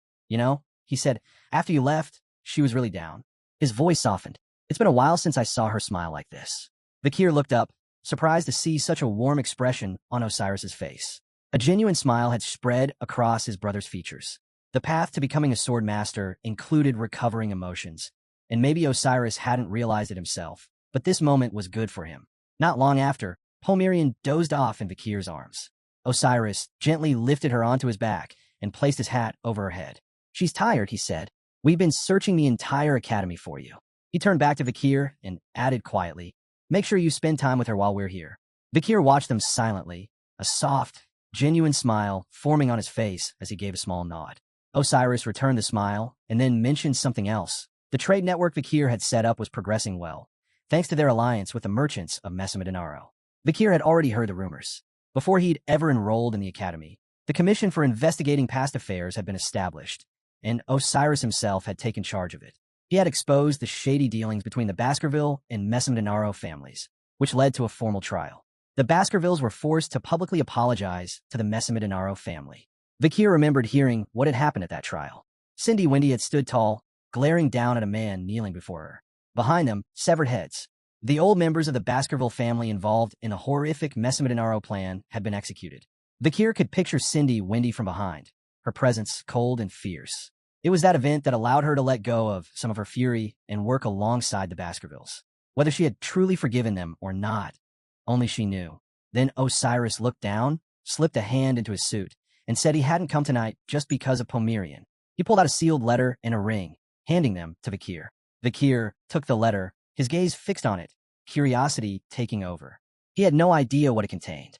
Osiris looked away as he explained. The ring was found near the place where the demon that stole Set's body was defeated. Vakir took the ring into his hand, and his eyes narrowed, filled with hatred. He studied it silently. Osiris believed the ring held a rare ability. Hugo had instructed him to deliver it to Vakir, since he was the one who had done the most in that battle. The ring pulsed with powerful mana. Vakir's curiosity deepened. Could this be the same kind of barrier Andromalius had used? Then the ring's details appeared. Its name, Divine Immortal Ring. Its ability, to summon a barrier. Osiris glanced at the ground again. His expression turned serious. There's one more thing, he said. This letter, it was written by Father. Vakir stared at the letter, his eyes widening in disbelief. His hands trembled slightly as he turned to his brother. This was really written by the Patriarch? Osiris gave a calm nod, his smile gentle. I know it's a shock. Don't worry, I got one too. He began to walk away, waving a hand behind him as he left. Take your time reading it, he said softly.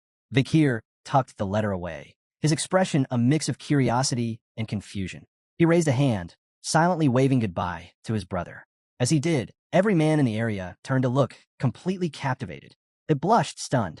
To them, Vakir, in his flawless disguise, was the most beautiful woman they'd ever seen. But Vakir's thoughts were elsewhere. Curiosity gnawed at him. He couldn't wait. He opened the letter, not knowing what Hugo could possibly want to say. While the rest of the academy buzzed with laughter and celebration, Vakir sat quietly, reading.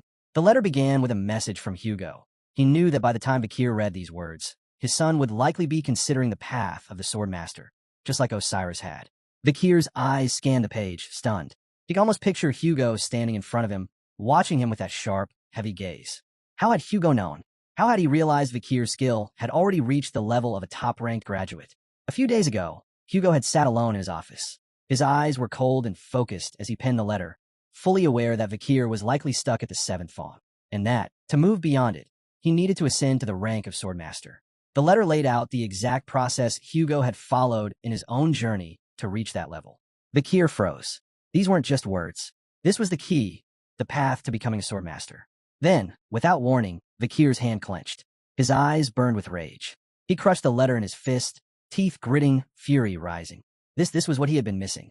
All around him, the festival carried on. Near the bar's entrance, Bianca sat slouched, her head resting in her palm. She sighed, frustrated. Once again, she had to play the role of the festival's promoter. Then someone walked past. Long, flowing hair. Bianca's eyes shot open. She straightened instantly, caught off guard. Her gaze locked on the hair, her cheeks flushing. She didn't even understand why, but jealousy crept in. That hair, it was flawless. Two women were walking by. One had fiery red hair. The other had a striking mix of red and blue. Sarah and Rose. Sarah walked with a clenched fist, her expression sharp and focused as she made her way through the festival. On the other side, Rose glanced around curiously, quietly taking in the surroundings. Even though Rose wore a mask, Bianca could tell she was beautiful. Sarah's body began to pulse with mana. And just like that, every man's attention turned toward her. The festival was alive with people buzzing with excitement. Crowds filled the streets, dressed in their best costumes, some disguised as heroes, others as animals. Amidst the celebration, Sarah and Rose quietly approached a food stall, blending into the crowd. They placed their orders without drawing attention. Rose chose a fruit skewer and a small cake stuffed with cream and strawberries. Her eyes locked onto the treats, mouth watering. She'd never seen anything that looked so tasty. She took a bite of each. Watching her, Sarah's eyes lit up. She gently patted Rose's head and asked with a warm smile, "Is it good?" Rose shut her eyes and gave a firm nod. Sarah turned away, her eyes scanning the people around them. Curiosity flickered in her gaze as she remembered it was Halloween tonight. While Rose savored her snacks, Sarah silently observed the festival goers. A thought tugged at her. What if that incident had never happened? What if she'd never made that deal with the demon? In her mind, she pictured herself laughing with Osiris under the festival lights. But deep down, she knew, without the demon's help, she would have never made it into the academy alongside Osiris. Her eyes drifted downward, clouded with doubt. She forced the thoughts away. She couldn't afford to dwell on them now. She needed answers. Her thoughts shifted to Vakir, the way he had looked at her, as if ready to kill. He had asked her something strange. Was her demon one of the 10 elite corpses? Her eyes lit up, suspicion rising. How did he know that? To her, the Night Bloodhound was a terrifying figure, a villain who had shaken the entire city with fear. That someone like Vakir knew about the 10 elite corpses felt unreal. The festival carried on, laughter echoing through the air, but Sarah stood still, watching quietly. She couldn't explain it, but she felt certain the Night Bloodhound was after the demon sealed inside her, Sarah. Being here, among so many people, felt risky. She was sure he would show up. Her hand moved to her chest, a chill running through her. She couldn't forget what she'd seen, his swordsmanship during the fight with Vakir. She tried to strike back using a go, but he'd sliced through it with one clean blow. She remembered the night in the forest, how her uncle had saved her back then. That same fierce swordsmanship, that same glowing red aura. It all matched what she'd seen in the fight with Vakir. To confirm her suspicions, there was only one thing to do: unmask the Night Bloodhound. Her fingers clenched over her chest, thoughts spiraling. If he truly was that boy from her past, what would he say if he saw her now? Had he changed after everything? From across the festival, a man caught sight of her, puzzled by her expression. Meanwhile, Sarah's thoughts raced. Despite the fear, she couldn't help the anticipation building inside her. She wanted to see him again. But just then, a voice cut through her whirlwind of thoughts, snapping her back to the moment. "Stop thinking about that," it said. A hooded woman with blue hair appeared beside her, voice low as she whispered into her ear. She told Kimu to stop getting lost in those thoughts, the ones that always brought her pain. She promised to handle everything. Snapped out of her daze, Kimu blinked, startled. Her eyes went wide with shock and unease. The night sky stretched above them, the moon glowing brightly overhead. The woman's hood slipped slightly, revealing a pair of angel wings behind her. She stared at Kimu in silence, and in that still moment, Kimu realized the truth. It was the demon, Sarah. Time froze. The world stopped moving. Only Kimu and the demon remained unfrozen in the middle of the crowd. Sarah didn't speak. She simply watched. Kimu pressed a hand to her chest, mind racing. Then she looked up sharply, glare filled with fury. "Isn't this a breach of our contract?" Sarah tilted her head slightly, but said nothing. Kimu continued, voice steady. Their deal had been clear. If she died, Sarah could take her body, and Sarah could only control her for 1 hour when she truly desired it. That was the agreement. The demon just kept watching, quiet. Kimu's eyes hardened. She turned her back on her and told her to leave. And more than that, she warned her, "Stop fooling yourself. You can't control me." The silence lingered. Then something in Sarah changed. Her expression shifted. Her smile turned wicked, her gaze sharp with cruelty. The disguise fell away. Her wings vanished, replaced by a slithering demon tail. Her hair grew longer, wild, still that same blue, but now her horn showed. Her third eye opened. This was her true form, a demon through and through. She stepped forward and laid her hands on Kimu's shoulders. Her eyes glowed, and her voice curled like smoke. "What can you even do on your own?" she whispered, reminding Kimu that her loved ones were already gone, and she had been powerless to save them. Kimu stood firm, her fists clenched. She refused to break. Sarah grinned wider, her voice now taunting. "You stabbed your own uncle in the heart, the one who raised you. And look how well your decisions turned out." Kimu's breath hitched, but she kept her focus. She stared down at the ground, struggling to keep her emotions in check. Around them, time remained frozen. Rose hadn't even taken another bite of her skewer. Sarah stepped closer. She reminded Kimu that without her, she would have never found her little sister. It was thanks to Sarah's power that she could track down the person she wanted to see. That was her gift. Kimu raised her hand, pulled Sarah's grip off her shoulder, and tightened her fist. "Then why?" she asked quietly. "Why couldn't I find the person who mattered most?" Sarah stepped back, her expression faltering. A flicker of confusion crossed her face. Kimu didn't look up. Her voice was soft, but resolute. The real reason she'd made that contract with Sarah was never about power. It was to find that boy's body. Sarah touched her shoulders again, curiosity returning. Kimu spoke, almost to herself now. She had searched through the Red and Black Mountains waters for 2 years. And still, she hadn't found him. Kimu's eyes lit up with burning hatred as she turned to face the demon. Her voice was sharp, commanding. She told Sarah to stay out of her way. She had finally found a clue, something that might lead her to him. She wasn't about to let Sarah ruin that. She focused her mind, forcing herself not to fall into the demon's trap. Slowly, time started to move again. The world around them resumed, but Kimu was left gasping, her energy nearly drained. Sarah stared at her, eyes full of rage. It infuriated her to see Kimu's was still intact, still fighting, still unbroken. Then Sarah froze. Something had caught her attention. Her eyes flicked toward one of the nearby food stalls, narrowing. She sniffed the air, the scent of demon blood. But more than that, something foul. A familiar stench only one kind of person carried. Her face twisted with disgust. A demon hunter was nearby. Wiping her chin, she turned to Kimu with a warning. Run. That presence is disgusting. And dangerous. Kimu's eyes widened. The word demon hunter struck her like a bolt. Her chest tightened. Then anger surged through her. Gritting her teeth, she bolted toward the stall without hesitation. Sarah watched, stunned. She couldn't believe Kimu was charging toward the source of the danger. What are you doing? She shouted, but Kimu didn't look back. Her only thought was that this overwhelming aura, this presence, had to belong to the bloodhound. Shoving through the crowd, she pushed her way forward. Sarah's voice called after her, urging her to stop. But Kimu didn't care. Suddenly, the sky lit up. Fireworks exploded overhead, scattering light in all directions. Kimu skidded to a halt, panting heavily, her gaze snapping to a figure standing near Vakir's stall. There, among the crowd, beneath the dazzling lights, was someone wearing the mask of the night bloodhound. Her heart pounded, but then her eyes widened in disbelief. The masked figure was a woman. It was Dolores, standing calmly near the entrance. Dolores smiled gently and spoke to a man beside her. If you can't follow the rules, you'll be removed. So please, enjoy your time here. Kimu stood frozen, shock written across her face. Then, slowly, a cruel smile curved her lips. Hatred filled her eyes. Without hesitation, she raised her hand toward Dolores, fury boiling over. Her fingers sparked with mana. She didn't care if this was a costume or not. This mockery was too much. She threw her arm into the air, then slammed her palm to the ground. Rage pulsed through her as her mana surged outward, tearing through the ground in waves. A massive magic circle burst to life beneath her feet. The force was immense. Light exploded through the area as the circle expanded, carving through the earth. And then, skeletons began to rise. One by one, they clawed their way out from below. Dolores turned, her eyes locking onto the chaos. Confusion swept over her face. She had no idea what was happening. In a flash, skeletons erupted from the ground, surrounding Sancho and Piggy. They raised their fists, caught off guard and unsure of what was happening. All around them, people screamed in terror, running in every direction as the undead gave chase. The skeletons then moved in on Bianca and Tudor. Tudor clenched his fists, confused, and asked if the masked woman had summoned these undead soldiers. Bianca quickly took a defensive stance, pointing out that black magic was tightly regulated by the Empire, and using it was strictly forbidden. The moment she said that, Tudor's expression changed. It hit him. This woman had to be a villain.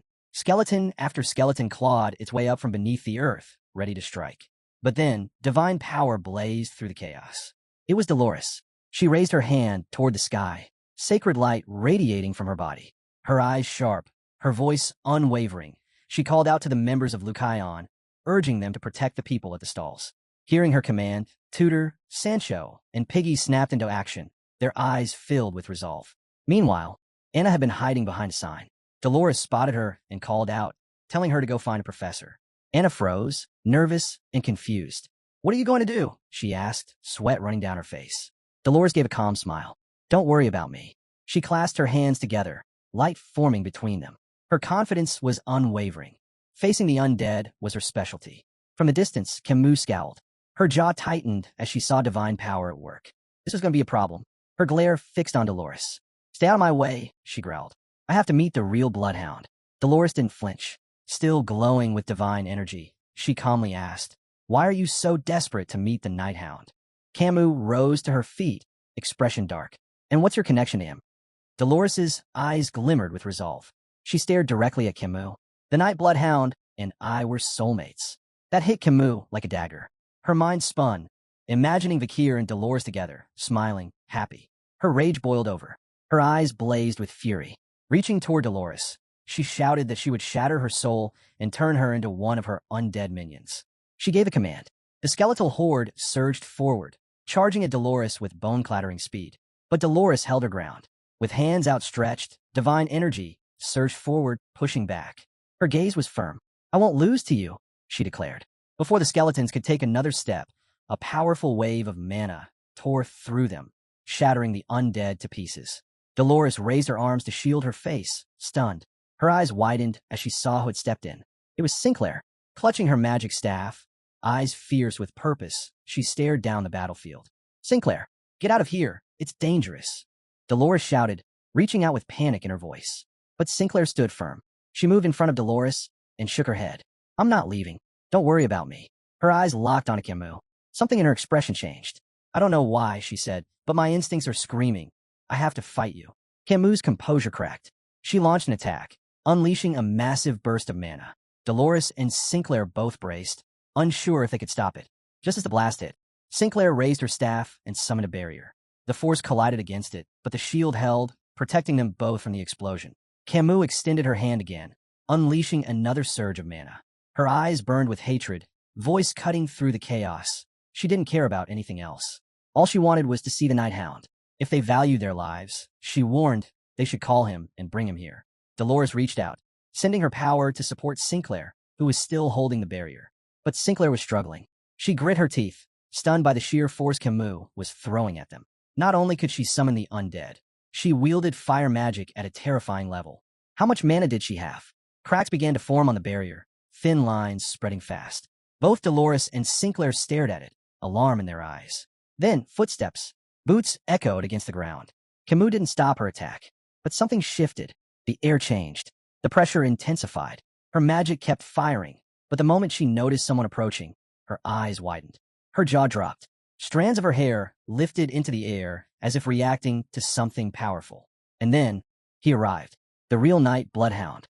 With a sharp, piercing gaze, he moved fast. In a blink, he was in front of her, striking without hesitation. Kimu threw up her arms, blocking the hit just in time. But her reaction wasn't fear. Her eyes lit up with joy. A grin broke across her face. "You really," she started. But before she could finish, Vakir reached forward, his hand wrapping around her throat. His expression was cold, lethal. Without a word, he lifted her and slammed her backward with crushing force. Her body flew through the air, crashing straight into the nearby stalls, tearing through everything in her path. Wood shattered, fabric ripped, and the festival scene turned to chaos. Kimu's body flew through the air, crashing through everything, festival stalls, buildings, leaving destruction in her wake. Dolores, dressed in a Night Hound costume, stood silently amid the ruins, scanning the debris, unsure what just happened or where this powerful new threat, someone who could summon the undead, had come from. The crowd was buzzing with confusion. Murmurs filled the air. One man pointed toward the wreckage and asked his friend if she'd seen the Night Hound. She turned, looking puzzled, then nodded. In the midst of it all stood Rose. She took a bite of her fruit skewer, her eyes lighting up with delight as she chewed. Dolores made her way toward the shattered wall, closely examining the damage. Behind Rose, a man sniffed the air and turned to his friend, asking why it smelled like something rotten. His friend flinched, but said she didn't know. Removing her Night Bloodhound mask, Dolores's eyes grew wide with concern. After a moment of deep thought, her expression shifted to shock. She suddenly realized the Night Hound must have dragged Kimu away to keep the people safe. Folding her hands together, she shut her eyes and quietly began to pray, hoping for the best, for everyone's safety, especially the Night Hounds. Meanwhile, Vakir's strike had sent Kimu flying into a forest nearby, tearing through trees and kicking up a thick cloud of smoke. Seconds later, she rose from the rubble, fists clenched, eyes lit with excitement, and a wide smile spreading across her face. She was thrilled to see the Night Bloodhound again. Vakir, however, wasn't smiling. His eyes burned with fury as he stared her down and moved toward her. His mind was made up. It was time to end this. Kimu Morg's smile faded as panic took hold. She stepped back and pleaded with him to wait, wanting to talk. But Vakir didn't hesitate. He drew the Beelzebub sword, its blade surging with mana. This time, he wasn't holding back. He advanced, ready to deliver the final blow, but a voice rang out nearby. Startled, both Kimu Morg and Vakir turned toward the sound. A squad of knights had arrived, spears at the ready. Kimu immediately suggested they retreat, but Vakir calmly lifted his hand, showing a purple ring. With a confident look, he assured her there was no need to run. His eyes gleamed as he activated the ring, an artifact left behind by a comrade, the Divine Immortal's ring, capable of summoning a barrier. The ring flared with light, so intense that Kimu shielded her eyes. In an instant, they were no longer in the forest. They now stood in a strange place. The ground was dotted with swords and enormous statues, one of a man, another of a child, towering silently around them. Kimu and Vakir stood in silence, taking in the eerie new location. Vakir's eyes locked onto the towering statues ahead, his expression twisted in rage. One statue depicted Hugo as a young man, the other, Osiris as a child. This was no ordinary place. It was a reflection of Setla Baskerville's mind, now under the control of the demon Andromalius. As Kimu scanned the surroundings, her eyes widened. This was a barrier. Her curiosity grew as she noticed the statues of the Baskerville family. Then her gaze shifted back to Vakir, and her eyes began to gleam with certainty. There was no doubt in her mind now. He was a Baskerville. She stared at the ground for a moment, then looked up and asked him to remove his mask. She needed to confirm something. Vakir watched her in silence, unsure of her intentions. Inside, Kimu burned with frustration. Because of the contract's rules, she couldn't reveal her identity, remove her mask, or even speak her own name. Still, she held out hope that he'd understand. But as she lifted her head again, she froze. His sword was inches from her face. She dodged just in time, grinding her teeth and leaping back as the blade missed by a hair. "Wait," she shouted, but Vakir didn't stop. He pressed forward, swinging relentlessly. Kimu quickly summoned a barrier, shielding herself as his blade crashed into it again and again. Vakir's eyes were full of fire. He wasn't going to stop until it was over. Watching him, Kimu's concern grew. She could see it clearly. He wouldn't let her walk away. With another charge, Vakir shattered the barrier completely. Kimu crossed her arms over her head to brace herself, but the sword slashed through, leaving deep cuts on her forearms. Blood began to pour down, and her teeth clenched from the pain. Her eyes lit with fury as she stared at him. Then, she called out to the demon Ser, begging for power. Ser appeared, pressing a finger to her lips, amused. "How much do you need?" she asked. "Half," Kimu answered without pause. A wicked grin curled across Ser's face. Her eyes sparkled as she replied, "Then give me half a day." Without flinching, Kimu agreed. The pact was made, and Ser's power surged into her.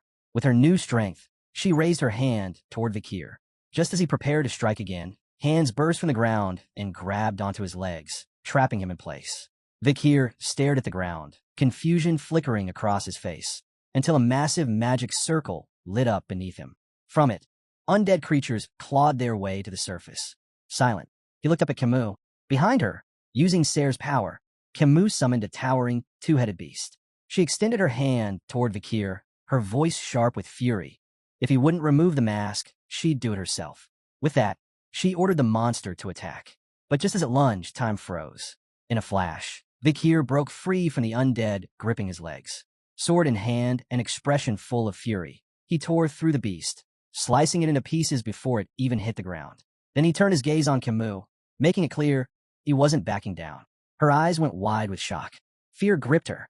Even with half of Ser's power, it wasn't enough. Desperation set in. She begged Ser for more. The demon smirked. 16 hours, she said. Kimu didn't hesitate. She accepted.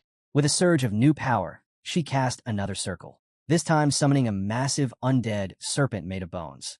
It rushed at Vakir, but he reacted instantly, grabbing its fangs and snapping them effortlessly. His eyes burned with rage as he stared her down. Kimu flinched, stunned. She gritted her teeth and demanded more power. Ser's grin widened. 20 hours. Another deal. Another surge. More serpents. More monsters. But none of it mattered. Vakir was too fast. Too strong. His blade tore through every creature with ease. He paused, watching her carefully now. Something wasn't right.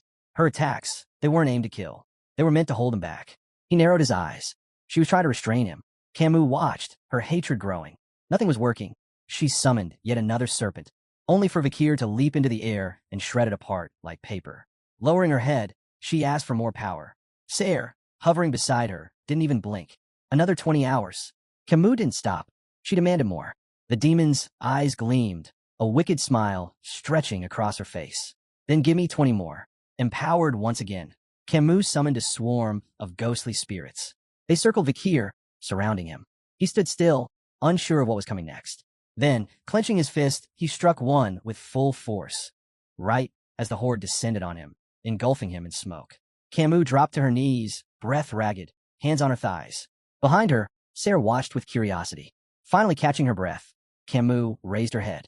The ghosts were swirling in the air, Vakir's body suspended in their center. She stared at him and spoke gently, yet firmly.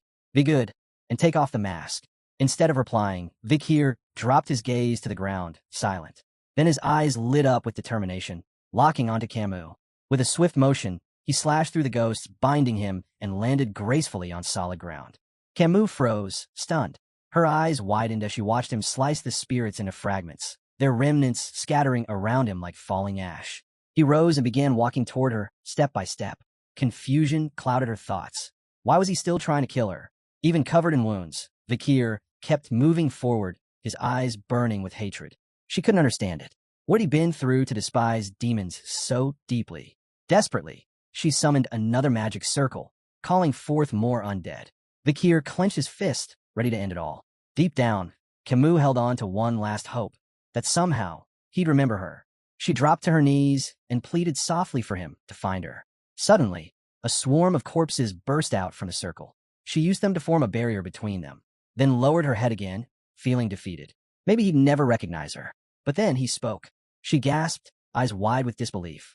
Vakir asked why she was trying to restrain him instead of fighting back. She looked up at the undead barrier, unsure how to answer.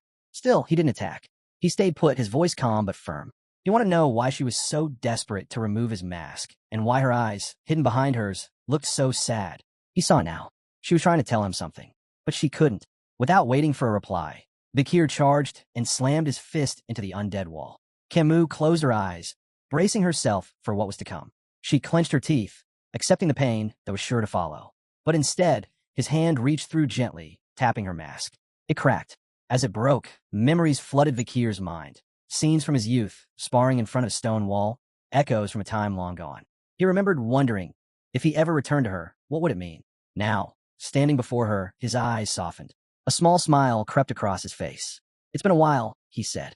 The last fragments of her mask crumbled away. Tears welled up in her eyes, joy breaking through the pain. And in that moment, Vakir looked down and saw her. Not the warrior, not the demon's vessel, but the little girl he once knew. Kimu, crying before him. Somewhere within the empire stood a grand, Morg family mansion. Deep inside, tucked away in one of its many rooms, quiet sobs echoed through the halls. Candles flickered along the corridor walls, and a brilliant crystal chandelier hung from the ceiling, casting a warm glow. This was the estate of the Morg family, and the events unfolding had taken place 3 years ago. The maids, busy with their daily chores, paused. All their attention turned toward the room where the weeping continued. One of them placed a hand over her heart, her expression heavy with sorrow. She's been crying for days, hasn't eaten a thing, she said softly. Another maid, concerned, turned toward her friend and asked, do you think she's blaming herself for what happened? The memories of the battle with the barbarians were still fresh. Many soldiers had returned injured, some with bandaged heads, others with broken limbs. The first maid nodded and explained that Kimu felt responsible. Lives had been lost, try to protect her. It made sense she couldn't forgive herself. The maid holding a tray looked toward Kimu's room, her eyes full of emotion. Then she quietly revealed the truth, the real reason behind Kimu's grief. The others leaned in, listening. She imagined Vakir's face, her eyes welling with tears. She's mourning Vakir Baskerville, she whispered. She loved him more than anyone. The heartbreak was too much to bear. One of the maids covered her face with her hands and began to cry. Her friend reached out, gently comforting her. As the two wept, the maid with the tray stepped up to Kimu's door, softly urging her from the other side. Please, stop thinking about it, try to rest. Suddenly, footsteps echoed through the hall. Heavy, deliberate, leather boots striking against polished floor. The air shimmered. Bubbles of water formed around the maids' heads. Their eyes widened in shock and confusion. One by one, they began gasping for air as the bubbles grew larger, lifting their bodies into the air. Panic set in. They were suffocating. From the end of the hall, a white-haired man stepped forward. Kimu's uncle. He glared at the floating maids, fury in his eyes. He had heard everything. Discretion was a maid's virtue, but instead, they had been gossiping, disguising it as concern. That betrayal enraged him. With his fist clenched tight, the water bubbles swelled even more, surrounding the terrified maids as they trembled, realizing they'd gone too far. Just as the maids were moments from drowning, Adolph's voice rang out. With a swift gesture, he dispelled the magic. The water bubbles burst, collapsing around their heads. His eyes gleamed with fury, jaw clenched, his expression deadly. If any of you ever speak ill of Kimu again, he growled, I'll cut out your tongues myself. Terror swept over them. Without a word, the maids turned and fled, shouting apologies, swearing they'd never do it again. Adolphe stood in silence for a moment, then slowly walked toward Kimu's door. He lowered his gaze to the floor, troubled. After a pause, he looked up and gently called out, announcing himself.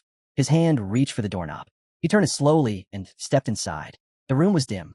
Only a soft beam of light filtered in from the window. His eyes went to the bed. Kimu lay curled up beneath the sheets, her sobs muffled. He sat beside her, placed a hand gently on the blanket, and spoke quietly. He'd heard she hadn't eaten in days. He told her both he and her mother were deeply worried. A breeze drifted through the open window, tugging at the curtains. Beneath the covers, Kimu's voice trembled as she asked if he meant she should keep living, for her own sake. Memories swirled in her mind. She saw herself back in the forest with Vakir. A barbarian, mounted on a wolf, had seized her and taken off. Vakir had gritted his teeth, eyes burning with rage. Then she remembered the lighter moments, the laughter, the quiet conversations.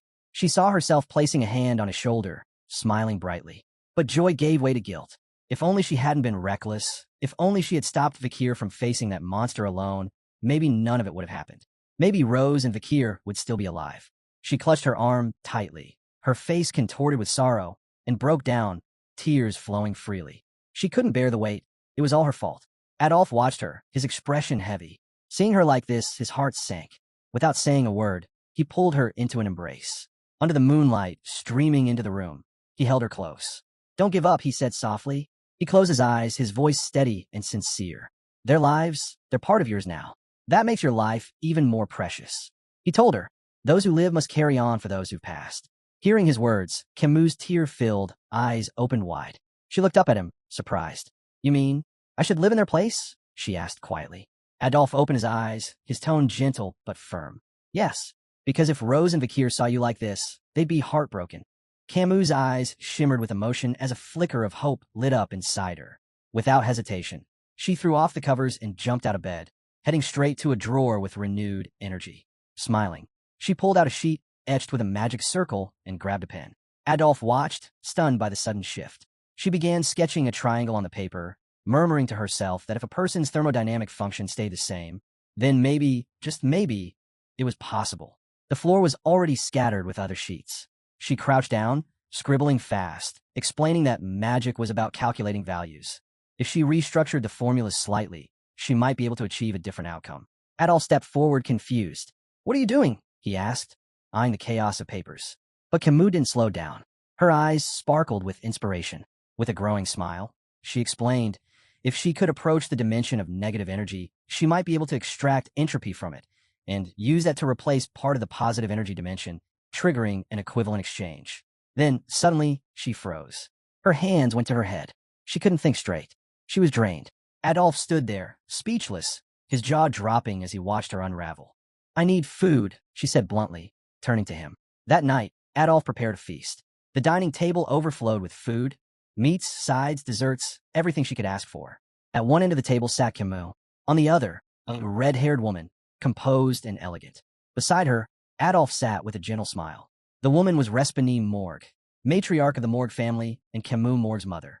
Kimu looked up and mentioned she'd heard how worried her mother had been, especially since she hadn't eaten in days. Respani rested her hands on the table and stared at her daughter with a serious expression. Her eyes were full of concern.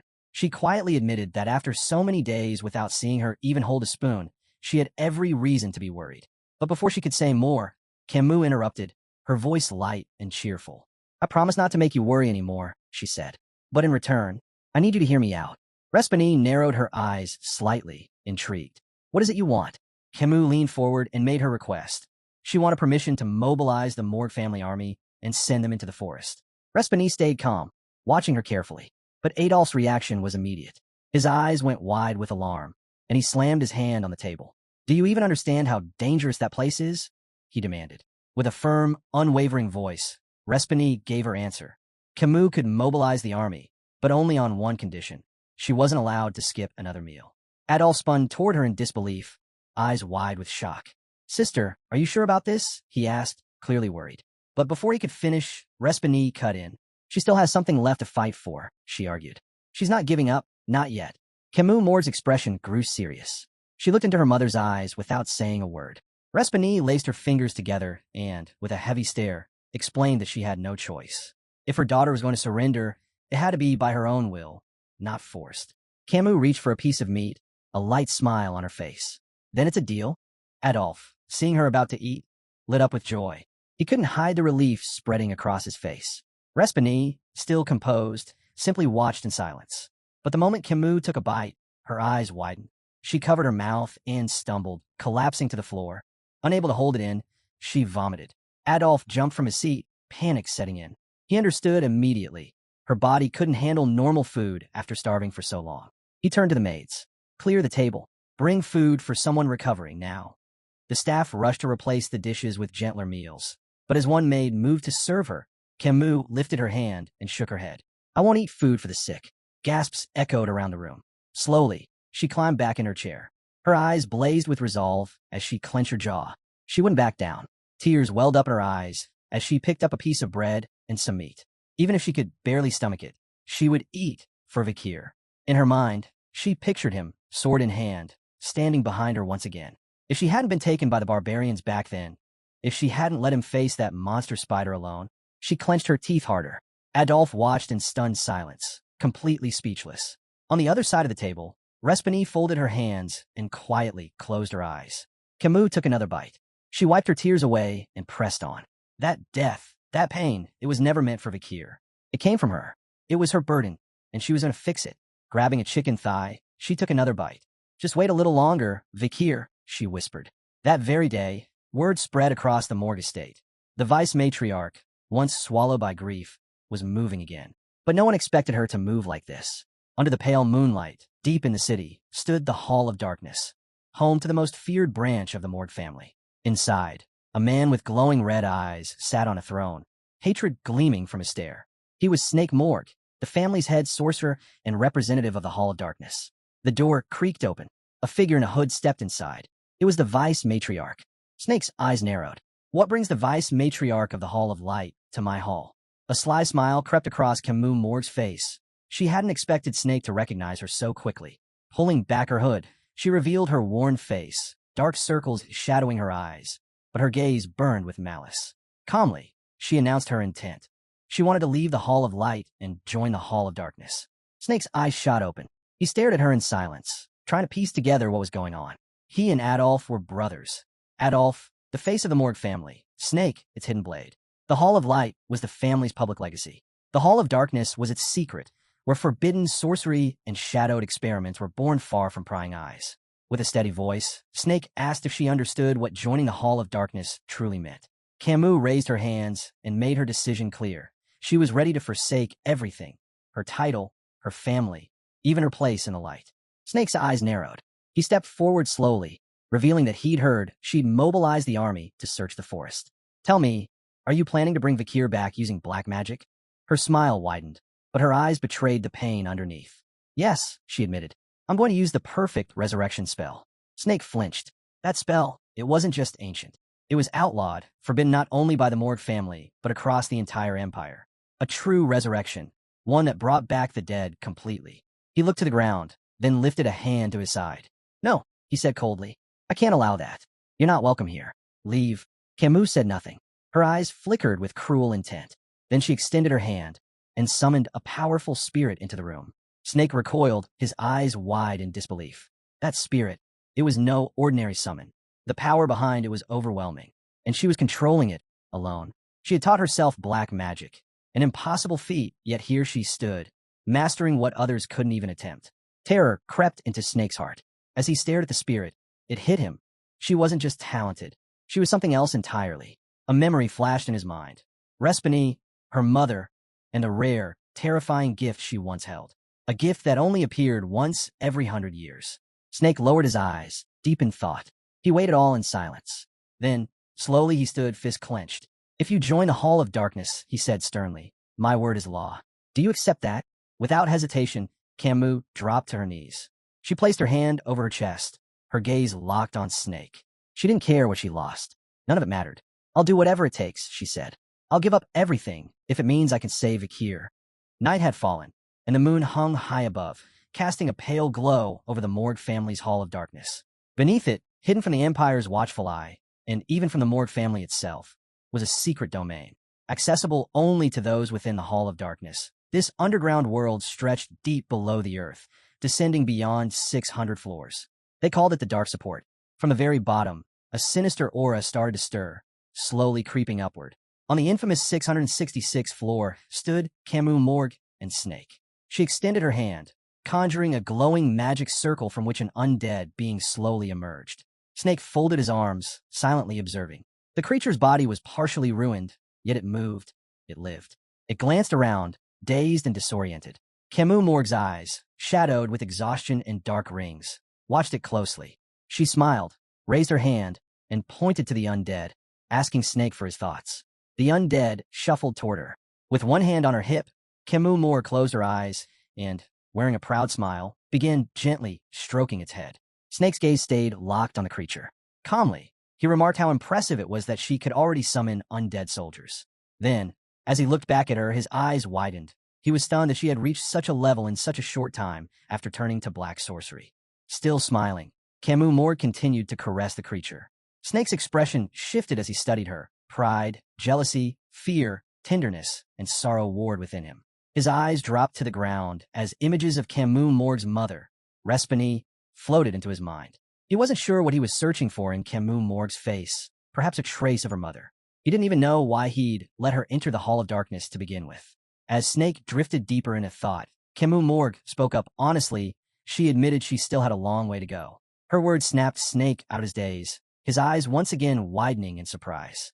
Suddenly, the undead began to crumble, its body turning to ash. Kimu Morg stared at her hands with interest and quietly confessed that she couldn't yet bring a corpse fully back to life. Frustrated, she clenched her fist. Snake stepped toward her with a stern look and asked if she truly intended to perform a full resurrection. He warned her it was nearly impossible to master and carried a slim chance of success. And even if it did work, there was a risk the revived would be beyond control, or worse, corrupted beyond saving. But Kimu Morg's eyes lit up, full of determination. She locked eyes with Snake and said she wasn't concerned with what came after. The soul she wanted to bring back was stronger than any other. Snake stared at her, a mix of confusion and alarm in his eyes. He didn't know what he was witnessing anymore. At that very moment, a man with long hair and a thick beard burst out in anger. It was Kimu Morg's uncle, Adolf, standing in Respani's office. He clenched his fists and extended one arm sharply to the side, glaring furiously as he demanded to know if they were really going to let Kimu continue. He was outraged that she had left the Hall of Light to step into the Hall of Darkness. Respani stood quietly by the window, her hands clasped behind her back, staring out at the landscape. Her eyes drifted to her own reflection in the glass, and with a calm expression, she replied that she hadn't yet made a final decision. She explained that she had told her daughter to choose carefully, and had granted her the freedom to access both halls as she saw fit. Adolf's eyes blazed. His voice rose in protest, accusing Kimu of spending more and more time lately with that man, Snake. But Respani remained composed. She didn't even turn to face him. With a serene voice, she calmly stated that Snake wasn't a threat to Kimu. In fact, he was helping her. Adolf tried to push back, insisting that Snake couldn't be trusted. But just then, Respani turned. Her eyes lit up with an intense glow as she fixed her gaze on him. Her voice was sharp and firm. She ordered him to stop speaking on the matter. The strength of her glare made Adolf freeze. His eyes widened, a mixture of fear and disbelief washing over him. He couldn't understand why she was letting Kimu walk deeper into the Hall of Darkness. Meanwhile, deep inside that very hall, Snake and Kimu Morg were moving through a shadowy corridor. Snake held a fire lamp, casting flickering light along the path. As they walked, he glanced at her and calmly asked if she knew the true origins of the Morg name. Kimu Morg looked at him, confused. She admitted she didn't. Snake raised the lamp higher. The dim hallway gradually lit up, revealing an eerie, ancient structure in the darkness ahead. Kimu Morg stared at it silently, unsure of what she was seeing. Snake explained that the true history of the Morg family began in a place called Morg. The name itself came from a bloodline far older than any human clans or empires. Long ago, their people would take in unclaimed corpses, hoping to reunite them with lost relatives. He imagined Kimu Morg's mother among spirits and skeletons. Perhaps it was their time spent around death that drew them to such things. Over the years, some of the Morg family developed the rare ability to communicate with the dead, and even now, there were still those who could. Kimu Morg stepped closer to the building, reaching out with both hands as she quietly studied it. The truth was becoming clearer. The Morg lineage had always been tied to black sorcery. Snake raised the lamp once more, its glow revealing more of the room. He moved to the wall, and in a grave voice, he said that black sorcerers who truly sought answers all understood one thing. The truth could only be found beyond the door of death. Standing behind him, Kimu Morg looked intrigued. She asked if that meant she should try to understand death herself. Snake didn't hesitate. He told her that doing so would only be imitation. Staring down at the ground, his tone shifted. He warned her to be cautious when dealing with death. Then, locking eyes with her, he spoke firmly. True black mages always kept death at a distance. Kimu Morg's expression turned serious. She stayed quiet, listening intently. Snake continued. Before she could grasp death, she needed to first understand life. As the fire lamp lit the ground, countless human skeletons came into view. Snake explained that a true black mage cared deeply for the living and pitied the dying. Black mages weren't what the world thought. They were those who understood death better than anyone. Kimu Morg stared down at the bones, slowly realizing the truth. Black mages, far from being evil, could actually be wise, almost like sages. Snake walked through the room, his steps slow and steady. Kimu Morg reached out a hand toward him, her eyes curious. She asked if she could pose a question. She wanted to know why he had joined the Hall of Darkness. Her words caught him off guard. Snake's eyes lit up with surprise. He hadn't expected her to ask that. He lowered his gaze, sorrow flickering in his eyes as images of Adolf and Respigny surfaced in his mind. Turning away from her, his voice turned cold. He told her simply, "In this world, there is light and shadow. If either were lost, the balance would collapse." Kimu Morg blinked, clearly confused. She turned slightly and muttered that he was speaking in riddles again. Days passed. One night, Snake stood once again on the 666th floor, hands behind his back. Out of nowhere, Kimu Morg came running toward him, catching his attention. Her eyes sparkled with excitement. Smiling brightly, she held up a sheet and eagerly showed him what she'd drawn, a magic circle. Snake glanced at it, and his eyes shot wide open. He reached for the sheet, stunned. Kimu Morg explained. It was a complete resurrection circle, the result of her research. Snake stared at it in silence. His expression slowly shifted from shock to something more serious. This wasn't just impressive, it was terrifying. The circle she'd created was several stages beyond anything he had. He examined it closer, and the more he looked, the more perfect it seemed. Lifting his eyes, he stared at her in disbelief. He remembered what it took to master black sorcery, how it required diving deep into the abyss. And now, he was left wondering just how far had she already gone. Kimu Morg, face turning red, looked away shyly. In a nervous tone, she asked if he would help her cast the spell. Snake looked at her with a serious expression and asked directly, did she truly have feelings for Vakir? He studied her quietly. It didn't take long to see the truth. She was nothing like him. Snake had long been consumed by his obsession with black sorcery. His heart, steeped in darkness, mirrored the abyss itself. But Kimu Morg, she was different. With a blush creeping across her cheeks, she closed her eyes and smiled, openly admitting that she liked Vakir. There was no shadow in her heart, no trace of corruption. She wore her emotions openly, untainted by the abyss. Snake lowered his gaze, a faint smile forming as he realized something. She was better than him. Taking a step forward, he made his choice. They would do this together. They began preparing the ritual, gathering everything they'd need. Water in a large bucket, several small wooden barrels, and other critical materials. Snake stood with arms crossed, his attention fixed on the barrels. His eyes softened as he recalled that the person she was trying to save wasn't exactly innocent. Kimu Morg, her eyes heavy with exhaustion, looked toward the barrels and extended her hand. She explained that the Baskerville clan had supported her efforts, helping her collect Vakir's blood and strands of his hair. Then, she pulled out a sphere filled with trapped spirits. She had gathered every wandering soul she could find in the forest. Snake understood immediately. If any physical part of Vakir remained, even just blood or hair, a piece of his soul would react to it. From there, it would simply be a matter of isolating and identifying it using the ritual pen. He crouched and began drawing the resurrection circle. Without looking up, he asked Kimu Morg if she knew about the paradox of Theseus' ship, the dilemma that even if a body is restored, the memories and essence might not be the same. Vakir could return, but not as the person she remembered. Kimu Morg stayed focused, continuing to trace the circle's lines. Her answer was steady. Those were concerns for after they succeeded. Once the last lines were complete, both stood up. In the center of the magic circle sat the barrels, holding Vakir's blood and hair. It was time. Snake watched her carefully and asked if she wasn't rushing this. But Kimu Morg extended her hand and, with unwavering honesty, said she had waited long enough. Her eyes glowed with hope, and waves of mana began to surge from her body. Looking at Snake with resolve, she asked for his help one last time. He stared at her silently as the room filled with her energy. Then, slowly, he raised his own hand. Mana flowed from him as well. Together, their combined powers surged into the magic circle. Thunder cracked through the space. The ground trembled. Dark energy exploded outward, pulsing through the room, spreading further and growing stronger with every breath.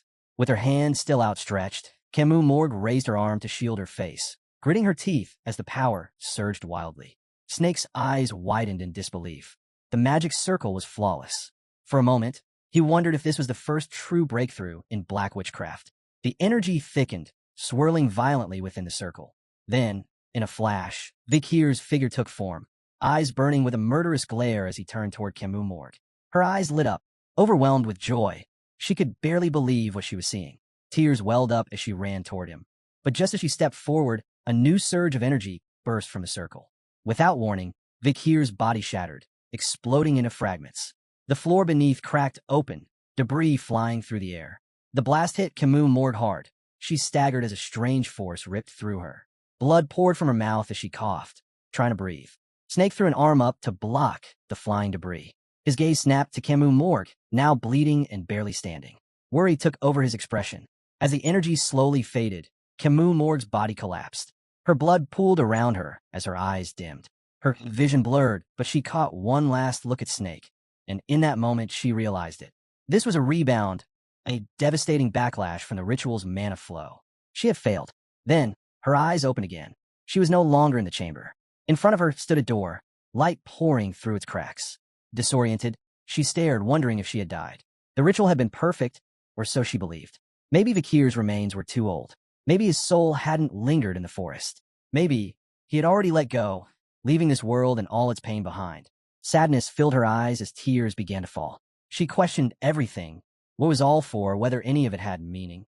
For a moment, she wished she could just disappear too. Then, a hand gently wiped away her tears. Startled, her eyes widened. It was Snake. He reached out, brushing her cheek. In a soft voice, he told her the truth.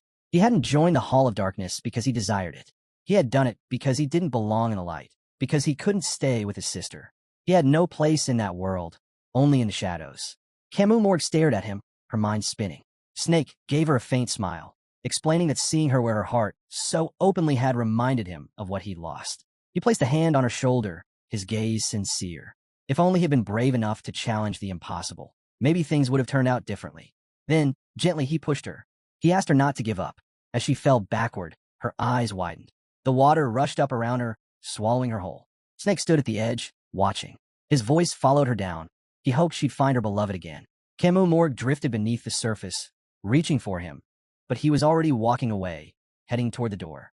Then everything went still. Back in reality, her body lay motionless on the floor. And beside her was Snake, his lifeless body, crushed and bloodied, having sacrificed himself to deactivate the circle. Moments later, Kimu Morg regained consciousness. Her eyes slowly opened, and when they landed on Snake's corpse, her entire body trembled. Shock and sorrow took over, freezing her where she lay. Snake's hands were soaked in blood. Minutes dragged on, but he remained still. A lone fly hovered nearby, soon joined by others, circling his lifeless body. The resurrection spell had drained him completely, so much so that he died, trying to suppress its force. A crater had formed at the impact site, and in its center lay two motionless figures, Kimu Morg and Snake. Blood pooled beneath them. Kimu Morg, bleeding from the mouth, stared blankly, her scorched body frozen in place. Time had lost all meaning. She knew all too well. This was the toll for defying fate and summoning the dead. They were deep inside the Hall of Darkness, on the 666th floor, buried in shadows. From this depth, even the faintest light from below was barely visible. No one would come. No one even knew this place existed. And she accepted that. This was where her story would end. Her master had sacrificed himself for her. He'd call her stubborn if he could see her now. But she had tried everything. She had nothing left, not even the will to live. Her thoughts drifted to the forest, the last time she saw Vakir. He had turned away from her, reaching for his sword. If she regretted one thing, it was that she never truly met him. With that thought, she closed her eyes. Maybe in death, she'd find him. But then a voice spoke. "You don't seem like someone ready to die." Her eyes fluttered open, dull and unfocused. Confused, she stared at Snake's corpse, her mind barely holding on. Was it just in her head? Hallucinations? Maybe? The voice returned, clearer now. Not a dream. Someone, or something, was here, drawn by the intensity of her desire. She strained to speak, asking weakly if the presence was a demon, like those from old legends. The voice confirmed it. Intrigued that she recognized what they were, the demon got straight to the point. They could save her. All she had to do was accept their contract. But Kimu, Morg, bleeding out and numb to life, declined. She no longer had anything to live for. The demon paused, now curious. If not life, then what was it she truly wanted? Kimu, Morg sat in silence, unsure of what to say. The demon turned her attention to the fractured ground and quickly pieced it together. Kimu had used a resurrection circle. Someone she loved had died. With a twisted grin, the demon asked if there was someone she longed to see again. She revealed her name, Ser, the demon of indulgence and corruption. This was her domain, after all. She offered to grant Kimu that one impossible wish, but only if she agreed to form a contract. A faint gleam of hope returned to Kimu, Morg's eyes. Slowly, she looked towards Ser, her mind racing. Snake's final words echoed in her memory.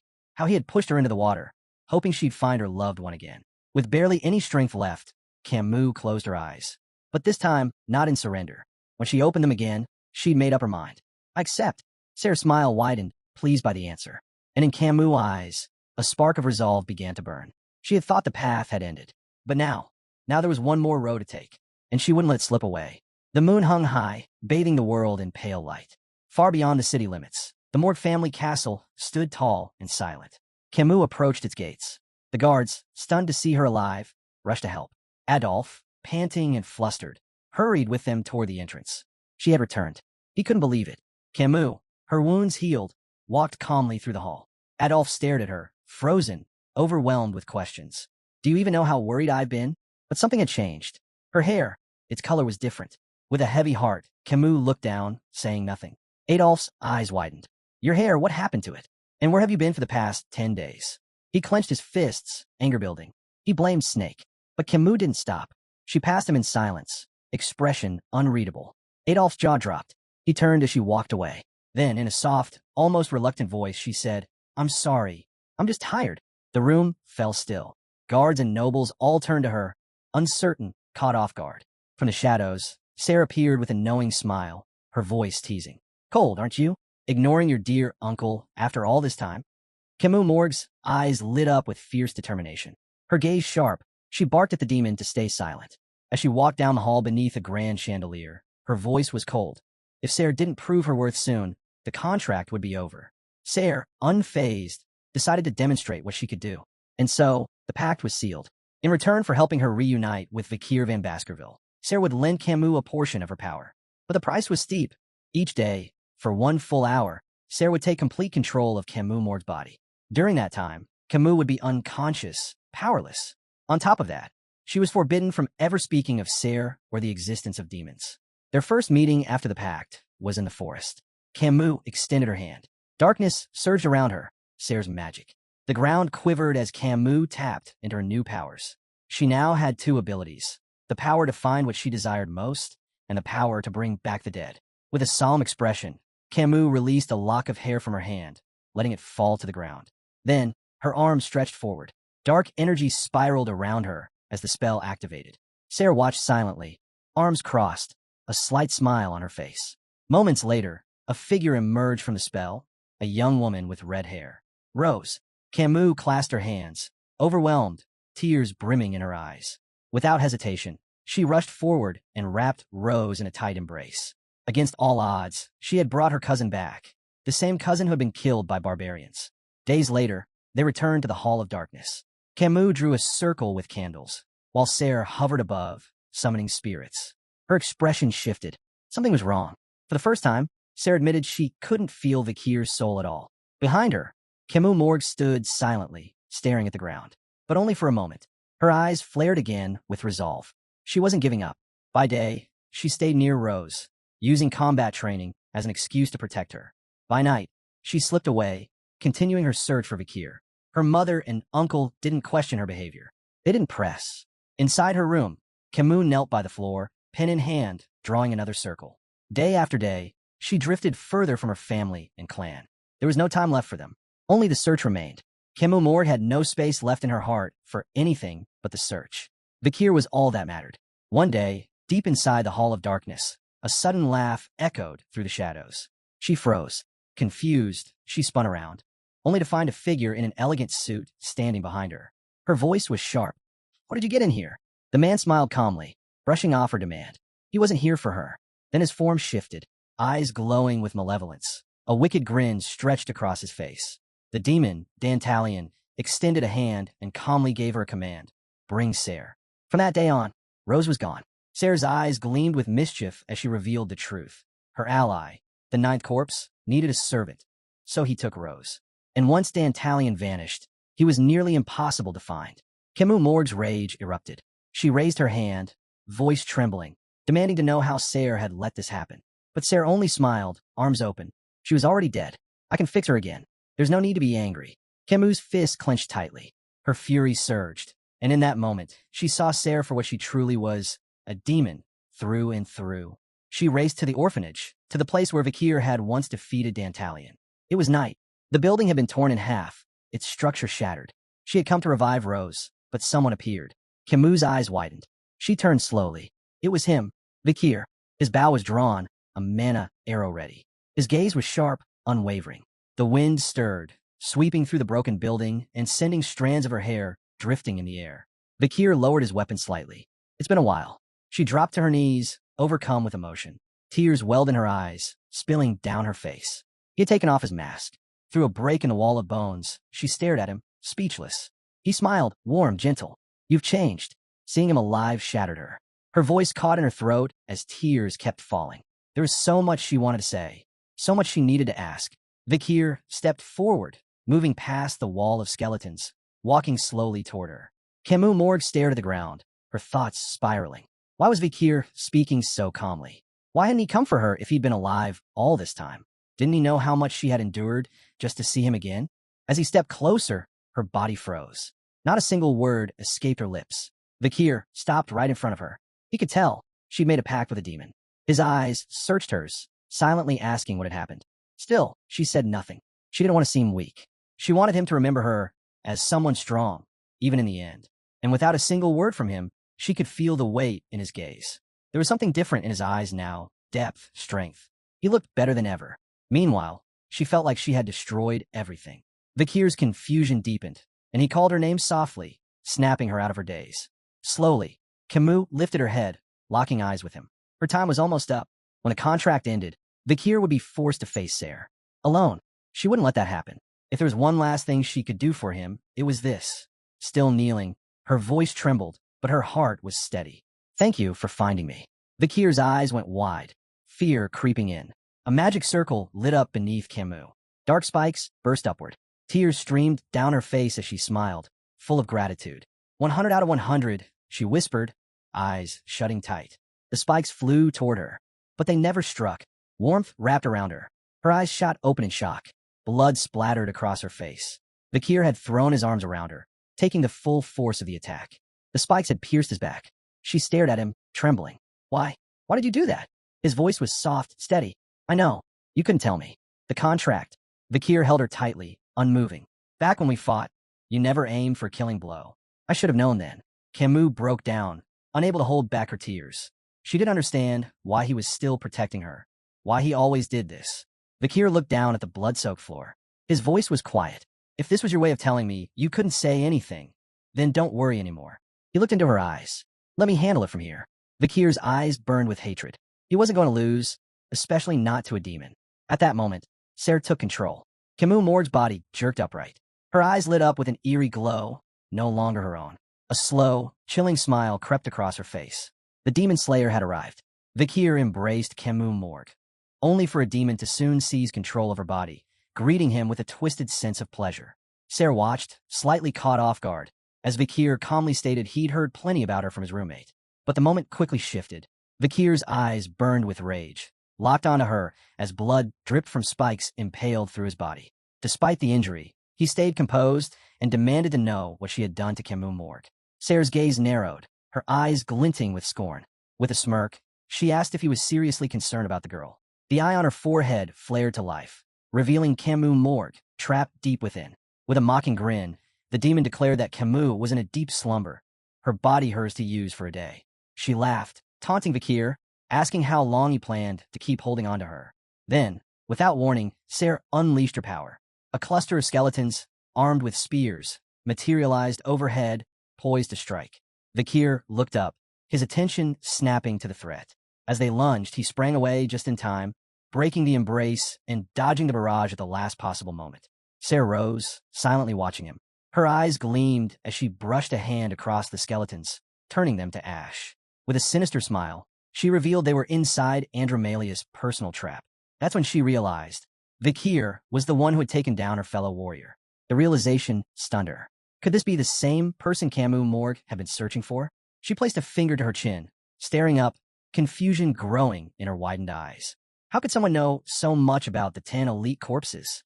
With her hands extended, she slowly advanced toward Vakir, remembering the enigma he carried, a soul she couldn't trace, even with her demonic sight.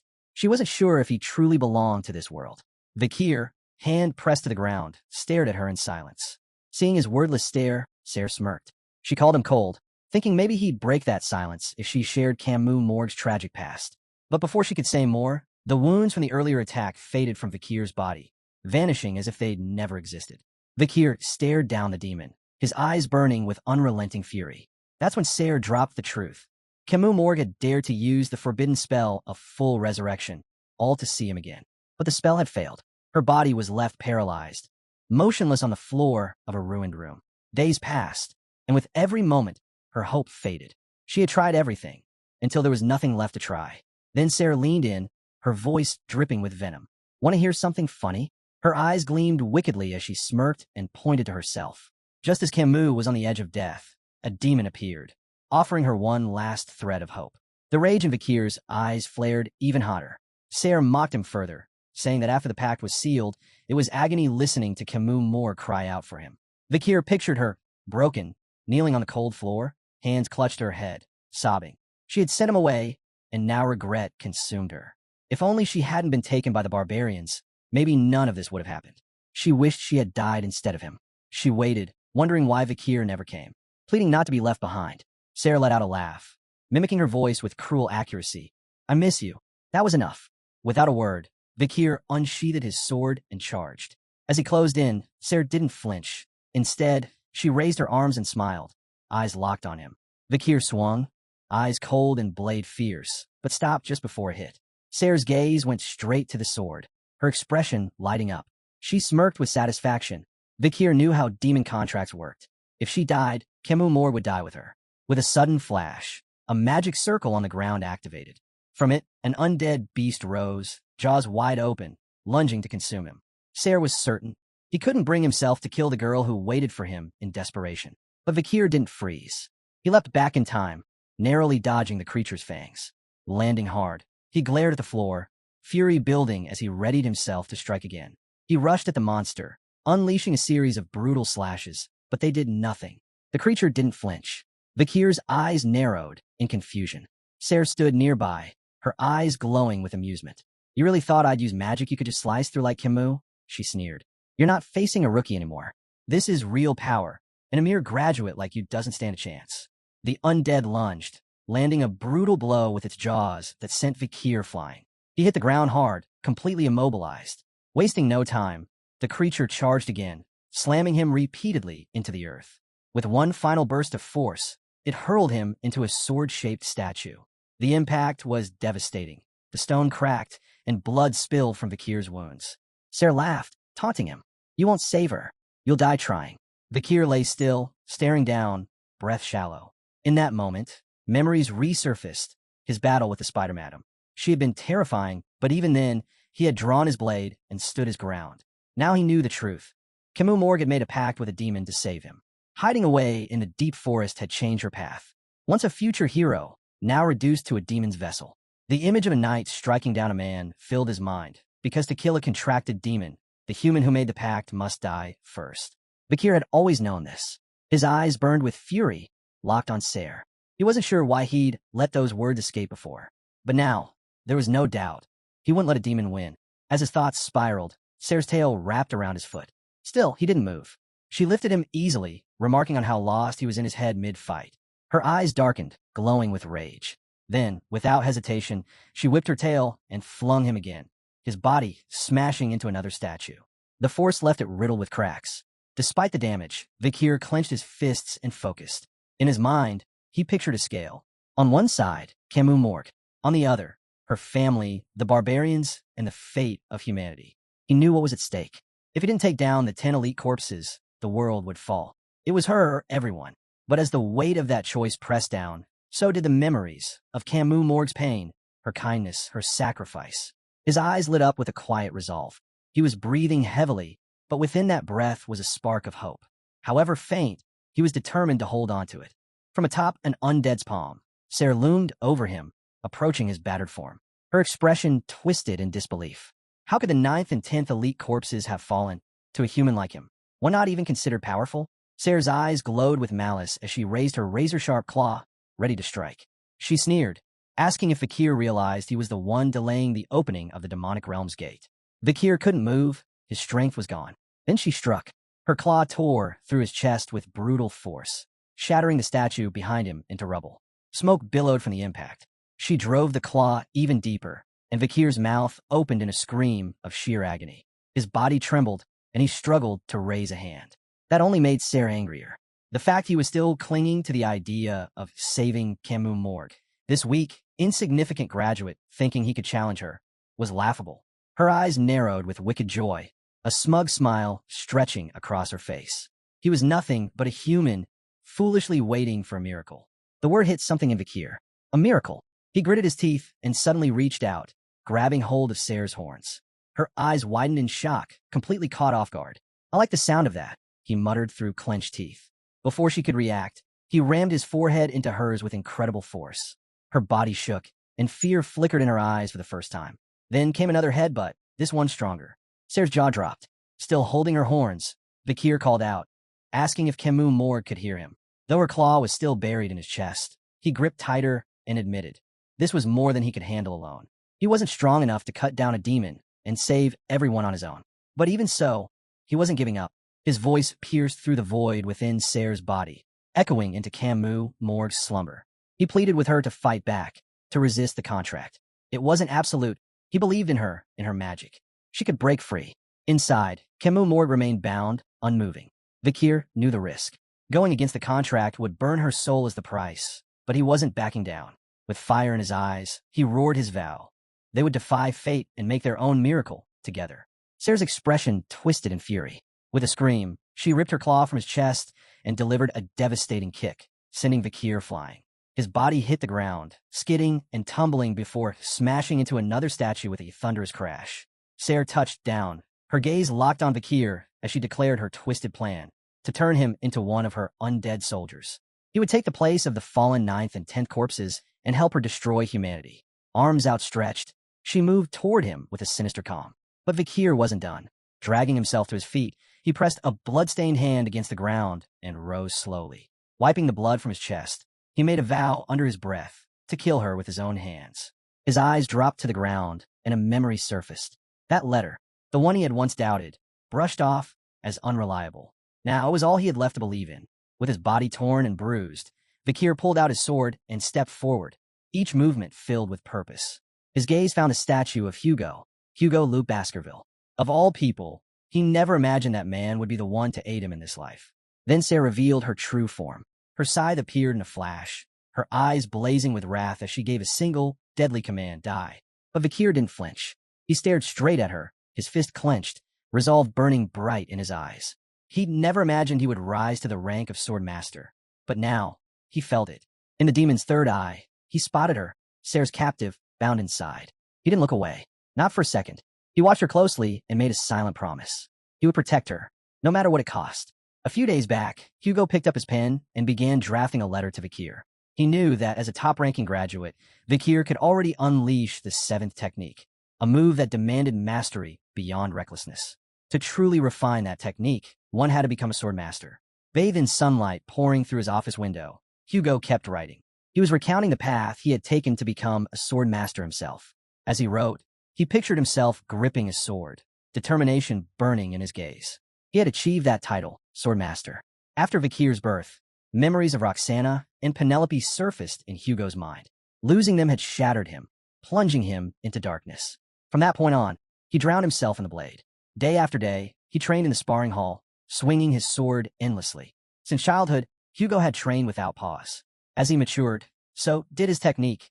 More precise, more refined. Even as a top-ranked graduate, that wasn't enough. To step into the realm of a swordmaster, he had to wield his blade every single day. After relentless training, one day, Hugo clutched his sword tightly, then suddenly released it. The blade hit the ground with a thud. He looked down at his hands, scratched, calloused, raw. His eyes widened. Panic set in. Despite all the effort, he couldn't break through to the next level. Desperate, he turned to the library of 10,000 epistles, digging through ancient texts. There, he discovered the words of a long-forgotten swordmaster. In that book was a magical circle and a truth. To become a graduator, one had to shed all emotions. But to become a swordmaster, one had to reclaim them. That revelation fractured Hugo's mind like shattered glass. Still, he pressed on. He forced himself to experience emotions, joy, rage, sorrow, delight. He tried everything he could to feel again, but forcing emotion came at a price. Eventually, his responses became twisted. He laughed in moments of fury and frowned in moments of joy. His sense of feeling became warped. His emotional compass broken. Hugo lost himself in the maze that becoming a sword master had become, a path with no end in sight. Driven by an insatiable thirst his sword could no longer quench, he turned to rebuilding his legacy. Using his power, he revived the family line, fathering many children in a bid to expand his strength. The image of his children crawling across a ground littered with blades filled Hugo's thoughts. In keeping with the family's brutal traditions, he had sent even his youngest to the Cradle of Swords. As he observed them, Hugo's eyes widened with a mixture of shock and dread. Then something unexpected happened. One of the infants plunged into the water. The moment was tense. Hugo, the butler, and others standing by the shore immediately sprang into action. No one could explain it. Why such a tiny child, still innocent and unaware, would fight with everything it had, or why it would endure the agony of water seeping into its tiny body. Clutching his chest, Hugo stared in disbelief. His heart pounded wildly. For the first time in a long while, his mana stirred from within, not from will, but emotion. He was overwhelmed. The thrill of discovering raw talent, the fury of forcing a child into such torment, the pain of watching a young one suffer, and the hope of what that child's future might become. It all surged through him. Without a moment's hesitation, Hugo dove into the water, storming through the chaos of feelings. He reached out, seized the baby by the leg, and yanked him from the depths. That moment changed everything. The next day, Hugo discovered he had finally become a swordmaster. Back in the present, he sat at his desk, writing the final parts of his letter. His face was serious. In it, he acknowledged that both Pomerian and his path to becoming a swordmaster were things Vakir had ultimately given him. He wrote out the steps, how it all hinged on experiencing and embracing deep, layered emotions. And he believed, truly, that Vakir could do the same. Meanwhile, in battle, Sarah gathered mana at her side and unleashed a fierce barrage of slashes. Vakir crossed his arms over his chest and, wielding the sword of bees, deflected the flurry. But surprise lit his face. Her power was immense. His eyes then flared with anger. Hugo, he had become someone completely unrecognizable from the man Vakir once knew. Watching them, the demon Sarah smiled, eyes gleaming with malevolence. She clenched her fist, conjuring a dark and potent magic circle. To counter Sarah's spell, Vakir had only one option. He had to rise to the rank of Swordmaster himself. But this time, he couldn't rely on divine power. He had to awaken it on his own. Sarah extended her hand, and instantly, a summoning circle materialized beneath Vakir. Bone-crafted spikes shot out from the ground, piercing into him and hurling his body through the air. Vakir gritted his teeth, blood trickling from his mouth. Just as Hugo once said, within him, anger and sorrow roared like fire. The spikes had torn through his chest, leaving a brutal wound. His body slammed against the ground, bouncing from the impact. Sarah watched with glowing eyes and a twisted smile, convinced that Vakir was weak, too weak. But her grin faded quickly. Rage overtook her expression as Vakir rose to his feet, battered and bleeding. Cuts lined his body, but his eyes burned with confidence. With a wild smile, he locked his gaze on Sarah. This wasn't joy. This wasn't pleasure. It was something else entirely. Sarah snarled, furious at the sight. Drawing on every ounce of her power, she unleashed a storm of slashes. Before Vakir could react, they were already inches from his face. His eyes widened, shocked and helpless. He had no chance to dodge. The blade struck him head-on, kicking up a thick cloud of smoke and dust. From a distance, Sarah stood silent, her scythe planted in the ground. Debris flew as Vakir's body was hurled through the air. Blood streamed from his wounds. One of his legs had been severed by the devastating blow. Even so, Vakir clenched his jaw, rage boiling inside him. With what little strength he had left, he summoned Baskerville's 7th technique. Using the rocks to gain momentum, he closed the distance and reappeared in front of Ser. Fury lit his eyes as he readied his strike. Ser turned just in time to see him coming. Alarmed, she narrowed her gaze, preparing herself. Vakir brought his sword down hard, right toward her head. The blade struck and bounced off. His expression twisted in shock. Questions flooded his mind. Why? Why didn't it work? Across from him, Ser grinned smugly. Her voice was full of mockery as she called him a failure, a worthless fool who couldn't even adapt. Grabbing Vakir by the face, she sneered. There was no way he could ever pierce her armor. Vakir clutched her arm, fear and disbelief in his eyes. Ser's glowed with wicked delight as she hurled him with force, his body crashing into the ground and fracturing it beneath him. She scoffed, his attacks were nothing. Then she seized him by the neck, her entire body crackling with demonic energy. Closing her eyes and smiling to herself, she wondered aloud what he was even trying to accomplish. Vakir had no strength left to fight back. Ser stomped down on his chest, pinning him in place. A magic circle formed under her feet. From it, ghostly hands began to rise. Ser laughed coldly, taunting Vakir as she questioned if he truly believed Kimu would ever wake up, if she'd ever be strong enough to resist the demon's contract.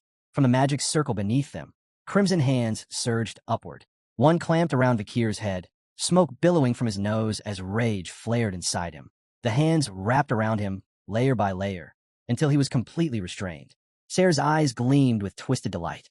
Standing tall, she raised her hand toward the sky and smirked, daring Vakir to withstand what was coming next.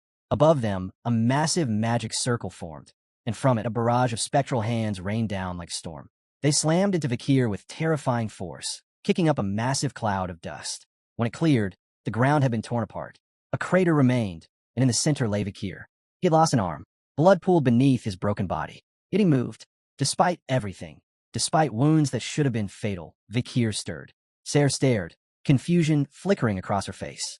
In silence, she watched as he pushed his trembling hand against the ground. He wasn't dead. Ser's eyes narrowed. She slowly walked toward him, trying to make sense of it. Even with the help of the healing salamander, Vakir's body was too far gone to recover. Still, he rose. He remembered her, Kimu. He remembered holding her close as tears filled her eyes.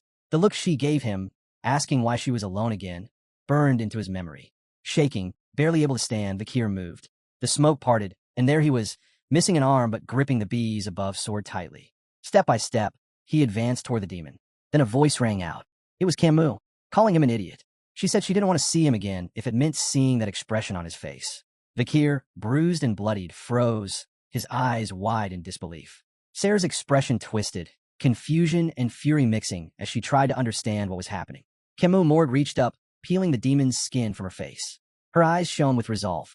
With a confident smile, she told Vakir she had followed his plan. Ser's calm shattered. Panic overtook her. She warned Kimu. Resisting the contract would destroy her soul. But Kimu didn't flinch. With both hands, she continued to tear away the demon's skin from her face and neck. Her smile never faded. She looked at Vakir and declared that Ser wouldn't last much longer. She urged him to cut her down, completely, without hesitation. And then, in a final act of defiance, she added with a smirk, "If you fail, then let my neck be your sheath." Vakir lowered his gaze and let out a quiet sigh. But then he smiled. Even in a moment like this, she was cracking jokes. That's when he knew Kimu Morg was truly meant to be a heroine. In his mind, he gave her a perfect score. 100 out of 100. Kimu pulled the last of the demon's skin from her neck and, smiling, asked if Vakir finally understood now. She reached out her hand to him, asking to see the man she had fallen for. Ser's eyes widened with dread. She knew this was bad. In a flash, she wrested control of Kimu's body once more. A magic circle flared to life behind her. With a twisted glare, she called them insane. She stretched her arms forward and sneered. Did Vakir really believe he could pierce her armor? Tentacles made of skeletal bone burst from the circle, lashing out toward Vakir. But he was ready, drawing his sword. Mana pulsed from the blade with intensity. Step by steady step, he advanced, and with a precise swing, cleaved the tentacles into pieces. Ser stared, stunned. Vakir's heart glowed as mana surged from within. He finally understood what Hugo meant. The heart wasn't just for fighting. It was the source of everything. He could feel it all now. Joy, fury, sadness, hope, emotions that had long been buried. Meanwhile, Kimu Morg, bound within the demon's third eye, lifted her head slowly. Her arms were tied, but her heart was light. He hadn't forgotten her. She smiled softly through her sadness as light began to pour in. Tears welled in her eyes. This was real. Vakir appeared before her, slicing open the demon's third eye with a single blow. He sat down across from her, his eyes bright with warmth as he gazed at her in silence. Kimu stared in awe, her mouth slightly open, stunned by his presence. Vakir burned with emotion, furious that she'd been hurt, heartbroken that she'd faced it all alone, but exhilarated that they were finally reunited. This moment, this perfect reunion, filled his soul. Gripping his sword tightly, mana flared wildly from the blade. His eyes glimmered with intensity. Then, with a fierce smile, he struck. In the blink of an eye, Vakir sliced clean through Sayre's body and appeared behind her. The demon froze, paralyzed with fear. She slowly turned her head, eyes clouded with confusion. Vakir didn't even look back. He kept walking, and as he did, his mana began to invade her body from within, bringing with it unimaginable pain. In that place once stood a statue of Hugo. Every human wore tinted glasses, glasses that didn't suit them, as they went about their lives.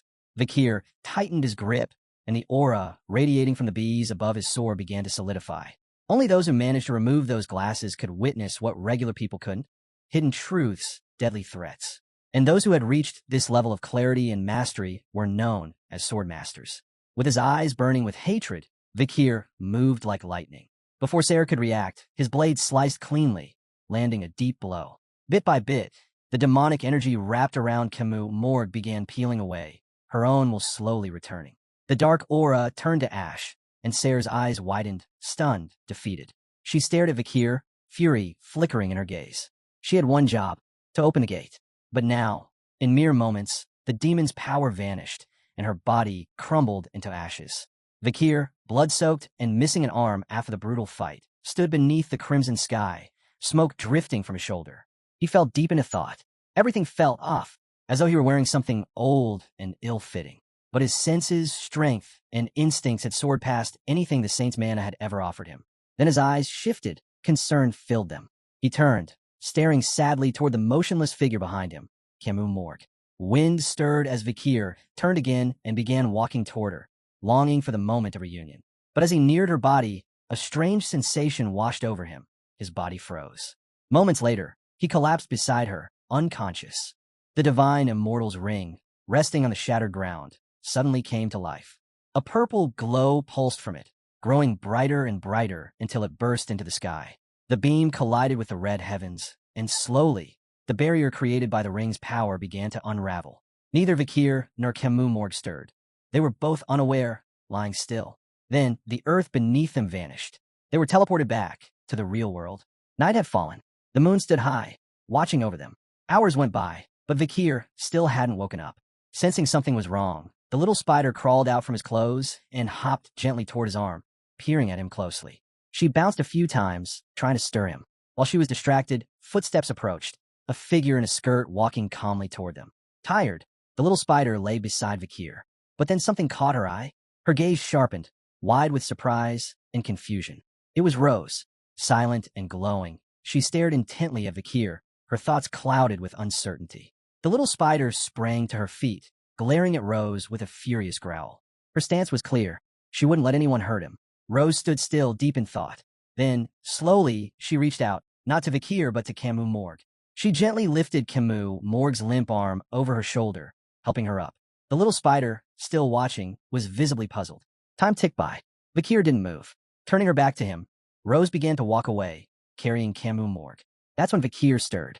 His trembling hand pressed against the ground as he struggled upright, clutching his wounded arm. His voice, weak but determined, called out to her. Wait! Rose froze, her eyes wide with shock. Seeing Kimu Morg still breathing, Vakir sighed with relief. She was safe. Curiosity flickered in Rose's eyes as she turned around and looked back at him. In the distance, smoke started rising from the city. Vakir glanced at the scorched ground, pressing his hand against his shoulder again. He wished things had gone differently. A reunion would have been nice. But right now, the smartest move was to leave. Reaching into his pocket, he spoke quietly. He had a favor to ask. He pulled something out and tossed it toward Rose. She caught it, blinking in surprise. With a soft grin, Vakir stretched out his hand and told her. If Kimu Morg wanted to see him again, she'd know where to find him. Rose stared at the object in her hand, curiosity glimmering in her eyes. Without another word, she turned away from him, Kimu Morg still on her shoulder, and walked off into the distance. The little spider climbed up onto Vakir's shoulder. Together, they silently watched Rose carrying Kimu Morg as she disappeared into the distance. Back at the festival, a sudden commotion broke out. Someone was yelling. Turns out, it was a man dressed in a woman's outfit, sprinting through the crowd. Students gathered quickly, curious about the fuss. He shouted the news. The one who had attacked the academy was none other than the Night Hound. The students were stunned. They pressed him for more details. But to everyone's surprise, he said there had been no actual damage. Bianca, dressed as Frankenstein, looked down, troubled. Her thoughts circled back to the girl in the skull mask. She was sure that girl had to be a black mage. Tudor, wearing his Valkyrie costume, rubbed his chin thoughtfully. He had the same suspicion, especially after seeing her clash with the Night Hound. It was awkward for him to admit, but he hadn't dared to step in. Piggy, dressed as a fairy, was still visibly shaken. His wide eyes said it all. He'd been seconds away from fainting in fear. Another tutor, wearing the martial arts master outfit, turned aside with a grave expression. He spoke bluntly. The Night Hound was the most brutal fighter he'd ever seen. While they were caught in discussion, Vakir, still in his witch costume, approached quietly. He confessed with a half-grin that he'd been so terrified he could barely breathe. Everyone turned toward him, eyes filled with surprise and relief. They swarmed him with questions, asking where he had gone and saying they'd been genuinely worried. Vakir scratched his head awkwardly, unsure of how to respond. Dolores crossed her arms, stern and serious. She pointed out that no one had seen him during the street investigation and asked him to explain himself. She knew him too well. He would never abandon his friends or hide. Sinclair, dressed as a vampire, watched him silently, her eyes studying him. Vakir's eyes dropped, uneasy. He didn't have an answer. Then a new voice chimed in. Someone in a skirt stepped up behind them, calling out to Vakir and demanding to know how he had managed to enter the defense zone alone. It was Highborough, Middleborough, and Lowborough, all dressed as maids. Lowborough put his hands on his hips, clearly annoyed. He scolded Vakir, asking what would happen to them if he kept acting on his own. He insisted it couldn't happen again. Middleborough, eyes blazing, tightened his grip on a broom and barked out the same warning. Don't ever do that again. Highborough's gaze cut through the air, sharp and furious. His eyes practically glowed with anger as he echoed the command. The three of them surrounded Vakir, teeth clenched and serious. Off to the side, Sinclair quietly closed her eyes, a small smile playing on her lips. To her, it looked like Vakir was building a gang. Dolores's eyes widened. She had misunderstood everything once again. Minutes passed. Sunlight slowly stretched across the sky. Vakir looked up, concern etched on his face. He didn't know if she was okay. The sun crept higher over the horizon. Everyone stopped to take in the beautiful scene. Vakir quietly made a promise to himself. He'd be waiting for the day he could see Kimu Morg again. Elsewhere in the city, an old, forgotten church stood in silence. At its center was a glowing sphere. Beside it stood Rose. Then, from within the sphere, someone emerged, dripping with moisture, slowly stepping out. It was Kimu Morg. She placed a hand on the edge of the sphere, eyes distant as she stepped out into the quiet. Rose turned, watching her without a word. Kimu Morg stared down at her hands. Her body was still recovering. Sarah had lost control and torn apart their contract. Because of that chaos, she hadn't even been able to say goodbye to Vakir. She clenched her jaw, angry with herself for jumping to conclusions, for believing he was dead. Still, Rose stood by silently. Kimu Morg's thoughts drifted. She remembered everything Vakir had done for her. She touched her cheeks, warmth rising. Despite his wounds, he had fought to protect her. That meant something. She remembered peeling away the demon's skin from her neck, and how Vakir had smiled at her. This time, she hadn't run away. She had stayed and fought with him. Her eyes closed, and a small smile formed on her lips. They had made it through, together, because they didn't give up.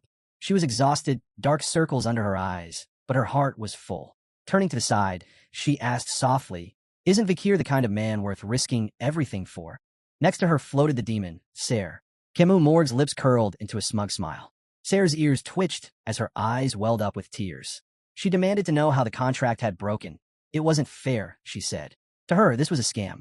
Kimu Morg glanced at her with curiosity. Now, she had full control over her body. She wasn't sure how it happened. Maybe Vakir had shattered the contract. Maybe something else had intervened. But somehow she hadn't died. Little Ser clenched her fists, eyes burning. Because the 12-hour contract had been broken, a penalty had been triggered. Now, she only had a short time left to live. Kimu Morg's eyes locked onto Ser. Purple flames flickered in her palm, and with a swift motion, she summoned 2 glowing barriers. They hovered for a second, then began to crush down on Ser. Smiling coldly, Kimu Morg said she didn't even need to lift a finger anymore. Just magic was enough to end her.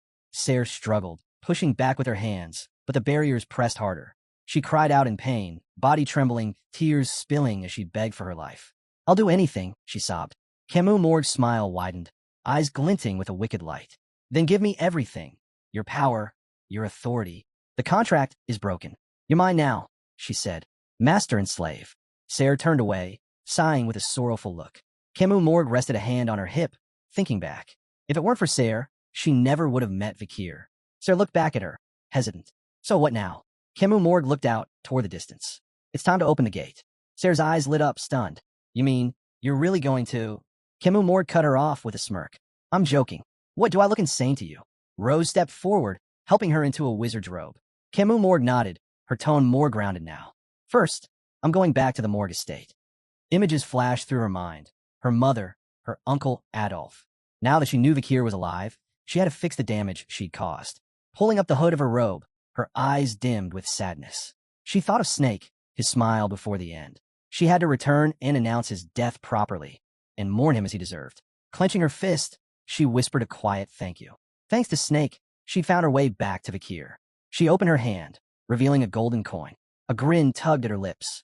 If she entered the academy, she'd become Vakir's junior. Rose and Sarah watched her, clearly confused by her sudden shift in mood. The wind picked up, leaves swirling through the air. Kimu Morg blushed, her eyes glowing with affection. One day, when they met again, Vakir would be hers. The chaos of the festival finally died down. But even in the daylight, its shadows lingered like embers refusing to die out. Students made their way back to the academy. The festive was now just a memory. Among them, 3 boys walked together. One of them leaned in and asked, "Is it true? Did the Night Bloodhound really show up during the festival?" The boy with glasses turned toward him, his expression firm. "I heard he did. They say he came to launch another attack." The blonde-haired one gave his friend a thoughtful look. "Word is the teachers had to step in and stop him." That's when the black-haired boy's eyes widened. His voice turned sharp, almost shaking. "That guy, he's a monster. He should be locked up already." He then raised his hands slightly, almost as if gesturing to the seriousness of it all. There's also talk of someone else showing up, a black mage. Unregistered. The glasses-wearing boy nodded slowly. "Yeah, from what I heard, the 2 of them clashed. That fight gave the teachers a chance to shut them down quickly." The blonde stayed quiet, watching his friends without a word. Their conversation continued as they strolled past a ruined wall, left behind by Vakir's attack. But the students around them were all smiles, laughing without a care, blissfully unaware of what had nearly happened. What could have turned into a terrifying disaster was now just gossip, spooky and thrilling, but harmless on the surface. Inside the academy, students filtered into classrooms. Down one hallway, a particular door stood closed, the journalism club. Inside, the members sat around a cluttered table, papers scattered everywhere. Dolores stood up abruptly, slammed her hand on the table, and snapped, "Who wrote this?" Vakir and the others went silent, scanning the articles. One, in particular, stood out, a picture of the Night Bloodhound, eyes glowing with menace, face smeared with blood. The article described his latest crimes. He had attacked the Imperial Academy. The writer called it a deliberate act, branding him not just a villain, but an enemy of humanity and the state. Punishment, it said, was not optional. It was a necessity. During the festival, several key sites in the Imperial capital were left in ruins. The Imperial Bank, the capital's clock tower, the Indulgentia Orphanage, and even the Imperial National Cemetery. Dolores grabbed the article, her hand clenched tightly around the paper, eyes burning with fury. She locked her gaze on Vakir and the rest of the room. Her message was loud and clear. The Night Hound may have appeared at the festival, but the real chaos, the destruction, wasn't his doing. It was the work of that mysterious black mage. Everyone turned to look at her, eyes wide with disbelief and confusion. Except for one. Our boy remained expressionless, unmoved.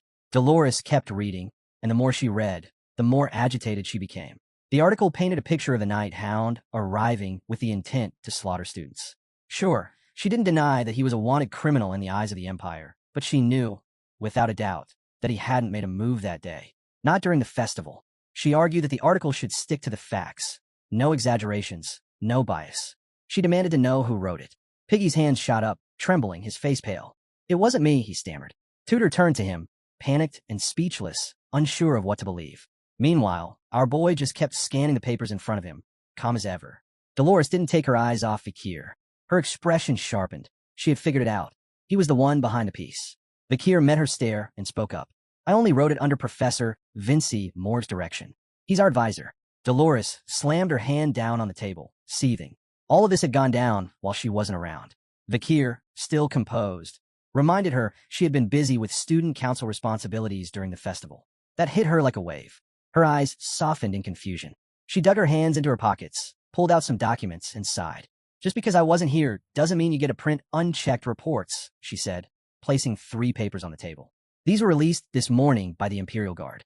She pointed at the documents. Official statements that confirmed the Night Hound had nothing to do with the destruction of the city's main facilities. Then she laid down 3 photographs. Each one showed scenes from where the Night Hound had supposedly been.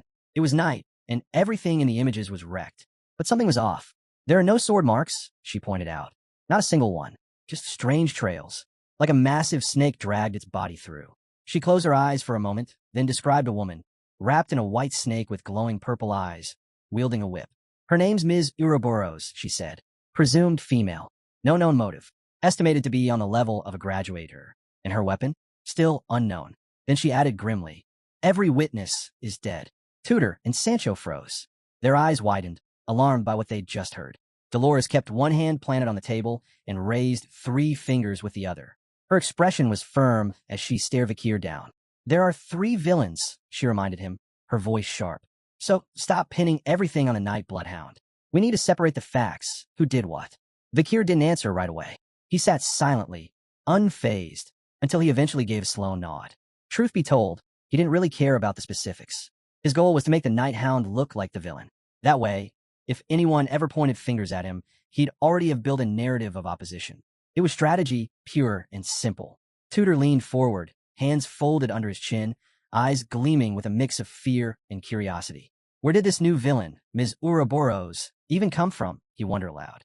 Sancho crossed his arms. We only know one thing, he said calmly. Wherever she goes, the ground ends up looking like a snake tore through it. Sinclair, clearly puzzled, raised her hand. Wait, how do we even know she's a she? Dolores placed both hands firmly on the table again, her eyes narrowing in thought. She imagined a rock, marked with lipstick. In every scene, there's a lipstick stain left behind, she explained. It's like she wants us to know it was her. Piggy threw out his arms in confusion, his face clearly struggling to process this information. Tudor raised a finger as if about to speak, and chatter broke out across the group. The topic spiraled quickly as everyone tried to make sense of it all. Vakir sat quietly, staring at the floor. But inside, something was boiling. His eyes locked onto Dolores again, this time flaring with rage. He didn't care whether this Ouroboros admired the Night Hound or despised him. Her reason didn't matter. If she ever crossed paths with him while he was hunting demons, she'd be next on his list. Just then, the door flew open with a loud kick. Anna walked in, arms full of papers. She marched over to the table and dropped the stack down with a thud. Dolores turned toward her, eyes narrowing in confusion as she scanned the pile. What's all this? She asked. Anna looked her in the eye. Reports, she said. Dozens of them came in after the festival. Then she pulled a sealed envelope from the stack, walked over to Vakir, and handed it to him. There's a letter for you. Vakir looked down, reached out calmly, and took the letter from Anna. Thanks, he said softly. He opened it, and almost instantly, confusion swept across his face. His brows knit tighter as he read, then his eyes widened, panic creeping in. While he was caught up in the letter, Sinclair wandered over, trying to sneak a look, curiosity written all over her face. It turned out to be a tuition notice for his first semester. The next day, Vakir visited his brother. A small Pomerian sat curled up on his lap, her eyes closed, completely at peace. A faint smile tugged at her lips. Across from him, Osiris sat on a couch, sipping tea as sunlight filtered in through the window. I can cover your tuition, Osiris said casually, setting the cup down. But tell me, what's really on your mind? Vakir dropped his gaze to the floor, lost in thought. He gently ran his hand over the Pomerian's head. I don't want people at the academy to know I'm a Baskerville, he admitted. Feeling his touch, the Pomerian placed her hands over his, clearly overjoyed. The truth was, Vakir just wanted normal life. Ever since it leaked that he had access to Baskerville money, he'd been dreading the fallout. In his mind, he pictured Sinclair, Bianca, and Dolores trying to throw ridiculous disguises at him with sparkling eyes, like some sort of comedy troupe. With only a week left before the enrollment deadline, he still wasn't ready to accept any of the bizarre job offers the girls had suggested. Vakir closed his eyes, worry etched across his face. Losing the full scholarship due to his behavior had complicated everything. Osiris, still sipping tea, studied his brother. A question lingered in his mind. Why hide your strength? Then it hit him. A flicker of realization. Does he want to be that kind of hero? Back when they were kids, Osiris had imagined the same thing. Arms crossed in front of a tree, blushing as he daydreamed about slaying a horde of monsters and shocking everyone. The idea of a hidden powerhouse living among the ordinary had once been his dream, too. On Vakir's lap, the little Pomerian drifted off into deep sleep, completely relaxed. Osiris set his cup down and offered an idea. Why don't you take up monster hunting? Part-time. Vakir's head snapped up. What? You could go to the Explorers Guild, Osiris continued. Team up with an explorer. It'd give you a way to earn money, on your terms. His voice was calm, but his eyes were filled with hope. Hope that maybe, just maybe, Vakir's dream didn't have to be so far out of reach. Vakir rubbed his chin, clearly unsure. Would this really help him reach his goal? He fell silent, deep in thought. As the idea of joining the Explorers Guild lingered in his mind, a familiar image surfaced, a swordsman with a ponytail. Vakir remembered him well. This man had once been a legend, a hero who played a vital role in the human coalition during the dark days of the Ruin Era. Many of the demon field guides Vakir had studied were based on this man's work. The entire school of monster ecogeography owed its existence to him. But his story ended in tragedy. He was a lone wanderer, unaffiliated with any faction. When a battle against demons erupted, no one came to back him up. That mistake cost him his life. Vakir knew his history inside and out. And now, with a smile forming on his lips, he made a decision. He'd earned that man's trust while he still had the chance. It was the least he could do for the future. Thanks, Osiris, he said firmly, determination clear in his voice. Osiris lit up with joy, his heart swelling with pride.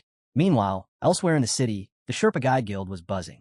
Evening crept in, casting shadows over the buildings. Then someone called out, "The Guildmaster's back." One of the men asked how the day's hunt had gone. But before he could finish, a loud thud shook the ground. The Guildmaster had stomped down hard, leaving jaws hanging. Blond and confident, the man had a massive wild boar slung over his shoulder. Grinning, he jerked a thumb toward the beast. Today's hunt. Crushed it, he declared. This was Miniature Pincher, better known as Mini Pin. He dropped the boar's carcass on the ground, and the rest of the guild crowded around, awestruck. There was no doubt graduates were on a whole different level. Mini Pin headed for the guild's front door. He needed a break. Entering his office, he collapsed into his chair and picked up a book, trying to distract himself. But the moment his head hit the desk, his hand moved to his forehead. Worry crept in again. They were short on funds, again. Feeding the team and covering salaries had become nearly impossible. The big mercenary guilds were hogging all the contracts, leaving him no room to breathe. His eyes dimmed with frustration. It wasn't just bad luck, it was his fault. Years ago, chasing his dream, he'd been scammed. That one mistake had led him here. Opening a drawer, he pulled out a towel, wiped the sweat from his brow, and shut his eyes. He felt like a fool. Still, if there was even the tiniest chance, he wasn't ready to let go. He clasped his hands tightly and imagined the emblem of the Baskerville family. That dream still lived inside him, joining the Baskervilles. Footsteps echoed through the area, slow, steady, and deliberate. Brown boots hit the ground with purpose. The figure wore a hood, concealing his identity. He walked right up to the fallen boar, then glanced around.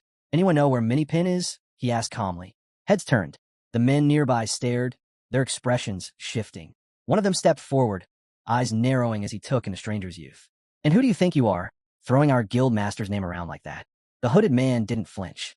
"Just a client," he said. "Came to make a commission." The man scoffed. "Think being a client means you can act like you're above everyone else?" But the hooded figure didn't respond. He simply turned his back and walked away. "Annoying guy," he muttered to himself. That was the last straw. The blond man's face twisted with anger as he spun around and lunged forward to grab him.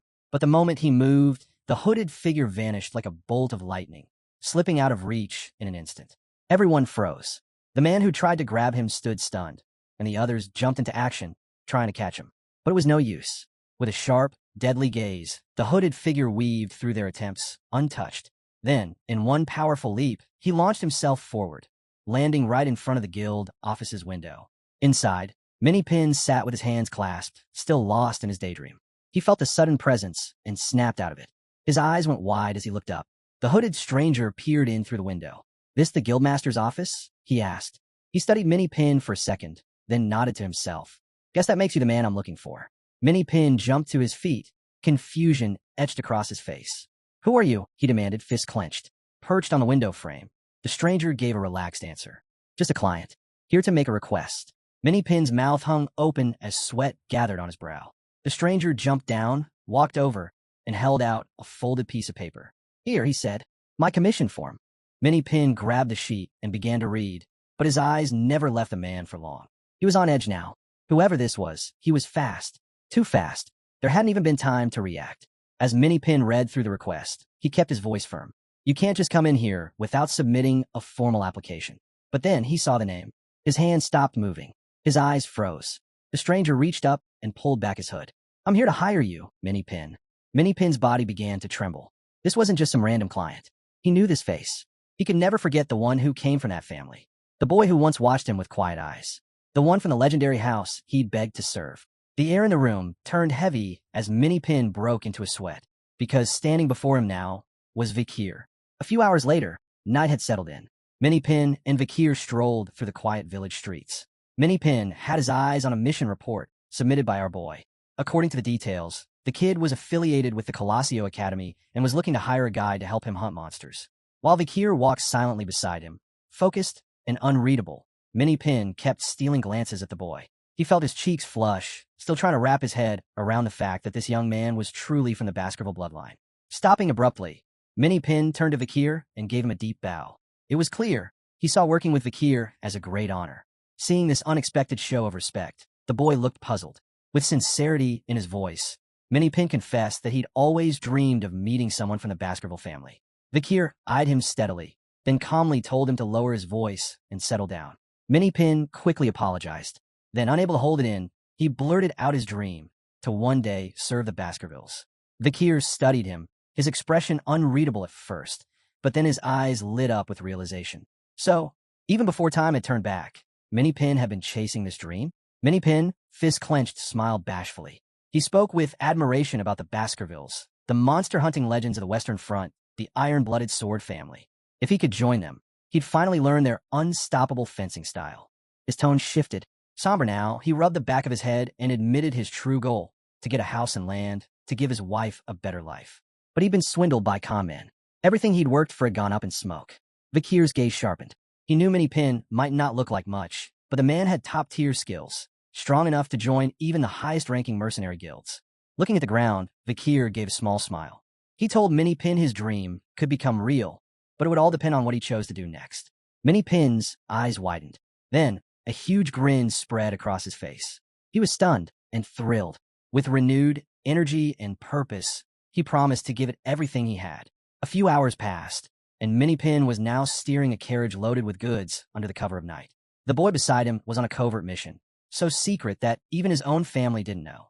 To stay hidden, he enrolled at the academy in disguise, receiving no aid from the Baskervilles. That's why he turned to Minnie Pin, the best guide in the region, hoping to earn enough to cover his tuition. Minnie Pin was stunned, hand over his mouth, eyes glistening. He could barely believe it. The person he admired most in the Baskerville family, Vakir, had personally acknowledged him. Vakir, sitting quietly among the stacked goods, looked calm as ever. The boy brought his hands together and, with a composed voice, asked Minnie Pin to address him as employer from now on, not by name. Minnie Pin, his eyes gleaming with resolve, gave a firm nod and agreed without hesitation. Vakir studied him for a moment, then asked casually, since he was now a student, which monsters could he hunt without drawing attention. Minnie Pin turned his head, smiling as he explained.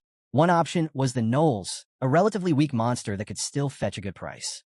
It had a bizarre appearance, a hyena's head on a dwarf's body, living in groups across the highland areas near the ecliptic. Alone, a Gnoll's only rated a C++ in danger. But in colonies, their threat level could spike all the way to A. Still focused on the road, Minnie Pin explained that because Gnolls were individually weak, even first-year students could handle them. That made it a perfect target. Low risk, good reward, and not likely to raise any suspicions. Plus, since they were considered ecosystem disruptors by the Imperial family, there was a bounty on each one. Their skin, meat, and bones were all sellable. As Vakir listened, he kept a close eye on Minnie Pin. It was becoming clear this guy really knew his stuff. Hours later, they finally reached the territory of the Gnolls. The carriage came to a halt. All around them, Gnolls roamed. Some wielded crude swords. Others prowled in packs. Hiding behind a bush, Vakir and Minnie Pin watched the area intently. With sharp focus, Minnie Pin pointed toward the creatures. He explained that Gnolls had a strange fascination with shiny objects. So the most effective hunting method? Scatter glass beads to draw them in and take them down. Vakir sat quietly beside Minnie Pin, his gaze fixed on the wandering gnolls. His eyes glimmered with a cool calm as he silently assessed the scene. He quickly noted that the glass bead trick would only work for small groups of these creatures. Minnie Pin blinked, surprised. Vakir had nailed it. He nodded in agreement. His observation was spot on. Just then, a snake hidden in the tree branches slithered forward, eyeing them with deadly intent. But before it could strike, a blinding slash cleaved its head clean off. Minnie Pin froze. His eyes darted from the falling snake to Vakir. How had he done that? There was no sword in sight. Blood pooled beneath the snake's lifeless body. Vakir, calm as ever, casually pointed back at the carriage with his thumb and asked if there was oil in the barrels. Still sweating from the shock, Minnie Pin gave a silent nod. The boy looked pleased. With that much oil, wiping out the entire Gnoll's colony might not even require a fight. Minnie Pin's jaw nearly dropped. This plan, burning out a colony that even the Imperial Punitive Force had abandoned, was bold, maybe even reckless.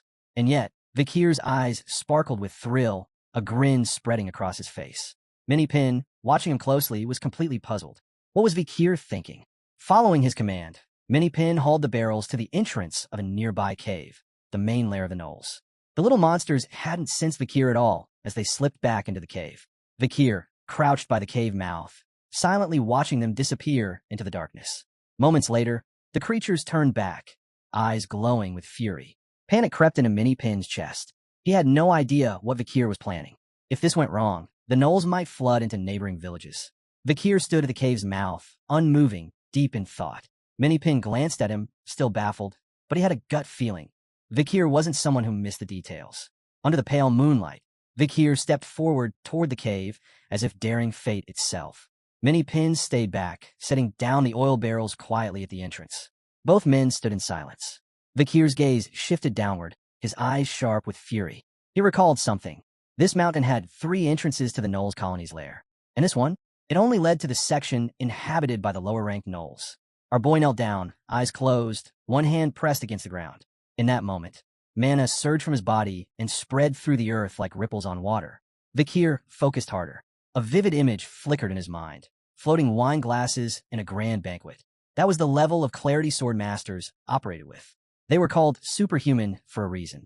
Now that he was one, he could sense every movement of aura around him. Mana poured from his palm, seeping deep into the soil. At first, nothing happened. Then, boom, a series of small explosions erupted at the mountaintop. The earth trembled beneath them. Minnie Pin flinched, wide-eyed and bewildered. He had no idea what was going on. Suddenly, the gnolls stormed out of the cave, their glowing eyes locked onto the two. They charged, snarling with rage. That's when Minnie Pin launched the barrels. The monsters halted, jaws hanging open in surprise as the heavy barrels crashed among them, spilling oil everywhere. Without pause, Minnie Pin hurled more barrels with all his might, dousing the entire horde. Vakir, torch in hand, watched with a quiet grin. No one would have guessed he'd be using an old trick from his days surviving in the forest. His eyes lit up, and a dark smile curved on his lips.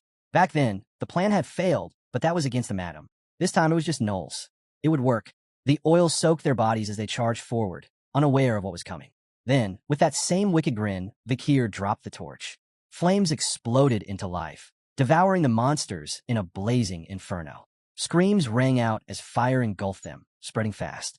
And in that confined space, the real weapon wasn't just the fire, it was the smoke. Thick, suffocating, and toxic. With the upper exits sealed off, the fumes had nowhere to go. The entire colony was trapped. From the cave's mouth, Vakir and Minnie Pin stood in silence, watching the blaze. The fire roared, shadows dancing across their faces. Minnie Pin stared, stunned. Even though they were monsters, Vakir hadn't hesitated. Not for a second. He was far colder and more precise than Minnie Pin had imagined. Sensing his gaze, Vakir turned slightly. His eyes were calm, expression unreadable. Minnie Pin's heart pounded. A new light sparkled in his eyes, admiration. To him, Vakir wasn't just strong. He was cool. Noticing the awe in Minnie Pin's eyes, Vakir scratched his head, visibly puzzled by the reaction. Hours later, smoke was still drifting from the mountain. With torch in hand, they stepped back into the cave, now quiet and scorched. Inside, the ground was littered with gnolls' corpses. Minnie Pin examined the bodies closely, his gaze serious. Just as he thought, the ones deeper in had died from smoke inhalation. He'd seen this kind of outcome before, a lesson he'd picked up from Vakir during past hunts. Vakir moved forward with his usual calm and told Minnie Pin to ease up on the praise. There could still be survivors, and they couldn't afford to let their guard down. Minipin placed a hand over his chest, feeling strangely warmed by Vakir's concern. Vakir glanced at him, slightly confused. For a second, Minipin reminded him of someone else, Secretary General Chihuahua. The two continued deeper into the cave, stepping over bodies and ash. Minipin suddenly stopped. His eyes locked on a section of stone, and a flicker of surprise crossed his face. Without hesitation, he raised his sword and struck the rock. Vakir turned around, eyebrow raised. "Something wrong?" he asked. Minipin kept hacking at the stone, revealing what he believed were human-made marks. He hit the wall hard one final time, and it gave way, revealing a hidden passage. Both froze, stunned. Beyond the broken stone was a secret room, packed floor to ceiling with gold coins. Vakir stepped inside first, scanning the room carefully. It didn't take long for him to realize this wasn't random. Someone had been using this cave as a stash. Minipin looked uneasy. "Maybe the gnolls collected all this," he suggested. "They like shiny stuff, right?" Vakir picked up a coin, inspected it, then tossed another one into the air. "Take a closer look." Minipin caught it and frowned. Something fell off. "These coins aren't marked," Vakir explained. "No serial numbers. That means they were never released by the central bank." Minipin's expression shifted. "Then, there's no way the gnolls got these on their own." Vakir stood up, dropping the torch onto the stone floor. "Whoever stored this here, they were powerful. Strong enough to kill every last one of those monsters and use this place like their own vault." Just then, the sound of heels echoed through the cave. A woman appeared, stepping hard on the body of a fallen gnolls without a second glance. She brought a hand to her lips, gave it a slow lick, and smirked. "Looks like some rats found their way into my coin box." Vakir stood up, gripping the gold coin firmly. His tone turned serious as he confirmed one undeniable truth. Minipin couldn't take his eyes off the coin, his face frozen in disbelief and confusion. The cave was littered with gnolls' corpses. A mysterious woman appeared at the entrance, silently surveying the aftermath. Hidden deep within the cave was the entrance to a secret treasure room. Vakir revealed that the one using this place as storage must be someone incredibly strong, someone capable of wiping out all the monsters and seizing the gold. Minipin inspected the coins closely, unsure if Vakir was hinting that they were stolen from a bank. Vakir gave a subtle nod. Otherwise, how else would anyone come across this kind of treasure? A flicker of fear crossed Vakir's eyes as a memory surfaced. He pictured a newspaper. He had written the article himself. The story was still fresh, about a copycat of a night hound. That criminal had torn through key facilities in the imperial capital, vanishing each time with every bit of wealth inside. One of the targets had been a bank. The crime scenes were chilling. No survivors, only traces left behind. High-heel prints and deep, winding marks like those of a massive serpent. That's when the nickname was born. Suddenly, the woman cracked her whip through the air. She aimed straight for Vakir, but he dodged easily, tilting his head just enough to avoid the strike. The whip slammed into the cave wall, leaving behind a snake-like impression. Instead of reacting with fear, Vakir's eyes gleamed with calm focus. Meanwhile, on the other side, Minipin turned to witness the scene, his face drained of color. The woman picked up her whip again and stepped forward with an almost graceful poise. Her gaze locked onto the intruders. Seeing them in her treasure room, her anger flared. "Rats in my coin box," she muttered, her voice edged with fury. Minipin froze, overwhelmed with confusion. But Vakir was quick to connect the dots. This woman was the thief they were after. She clenched her fist, a sharp grin cutting across her face. Her eyes burned with grim determination. Vakir glanced at the mark on the wall again. What looked like a serpent's trail was in fact a whip strike. He also noticed something else. She was using magic to distort her voice. She extended her hand, an unreadable look on her face. "So, was finding my coin box good luck, or bad?" Her eyes narrowed, filled with rage as she stared at Vakir and Minipin. Her gaze settled on Vakir, and she gripped her whip tighter, uncertain what he was doing here, but certain she didn't like it. Vakir's eyes clouded with confusion, leaving him momentarily stunned. Minipin, tense and wary, reached for his sword. Meanwhile, our boy couldn't look away, his mind racing. He sensed something shift in her demeanor. It was like she had suddenly become aware. But of what? Did she recognize him? Rose slowly placed her hand on her mask, a twisted chuckle escaping her lips. The idea that fortune had smiled on her was too amusing. Malice lit up her eyes as a wicked smile crept across her face. The thought of Vakir walking straight into her treasured den by himself was more than she could have asked for. Without warning, her mana surged, flooding the cave with an overwhelming presence. Minipin drew his sword, completely unprepared for what was coming. Behind him, Vakir stood calm and composed, observing her closely. Her energy was dense, far beyond what a graduator could handle. Minipin, a low-rank graduator, didn't stand a chance.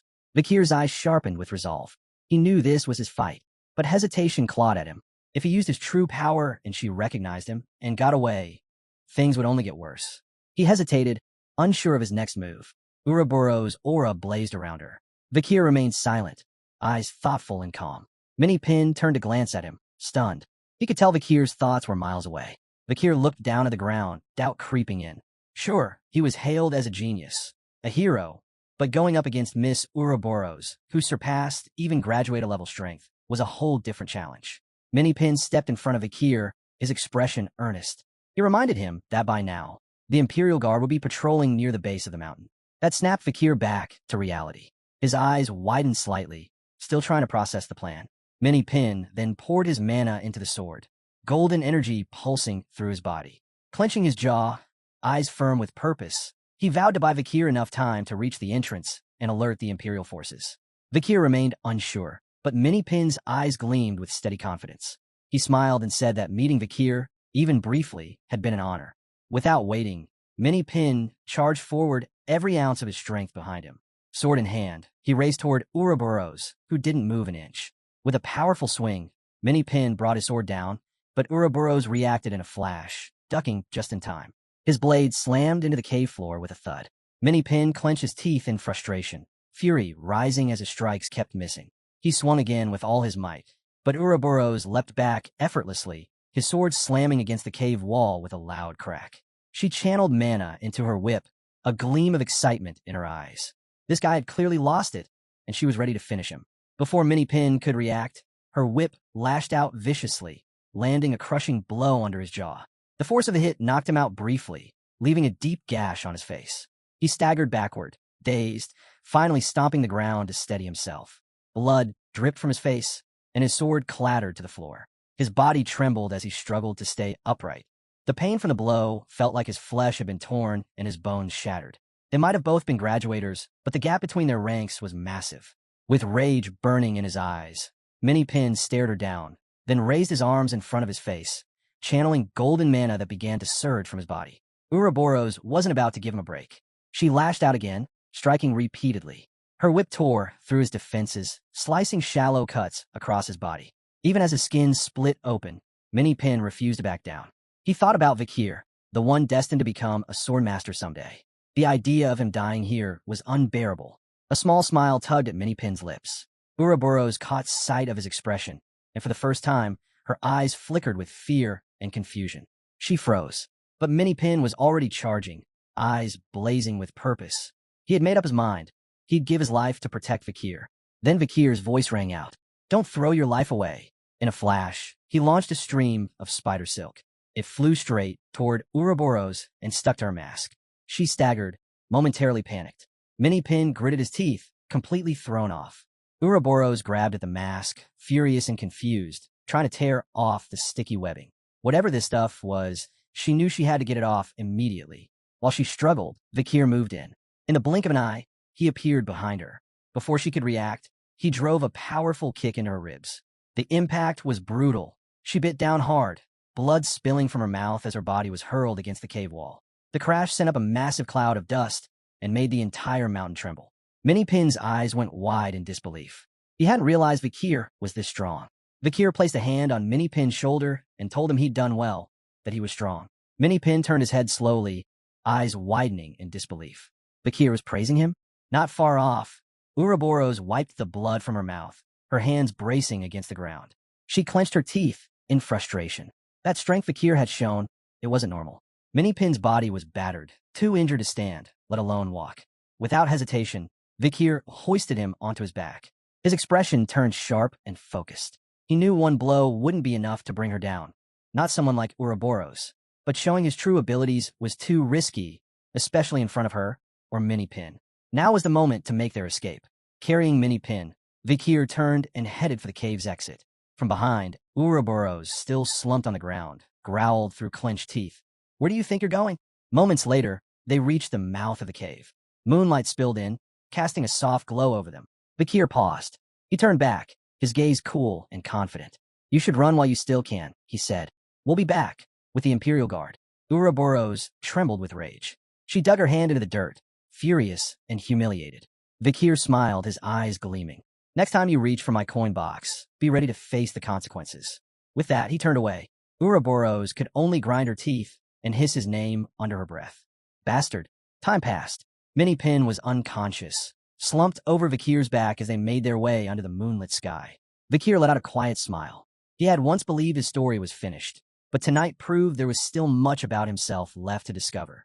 His thoughts drifted. Memories of Minnie Pin and Chihuahua flashed in his mind. Their actions, their loyalty, it all came rushing back.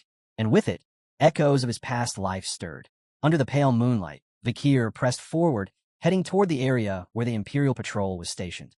Minnie Pin's unwavering loyalty brought back a reflection of someone he once was, a person he thought he'd left behind. Night had fallen when the Imperial Guard Knights arrived at the cave's entrance. The scene that greeted them stopped them in their tracks, puzzled and stunned. The entrance was crowded with knights, and before them lay a heap of gnolls' corpses.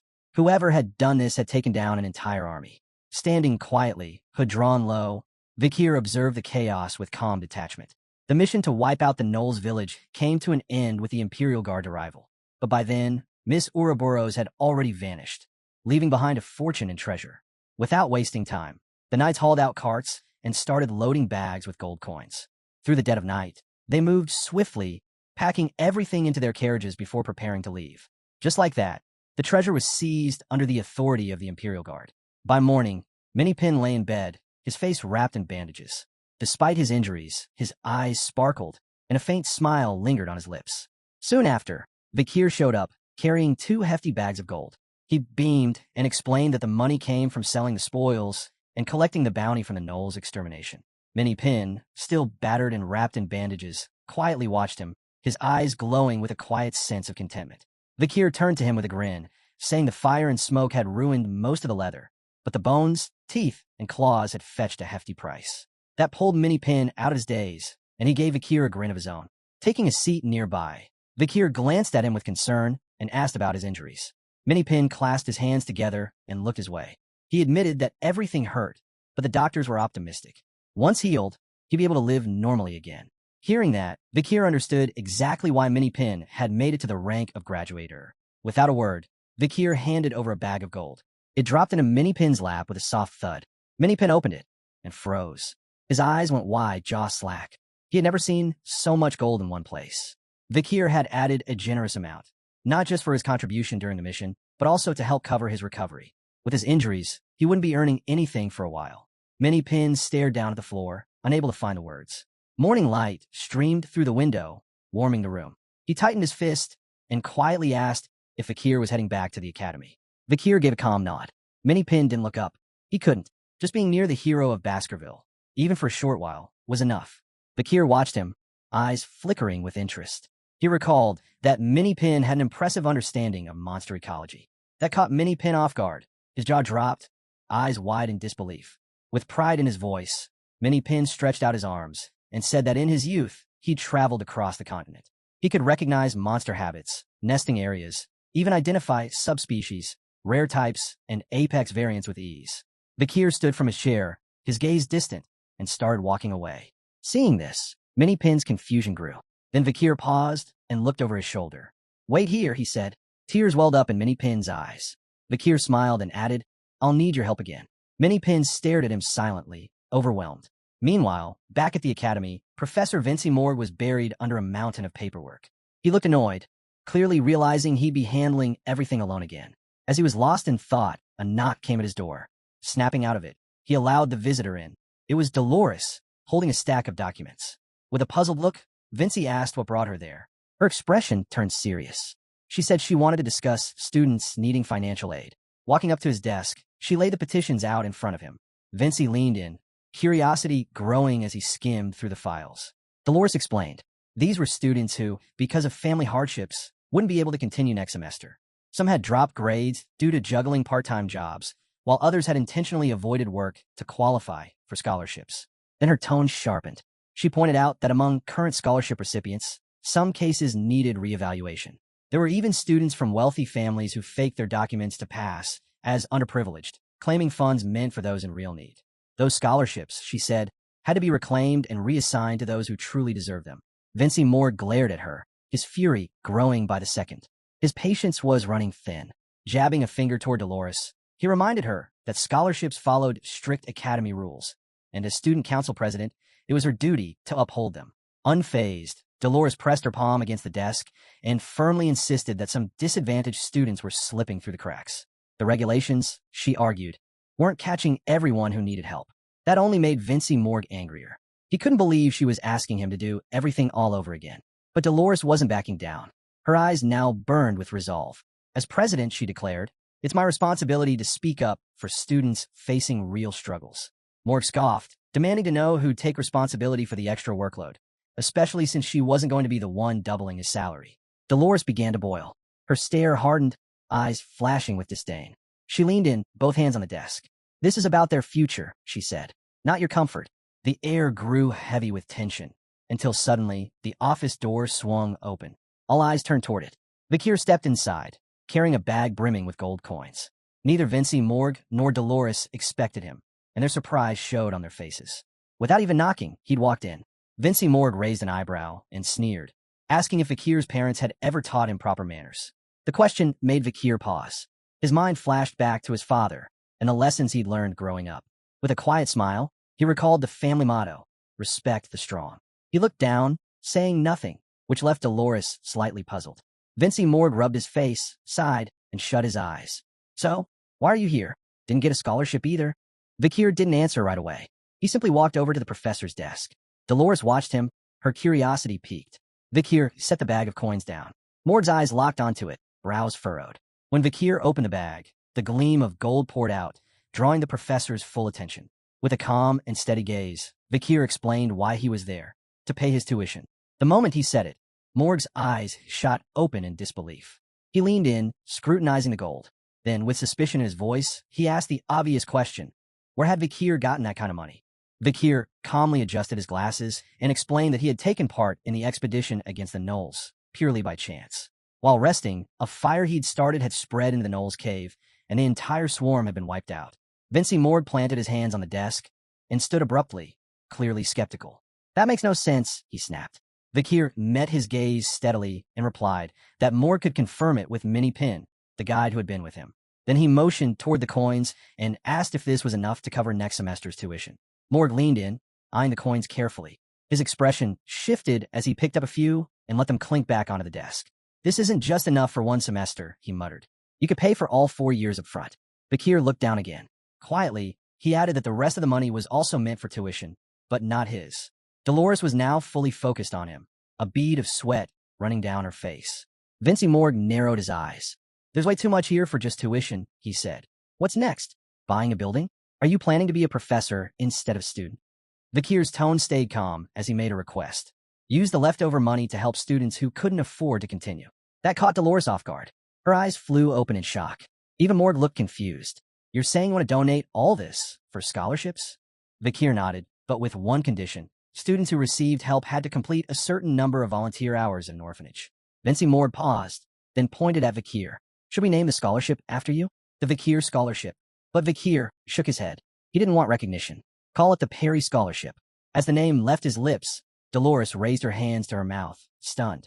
A soft blush crept on her cheeks. With a steady voice and unwavering gaze, Vakir repeated his request. Please, call it the Perry Scholarship. By the time the sun dipped below the horizon, the word had already begun to spread. In the student council room, President Dolores sat with the others, surrounded by buzzing chatter. Everyone was talking about it. A new scholarship had just been introduced, one funded by an anonymous donor. It didn't just provide aid, it came with purpose. Students would earn it through volunteer work in orphanages. And for the first time, students from noble or influential families were excluded. The academy was about to change. Dolores clasped her hands and stood still, lost in thought. No one knew the identity of the anonymous benefactor who had just changed the fate of so many struggling students. Her curiosity kept circling back to one person, Vakir. She pictured him again in her mind. He'd topped the written midterms and ranked high in the practicals. A model student, quiet, responsible, respected by his peers. Yet there was something deeper behind those glasses, something no one could quite read. She remembered that moment in Vincey Morg's office, the way Vakir looked, the sharpness of his gaze.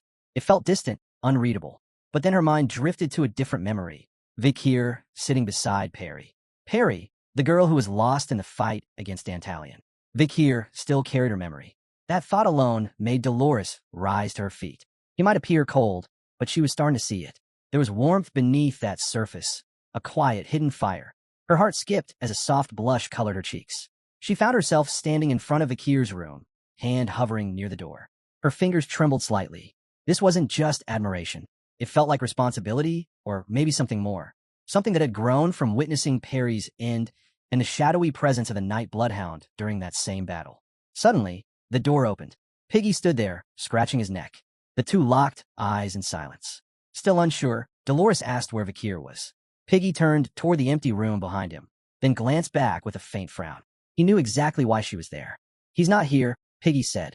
"He always disappears at night." That answer made something click in Dolores' mind. Her eyes lit up in surprise. Piggy scratched his head and looked uneasy. His part of the room. He barely has anything. It's like he's ready to leave at any time. She didn't say anything, just listened, her curiosity growing deeper. Piggy looked at her again and admitted, "He's probably got something going on. I worry he might just vanish." As he turned around, his eyes blinked in confusion. Dolores had already left the room. Her back to him, she walked slowly down the sunlit hallway. And as she did, one thought kept echoing in her mind. Could Vakir be the Night Bloodhound? Somewhere deep within the Empire, the crowd buzzed at the bustling Imperial station. Over at platform 999, Bianca stood out in a light summer dress, a wide-brimmed hat shielding her face. A purse hung off her shoulder, and in her free hand, she held a compact travel bag. Her cheeks flushed with excitement as a smile played on her lips. It had been ages since she'd last stepped away from the academy. Standing behind her were Sancho, Tutor Sinclair, and Piggy, all dressed in the academy's official uniforms. Piggy looked puzzled, eyes darting around the platform. The tutor commented dryly that anyone passing by might mistake them for a bunch of tourists heading off on vacation. He reminded Bianca that they weren't leaving for fun. They were heading in a battle. Bianca, serene and composed, replied that in that case, they should at least look a bit more serious. She then pointed off into the distance. A short walk away, a group of students gathered, chatting among themselves. With her fingers still raised, Bianca smiled, her confidence shining through. Her eyes locked onto the group as she declared that no matter what, Colosseo Academy would once again rise to the top in this year's Olympic survival competition. This grand event had begun, an elite tournament where the four most prestigious academies in the Empire competed. First was their own, Colosseo Academy, known for its top-tier education across every discipline. Then came Boot Camp Varangian, a school for warriors focused on close-range combat with weapons like swords, spears, axes, and bows. Next was Themsixera Women's University, structured like Colosseo, but exclusively for female students. Lastly, the current host, the Wizard Training Institute, commonly called the Magic Tower, home to mages and practitioners of the arcane. Tutor Sinclair turned toward Bianca, curious. "So, the headquarters this year, it's the Magic Tower?" Bianca gave a subtle nod, explaining that the base of operations was in Dolores Smile, a town nestled in the southeast of the continent, known for its peaceful atmosphere, and for being home to the Magic Tower itself. As they strolled through the station, a voice boomed over the loudspeakers. The Continental Circuit train was arriving. Next stop, Imperial Station, the Imperial capital. They moved closer to the edge of the platform, eyes locked on the incoming train. Sancho, Bianca, and Sinclair's faces lit up in amazement, while Tutor and Piggy stood frozen, mouths agape. The train rushed in at high speed, its engine cloaked in trails of blue smoke. At the very front, a radiant magic circle pulsed with energy. The train came to a stop. Piggy clenched his fists, his whole body trembling with anticipation. His eyes sparkled. This would be his first time riding a magic train. Sancho stood with his hands on his hips, a confident grin spreading across his face as he casually mentioned he'd already ridden this train once, back when he first enrolled. Piggy, still wide-eyed and awestruck by the train, didn't even respond at first. Then Bianca raised a finger at them and told them not to stand there gawking like fools. That snapped everyone's attention to her. Their eyes widened, unsure what she meant. But with steady confidence, Bianca pointed again, this time toward the train, and revealed that some students from Varangian Academy and Themsixera Women's University had already boarded at the previous station. She said it plainly. They couldn't afford to look weak in front of their competition. Right then, the train Dolores slid open. Students began stepping off, among them, a man with a scar on his face and a woman who caught everyone's eye. Piggy and the rest couldn't help but focus on them. Moments later, more Varangian Academy students filed out, their faces serious and disciplined. Following them came the girls from Themsixera Women's University, entering the station with cheerful smiles. Together, they all headed toward the station shop to grab some food. Piggy stared in disbelief as the entire crowd suddenly emptied out of the train. Tudor, arms crossed, silently watched the scene unfold. The air felt heavy. Then, with a confident smirk, Tudor gestured to the side and said the Varangian students were probably fuming just from seeing Sancho here. Piggy blinked in confusion. Why would they be mad about Sancho? He asked. Sancho, standing right next to him, grinned wider, his eyes gleaming. Tudor closed his eyes, amused, and explained Sancho had ranked first in Varangian's entrance exam before choosing to enroll at Colosio Academy instead. Sancho's pride lit up his face. When it came to battle, he was always up for it. While they talked, Bianca walked over and casually asked Sinclair if she might be in trouble. Sinclair looked up, startled. Bianca reminded her. Sinclair had also taken first place in both the Magic Tower's entrance exam and the one for Thim's Sixer Women's University. Sinclair's face turned red as she smiled, clearly flustered. They finally boarded the train. For Sinclair, being number one always came with pressure. If someone matched her, it'd be a tie, but if not, she'd take the loss. Piggy, meanwhile, had his eyes on the train ticket as he made his way down the aisle. Behind him, Tudor reached out with a reassuring smile and told her not to worry too much. The real stars were the third-year students. Based on the info they had, there'd be 53rd years, 32nd years, and 21st years competing. Sancho and the others fell quiet, listening closely as Tudor began to speak. His voice was calm, but his words stirred something in them. In his mind, Tudor pictured magical items, an ancient book, a gleaming sword, a sharp dagger, a radiant necklace. He remembered the rumors. Anyone who made it into the top 10 of the competition would get to pick a treasure from a vault shared by all 4 academies. Determined, Tudor made a silent promise. He was going to claim one of those treasures, no matter what. They reached their seats, stashed their luggage, and started settling in. As Tudor sat down, arms crossed, a sigh slipped from his lips. He couldn't hide his disappointment. Vakir wasn't with him again. He'd chosen to team up with some other guys, just like last time. Sitting beside him, Sancho glanced over and offered a grin. He mentioned that Vakir had already made a promise to someone else, so there wasn't much he could do. Still, Sancho admired that kind of loyalty. It made Vakir seem like someone worth respecting. Bianca leaned against her hand, eyes drifting toward the window. She remembered Vakir's seat was in another car, separate from theirs. A thought crossed her mind. Would he be all right if students from rival academies were in there too? Sinclair caught that, and her eyes widened, now worried as well. Piggy spun around in his seat, sweat breaking out across his face. But unlike the others, his concern wasn't about rival students. What really got under his skin was who might be sitting next to Vakir. Elsewhere, in a different car of the train, a boy with purple hair sat silently, his gaze lost in thought. He stared down at the floor, unmoving. It was Granui of Leviathan, the third son of the powerful, deadly poison Leviathan family, one of the Empire's 7 great houses. Praised all his life as a prodigy, Granui had always stood above the rest. No one had ever managed to surpass him, until now. He remembered it clearly. Under a cherry tree, he had spotted Sinclair from a distance. She was the one who had stolen first place from him in the entrance exam. A commoner, without title or name, Sinclair had defeated him outright. His hand slowly rose to his chest, and his face reddened. It had been his first loss. And strangely, as time passed, something unfamiliar began to stir inside him. Something he didn't understand. Granui's eyes began to shine with a quiet, unexpected joy. Sinclair watched the cherry blossoms drifting in the breeze, her mind far away. That strange feeling had taken root the very first time Granui saw her. Her striking white hair, her flawless skin, those wide eyes like a deer's, and her soft, balanced features. While she remained lost in thought, Granui and his group stood nearby, staring at her with admiration. It was then he realized something he had tried to deny. He was in love with her. No matter how much he resisted, the truth was undeniable. He walked up to her, pointed a finger, and called out, "Hey, commoner!" Then with a smirk, he asked if she'd already found a team. Sinclair turned around, caught off guard by his sudden approach. Granui stepped in closer, one hesitant step at a time, scolding himself for not being able to say anything more meaningful. All he could manage was that same biting word, commoner. Then, pointing at himself, he told her she could join his team. At that, Sinclair's eyes sparkled. She suddenly began waving, her smile lighting up her whole face. Then, without a word, she dashed right past Granui. His eyes went wide in disbelief as she ran straight toward someone else. Behind him stood Vakir, lost in thought. Sinclair reached out and greeted him with a bright smile, starting a cheerful conversation. Granui stood frozen. Meanwhile, back in the train, Vakir sat among the Baskerville triplets and Granui.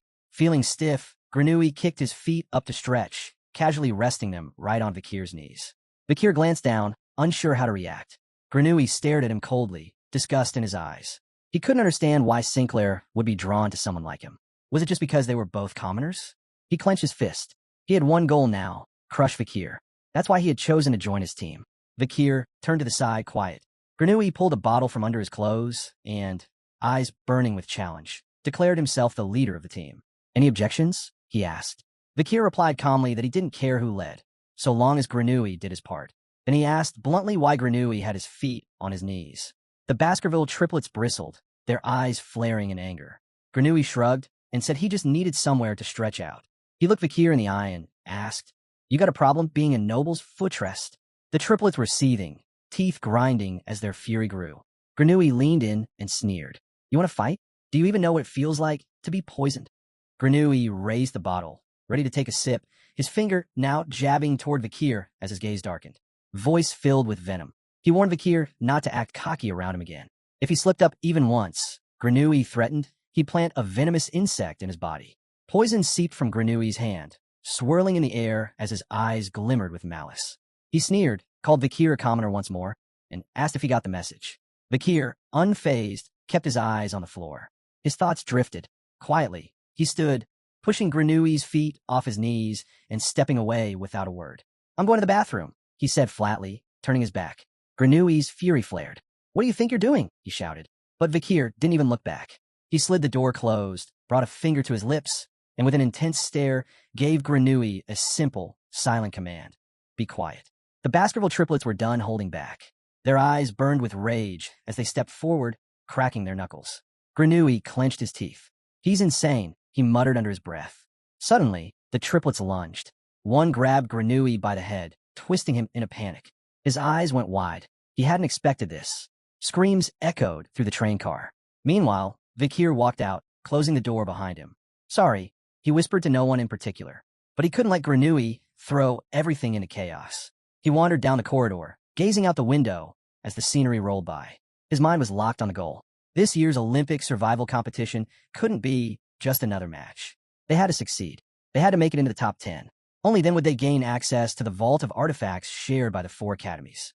And for Vakir, it wasn't about gaining power. It was about getting to a specific artifact, one that had to be destroyed. His expression hardened. His eyes blazed with quiet resolve. In his mind, he stood atop a steep cliff. Below him, something stared back, a monstrous, unblinking eye. The artifact he had to eliminate was no ordinary relic. It was an inanimate demon, one of the Empire's 7 elite corps. Decoravia. The 7th elite corpse, Decoravia, appeared in the form of a glowing eye. It wasn't a living being, but a mechanical demon, one of the 10 elite corpses whose true identity had come to light before Vakir's time reversal. Originally sealed away inside the Academy's treasure vault, Decoravia had once been nothing more than an ancient relic. But in the age of ruin, the demons awakened it, turning it into one of their key weapons. Vakir stared down at the ground, fists clenched, lost in deep thought. Fate had handed him a rare chance to intervene. If he could take the right steps now, he might be able to stop a future catastrophe. Determination flared in his eyes. He made up his mind. He would rise into the top 10, gain access to the treasure vault, and destroy Decoravia before it could ever become a threat. Back in the train car, Vakir returned quietly and reached for the doorknob. As he stepped inside, Granui didn't mock or taunt him this time. Instead, he stood still, eyes lowered, and dropped the bottle he was holding. Pale, drooling, and trembling, Granui slowly bowed his head. He began shaking from side to side, muttering like he'd lost his mind. Vakir observed him with calm eyes and gave a small nod. At that moment, the Baskerville triplets' eyes sparkled, and broad smiles appeared on their faces. They turned to Vakir, grinning, and gave him a thumbs up in approval. As daylight bathed the passing train, Vakir felt a sense of ease. He had just removed a dangerous piece from the board, a factor that could have ruined everything. Hours later, the train came to a dusty stop. Students poured out, chatting and laughing with each other. Vakir followed, along with the Baskerville triplets, who yawned and stretched after the long journey. Gran stepped off as well, looking completely drained. Vakir's gaze sharpened as something in the distance caught his eye. The sun was setting, casting golden hues across the majestic city of Dortsmile, nestled in the Empire's southeast. At the center of the city stood a narrow, towering structure. His eyes locked onto it, the magic tower. It pulsed faintly, cloaked in spatial enchantments so complex that even today's most skilled wizards couldn't unravel them. Vakir's thoughts drifted to the Andromelius ring, wondering if the tower held similar secrets. The ring's gleaming violet surface once formed an impenetrable barrier. Could the tower do the same? Then, a group of men carrying imperial flags approached, faces lit up with excitement. A green-haired man stepped forward, smiling warmly as he extended a hand. With cheer in his voice, he greeted the students, saying it had been a while. This year, they'd gathered again, as proud representatives of respective schools. Smarty Pants' eyes settled on Dollars. Her gaze burned with resolve as she placed both hands on her abdomen and broke into a confident smile. She stood there as the proud representative of Colosseo Academy. Nearby, Jurassico, with a wolf pelt draped over his head, crossed his arms, excitement glimmering in his eyes. He represented Varangian boot camp. Then there was a woman with brown hair who rested one hand on her waist and smiled coolly. She was Lovegood, the face of Themsixera Women's University. Dollars stepped toward them, greeting them with a friendly smile. "How's everyone doing?" Lovegood turned toward her and chuckled. "To me, you all look just like the last time." Jurassico, still with arms crossed, chimed in, "It's been a little under a year." Just then, the green-haired man, still grinning, raised his hand and stated, "To be exact, it's been 11 months, 3 days, 11 hours, 43 minutes, and 12 seconds. Jurassico's grin widened as the memory hit him. "Arrogant Smarty Pants," he said, laughing to himself. That name never failed to amuse him. Adjusting his glasses with a straight face, Arrogant Smarty Pants replied coolly, "It's only hard to grasp if your brain's made of biceps." He was the representative of the Magic Tower. Bianca, watching from a distance, blinked in disbelief. "Wait, his name is really Arrogant Smarty Pants." Sinclair, clearly disturbed by the thought, sighed. "At the Magic Tower, it's a tradition. The elders give out baptismal nicknames to the juniors." She went on to explain that they once tried naming him Little Soft Cotton, but he threatened to quit the tower altogether. She figured his real name was probably something like Hohenheim. Arrogant Smarty Pants scratched his ear, looking off to the side nonchalantly. "Philippus Aurelius Theophrastus Bombast von Hohenheim," he said plainly. But Arrogant Smarty Pants rolls off the tongue better. Just then, Piggy approached, a book in hand. He looked up and spoke in awe. "Every representative here is someone to watch out for." His comment caught the attention of both Bianca and Sinclair, who turned to him, eyes wide with curiosity. Jurassico's eyes lit up again, and he grinned without hiding it. Jurassico wasn't just tough. Story said that in his first year, he knocked out every senior and took over the academy. Rumor had it his grandparents were mountain barbarians from Lou Rogue ETLE Noir Mountains. Meanwhile, Philippus, aka Arrogant Smarty Pants, smiled calmly. Throughout the University League, he'd never lost a single match to Dollars. His raw talent was so great that upon graduation, he was set to be appointed professor at the Magic Tower, and he wasn't stopping there. He had his sights set on becoming the youngest master in the tower's history. With her hands on her waist, Lovegood glanced around at the others. As the representative of Themsixera Women's University, she wasn't just admired for her skills. She was known for her ability to influence those around her with ease. People called her the peak of Themsixera, and beyond the battlefield, she also shined as a performer in a renowned theater company. Meanwhile, Piggy flipped through the book he'd been reading, curiosity all over his face. Based on the predictions, the top contenders for the tournament were likely Philippus Hohenheim and Jurassico, battling for first and second. President Dollars was expected to take third, while Lovegood was pegged for fourth, listed under Nemesis. Sinclair silently observed Piggy, unsure what to say. Bianca, brows furrowed, asked where he was getting all this information. Just then, a hand reached out toward them. It was Philippus Hohenheim. Standing under the sun with one hand resting on his hip, he offered a confident look. Knowing how tough it had been for them to reach the Magic Tower, he decided to personally guide them to their accommodations. Hours passed, and night settled over the city. Stars blanketed the sky as Sinclair, Bianca, Piggy, Sancho, and Tudor arrived at their lodging. Their eyes widened as they looked up. Before them stood a whimsical, mushroom-shaped house that looked like something out of a fantasy novel. They could hardly believe this was where they'd be staying. Soon after, the Magic Tower chefs served a lavish spread. Meats, fish, and all kinds of desserts. Tudor, now changed into fresh clothes, picked up his fork and knife. His mouth watered as he took in the buffet. A grin crept across his face. This was better than he'd expected. Piggy, seated beside Sinclair, began glancing around nervously. "Has anyone seen Vakir?" he asked, worried. Bianca, eyes serious, pointed calmly toward a table. Vakir was there, eating alone. Tudor set down his fork and turned to Piggy. "Quit stressing about him. Worry about yourself," he said bluntly. As everyone ate in peace, it was clear just how large the event really was. Each academy had sent 100 students, 21st years, 32 second years, and 53 third years. That made 400 participants in total. Only the top 10 would earn the right to claim an artifact. Bianca leaned her head on her hand, glancing sideways with a fierce look in her eyes. Tutor noticed and couldn't help but stare, unsure what had gotten her so riled up. Then, one student walked over to the buffet, only to find all the food gone. A Varangian boot camp student had filled his plate sky high and walked off smiling. The rest of the Varangian tables were loaded with food, while others had none. Bianca locked eyes on them, fuming. She hated that they had to share lodging with a Varangian. Their behavior, their lack of manners, it got under her skin. With wild energy and big smiles, the Varangian marched right back to the buffet to refill their plates, shoving other students aside. For them, eating was all about speed and rotation. The meat's got to keep coming nonstop, they declared. First 5 minutes are everything. If you miss it, you go hungry. More is always better. The girl stumbled to one side, nearly hitting the floor, but before she could fall, Sancho appeared out of nowhere and caught her by the shoulder. She looked at him with gratitude and softly thanked him. Meanwhile, the Varangian boot camp students were still too busy piling their plates to notice. Taking advantage of the moment, Sancho raised his voice and called them out.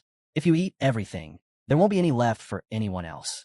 The Varangian students paused mid-bite, eyes narrowing as they turned to face him. With a steady hand, Sancho pointed toward them. You're cutting the line. You're making this harder for everyone. Piggy and Tutor froze, eyes wide, jaws hanging open. They hadn't expected someone to confront the Varangian so directly. One of the Varangian, a guy with a ponytail, glared at Sancho, brandishing his kitchen tongs like a weapon. What do you see a line? He snapped. And what's with Colosio Academy students making a scene? The girl tucked herself behind Sancho, but he didn't flinch.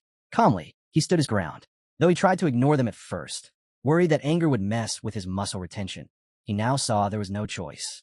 The ponytail man's eyes lit up with fury. He clenched his teeth as realization hit.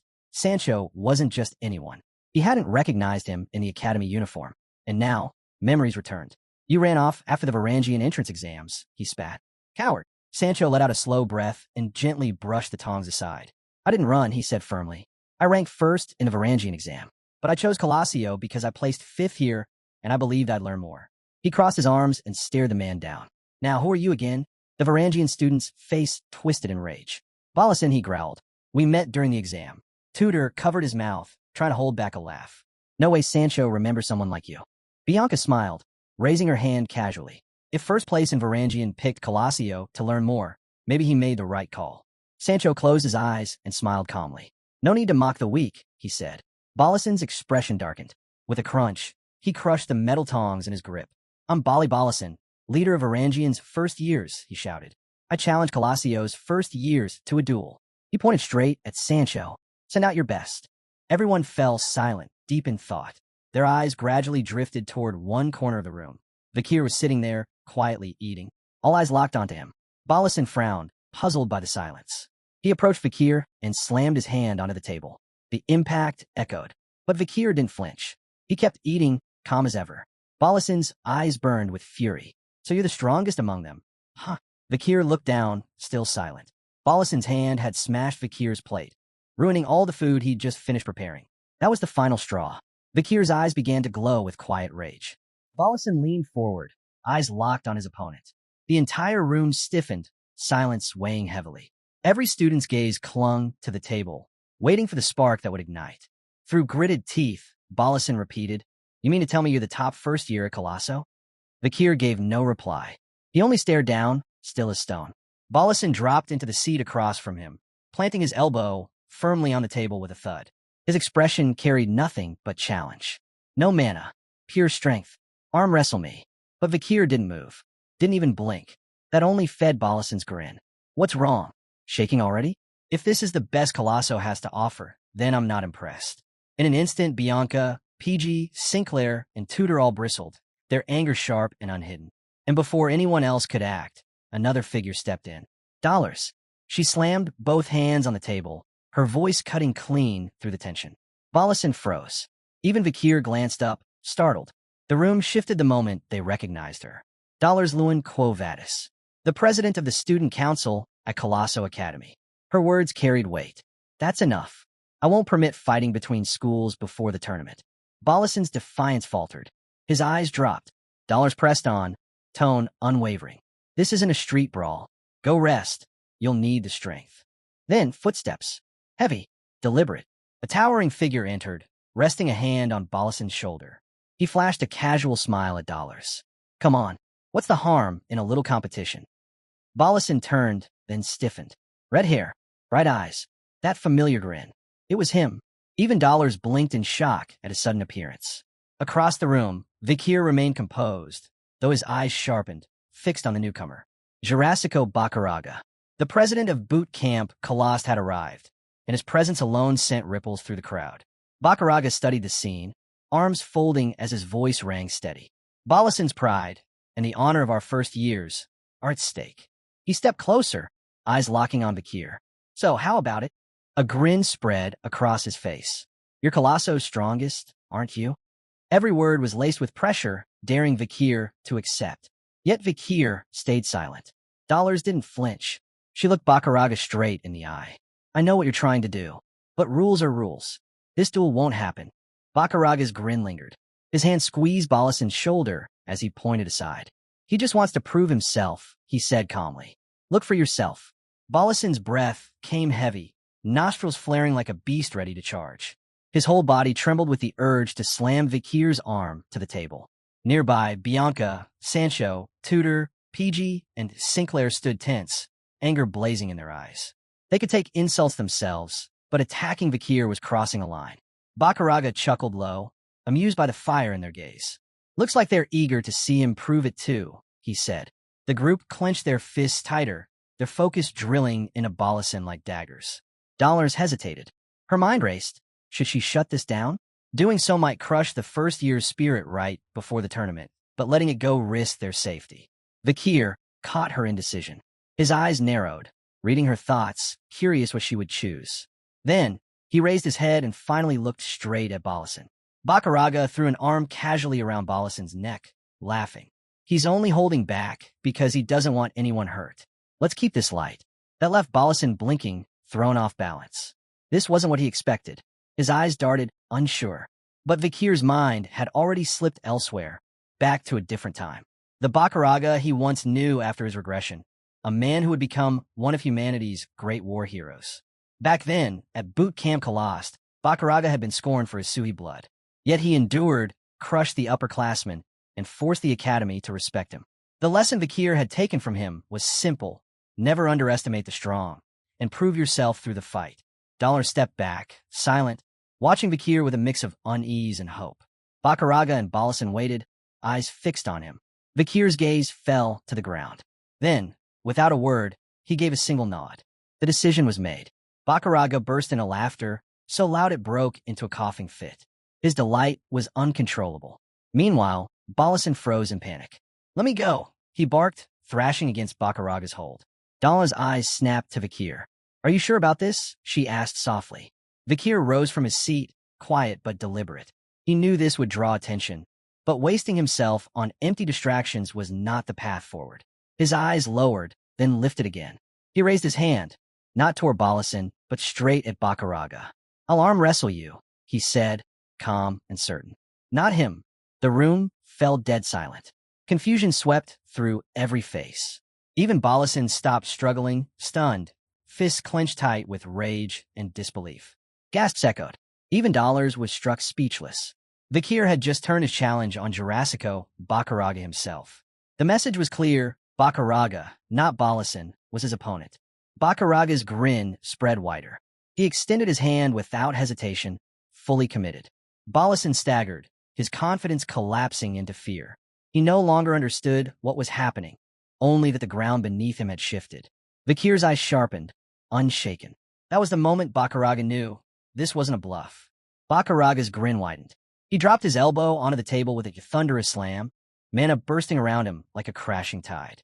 All right then, he said, staring straight into Vakir's gaze. Let's see it. Vakir lowered his arm and placed his elbow firmly on the table. Their hands locked together. The room froze. Not a sound. Dollar stepped closer, her voice steady. Simple rules. Win, lose, or surrender. Nothing else. Vakir didn't move. His focus radiated, unwavering. Her eyes lingered on him a moment. If it turns dangerous, I'll end it myself. The two tightened their grips, pressure mounting between them. Get ready, Dollars announced. Vakir shifted his grip ever so slightly, and Bakaraga's eyes flickered. That pressure. Then, for the first time, Vakir allowed himself a faint smile. Begin. The clash started instantly.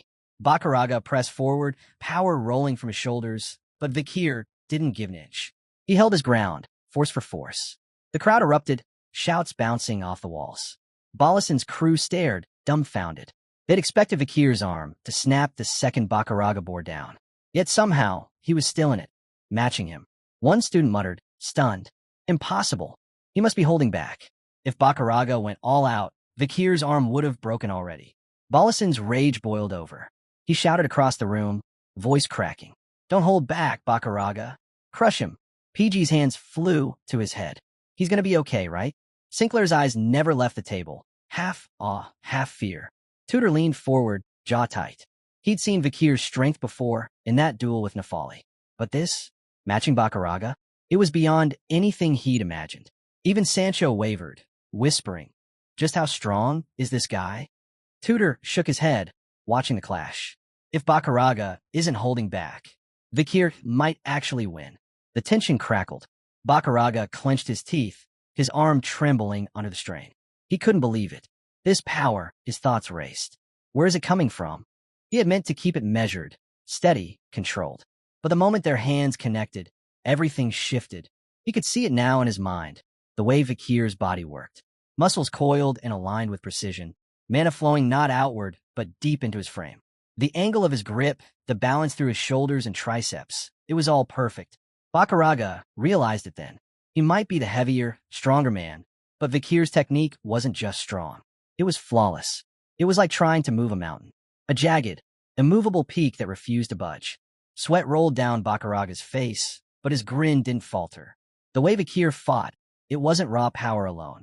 It was control, precision, the kind of strength only veterans carried. He's fighting like a man who's lived through countless battles like my own father, Bakaraga thought. But how? Who is he, really? Vakir kept his eyes lowered, silent, until he suddenly spoke. Not in common tongue, but in Bakaraga's own language. I'm the hunting ground. Bakaraga's entire body froze. His eyes widened. Vakir lifted his gaze, voice cutting sharp. The hunting ground of Balac. That was it. The warm-up ended. In a single instant, Vakir unleashed his true power. His grip crushed forward, slamming Bakaraga's arm to the table with explosive force. The impact cracked the air, smoke and sparks bursting out. Bakaraga gritted down hard, refusing to give in. Dollars shielded her face from the sudden blast as dust and wind tore through the hall. Students ducked and covered, squinting through the haze. When the air finally cleared, the table was split clean apart. Vakir lay on the ground. Bakaraga still stood. Gasps rippled through the room. No one knew what just happened. No one knew who had won. Bakaraga blinked, staring at his own hand, as if unsure himself. Then, before he could speak, Vakir sat upright, his voice calm and steady. I lost. The silence shattered. Students erupted in cheers, applause echoing off the walls. They weren't celebrating Bakaraga, they were celebrating Vakir. For standing his ground. For daring to go head-to-head with a man like him. Bakaraga's fist clenched. He knew the truth. Vakir had given him the victory. He stepped forward, looming over him. Vakir looked up, eyes steady, unshaken. Their hands clasped, and in the forest tongue, Bakaraga said, You are the pride of the deep woods. A faint smile pulled at his lips. I'll never forget you. Then, lifting Vakir's arm high for all to see, he roared, This strength, enduring my power, it's no small feat. Vakir remained silent, his presence enough. Sancho's eyes gleamed as he grinned. This is what true brotherhood looks like. Tudor folded his arms, chuckling. Bakaraga's the real deal. A man's man. PG's fists pumped, his chest pounding. I can't wait for the tournament to begin. As night fell, the first day closed, brimming with pride, fire, and the clash of wills.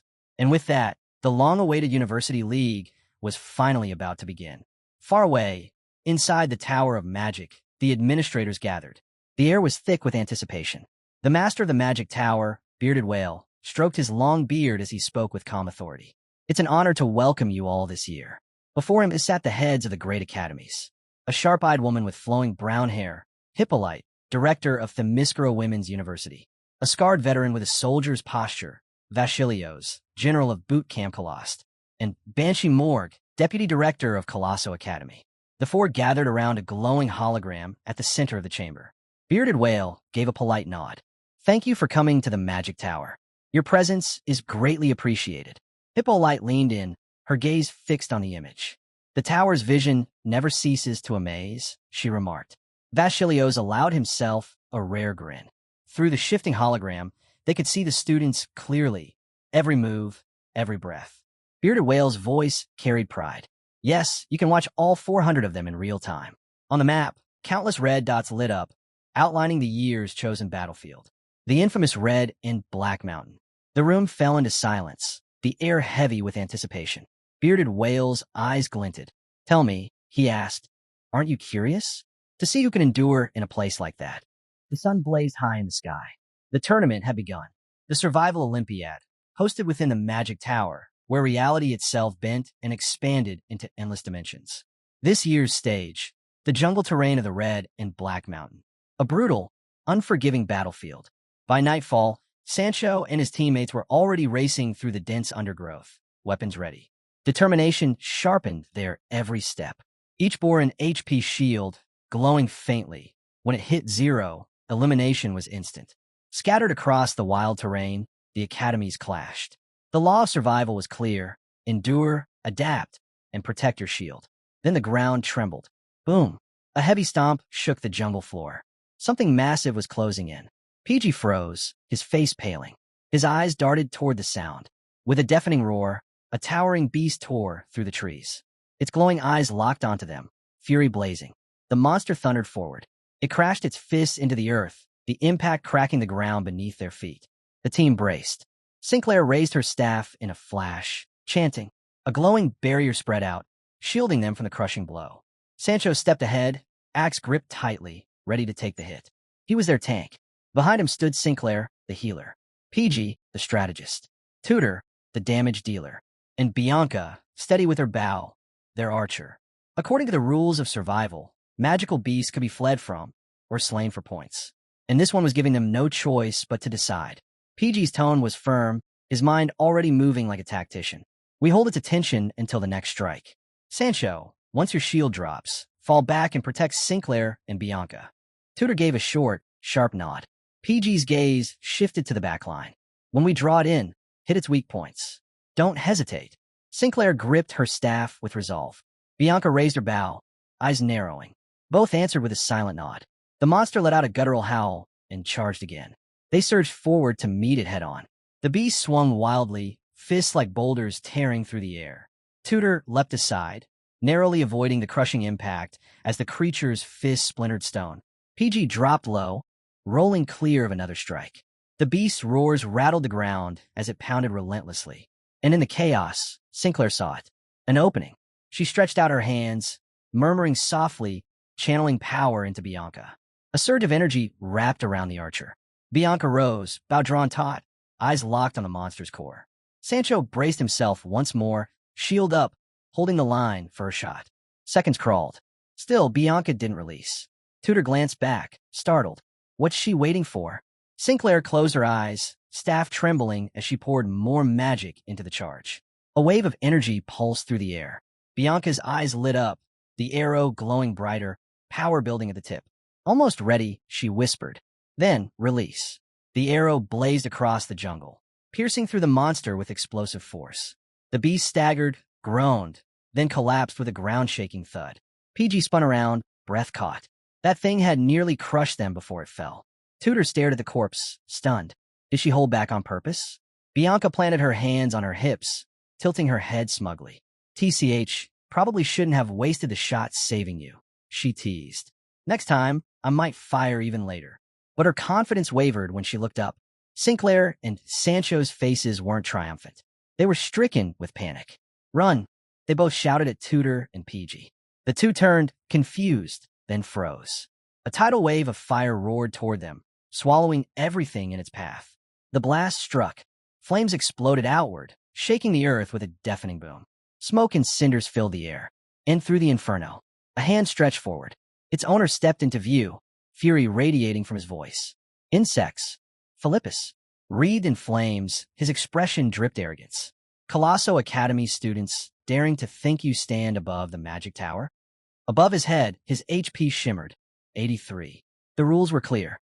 Monsters weren't the only prey in this tournament. Points could be taken from people, too. Elsewhere in the jungle, Granui trudged forward, sweat dripping down his face. His HP, 77. Each step was misery. His body groaned with fatigue. Ugh, this jungle's a death trap.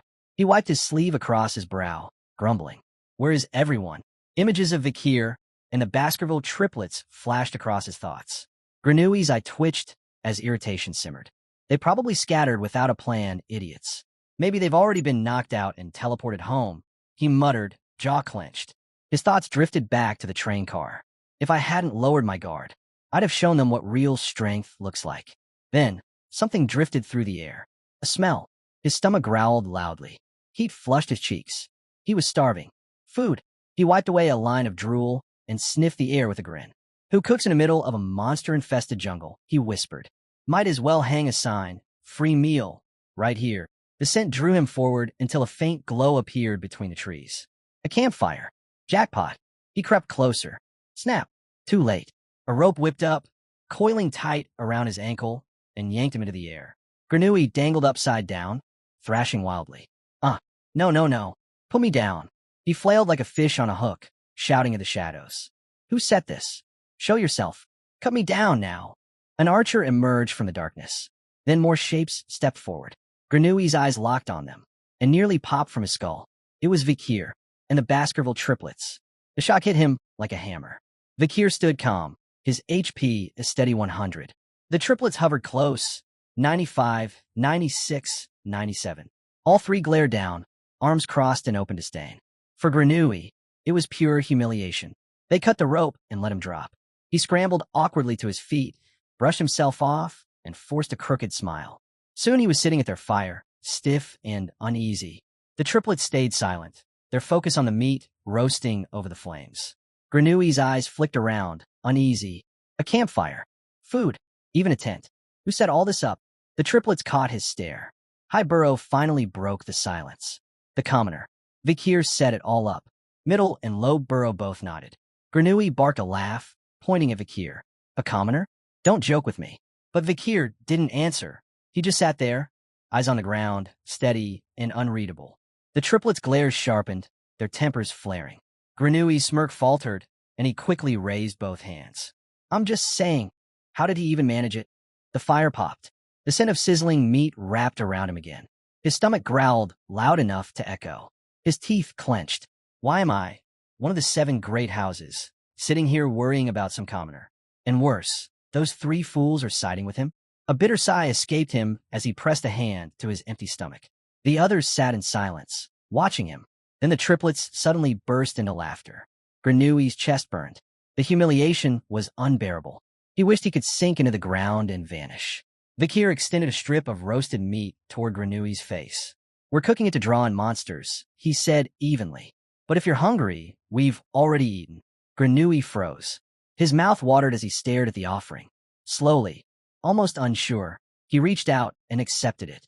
Why are you being generous? He asked quietly. Vakir's eyes flickered with a sly glint. A faint smile tugged at his lips. Because you're the team leader. Granui blinked, confused. He didn't understand. But Vakir did. He knew Granui's poison ability could be valuable in the jungle. And even if it wasn't, there might come a time when it would be. Granui dropped his gaze, eyes misting. That damn commoner. Maybe he's better than I thought. He bit into the meat, tears slipping down his cheeks. His HP rose from 77 to 90. Vakir and the triplets stood silently, watching him eat. Then, thwack. An arrow cut through the air, piercing a fleeing monster's leg. The shot had come from Vakir. Beside him, Granui raised his hands, releasing a cloud of poison with sharp determination. The triplets' eyes burned with energy as they surged forward without hesitation. The beast turned, a massive horn bear, roaring in fury. But the triplets were faster. Their blades cut deep, tearing wounds across its hide. Blood spilled in thick streams. Moments later, the monster toppled with a thunderous crash. Dead. Vakir glanced to the corpse. That makes 30, he said flatly. The triplets grinned wide. Too easy. But Vakir's eyes didn't lift. He stayed fixed on the ground. 30 beasts wasn't nearly enough. If I want to break into the top 10, he thought, I'll need far more than this. Granui tilted his head, puzzled. Why is he wasting time on monsters? Students are worth more points. His eyes lingered on Vakir, who had gone quiet, his gaze far away. What's he thinking? Granui wondered. Vakir's eyes narrowed, glowing faintly. This setup, the survival system, the monster scores, the penalties, it all felt familiar. Just like before. Back then, he'd hidden in the shadows, hunted quietly, and claimed first place. That battlefield had felt like home. But now, things were sharper, more dangerous. Since becoming a swordmaster, his instincts had sharpened too. And from the instant he'd entered the Red and Black Mountain, a sense of warning had gnawed at him. He lowered his gaze once more. Something's off. Suddenly, his senses screamed. Something was coming. Fast. Without a word, the triplets moved, blades drawn as they stepped in front of Vakir. Eyes fixed ahead. Ready. Vakir raised his bow, steady and silent.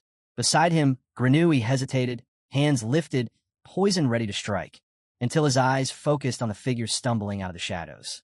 He froze. His breath caught. It was Sinclair. Her HP hovered at 38. Her body was battered, covered in cuts. Clothes torn, blood streaked down her skin.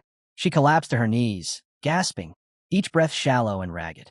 Her trembling hands pressed against the dirt, and her face carried only fear. 118. At the operations room of the Magic Tower, tension fills the air as the ongoing Academy survival competition is monitored. Vashilios, the chief of Varangian, points out how unlucky Colossio Academy seems this year. Even though Colossio already had the fewest number of students to begin with, the Academy still ended up losing most of its freshmen. The culprit behind their rapid elimination is none other than Hohenheim, a participant whose overwhelming skill is leaving everyone astonished. For Colossio, luck and fortune seem absent this year. Beside Vashilios, the master of the Magic Tower, long white-bearded whale, turns his eyes toward Vinci Morg, the deputy principal of Colossio Academy. The master is curious about what Vinci is thinking, especially given the state of the competition. Vinci reminds the Magic Tower's master that he holds responsibility for this year's tournament venue. His words carry sharpness, questioning whether the chosen battleground is truly safe. Vinci explains his concern. Normally, the Magic Tower generates ordinary forest for survival competitions, with monsters suitable for student battles. This year, however, the chosen battleground is not a regular forest, but a restricted area, a dangerous part of the woods where conditions change unpredictably. The land itself is unstable, terrain shifts, monsters evolve, and over time, higher-ranking entities begin appearing. Such dangers are not only unexpected, but also potentially beyond the abilities of young students. Vinci Morg reminds everyone of a tragic incident from several years ago. According to the Morg's family reports, an S-rank monster once appeared within that restricted zone, killing many and leaving behind heavy casualties. If such a creature were to emerge again during this competition, Vinci warns, then the Magic Tower system may fail to respond properly. His demand is clear. He wants to know if countermeasures there are prepared for the worst possible scenario. The Magic Tower's master, however, brushes aside his concerns.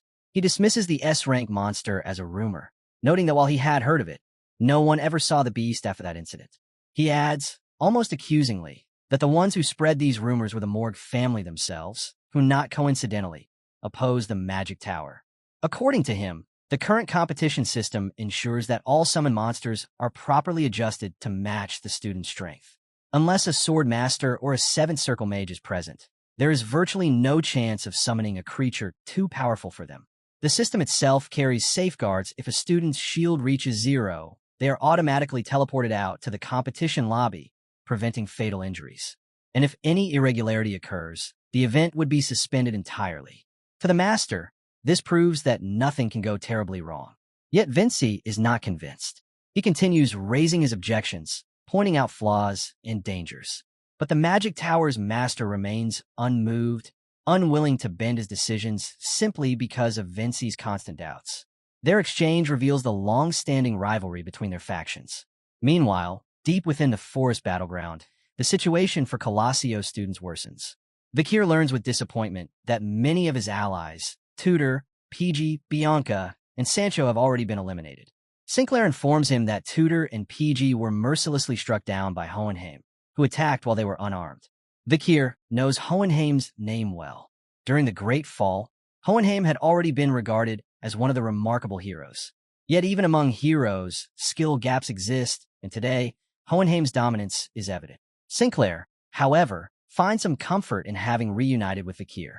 She notices with admiration that his health remains completely full, unlike her own, which has already begun depleting from simple exertion in this forest. Vakir's stamina and control are extraordinary. Watching from nearby, Grenouille, leaning bitterly against a tree, feels jealous. He thinks that if he too had hidden in the depths of the forest, hunting monsters patiently as Vakir had, his health would also be perfectly preserved. Grenouille's jealousy is cut short when Vakir suddenly raises his bow and shoots an arrow in his direction. Shocked, Grenouille freezes, only to realize that Vakir was not targeting him, but the dangerous presence behind him. The arrow lands true, and moments later, the students of Themyscira reveal themselves from behind the tree. Their president, Lovegood Malini, steps forward. She is impressed by Vakir's instincts. She had masked her team's movements with silencing magic, yet Vakir sensed their approach at the precise moment. The confrontation grows tense. Themyscira's group locks eyes with Vakir, Sinclair, and the others. Lovegood declares boldly that she intends to eliminate every Colossio student. Among her teammates, Anna recognizes Sinclair and mocks her. Sinclair, once Themyscira's top tyrant, had defected to Colossio despite placing first in their entrance exams. Lovegood, curious, presses to know why Sinclair abandoned Themyscira. She mocks Colossio, claiming it offers nothing, not even attractive men. Yet her mocking tone falters the moment she lays eyes on Vakir. To her surprise, she finds herself captivated by his unique appearance. But Sinclair, stepping protectively in front of Vakir, interrupts her. Lovegood's admiration instantly transforms into rage. Clutching her magical staff with fury, she declares that she will kill Sinclair. Elsewhere, the chaos of the battlefield continues. Hohenheim dominates the forest, eliminating students with terrifying ease. He ridicules Dolores, pointing out that without companions, she cannot stand a chance against him. Though Dolores fights bravely, she knows he is right. Still, she refuses to give up, reminding herself that defeat is not an option. Then, a new presence shifts the balance. Bakaraga appears suddenly, leaping toward Hohenheim with ferocious power. The force of his strike challenges even Hohenheim, forcing him to grit his teeth to withstand it. For a moment, Hohenheim wonders if this fighter could be a graduate. Bakaraga laughs darkly and mocks him, calling him nothing more than a four-circle mage. He confidently declares that he will not be left behind. Back with Vakir's group, the battle escalates. While launching attacks toward Themyscira's group, Vakir recognizes the magic Lovegood wields. It resembles the triplets' three flowers technique. Vakir is astonished that Lovegood can wield it despite her anger. Suddenly, a chilling energy sweeps across the forest, sending unease through every student present. The group trembles violently, confusing them all, for no earthquakes have been mentioned as part of this battleground. Their eyes widen in terror when they witness a figure emerging before them is not just another monster, but a massive, towering creature, the infamous Madam. The appearance of the Madam spread fear among the students. The atmosphere changes instantly, and all eyes turn toward the overwhelming figure. Lovegood's companions move quickly to shield her, their instincts warning that they should escape at once. Vakir, however, understands what is happening more clearly. The uneasy sensation he had felt since entering this place was not without cause. It came from the Madam, whose presence alone is enough to unsettle the strongest minds. Before Vakir's regression, the Madam was nothing more than a name scattered through fragmented legends. Records about her existence were inconsistent, often told as half-remembered myths. Only after many years of investigation and repeated revisions did she become listed in the Empire's Dictionary of Monsters. Even then, she remained more of an entry on paper than a reality, for no one had actually seen her. Not even the scholars of the Magic Tower had witnessed her directly. That is why her sudden appearance here is abnormal. This situation has arisen as a result of Vakir's influence, and it is a development no one could have predicted. Lovegood is the first to experience the weight of that reality. When the Madam approaches, her body refuses to move, leaving her defenseless. She would have been struck down in an instant if Anna had not acted. Anna manages to shield her, but the force of the attack pushes through and leaves her severely injured. The impact renders her unconscious, and she falls before she can even register the extent of her injuries. Grenouille, who witnesses the Madam passing by, can do nothing but shiver. His reaction is a reminder of how overwhelming the madam's presence is to ordinary students. Vakir notes her direction carefully. She is not wandering without purpose. She is heading toward places where most students are gathered. This troubles him. He wonders what the management team is doing, because something of this scale should never have been permitted in the competition. Allowing such a monster to appear seems like a complete failure in oversight. Meanwhile, inside the operations room of the Magic Tower, Morg is unable to contain himself. He seizes the master by the collar and demands that the competition be stopped immediately. The master, however, explains calmly that this is no longer possible. When the tower's system encounters an entity that it struggles to control, enters a state of overload. At that point, no one outside can intervene, and no one inside can be removed. The situation has already reached that stage. The only way for the system to stabilize is for the students themselves to eliminate the monster. Once that is achieved, the tower will return to normal. On the battlefield, Dolores sits beside Anna to examine her condition. After a brief check, she informs Lovegood that Anna's life is not in danger. The strongest impact was reduced when her shield collapsed, and although she is unconscious, rest will allow her to recover. This gives Lovegood some comfort, but it is only temporary. Both she and Dolores watch the madam continue moving away, and they realize that while they are safe for the moment, other students are now in danger. Dolores worried aloud that the direction the madam has taken is where many others are gathered. Vakir observes the madam closely, committing every detail to memory. She moves on 8 legs, each step shaking the ground beneath her. In the Empire's classifications, she is marked with an S-rank risk rating, meaning her threat is on the same level as a natural disaster. Her existence is enough to make people feel as though life itself has abandoned them. Yet, Vakir notices differences between this version and the madam he encountered outside the tower. This one does not release poison.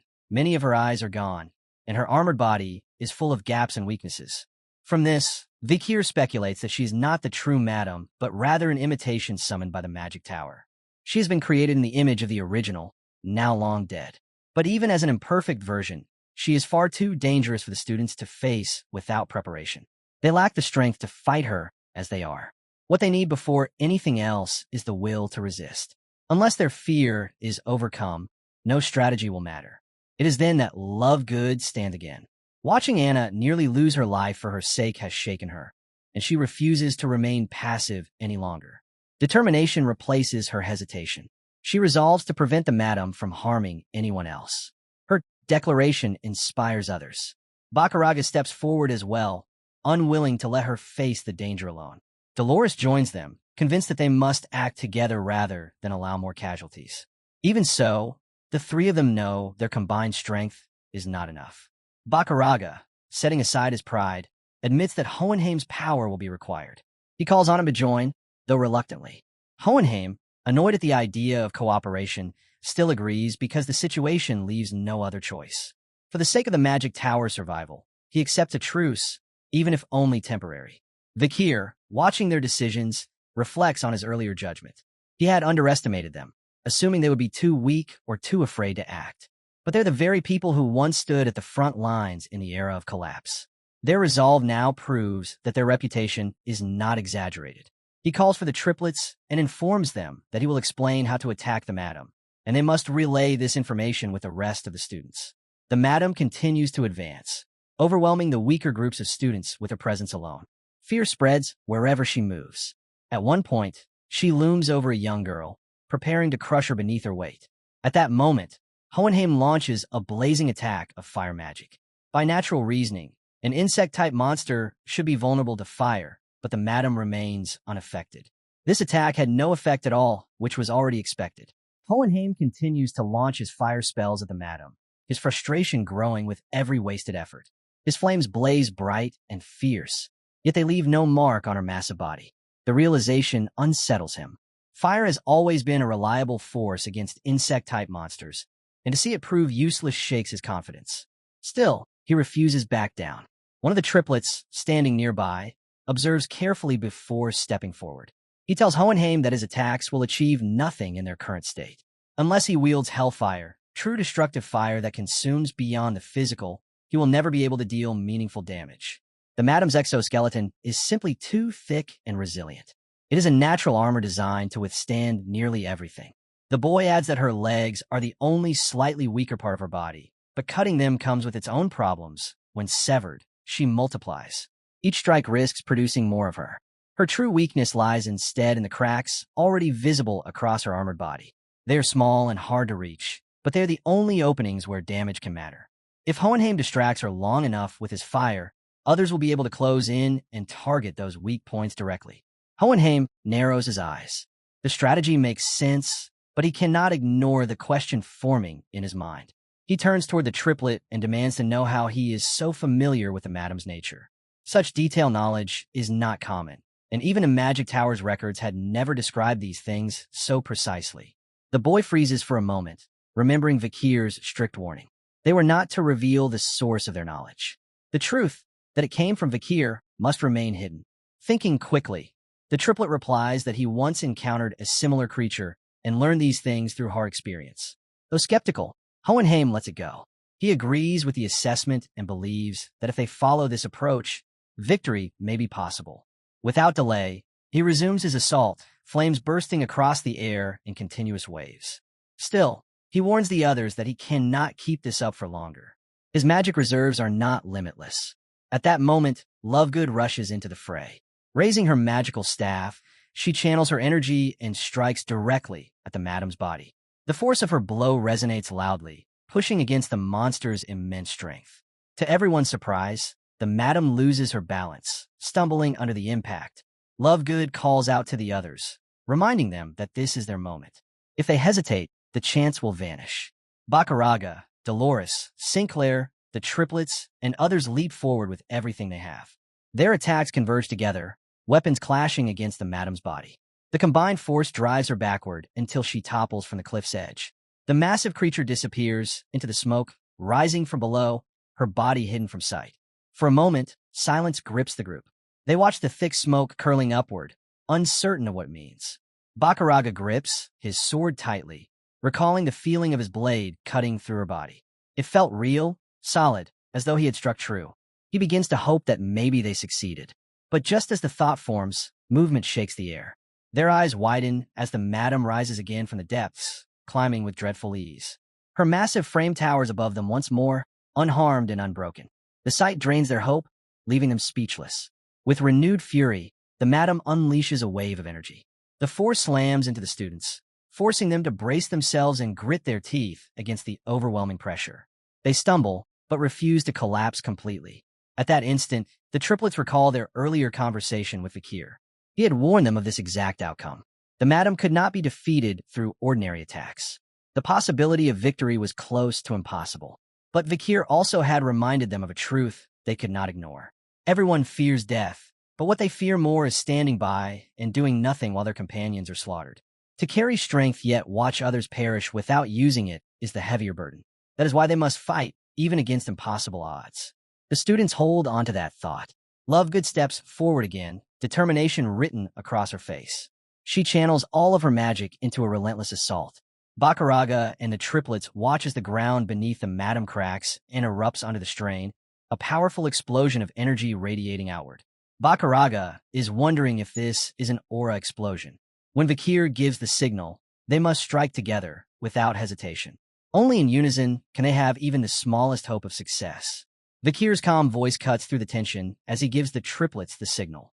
The triplets immediately spread the message, urging everyone into position. The plan is clear, while the madam struggles to regain the balance. They must strike with everything they have. No reserves, no hesitation. Every student must run toward her with the intent to land their strongest attack. The students brace themselves and await the final cue. When it comes, they all charge together, unleashing their power at once. Blades, spells, and every ounce of energy they can muster strike against the towering creature. Their determination fuels each blow, and for the first time, their attacks feel united rather than scattered. Vakir watches closely. Seeing their courage, he recognizes their potential. They are not running from the impossible fight. They are charging into it with clear eyes and unshaken hearts. He realizes that they are destined to become true heroes one day. Gripping his bow, Vakir takes action to support them. He knows that their path to heroism is one they must walk themselves, but he also understands that they need opportunities that allow them to fight with meaning. He raises his arrow, steady and sharp, and lets it fly. The arrow pierces through the madam's body with a force that shocks even the students. Gasps escape from those nearby as they witness the impact. The massive creature falters under the combined assault of courage and strategy. All the students witness the fall of the calamitous madam when Vakir's arrow pierces through her and ends her monstrous presence. Her death immediately restores stability to the magic tower systems, which have been thrown into chaos by her intrusion. The moment the system recovers, the tournament concludes, and all the students are teleported back to the central lobby in a wave of light. There, they reunite with the rest of the participants and professors. Relief fills the place as everyone realizes that, despite the overwhelming danger, no one has been lost. It is seen as a miracle, though many know it is thanks to the 10 young heroes who dared to resist an enemy far beyond their level. The results shock the academics. Several of those who reach the top 10 are first years, and, more surprisingly still, all belong to Colossio Academy, the same group that confronted the Madam directly. The official investigation categorizes the Madam as an S-rank calamity, an entity so powerful that her very presence overloaded the tower's monitoring systems, cutting off the external eyes that observe the matches. The fact that she appeared in a controlled environment for students is judged to be an unprecedented error. The achievement of the students is doubted because the strongest among them had only reached the level of a fourth circle mage, and most were still low-ranking. For such combatants to kill an S-rank monster seems impossible. Their testimonies explain that the battlefield collapsed at a crucial moment, creating a rare chance for their attacks to land. Based on this, officials conclude that the Madam's defeat was an accident, not a true victory. Responsibility falls on the tower's master, long white-bearded whale. He offers a formal apology and announces that he will resign once the tournament cycle ends. His decision closes the matter publicly, though unease remains in private circles. In the aftermath, the students begin to celebrate survival and honor the courage of their peers. Tutor praises Vakir and Sinclair for reaching the top 10, a feat no one expected of first years. Sancho reflects that although all escaped unharmed, the encounter with an S-rank monster leaves hidden scars. Still, pride fills the air as they raise tankards to those who stood their ground. Cheers rise again for Vakir and Sinclair, who astonishingly secure 8th and 9th place. The celebration does not last long. Two nobles step forward to acknowledge Vakir and Sinclair for saving them, but their thanks come with arrogance. They remark that it is surprising for commoners, without noble education or refinement, to have protected them. Their words spark anger. Bianca reacts fiercely, unable to tolerate such disregard for those who risk their lives. She seizes one of the nobles, and Sancho restrains her before the conflict worsens. The nobles retreat while Bianca continues to condemn their hypocrisy, declaring that people who cling to status above life itself do not deserve saving. Vakir notices that Sinclair, usually talkative, appears disturbed by the noble's comments. This reaction surprises him, since she often lightens these moments. Her silence reveals that such prejudice effects her more than she lets on. The group soon shifts focus to the next stage of the tournament. With the first part concluded, the top 10 students must now move on to the second challenge. This stage involves adapting to the apprentice system, where each participant undertakes quests connected to the Empire's 7 great families. Upon success, they earn powerful artifacts managed by the universities. To prevent bias, students usually cannot choose their family, but Vakir and Sinclair, having no affiliations, are exceptions. Bianca warns them about one family in particular, the Iron-Blooded Sword, or the Baskervilles. Their reputation is infamous, both for ruthlessness and for the fatal nature of their trials. In the past, many who attempted their challenges failed, and some never returned. Despite this warning, Vakir chooses them, setting his course toward one of the most dangerous paths. Soon after, he finds himself on a train bound for his assignment. The parchment in his hands outlines a challenge of the highest difficulty. His companion's shocked expressions linger in his mind, but he remains firm. To him, this trial is not only about survival, but also the final gateway to facing Carvia, one of the 7th Elite Corps, and to receiving acknowledgement from Hugo, the Baskerville Patriarch. In his pocket rests a letter from Hugo, sent through Vakir's brother Osiris. It details the path to becoming a swordmaster, yet its meaning troubles him. The question is why a man whom he once deceived is offering such guidance and extending help instead of punishment. The Hugo he remembers before his regression and the man he now sees feel like two different people. Yet it is through Hugo's influence that Vakir has reached supremacy. To uncover the truth, he knows he must confront him directly. When a meeting happens, Vakir is stunned. Hugo's appearance has softened, his hairstyle with an almost feminine touch. The reason is revealed quickly. His granddaughter, Pomerian, delights in arranging it, and traces of her presence are everywhere at his office. She had wished to greet Vakir, but fell asleep before doing so. Hugo indulges her, determined that she experiences the joys of youth she deserves. The conversation returns to the letter. Vakir realizes Hugo discovered his hidden power because, upon reaching the supreme level, one gains a perception beyond ordinary senses. At that stage, truth itself cannot be concealed. This leads Vakir to wonder if Hugo is testing him, observing how far he will rise. Yet when Hugo offers him praise, Vakir feels something shift. Until now, he has only spoken to Hugo as a subordinate to a patriarch. But at this moment, the rigid distance softens. For the first time, Vakir sees Hugo not only as the head of the Baskervilles, but as a father, which is a good thing. Hugo delivers news that changes everything for Vakir. He appoints him as a senator, a position of immense influence within the Baskerville family. The title shocks Vakir, for a senator holds authority equal to the 7 great pillars of the clan. Only Hugo himself and the vice-patriarch stand higher. In the long history of the family, few have risen so far, and when Hugo remarks that Vakir is the youngest senator ever recorded in the past century, the weight of the achievement sinks in.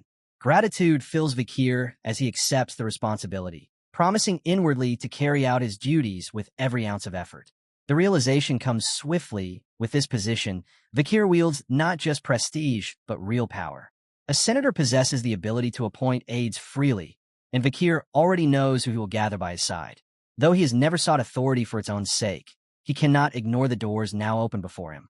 Still, Vakir notices that Hugo seems weighed down. Their conversation drifts toward Pomerian, the young granddaughter who has become the heart of Hugo's life. Vakir has heard whispers of her recent tantrums and mentions it carefully. Hugo responds with calm acceptance, saying that such trials are part of raising a child. Whatever stress she brings, the joy she gives is greater. Yet he admits that lately she spends less time with him, withdrawing into the vast 10,000 epistle library where she isolates herself. Even when she styled Hugo's hair not long ago, he left it untouched, hoping the small detail would draw her back out of her shell. If he had not told her that Vakir was coming, she might not have left her room at all. Watching Hugo, Vakir realizes how fragile the patriarch's condition looks. He carries the burdens of leadership, the trials of family, and the delicate care of a child who demands both love and understanding. Their reflections are interrupted by a sudden, piercing scream. Both rush toward the library, where they find Pomerian alive with excitement. She has uncovered a book she has been searching for, and her energy fills the air. Spotting Vakir, she runs toward him with delight, clutching the discovery in her hands. Within the pages lies the image of the Tree of Departed Souls. She declares that she wants it. The tree is no ordinary relic. Legends describe it as a creation of the mind's realm, a mythical form tied to black magic and death. Only vague references to it exist, yet Pomerian has pieced together fragments from countless volumes. Her obsession is not idle fascination. She possesses extraordinary talent in black magic, and Vakir immediately understands the deeper draw behind her desire. Hugo, however, claims nothing to know about the tree, yet his devotion to Pomerian leaves no room for hesitation. Since she desires it, he oddly declares that Vakir must acquire it. To Vakir, the command feels absurd. Still, the order of the Patriarch is absolute, and the mission falls upon him. His journey begins in the forest of Loup Rouge, Le Noir Mountain, specifically at Western Front Hill 207. Records describe this as the only place where the Tree of Departed Souls might exist, hidden within a white sand desert deep in the forest. Skepticism fills Vakir, for in his previous life, before regressing, he encountered little information about the tree. It was dismissed as legend, said to have been planted by an unknown mythical figure. Yet he recalls that Beelzebub too had been considered myth until proven real. By that reasoning, the tree might exist as well. Vakir carries more than a mission alone. At his side, or rather hidden beneath his hood, rests the baby madam, who still sulks over being restrained during the survival competition. He had sealed her within a ring barrier after her recklessness endangered others. Though his actions were necessary, the resentment lingers. He continues to admonish her, yet deep inside admits that much of the chaos had stemmed from his own choices. The path leads him into the Malater Salt Desert. Stepping into its sands, he immediately senses the danger. The ground drains moisture from the body, a curse born from the tears of fallen evil god, or so the myths claim. Everything that touches the desert, man or monster, dries into a husk. This place has claimed countless lives, leaving behind fields of mummies that whisper of its cruelty. No wonder no one speaks of finding the tree of departed souls. Few would dare attempt to cross this death trap. But Vakir does not hesitate. He tightens his hood and trusts the powers that guard him, the blessing of the river Styx and the regenerative gift of the swamp marsh salamander. These abilities offer him hope where others would wither. He begins his trek into the desert, step by step, steady and prepared for the worst. 2 hours pass. Already exhaustion sets in, and a creeping doubt gnaws at his resolve. It may have been foolish to place faith in a book's words. The vast emptiness stretches endlessly, and he wonders if he has entered a trap of endless wandering. Then the desert itself turns violent.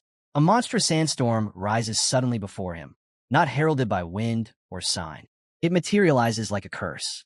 The baby madam shivers beneath his hood, terrified by the sight. Vakir knows that a step unprepared into this storm means death, for the sand would scour flesh into dust and leave nothing behind.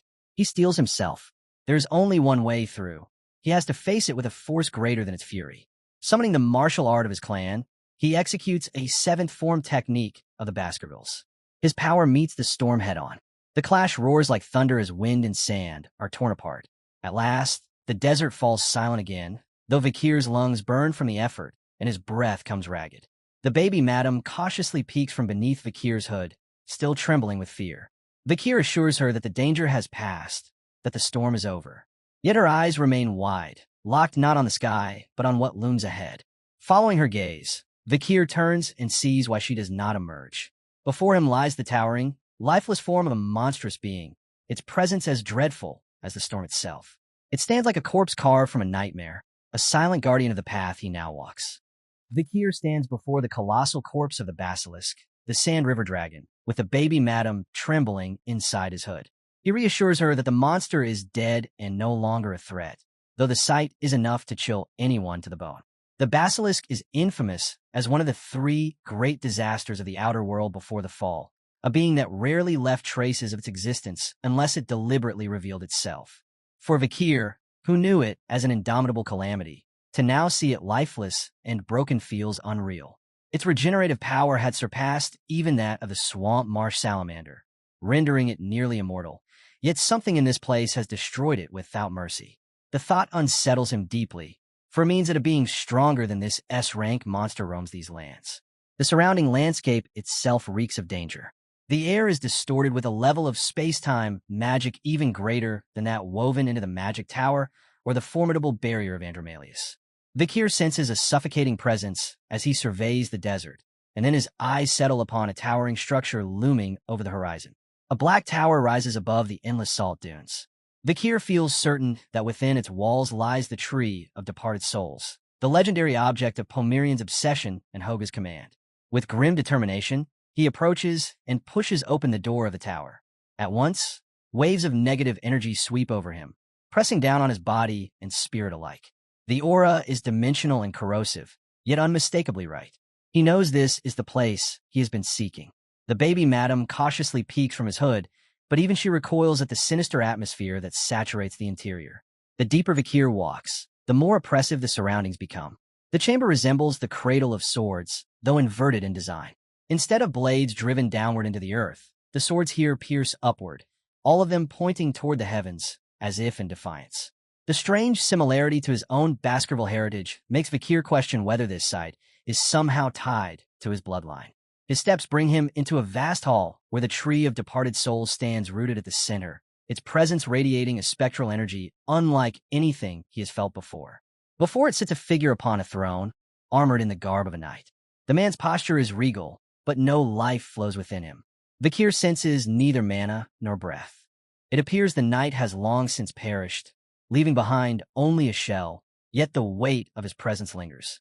Considering that the basilisk lies slain outside, Vakir speculates that this knight may have been its executioner. Deciding not to linger on unanswered questions, Vakir fixes his sights on the tree. His mission comes first, and he can always demand further knowledge from Hugo later. He moves to claim the tree, But as his hand reaches forward, flames erupt from the sconces lining the chamber, filling the hall with a foreboding glow. The sudden ignition startles the baby madam, who hides deeper in his hood. The knight on the throne stirs. His body rises slowly, and though no words leave his lips, his movement speaks volumes. Vakir is neither surprised nor disappointed. He had expected that taking the tree would not come without a challenge. The knight's massive sword swings with a crash, and Vakir leaps aside, narrowly avoiding the strike. The attack continues in repetitive arcs, heavy and direct, without finesse. To Vakir's eyes, these movements are simple, mechanical, and devoid of true awareness. The knight seems to be a hollow body, performing lifeless routines. Disappointed, Vakir prepares to end it swiftly. Drawing his bow, he steadies an arrow with the intent to pierce through the foe in a single shot. Yet, as the arrow flies, the knight's body twists. In a flash, he deflects the strike with the first technique of Baskerville, the very foundation of Vakir's family swordsmanship. Vakir's eyes widen in disbelief. The lifeless husk moves with mastery, its motion steeped in his ancestral techniques. The surprise is compounded as the knight closes the distance, his sword swinging with calculated precision. The battle escalates.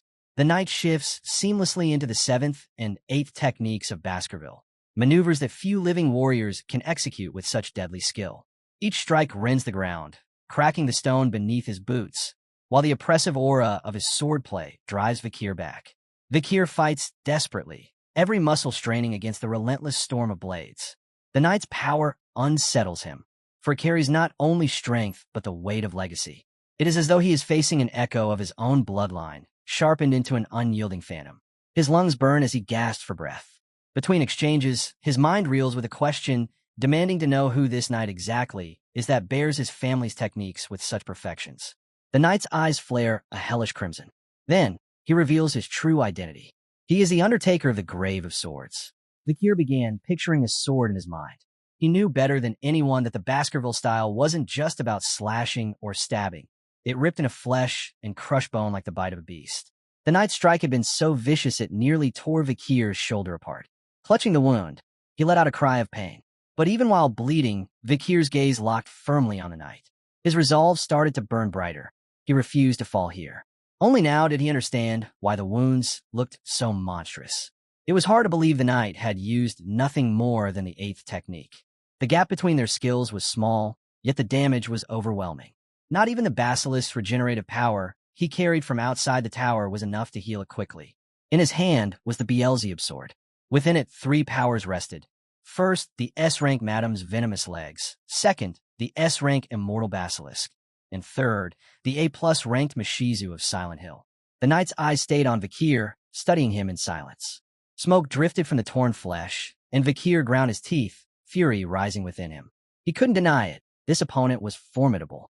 The knight drew his blade, turned away slightly, and an ominous aura began to seep out of him.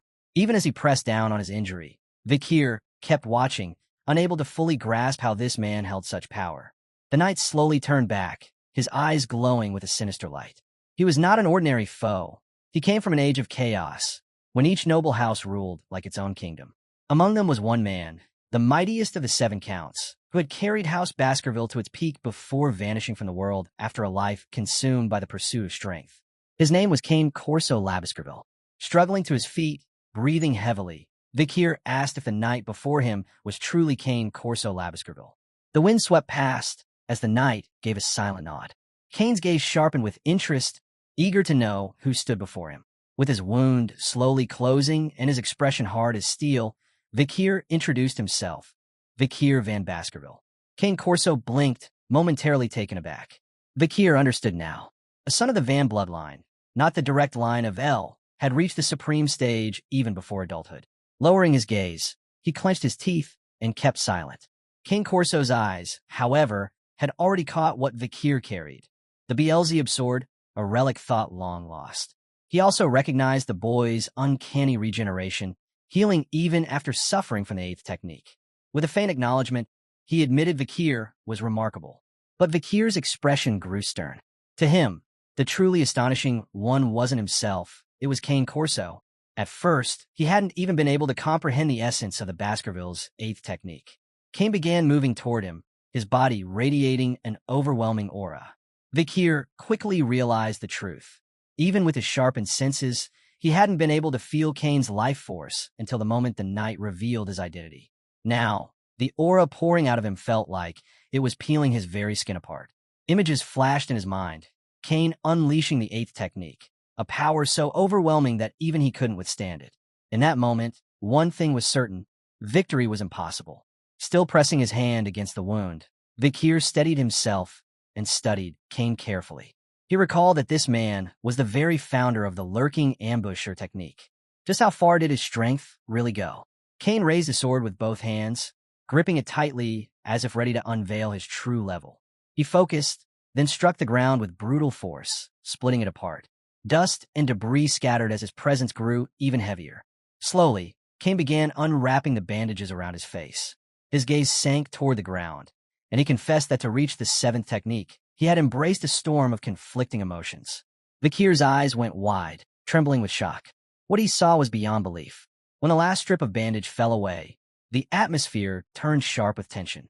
Kane's face was half-burned, his skull partially exposed, a living reminder of his battles. His eyes gleamed with fierce resolve as he spoke. It was during his fight with the basilisk, standing at the edge of death and clinging to survival, that he had mastered the eighth technique. And later, when he entered the tower and once again faced death itself, he stepped beyond even that limit. He had crossed into the final threshold. Kane had reached the very end of the ninth level of swordsmanship, the realm of the Swordmaster. But unlike others, he had gone further, embracing death itself. He had become a death knight, the Knight of Death, once a noble warrior of pure strength and will, now a being swallowed by the abyss. From the shadows beyond death, he drew endless mana, a power that would only vanish once his body disintegrated and his soul was erased. His rank, size, and true origin completely unknown. Vakir's throat tightened. His eyes widened as an unfamiliar terror gripped him. This was beyond anything he had imagined. The ninth form, the absolute peak of Swordmaster. Kane said nothing. He simply stood there, watching in silence, a man who had accepted death itself in the pursuit of mastery. Lowering his gaze, Kane finally spoke. The lurking ambusher, he admitted, was not his own creation. He recalled reading it in an old text. Extending his hand slowly, he revealed something more. He had never stepped into the 10th form. To reach that stage, one had to truly die and then be reborn. And though Kane had indeed fallen once, he had never returned to life. From his skull, strange energy began to seep out. His eyes softened as he confessed. As a death knight, resurrection was forever impossible. Because of this, he had been bound here, unable to leave. Vakir's face tightened in bewilderment. His thoughts swirled. How could someone of Kane's caliber be trapped? What was this place? Who had sealed him here? The torchlight flickered against the walls as Kane fell into thought. He admitted that Vakir knew nothing, and that was expected. None alive knew of this place. But Kane's gaze grew heavy with sorrow. He revealed the truth. This was the tomb of the stab blade, the place where the life and death of the first Baskerville were forever entwined. Breathing heavily, Vakir stood still and listened. Kane explained further. The cradle where the very first Baskerville was born had been called the Cradle of the Stab Blade, and it was here that he also met his end. This tomb was where the Chosen, by fate itself, could discover the truth of the sword. Only a true Baskerville could die within these walls. And the fact that Vakir had made it here was proof it wasn't chance. Destiny had led him. Vakir's chest tightened. His thoughts were a storm, his mind crowded with questions and confusion he couldn't untangle. With a steady look, Vakir demanded to know what Kane meant. Kane's thoughts drifted. He saw himself chained to a throne, shackled by the tower itself, forever unable to leave. The Grave of Blades had given him a role, the eternal guardian, the one who would welcome the true Baskerville when the time came. The moment the door opened and sunlight spilled inside, it had been Vakir who entered. From that instant, Kane understood. This boy was the one fate had chosen. As guardian, he was bound to guide the destined heir toward the 10th style. Over the years, Kane realized that only one carrying the true legacy of Baskerville would eventually find him. That one alone could release him from this endless existence where even death had abandoned him. By now, Vakir's wound had closed completely.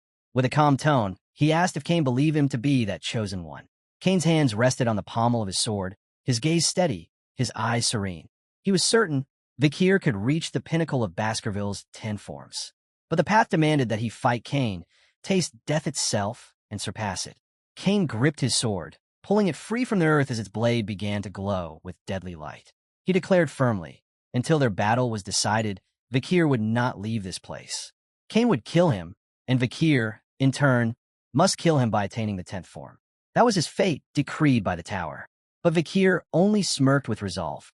Raising his sword, he dismissed the notion of destiny altogether. To him, fate was dull, meaningless.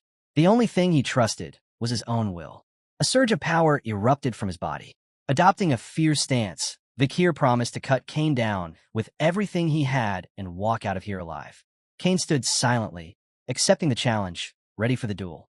Vakir clenched his teeth, and in an instant, he was in front of Cain. The Death Knight's eyes widened, startled by the sudden leap in his opponent's speed and skill. Could this boy truly be mocking destiny itself? With a hardened expression, Cain readied his blade and struck without hesitation. His sword shot upward in a brutal arc, slamming into Vakir's jaw before he could even draw another breath. Vakir clenched his jaw, fury burning in his eyes. Cain had countered him barehanded, and it was humiliating. The Death Knight wasted no time. He seized his sword and swung with lethal force, demanding to know if Vakir truly thought he could run from fate. Vakir reacted in time, raising his blade to block, but the impact sent him hurtling backward. He staggered as he landed, gasping for breath, eyes locked on Cain in confusion. Not even a sudden strike had worked. Cain's voice cut through the silence, mocking him. Do you think you can stop to breathe in the middle of a battle for your life? Vakir's heart jolted. By the time he looked up, Cain was already on him, moving like lightning, his blade inches from striking again. Steel clashed, as Vakir barely managed to lift his Beelzebub sword in time. His teeth ground together. Cain's speed was unreal, the gap between them unbearable. But giving up wasn't an option. If the difference in levels was too great, then he'd close it with his trump card, the technique he had relied on through both his lives, before and after his return. Vakir's gaze sharpened. He would unleash the 4th Baskerville technique. Cain noticed immediately. Tightening his grip, he responded with the 5th technique, power erupting from his blade like storm. Before Vakir could even catch his breath, Cain's strike came crashing down. The devastating slash tore through him, making it clear destiny was inescapable. The force overwhelmed him completely. Vakir's mouth opened in a scream as agony ripped through his body. But even then, he refused to bow. His eyes gleamed with unyielding light as he lunged forward once more, pouring every drop of mana into his sword. His piercing gaze locked on Cain. This time, he would use the 6th Baskerville technique. Cain watched, unmoving, choosing not to evade. Instead, he charged straight at Vakir, his sword drawn to release the 7th technique. The clash was brutal. Vakir never even had the chance to complete his strike. Cain's blade pierced straight through his chest, mana surging like a spear. The impact hurled Vakir's body across the chamber, slamming him against the statue of his sword. Blood spilled violently from his wounds as he collapsed, coughing and gasping for air. Nothing was working. Every strike Vakir launched was dodged with ease. Cain raised his sword, lunging forward as he poured his entire being into the blade.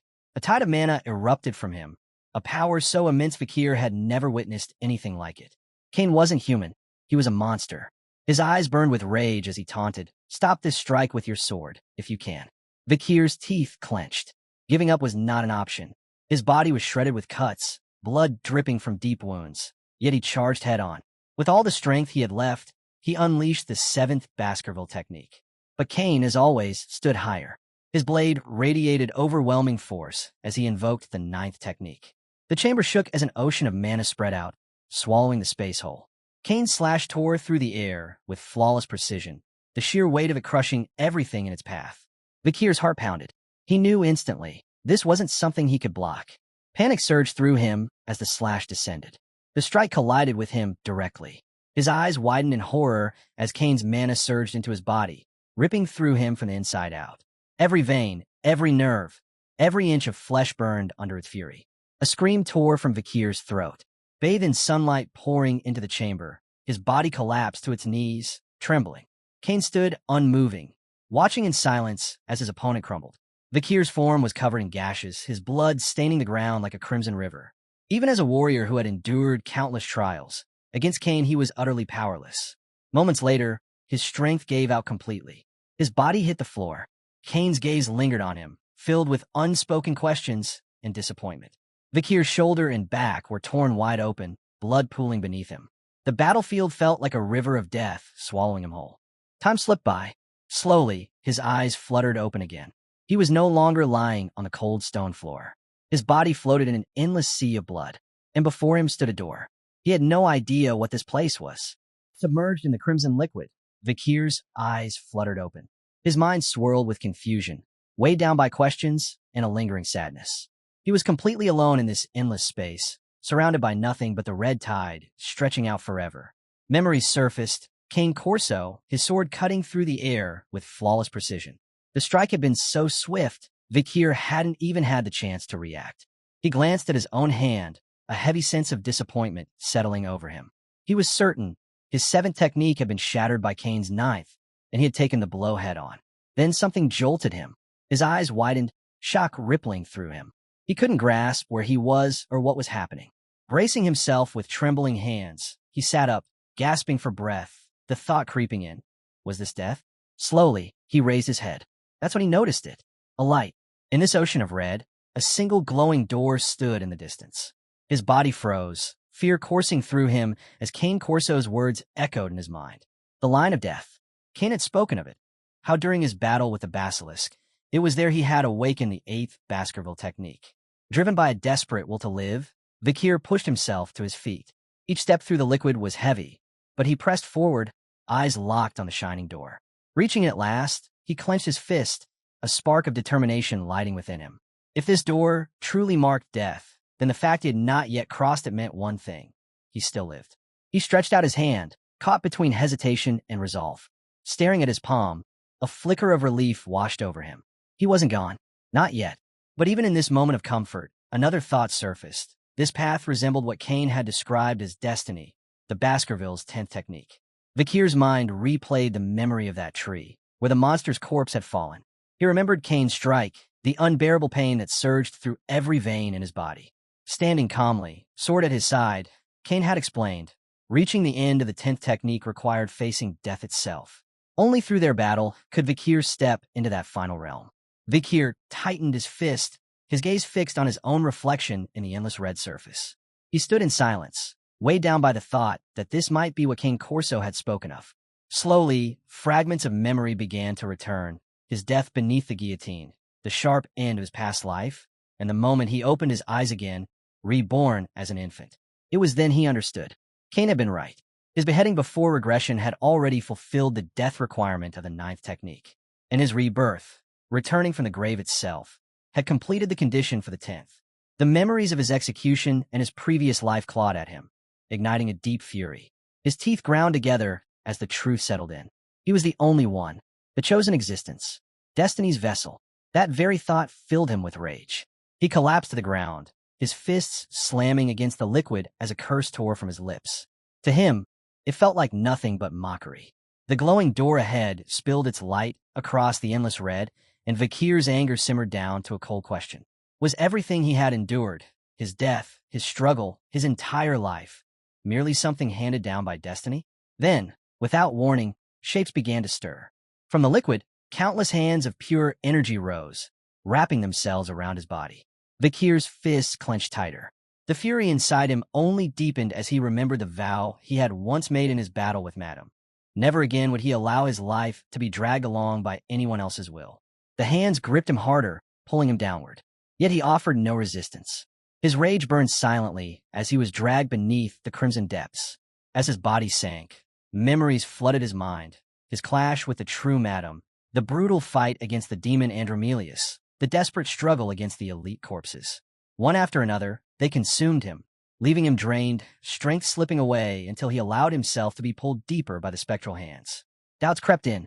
Had it all been an illusion? Were his battles, his sacrifices, everything he had risked his life for, truly meaningless? And yet, he couldn't deny it.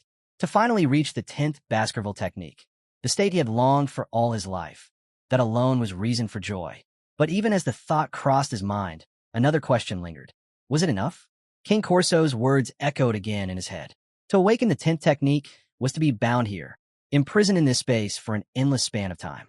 And in that moment, as he was dragged into the depths, another memory struck him, his battle against the 10 elite corpses. The sight before him was dreadful, corpses scattered across the ground, swords jutting upward like grim monuments.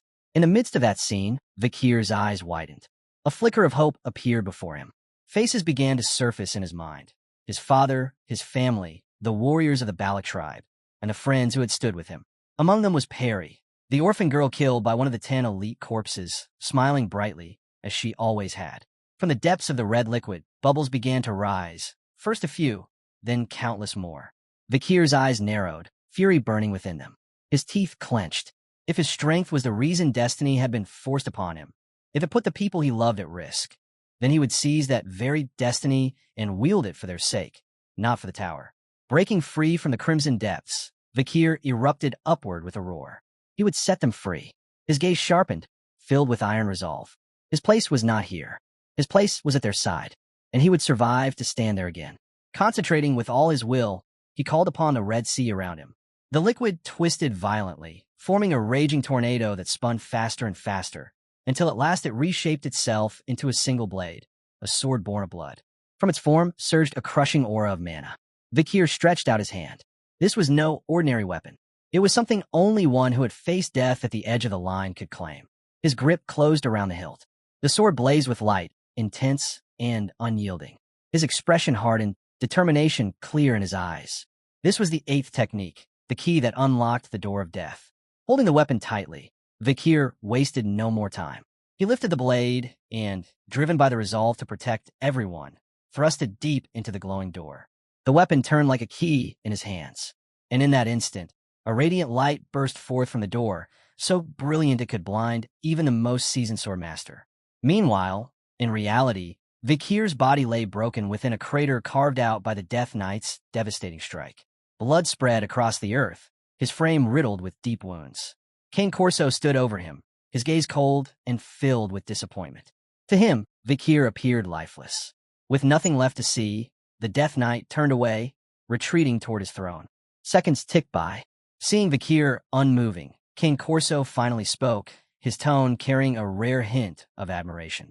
Vakir was, without a doubt, extraordinary, but in the end, he had failed to awaken. And then, Vakir rose. A surge of overwhelming mana burst from his body, divine in its presence.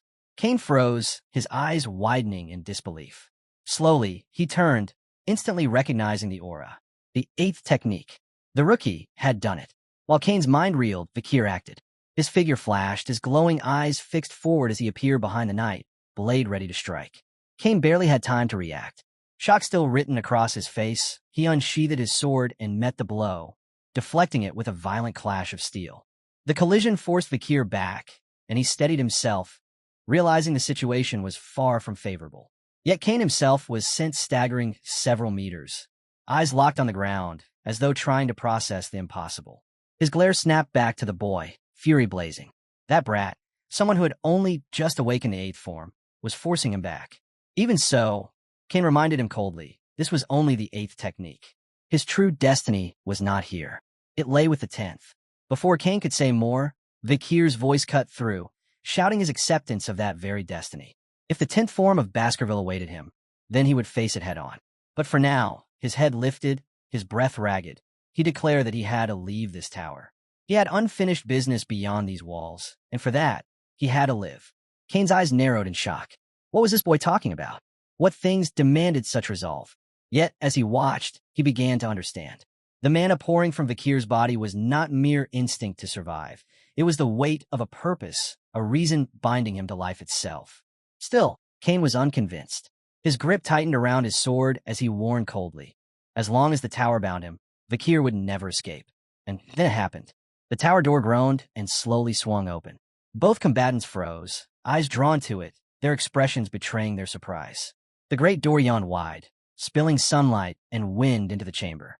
Cane stood silent, lost in thought. The door had opened on its own. Could such a thing be possible? Vakir's stance shifted. Sword in hand, his eyes sharpened. Was this some kind of trick? Was Cane planning to use it as a distraction to strike him down? But as the wind rushed in, Cane answered simply. No, it was not. Perhaps the battle had raged this far only because the tower willed it. Cane slowly closed his eyes and told Vakir to go. He admitted the boy was right. His destiny did not lie here, but beyond these walls. Such was the will of the Tower of the Tomb of Swords. Yet Cane's words carried a quiet sorrow, for while the tower demanded Vakir's release, it condemned him to remain a prisoner for eternity. His own freedom was uncertain. At that, Vakir's voice rang out. Did Kane expect him to kill him with the 10th Baskerville technique? Kane's eyes shot open in disbelief, stunned by the audacity of the question. But Vakir's gaze burned with determination as he made his promise. If he reached the 10th technique, he would return. He would cut Kane free with this very sword. Until then, he had to wait. Slowly, a smile curved across Kane's face. Destiny, he mused, always found its way. And so, he would wait. The wind surged through the tower, scattering dust across the stone floor. Vakir, steadying his blade, raised his voice once more. He had one final question. Was Kane the one who had destroyed the book of lurking ambush swordsmanship? His eyes dropped to the ground. Why? Why had he done it? But Kane gave no clear answer. His form began to fade into the storm of dust, his voice attributing it to nothing more than the will of the tower. The dust thickened, swallowing everything, until at last the entire tower vanished without a trace, leaving only silence. Vakir stood motionless, struggling to grasp what had just taken place. Then, from its hiding place, a small spider crawled out and perched on his shoulder, chirping with joy as though to pull him back to the present. His attention shifted, his eyes widened in curiosity. In his hand, he found himself holding the specter's tree. Carefully, he studied it, realization dawning. Kane had known all along. He had known this was what Vakir sought. A proud smile spread across Vakir's face. There had been countless twists and trials, but in the end, the mission was complete. A grand golden door gleamed beneath the glow of a magnificent chandelier. Students from every house had gathered before it, each represented by their champions. Blue Whale spread his arms wide, smiling as he congratulated the 10 students who had cleared their house trials. Among them, Vakir stood silently, his gaze fixed on the ground. At his side, Granui's eyes sparkled with excitement, while on the opposite end, Sinclair clenched her fists, her face flushing with anticipation. With a solemn voice, Blue Whale addressed the finalists. He expressed the respect of every academy representative, honoring their achievement in passing the second stage of apprenticeship. To make sure their efforts weren't wasted, he carefully explained, one last time, the rules for claiming an artifact. He lifted a finger toward the ceiling, explaining that the vault behind the golden door, where countless artifacts slept, would open only once a year. Today, for just 5 hours. When the time was up, the door would shut, and not even the strongest force could reopen it until the next year's competition. The Baskerville triplets exchanged glances, their eyes shining with surprise at the revelation. Blue Whale reminded them this was an absolute rule. If they failed to come out in time, no one could save them, no matter what. He bowed slightly, then spoke with particular weight, directing his words to those returning from the Baskerville trial. And more importantly, to one student in particular, Vakir. Pulled from his thoughts, Vakir looked up, startled and confused by the sudden attention. Blue Whale's eyes burned with frustration. He scolded Vakir harshly, accusing him of nearly causing disaster with his late arrival. Because of him, the group had almost been denied entry. If you keep track of time like this, you'll end up locked inside, he barked. Grenouille and Sinclair exchanged uneasy smiles, trying to lighten the mood. But Blue Whale pressed on, his voice rising. If you were going to be late, you should have at least sent word. Do you realize how worried we were? We thought something had happened. We were about to file a missing person report. He reminded Vakir that his responsibility as Tower Lord was no small matter. The conclusion of the tournament depended on him, and yet he had been careless. At this, Sinclair covered her mouth and stifled a laugh, her shoulders trembling as her eyes closed. But Vakir didn't respond. He stayed quiet, his expression clouded with confusion. His gaze sank once more to the floor, shadowed by anger and unease. In his mind rose the image of the tower where Cane Corso was imprisoned. The memory of the blade's grave returned to him, where time itself had felt frozen, as though not even a day had passed. But outside the tower, 10 full days had already passed. The place where Vakir fought Cane Corso had been the very bottom level, and he couldn't shake the thought, if such distortions existed below, what kind of force might be hidden above? He slowly raised his head, his focus locking on the massive golden door. Something about it made his expression shift. From its surface seeped a strange, unsettling energy, demonic in nature. Vakir stepped forward, inching closer to the corpses of the 10 elite. The door rumbled, then began to open. A brilliant surge of blue light erupted from within, pouring into the hall with overwhelming intensity.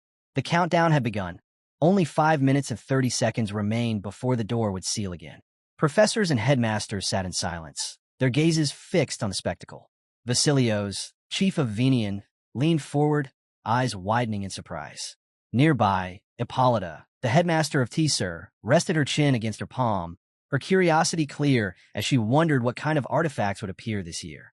Blue Whale glanced at her, speaking calmly. He reminded her that the artifacts were never chosen by the students. Instead, the artifacts themselves chose who was worthy enough to carry them beyond the door. Vincey Morg remained quiet, his eyes heavy and unreadable. Blue Whale continued with a gentle smile, saying that whatever artifact each student returned with, it was proof they had already been recognized. He hoped the headmasters would welcome them warmly, with congratulations rather than judgment. Hippolyta closed her eyes and smiled softly, agreeing with his words. Vasilios, however, said nothing, keeping his thoughts to himself. But Vincey Morg's silence felt different.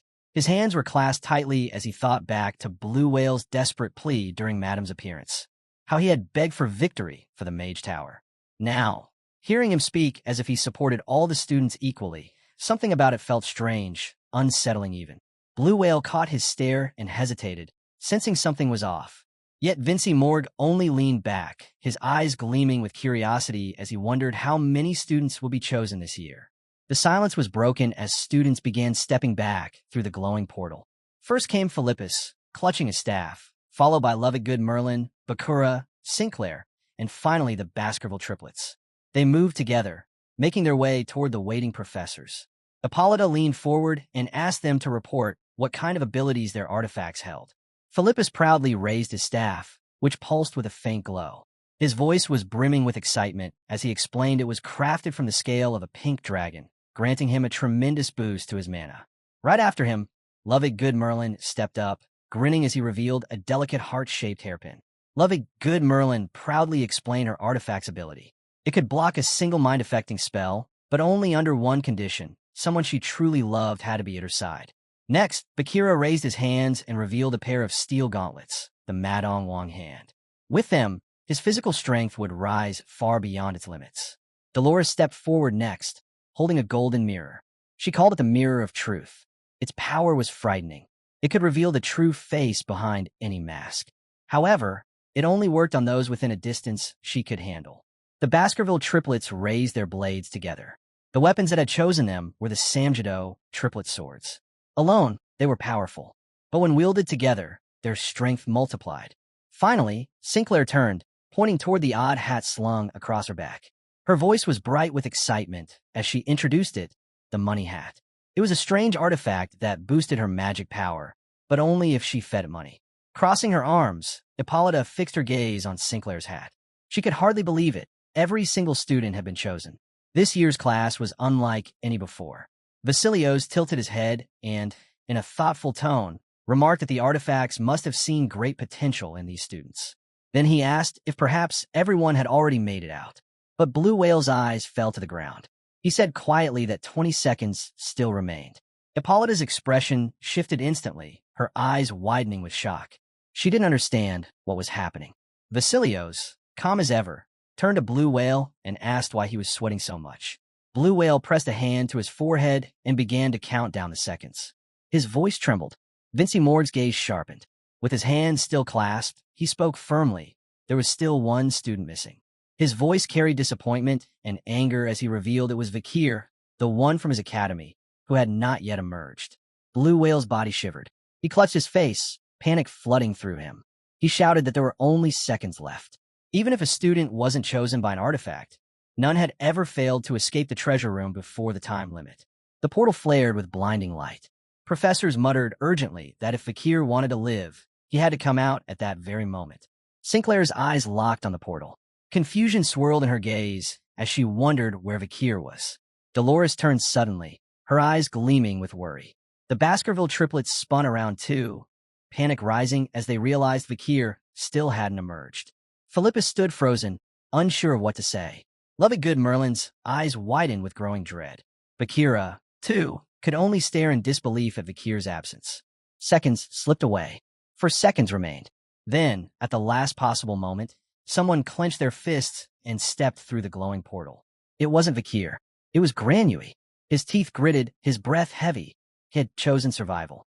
He would not be trapped inside the treasure room. Granui staggered forward, eyes shut tight, as if unsure whether he had truly escaped. His body gave out, and he crashed face first onto the ground. At that very instant, the golden door of the treasure room slammed shut with finality. Drenched in sweat, Granui dragged himself back up, panting heavily. Then, forcing a grin, he laughed arrogantly. The protagonist always enters last, he declared. But the reaction he expected never came.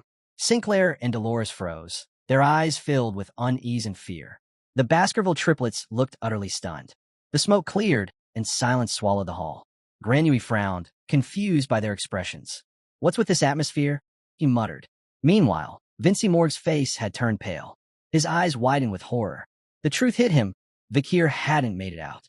Inside the treasure room, however, Vakir stood calm and unshaken. The closed door no longer mattered. From his perch high upon a pillar, he finally felt the relief of solitude. Without hesitation, he leapt down gracefully, landing with a resolute gaze. He knew his mission.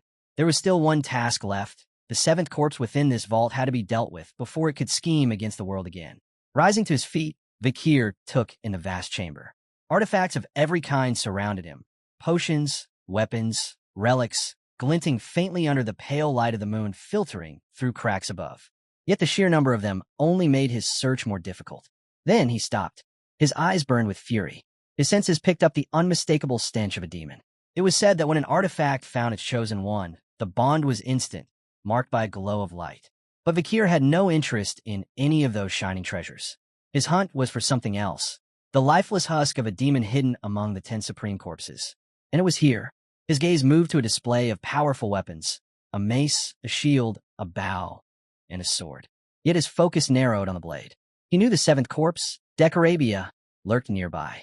The sword gleamed brilliantly, almost too perfectly. Vakir's lips curled bitterly. He knew better than anyone that the brightest light often hid the darkest shadow. Teeth clenched, he drew his own weapon and leveled it at the display. His voice was low, seething with rage. Enough of this game of hide and seek. In the next instant, he moved like lightning. His blade unleashed a storm of precise, devastating strikes. The stand holding the weapons shattered into pieces, fragments scattering across the chamber. Vakir tightened his grip. He knew better than to relax. And he was right. Behind the wreckage, a presence stirred. The demon Decorabia awakened, its massive eye opening with a sickly glow of malice. Its gaze locked onto him, and the air grew unbearably heavy under its killing intent. Vakir readied himself, refusing to yield even an inch. The demon's eye flared brighter, its voice dripping with contempt. It called him weak, ignorant, demanding to know if he was the fool who dared to awaken it. This was the seventh corpse, Decorabia, an S+ ranked calamity, a natural enemy of humanity. One of the 10 disasters that could never be slain, not by ordinary means. Just as the scriptures warned in the 10 Commandments, Decorabia was like a plague of locusts, devouring and destroying all sources of life, until nothing remained. Vakir finally reaches the place where the seventh corpse lies. The body of Decorabia, preserved for 1,000 years, rests in silence among the ancient artifacts. Its body, lifeless for centuries, now trembles as power returns to it. Vakir observes carefully and realizes that the creature has grown far beyond what it should be. Its strength does not come only from its nature, but from centuries of absorption. The mana of the relics placed nearby has fed it, enlarging its form and deepening its aura. It had hidden that truth all along, waiting until the moment of awakening to show what it truly was. Vakir recalls that he had thought of destroying it while it slept, yet now he understands that it was never defenseless. Decorabia rises with a growl that echoes through the chamber, and he proclaims that he has regained immense power. He claims he can now open the abyssal gate and unleash destruction upon humanity. Yet when his eyes meet Vakir's, surprise breaks his certainty. A human stands before him, and this confuses the corpse deeply.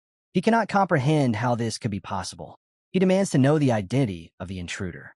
The revelation stuns Decorabia. He cannot accept the fact that a human is responsible for his revival. The energy surrounding Vakir feels tainted with demonic essence, and his logic insists that only a demon could have performed such an act. As his gaze lowers, he notices the sword in Vakir's hand, the blade that belonged to Beelzebub, one of the ancient demon constellations. Recognition strikes him with shock. He does not understand how a mortal has come to possess such a thing. But Vakir does not allow confusion or questions to delay him. His heart is resolved, his path decided. He prepares to strike again, intent on ending Decoravia before the corpse can cause further harm. Yet before the blow falls, the ancient being begins to speak of a different path. Decoravia declares that his contracts with demons are already fulfilled, and now he seeks to form a new bond, this time not with a demon, but with a human. The words are strange and unexpected, and for a moment, Vakir pauses. Decoravia, sensing disbelief, begins to explain further. He reveals that he was once truly a demon, bound to abyssal forces and tied to countless infernal pacts. But his long slumber changed everything. For 1,000 years he slept, sealed in stillness. According to the ancient law that governs his existence, whoever awakens him defines his nature. Because Vakir has woken him, and Vakir is human, his disposition is now bound toward humanity rather than the demons. The explanation is layered with desperation, yet Vakir remains unmoved. His distrust is sharp, his instincts refusing to accept such words easily. He raises his sword once again, ready to silence the corpse permanently. Decoravia feels the weight of that intent and quickly adds more truth. He admits that his regeneration has slowed, that his strength no longer flows with the endless tide of the abyss. He claims he is no longer a demon in essence, no longer able to keep pace with his former self. He offers Vakir the chance to see for himself, to sense his mana. Cautiously, Vakir steps closer. The aura that should reek of hell has vanished. What remains is power, but of a different kind, no longer the suffocating essence of the abyss. Vakir confirms that this being has changed. Decoravia seizes the moment to persuade further. He says that he is useless to demons now, cast aside from their schemes. For the next 1,000 years, his allegiance is tied to humans. He promises to be valuable, explaining that his knowledge of history is unmatched, that he can sense artifacts out of place, and that he retains the ability to create defensive shields of unparalleled strength. He lists his talents with insistence, trying to secure his survival. Hearing this, Vakir recalls a scene burned into history. During the fall, Decoravia's shield absorbed the mana of 9 demon lords at once, standing as an impregnable wall against all attacks from mankind's united forces. That shield was named the Weeping Wall, a barrier that turned all strength into futility and drowned every effort in despair. If such a force could now be turned to protect humans, then in the coming age of collapse, it could prove decisive. Vakir also realizes that if he destroys Decoravia now, he will simultaneously inflict a loss upon the demons. He decides to accept Decoravia's allegiance, though without trust. He sets harsh terms. Decoravia must reveal everything he knows about the 10 elite corpses. Betrayal will mean destruction so severe that nothing recognizable will remain. The corpse trembles under the threat, promising obedience and begging that such words not be spoken again. In submission, Decoravia's body begins to transform. The towering form shrinks and twists until he becomes a necklace that glimmers faintly like an artifact. He attaches himself to Vakir's collar, hiding in plain sight. Floating as he once did is no longer possible. Together, they move toward the exit, but Decoravia hesitates in confusion at the sealed barrier before them. On the other side, chaos grows. Vice Principal Vinci continues to strike the door, his heart filled with worry for the student who has not returned. Bacaraga watches with clenched fists, insisting that something must be done. The triplets prepare themselves, ready to act in desperation if needed. Sinclair and Dolores whisper constant prayers for Vakir's safety. Yet the master of the magic tower speaks with grim certainty. The door cannot be broken. It's unbreakable. Despair begins to settle over those waiting. But then the silence is shattered. The wall bursts apart as stone and dust scatter. From the wreckage steps Vakir, alive and composed. The others freeze in disbelief, their eyes wide at the sight. Vakir calmly explains that he intended only to dent the barrier, but his strike destroyed it entirely. Their shock deepens as he lifts the necklace from his collar, revealing it as an artifact to break barriers. Relief floods the gathered companions. Sinclair runs forward, tears flowing as she clings to him. She had truly feared he was lost forever. Bacaraga and others surround him, offering congratulations and joy. Vakir studies their faces and realizes that no one questions the details of how the barrier fell. The vice principal praises Vakir's survival with calm dignity, and then walks away without further word. Vakir watches him leave while reciprocating Sinclair's hug, realizing that the things have worked as planned. The breaking of the artifact treasure room's barrier was no casual event. The managers and headmasters of the barrier quickly examined the inverse star artifact that was used to ruin the barrier, though it was surprising that it had no reaction to mana. However, the owner of the artifact stated that once its ability is used, it will not react to mana. In the end, this topic was concluded by stating that the artifact was now an ominous necklace. With the ending of that incident, the end of the University League came too. Upon getting out of the shower, Vakir notices a poster. It is an invitation to a mock investment competition for the students who think they have a talent for understanding the economy and making money. The organizers, bourgeois, have revealed that the event will be held at the economy's backbones. If anyone wants to join, they must sign up RSVP within 1 week of getting this poster. Also, it will naturally decompose after that week. After reading this, our boy wonders if this survival competition is still up and if there is a competition for literally everything. Though his attention shifts to PG, who hands the MC the artifact from his bathroom, innocently, acknowledges that Vakir must have forgotten it in the washroom while showering.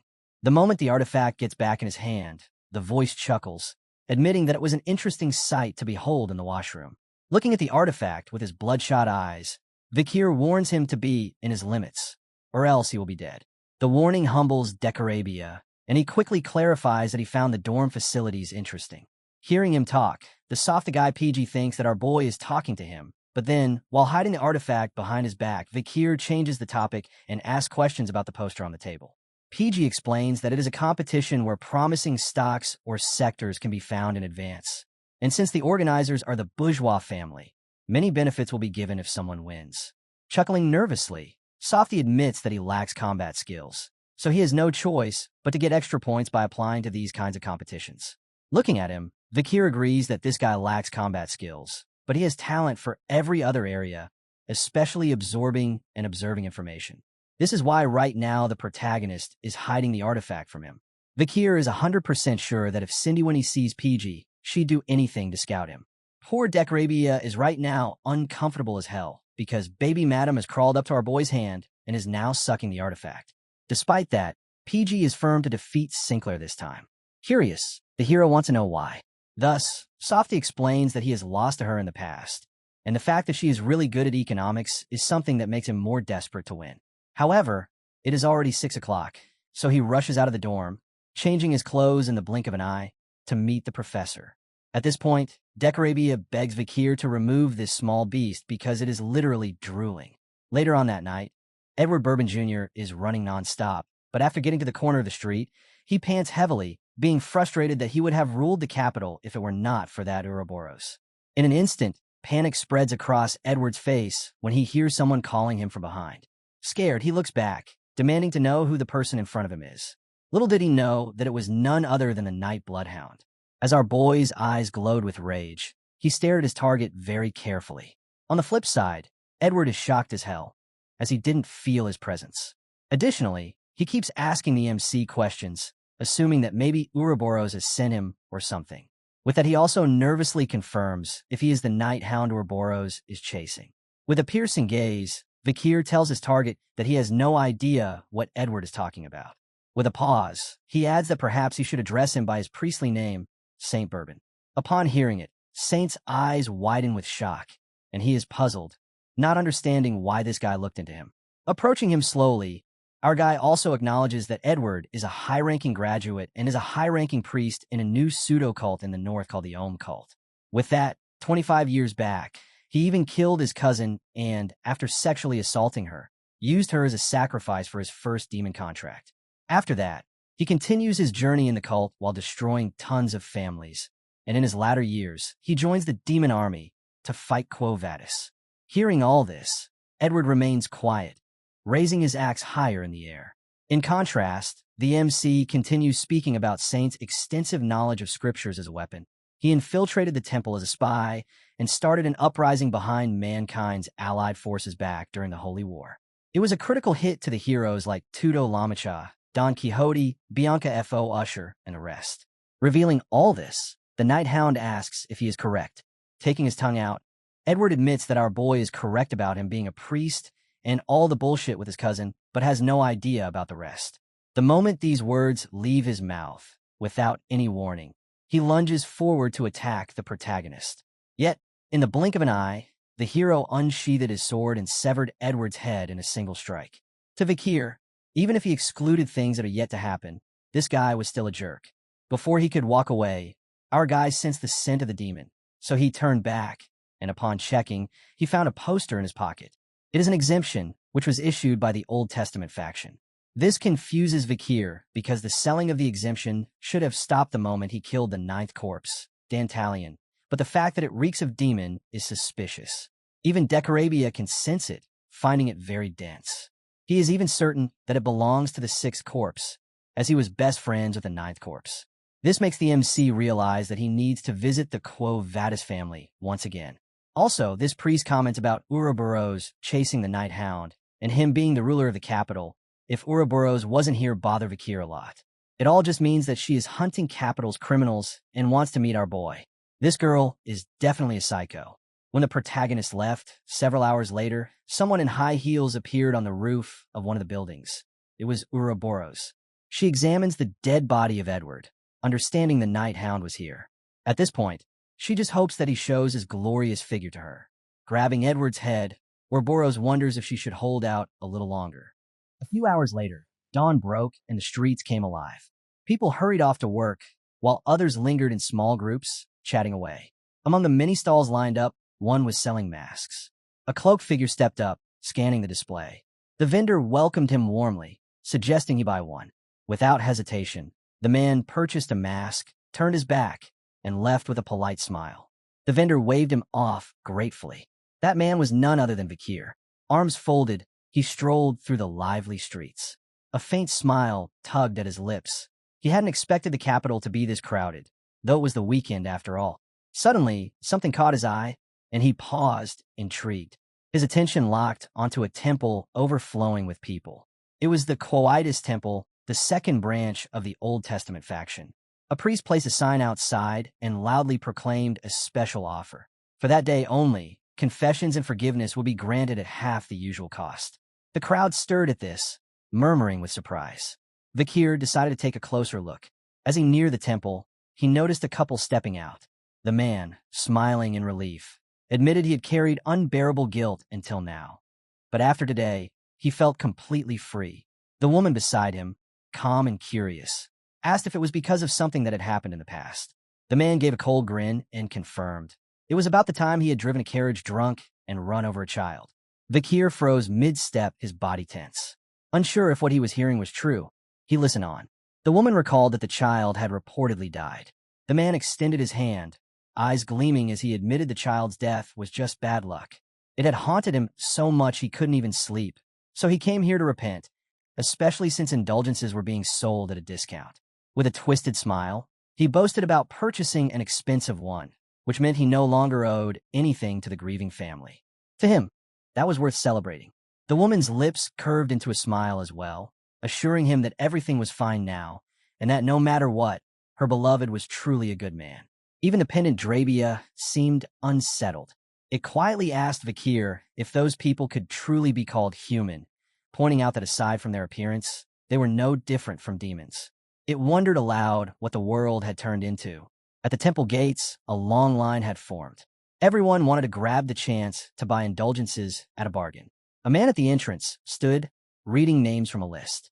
Vakir stepped closer, watching silently, lost in thought. When his turn finally came, his eyes sharpened with resolve. Inside, before the statue of Jesus, a priest greeted him warmly, stretching out his hands. With a gentle smile, he remarked that Vakir must have been waiting for quite some time. He then asked what sin weighed on him, and if there was a particular indulgence he was seeking. Vakir fixed his gaze on the priest and asked something unusual. If forgiveness could cover past sins, then could it also apply to sins not yet committed? The priest, unfazed, leaned forward and assured him that such a thing was indeed possible, if he purchased indulgences in advance. With that same unsettling smile, he pressed further, asking what future crime Vakir was planning. His expression never wavered, inhuman in its perfection, a smile that felt wrong no matter how kind it looked. Vakir placed his hands firmly on the table, his voice heavy as he declared that the sin he had in mind was nothing ordinary. It was something monstrous, an unforgivable act. For a moment the priest blinked in confusion, then quickly clasped his hands together with confidence. He told Vakir that he had come to the right place, but warned that if the crime was truly that atrocious, the indulgence would be extremely costly. He asked if Vakir was prepared for that and invited him to wait in an exclusive lounge for VIPs, where he could relax with tea. Curiosity glimmered in the priest's eyes as he leaned closer, eager to know just how grave the sin was for Vakir to seek such a purchase. Vakir remained silent for a while, his face unreadable, then finally spoke. He lied, saying the crime was killing a neighbor's pig. The priest's smile faltered in surprise. That? He asked, doubtful. But Vakir spoke earnestly. A pig, too, was a living creature, and to take its life was still a sin.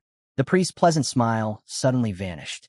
His eyes lit with fury, teeth grinding as he snapped at Vakir. Did Vakir think he had nothing better to do just because he stood there smiling? Outside, a long line of people waited, clutching their coins to buy forgiveness. The priest had seen it all. Men who trampled innocents under carriage wheels, arsonists who burned entire homes. But this? Someone coming all the way here over the life of a pig? His glare burned with anger.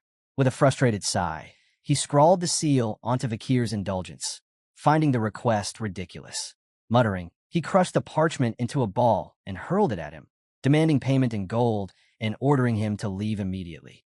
He warned Vakir never to sin again, and more importantly, never to return to this temple. Unmoved, Vakir picked up the indulgence. He knew the truth hidden within this church, so his expression didn't change. He offered a polite thanks and walked out, his focus locked on the paper in hand. Under the heading Indulgence, it stated that all sins of the devout holder were absolved. Beneath that, it declared the indulgence was issued and guaranteed by the Old Testament, warning that forgery would be severely punished. None of this surprised him.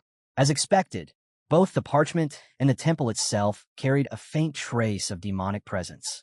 Drabia, voice low, confirmed it too could sense the aura of the sixth corpse. Vakir was certain it wasn't inside this temple, but the connection was undeniable. Somewhere in the imperial capital, the answer lay hidden. Just then, a hooded figure in white passed by, catching his attention. His eyes widened in shock. Before she could notice him, he slipped behind a nearby pillar, masking his presence. The woman didn't react, continuing on her way. Peering carefully, Vakir's thoughts swirled in confusion. She was supposed to be at the academy right now. What was she doing here? Drabia, equally puzzled, leaned out to catch a glimpse of her. Blonde hair framed her face, and worry clouded her eyes. It was Dolores. She stepped into the long line before the temple, and, closing her eyes, exhaled a weary sigh of relief. Dolores lowered her gaze, uncertainty flickering in her eyes. Maybe she should have walked in boldly, claiming she was only looking around. Acting like this, sneaking in under disguise, might actually draw more suspicion, especially since she was a saint. Still, she clenched her fists firmly. Her disguise was flawless. No one could possibly recognize her. The women standing nearby glanced at her curiously, puzzled by her uneasy demeanor. Dolores steadied herself and began to carefully scan the crowd. Every single person here had come to this Old Testament temple for one reason: to buy indulgences. Her chest tightened, sorrow shining in her eyes. After the fall of Quilty of House Indulgencia, no, after Dantalion's death, they had made the corrupt indulgence trade of the Old Testament faction public through the exposed ledgers. Yet here it was, thriving openly without shame. She knew Quo Vadis was now in turmoil, torn between the Old Testament and New Testament factions.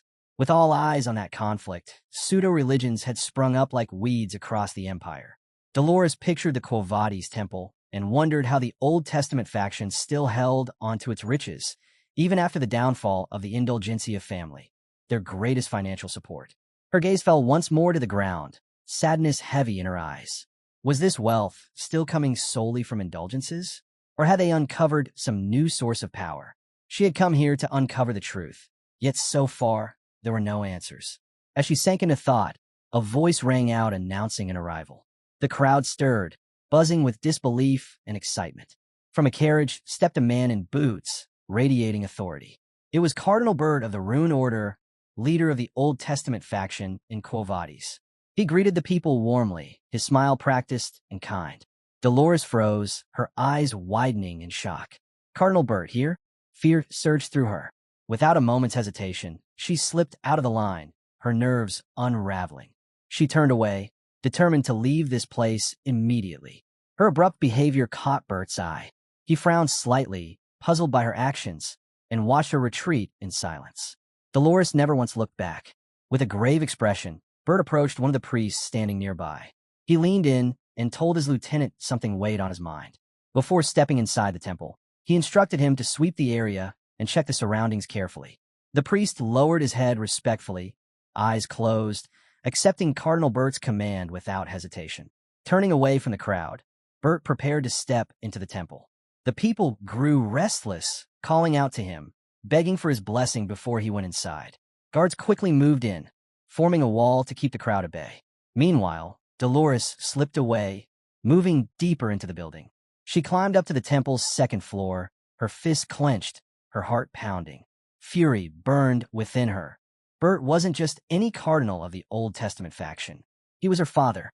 Their rift had only widened after she uncovered the connection between Demon Quilty and her father's indulgence records. As a follower of the New Testament, facing her father's corruption in the Old Testament had torn their bond apart. Lost in thought, Dolores failed to notice where she was heading. She collided hard with a hooded figure and fell backward onto the floor. Embarrassed, she apologized quickly, admitting she hadn't been watching her step and that the impact felt like hitting a wall. Sunlight spilled through the windows, casting light on the man's face as he silently studied her. Before anything else could happen, two guards armed with axes spotted them. One of them shouted, pointing directly at them, and ordered their arrest. Dolores twisted around on the ground, her eyes widening in shock. At that moment, the man extended his hand, gripping hers firmly. She froze, bewildered, not knowing what he intended. Without hesitation, he pulled her up and sprinted off, dragging her with him. The guards gave chase instantly, yelling at them to stop. Sunlight lit the stairwell as they dashed upward, the clatter of armored footsteps right behind them. The pursuit didn't let up until the guards managed to block their path, faces twisted in anger, barking for them not to move. Soon after, Cardinal Bert himself appeared at the top of the stairs. His eyes hardened as he ordered them to remove their hoods and reveal who they were. The hooded man chuckled, remarking that the Old Testament temple's way of greeting visitors was rather unusual. Then, with deliberate calm, he and his companion lowered their hoods. One was a young man, tall with brown hair, who locked his gaze on Bert silently. The other was an older man, who broke into a wide smile and addressed the cardinal, saying it had been a long time since they last met.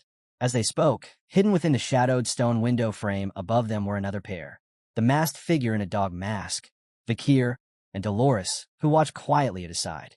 Dolores's cheeks flushed as she found herself stealing glances at him. Below, the old man's grin deepened while Cardinal Bert's eyes sharpened with a grave light. Vakir, as always, remained unreadable, and Dolores could only watch, caught between confusion and surprise. Inside the church, both the protagonist and Dolores hid quietly. Curiosity flickered in Dolores's heart as she wondered who was concealed behind the mask.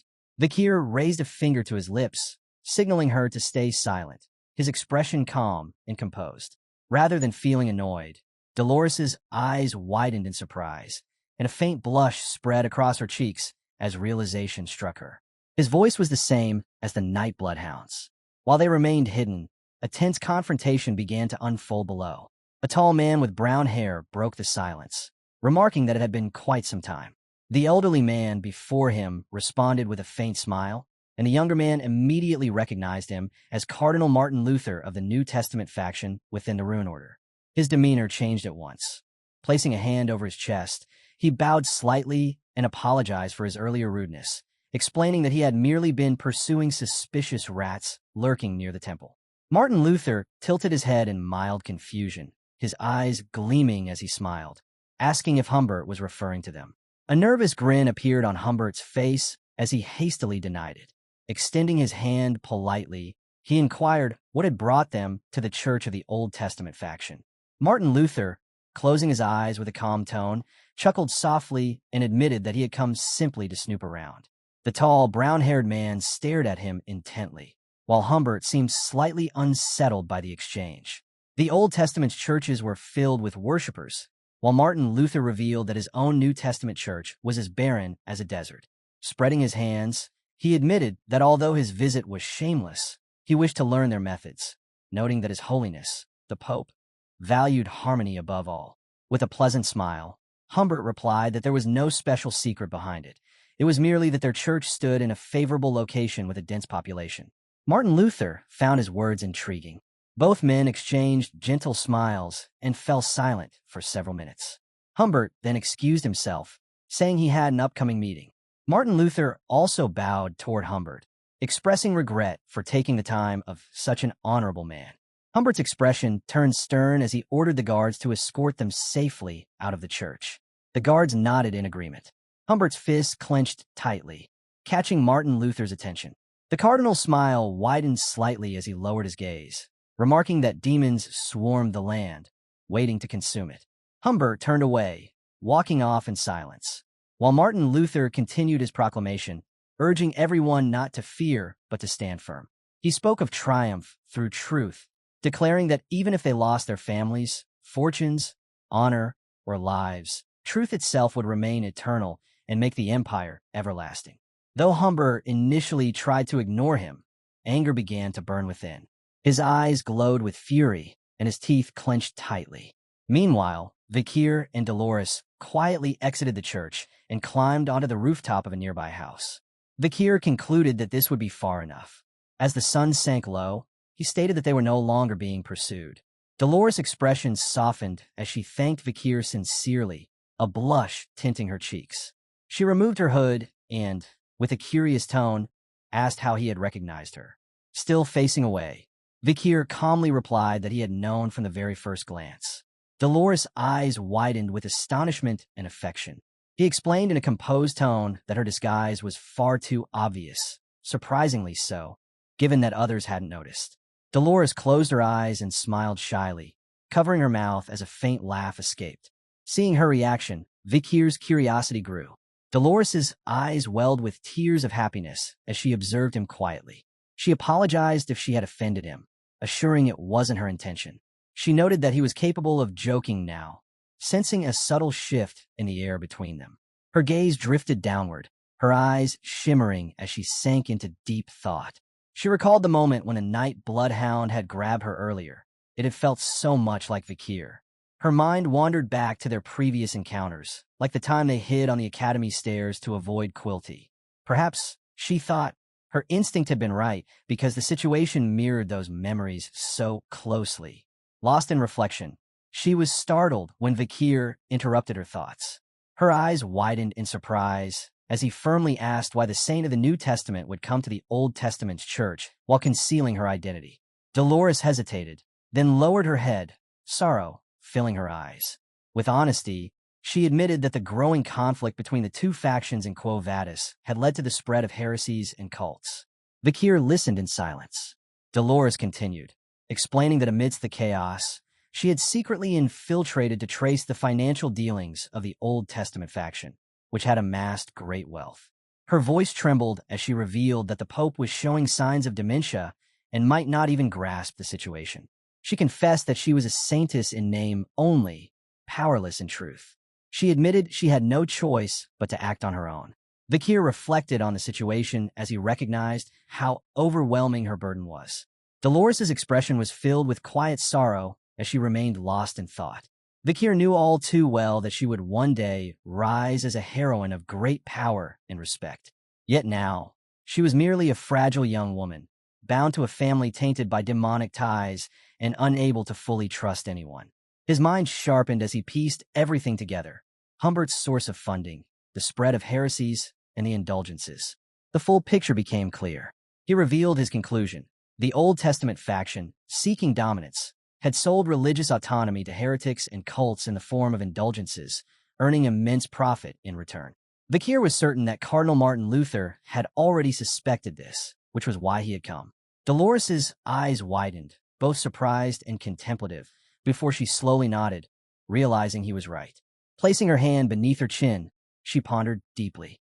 It seemed almost unbelievable that both Martin Luther and the Night Bloodhound had foreseen this connection. The protagonist watched her quietly, uncertain of her thoughts. Her expression shifted again as she speculated aloud that if these heresies had been investigated so thoroughly, perhaps they were linked to demons once more. With calm assurance, Vakir nodded. Dolores stepped back, deducing that these emerging cults must have been manipulated by demons from the shadows. As the last rays of sunlight illuminated them, the main character confirmed her suspicion. The real enemy always hid behind the curtain. Dolores felt both relief and anger upon realizing she had been right all along. The Night Bloodhound was still fighting, still enduring everything in solitude. Overwhelmed, she ran toward him and with flushed cheeks and closed eyes, clasped his hands tightly, pleading to be allowed to help. Our main character was momentarily taken aback, unsure how to react, embarrassed but resolute. Dolores insisted that although her strength was limited, she still wished to be of assistance.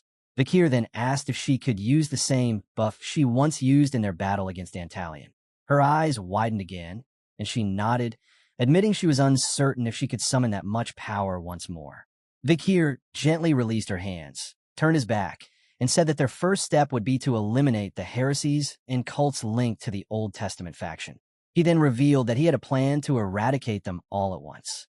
Dolores' expression filled with curiosity and confusion, eager to know what he meant.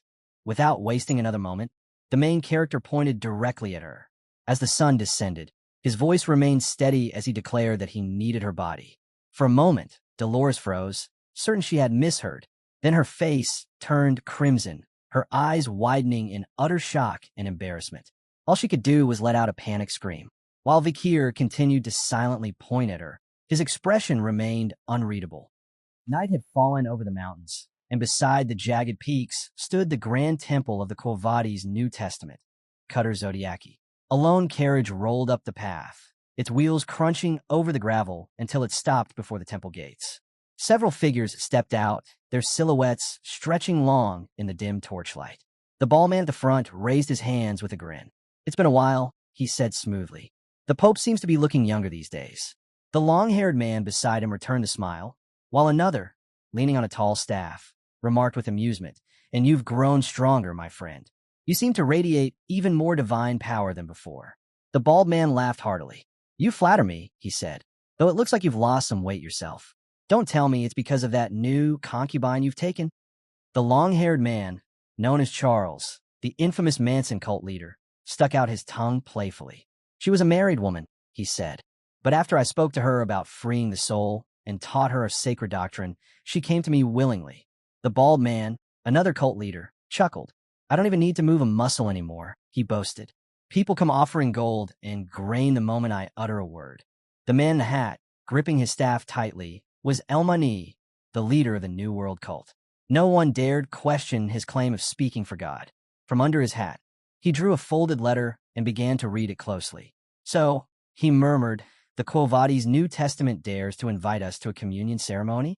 Does this mean they finally recognize us as one of their branches?" Ohm's eyes glimmered with a sly light as he rubbed his hands together, a wicked smile curving his lips. The image of Saint Dolores flickered in his mind. He knew well what communion symbolized, eating bread and drinking white wine, a ritual of unity. But beneath it lay the ancient meaning, the sharing of a virgin's flesh and blood. To him, this invitation was more than a ceremony. It was an offer to form an alliance. As they walked deeper into the temple grounds, Charles glanced around and said calmly, "It seems the New Testament sect has finally come to their senses. They're reaching out to us at last." Ohm stayed quiet, lost in thought. El-Mani turned slightly, his voice low but edged with triumph. "They've always carried themselves as saints, but now they understand. They'll never defeat the Old Testament cults without our wealth." And then a thunderous explosion erupted behind them, tearing through the night. The blast shook the ground beneath their feet. Their eyes went wide, shock, confusion, disbelief. None of them had any idea what just happened. They turned toward the source of the explosion, the acrid scent of smoke thick in the air. The wreckage of the carriage lay scattered in pieces, its remains burning faintly.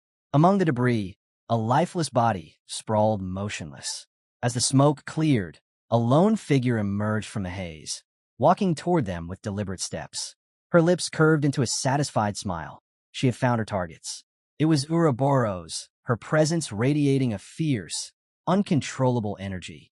Her gaze swept across the group, sharp and unwavering. "So this is where all the trash has gathered," she said, her tone filled with mocking amusement. In an instant, guards surrounded her, shields raised and swords drawn. From the rooftop above, Vakir and Dolores watched silently. Dolores's eyes narrowed slightly. Ouroboros had appeared, just as Vakir had predicted. Crouched beside her, Vakir said nothing, his eyes locked on the woman below. Ouroboros drew her whip with a flick of her wrist, its steel tip glinting under the moonlight. And the others stepped closer, curiosity in their voices. "How did you get here?" one of them asked. Her expression remained calm, her smile steady. "I heard a report about the night bloodhound," she replied. "I came to investigate, but all I found was a heap of rotting filth." Their faces twisted with fury, teeth clenched, eyes burning with rage. How dare she insult them like that? Under the pale glow of the moon, one of them snapped, "Kill her." The command spread instantly. Swords were drawn, and the guards charged forward with bloodlust in their eyes. Ouroboros' lips curved again, this time with excitement. "Finally," she whispered. Before the guards could even swing, her whip lashed through the air with the crack of thunder.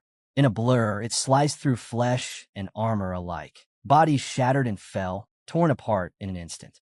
Blood sprayed across the faces of Alm and the others. They froze, stunned. She had cut down every guard with a single strike. As the mutilated bodies hit the ground, Ouroboros calmly wiped a drop of blood from her cheek and smiled faintly. "So," she said, tilting her head, "which of you are the leaders?" Trembled, sweat running down his face. His teeth ground together, but he couldn't force out a word. Before he could answer, Charles stepped forward, raising a hand. His voice cut through the tension. "Wait," he said coldly. "How dare you behave like this in front of us?" Charles smirked arrogantly and pointed a finger at Ouroboros. "Do you even know who you're speaking to?" he sneered. "I'm the god of the Manson cult.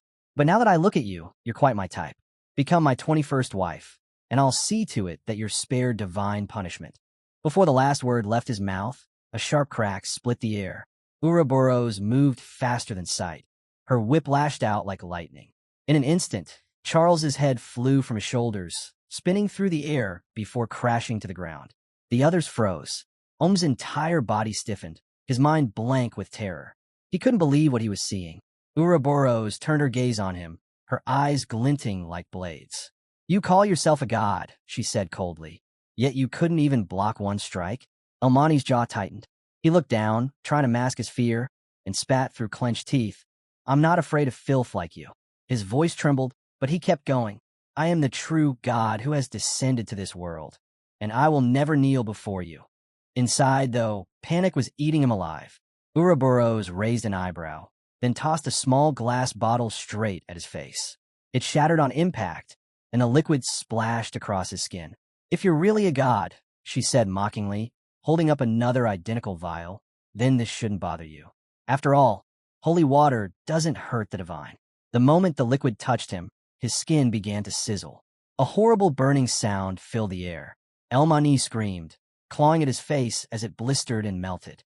Ouroboros laughed softly and turned the bottle in her hand, revealing a label marked with a skull, the symbol for poison. She tucked it away and stepped forward, her eyes now fixed on him. "Looks like you're the last piece of trash standing," she said with a cheerful smile. Ohm's breath hitched. Sweat poured down his face as he stumbled backward. "Please," he cried. I'm not a god, not even a priest. I'm just a follower, a heretic. Please don't kill me." Ouroboros stopped in front of him, her shadow falling over his trembling body. Her smile widened. "Oh, I know," she said quietly. She placed her boot beside his face, pressing it into the dirt. Ohm's eyes went wide with panic, his teeth grinding as dread flooded through him. Energy pulsed from Ouroboros like a storm, heavy and suffocating. Her tone turned sharp, dripping with disdain. "Tell me, what does it matter?" Ohm screamed, his voice cracking into madness as the sound echoed into the night. Realizing there was no escape, Ohm let out one final scream. Ouroboros, tired of his begging, ended it swiftly. A single motion, and silence followed. The ground was now soaked in blood, the bodies of the fallen scattered across the cold earth. Ouroboros stood among them, unfazed, and began to walk forward as though nothing had happened. Her eyes drifted over the corpses, thoughtful. So this was their plan? To use me like this? She murmured. Then she glanced down, a faint smile tugging at her lips. I wonder when I'll meet him again. A spark flickered in her eyes. Her tongue slipped past her lips, excitement coursing through her veins.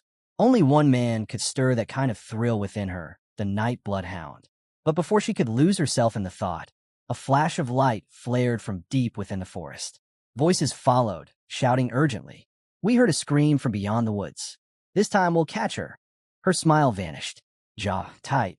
She turned sharply, fury twisting her face. She clenched her teeth, then, with a single leap, vanished into the darkness, leaving no trace behind. On the blood-soaked ground, Ohms still clung to life. His body was covered in deep whip marks, and each breath came out as a ragged gasp. From the rooftop, Vakir stood and fixed his gaze on the wounded man. I'll handle the interrogation, he said evenly. You, Dolores, find the document. The information should be nearby. Dolores nodded silently, her eyes following him as he dropped down beside Ohm. Vakir reached into his coat and pulled out a pendant that shimmered faintly in the moonlight, the Drabia eye. As its glow intensified, he lowered himself to Ohm's level. Tell me everything you know, he ordered. Who's funding this operation? Ohm's eyes fluttered open. The moment he saw the glowing eye of Drabia, his mind went blank. A deep fear took over, one that made lies impossible. Against his will, words poured from his mouth. He revealed everything. The financial ledgers, the secret donors, the existence of a classified document hidden beneath the carriage. Just as he finished speaking, a shout echoed from the temple entrance. There they are. Capture them. Vakir's head snapped toward the sound, and Dolores instantly went on guard. Her eyes darted around, tension rising. They're already here? Vakir muttered in disbelief. The ground trembled as a spear struck the earth. From the shadows, a formation of guards marched forward, weapons gleaming under the moonlight. When they reached the site, they found only carnage, shattered bodies, torn ground, and the faint scent of blood in the air. Of Ouroboros and the night bloodhound, there was no trace. Only the echoes of violence remained in the still night. Dolores wiped the sweat from her cheek, breathing hard as she leaned against a tree. The night air felt heavy, but at least they were far from the temple now. She'd barely escaped before the guards closed in. Vakir's calm voice broke through her thoughts. Did you find the ledger? Dolores straightened, her lips curling into a faint, confident smile as she held up a small, leather-bound book. Of course. Vakir took it from her and opened it immediately. His eyes gleamed with curiosity as he scanned the pages, silent and focused. Watching him, Dolores's expression softened. Those people back at the temple, she murmured. They were monsters. Every last one of them. Images flashed in her mind. Charles's twisted grin, Almani's arrogant glare, Ohm's trembling fear. They had all been vile, preying on people's faith and twisting their hearts for profit and power. She remembered the carnage Ouroboros had left behind, the ground drenched in blood, the bodies scattered like broken dolls. The method had been brutal, but it was undeniably effective. This, she realized, was what the night bloodhound had meant by eradicating them all at once. Finally catching her breath, she stood and turned toward Vakir, her eyes filled with curiosity. How did you know Ouroboros would show up there? Vakir's hand tightened into a fist. He said nothing at first, his gaze distant. Under the pale moonlight, he finally spoke. It was the bourgeois family. Dolores blinked, confused. The bourgeois family? Vakir lifted the ledger, showing her a page marked with rows of figures and symbols. They're the ones behind all of this. He handed her the book. As she read, her eyes widened in disbelief. If you check the accounting records, Vakir continued, you'll see it clearly. The heretic sects and cults have been receiving massive sums of money from the bourgeois family. With those funds, they purchased indulgences from the Old Testament faction, fueling the divide between them and the New Testament group. Dolores looked up, her brow furrowed. But why? Why would they do that? Vakir lowered his gaze, his tone steady but grim. For demons, divine power is the greatest threat. My guess is the bourgeois family has been working to destroy the foundation of that power, corrupting it from within. He closed his eyes briefly, picturing it, a vast, golden tree rotting from the roots upward.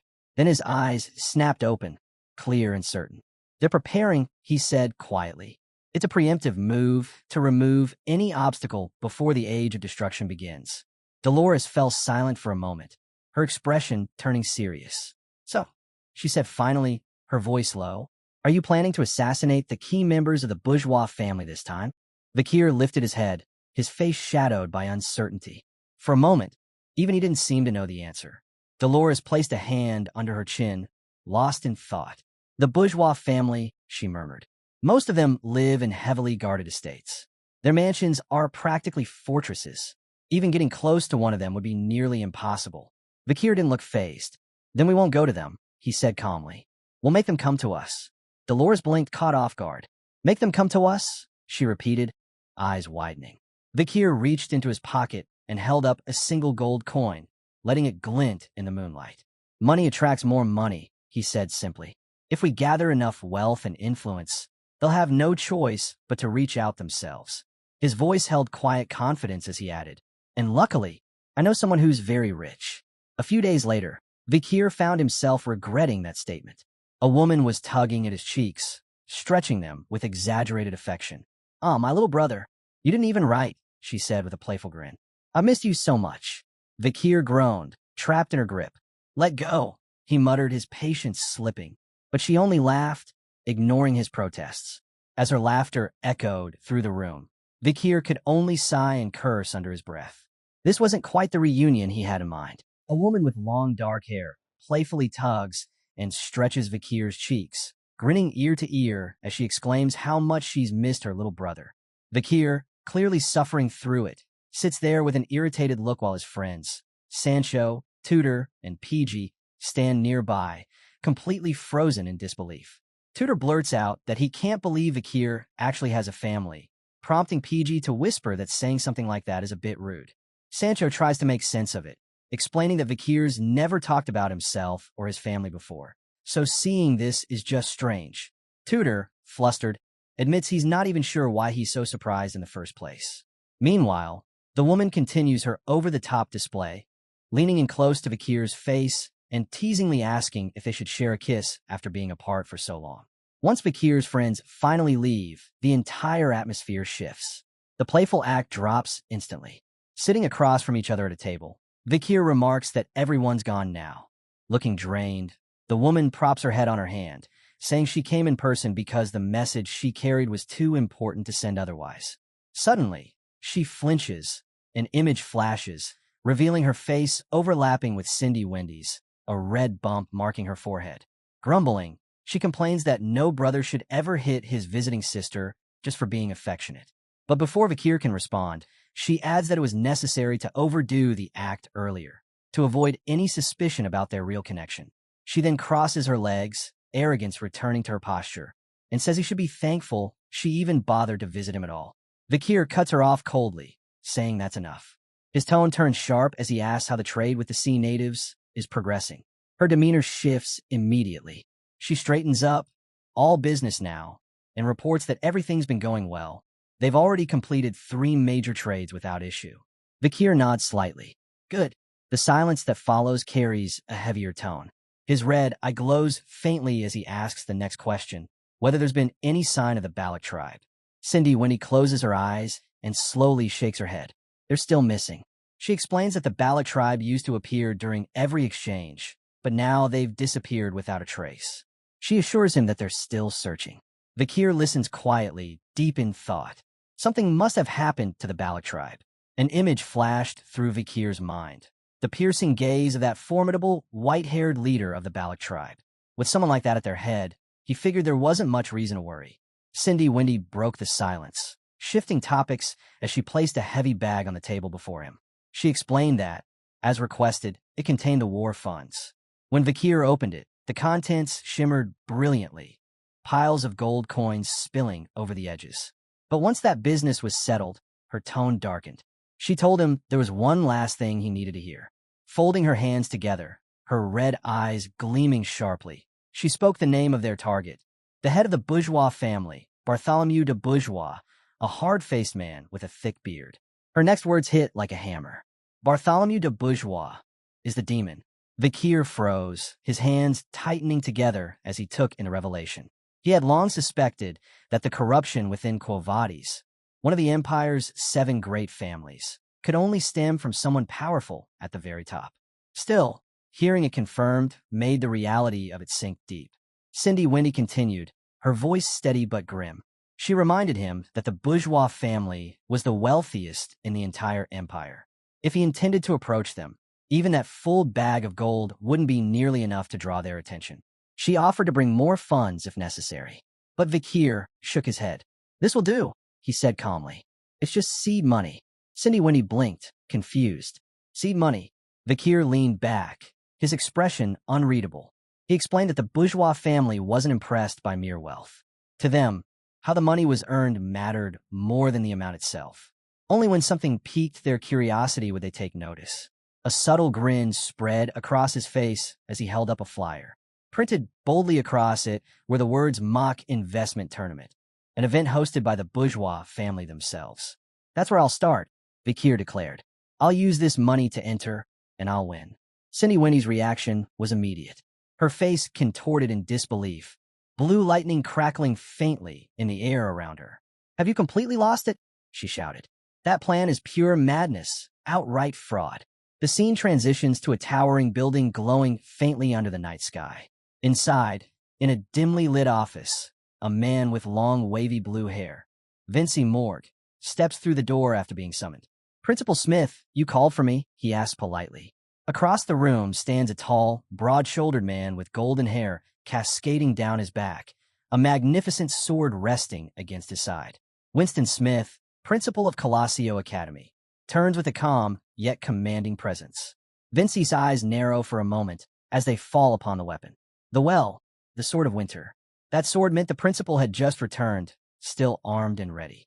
He silently recalled the man's reputation. A legendary swordsman said to rival even the patriarchs of the Empire's greatest warrior families. Winston Smith gives a faint smile and gestures toward the chair in front of his desk. Your vacation seems to have ended earlier than planned, I'm afraid. Please have a seat. Once Vincy sits, the principal wastes no time. I've heard Professor Sadie's been causing quite a bit of trouble while I was away. Vincy's face tightens, anger immediately bubbling to the surface. Trouble, he repeats bitterly. That's putting it mildly. He begins listing her offenses, his tone growing sharper with each one. Her laziness, her constant drinking during lectures, and even incidents of her attacking students outright. Leaning forward, he slams a hand on the desk. To be blunt, she's not a professor. She's a criminal who belongs in Novel Vague prison. Principal Smith raises a calm hand to stop him, his smile still in place, though slightly strained. Let's not be too harsh, Professor Morg. He explains that Sadie is the last surviving descendant of the Marquis family, a bloodline infamous long before the Empire's unification. The previous head of her family, he adds, is currently imprisoned in New Velvetic. Still speaking gently, Smith says he believes that everyone has some good in them, and that includes Professor Sadie. Vincy's frustration only deepens. To him, the principal's optimism borders on delusion. Principal, he warns, the final exams and parent-teacher conferences are coming soon. If she causes another disaster like she did during the midterms, it'll be chaos. The principal thinks for a moment, then gives his solution in a calm tone. Then keep her away from anything public. Exclude her from practical duties for now. Internally, Vincy can barely contain his irritation. So that's it, he realizes. The principal had no plans to discipline her. No reprimand, no suspension, nothing. He forces a tight smile, but his thoughts burn with resentment. Once again, she gets away with everything. Vincy Morg rose from his chair, his movements sharp and deliberate. Understood, Principal, he said flatly. If that's your decision, I'll see it done. His tone was clipped, his expression unreadable. Without another word, he turned on his heel and left the office. As the door closed behind him, Principal Smith remained seated, bathed in the silver glow of moonlight streaming through the window. His eyes lingered on the empty chair across from him. The room was silent, save for the faint hum of the night. As he sat lost in thought, the scene fades and shifts. Inside a brightly lit room, the Oracle Mock Investment Club is in full motion. Papers rustle, chalk scratches on the board, and excitement fills the air. PG bursts in, panting but grinning wide, clutching a mountain of documents. Vice President Dolores, I gathered everything you asked for, all the personal data and recent activities of the bourgeois family's young masters.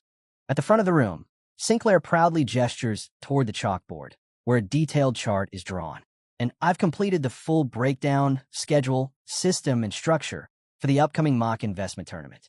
Standing at the head of the table, Dolores, the club's vice president, looks over them with pride.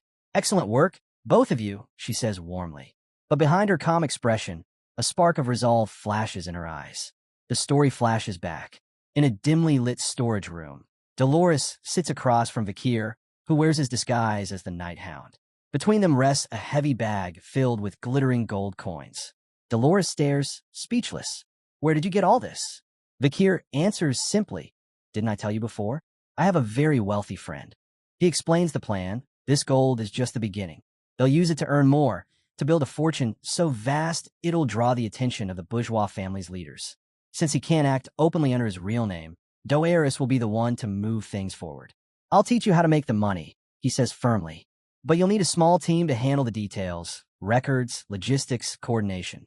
Choose 2 capable people.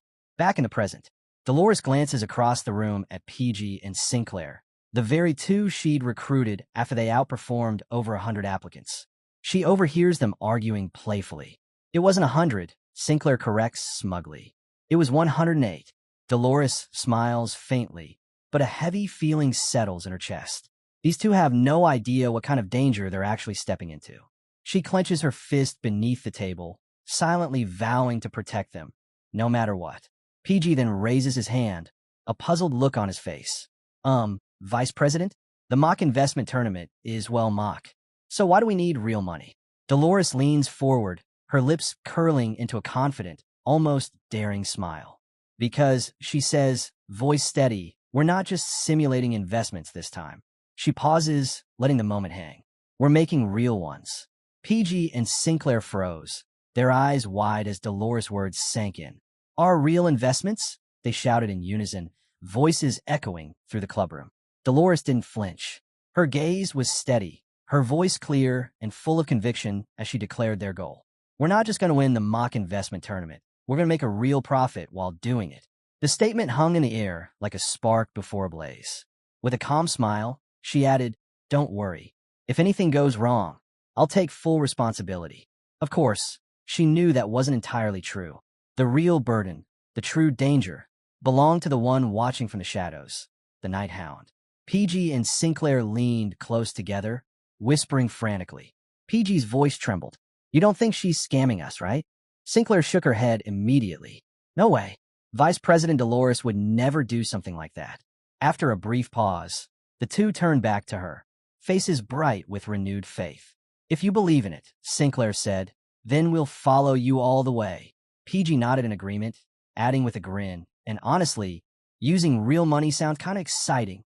Dolores felt her chest tighten. Their trust, so pure, so undeserved, filled her with warmth and guilt all at once. She nodded, smiling softly. Then PG piped up again. Oh, we should ask my buddy Vakir to join. He's been really into economics lately. Vakir, Dolores repeated, caught completely off guard. A bead of sweat rolled down her temple as she tried to compose herself.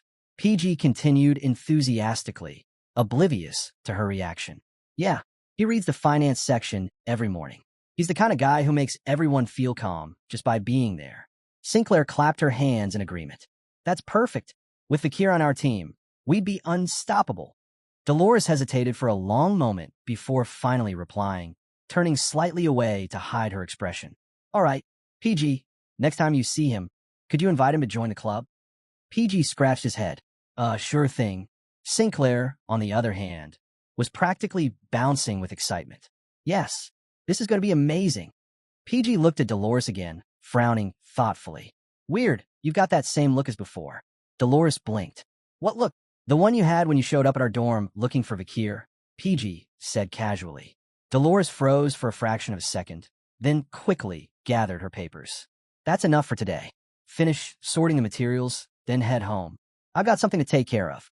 Without waiting for a reply, she turned and walked toward the door, her figure illuminated by the soft, golden light pouring through the corridor windows.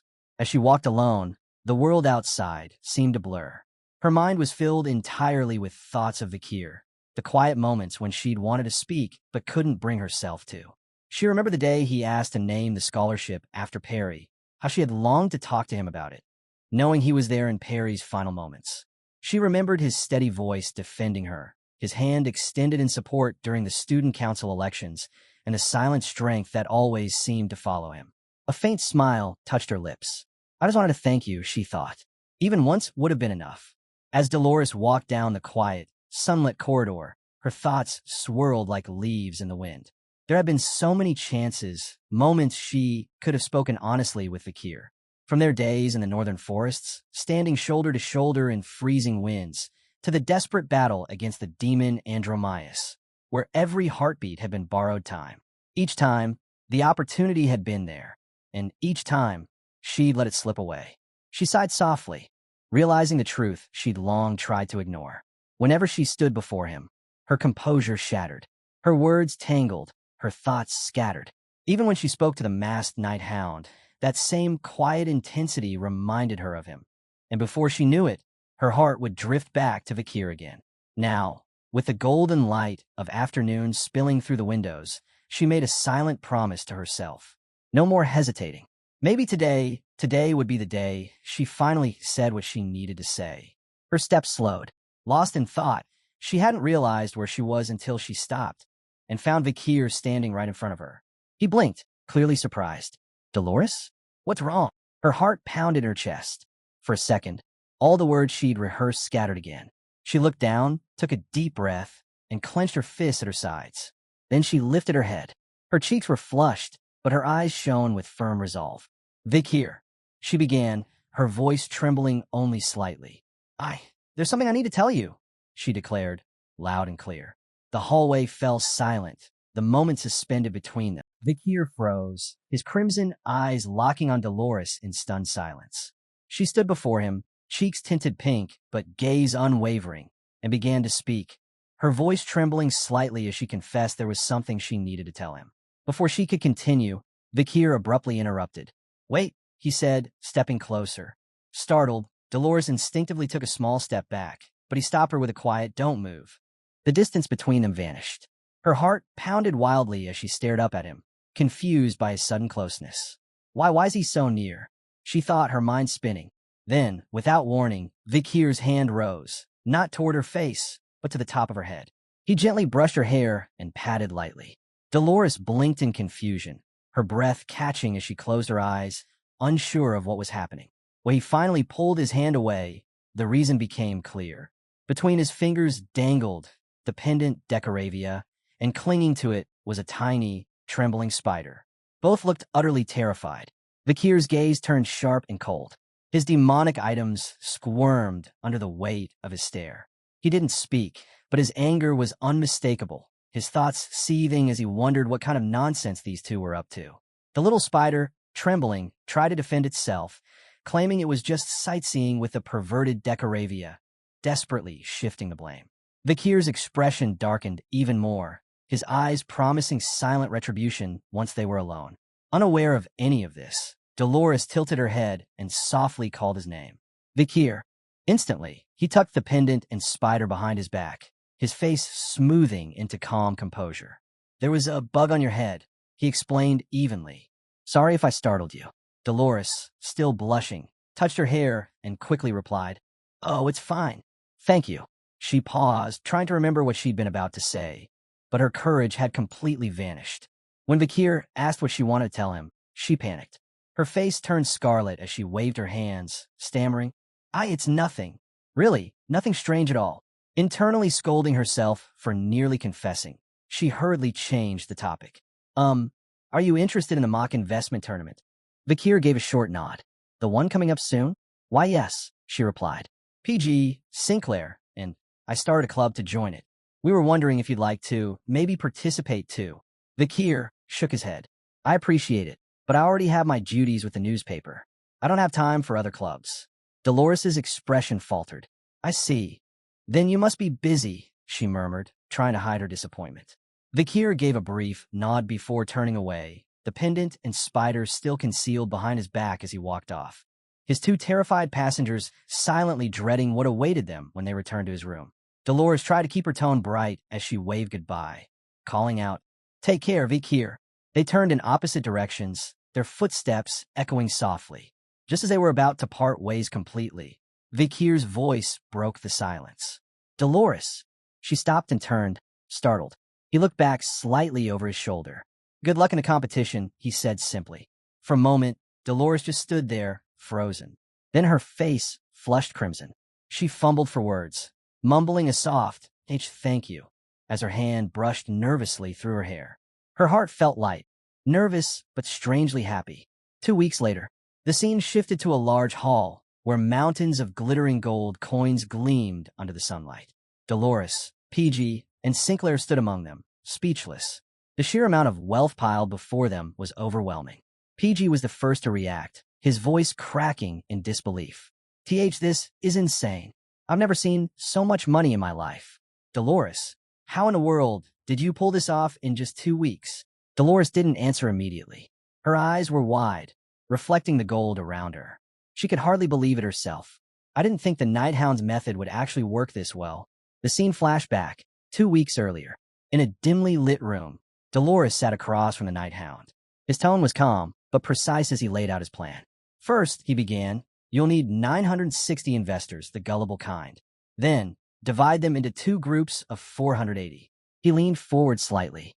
"To the first group, tell them a certain stock will rise. To the second, tell them it will fall." Dolores listened intently, jotting notes as he continued. "Next, wait for the results. One prediction will obviously be right. Keep the group that got the correct information and repeat the process. Split them again. Give half one prediction and half the opposite. Do this 5 times. After 5 rounds," he went on, "only about 30 people will remain. The ones who always receive the correct forecasts. They'll believe the Oracle Club's predictions are flawless." Dolores frowned slightly. "And the others?" "They'll lose faith and leave," he replied flatly. "But the last 30, those are your believers. To them, it'll look like you can't be wrong." He smiled faintly. "Once the rumors of perfect predictions spread, you won't need to chase investors anymore. They'll come running, desperate to hand you their money." And that was exactly what happened. The Night Hound's final instruction echoed in her memory. "When the money starts pouring in, gather it all, including the seed funds I gave you, and invest everything into the Cindy Merchant Group." Dolores had hesitated at that. "All of it? That's too risky. If the investment fails, we'll lose everything, and the investors will turn on us." Her voice trembled with concern, but the Night Hound's calm, steady gaze didn't waver. His plan was bold, ruthless, and it had worked. At least for now. The flashback continued. Dolores's doubts lingered, but the Night Hound spoke with absolute confidence, his red eyes gleaming in the dim light. "Don't worry," he said. "The Cindy Winnie Merchant Group is in capable hands. I personally vouch for the one managing it. Their skill in business is unmatched." He leaned back slightly, his tone calm but assured. "The profit you'll see from this investment will be beyond anything you can imagine." Back to the present. Dolores stood frozen, her mind spinning as she gazed at the sea of gold stacked high around her. The plan had worked exactly as he said. It was almost unreal. Meanwhile, PG and Sinclair were too excited to contain themselves. Laughing, they dove into the piles of gold coins, tossing handfuls into the air and even lying back to make money angels. Their joy echoed through the room. Dolores watched them quietly, a faint smile forming, but deep down, her curiosity grew. Just who is the Night Hound? Really? How could someone like him predict all of this so perfectly? That night, under a bright, full moon, Dolores slipped through the quiet corridors of the academy. Dressed in a plain nightgown, she moved silently until she reached a small, high window. Carefully, she opened it and peered outside. There he was, the Night Hound, standing in the moonlight, his figure outlined by the pale glow. "I'm a bit late," he said casually, his tone unbothered. Dolores smiled softly. "That's all right. I was delayed too. I had to make sure no one saw me leave." They climbed up to the rooftop and sat side by side, the moon hanging above them. The wind carried only their voices. "Did you have trouble finding this place?" she asked, glancing at him. "It's not marked on any map." "Not particularly," he replied with ease. Finding it wasn't difficult. That answer made her pause. Her mind began to race. If it was that easy for him, does that mean he's connected to the academy somehow? Her hand instinctively slipped into her sleeve, pulling out a small, ornate mirror, the mirror of truth. It shimmered faintly, a relic said to reveal a person's true identity. For a brief moment, she considered holding it up to his face. Her fingers tightened around it, but then she stopped. No, she thought. If he wanted to hide who he is, there must be a reason. I'll trust him. He'll tell me when the time is right. She quietly put the mirror away. The Night Hound broke the silence, his tone steady. How did the plan go? Dolores's eyes lit up. It was a complete success. The returns are unbelievable. I never imagined it would work this well. He gave a faint nod, unmoved by the praise. You really are something, she added with a mix of awe and admiration. I knew you were strong, but I didn't realize you were this skilled in finance, too. He turned, gazing out over the moonlit academy below. Don't get too comfortable, he said. There's one final step before our decisive strike. Dolores blinked. Final step? What do you mean? His tone grew more serious. To bring down the bourgeois family, we'll need an insider, someone close enough to know their secrets, but opposed to the current family head, Bartholomew. He looked out into the distance, his red eyes gleaming under the moonlight. Find that person, and the bourgeois family will finally fall. Dolores frowned, her skepticism clear. Someone in a position that high? She asked. They'd be treated well, protected, even. Why would they have any reason to turn against the family head? Does a person like that even exist? The Night Hound didn't answer immediately. Instead, he reached into his cloak and pulled out a rolled-up newspaper, its edges worn and yellowed with age. He handed it to her. Dolores carefully unrolled it. It was an old financial issue, the ink faded but still legible. Her eyes scanned the article he pointed to, a piece detailing a succession conflict within the bourgeois family. The bourgeois family, she murmured as she read aloud. At the time, the strongest candidate for family head was the eldest son, Bartholomew de Bourgeois. She continued reading, and then froze, her eyes widening as another name appeared. Damien de Bourgeois, she whispered. The Night Hound nodded. The second son. He competed for the position of family head, but came in second, a silver medalist in their little game of power. He crossed his arms, his tone even. He lost that battle, and his political influence suffered for it. But now, he's the director of the Imperial Mint. That makes him the perfect insider, someone powerful, and perhaps still bitter. Dolores blinked in disbelief. Damien, I know that name. She looked up sharply. He's the one who oversaw the bourgeois family's quest during the second round of the University League. Her voice lowered as she processed it. I never imagined he once fought his own brother for control of the family. After a moment, she glanced back at the Night Hound, her expression turning serious. If he's our key, then how do we reach him? The scene shifted. The night sky exploded with bursts of color, dazzling fireworks illuminating the city below. Beneath the glittering display, an elegant celebration was underway. Inside a grand ballroom adorned with chandeliers and golden trim, the air buzzed with music and laughter. Guests in fine suits and flowing gowns mingled under the soft glow of crystal lights. The sound of polished shoes clicked against marble floors, and wine glasses clinked in rhythmic cheer. Amid the opulence, standing quietly by a golden railing, was Dolores. Her light blue gown shimmered under the chandelier's glow, her hair pinned neatly up, a rose choker resting against her neck. For a moment, she just stood there, taking in the splendor around her, the laughter, the perfume, the music. A faint flush colored her cheeks as she exhaled softly, whispering to herself, So, I made it. I'm here. Her eyes swept across the glittering crowd, searching. That's where we'll leave it for now.